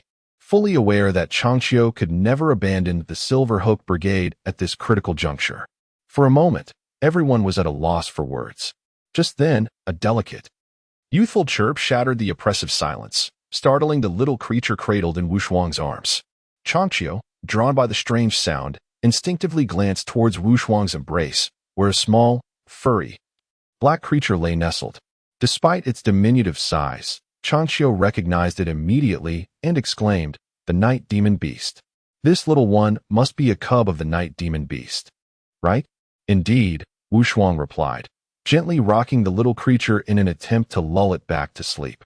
"After you all left, we uncovered this cave and found this little one inside. Good heavens, you must be out of your mind," Changqiu exclaimed, astonished. "When this creature grows, it will be a man-eater. How could you possibly keep it so close? Who says that the night demon beast must feast on humans?" Zhao Luo retorted, somewhat irritated. "If you hadn't provoked its mother first, we wouldn't be in this predicament." "Exactly," Yu Xia chimed in. "Previously, its mother merely stole livestock from the village. If it hadn't been ambushed by those townsfolk, it wouldn't have retaliated against humans. Besides, this little one is so adorable. You can't expect us to stand by and watch it starve in the cave," Wushuang cooed, affectionately stroking the cub's little head. Faced with the united front of three women, Changqiu could only manage an awkward smile, unsure of what to say.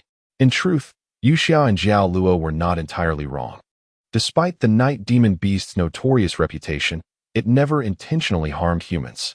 More often than not, it was humans who initiated the conflict, provoking retaliation from the beasts, which were capable of immense restraint. Take the cub's mother, for instance. She possessed the power to easily annihilate the townsfolk. Her sonic attacks could bypass defenses within a certain range, capable of turning a bustling town into a ghostly husk with just a few roars. Yet, she refrained from such destruction until cornered. This demonstrated that the night demon beasts were not inclined to engage in conflict with humans unless absolutely necessary, often driven by human greed and ambition into unwarranted calamities. Changqiu, reflecting on this, found himself somewhat remorseful as he gazed upon the cub's innocent and endearing features. Meanwhile, the little creature, lulled by Wushuang's gentle rocking, nestled deeper into her embrace and drifted back into a deep slumber. As the group took a moment to recuperate, Changqiu retrieved gold wound ointment and healing medicine from his backpack, beginning to tend to his injuries. In this world, such remedies were concocted by alchemists, and although the specifics of their crafting remained a mystery, their effectiveness was remarkable. The gold wound ointment was for external application, while the healing medicine was meant for internal use. This dual approach could cure most injuries, as long as they were not fatal. Changqiu's wounds were deep, particularly a fissure in his palm that made it difficult to grasp the medicine bottle, but with the assistance of Longhao and Wushuang, he managed to administer the treatment. Of course, such injuries would not heal instantaneously. After bandaging himself, Changqiu instinctively moved around a bit, feeling no discomfort, and slightly inclined his body, expressing gratitude. "I owe my life to all of you." "Just a trivial effort," Qing Shan replied nonchalantly. "If the Silver Hook Brigade can weather this crisis, I will join you all in future adventures," Changqiu stated earnestly. Wushuang nodded in agreement before inquiring, "But how do you plan to navigate this crisis?" "Indeed," Yu Xia added, "your brigade leader has been captured. What can you accomplish alone?" "I intend to rescue the captain and the others," Changqiu replied, his expression serious. "I understand the odds of success are slim, but I must try." "Such a reckless endeavor will only lead to your demise," Longhao remarked coldly. "Even if it means death." "I must go," Changqiu declared resolutely. It was evident that he was determined, which left Qing Shan feeling quite troubled.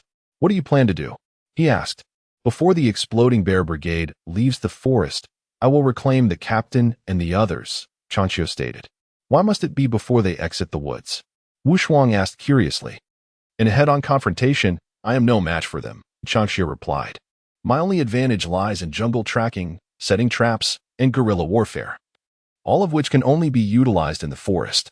As long as I remain in the jungle, I stand a chance. Once they leave, I will have no opportunity whatsoever." The group fell silent, unsure of what to say next, each instinctively looking towards Qing Shan. At that moment, Qing Shan began to contemplate the implications of the situation. Should he offer assistance? If so, how? What were his chances against the exploding bear brigade? As these thoughts raced through his mind, he instinctively surveyed his surroundings, analyzing the advantages and disadvantages. Favorable conditions included the jungle, the night, and a skilled tracker and trapper among them. The disadvantages were the lack of allies, as Wu Shuang and the others could not be relied upon. The only one he could count on was Changqiu. However, considering they were in a jungle and shrouded in darkness, his chances remained substantial. The key factor was the strength of the opposing force. With this in mind, Qing Shan spoke earnestly. Perhaps I can assist you in rescuing your captain and the others. Really? Changqiu exclaimed, overjoyed. He had been contemplating how to enlist Qing Shan's help, but hadn't known how to broach the subject. The fact that Qing Shan had offered his assistance was unexpected. However, Wu Shuang and Long Hao exchanged worried glances. You must think this through, Long Hao warned sternly. The exploding bear brigade is numerous and formidable. Even if you are skilled, you cannot possibly match them. In a direct confrontation, I am certainly no match, Qing Shan admitted confidently. But do not forget, we are in the jungle, and most importantly, it is dark. I almost forgot. Wu Shuang's eyes sparkled. You are an expert in night combat. Wu Shuang, Long Hao, and the others had absolute confidence in Qing Shan's nighttime prowess. Given that they were in the jungle, it was almost as if the terrain had been tailored for Qing Shan. Even if the opposing force had a golden greatsword master among them, they might not be able to contend with Qing Shan. Changqiu, bewildered by their conversation, could see their unwavering confidence in Qing Shan, which kindled a flicker of hope within him. Perhaps this rescue could indeed succeed. Let us begin planning, he proposed. As Qing Shan gazed towards Changqiu, his expression turned grave. However, before we proceed, you must answer me an important question. What question? Changqiu inquired. At night, how confident are you in tracking down Yinshun and her companions? Qing Shan asked. You need not worry about that, Changqiu replied. Do you remember the sound transmission bug? Yinshun's deputy commander happens to carry one, allowing me to pinpoint her location even in the dark. That simplifies matters immensely. Qing Shan exclaimed with delight. As long as we can locate them, I shall handle the rest. However, you must follow my command during the night assault. Your role will be to set traps along the paths I designate. Is it truly that simple? Changqiu asked, astonished. Why? Do you think it is overly complex? Qing Shan replied, turning his attention to the small creature cradled in Wu Shuang's arms. Take care of this little one. It must remain silent during our operation.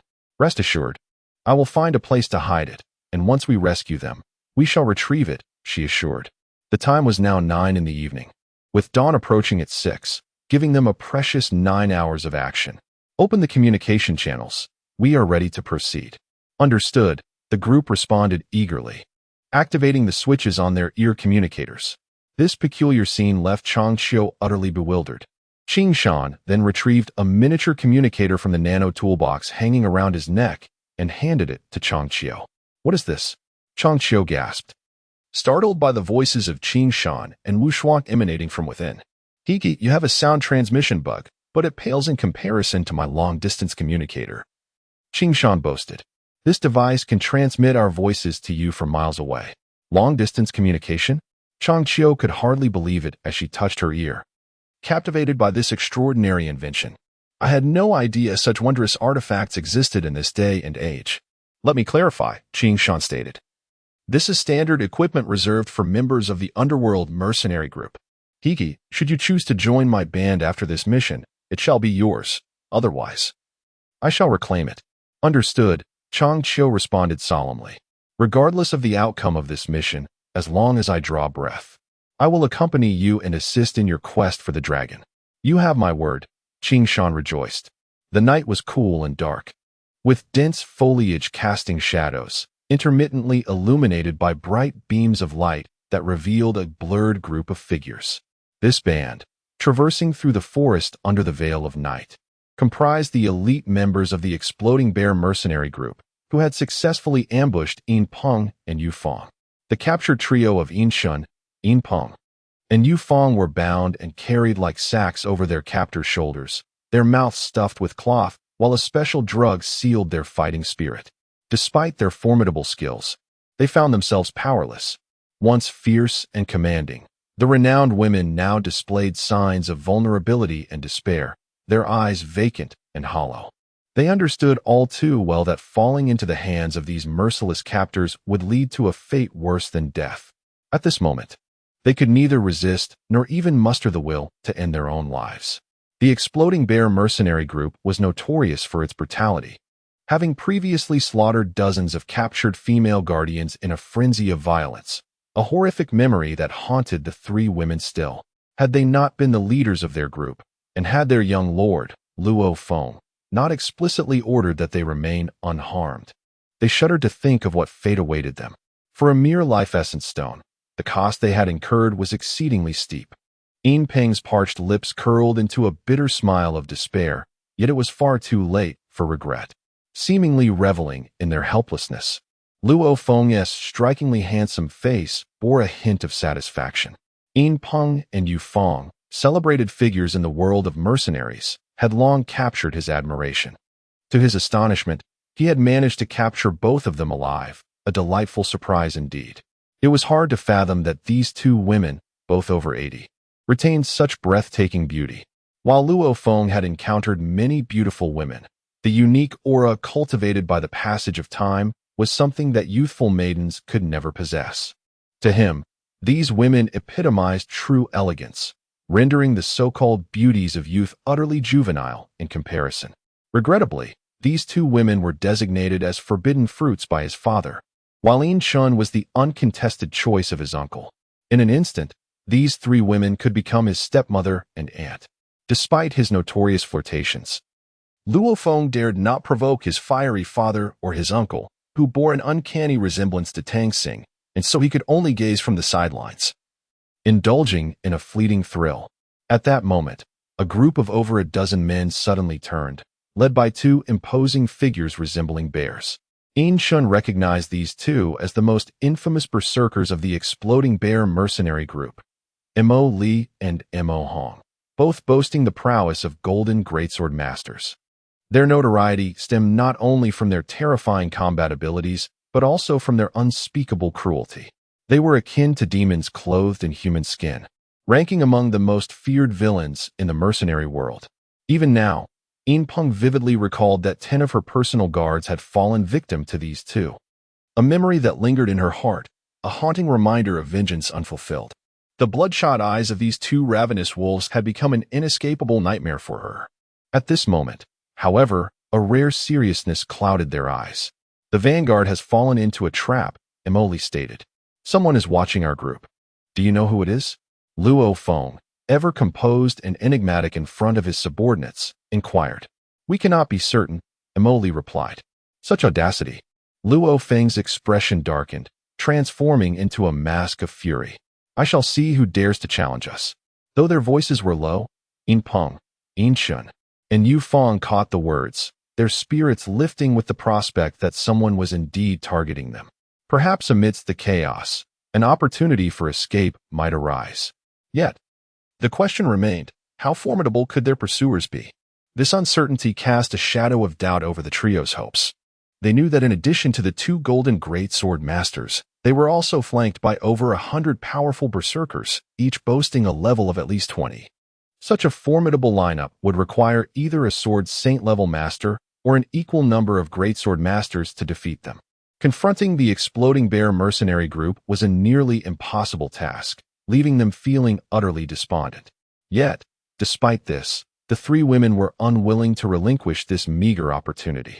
Thus, they instinctively perked up their ears, attentively listening to their surroundings, while secretly speculating about the identity of the enigmatic pursuer. At that moment, a chilling scream echoed through the forest. The sudden, piercing cry sent a jolt through everyone, igniting an inexplicable surge of excitement within Yin Peng, Yin Shun, and Yu Feng. The mysterious pursuer was finally about to make their move. In the midst of the dense jungle, both Luo Feng and Mo Li, as well as Mo Hong, felt a sudden change in their expressions, instinctively glancing towards the source of the anguished cries.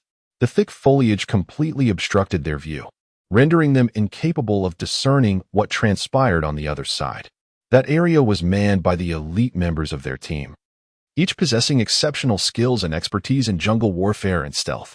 Identifying and eliminating these hidden sentinels in the dead of night was no trivial task. Yet, the mysterious pursuer managed to achieve this with alarming ease, indicating that their adversary was far from ordinary. Although young, Luo Feng had undergone extensive training, his temperament and strategic acumen surpassing that of the average individual. Upon hearing the screams, he refrained from immediately dispatching someone to investigate. Instead, he commanded, "All units, maintain vigilance. We must not lose our composure." The remaining over 400 elite warriors stood ready, their spirits ignited with a fierce determination. Luo Feng's strategy was astute. He surmised that this enigmatic assassin was likely targeting the life essence stone he had acquired. Thus, he resolved to hold their ground, waiting for their foe to unwittingly fall into their trap. Moreover, the jungle's darkness provided ample cover for the opponent, making a hasty assault unwise, as it could expose them to counterattacks. If their adversary did not strike, waiting until dawn would render them less vulnerable to the lurking threat. Over 100 berserkers formed 4 battalions, securing the perimeter of their formation. Just then, another chilling scream echoed from the rear of the team, in the same direction as the previous cry.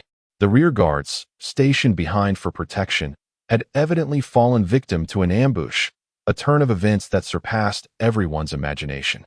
The jungle was rife with an ominous tension, as if invisible enemies lurked in every shadow, suggesting that their assailants were numerous. Emily cautiously surveyed the surroundings.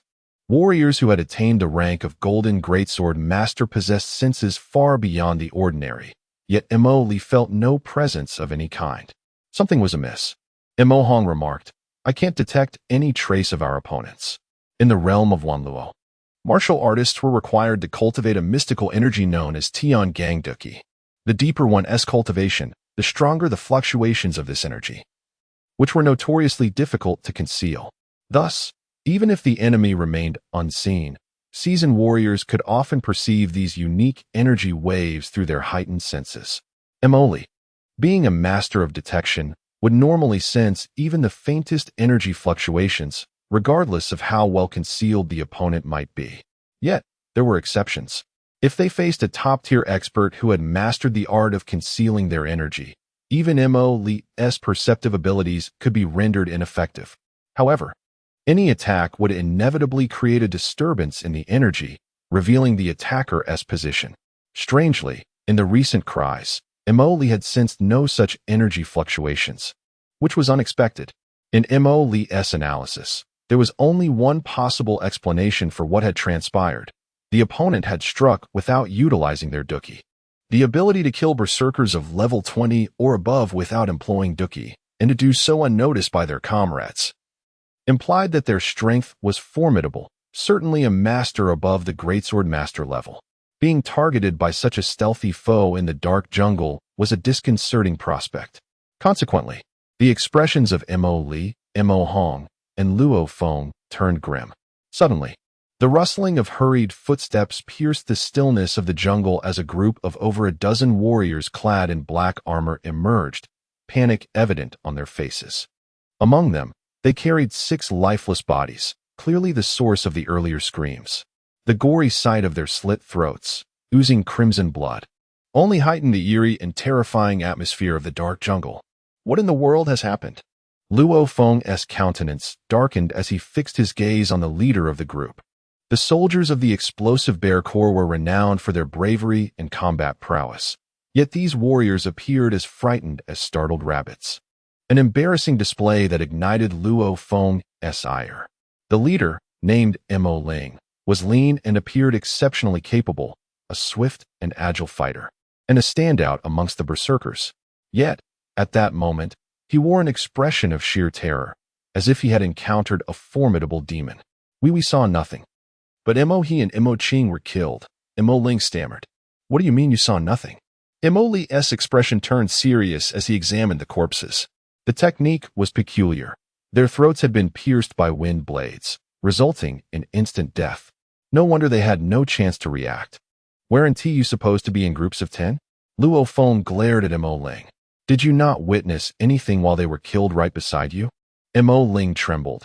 Mo Qing's throat suddenly exploded in front of me, and he fell, but we didn't see anything at all. At this moment, not only Luo Feng, Mo Li, and Mo Hong, but even Yin Peng, Yin Chun, and Yu Feng, trapped in the trees, were taken aback. The ability to slay these berserkers might not seem extraordinary, but to do so silently in the presence of their comrades without detection was an unprecedented feat. Even Yu Feng, among the three, felt incapable of achieving such an elusive strike. Although her Yanqi flying sword allowed for ranged attacks with an unpredictable trajectory, she still had to utilize Duqi during her assault, making it impossible to replicate the stealth of this mysterious killer. Clearly, this enigmatic assassin was a formidable presence. What an astonishing windblade! Emily murmured. The greatsword masters renowned for wind blades on the continent appear to be from the angry sea sword sect of the Crimson Moon Empire. Could this elusive expert be from that sect? Whoever they are, we must hold our ground and illuminate our surroundings. I refuse to believe they can truly be a phantom. Luo Feng declared. All units, remain vigilant in groups. We must ensure no enemy infiltrates our ranks. From now on, we will implement a password system. Any intruder will be dealt with ruthlessly. Yes, the crowd responded in unison. Subsequently, the over 100 warriors quickly divided into 12 smaller groups. However, during the identification process, Mo Ling soon realized that one member from his squad was missing. Mo Cha is unaccounted for, he said, anxiety creeping into his voice. Did anyone see him? The group shook their heads, realizing they had overlooked the absence of a comrade. Strange, he was right behind me just a moment ago, someone remarked. Just then, someone spotted Mo Cha a short distance away, crouched beneath a tree, seemingly engaged in a private matter. However, after a prolonged period of silence, Xiao Jie remained motionless, akin to a wooden puppet. Mo Cha, what is the matter? Hurry back to the team.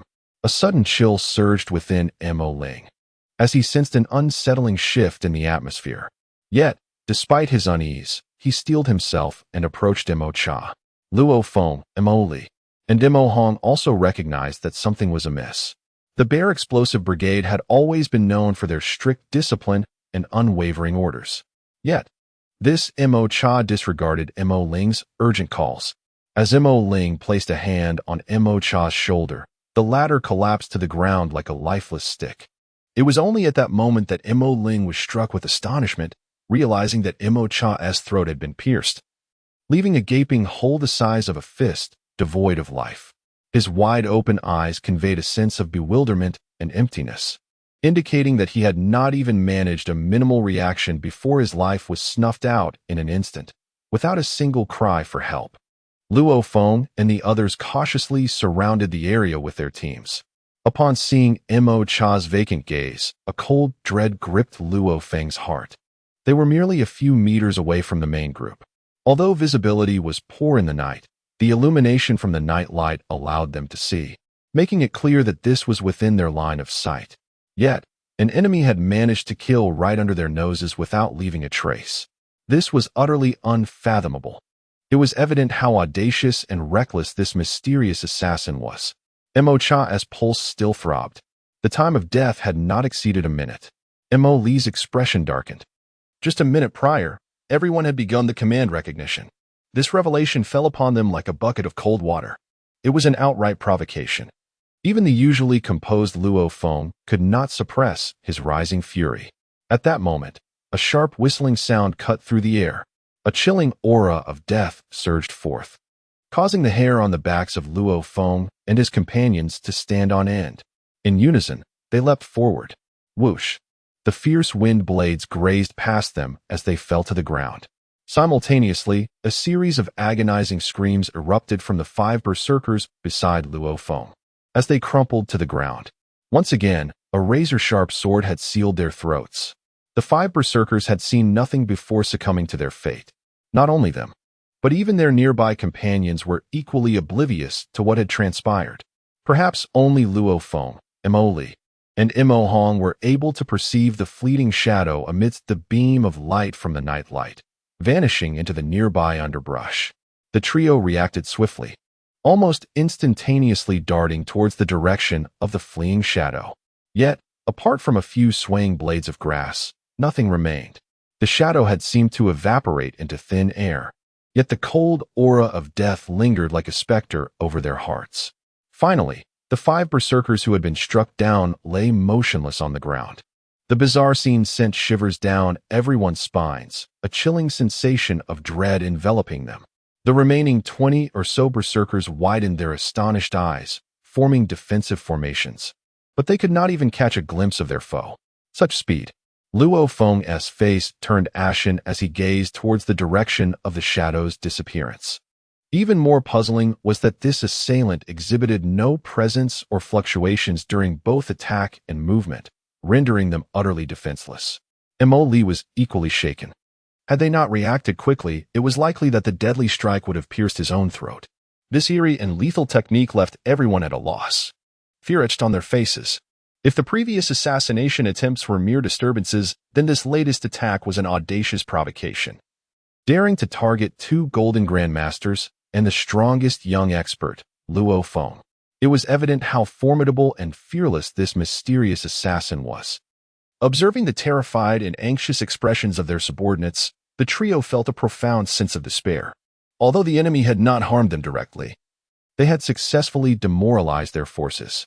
In open confrontation, the berserkers of the Bear Explosive Brigade had always been fearless. But how could they respond to an adversary they could not even see? Could it truly be a phantom? A whispered remark echoed in the air, as if it were an incantation, unraveling the fragile patience of the crowd. Many even felt their tightly clenched fists tremble. "Damn it, you better not let me catch you. Otherwise, I'll make you wish for death," roared Mo Hong, his voice resonating through the night like thunder. The disheveled appearance of Luo Feng and the others did not escape the notice of Yin Ping and her companions, although they were currently immobilized by drugs, rendering them powerless. They could still perceive the unfolding chaos around them. At this moment, the 3 women couldn't help but feel a glimmer of hope. To their astonishment, this mysterious assassin was so powerful that even Luo Feng and the 2 golden grandmasters were at a loss against him. But just who was he? This question lingered not only in the minds of Yin Peng and Yu Feng, but also in the thoughts of Luo Feng and Mo Li. The combat style of this opponent bore no resemblance to the angry sea sword sect of the Crimson Moon Empire. Although the sect was adept at the Void Slice, their attacks still carried a hint of energy fluctuation, while this mysterious foe emitted not a single trace of energy. It was as if he existed entirely devoid of any aura. Though the world of adventurers was vast, Luo Feng and his companions had encountered many renowned experts. Even if they had not seen them, they had at least heard of them. Yet, there was no mention of such an enigmatic figure in any of their records. Who could he possibly be? What should they do now? Mo Li turned to Luo Feng. The brief encounter had made it clear to them that their opponent was a master of night combat, and their group of over 100 individuals appeared as insignificant as straw to him. Logically, the most sensible course of action would be to establish a defensive perimeter, to guard against any further attacks. However, the recent encounter had entirely dispelled this notion. If even Luo Feng and the 2 golden grandmasters had nearly fallen victim to the ambush, then merely fortifying their position would allow the assassin to easily eliminate everyone present without giving them a chance to retaliate. Furthermore, there was another concern weighing on Luo Feng's mind. Although they had successfully acquired the Life Essence Stone, he still held it closely, and it was not truly secure. Remaining in this forest for even a moment longer increased the unpredictability of their situation. No one knew if this assassin had any accomplices in waiting.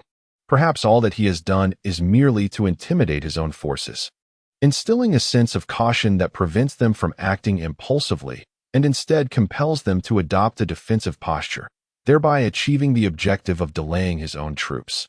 By the time reinforcements arrive, that will pose a true predicament. The precious soulstone of life, which he has painstakingly obtained, must not fall into the hands of others. Luo Feng took a deep breath, striving to calm himself, and glanced around. Here, beyond the dense forest, lay only more dense forest. The night was impenetrable, obscuring visibility to the point where even the glow of night lights illuminated only a limited area, leaving countless defensive blind spots. The current situation is such that the enemy lurks in the shadows while we remain exposed. Stationing ourselves here feels excessively passive. After much contemplation, Luo Feng resolved to advance, striving to escape the forest as swiftly as possible. According to the original plan, traveling south for approximately 100 miles would lead them to the meeting point with the Yin Fox and Evil Wolf. Once the main forces united, they could cease worrying about the unknown adversaries. Continue forward, and remember not to stray, Luo Feng commanded resolutely. Magic Power and Magic Flood felt equally helpless. Though they found the situation frustrating, they were acutely aware of the mysterious assassin's peculiar assassination techniques and astonishing speed. Even if the two of them joined forces in this darkness, they might not be able to confront him effectively. For safety's sake, Luo Feng, Magic Power, and Magic Flood walked closely together. Should an ambush occur, they would collectively retaliate. After all, even the mightiest foe would find it challenging to gain the upper hand against the combined strike of two Golden Sword Masters. Yet, despite this caution, the trio proceeded with utmost vigilance, while their subordinates advanced, trembling with fear, as if walking on thin ice. In the pitch-black night, Magic Power held a luminous tube, cautiously illuminating the path ahead, while Magic Flood wielded a cleaver, carefully clearing the dense underbrush to forge a path for the group. Within this secluded mountain forest, no trails existed. In ordinary circumstances, a group of skilled individuals could leap between the towering trees, utilizing vines and ropes to hasten their journey. However, under the cloak of night, no one dared to act recklessly, instead progressing cautiously, step by step.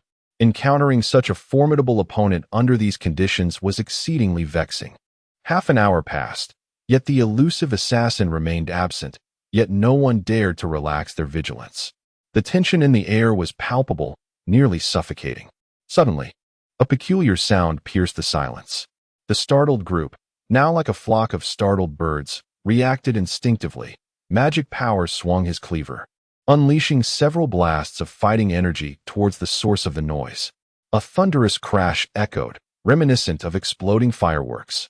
Simultaneously, Magic Flood directed the luminous tube towards the source, revealing several indistinct shadows, arrows hurtling toward them, only to be shattered by Magic Power's crescent energy wave. It was a crossbow trap, almost identical to previous ambushes. Yet, they still failed to catch sight of the mysterious assassin. Trouble. We've fallen into a trap. The moment Magic Power unleashed the crescent energy wave, he sensed the peril. But the realization came too late. A murderous aura descended upon them from above, a fleeting shadow descending from the treetops, accompanied by several distorted, slicing wind blades. The speed was chilling. Magic Power, Magic Flood, and Luo Feng barely had time to leap back and retreat. Slicing sounds echoed. The blurred shadow's wind blades skimmed perilously close to the trio, effortlessly cleaving three berserkers behind them into 6 pieces. Beside the fallen berserkers stood the lean and formidable Magic Spirit. Although not as powerful as the Golden Sword Masters, he was still a formidable foe, exceeding level 40. With exceptional instincts and remarkable reflexes, he quickly locked onto the bizarre shadow that had struck out of nowhere. With a powerful bow in hand, he released a swift arrow. The sound of a peculiar chime rang out in the darkness. However, the enigmatic assassin deftly split the arrow in midair with a counterstrike. Yet, the force of the arrow compelled the assassin to retreat, albeit momentarily, as he vanished into the treetops like a phantom. By the time Magic Power, Magic Flood, and Luo Feng regained their composure, the mysterious assassin had already disappeared. Too swift. Gazing in the direction the assassin had vanished, everyone wore expressions of terror. The 3 berserkers, now cut into pieces, collapsed lifelessly to the ground. All this transpired in the blink of an eye. Once again, the assassin had struck, claiming 3 lives right under the noses of Luo Feng and the 2 Golden Sword Masters. The adversary moved with impunity, while they hadn't even glimpsed his appearance. This maddening reality drove the group to the brink of insanity, yet they found themselves utterly powerless. The assassin refused to engage them directly, opting instead for stealthy ambushes, striking swiftly and retreating without a trace, leaving the Golden Sword Masters with no opportunity for a counterattack. Even more infuriating was the assassin's reliance on slicing attacks, which bore no warning. Often, the moment they realized an attack was underway, it had already been executed and the assassin had vanished. No one could predict when or where he would strike next. Such tactics were infuriatingly underhanded. Despite their numbers exceeding 100, along with the presence of 2 golden sword masters, they were still being led by the nose by their foe. Thus far, the Bear Brigade had suffered the loss of 13 men without inflicting a single injury upon the enemy. That despicable fiend, I hope I catch you one day. Magic Flood muttered, having repeated this sentiment countless times.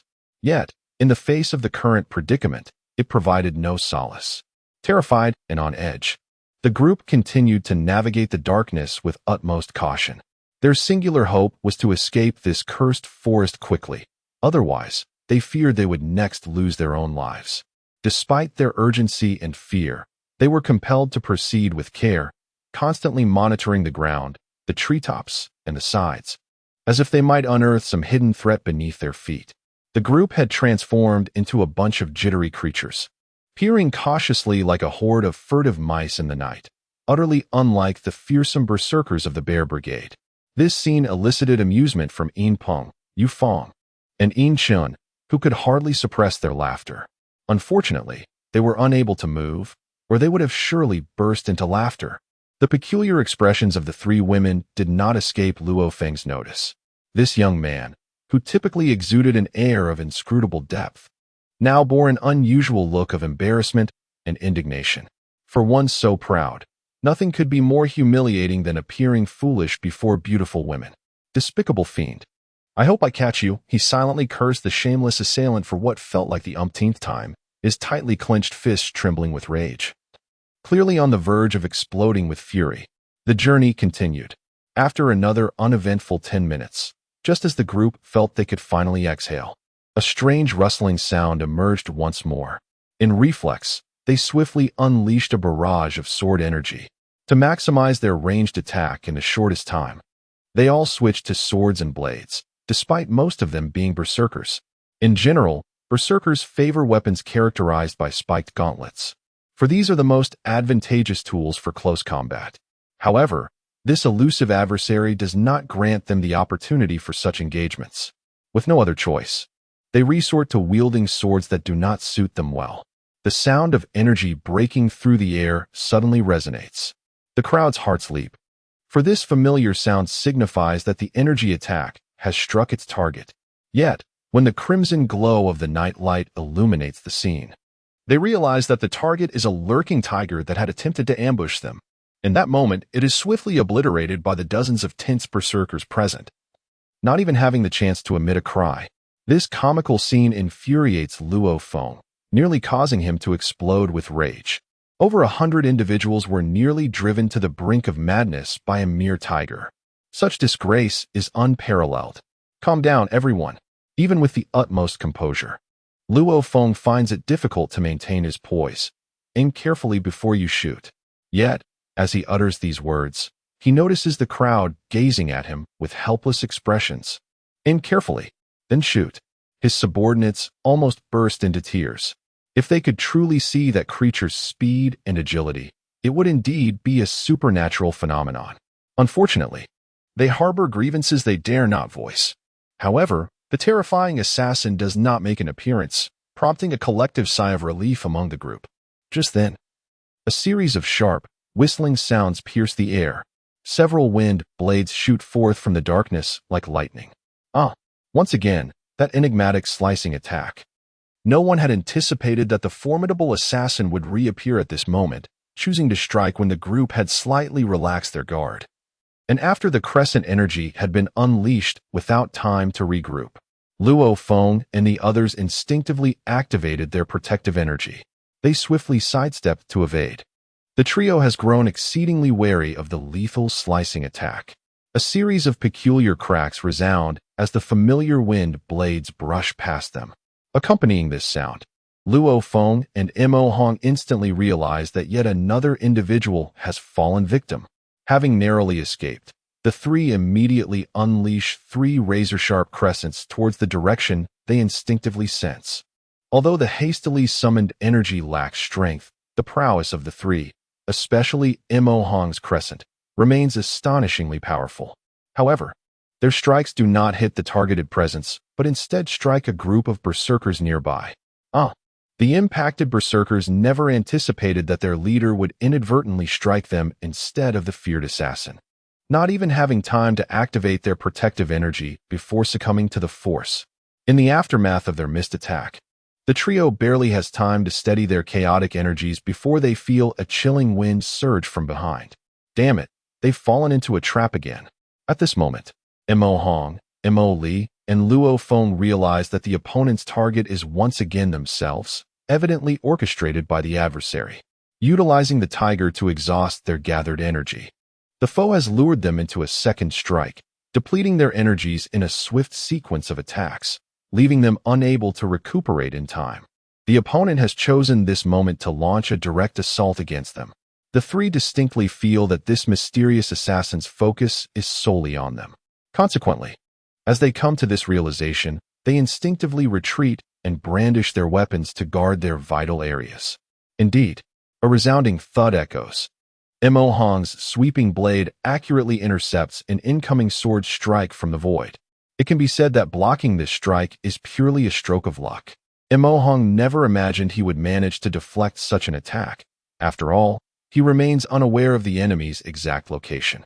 Despite his keen senses, they prove futile in the enveloping darkness. Yet, he has no time for relief, for the force behind this strike is astonishing.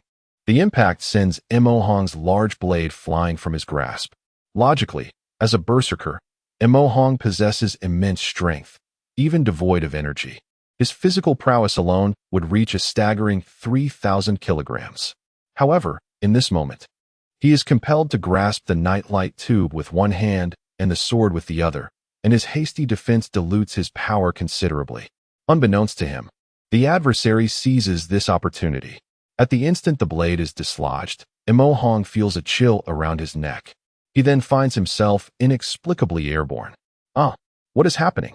In that moment, the sky spins rapidly, and he glimpses the ground below, witnessing his own body, still clutching the nightlight tube, falling in a peculiar manner. In that instant, Mo Hong finally recognizes this is his own body.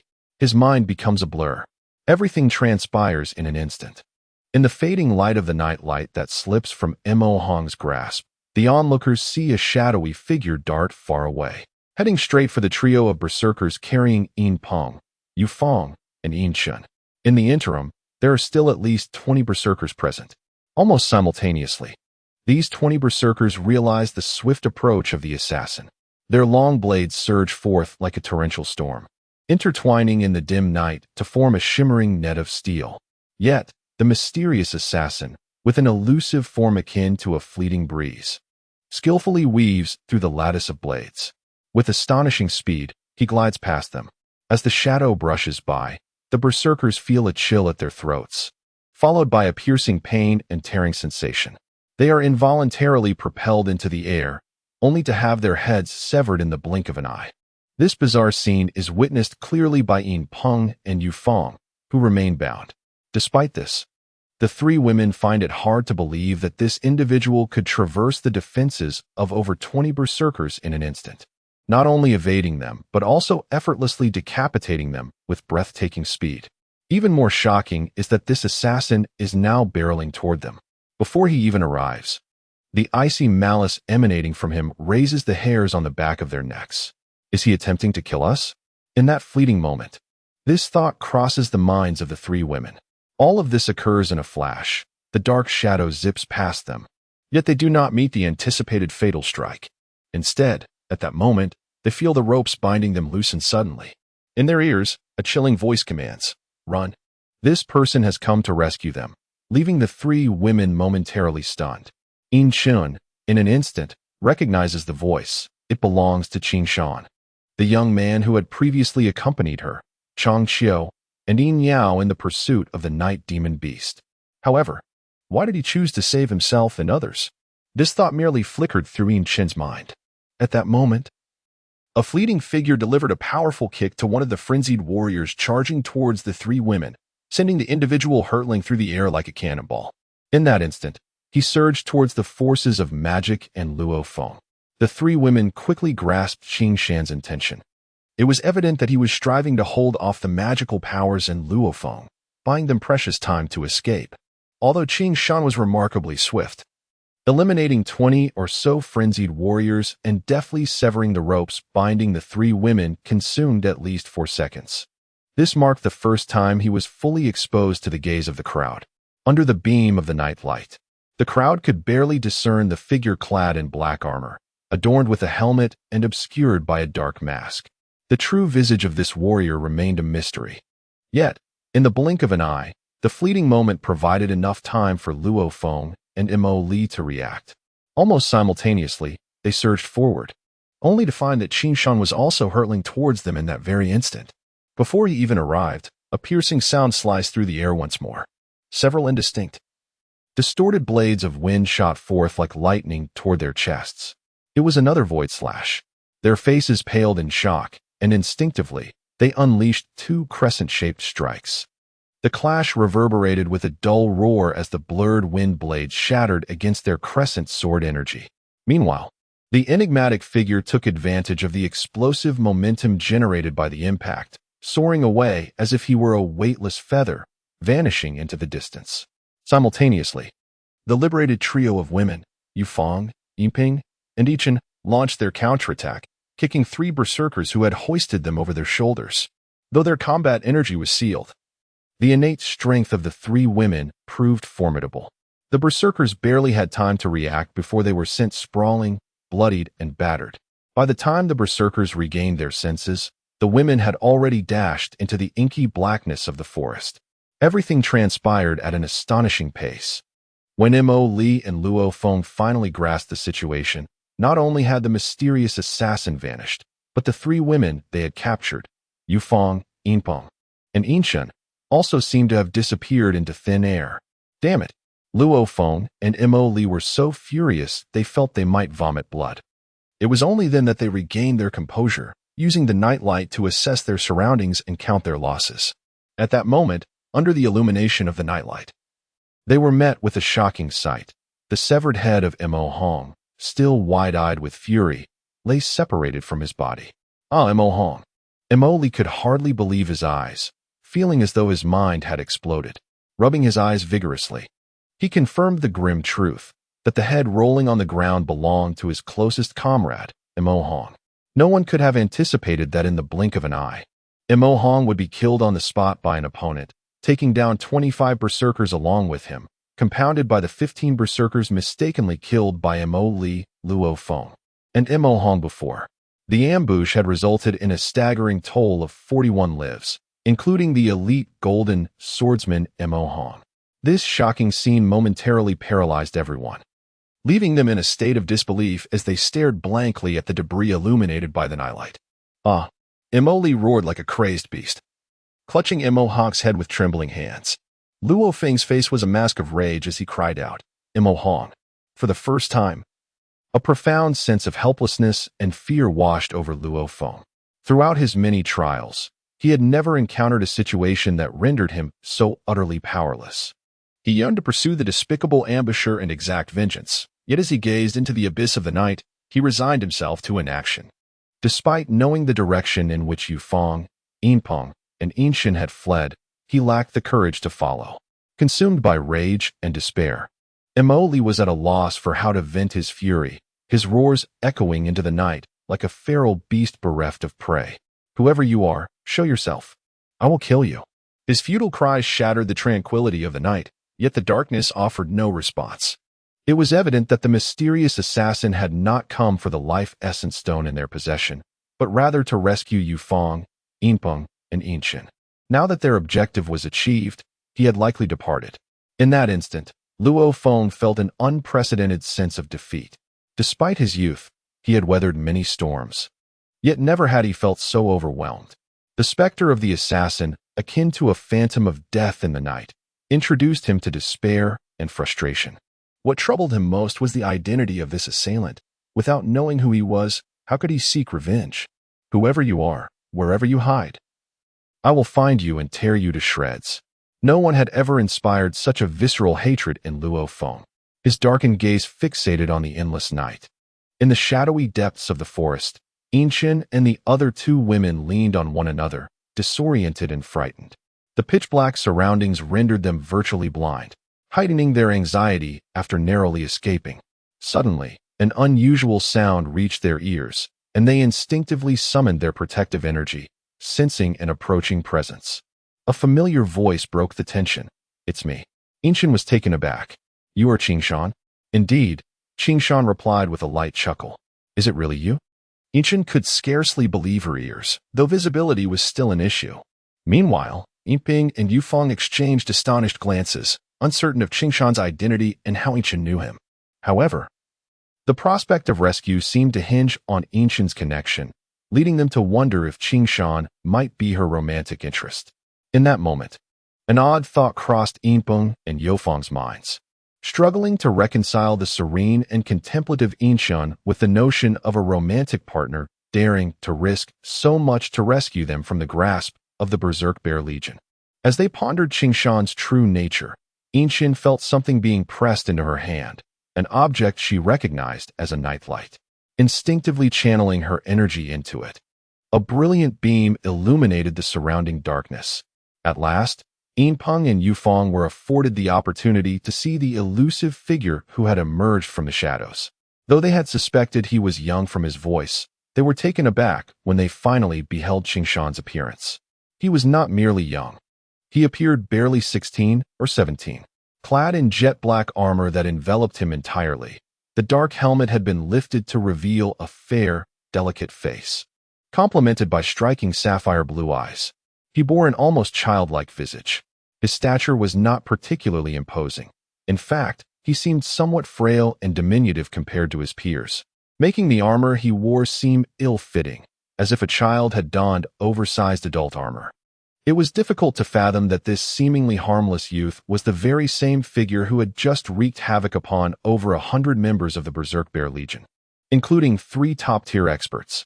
What astonished Yinpeng and Yufeng even more was the complete absence of any discernible energy fluctuations emanating from him. Coupled with his slender frame and youthful features, he appeared to be nothing more than a fragile, unassuming civilian boy. Perhaps the sole evidence attesting to this individual's prowess as a swordsman lies in the formidable black sword he wields. In this realm, those who attain the rank of Silver Sword Master or higher retain their youthful appearance. For instance, both Yinpeng and Yufeng entered the ranks of Silver Sword Masters at around 50 years of age, which is why they appear eternally youthful.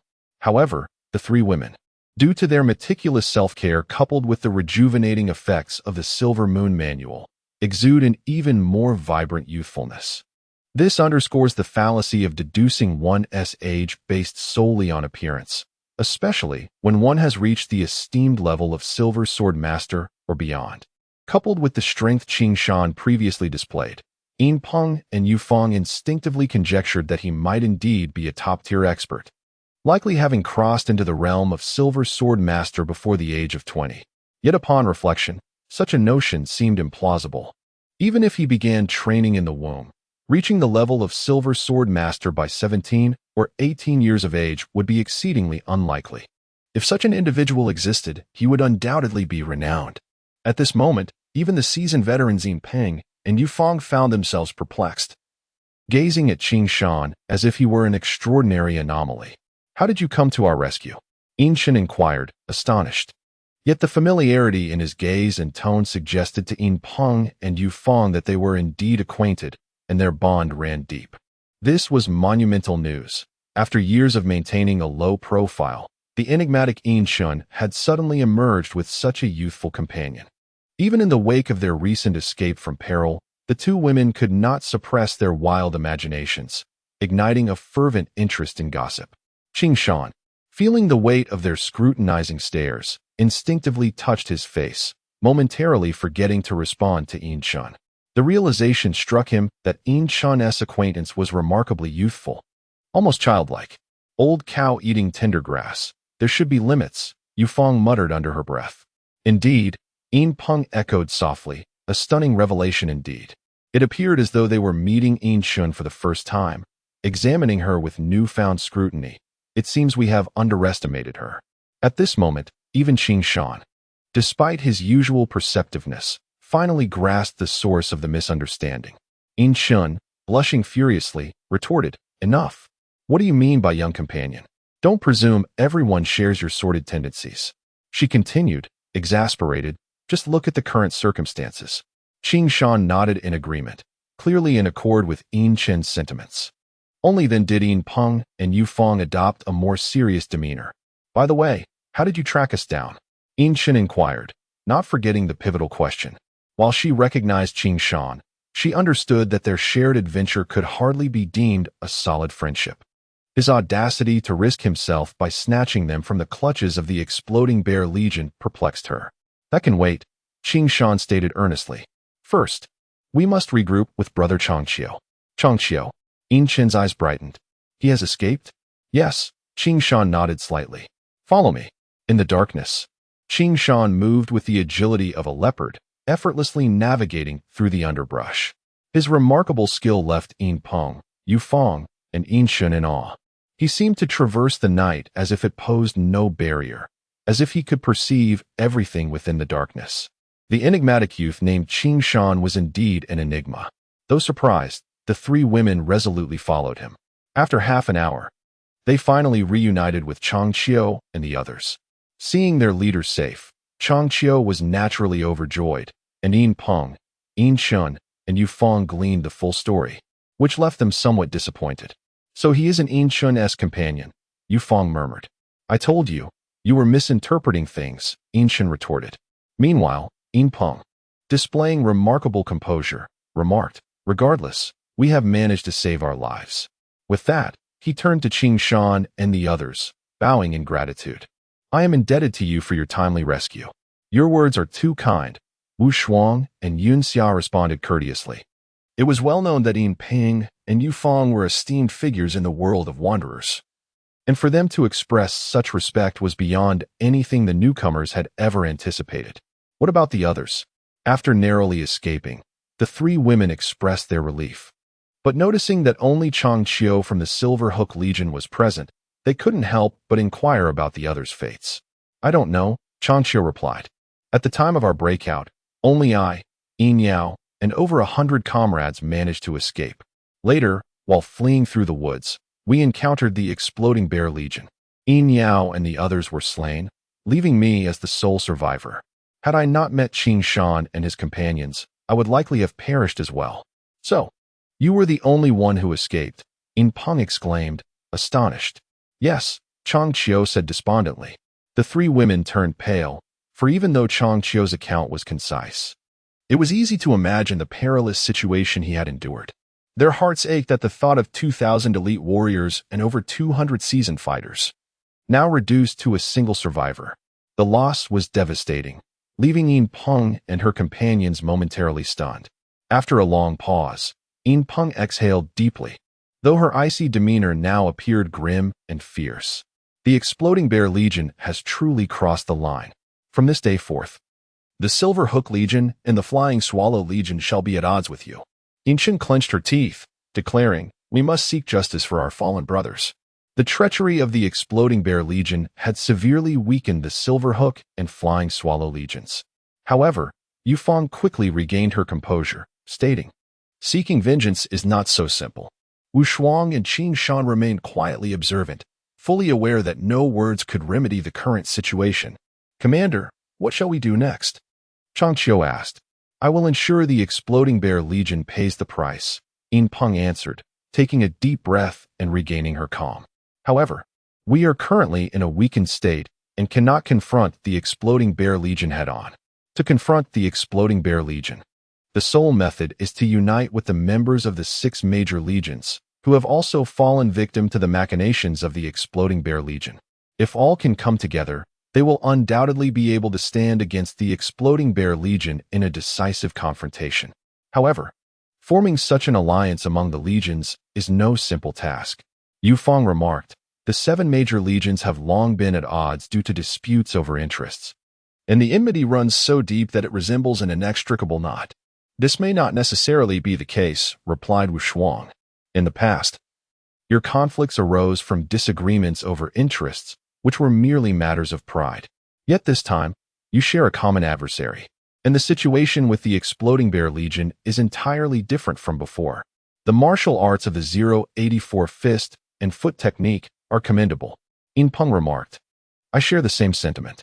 The recent actions of the Explosive Bear Legion clearly indicate their intent to annihilate our 7 legions in one fell swoop.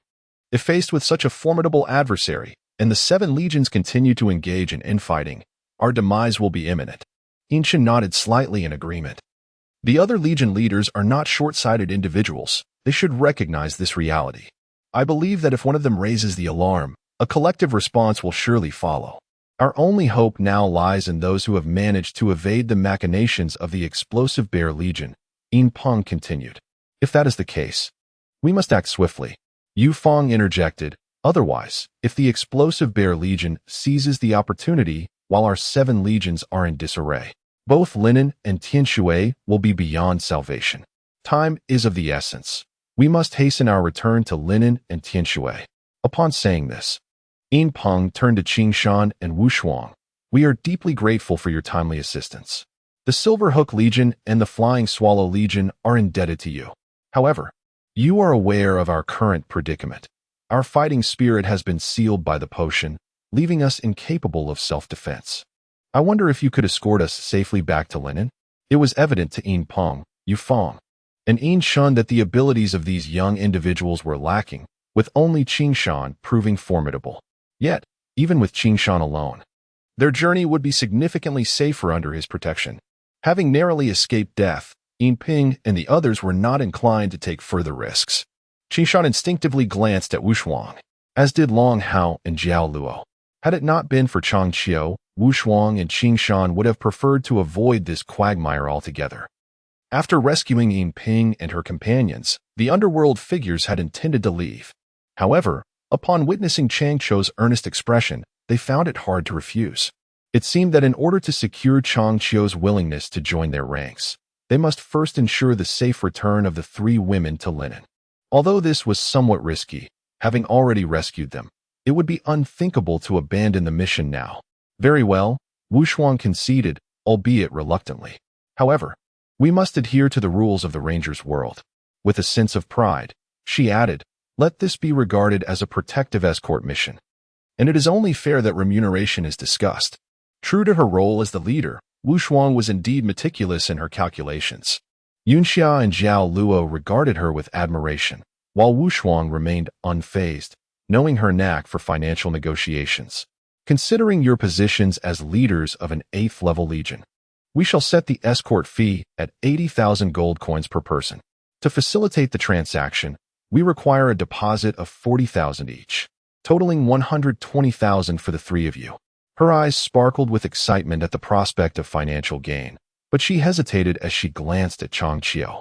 Wait a moment, Chang Qiu exclaimed, nearly leaping from her seat. I intend to join you, so you won't charge me for my own money, will you? Indeed, Wu Shuang replied, feeling a bit sheepish. Since we are all part of the same team, it won't apply to you. Chang Qiu sighed in relief, feeling fortunate. How amusing, Long Hao thought, blushing at the revelation of Wu Shuang's lesser-known side. Jiao Luo felt a chill run down her spine, for Yin Peng and her companions were leaders of large legions, and Wu Shuang's boldness in demanding such a hefty sum was astonishing. Yin Peng and the other 2 were momentarily taken aback, their expressions quickly shifting to awkwardness and forced laughter. It was hard to fathom that the leaders of 3 8th-level legions, all of whom were top-tier sword masters, would hire a relatively new and lesser legion for protection. The absurdity of the situation was enough to provoke laughter if it were to spread. In truth, Yin Peng harbored a desire to reprimand Wu Shuang, for even if her fighting spirit was sealed, dealing with these inexperienced novices would be a trivial matter. However, the circumstances dictated otherwise, especially as they observed Qing Shan's unwavering loyalty to Wu Shuang, which only deepened their frustration. All right, Yin Peng relented. We shall agree to your terms of 80,000 gold coins as remuneration. However, we currently lack the cash on hand, so we will settle the deposit upon reaching Linen. Agreed, Wu Shuang confirmed with resolve. Yunxia and Wu Shuang shared in their delight, reveling in their newfound fortune. How splendid! This marks our second business venture, Wu Shuang remarked gleefully. Though our legion is newly formed, we are undertaking substantial contracts. Regrettably, since this is not a task undertaken within the Rangers Guild, we cannot exchange it for legion merit points. Otherwise, our legion's rank could have seen an increase, Wu Shuang added, a hint of disappointment in her voice. Be content. Wu Shuang replied nonchalantly. Legion rank is but a fleeting notion.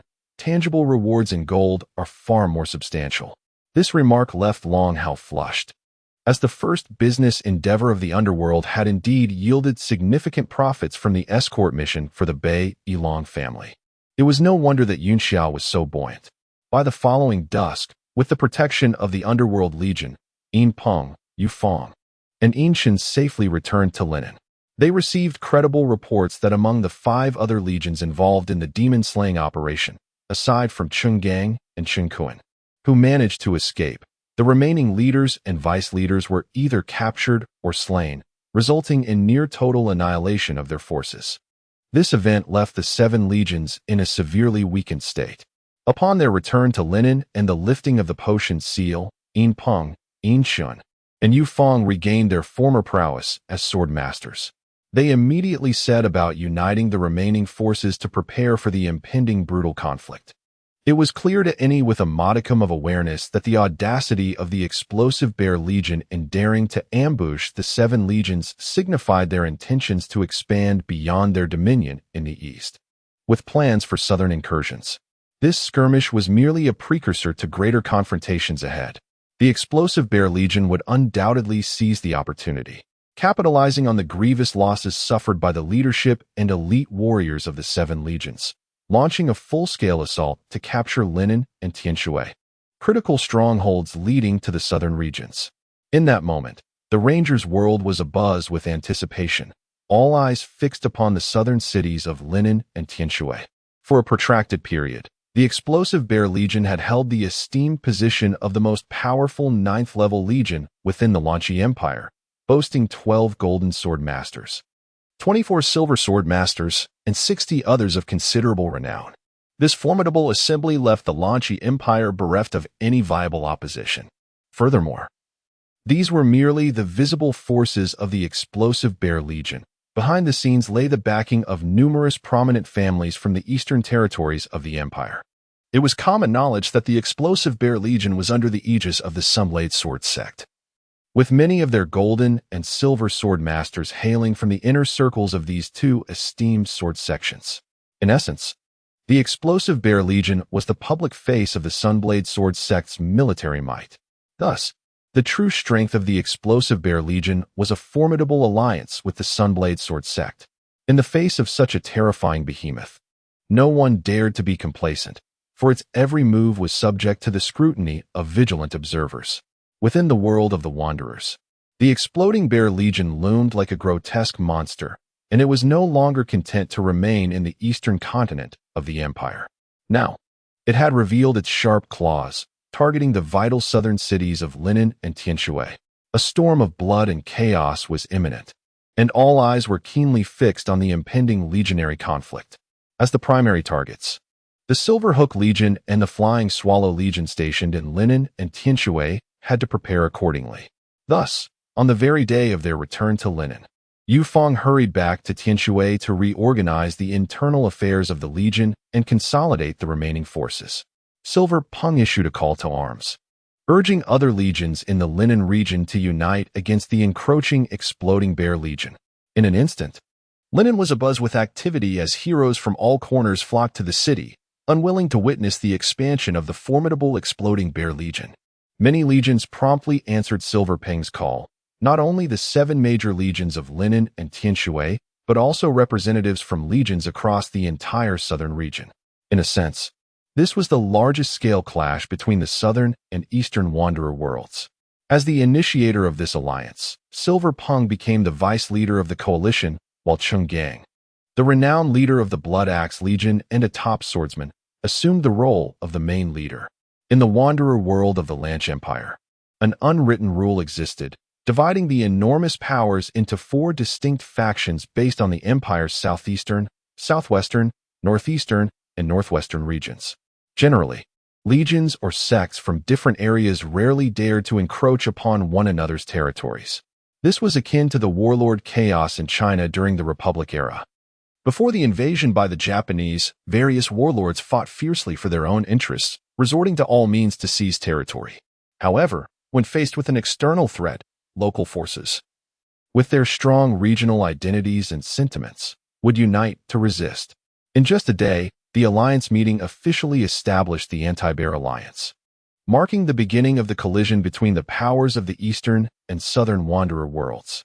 As everyone anxiously awaited the impending legionary melee, the atmosphere in the Wanderer world was charged with anticipation, with various legions sharpening their blades in readiness. However, this turmoil had little to do with the Underworld Legion. After completing their escort mission, the Underworld Legion finally received the promised compensation from Silver Peng and his companions. Furthermore, Chang Qiu fulfilled his earlier commitment and became a member of the Underworld. However, he joined as a representative of the Foreign Mercenary Corps. Such occurrences were not uncommon in the Wanderer world, reminiscent of modern football leagues where clubs loan players to one another. Chang Qiu was effectively loaned from the Silver Hook Legion to the Underworld Legion. Despite the different circumstances, the goal of integrating him into their ranks was achieved. Thus, the small underworld gained a new member, or more accurately, two, as there was also a still nursing infant night demon beast. This little creature, fluffy and plump, was endearingly named Baby by Wu Shuang. Although the name was deemed rather unrefined by others, Wu Shuang, as the leader, had the final say, thus the little one's name was settled. Initially, it was thought that caring for the night demon baby would be a cumbersome task. However, the little creature proved to be quite undemanding, drinking any milk offered to it. The bottles and milk, whether from cows or mares, became its staple diet, leading to a routine of eating and sleeping like a little pig. The baby particularly enjoyed burrowing into people's arms while sleeping, which delighted Wu Shuang, Yun Xia, and Jiao Luo, who would compete to hold it. The men of the underworld felt somewhat shy to contest with them, merely watching in awe from the sidelines. The underworld members not only enjoyed a splendid show in linen, but also earned a substantial commission and welcomed 2 new members, resulting in a joyful outcome for all. However, what truly pleased Wu Shuang was that the Underworld Legion had established a relationship with both the Silver Hook Legion and the Flying Swallow Legion through this rescue and escort mission, fostering a promising friendship. Despite Wu Shuang's somewhat calculating methods of financial gain being a source of concern, Silver Ping and Yu Fang remained optimistic about this small underworld faction. In their eyes, this fledgling underworld was akin to a burgeoning stock with immense potential for growth. Although their current scale was modest, each member boasted impressive backgrounds. Wu Shuang and Wu Shang's Dragon Banner Legion had garnered a notable reputation in the northern region of the empire, while Long Hao had ties to the well-known Long family of Bei, a prominent lineage on the continent. What Silver Peng and Yu Fang valued even more were Yun Xia and Jiao Luo, both hailing from the illustrious 8 Great Sword clans. The Rage Jiao Sword clan and the Flying Cloud Sword clan were titans capable of shaking the entire Wanderer world with a mere stomp. Moreover, they were accompanied by the enigmatic Qing Shan. Although he was only around 25 or 26 years old, and perhaps unable to withstand a single strike from Silver Peng and Yu Fang in open combat, he transformed into a fearsome assassin under the cover of night. Silver Peng and her companions had witnessed him single-handedly decimate an elite team comprising 2 Golden Sword Masters and over 100 Berserkers, leaving the opposition reeling and unable to retaliate. In the darkness, this young man, named Qing Shan, was virtually invincible, perhaps even beyond the reach of Sword Saints. Of course, this was merely the surface. Silver Peng and Yu Fang believed that a formidable force lay hidden behind him, one that could rival the 8 Great Sword clans. Otherwise, how could such a monstrous young disciple be nurtured? Hence, Silver Peng and Yu Fang proactively proposed establishing an alliance with the underworld. In the eyes of Wu Shuang and her companions, this was akin to climbing a grand tree. Yet, to Silver Peng and Yu Fang, this small underworld legion was also a significant tree in its own right. Thus, this was a true alliance of mutual assistance, unlike the anti-bear alliance, which was merely a forced union of legions. To be honest, Wu Shuang and her companions were genuinely surprised by the weight Silver Peng and Yu Fang placed on them, leaving them feeling quite proud for some time. This was undoubtedly the greatest achievement of their visit to Linen. Although the alliance was formed, considering the current circumstances, the underworld's limited manpower and resources could hardly provide substantial assistance. Therefore, Silver Peng did not count them in the anti-bear alliance. In truth, Silver Peng and Yu Fang harbored another intention: to have Wu Shuang and her companions serve as a hidden card for the Flying Swallow Legion and the Silver Hook Legion. After all, outsiders already had a thorough understanding of these two legions, leaving little room for secrets. The underworld and the two major factions have clandestinely united, enabling them to unleash unexpected prowess when the need arises. Thus, while establishing the secret alliance, Yu Fang meticulously advised them to diligently cultivate their skills and develop their capabilities.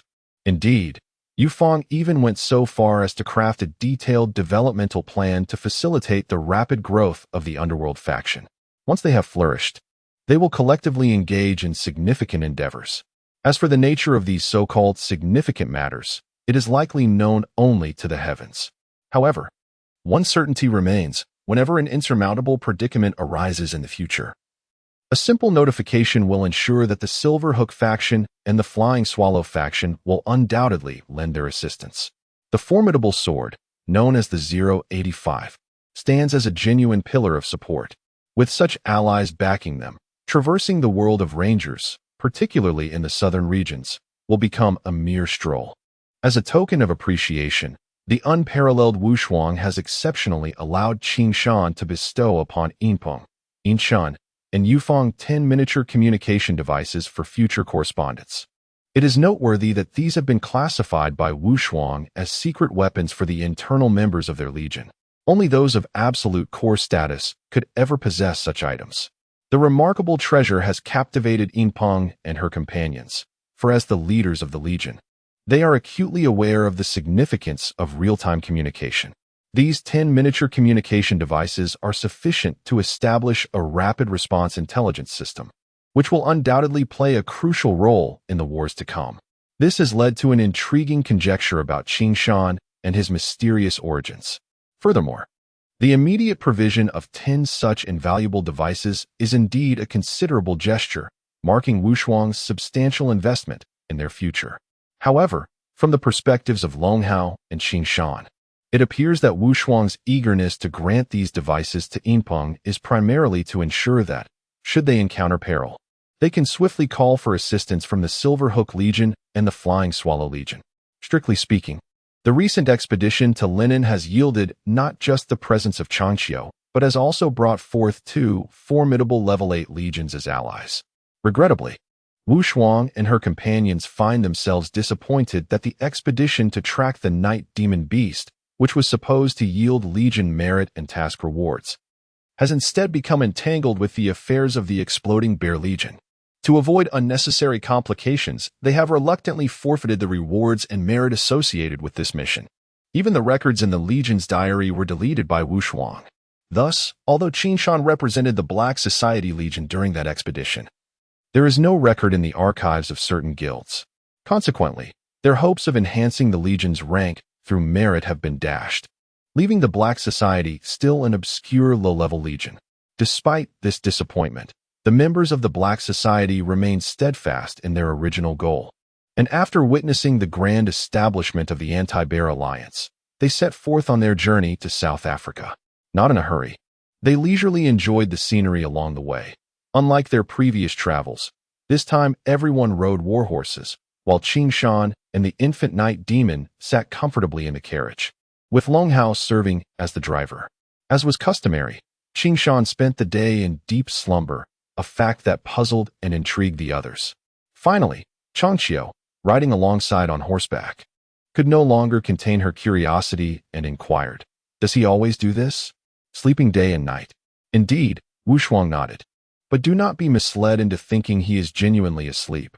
He is actually cultivating. Cultivating while sleeping? Changqiu exclaimed in surprise. It is indeed peculiar. But he possesses a unique ability, Yunxiao remarked, perhaps trying to emphasize the seniority of the Legion's elders. I've heard it said that the longer he sleeps, the stronger his martial prowess becomes. Is that so? One can cultivate even in slumber? Changqiu expressed disbelief, though her tone was tinged with unmasked envy. No wonder he is so formidable at such a young age. I wonder from which school of thought this technique originates, as I have never heard of it before. Changqiu had not forgotten Yinping's reminder to remain vigilant in gathering intelligence about Qingshan.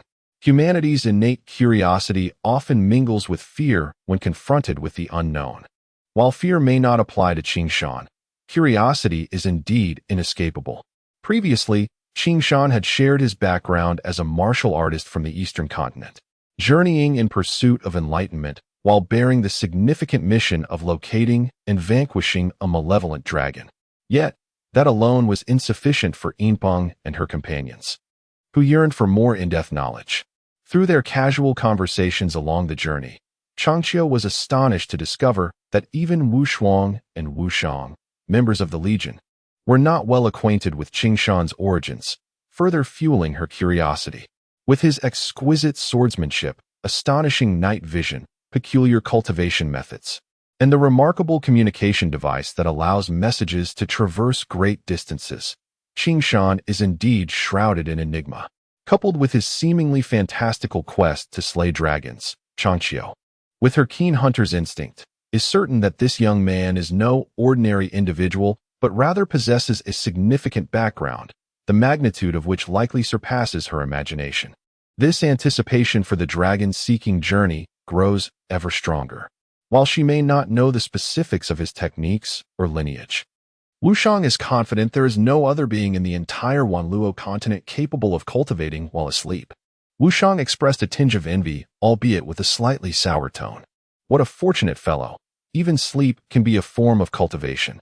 Zhu Luo chimed in, unable to restrain herself. He must be the most comfortable and carefree martial artist in this world. The others nodded in agreement, sharing her sentiment. Within the carriage, Qingshan, the subject of their conversation, was indeed fast asleep, or so it appeared. In reality, he was diligently engaged in the inspection and maintenance of armed satellites beyond the confines of space.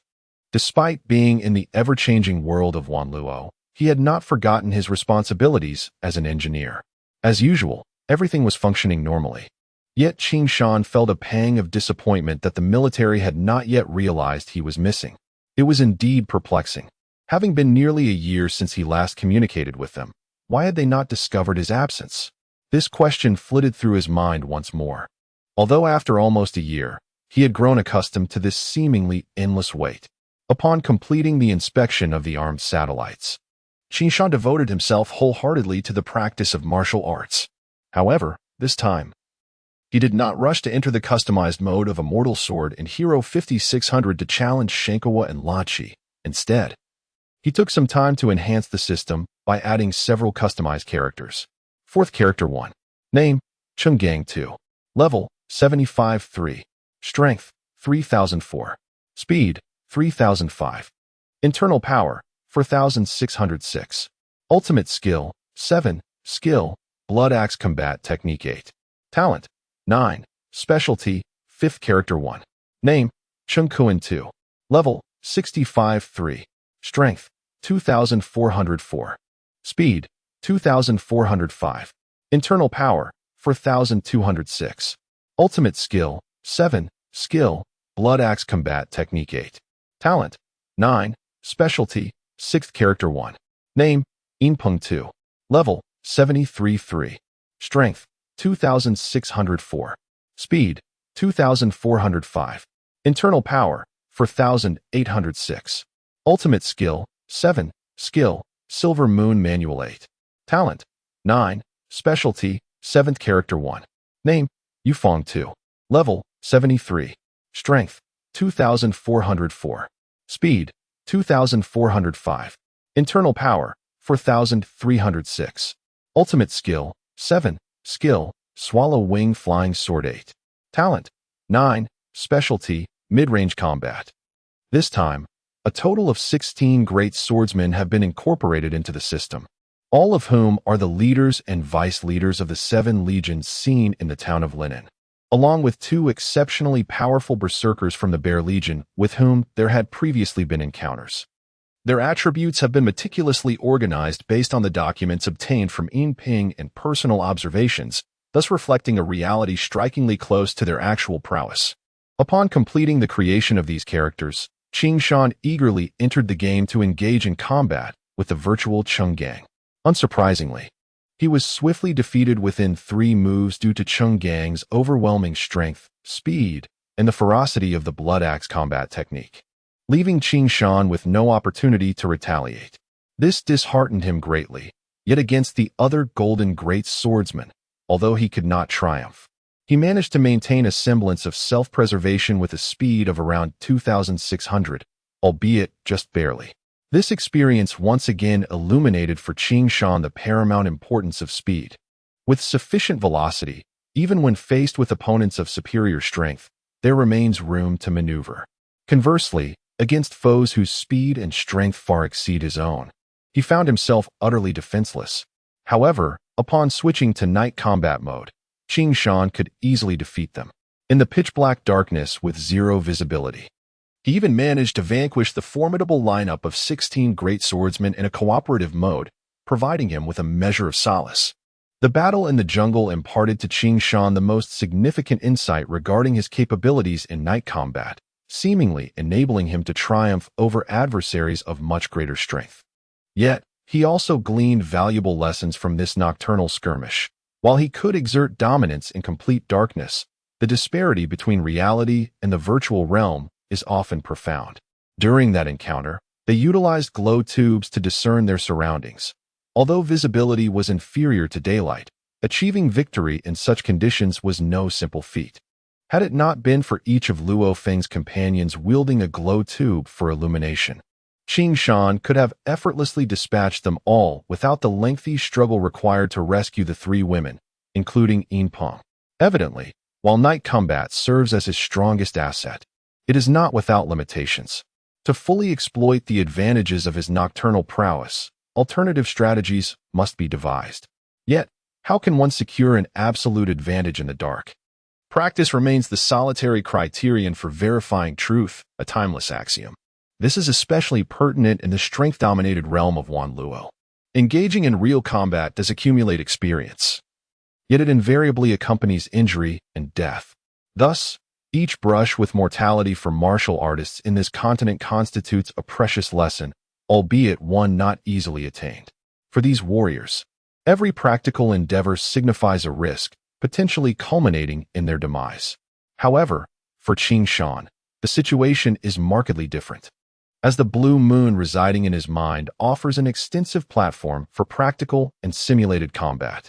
Although these simulated encounters occur within the recesses of his mental landscape, they do not diminish the efficacy of his training. In fact, these simulated scenarios were meticulously crafted by Shan to mirror reality, boasting a remarkably high degree of fidelity. If he can accomplish something in the virtual realm, he can certainly replicate it in the tangible world. For Shan, this virtual environment provides countless opportunities for repetitive simulations, yielding experiences beyond the imagination of the average individual. Consider this. In the real world of Wanluo, which low-level swordsman would dare challenge a formidable foe above the rank of great swordsman, especially one with a level below 30? Such reckless individuals do exist, but their fate invariably leads to demise. Over time, the constraints of level and disparity in strength naturally evolve into an insurmountable chasm, revered by the inhabitants of the Ranger world as an immutable law. A disparity of 10 levels or more creates a nearly unbreakable barrier in terms of strength. Consequently, the martial artists of this world have formed a hierarchical structure resembling a pyramid, with the powerful Golden Sword Saints, also known as Star Sword Warriors, reigning at the pinnacle, followed by Silver Sword Saints and Bronze Sword Saints.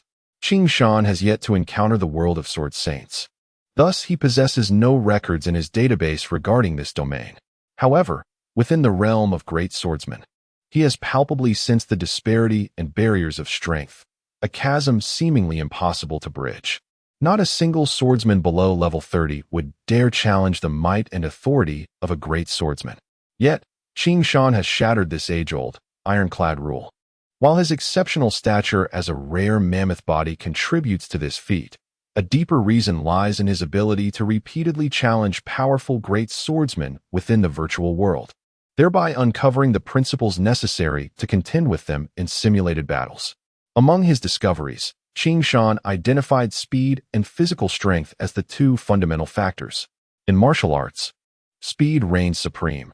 As long as one possesses sufficient velocity, even the mightiest adversaries cannot land a blow, rendering their strength inconsequential. Thus, from the outset, Qing Shan has adhered to a singular principle. Speed must be prioritized above all else. Regardless of the method employed, he is determined to enhance his speed. With an absolute advantage in speed, he harbors confidence in his ability to maneuver against any formidable foe, even to defeat them. Though this principle appears straightforward and is comprehensible to many martial artists, the implications of its application are profound. However, none among them could rival Qing Shan in seizing countless opportunities to engage with formidable opponents whose prowess far surpassed their own. Consequently, the theoretical knowledge they possessed often proved challenging to translate into practical application, frequently resulting in them incurring grievous costs before they could even discern a path suited to their capabilities. In such circumstances, the experience that Qing Shan garnered from the virtual realm became exceedingly invaluable. It is no exaggeration to assert that Qing Shan is the most seasoned warrior in the entire realm of Wanluo. Whether in nocturnal skirmishes, aquatic battles, or other forms of chaotic combat, as well as in large-scale confrontations, Qing Shan has deeply immersed himself in the virtual world, deriving effective insights from these experiences. These treasured lessons serve to significantly compensate for his inherent lack of strength. Moreover, in the midst of countless simulated encounters, Qing Shan's psychological resilience has also matured at an astonishing pace. This is fundamentally why, when confronted by the Golden Greatsword Master, Qing Shan could maintain a composed demeanor and employ the most judicious strategies and tactics. In the world of Wanluo, warriors below level 30 not only lack the courage to challenge a greatsword master, but often even falter at the mere thought of standing before them. This realization has profoundly impressed upon Qing Shan that the nearly lifelike simulated training provided by Lan Yue will be his greatest asset for survival in this world. Regardless of the formidable adversaries he faces, as long as he can acquire sufficient data to input into Lan Yue's database and subsequently generate a virtual counterpart, Qing Shan will have ample time to study and explore, ultimately discovering methods to secure victory over his foes. In a certain sense, the encounter between two formidable opponents resembles a chess game where one can cheat. Qing Shan has the opportunity to uncover the solutions to the game through countless retries, while his adversaries lack such a chance. At this moment, Qing Shan is fully capitalizing on this advantage. He refers to this repetitive and amendable simulation training as retry training. While Qing Shan may hold an advantage in direct combat against the Xian Tai Great Swordmaster, he stands no chance against the Silver Great Swordsman or even the Golden Great Swordmaster. The only possible advantage he could exploit lies in nighttime combat. Thus, Qing Shan's current retry training aims to discover methods to maximize his nighttime combat advantage within the virtual realm. The backdrop for the simulated battle is an exact replication of that fateful night in the woods. However, this time, the enemy's lineup is far more formidable than that of Luo Feng and his companions. 7 legions comprising 14 greatsword masters, along with the 2 super berserkers, Mo Li and Luo Feng from the Explosive Bear Brigade, are present. Each of them is equipped with a luminous nightlight. Qing Shan sets himself the task of eliminating the entire enemy team before dawn, which affords him a mere 9 hours. Once the settings are complete, Qing Shan enters the game. At this juncture, Qing Shan finally comprehends the true meaning of strength. Even amidst the darkness, facing such a star-studded array of opponents proves to be an arduous ordeal. Under the illumination of 16 night lights and the combined assault of 16 greatsword masters, Qing Shan experiences a series of defeats. On his first attempt, he barely manages to kill Mo Hong before being instantaneously slain by Cheng Gang's rapid counterattack, leaving him without a chance to escape. On the second attempt, he succeeds in eliminating Mo Hong and evades Cheng Gang's lethal strike, But before he can vanish into the shadows, he is pierced through the throat by Gu Feng's golden spear. The third attempt sees him narrowly escape Qing Gang in Gu Feng's pursuit, only to be ensnared and ultimately cleaved in two by Qin Feng. As he continues, Qin Shan realizes the cycle of defeat persists. Throughout 100 simulations, he dismally discovers that he can at most defeat 1 or 2 opponents before falling prey to their relentless pursuit. The greatest threat is not Qin Gang, the most potent fighter, but rather the 2 female warriors, Yu Feng and Yu Fun, who wield the deadly Yan Shi flying swords. Their elusive strikes consistently intercept him just as he attempts to retreat. From the 4th attempt onward, Qin Shan finds himself repeatedly falling at their hands. Despite his efforts to eliminate them first, he lacks the time to escape, resulting in his demise at the hands of others. This outcome weighs heavily on Qin Shan, akin to being trapped in an insurmountable deadlock. Regardless of his efforts, he cannot evade the final, most lethal blow. Although in reality, Yu Feng would not stand against him as an enemy, the simulations reveal a troubling truth. If opponents possess mid-range attack capabilities like Yu Feng, and in a setting with visibility, Qin Shan has no chance of victory. Thus, after completing the 100 simulations, Qin Shan resolves to shift his approach. What strategy could possibly unravel this deadlock? His greatest advantage in nighttime combat lies in the enemy's inability to see him, allowing him to strike from the cover of darkness. However, the presence of nightlights diminishes this crucial advantage. While there are defensive blind spots in the beams of light, these disappear the moment he attempts to attack. Light, blind spots, speed. How can he render himself invisible? In this moment, Qin Shan recalls the flashbangs and smoke grenades used in modern counterterrorism exercises, weapons designed to impair visual perception. Inspired, he incorporates smoke grenades into his custom item system and initiates another simulation challenge. The results surpass expectations. Within the confines of the night and the limited illumination from the night lights, the smoke grenades effectively obscure visibility, significantly reducing the opponent's sight. Shielded by the smoke, Qin Shan's infrared imaging system and smoke-filtering electronic eyes remain unaffected, enabling him to clearly identify his targets.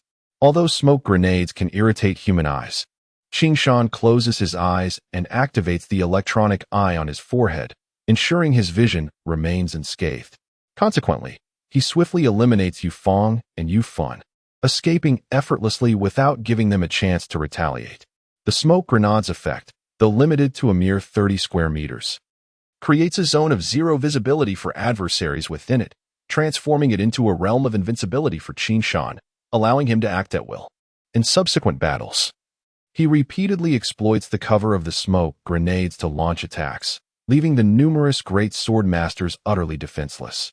Each time, he easily dispatches 1 or 2 opponents before making a calm escape. Within the span of 2 hours, Qin Shan successfully eliminates all enemies, achieving a flawless victory across 10 consecutive matches. Although this outcome pales in comparison to the complete darkness he yearns for, it brings him considerable satisfaction. At this juncture, Qin Shan truly becomes the master of darkness, an invincible specter within the shadows. Yet, he remains unsatisfied with this result.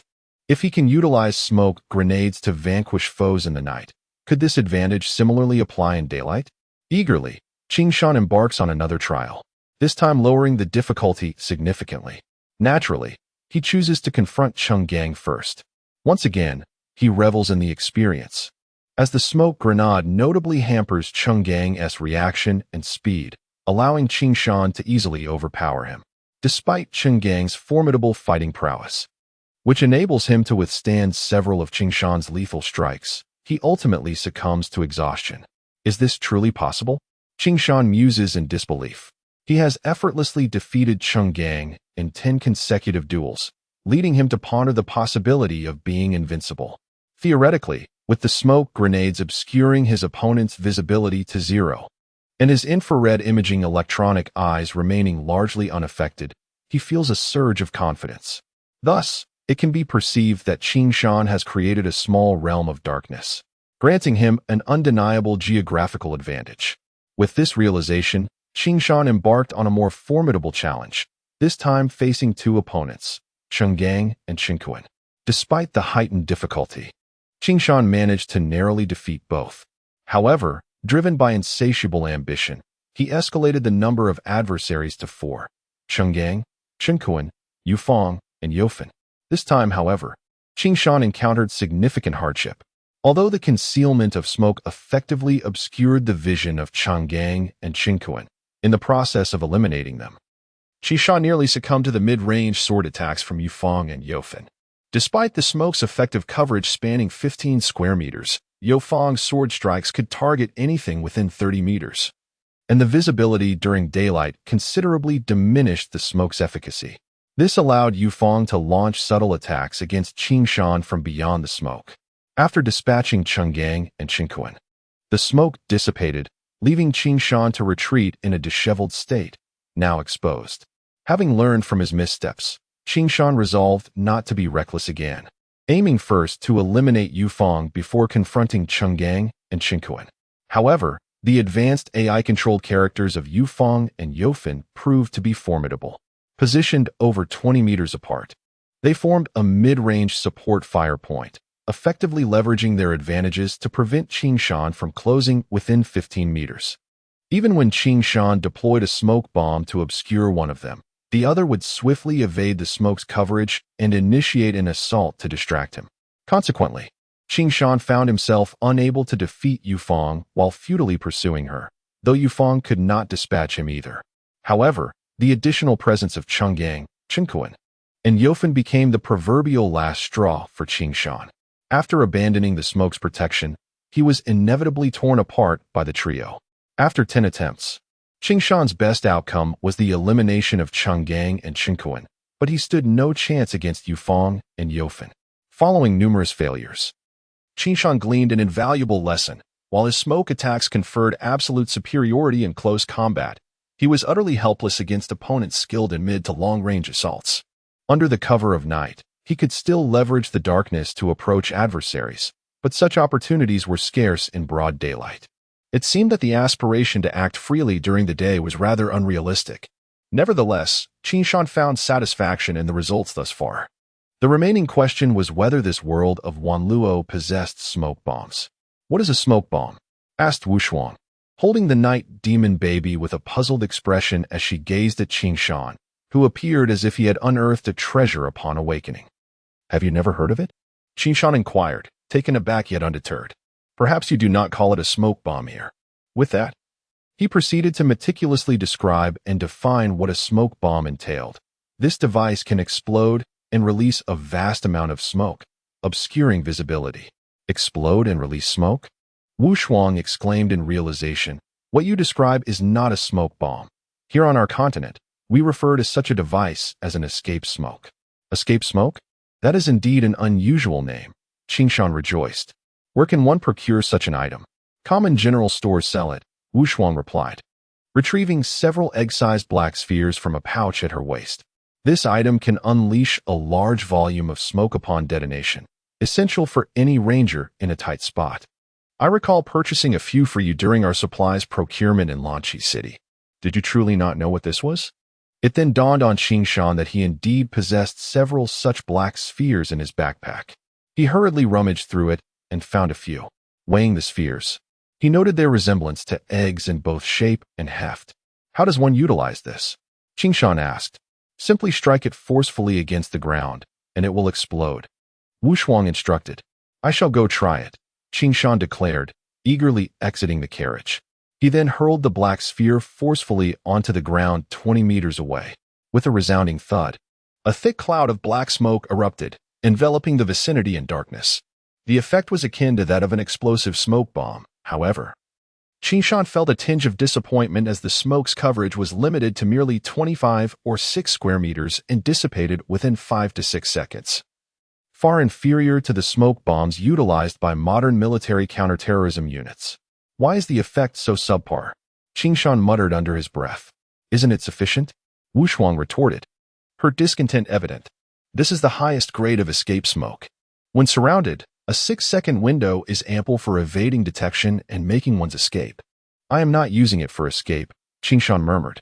"Ah, you cannot possibly intend to use it as an auxiliary offensive tool." Wu Shuang regarded him incredulously. "It must be said, The girl truly understood Qing Shan well. Indeed, he nodded slightly. In the midst of their conversation, the others rode up to them. "What is going on?" Wu Shang exclaimed, observing the dissipating smoke. "Why are we releasing escape smoke all of a sudden?" "This fellow wishes to employ escape smoke as an auxiliary means of attack," Wu Shuang explained. "But can you see anything in the smoke?" Wu Shang inquired, intrigued. "Do you think I am foolish?" Qing Shan replied, exasperated. "If I couldn't see, would I have devised this plan? Seriously? Is that even possible?" Changqiu scrutinized Qing Shan, his gaze akin to that of a monster. "You can see in the dark. But how is it that you can also see through the smoke?" "You wouldn't understand if I told you," Qi Shan sighed. "It's just that the escape smoke's effect is lacking due to its limited range and brief duration. You wish to artificially alter the surrounding environment, creating combat conditions favorable to you," Long Hao observed, his expression one of contemplation. "Just like in the dark." "Exactly, that's the concept," Qing Shan affirmed. "In order to achieve this, typical escape smoke would indeed fall short of your requirements." Long Hao mused, contemplating for a while before continuing. "However, this is not insurmountable. We can locate the general store vendors and request them to custom-make a more effective escape smoke that might meet your needs." "Yes," Wu Shuang exclaimed, realization dawning. "That way, when facing formidable foes, you would have the upper hand. Custom-made escape smoke." Qi Shan felt elated at the prospect. "Let us proceed. But I wonder where we might find these vendors." "How foolish," Jiao Luo interjected. "As long as we find a town, how could there be a shortage of general store vendors?" "Well then, this is splendid. When you possess such treasures, won't you become even more formidable?" Yun Xia exclaimed loudly, asserting that even in broad daylight, they need not fear the great sword masters. Her words sparked a glimmer of excitement in everyone's eyes. They had long witnessed Qing Shan's extraordinary gaze and his astonishing prowess in night battles. If he were to truly conjure those vast clouds of black smoke, even when facing a great sword master head-on, victory would be easily within reach. Contemplating this, a wave of euphoric exhilaration swept over the crowd. The thought that a novice, barely at level 30, could confront masters above the great sword master rank was indeed an exhilarating feat. However, Jiao Luo and Long Hao stood in stunned silence, only now realizing a remarkable truth. Unbeknownst to them, Qing Shan's combat abilities had far surpassed the realm of ordinary imagination. Reflecting on their encounters with him thus far, it seemed he had faced formidable supermasters in every battle. Among these were the Xiantai Great Sword Master Xinchuan from the Xinfeng Sword Sect and the Golden Great Sword Master Lan Qi from the Qiyu Sword Sect. Additionally, there were the Berserkers, Mo Li and Mo Hong, both of whom had reached the Golden Great Sword Master level during their encounter in the jungle. Each of these individuals was a daunting challenge that most would avoid at all costs. Yet, they had all suffered significant defeats at Qing Shan's hands. Especially that night in the jungle, where he had faced over 100 berserkers above level 30, alongside 2 Golden Great Sword Masters, and still managed to defeat them, even eliminating a supermaster of the Golden Great Sword Master rank. Such impressive achievements were rare even in the entire Ranger world. If his previous accomplishments were somewhat reliant on cunning tactics under the cover of night, with the advent of the escape smoke, Qi Shan now faced no fear of any supermaster even in daylight. In essence, Qing Shan had now attained the terrifying combat power to confront and possibly defeat a Golden Greatsword Master. How could this not astonish everyone? Observing the shocked expressions of Long Hao and Jiao Luo, the crowd quickly regained their composure. "With this newfound strength, we can now stride boldly forward," murmured Wu Shang. "Indeed. We must walk with confidence," responded Wu Shang, brimming with excitement, nearly eager to seek out a great sword master to challenge. Conversely, Chang Xiu found nothing unusual in this development. In his perception, Qing Shan had always been a monstrous presence. It was merely that he had transformed from a creature of the night into one of the day. "Given this, we should expedite our journey," suggested Chang Xiu. 500 miles ahead lies Doshui Tian City. There, we should be able to locate a vendor who can produce the escape smoke. "Yes, let us hasten our pace," urged Wu Shang, appearing even more exhilarated than Qing Shan. The group spurred their horses onward toward the next town, Doshui City. However, the 500 miles was not a distance to be traversed swiftly. Traveling day and night, They finally reached Shui City by midday on the third day. Shui City was merely a small town in the southern region, even less than a quarter of Luo City, making it a relatively remote outpost. After selecting a tavern, the group decided to rest before seeking out the small merchant selling sundries. They ordered a lavish spread of dishes and several jugs of fine wine, allowing Qing Shan and the others to savor this rare opportunity for a proper meal during their journey. It was midday, the peak business hour for the inn and tavern. As a crucial thoroughfare to the south, the place bustled with activity, with a constant flow of travelers and merchants. The small tavern was already filled with adventurers and merchants from all directions, drinking and chatting. At a table near the door, there were 15 individuals clad in blue armor, wielding long swords or great blades, all around level 7 or 8. They were engaged in loud conversation, discussing the recent developments in the Ranger world. Have you heard? The major military factions in the southern region have formed an alliance, establishing the Anti-Bear Alliance, remarked a man of around 30. Hua-san, you must be just now learning of this, responded a lean, dark-skinned man, who took the conversation further. This news has spread throughout the Ranger world. Who doesn't know about it? As the drinks flowed, another stout man with a shaved head, his eyes reddening, boasted, "The hottest topic in the Ranger world right now isn't the Anti-Bear Alliance. What could be more pressing than that?" The first man inquired, piquing the curiosity of the group. "It's the updated rankings of the blacklisted masters," the stout man revealed, pulling out a finely crafted booklet with a black cover from his bag. "All right. Today is April 5th. Every year on April 1st, the blacklisted masters rankings are updated. I almost forgot about that." The lean man squinted at the booklet. "Who made it into the top 10 this time?" "I don't even need to guess. It must still be the same 10, Hua-san asserted confidently. "You've guessed wrong this time," the stout man declared proudly. 9 remain unchanged, but the master ranked 7th has been replaced. The 7th ranked master was the Berserk Bear Mo Hong. Who could possibly replace him? Hua-san exclaimed in disbelief. "He wasn't replaced. He was eliminated," the stout man replied mysteriously, making a dramatic gesture. "Oh, someone actually managed to take out Mo Hong." The astonishment spread among the nearby tables, as even those at other tables leaned in with curiosity. "Take a guess," the stout man encouraged, shaking his head. "I bet it was the tiger madman Su Gong. Rumor has it he has a grudge against Mo Hong, and their strengths are comparable. He would be the most likely to defeat him," one of the patrons suggested. "Impossible. Su Gong is currently rumored to be training in the Qiyu Empire, preparing for the Sword Saint selection next year. He wouldn't have time to be out wandering." Another countered. "I think it was Tsang Lang Xiao. I've heard he is quite strong and has been eager to break into the ranks of blacklisted masters." "Motivations and capabilities align," chimed in a well-mannered young man, suggesting he was an archer from the bow slung across his back. "That's a fair point. I think so too." The young archer's conjecture resonated with most, garnering nods of agreement. "Not at all," the stout man continued to shake his head, exuding an air of annoying superiority. "I suggest we forego the suspense and take a look at what the pamphlet has to say about this." The collective speculation of the crowd has proven to be futile, only deepening their intrigue regarding the enigmatic figure ranked 7th on the blacklist. At that moment, a man at a nearby table suddenly declared in a deep voice, "I know who he is." Beside him stood 19 other imposing figures, their expressions dark and their physiques robust. The insignias on their shoulders revealed that they were all seasoned experts, each boasting a rank of 30 or above. This revelation left everyone in quiet astonishment.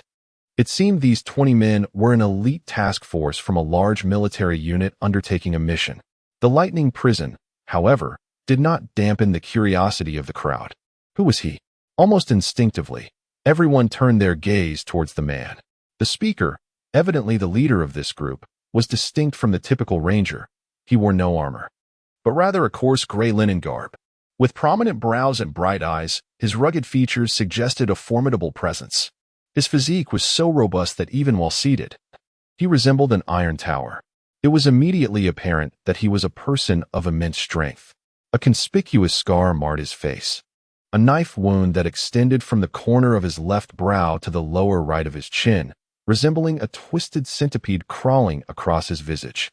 lending him an air of menace and coldness, accompanied by a chilling aura and somber gaze. Anyone who caught their first glimpse of him would instinctively feel a shiver of apprehension. It was clear to all that this man was not one to be trifled with. At that moment, he raised a large goblet to his lips, taking a few swigs before inhaling deeply.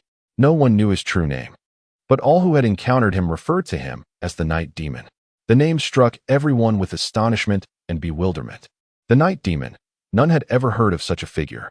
"I have not heard of the Night Demon, but I know of the Night Beast," remarked a scholarly youth armed with a bow. Could this Night Demon possibly be connected to the Night Beast? "I cannot say whether there is a connection," the scarred man replied solemnly. "However, he is terrifying, even more so than the Night Beast." The Night Beast, fierce as it was merely an animal, ultimately falling to the combined might of the 7 great legions. Upon saying this, the scarred man's expression grew grave, tinged with a hint of yearning and even admiration. Yet this Night Demon is an extraordinarily cunning assassin, possessing nighttime operational skills akin to the Night Beast. Just 5 days ago, a band led by the young lord of the Exploding Bear Legion, Luo Feng, known as the Mad Bear, alongside 120 elite berserkers, found themselves nearly annihilated in the eastern forests of Linen by this mysterious killer. That night, the Mad Bear fell to his sword, had he not aimed to rescue others. Not a single one of those over 120 men would have emerged alive from that forest. Such events left the crowd utterly speechless. Near the window, Qing Shan and Wu Shuang, who had been enjoying their drinks, nearly leaped in shock. "No way," Wu Shuang whispered. "The Night Demon they speak of is actually Qing Shan." Of course, who else could it be but Qing Shan, who fought against the Exploding Bear Legion 5 nights ago? Yun Xiao exclaimed, her eyes sparkling with excitement. "You've become quite famous now." "Hee, the Night Demon," Wu Shuang added with envy. "That title is simply magnificent." "I know it sounds impressive," Qing Shan replied, somewhat bemused. "But can someone explain to me what this so-called black list of top experts entails?" "You don't know?" Chang Qiu regarded Qing Shan as if seeing him for the first time, scrutinizing him for a moment before explaining. "Surely you've heard of the Swordmaster rankings?" "I have," Qing Shan replied. "It's the competition held every 3 years to determine the greatest sword masters." "Exactly," Chang Qiu confirmed. "The Swordmaster Championship identifies the top 50 sword masters each year and records them in the Swordmaster rankings." However, Chang Qiu's expression turned serious. "But even those who make it onto the Swordmaster rankings are not the most powerful experts recognized in the world of rangers. Above them exists another, more prestigious ranking, the top 10 blacklist experts." "Why do the top 10 blacklist experts rank above the Swordmaster rankings?" Qing Shan inquired. "The experts in the Swordmaster rankings, while formidable, achieve their status through the championship, adhering to certain rules of competition. Once one party concedes, the other cannot continue to attack, or they will be disqualified. Generally, once a victor is determined, the match concludes with minimal casualties. However, the blacklist experts operate under an entirely different paradigm. Their rankings arise not from competitions, but from lethal encounters. There is no notion of victory or defeat, only life and death. Their competition knows no bounds. The rules governing the blacklist experts are that there are no rules. Any method is permissible: assassination, poisoning, ambush. As long as one kills the other, they can usurp that individual's ranking. Thus, the blacklist experts are the most formidable assassins in the realm. It is said that a single blacklist expert could easily dispatch 50 sword masters from the rankings. Hence, they are regarded as the deadliest assassins in the ranger world. At this, Chang Qiu instinctively glanced at Qing Shan. "Understand this. They are assassins, not martial artists. Their existence is solely for the purpose of killing, and in their eyes, no rules can bind them. They are devoid of emotion, mere killing machines, unadulterated monsters." For a long time, the Ranger Guild has refused to acknowledge their legitimacy, even looking down upon them. Yet, the esteemed sword masters harbor a deep-seated fear of them. In the eyes of all martial artists, they are never seen as heroes but as unequivocal monsters, demons existing on the fringes of society, undeserving of existence. No one wishes to believe in their presence, yet this harsh reality must be accepted. Chang Qiu expounded on the nature of the blacklist experts. Why does it sound like these blacklist experts are nothing but irredeemable villains? Qing Shan remarked in frustration. They are indeed such a fearsome group, Longhao stated gravely. They are precisely the sort of demons that instill terror in others. Chang Qiu sighed. And you inadvertently killed one of them, thereby stepping into their world, a realm accessible only to demons. Though I cannot predict what lies ahead, Wu Shuang, who had been silent until now, appeared deeply troubled. Once your identity is exposed, that is when the real trouble begins. Real trouble, Qing Shan murmured. I am certainly aware that trouble awaits. But just how severe is this so-called trouble? Do you understand how many aspire to become blacklist experts? Longhao asked quietly. What does that have to do with me? Qing Shan grumbled, though he was no fool. Throughout history, a timeless adage has persisted. There is no first in literature, no second in martial arts. For the sake of claiming the title of the world's strongest, many martial artists would stop at nothing. Realizing this, Qing Shan's expression shifted dramatically. Could it be that someone will seek to challenge me? Challenge you? Chang Qiu chuckled ruefully. If they were to openly seek a challenge, that would be one thing. However, when dealing with blacklist experts, no one would be foolish enough to confront you directly. Instead, they resort to assassination, ambush, poisoning, or even kidnapping your loved ones to coerce you into submission. Qing Shan was utterly taken aback. Thus, from this moment forth, you must never reveal your identity. For it would not only endanger you, but also implicate us, he realized, witnessing the unusually grave expression on Wu Shuang's usually carefree face for the first time. Qing Shan said nothing, merely nodding solemnly. The underworld figures whispered among themselves, while the group of rangers gathered together engaged in fervent discussion. Their topic revolved around the newly emerged night demon.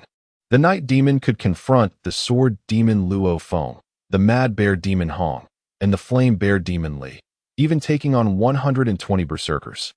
This surely indicated that apart from exceptional nocturnal abilities, he possessed other extraordinary traits. Someone posed a question. Indeed, the scarred man replied, his demeanor icy, yet now resembling a diligent commentator. He set down his cup and inhaled deeply, in addition to moving freely in the night. His agility and speed are remarkable. Furthermore, he possesses another extraordinary skill. What skill? A young archer could not help but inquire. Void Slash, the scarred man declared. His Void Slash is extraordinarily sharp, making it nearly impossible to defend against. The attack is launched without any fluctuation of fighting spirit, so even first-rate masters cannot sense his strikes, making it his most terrifying killing move. How formidable can Void Slash be? Someone skeptically interjected. What do you know? The young archer retorted, displeased by the interruption. Consider it with your limited understanding. In the dark of night, when visibility is 0, combined with the silent Void Slash, what does that imply? This young man speaks wisely, the scarred man said, a rare smile of appreciation gracing his lips. This is precisely the night demon's most fearsome aspect. His ability to navigate the darkness as if it were daylight, coupled with the sudden and silent Void Slash. This is how he managed to slay Hong and over 50 berserkers under the cover of night. Otherwise, with Hong's prowess as a gold sword master, even if he were to falter, defending himself would not be a challenge. Isn't that akin to the night demon beast? Someone exclaimed. No wonder he is dubbed the night demon. I suspect he possesses miraculous eyes that can see everything in the dark, another speculated. That seems plausible, many echoed in agreement. If only I had such eyes, I could be like him, a tall shield warrior remarked enviously, only to be met with a dismissive reply from a slender female archer beside him, extinguishing his fanciful thoughts. The Exploding Bear Legion has issued a bounty. Anyone who can provide information about the night demon will be rewarded with 90 million gold coins. Seizing the chance to interject after being overshadowed by the scarred man, a stout figure clutching a ranking book of infamous masters expressed his displeasure. If any of you can locate him, you'll strike it rich. If he were that easy to find, he wouldn't be the night demon, the scarred man replied leisurely.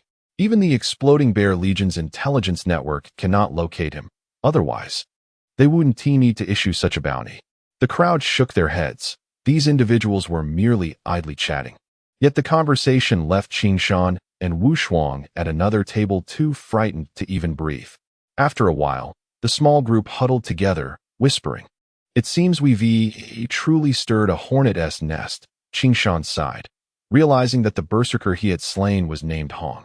But was he really that formidable? You only just discovered this. Long Hao and Zhao Luo were incredulous. Considering Qing Shan's limited understanding of this world's common knowledge, his unintentional killing of Hong was hardly surprising. Had I known that killing him would lead to such trouble, I would have spared his life, Qing Shan muttered softly. If I were you, I would have eliminated everyone else to ensure safety. No one would suspect you, Yun Xiao boldly asserted. Now look, this incident has not only exposed you, but also your signature skill, Void Slash, as well as your combat style and agility. All this information is now known to outsiders. If you dare to use Void Slash again, you will undoubtedly be recognized. Yun Xiao's words alerted Long Hao and Wu Shuang. Indeed, Qing Shan could not utilize fighting spirit.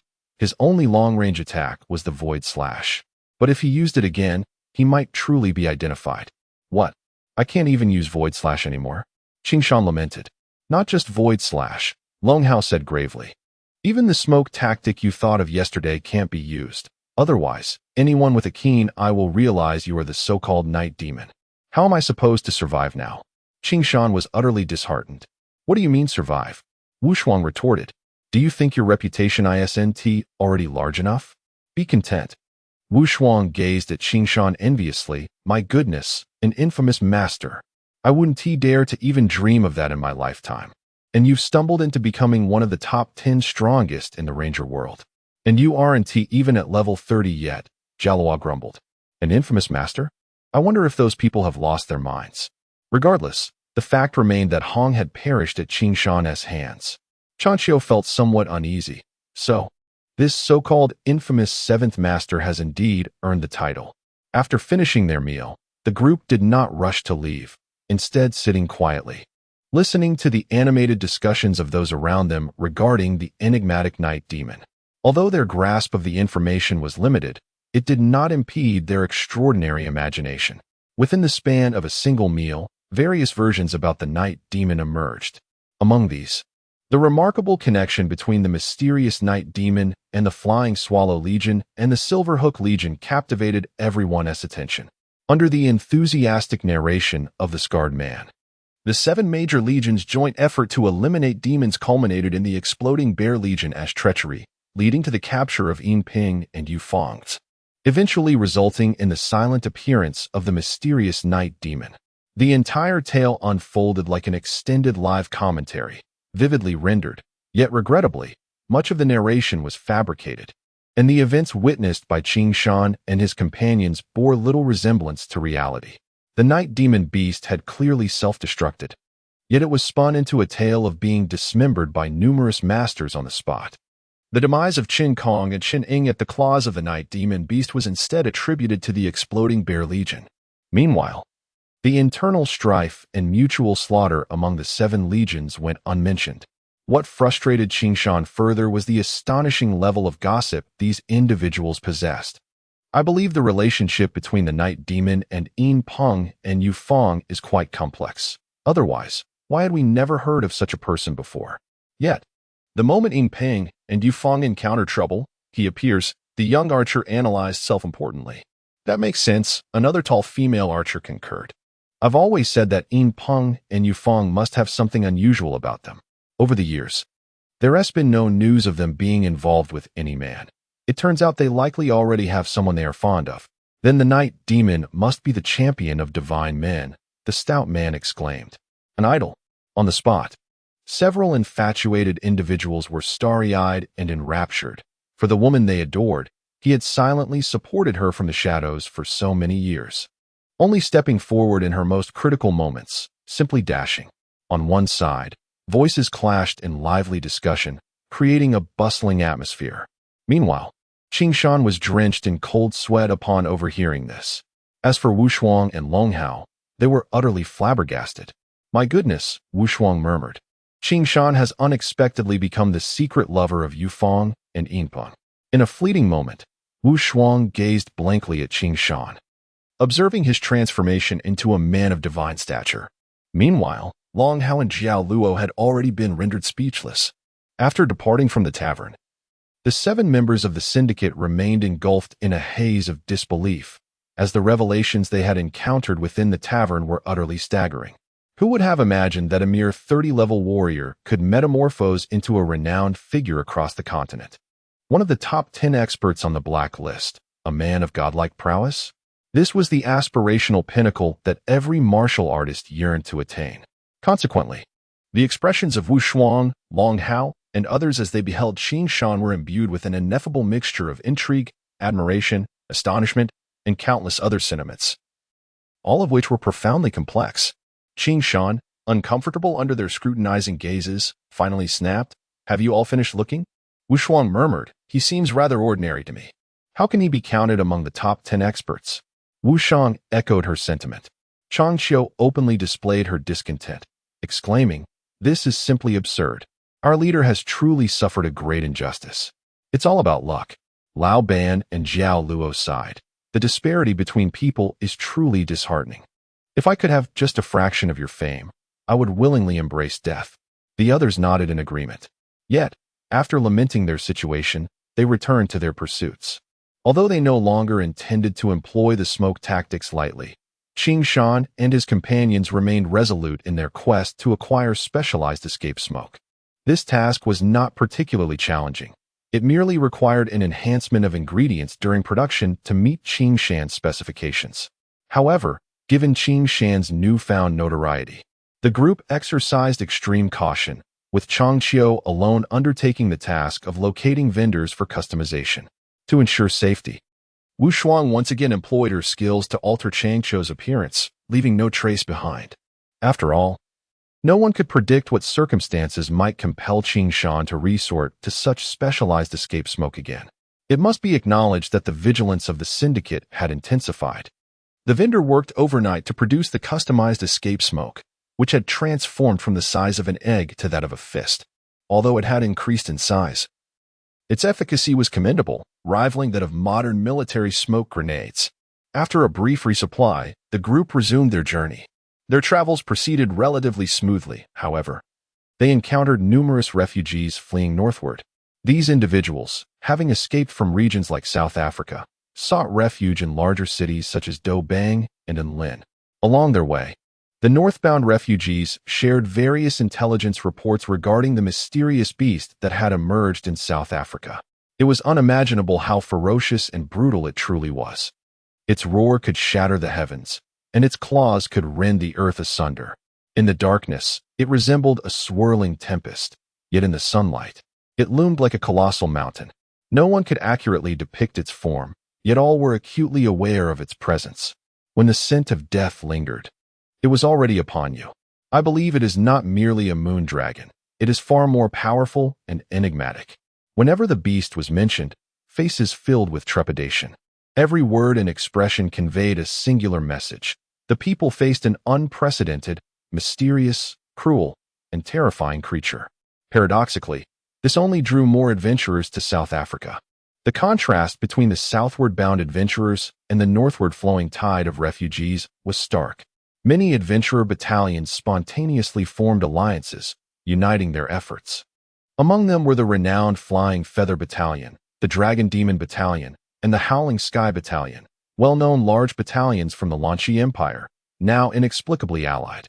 Despite the ongoing conflict between the Bear Alliance and the explosive Bear Battalion, which attracted considerable attention from adventurers, not everyone was inclined to wade into such murky waters. Thus, the South African expedition drew many battalions from across the continent. Although they longed to mingle with these large battalions and witness their coordinated efforts, the group decided it was prudent to maintain distance from others, considering Qing Shan's inflated reputation, to avoid unnecessary complications. As they drew closer to South Africa, they encountered an increasing number of battalion members, numerous groups, totaling no fewer than 100 organizations, with a combined force exceeding 5,000 individuals. This was a task open to all, devoid of level restrictions. Finally, on April 15th, the syndicate arrived in South Africa. What greeted them was a desolate cityscape. The streets reminiscent of a scene following a catastrophic nuclear explosion surrounded by ruins. Notably, there were no corpses in sight. Evidently, the inhabitants had fled before the disaster struck. This shocking sight left Wu Shuang and the others stupefied. In a single glance, Qing Shan recognized the unmistakable signs left by the largest predator among the terrestrial land beasts. This once obscure southern city had gained notoriety due to the invasion of a mysterious beast, now reduced to a lifeless, desolate husk. Of course, the term desolation did not extend to the intrepid adventurers who dared to tread where others feared. Besides the syndicate, several members from other battalions had also arrived in South Africa, all equally astonished by the apocalyptic scene before them. What manner of creature could wreak such havoc upon a city? Someone exclaimed. I cannot tell, but it does not resemble any dragon or beast I have encountered before, an older adventurer observed, scrutinizing the enormous footprints left behind. What colossal footprints! One print alone could swallow a draft horse. The others murmured among themselves. What do you think? Wu Shuang inquired, her gaze fixed on Qing Shan, whose countenance bore a grave expression. Can you discern whether this beast is the one you seek? Indeed, it is the one I am searching for. Qing Shan's calm eyes radiated a chilling aura of menace, and all present sensed that in this moment, he had transformed into an entirely different person, no longer the affable, somewhat absent-minded neighbor boy, but a ruthless assassin. Qing Shan meticulously examined the enormous footprints, noting that this lamb was among the third largest predators in the realm of terrestrial land beasts. Predator? Long Hao queried, having never heard such an unusual name. What manner of beast is that? It bears a striking resemblance to a demon wolf, possessing 4 limbs and razor-sharp fangs. Qing Shan gestured towards the ground, indicating the enormous paw prints resembling a monstrous wolf. You merely need to envision a wolf magnified 200 times to grasp its true form. Ah, a wolf magnified 200 times. Wu Shuang gasped in astonishment. But how tall, how long, how heavy is it? Long Hao, equally taken aback, posed the most straightforward inquiry. The predator, also referred to as the beastification ram, boasts a wolf-like physique, standing 12 meters tall, spanning 40 meters in length, and weighing 100 tons. Its robust body is armored with hard skin and barbs. Despite its formidable size, it moves with remarkable agility, akin to a wolf. Furthermore, like wolves, it is a carnivorous organism, necessitating a substantial daily intake of meat, at least 10 tons. In essence, this creature is driven by the instincts of slaughter and destruction, requiring constant predation to survive. Any creature within its sensory range becomes prey. Thus, we refer to it as the predator. Qing Shan's vivid description left everyone gasping in trepidation. My heavens! 12 meters tall, 40 meters long, and weighing 100 tons. Zhao Luo exclaimed. How can such a colossal creature exist on land? Even the largest dragon beasts, the Terran dragon, only reach 5 meters in height, 20 meters in length, and weigh 40 tons. Wu Shuang murmured. Such immense size must correlate to incredible strength. No wonder this city lies in ruins, Changqiu remarked solemnly, yet noted an intriguing point. But why did it not continue northward? The northern region is densely populated, while the south leads to the vast, uncharted wilderness of the South African forest. The predator's sensory range extends 100 miles, Qi Shan explained. Perhaps it perceives the South African forest as a closer source of sustenance. Hence, it opts for a southern route. Taking a deep breath, Qing Shan added, You inhabitants of this continent are fortunate. The distances between cities are vast, preventing the predator from sensing the denser population to the north. Otherwise, that would spell true catastrophe. Qing Shan's words sent a chill through everyone's hearts. You have witnessed the predator's astonishing destructive power, he said gravely, turning to Wu Shuang and the others. I will continue to pursue the predator alongside Changqiu, but I do not wish for you to accompany us. It is far too perilous. What do you mean by that? Yun Xiao retorted, her eyes widening. Do you perceive us as timid cowards retreating in fear? That is not my intention, Qi Shan replied earnestly. However, tracking the predator is an exceedingly dangerous endeavor. We can take care of ourselves, Long Hao interjected coldly, understanding Qing Shan's concerns. Their strength was indeed lacking, and any mishap would burden Qing Shan with their safety. Yet, Long Hao was unwilling to let such a rare opportunity slip away, as he had ventured out with the underworld for similar experiences. I assure you, we will not hinder your progress, Wushang declared, eager to see how Qingshan intended to slay such a formidable beast. Observing the determination in everyone's eyes, Qingshan felt a mix of exasperation and gratitude. Initially, he had planned to proceed alone with Changqiu after being led to the site by Wushang and the others. Clearly, that was no longer feasible. Very well. Since you all wish to accompany me, let us embark on this adventure together, Qingshan consented. Now that's more like it. Yunxia cheered. However, Qingshan cautioned.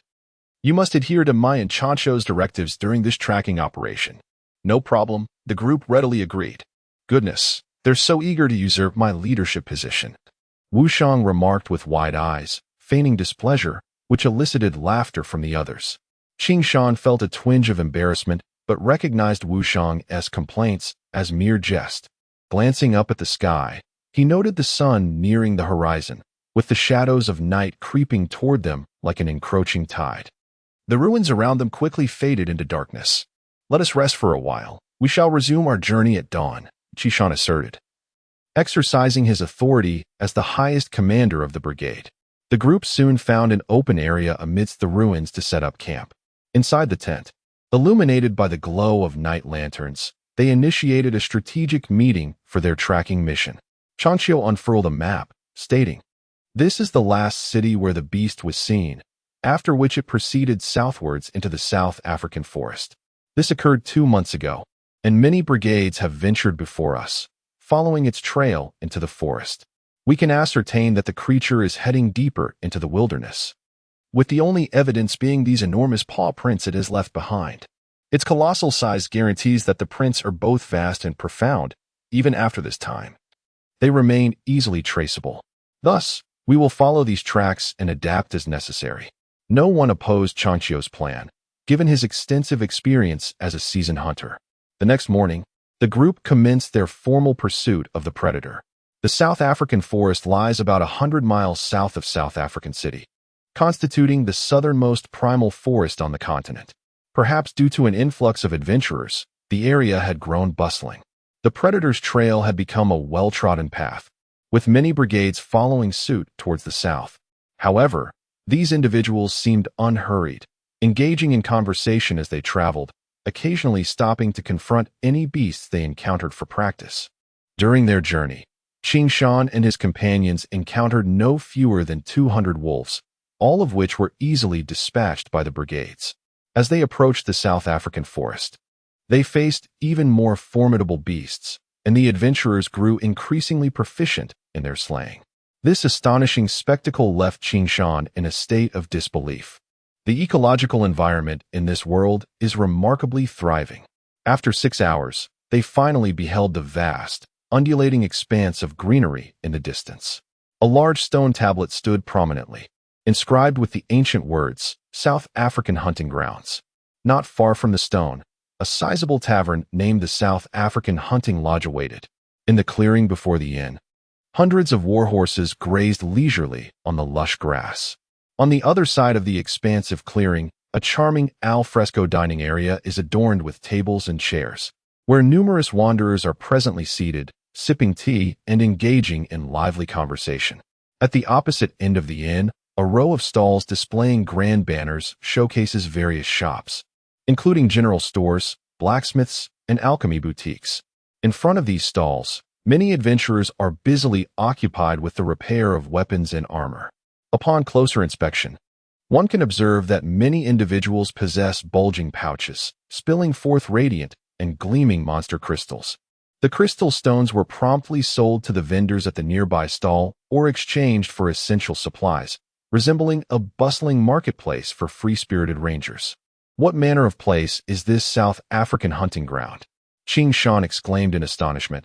How could there be so many rangers gathered here? You can't possibly be unaware of what a hunting ground is, Changqiu remarked, eyeing Qingshan with curiosity. Well, it should be a place for hunting, Qingshan replied, sheepishly scratching his head. You are only partially correct, Wu Shuang said, accustomed to Qingshan's ignorance and patiently explaining, in the Lan Yue Empire. There are 4 renowned hunting grounds, the Eastern Byron Hunting Ground, the Southern South African Hunting Ground, the Western Baiman Hunting Ground, and the Northern Mammoth Hunting Ground. These hunting grounds are vast primal forests teeming with various magical beasts, serving as places for rangers of the Lan Yue Empire to earn a living and hone their skills. Earning a living and honing skills? Qing Shan gasped. With so many people running rampant in the hunting grounds, aren't you concerned about the extinction of these wild animals? Is there no wildlife protection law here? It is worth noting that on Earth, from which Qing Shan hails, there are explicit regulations against harming wildlife.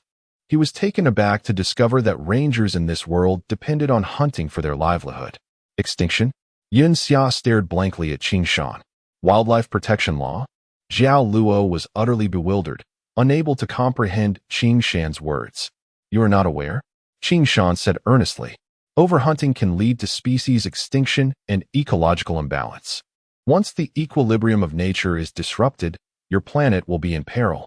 Ecological balance. Even Chang Qiu, well-versed in many matters, found himself perplexed by Qing Shan's string of peculiar terms. Wu Shuang, however, was quick to respond, accustomed to Qing Shan's strange notions.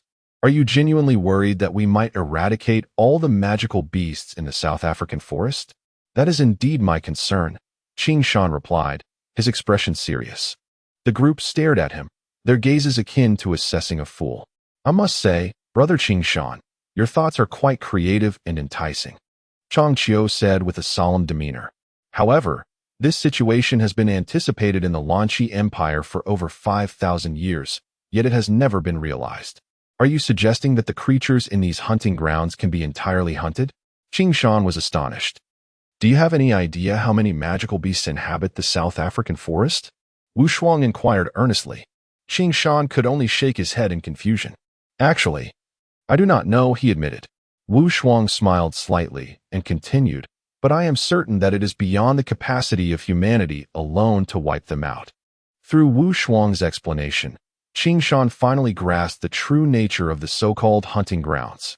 Unlike Earth or other colonial planets, the forests of the Wanluo world are astonishingly extensive. Forests occupy over 60% of the landmass, deserts 30%, leaving merely 10% for human habitation. Even this limited 10% has been painstakingly cultivated by humanity over generations.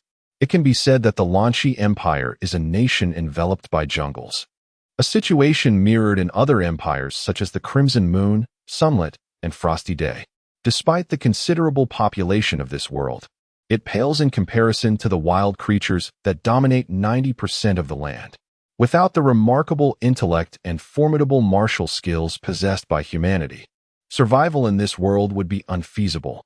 Nevertheless, even with such advantages, humans remain diminutive in comparison to other formidable beings. Many terrifying creatures cannot be confronted through mere individual strength, such as packs of magical wolves or ferocious spiked tigers and explosive bears, all boasting extraordinary power levels exceeding 10 or even 20. Even among the rangers, few possess the prowess to challenge them one-on-one. Qing Shan had previously gathered intelligence on this topic upon arriving in this world. The entire population of humanity in the Wanluo world is approximately 10 billion, including the 4 great empires and over 100 smaller nations. It is indeed remarkable for a primitive planet to sustain such a population. However, in relation to the vast expanse of Wanluo, which is more than 10 times that of Earth, it can be characterized as a sparsely populated wilderness. Among these 10 billion inhabitants, nearly everyone is martial-minded. Even more astonishing is that 1 in 10 of this population can become a ranger, amounting to roughly 1 billion rangers in the Wanluo world. Yet, over 90% of these rangers remain at skill levels below 10. The abilities of individuals like Wu Shuang and Wu Shang represent the majority of rangers' capabilities. Of course, being young and hailing from prestigious families, they have considerable potential for future growth. However, for the vast majority of rangers, level 10 is a formidable threshold that many cannot surpass throughout their lives. Rangers of common origin often find themselves akin to cannon fodder in this world. If the strong of the continent can be likened to a pyramid, then the estimated 1 billion rangers form the largest base of this pyramid. This base provides the foundation for the entire structure of the Ranger world. To illustrate the power structure in this world more vividly, I present a simplified table. Level 70, Golden Sword Master, Tier 7, 100, Level 60, Silver Sword Master, Tier 6, 1000, Level 50, Xian Iron Sword Master, Tier 5, 10,000, Level 40, Advanced Warrior, Tier 4, 100,000, Level 30, Intermediate Warrior, Tier 3, 1,000,000, Level 20, Beginner Warrior, Tier 2, 10,000,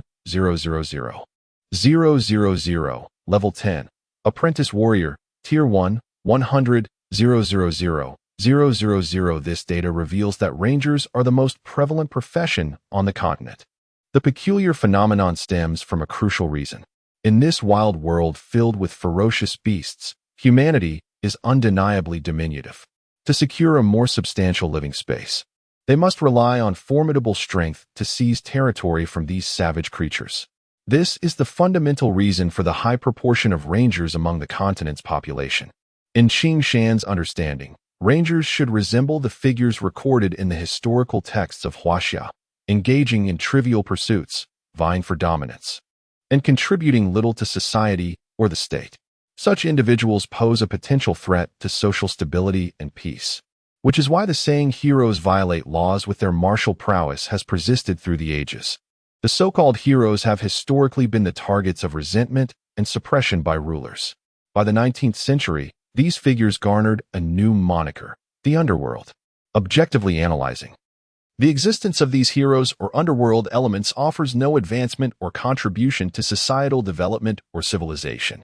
The greater their numbers, the more destruction they inflict upon the state and its people. Thus, upon realizing the surprisingly high proportion of Rangers in this world, Qing Shan was indeed taken aback. However, he later discovered that the Rangers of this realm were not akin to those he previously understood. They too relished in competition and conflict. Yet their martial prowess was predominantly directed against the ferocious beasts that roamed the vast expanse of the Wanluo world rather than their own kind. It was only by vanquishing these beasts that humanity could secure a more expansive territory for survival. Consequently, the rulers of this world not only refrained from suppressing these Rangers, but actively fostered their growth. As the strength and agility of the Rangers symbolized the power of the nation, thereby increasing the space available for human habitation. In this world, there exists no semblance of wildlife protection laws. All wild creatures are considered competitors for human survival, and the Rangers' mission is to eradicate and expel them. The battlegrounds where these Rangers exhibit their valor and engage in fierce combat are known as hunting grounds.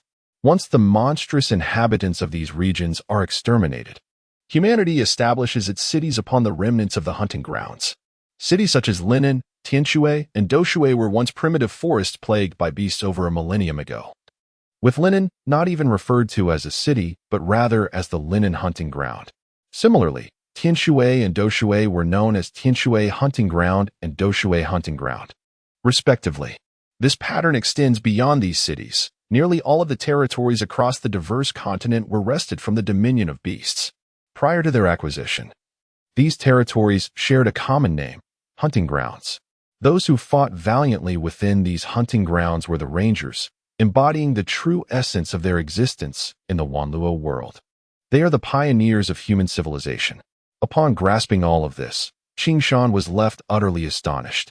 It is difficult to fathom the harsh conditions under which humanity survives in this world. However, the efforts of the Rangers are not without recompense. After slaying the beasts in the hunting grounds, they can obtain the creatures' pelts and meats in exchange for a substantial sum of gold coins.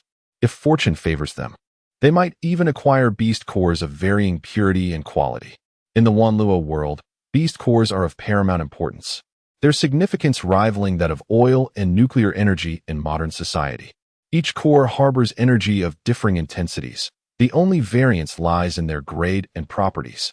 Through specialized refining techniques, humanity can extract this energy and incorporate it into their daily lives. For instance, the armor worn by the Rangers and the swords they wield can be infused with this refined energy to enhance their combat capabilities. Take, For example, the Tiangang gem embedded in Qing Shan's Xuanyuan sword, which possesses the ability to absorb and store energy. Similarly, others' weapons are adorned with gems of comparable functionality. A case in point would be the sword crafted by Jin Feng for Wu Shuang in the grand city of Lanqi, which was set with a third-grade blue Tiangang gem, capable of storing approximately 3,000 units of combat energy. Although this energy does not belong to Wu Shuang, when faced with adversaries, he can unleash a crescent strike with a power of up to 3,000. However, such an opportunity is fleeting. Once the energy within the Tiangang gem is completely depleted, Wu Shuang would find himself at a disadvantage. This scenario parallels the use of laser energy in modern laser rifles. Once expended, it is gone, though it can be recharged. Yet, recharging necessitates the assistance of a swordsmith, as ordinary rangers cannot energize their weapons without such expertise. The armor donned by the rangers operates similarly. When faced with insurmountable attacks, they can activate the stored energy within their armor to form a defensive barrier. Whether it be the offensive capabilities of their weapons or the defensive attributes of their armor, all rely on energy, which solely derives from beast cores. Hence, on the grand roads, beast cores remain an ever-valuable commodity, beyond the lucrative rewards. Engaging in battles against the beasts allows rangers to hone their skills, elevate their cultivation, and enhance their combat prowess, thus reaping manifold benefits. What astonished Qing Shan further was the extensive applicability of beast cores, far exceeding his imagination. Even if the rangers could not utilize all the cores they obtained, they could sell them to merchants. These merchants, after acquiring the cores, would then distribute them to artisans across various fields to manufacture essential goods for the populace. For instance, self-lighting luminary tubes empower those without combat skills to see at night, while defensive weapons such as combat swords, combat bows, or explosive combat bombs allow ordinary citizens to launch formidable attacks when confronted with danger, akin to modern firearms. In summary, after millennia of development, the martial civilization of this world has evolved into an astonishing pinnacle.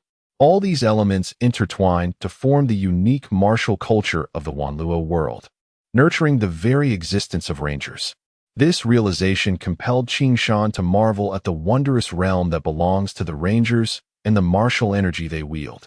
Before them stood a creature the size of a calf, its body adorned with tough, scaly armor and crowned with two prominent, sharp horns, resembling a calf clad in steel armor. Despite its robust appearance, it exuded an agile and nimble aura. Until now, Qing Shan and his companions had encountered only creatures such as wolf-like beasts, thorn tigers, and explosive bears. Never before had they encountered such a peculiar beast. What kind of monster is this? Qing Shan inquired, his curiosity piqued. This is a steel-armored beast. Its azure scales indicate that it likely belongs to the 9th tier of beasts. Wu Shuang elucidated. This steel-armored beast is swift and possesses tremendous striking force. Should it charge with its horns, even a 10th tier shield warrior would find it challenging to withstand. As Wu Shuang explained, Yunxia could no longer contain her excitement and stepped forward. This one is mine. No one is allowed to snatch it from me. Clearly, the impatient girl had grown weary of inactivity and was eager for a fight.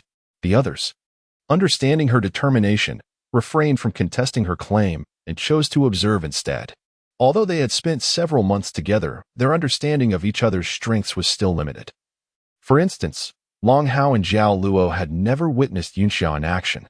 All they knew was that she was a 7th-tier berserker, adept in the art of fury, wielding both spiked gauntlets and a massive two-handed sword, but little else. Feeling the collective gaze upon her, Yunxia radiated confidence. Challenging a 9th-tier steel-armored beast as a 7th-tier warrior was undoubtedly a risk. However, as a berserker, she was capable of overcoming such odds. Gripping her 1-meter-long two-handed sword, weighing a hefty 50 kilograms, she strode boldly towards the steel-armored beast. Though the armored beast is herbivorous, its temperament is exceedingly fiery, and it possesses a keen sense of vigilance. Upon perceiving the approaching Yunxia, it immediately pivoted, lowering its head and directing its glistening, sharp horns towards her. Its nostrils flared, expelling a frosty mist akin to a piston in motion, while its left foreleg incessantly scraped and stomped the ground. Its entire form resembled a top bow, with its two brown eyes fixated intently on Yunxia and the onlookers. This stance exemplifies the armored beast's standard state of alertness, ready to launch an assault at any moment, with its sole method of attack being a formidable charge. With remarkable speed and strength, it could strike with great force. "Come forth," Yunxia commanded, swinging her great sword with a fierce flourish, unleashing a wave of sword energy. A resounding crash echoed as the sword aura collided with the armored beast. Yet apart from the explosion of sound and a few sparks, the creature bore not a single mark of injury. In the month of September, the atmosphere was thick with anticipation. Qing Shan was taken aback by the formidable armor of the steel-armored beast, which boasted an astonishing strength of 1,800, capable of withstanding a frontal impact of 900 kilograms. Ordinary sword energy struggled to inflict harm upon it. Wu Shuang, aware of Qing Shan's limited understanding of the continent, patiently elucidated, Yunxia merely wishes to provoke it, compelling it to launch an attack. It is only during its assault that the steel-armored beast reveals its vulnerabilities. However, its speed is exceptionally swift. Should it charge, it becomes a formidable adversary. As these words were exchanged, the agitated steel-armored beast emitted a deep roar, its muscular hind legs propelling it forward with sudden force. With a resounding crash, its massive form sprang forth like a tightly coiled spring, hurtling towards Yunxia, its sharp horns aimed directly at her chest. This instilled a sense of tension in Qing Shan and the onlookers, who braced themselves for action. Yet, Yunxia remained composed, her gaze unwavering as she locked onto the beast's rapid approach. At the moment of imminent collision, Yunxia skillfully sidestepped, her gleaming great sword cleaving through the air like thunder, striking the beast's left horn with a resounding impact. The force of her blow reverberated, causing her to stagger back a few steps. It appeared that this competitive young lady had not gained the upper hand in their direct confrontation.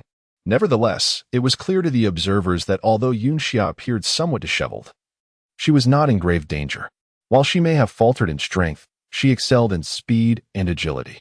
The steel-armored beast, struck by her sword, momentarily halted before charging forward again, executing an abrupt stop and pivoting to lunge at Yunxia once more, its horns still targeting her chest and abdomen. This peculiar stance reminded Qing Shan of the bullfighting documentaries he had seen. In his view, the most sensible tactic for Yunxia against the steel-armored beast would be to evade its frontal assault and strike from the sides or sever its limbs. Yet, in this moment, Yunxia assumed an unusual posture, her legs bent like a bow, her body leaning forward, reminiscent of an athlete poised to sprint. It appeared as though she intended to confront the steel-armored beast head-on. "Surely, this girl hasn't suffered enough," Wu Shuang muttered anxiously. The others shared his confusion, pondering whether Yunxia had truly lost her senses by challenging a charging steel-armored beast directly. With a swift motion, the beast barreled towards Yunxia like a small truck, its sharp horns thrusting upward as if to impale her. In response, Yunxia propelled herself upward with a powerful leap, akin to a frog, evading the beast's charge. As she soared, she executed a graceful front flip, positioning herself upside down like a diver preparing to plunge into water, her hands gripping the great sword tightly. With precision, she drove the sword into the beast's shoulder blade, just behind its left leg.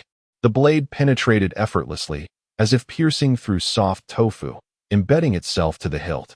This area was the only vulnerability on the steel-armored beast, akin to the soft spot beneath a human's armpit.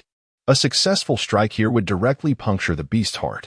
As the steel-armored beast, thwarted in its charge, careened away like a runaway vehicle, Yunxia swiftly withdrew her sword, a fountain of blood erupting in her wake. She landed gracefully, her movements fluid and effortless, akin to a flowing stream.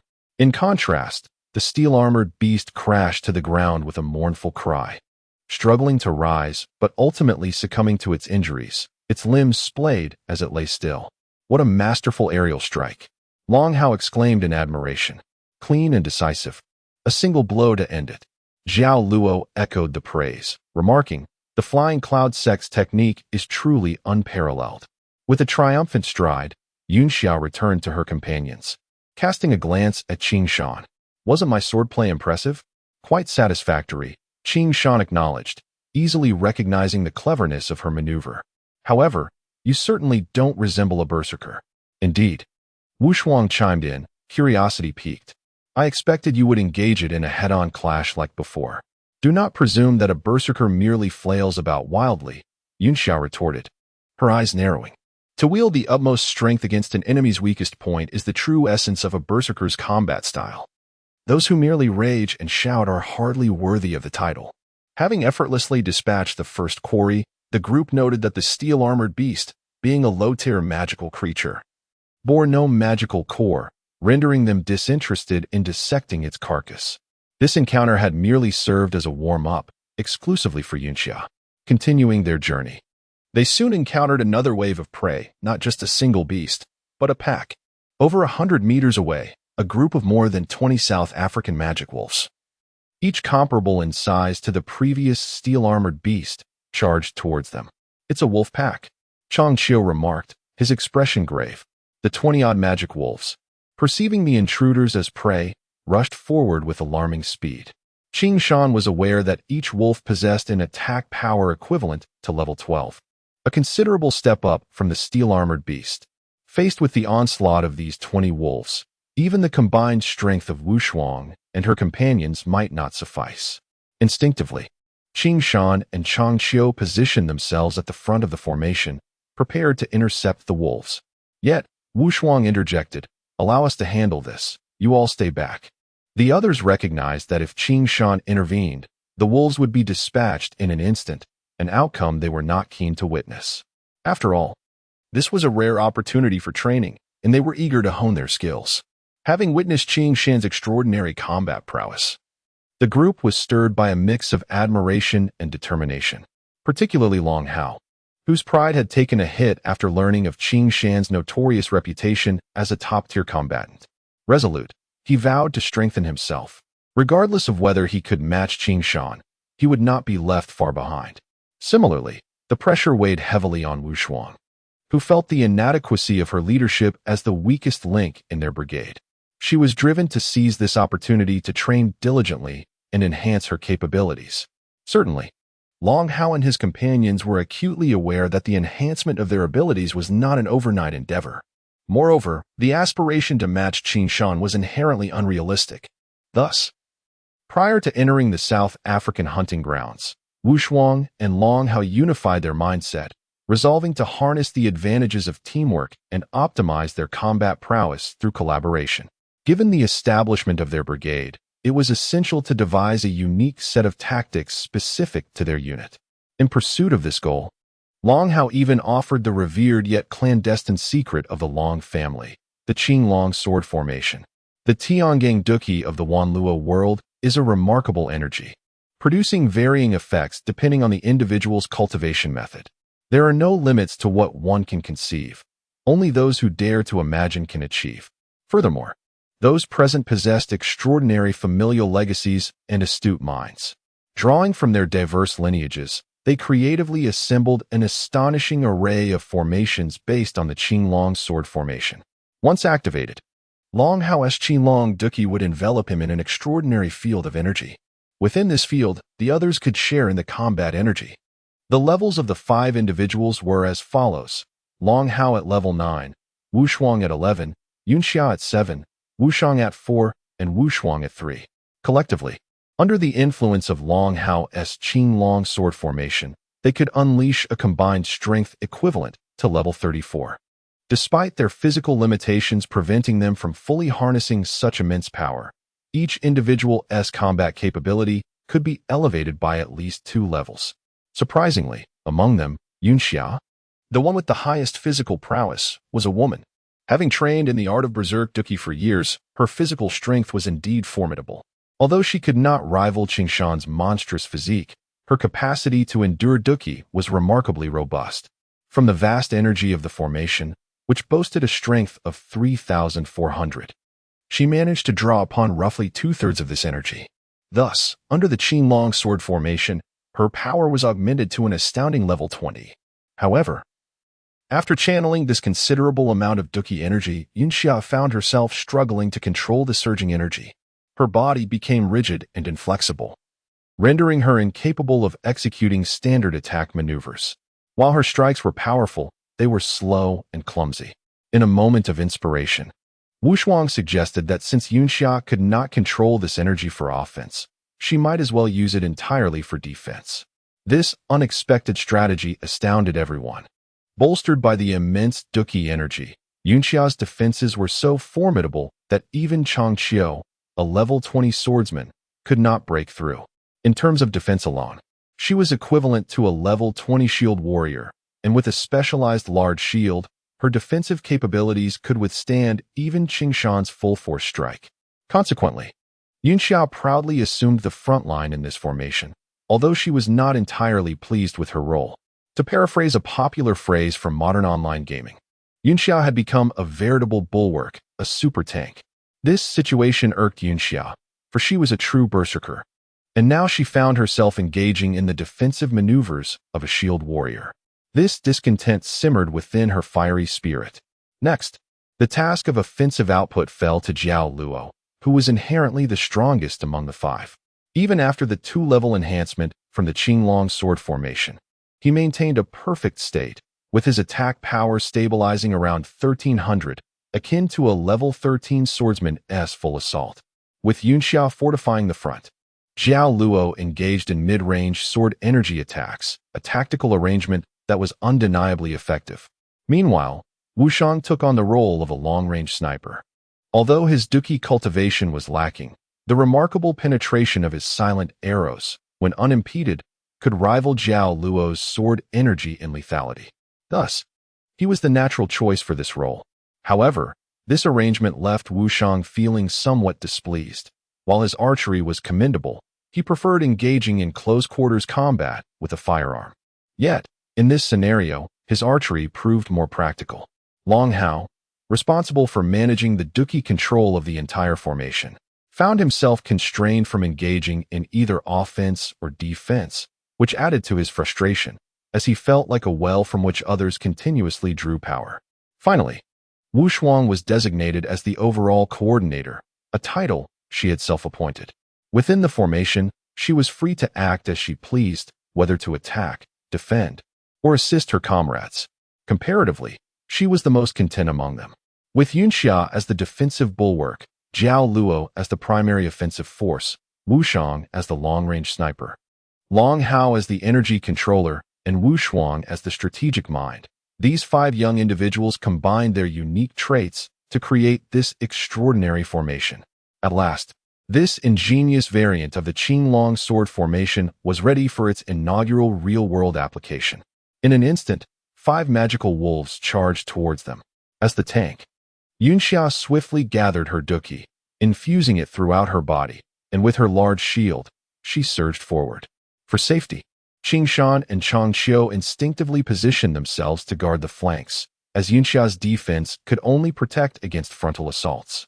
With a resounding crash, the foremost magical wolf collided violently with Yunxia's shield, sent sprawling like a kicked ball, howling in agony. Remarkably, Yunxia remained steadfast, undisturbed by the impact. This astonishing display left Chang Qiu gasping in disbelief, while Qing Shan looked on, captivated. What a fierce little girl. She was akin to a tank, truly the quintessential choice for the role of a bulwark. As Yunxia repelled the first magical wolf, Jiao Luo, positioned to her right, also channeled his Duqi. Seemingly without reservation, he unleashed 3 consecutive sword energy strikes. These strikes hit their marks with the precision of guided missiles, piercing through 3 rushing magical wolves, leading to their immediate demise. If Yunxia represented the tank's armored shell, then Jiao Luo undoubtedly embodied its heavy artillery, with devastating power to match. Almost simultaneously, Wu Shuang released 3 arrows with lightning speed. Although he fired 3 arrows, the energy field of the Qinglong sword formation amplified their potency, enabling Wu Shuang to strike all 3 targets with remarkable accuracy. Though the innate prowess of Wu Shuang's combat energy stood at merely the 4th level, the synergistic effect of the Qinglong sword array augmented his strength by at least 3 levels, propelling him beyond the 7th level. Coupled with the unique spiral penetration design of the silent arrow, The force of his launched arrows rivaled that of a sniper rifle's bullets. Remarkably, the 3 arrows simultaneously pierced through the body of the demon wolf, an outcome that took many by surprise. It was indeed the first time Qin Shan witnessed Wushang's extraordinary capabilities, surpassing even that of a sniper. Changqiu was equally astonished. It appeared that each of these young warriors possessed formidable skills. Meanwhile, Long Hao maintained a grave expression, meticulously ensuring the proper operation of the combat energy field. As he observed Jiao Luo and Wushang showcasing their might, he yearned to join them in the fray. Though such enticing thoughts remained mere fantasies, Wu Shuang, for her part, managed to unleash 3 conical sword energies in a single breath. Unfortunately, her own cultivation was lacking. Even with the shared combat energy from the Qinglong sword array, her output barely reached the 5th level. However, the clever girl managed to align her 3 conical sword energies into a straight line, a technique known as the Pearl Sword Qi. This move was inspired by the Pearl Arrow, a specialized technique designed to penetrate defenses. With a series of 3 resonant thuds, Wu Shuang's conical sword energies converged upon a single demon wolf's head. The fact that 3 sword energies struck the same spot resulted in a remarkable penetration of the wolf's otherwise formidable 12th level defense. While it did not match Wushang's ability to eliminate 3 foes in one strike, it was nonetheless impressive. The ensuing battle unfolded without any suspense. The remaining demon wolves desperately sought to charge forward, but Yunxiao would not permit them to succeed. Her massive shield served as an unyielding barrier at the crucial moments, akin to a moving wall of iron and bronze.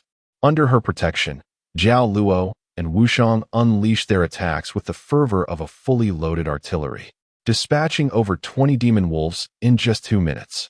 It seemed that their worries were alleviated, witnessing the formidable synergy of the 5 warriors. Qingshan and Changqiu finally breathed a sigh of relief. Their objective was not financial gain. Thus, after slaying the demon wolves, Wu Shuang and her comrades did not pause to harvest the demon cores, instead pressing onward into the depths of the forest. As the group ventured deeper, the encounters with magical beasts intensified, with steel-armored beasts, demon wolves, explosive bears, and thorn tigers appearing in waves. Fortunately, the improved Qinglong sword array, adept in both offense and defense, combined with Qingshan and Changqiu safeguarding the flanks, rendered the magical beasts unable to breach their formation. Most were repelled by Yunxia's mobile shield, while those attempting to penetrate the sides faced the most tenacious sniping from Qingshan and Changqiu. However, in order to afford Wu Shuang and the others greater opportunities for cultivation, Qingshan and Changqiu often pushed the magical beasts back without delivering fatal blows, allowing the likes of Jiao Luo and Wushang to take the lead. Progressing like a moving iron war chariot, the Qinglong sword array advanced steadily yet slowly. Nevertheless, their momentum faltered after half an hour when the core of the formation, Long Hao, began to falter. Having sustained the array's maximum operation for that duration, his combat energy and stamina were utterly depleted, leaving him panting like a worn-out dog. The others fared little better. As the team's strongest shield, Yunxiao absorbed the brunt of the magical beast's assaults and soon became the second to collapse from exhaustion. Wushang and Jiao Luo, too, were fatigued from their frequent sword and arrow attacks. In contrast, Wu Shuang appeared relatively unburdened, as her role primarily involved occasional attacks or filling defensive gaps, resulting in minimal energy expenditure. Meanwhile, Changqiu and Qingshan remained relatively fresh, given their significantly higher levels of cultivation. Long Hao expressed his frustration, lamenting his inability to sustain prolonged high-intensity combat. I believe it would be prudent to recruit a few more shield warriors. Yunxia echoed his sentiments. As a berserker, I shouldn't have to bear this cumbersome shield all day. Wu Shuang nodded in agreement, acknowledging the array's shortcomings in energy and defense. Although they were currently facing only lower-tier magical beasts like demon wolves and thorn tigers, they would inevitably encounter more formidable foes as they ventured deeper into the southern forest. Changqiu's expression turned serious as he noted, "Ultimately, our numbers are too few." Wushang pointedly highlighted the current predicament. Long Hao responded earnestly, "If we could incorporate a few warriors with robust combat energy as primary sources of output, I would no longer need to expend my own energy to sustain the array while simultaneously controlling it. This would allow me to endure longer. Everyone recognized the truth in Long Hao's words. Indeed, the combat energy output from Wu Shuang and the others was exceedingly limited. Long Hao bore the heaviest burden, as he not only had to maintain the balance of the combat energy field, but also expend a portion of his own strength to provide energy output for the formation. Another crucial point of concern was that Changqiu and Qin Shan possessed the capability to operate independently, honing their martial skills. Yet they willingly took on defensive roles for the team's sake, which was neither fair nor conducive to their own training. Although neither spoke of their feelings, Wu Shuang and the others were reluctant to hinder Changqiu and Qin Shan's growth due to their own shortcomings. The expressions of the group did not escape Qin Shan's notice. "This is merely a temporary situation," he reassured them. "I believe that if we maintain our current pace of cultivation, by the time we delve deeper into the forest and encounter more powerful magical beasts, our combat abilities will have significantly improved. At that point, there will be nothing to fear." "You may be right," Zhao Luo conceded, "but that may take considerable time, and if we delay too long in tracking down that ram, we might lose the chance entirely." "Let it be," Qin Shan replied nonchalantly. "That monster has been missing for over 2 months. If we find it, that would be splendid. If not, it is no great loss." With a serious demeanor, he continued, "Ultimately, I hope everyone understands that our search for the ram is merely supplementary. The paramount objective is to cultivate together, strengthening one another, which is sufficient." "I share your sentiment," Changqiu affirmed. "Thus, there is no need for anyone to feel guilty." This exchange left Wu Shuang and the others feeling both moved and ashamed, yet their spirits brightened considerably. "Given this, I propose a modification to our formation," Wu Shuang declared. "A modification?" Yunxiao inquired with curiosity. "One that allows us to gain opportunities for cultivation without impeding Qin Shan and Changqiu's training. In the realm of unparalleled strategy, Wu Shuang proposed that Yunxiao withdraw to the front to assume the role of left-side defense, while Qin Shan advanced to the forefront, effectively neutralizing the approaching monsters. Meanwhile, Changqiu would mirror Qin Shan's freedom to attack without concern for our safety. Our quintet could then concentrate solely on the offensive and defensive maneuvers on the left flank. This meant entrusting the defense against assaults from the front and right to those two. Zhao Luo's eyes sparkled with interest. This notion was indeed commendable, allowing us to progress without delay. However, this arrangement bore its shortcomings. Given Qin Shan's prowess, any monster that dared appear before him would likely meet an immediate demise, leaving Changqiu and Wu Shuang's companions with little opportunity to engage. Yet, all present understood this was merely a transient phenomenon. As we delved deeper into the forest's heart, the frequency and strength of the beasts would undoubtedly escalate, providing Wu Shuang and Changqiu a chance to hone their skills. "Yes," Long Hao nodded slightly in agreement. "Let us proceed as planned, with Qin Shan leading the charge. Our pace will quicken, and we shall seize more opportunities for cultivation." It was undeniable that Wu Shuang possessed remarkable leadership qualities, often conjuring solutions in critical moments, which impressed the proud Long Hao. Subsequently, the group adapted according to Wu Shuang's suggestion. Qin Shan took the lead, becoming the vanguard of the formation. Mere moments later, a pack of over 20 monstrous wolves erupted from the underbrush, charging forth with ferocious cries. Qin Shan, unfazed, unleashed a barrage of over 20 swift slashes with his ebony Xuanyuan sword, the sharpness of which sliced through the air with a piercing whistle, creating shimmering ripples before the onlookers' eyes. In an instant, the wolves were decimated, their remains scattering like the remnants of a burst balloon across the ground. The sheer speed and ferocity of Qin Shan's strikes left the group in stunned silence. Did he dispatch them so swiftly? Yunxia gasped in disbelief. Wu Shuang and the others shared her astonishment, fully aware of Qin Shan's formidable strength, yet utterly unprepared for the sheer terror he could invoke. What a fearsome display of power, Changqiu noted, recognizing that even he had been unable to track the trajectory of Qin Shan's strikes. The assault was so rapid that it offered no time for a reaction. Long Hao, now fully grasping the chasm between their abilities, realized he would stand no chance against such an onslaught. "Indeed, this individual is nothing short of a monster," Wu Shuang murmured. The speed of his attacks rivals that of my silent arrow. How discouraging. Jiao Luo muttered in frustration, questioning whether he and Qing Shan were truly of the same generation. 3 strikes. 16 wolves. He lamented, forcing himself to confront reality. Wu Shuang reflected. I now understand why the members of the Explosive Bear Legion refer to him as the Night Demon. Warriors below the Great Swordmaster level stand no chance against him. Changqiu, still reeling from the encounter with such a terrifying technique, found it difficult to comprehend the magnitude of Qing Shan's prowess. While Qing Shan's strikes might not match the destructive range of Yofeng's swift-wing flying sword, their speed, precision, and unpredictability were unparalleled. In the darkness, even the notorious master, Mo Hong, had fallen prey to him. With Qing Shan at the helm, the group felt emboldened to tackle their challenges head-on, though they felt a tinge of discontent. Wu Shuang and the others brimmed with confidence regarding this trial. All anticipated more formidable foes and thrilling experiences.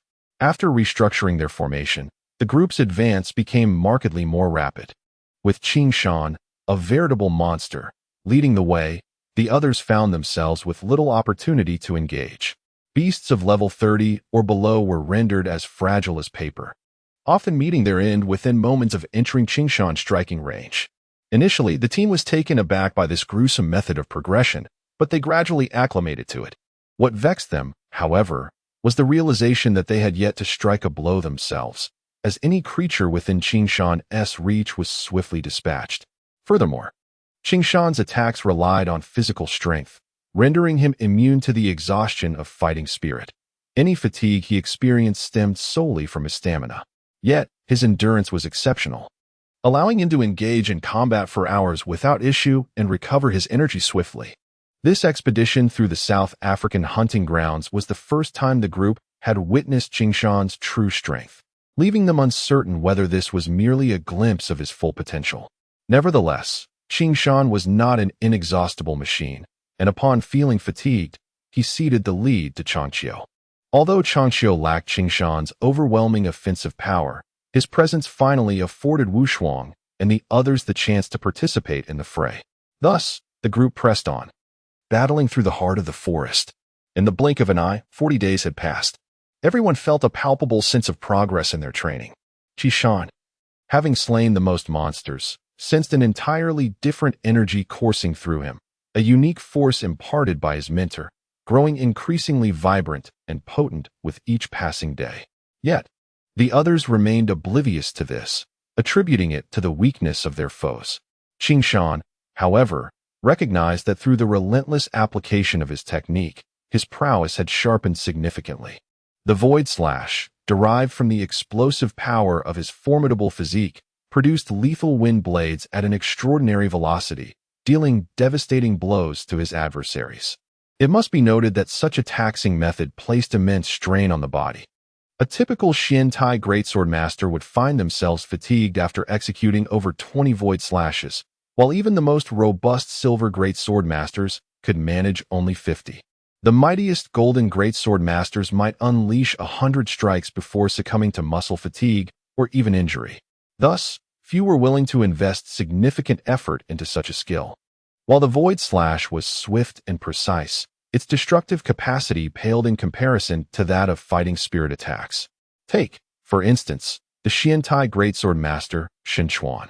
His most potent fighting spirit attack, the Crescent Sword Qi, melded physical strength and fighting spirit, allowing him to breach defenses of approximately 5,500.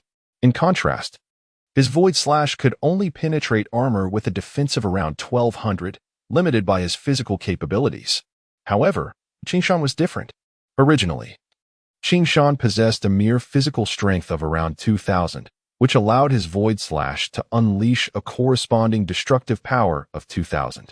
However, upon receiving the inheritance of combat energy, Qing Shan's physical strength surged to an impressive 2,600, thereby augmenting the destructive capacity of his Void Slash to a staggering 2,600. Although this still paled in comparison to Xuanyuan, Qing Shan's ability to unleash his Void Slash almost infinitely was a distinct advantage. His remarkable physical resilience enabled his muscles, bones, and meridians to endure substantial wear and tear. When quality fell short, he compensated with quantity. This encapsulated the strategic philosophy that Qing Shan had previously devised. Moreover, Qing Shan had mastered a crucial technique when executing the Void Slash. He meticulously targeted his opponent's vulnerabilities. This was evident on that fateful night when the warriors of the Exploding Bear Brigade met their demise, either having their throats pierced or their heads severed. The fundamental reason behind this approach was Qing Shan's acute awareness of his own limitations. He understood that his offensive capabilities were still significantly inferior to those of a Grand Sword Master. Striking an opponent's body was likely to be mitigated by their armor, and should they fortify themselves with protective combat energy, his power would be insufficient to breach their defenses. Thus, the most effective strategy was to target the vital area of the throat. This region is notoriously difficult to shield with armor. No matter how formidable the protective combat energy, the throat remains the most vulnerable and delicate part of the human anatomy. Furthermore, the neck, which facilitates head movement, cannot realistically be encased in rigid armor. If it were, the individual would be rendered incapable of any head motion. The 091,000 peak sword technique makes it abundantly clear that targeting this particular area is most advantageous. Naturally, martial artists across the continent comprehend this principle, thus they are exceptionally vigilant in protecting their vulnerable throats during combat. They either evade attacks or, if unable, will defend as best as they can. However, in the face of Qing Shan's overwhelming speed and advantage in nocturnal battles, the defenses of these adversaries appear riddled with flaws. This explains why Qing Shan's assaults, while not exceptionally powerful, consistently manage to thwart formidable foes. In essence, it is merely about exploiting weaknesses, nothing more. Admittedly, this tactic is a desperate measure adopted by Qing Shan due to insufficient offensive strength. Such strategies can yield remarkable results when employed sparingly. Yet over-reliance can easily lead to opponents discerning and countering them effectively. Therefore, Qing Shan has been actively seeking methods to enhance his power and improve his ability to break through defenses. Through days of rigorous training, Qing Shan was astounded to discover that amidst the relentless skirmishes, the fighting spirit not imparted by his mentor had begun to strengthen within him. Although this newfound power could not surpass the physical constraints of his body, it was quietly transforming him from within. In just 40 days, Qing Shan distinctly felt an increase in both the strength and speed of his sword strikes. Initially, he suspected it was merely an illusion, but the scanning results from Lan Yue revealed astonishing data: strength 3,000, speed 3,000. Unbeknownst to him, his physical prowess had surged by 400 kilograms. Qing Shan had unequivocally become a level 30 sword warrior. This astonishing revelation left him in disbelief. It also confirmed for him that with the aid of this mysterious fighting spirit, he had been fortifying his body through continuous monster slaying and training, thereby augmenting his strength and agility. Moreover, his companions, Wu Shuang and others, had also made significant strides. Wu Shuang had advanced to a level 5 sword warrior, while Wu Shang had reached level 18, Yunya at 20, Longhao at 20, Zheluo at 22, and Changqiu at 26. Compared to their previous levels, each had improved by at least 2 ranks. While their progress did not match Qing Shan's, such advancements were nonetheless remarkable. In this world, martial artists possess a clear and intuitive sense of their own power enhancement. Even without measurement, they can discern changes in their strength. On the 40th day after everyone's successful promotion, they finally arrived at a towering mountain range that loomed above the horizon. According to the map, they had entered the territory where mid-tier magical beasts roamed. Changqiu's expression turned serious.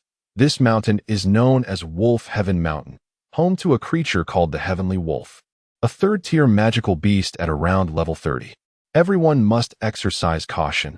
We should not advance too hastily to avoid attracting a horde. If that happens, we will be in grave danger. The group rejoiced, for they had finally awaited their opportunity to engage. Yunya eagerly rubbed her fists together, exclaiming, "I've longed to confront a level 30 magical beast." Wu Shang nodded in agreement. Those previous magical wolf armored beasts were far too weak. The Heavenly Wolf bore a resemblance in size and appearance to ordinary magical wolves, the only distinction being that while common magical wolves were black, the Heavenly Wolf sported a magnificent golden fur coat, shimmering as if forged from gold. On the continent, The fur of the heavenly wolf is highly coveted, always in short supply. Additionally, the crystalline cores within the bodies of level 30 heavenly wolves are rare treasures, sought after by magical core merchants. However, aside from these factors, the formidable level 30 prowess of the heavenly wolf deters many common adventurers from venturing into Wolf Heaven Mountain. Without a power level exceeding 30, few dare to step even a foot into its domain. Even those with sufficient power usually travel in pairs, for wolves are social creatures that often hunt in packs. A moment's carelessness could render one a target. Hence, Xuanyuan felt compelled to remind everyone to moderate their advance speed. It must be said that having an experienced hunter as a guide is both a delightful and necessary advantage. Through Xuanyuan's descriptions, the group gained a clearer understanding of this ferocious magical beast. Although the heavenly wolf is a social animal, it typically operates within family units, and, despite their social nature, their numbers rarely exceed 30 in a pack.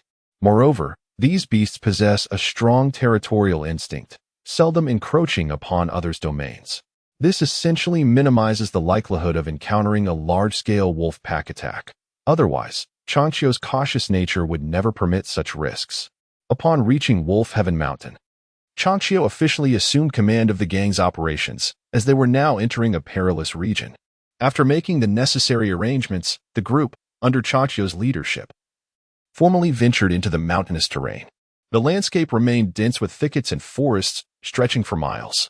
However, it appeared as though a colossal creature had once traversed this area, leaving a path reminiscent of a bulldozer's trail. Over time, numerous troops had followed this path deep into the forest, gradually creating a clear route through the once thorny Wolf Heaven Mountain. This development allowed the gang to progress without significant hindrance. Finally, on the second day after entering the Wolf Heaven Mountain range, they encountered their first prey, a pack of approximately 20 heavenly wolves. In the past, Qing Shan could effortlessly eliminate any magical beast within his attack range, but now he found himself unable to do so. Yet, this did not impede his efficiency in slaying monsters. The only difference was that where he once dispatched foes with a single strike, he now required two. Two successive void break strikes aimed at the same spot on the heavenly wolf were sufficient to pierce its formidable scaly defenses. This technique was inspired by Wuxuan. Although her fighting spirit mastery was modest, her long-standing efforts to maximize the destructive potential of her limited energy bore fruit. Among these techniques was the continuous sword energy. The inspiration for this sword technique stemmed from Wuxiang's silent arrows, particularly the formidable continuous pearl arrow. The so-called continuous sword energy allows a practitioner to unleash 3 consecutive conical sword energies in a straight line, targeting a specific area of an opponent or magical beast to achieve repeated assaults in the shortest time possible. The first strike penetrates the opponent's protective fighting spirit. The second breaches their armor, and the third delivers a fatal blow to their body. This technique was pivotal during Wu Shuang's early forays into the Mammoth Forest, enabling her to confront foes significantly stronger than herself, often by overwhelming them with the relentless onslaught of continuous sword energy. Qishan, discerning the brilliance and practical value of this technique, naturally sought to incorporate it into his own void break strikes. The only distinction lies in the fact that Wu Shuang employs sword energy to launch a barrage of attacks, whereas it is Aoshang who utilizes slicing wind blades to initiate the same. However, Aoshang's wind blades possess such formidable power that with merely 2 consecutive strikes, he was able to slay the Finra beast on the spot. Although slightly slower and more intricate than an instant kill, Aoshang could not fully fend off the frontal assault from the pack of Finra beasts. After Aoshang dispatched 3 Finra beasts with his wind blades, 2 others deftly circumvented him, charging towards Yunxia and Changqiu on either side. The wolf pack, masters of coordinated tactics, retained most of their strength to confront Aoshang head-on, while deploying 2 to harass from the flanks. At last, the moment had arrived. The battle-hungry Yunxia finally seized the opportunity to strike, her energy surging to its zenith as she charged fiercely towards the oncoming Finra beast, shield raised high. The impact echoed like 2 cars colliding on a highway. In that instant of collision, Yunxia was jolted back several steps before managing to steady herself, while the Finra beast, upon crashing into her shield, was sent sprawling far from the impact, crashing heavily to the ground. Remarkably, the creature's defenses were astonishing, sustaining only a jarring blow without any significant injury, while Yunxia herself was almost left coughing up blood from the force. This chaotic scenario was a first for her, as Yunxia struggled to maintain her footing. The rebuffed Fenrir beast let out a ferocious howl and lunged at her once more. Yet, at this moment, Yunxia felt as if her body was on the verge of collapse, leaving her unable to withstand another assault. All of this transpired in the blink of an eye. However, Zhao Luo and Wu Shuang reacted with remarkable speed. Yunxia's collision had granted them a precious opportunity to counterattack. Almost simultaneously with the Fenrir beast regaining its footing, Wu Shuang unleashed 3 consecutive arrows that trailed one after another. Zhao Luo similarly executed 3 trailing sword energies. More astonishingly, these 3 sword energies followed the arrows in a perfect linear formation. Although this technique was originally devised by Wu Shuang, Zhao Luo had quickly mastered it upon observing it once, and her execution at this moment amplified its power. It must be noted that none among this group could be underestimated. They all possessed remarkable skills. Learning adeptly from mere observation, Wu Shuang, with her agile mind, had a sudden inspiration, prompting Wu Shuang and Zhao Luo to synchronize their attacks, culminating in a devastating maneuver specifically designed to pierce through high-level defenses. Each of the 3 arrows contained an impact force of 700 kilograms, while Zhao Luo's sword energies boasted an impressive strength of 1,300 kilograms each, collectively forming a linear arrangement that generated destructive power far surpassing Aoshang's wind slash. During this time, the members of the syndicate had not only been diligently honing their combat skills, but had also been innovating and refining their attack strategies. This technique of sequential arrows and sword energies was the result of over 40 days of cooperative training between Zhao Luo and Wu Shuang. With a series of sharp sounds, the 3 arrows and 3 sword energies converged into a blinding white light, striking the Fenrir beast squarely in the head. The unfortunate creature barely had time to react before it was pierced through. Despite its impressive defense rating exceeding 30, it succumbed instantly to such powerful, specialized attacks.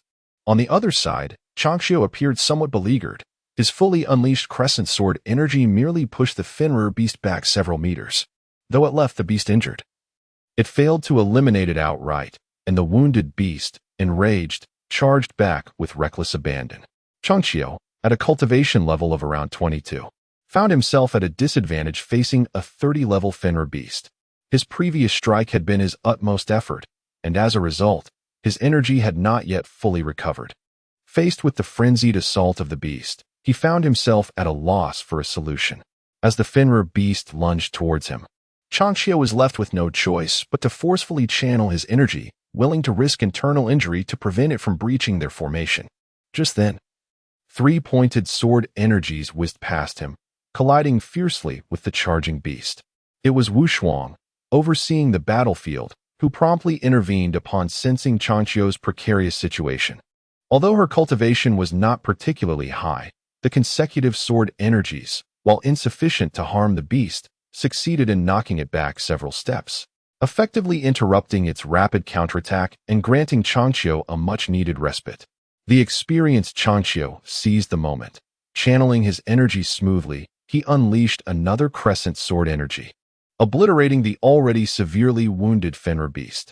After Changxiu, Zhao Luo, Wu Shuang, and the others had dispatched the flanking Fenrir beasts, they immediately rushed to support Aoshang, who was facing the remaining foes. It cannot be denied that Aoshang's wind slashes were indeed sharp, but without the capacity for an instant kill, he could not prevent the beast from closing in. In mere moments, 3 Fenrir beasts breached the 15-meter threshold, closing in within 5 meters of Aoshang. Fortunately, Wu Shuang, Zhao Luo, Changxiu, and the others responded swiftly, preventing the beasts from reaching Aoshang. The concentrated firepower from all sides led to a decisive victory for the syndicate in this encounter. This battle marked the first true instance of cohesive teamwork within the syndicate, yielding significant results and profound implications.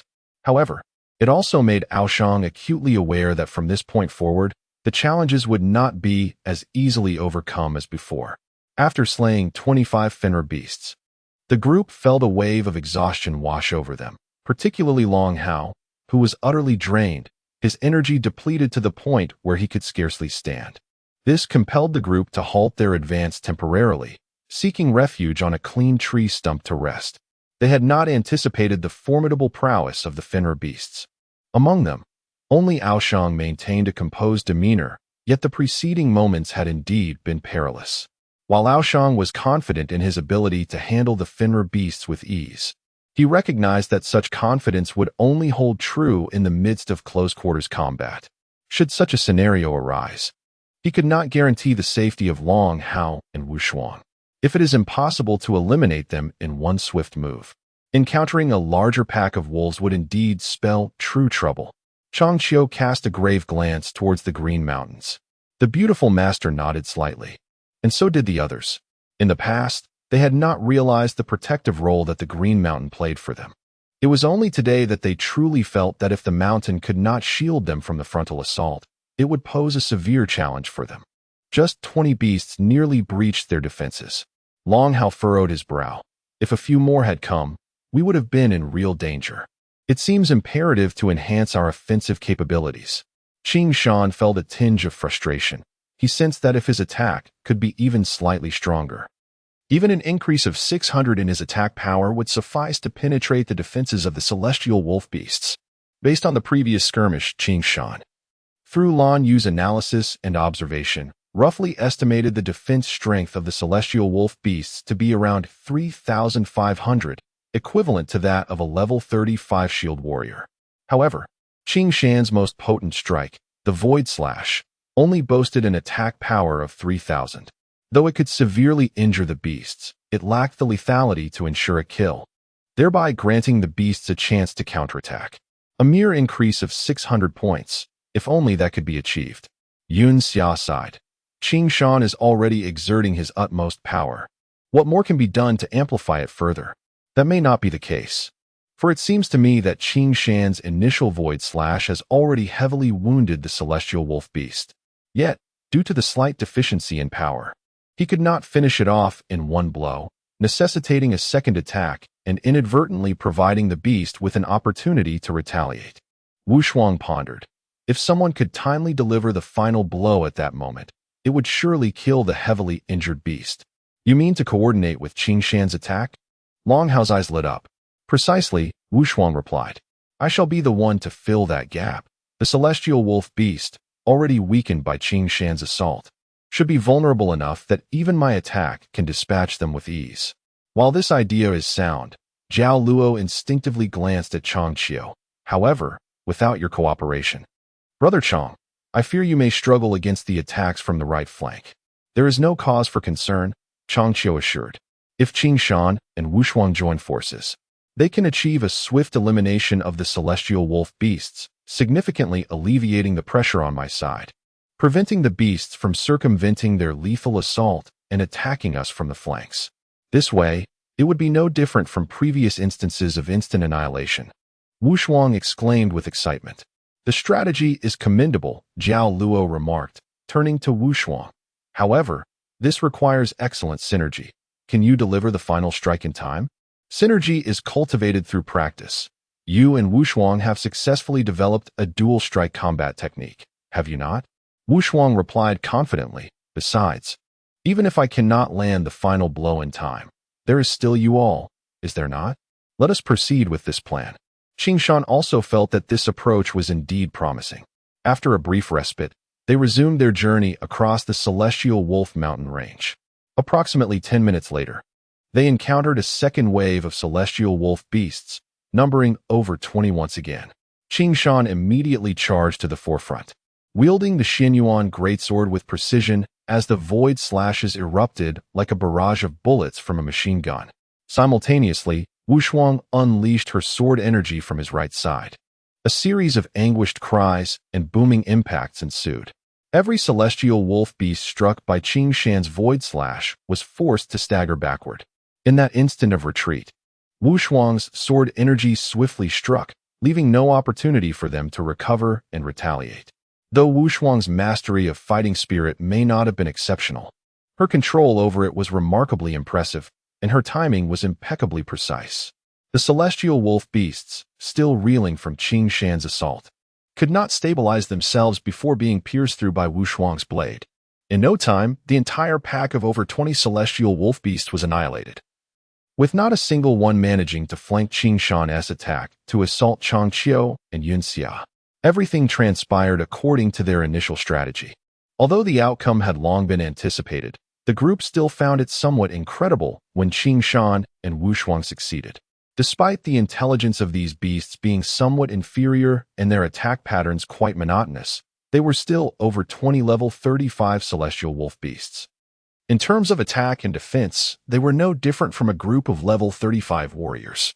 Yet now, they had been effortlessly dispatched by Qing Shan and Wu Shuang, which was indeed a revelation. However, this only bolstered the group's confidence.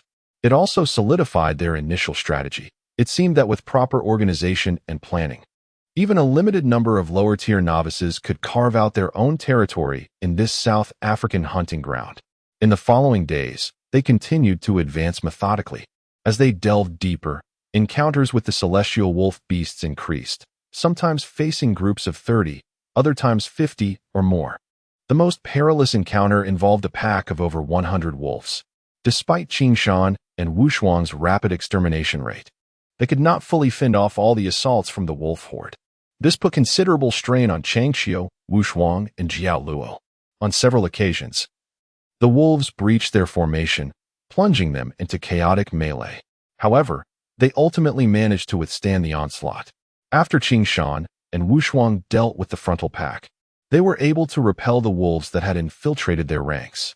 During this tumultuous battle, the high defense armor that Wu Shuang had insisted on equipping proved crucial. Had they not been clad in this exceptional black iron armor, they might have been shredded by the wolves. Nonetheless, following this arduous battle, the group became more cautious. And Qing Shan learned from the experience. He utilized the biological radar's detection capabilities to scan for nearby creatures. Should the number of wolves exceed 50, he preferred to take a detour rather than risk an encounter. In truth, from the moment they entered the South African hunting ground, Qing Shan anticipated such scenarios involving overwhelming packs of magical beasts.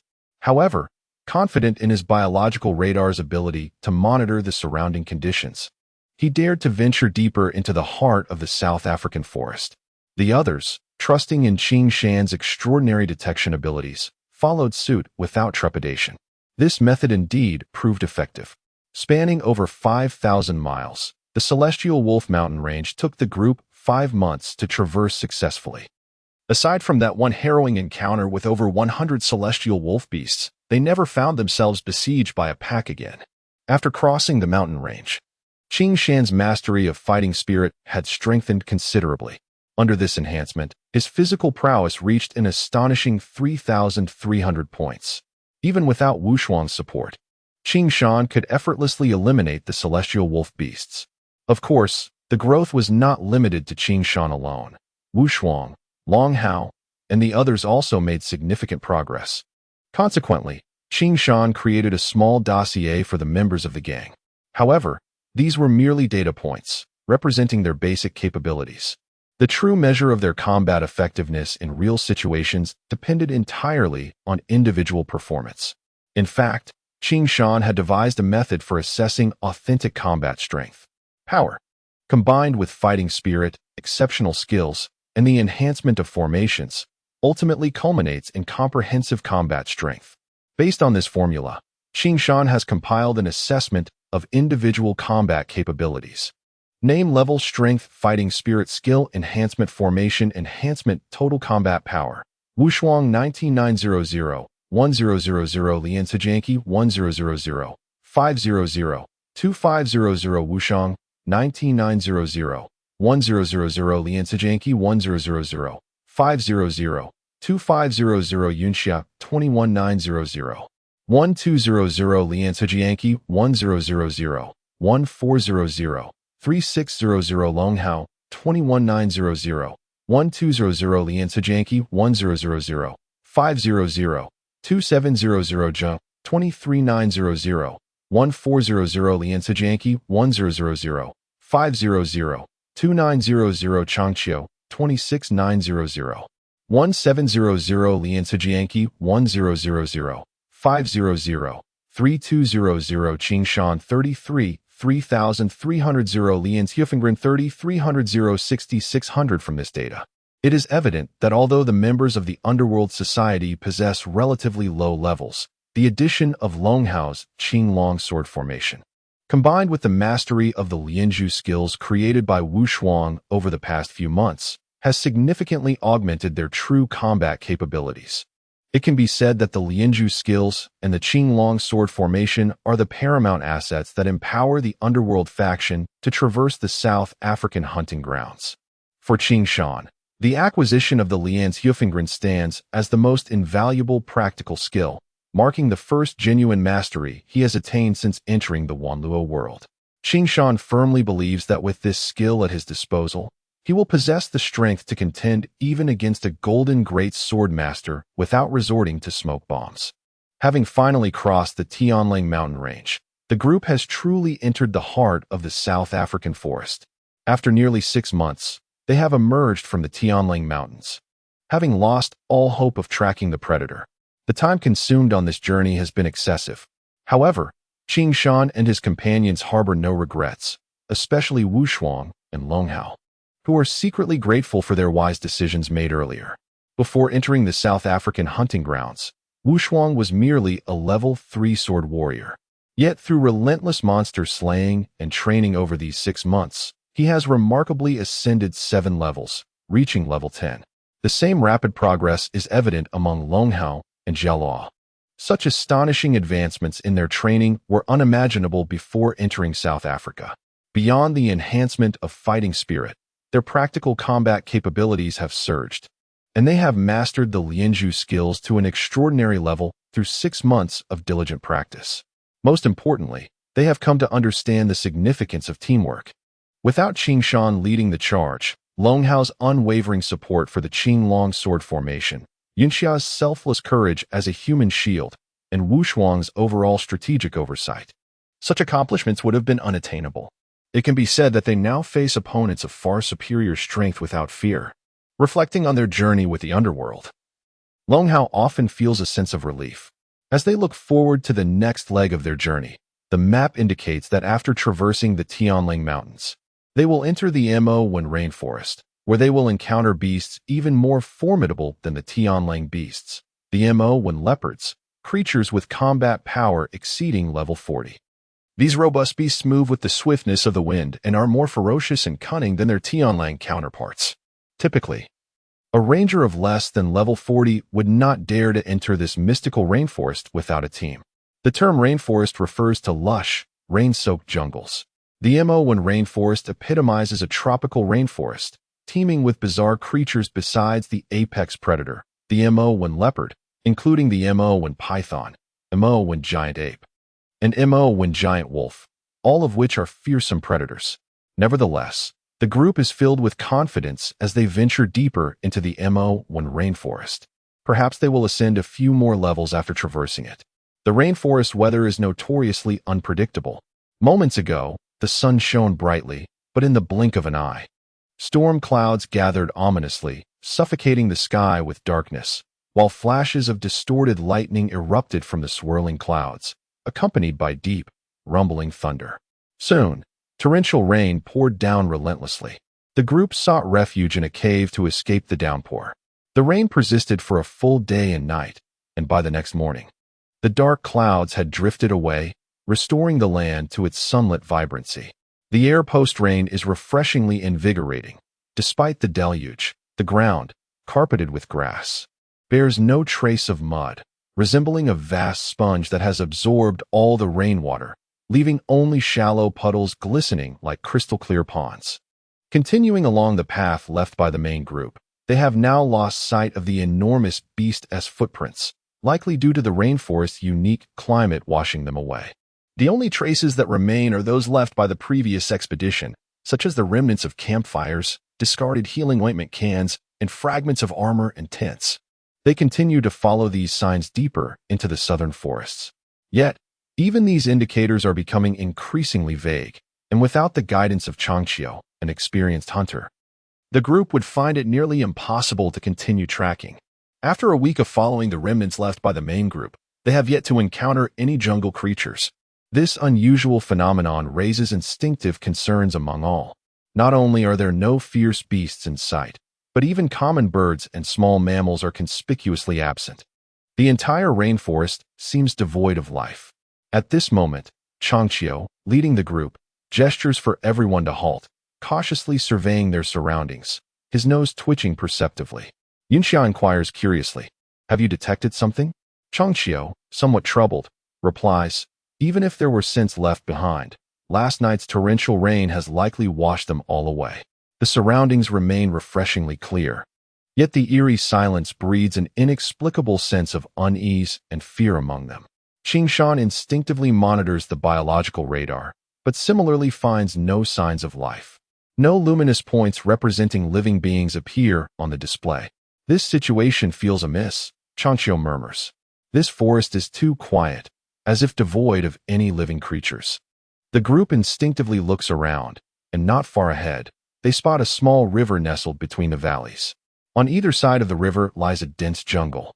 Apart from the absence of any visible signs of life, there seems to be nothing amiss. "How could this be?" Wushang murmured. "It makes no sense. Not even a shadow of a bird or beast can be seen. It appears that fortune is on our side." However, Qingshan, with a face full of exuberance, declared, "I am certain that predators inhabit this vicinity."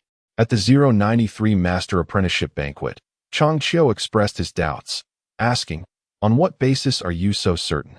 Qingshan replied, "You have never encountered a predator. You cannot fathom the terrifying aura that surrounds it. The dreadful killing intent and roar are enough to scare away any creature within 100 miles. The absence of any biological traces here aligns perfectly with the predator's behavior, indicating that it must have passed through this area at least half a month ago." Everyone fell silent, initially believing that without any signs of life, they could not hope to catch up with the predator. They were taken aback to realize that this creature might be lurking nearby. Although they had come here to track the predator, a cold sweat still broke out among them. "How should we proceed?" Yunxia inquired. "Even if the predator once roamed this area," Wushang lamented, "the perpetual rains of this rainforest have likely washed away any traces we could follow." Wushang's words echoed the concerns of the group. "It seems we can only rely on luck." Wushang sighed helplessly. "Let us search around. Perhaps we can uncover some remnants left by the larger group," he suggested. "But where should we look?" Yunxia asked. "I think we should continue southward." Changqiu pointed towards a small riverbed carved by rainwater. "Let us follow this small river." With that, Qingshan and the others nodded in agreement and trailed behind Changqiu, cautiously navigating along the river. The only sounds surrounding them were the gentle whispers of the wind and the soft splashes of water as they moved through the riverbed. Half an hour later, Qingshan spotted signs of human presence, an abandoned tent. It stood out starkly against the desolate riverbank, invigorating everyone's spirits. The existence of a tent indicated that someone had passed through this area, suggesting they had not chosen the wrong path. Continuing along the river, they ventured southward until, upon cautiously rounding a bend in the dense forest, they were confronted by a massive, cold eye. Even Qingshan, possessing considerable courage, was startled at that moment. It was the remains of an enormous, unidentified creature. According to Qingshan's knowledge and the records in the Blue Moon database, no information about such a beast existed. The skeleton was impressively large, though it had been dead for some time, with only a layer of decaying flesh remaining. Amongst the remnants, countless maggots of various sizes crawled slowly, while the head, relatively intact, still bore two fist-sized, cold, vacant eyeballs. The air was saturated with a pungent stench, and despite the helmet's robust filtration system, the group felt a wave of nausea and dizziness. Qingshan noted that the creature's limbs were robust, with long, sharp teeth in its skull and two formidable horns adorning its head, clearly indicating it was a massive, ferocious beast.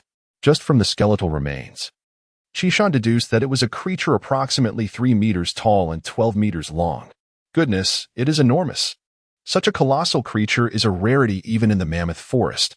The nearby trees were not excessively toppled, and the ground showed no chaotic signs.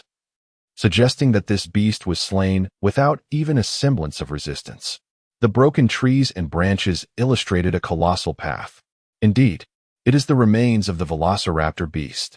Chang Qiu exclaimed, and Wushang and Longhao's faces turned pale with disbelief. Numerous metallic fragments littered the area, resembling armor that belonged to the velociraptor beast, indicating that this creature was not wild. This velociraptor was a domesticated mount, Longhao stated. Only the royal sword saints could have such a mount. Curious, Qingshan inquired. Are you saying this velociraptor was the mount of a sword saint? Yes. In the various kingdoms of the continent, only the royals can tame velociraptors as mounts. And among them, only those at the sword saint level can possess such creatures. Chang Qiu replied solemnly. It was only then that Qingshan recalled Wushang's previous introduction. In this world, most people used heavy war horses for transportation, and cavalry on the battlefield predominantly relied on trained war horses. However, this did not imply that war horses were the sole option. There existed another, even more powerful mount, the dragon beast, the legendary steed of dragon knights. Generally, a sword saint riding a dragon beast is referred to as a dragon knight, and this creature before them clearly belonged to that category. The evidence left behind suggested that this dragon knight and their mount had likely met an unfortunate fate. Otherwise, a living knight would never abandon their steed to flee alone. Incredible. Even the mount of a dragon knight has fallen prey to this monster, Yunxiao murmured, and aside from the head, nothing remains. This creature has quite an appetite. The predator consumes 20 tons of meat daily, and the velociraptor's size appears to match that amount perfectly. It is certain that this velociraptor was devoured by the predator, Qingshan stated gravely. It was at this moment that the group finally accepted Qingshan's assertions. Although they had not doubted him before, they felt that the notion of a predator was too abstract. Even the enormous footprints they had seen in South Africa only suggested the predator's immense size, without providing clarity about its speed or strength. However, they were all too aware of the true power of the velociraptor and dragon knights. This was a force beyond ordinary imagination. An adult velociraptor stands 3 meters tall, stretches 12 meters long, and weighs 20 tons. An utterly terrifying presence. Not only was it massive, but a velociraptor could, at full gallop, shatter thick city walls. Its impact force exceeds 20 tons. Its speed is equally astonishing. Previously, Qingshan thought the night demon beast was incredibly fast, yet the velociraptor surpassed it in speed. If measured in modern terms, the velociraptor's speed is comparable to that of a high-speed sports car, reaching approximately 70 meters per second. A truly remarkable velocity. In the military, the ultimate unit of speed measurement is 100 seconds. The fastest speed achieved within this time frame is referred to as the velocity value. In other words, Qingshan's speed of 4,000 corresponds to 4,000 meters in 100 seconds, which translates to 144 kilometers per hour or 40 meters per second. With the explosive physical strength he possesses, Qingshan can complete a 100-meter sprint in just over 2 seconds. If he were to return to modern times, he would undoubtedly be considered a superhuman. Even in this world, his speed is remarkably formidable. The night demon beast boasts a speed of 6,000, equating to 6,000 meters in 100 seconds, or 216 kilometers per hour, 60 meters per second. While these figures seem impressive, they pale in comparison to the terrifying predator. The predator, also known as the beastly ram, resembles a wolf, measuring 12 meters at the shoulder, 40 meters in length, and weighing 100 tons. Its size is astonishing, and its strength is immense. Logically, one would expect such a massive creature to be cumbersome. However, that is not the case. The predator's physique is remarkably proportionate, resembling an enlarged wolf. Thus, its running speed and agility in turning are astonishing. When at full speed, the predator can reach a staggering 10,000 meters in 100 seconds, equivalent to 100 meters per second, or 360 kilometers per hour. As for the velociraptor beast, although Qingshan has not encountered it personally, he has gleaned several critical data points through Wu Shuang's explanations. The velociraptor beast weighs 20 tons, possesses a strength of 20 tons, and has a speed of 7,000. In contrast, the predator weighs 200 tons, exhibits a strength of 200 tons, and reaches a speed of 10,000. It is evident that the two creatures operate on entirely different levels of power and speed. Faced with such a terrifying predator, how could the velociraptor beast possibly stand a chance? Of course, Wu Shuang and the others do not possess the same intuitive understanding of data as Qing Shan. Nevertheless, they are acutely aware of a chilling reality. Even dragon knights are unable to confront this fearsome predator. For the first time, they grasp what true strength and terror truly mean. However, what perplexes them further is Qing Shan's unwavering confidence in his ability to vanquish such a formidable creature. What could possibly account for this confidence? Does he possess a power greater than that of the Sword Saint or the Dragon Knights? Upon contemplating this, a wave of astonishment washed over everyone. If previously they regarded Qing Shan's origins as mysterious and were curious about him, now they felt an inexplicable fear accompanying their curiosity. Who exactly is he? What else is he concealing? In an instant, this thought surged through the minds of all present. Yet, at that moment, Qing Shan remained oblivious to the peculiar expressions on their faces, fixated instead on the decaying head of the velociraptor beast before him, which appeared to have been dead for quite some time. Qing Shan remarked, Changqiu, forcing himself to suppress his inner doubts and astonishment, took a deep breath and replied, "The level of decay suggests it has been dead for about half a month." Half a month. Qing Shan unfolded a map and drew a large circle on it. Given the predator's mobility, half a month is ample time for it to traverse 30,000 miles. However, since this is a jungle area with sufficient prey, its movement range should be significantly reduced, estimated not to exceed 5,000 miles.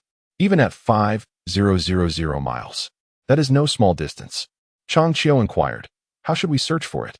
"There is no need to worry," Qing Shan replied earnestly. "As long as we are within a 500-mile radius, I can sense its presence." "A 500-mile range?" Wu Shuang and the others exclaimed. "You can sense such a distance?" "Other creatures may not be able to," Qing Shan replied solemnly, "but when it comes to the ram, my sensing abilities will be infallible." In truth, the biological radar in Qing Shan's mind is a tool that every soldier must possess, with the primary function of sensing and tracking the ram's whereabouts. The ram's immense size and extraordinary life force enable it to be detected even from a distance of 500 miles by specific life force scanning waves. Therefore, while 5,000 miles is a vast distance, Qing Shan still has a chance to locate the predator with the aid of the biological radar. At this point, Qing Shan turned once more to Changqiu and Wu Shuang. "Let me reiterate, this tracking mission will be exceptionally perilous, and I do not wish for you to take on this risk alongside me." He then looked at Changqiu. "And you, Brother Chang, need not accompany me any longer. I can handle the remaining tasks alone." "That is out of the question," Wu Shuang protested. "Since we entered the South African hunting grounds together, we must leave together." "Indeed," Wu Shuang echoed resolutely, "we, as a collective, the Black Society, must face whatever challenges arise together." "Right, we rise and fall together," Yunxia added earnestly. "Unless you no longer consider us your companions." Although Long Hao and Zhao Luo remained silent, their determined gazes conveyed their stance. This left Qing Shan in a difficult position, yet he felt a surge of gratitude and joy. After months of camaraderie, they had become partners who shared life and death. The more he felt this bond, the more reluctant he was to involve them in danger. Initially, he had agreed to bring them along to search for the ram due to his unfamiliarity with the terrain and necessity for guidance. Both Wu Shuang and Changqiu were in a similar predicament. In Qing Shan's original plan, upon reaching the vicinity where the ram posed a potential threat, he intended to part ways with them and act alone.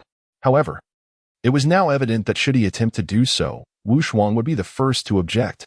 "I just want to ask you one thing," Wu Shuang said, her expression grave. "Do you still consider us friends?" "Of course," Qing Shan replied. "You are my most important friends in this world. That is precisely why I do not wish for you to take this risk with me. The horror of this ram is beyond your imagination. A single misstep could cost you your lives. That is a concern for the future," Long Hao stated. "Since we initially decided to seek out the ram together, and now that we have finally arrived here, do you think we could simply abandon the pursuit?" "Moreover," Yunxia remarked, "we are eager to witness how you will defeat that ram." Therefore, we must accompany you to witness this firsthand. Qing Shan realized that they were resolute in their decision to follow him. Very well, he conceded with a hint of resignation, if that is the case. I agree to have you accompany me. However, he added with a serious expression, but from now on, you must heed my instructions. Upon hearing Qing Shan finally relent, everyone burst into joyful laughter, exclaiming, "Now you are the leader." It was the first time in a long while that Qing Shan found himself so close to the predator. This realization filled him with both excitement and anxiety, not to mention a tinge of fear. After taking a deep breath, Qing Shan once again surveyed the area until he could find no further clues. However, he noticed that Wu Shuang and the others were still diligently examining the area surrounding the corpse, seemingly searching for something. Suddenly, a cry of astonishment escaped Yunxia's lips. "I found it!"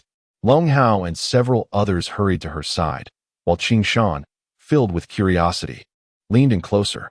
Before Yunxia lay a large, ancient-looking sword, sheathed in a greenish hue. "What manner of sword is this?" Qing Shan inquired, unable to suppress his curiosity. "This is the bronze sacred sword," Wu Shuang replied, his eyes gleaming with fervor as he fixated on the green sword held by Yunxia. "The 094 black gold set, and the bronze sacred sword." Qing Shan exclaimed in astonishment. "Is this the bronze sacred sword wielded by the bronze sword saint?" Indeed. Long Hao also felt an exhilarating thrill. It was only at this moment that Qing Shan suddenly realized that since this ferocious dragon beast was devoured here, its master must have met a tragic fate as well. If the bronze sword saint was slain here, then his sword must have been left behind in the vicinity. And it was evident that Wu Shuang and the others had come to the same conclusion, prompting them to carefully search their surroundings. Unexpectedly, they truly found it. "Incredible!" Wu Shuang murmured, "We actually found the bronze sacred sword. This is a tremendous gain." Wu Shuang was so excited that she was almost incoherent. Chang Qiu, entranced, stared at the grand azure sword, her hands stretching and retracting in hesitation, afraid to touch it. The others, too, were wide-eyed, examining this ultimate artifact of the Mingguan continent. Finally, they had the opportunity to behold the true form of this so-called sacred sword.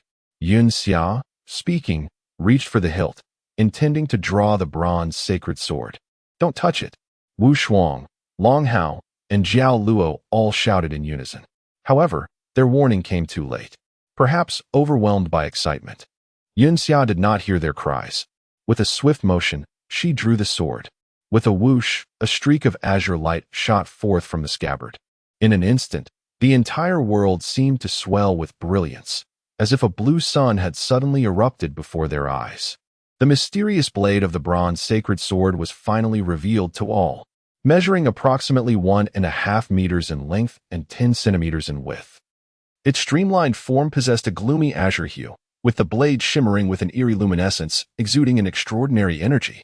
Yet, what captivated everyone was the gemstone nestled between the wings of the hilt, a stone the size of an egg, translucent and sparkling, with a hazy crimson thread running through its verdant depths, resembling the eye of a colossal beast, casting a chilling gaze upon them. A wave of uncontrollable cold washed over them. This sensation was familiar to Qing Shan, as it reminded him of the demonic eye. Indeed, the impression of this azure gemstone mirrored that of his first encounter with the demonic eye. However, all of this transpired in the blink of an eye. Then came a resounding crash. Everyone felt a flash of azure light before them, akin to a bomb detonating amongst them. Following this was a crushing wave of energy that swept over them. All were thrown into the air, landing heavily on the ground. The bronze sacred sword, which had been grasped by Yun Xia, now soared skyward like a cannonball, emitting a deafening clang, akin to the roar of a bloodthirsty beast, instilling fear in their hearts. A terrifying bloodlust enveloped the atmosphere. What is happening? Qing Shan struggled to rise, astonished as he gazed at the bronze sacred sword glowing in midair. Not only he, but everyone else was equally dumbfounded by this bizarre spectacle. Yun Xia, who had been thrown back by the sword's force, coughed up blood and collapsed to the ground. Almost simultaneously, a peculiar set of data flashed in Qing Shan's mind. Vitality field, 0, Do Qi strength, 2000. The The strangeness of this data left Qing Shan in disbelief. Just as he was trying to make sense of it, the suspended bronze sacred sword emitted a sharp, piercing shriek, causing everyone to cover their ears. The sound threatening to rupture eardrums and instilling dread in their hearts. At the moment of this agonizing cry, the azure scabbard embedded in the ground shot into the air. With a clang, it collided forcefully with the floating azure sword. The peculiar azure glow dimmed instantly, and the strange data in Qing Shan's mind mysteriously vanished. What on earth was happening? This bizarre scene left Qing Shan utterly perplexed. It was only then that everyone realized the scabbard had shot forth with incredible speed and precision, encasing the floating azure sword, then plunging straight into the ground, perfectly aligned with its previous position, standing upright and immobile. The azure glow and the piercing shriek vanished as if nothing had occurred, as if the entire episode had been a mere illusion. Yet, gazing at the bloodied Yunxia on the ground, everyone understood that what had transpired was no illusion. The sacred sword returns to its sheath, Long Hao murmured. So, the sacred sword wished to return to its scabbard. That terrified me. Wu Shuang exclaimed, her face pale. I thought we were done for. Young girl, you were far too reckless. Until this moment, Chang Qiu's expression remained ashen. Is this sacred sword something you can simply draw without consequence? The uncanny scene had frightened them all. Yun Xia, fuming, cursed, what a wretched sword. Even if you wanted to return, you didn't need to knock me down and make me spit blood. I told you not to draw it. Long Hao retorted. You nearly got us all killed. Chang Qiu shared a look of lingering fear. What an extraordinary sword, Qing Shan marveled, still in disbelief over the earlier events. The dazed group gradually regained their composure, approaching the sword embedded in the ground, scrutinizing the peculiar blade. So, the sacred sword moves on its own. Wu Shang and Zhao Luo's eyes sparkled, as if they had discovered a new world. The sacred sword is not an ordinary inanimate object, Wu Shuang muttered. I've long heard tales of sacred swords possessing spirit. Chang Qiu marveled.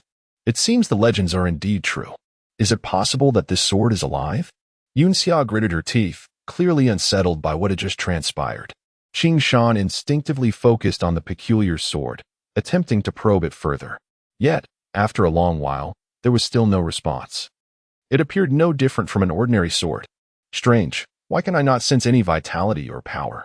Qing Shan pondered, but it clearly moved just now. It must be alive. That's not surprising, Long Hao replied. Now that the bronze sacred sword has returned to its scabbard, it is natural that its power is undetectable. The group gathered around the peculiar sword, discussing fervently, yet remembering Yun Xia's earlier ordeal. No one dared to touch the enigmatic blade again. What should we do? Yun Xia asked. We can't just keep staring at it. The bronze sacred sword is a royal treasure, Long Hao stated solemnly. I believe we should return it to the royal family in Lanchi City. Such a pity, Chang Qiu lamented. Here lies a bronze sacred sword, yet we cannot wield it. Wield it? Qing Shan exclaimed in surprise. Is there something special about the bronze sacred sword? Is it not enough to simply hold it to use it? In Qing Shan's view, this peculiar great sword seemed unremarkable apart from its ability to move. However, Long Hao explained, the bronze sacred sword is an artifact passed down from ancient times. The method of its creation is long forgotten. Yet, its usage is exceedingly intricate. Not everyone can become a sword saint. The most crucial, and indeed the only requirement, is to possess a combat aura of level 80 or above. This alone poses a challenge for nearly all individuals in the world. Aside from the 8 great sword sects and members of the royal family, few can surpass the limits of the human body to attain such a level of combat aura. Achieving a combat aura above level 80 is indeed a formidable task. Qing Shan inquired, what happens if a master below that level attempts to wield the sacred sword? Long Hao replied gravely, in mild cases, they might be repelled, as was the case with Yunxia. In severe cases, they could be killed on the spot. Such a frightening prospect. Qing Shan exclaimed. So, Wu Shuang remarked with a hint of reluctance, in the hands of those who are above level 80, it is an immensely powerful sword, yet in our hands. It is akin to a hot potato, too dangerous to even touch. Indeed, only those above level 80 can handle it. Otherwise, it could explode, bringing misfortune to all. Long Hao confirmed. Perhaps we should leave it here, Yunxia suggested, clearly shaken. As long as we do not draw it, we will be safe. But who will carry it? Jelua asked, causing a moment of silence among the group. The bronze sacred sword is a royal treasure that cannot be mishandled, so they instinctively turned to Qing Shan, who possessed the highest cultivation among them, making it the safest choice for him to carry it. Really? You want me to carry this sword? Qing Shan responded with a wry smile, perceiving the strange sword as a ticking time bomb, given the earlier incident that had frightened him greatly. Long Hao asserted, "It can only be safe in your possession." The others nodded in agreement, especially Wu Shuang, who looked grave. "You must protect it. If we return it to the palace, it will be a monumental achievement for us in the underworld." Reluctantly, despite feeling a twinge of anxiety, Qishan carefully grasped the sword's sheath and drew the blue greatsword.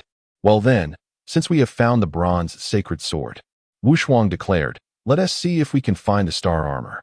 Logically, since we have found the bronze sacred sword, the matching star armor should also be scattered around here. However, after searching extensively, they failed to locate the star armor. "This is strange," Changqiu murmured. "This defies logic. Could it be that the monster swallowed the sword's saint whole, along with the star armor?" Yunxia speculated. Qingshan remarked, "Predators have enormous mouths and appetites. Considering a human's size, it might not even have been a challenge for it to consume the sword saint." The group felt their faces pale at Qingshan's words. "Goodness, it could swallow a person without even chewing?" Wu Shuang exclaimed. Qingshan added, "Not just humans. Even a large beast would not suffice. Predators have a voracious appetite." Though Wu Shuang was somewhat reluctant, she ultimately decided to abandon the search. Yet, adhering to the principle of maximizing benefits, she meticulously scanned the area for remnants and metal fragments, which likely belonged to the velociraptor beast. However, due to their enormous size, neither she nor Yunxia intended to carry them. After a prolonged search, their gaze fell upon the decayed head of the velociraptor beast. Shouldn't there be a valuable magical core within its skull? Wu Shuang pondered aloud. "That's what I was thinking," Yunxia agreed. "What are we waiting for?" Jalua's eyes sparkled with excitement. "Let us start digging." Thus, Wu Shuang and the others swiftly removed the mask from the helmet, wielding their weapons as they began excavating around the rotting head. Qingshan stood by, astonished at their audacity as they seemed unperturbed by the putrid flesh and writhing maggots. Before long, the once rotting head of the dragon beast was reduced to a stark white skeletal structure. Ultimately, it was Wu Shuang who unearthed a pea-sized green core. "Wow, is this the velociraptor beast's core?" The group marveled. "It's so small." Yunxia mused, "Could we be mistaken?" The dragon beast's core, now washed clean by Wu Shuang, resembled a tiny, translucent emerald, radiating a strange, ethereal green glow under the sunlight. Though diminutive, it was undeniably beautiful. Jelua gazed at the glimmering core with rapture. And so did Wu Shuang and Yunxia. It seemed women had an innate weakness for beautiful things. Meanwhile, Wu Shuang was more pragmatic, wondering what use the core might serve. Will it have properties similar to the night demon beast's life essence stone? Qingshan speculated, perhaps it can extend lifespan. The night demon beast has a lifespan of 2,000 years. Only those over 1,000 years old produce the life essence stone, Changqiu remarked. The velociraptor beast, however, can live only 200 years, so its magical core will not possess the same effect. What a pity, Wu Shuang sighed. I had hoped that the velociraptor beast would yield a superior core compared to the night demon beast. Changqiu noted, although the velociraptor beast's core may not extend life, it contains powerful combat energy. If successfully refined, it could significantly enhance the aura strength of weapons and armor, far exceeding that of ordinary magical cores. Refining and transforming? That sounds like work for alchemists and blacksmiths, Long Hao lamented. Let's keep it for now and decide what to do once we leave South Africa, Wu Shuang suggested playfully. I believe it could fetch a handsome sum in gold. Her obsession with gold was evident. Her first thought in any situation was how much it could be worth. You really ought to aspire to greater things, Yunxia chided, always thinking about gold. Indeed, Jilua chimed in. This is a treasure that cannot be exchanged for gold. Just as the three women began to bicker, a soft cry unexpectedly pierced the air. However, it was the night demon baby nestled within the unparalleled backpack that stirred to wakefulness. Curiously, this little creature spent its days either drinking or sleeping, never crying or causing a fuss, much to the delight of those around. To better tend to this tiny being, Wu Shuang had even commissioned a custom backpack in linen, resembling a small sleeping bag where the night demon baby would peacefully slumber. Each day, it would awaken punctually for its 3 meals, promptly relieve itself, and then indulge in milk, after which it would drift into a deep sleep, impervious to the commotion of the outside world, regardless of how loud or tumultuous it might be.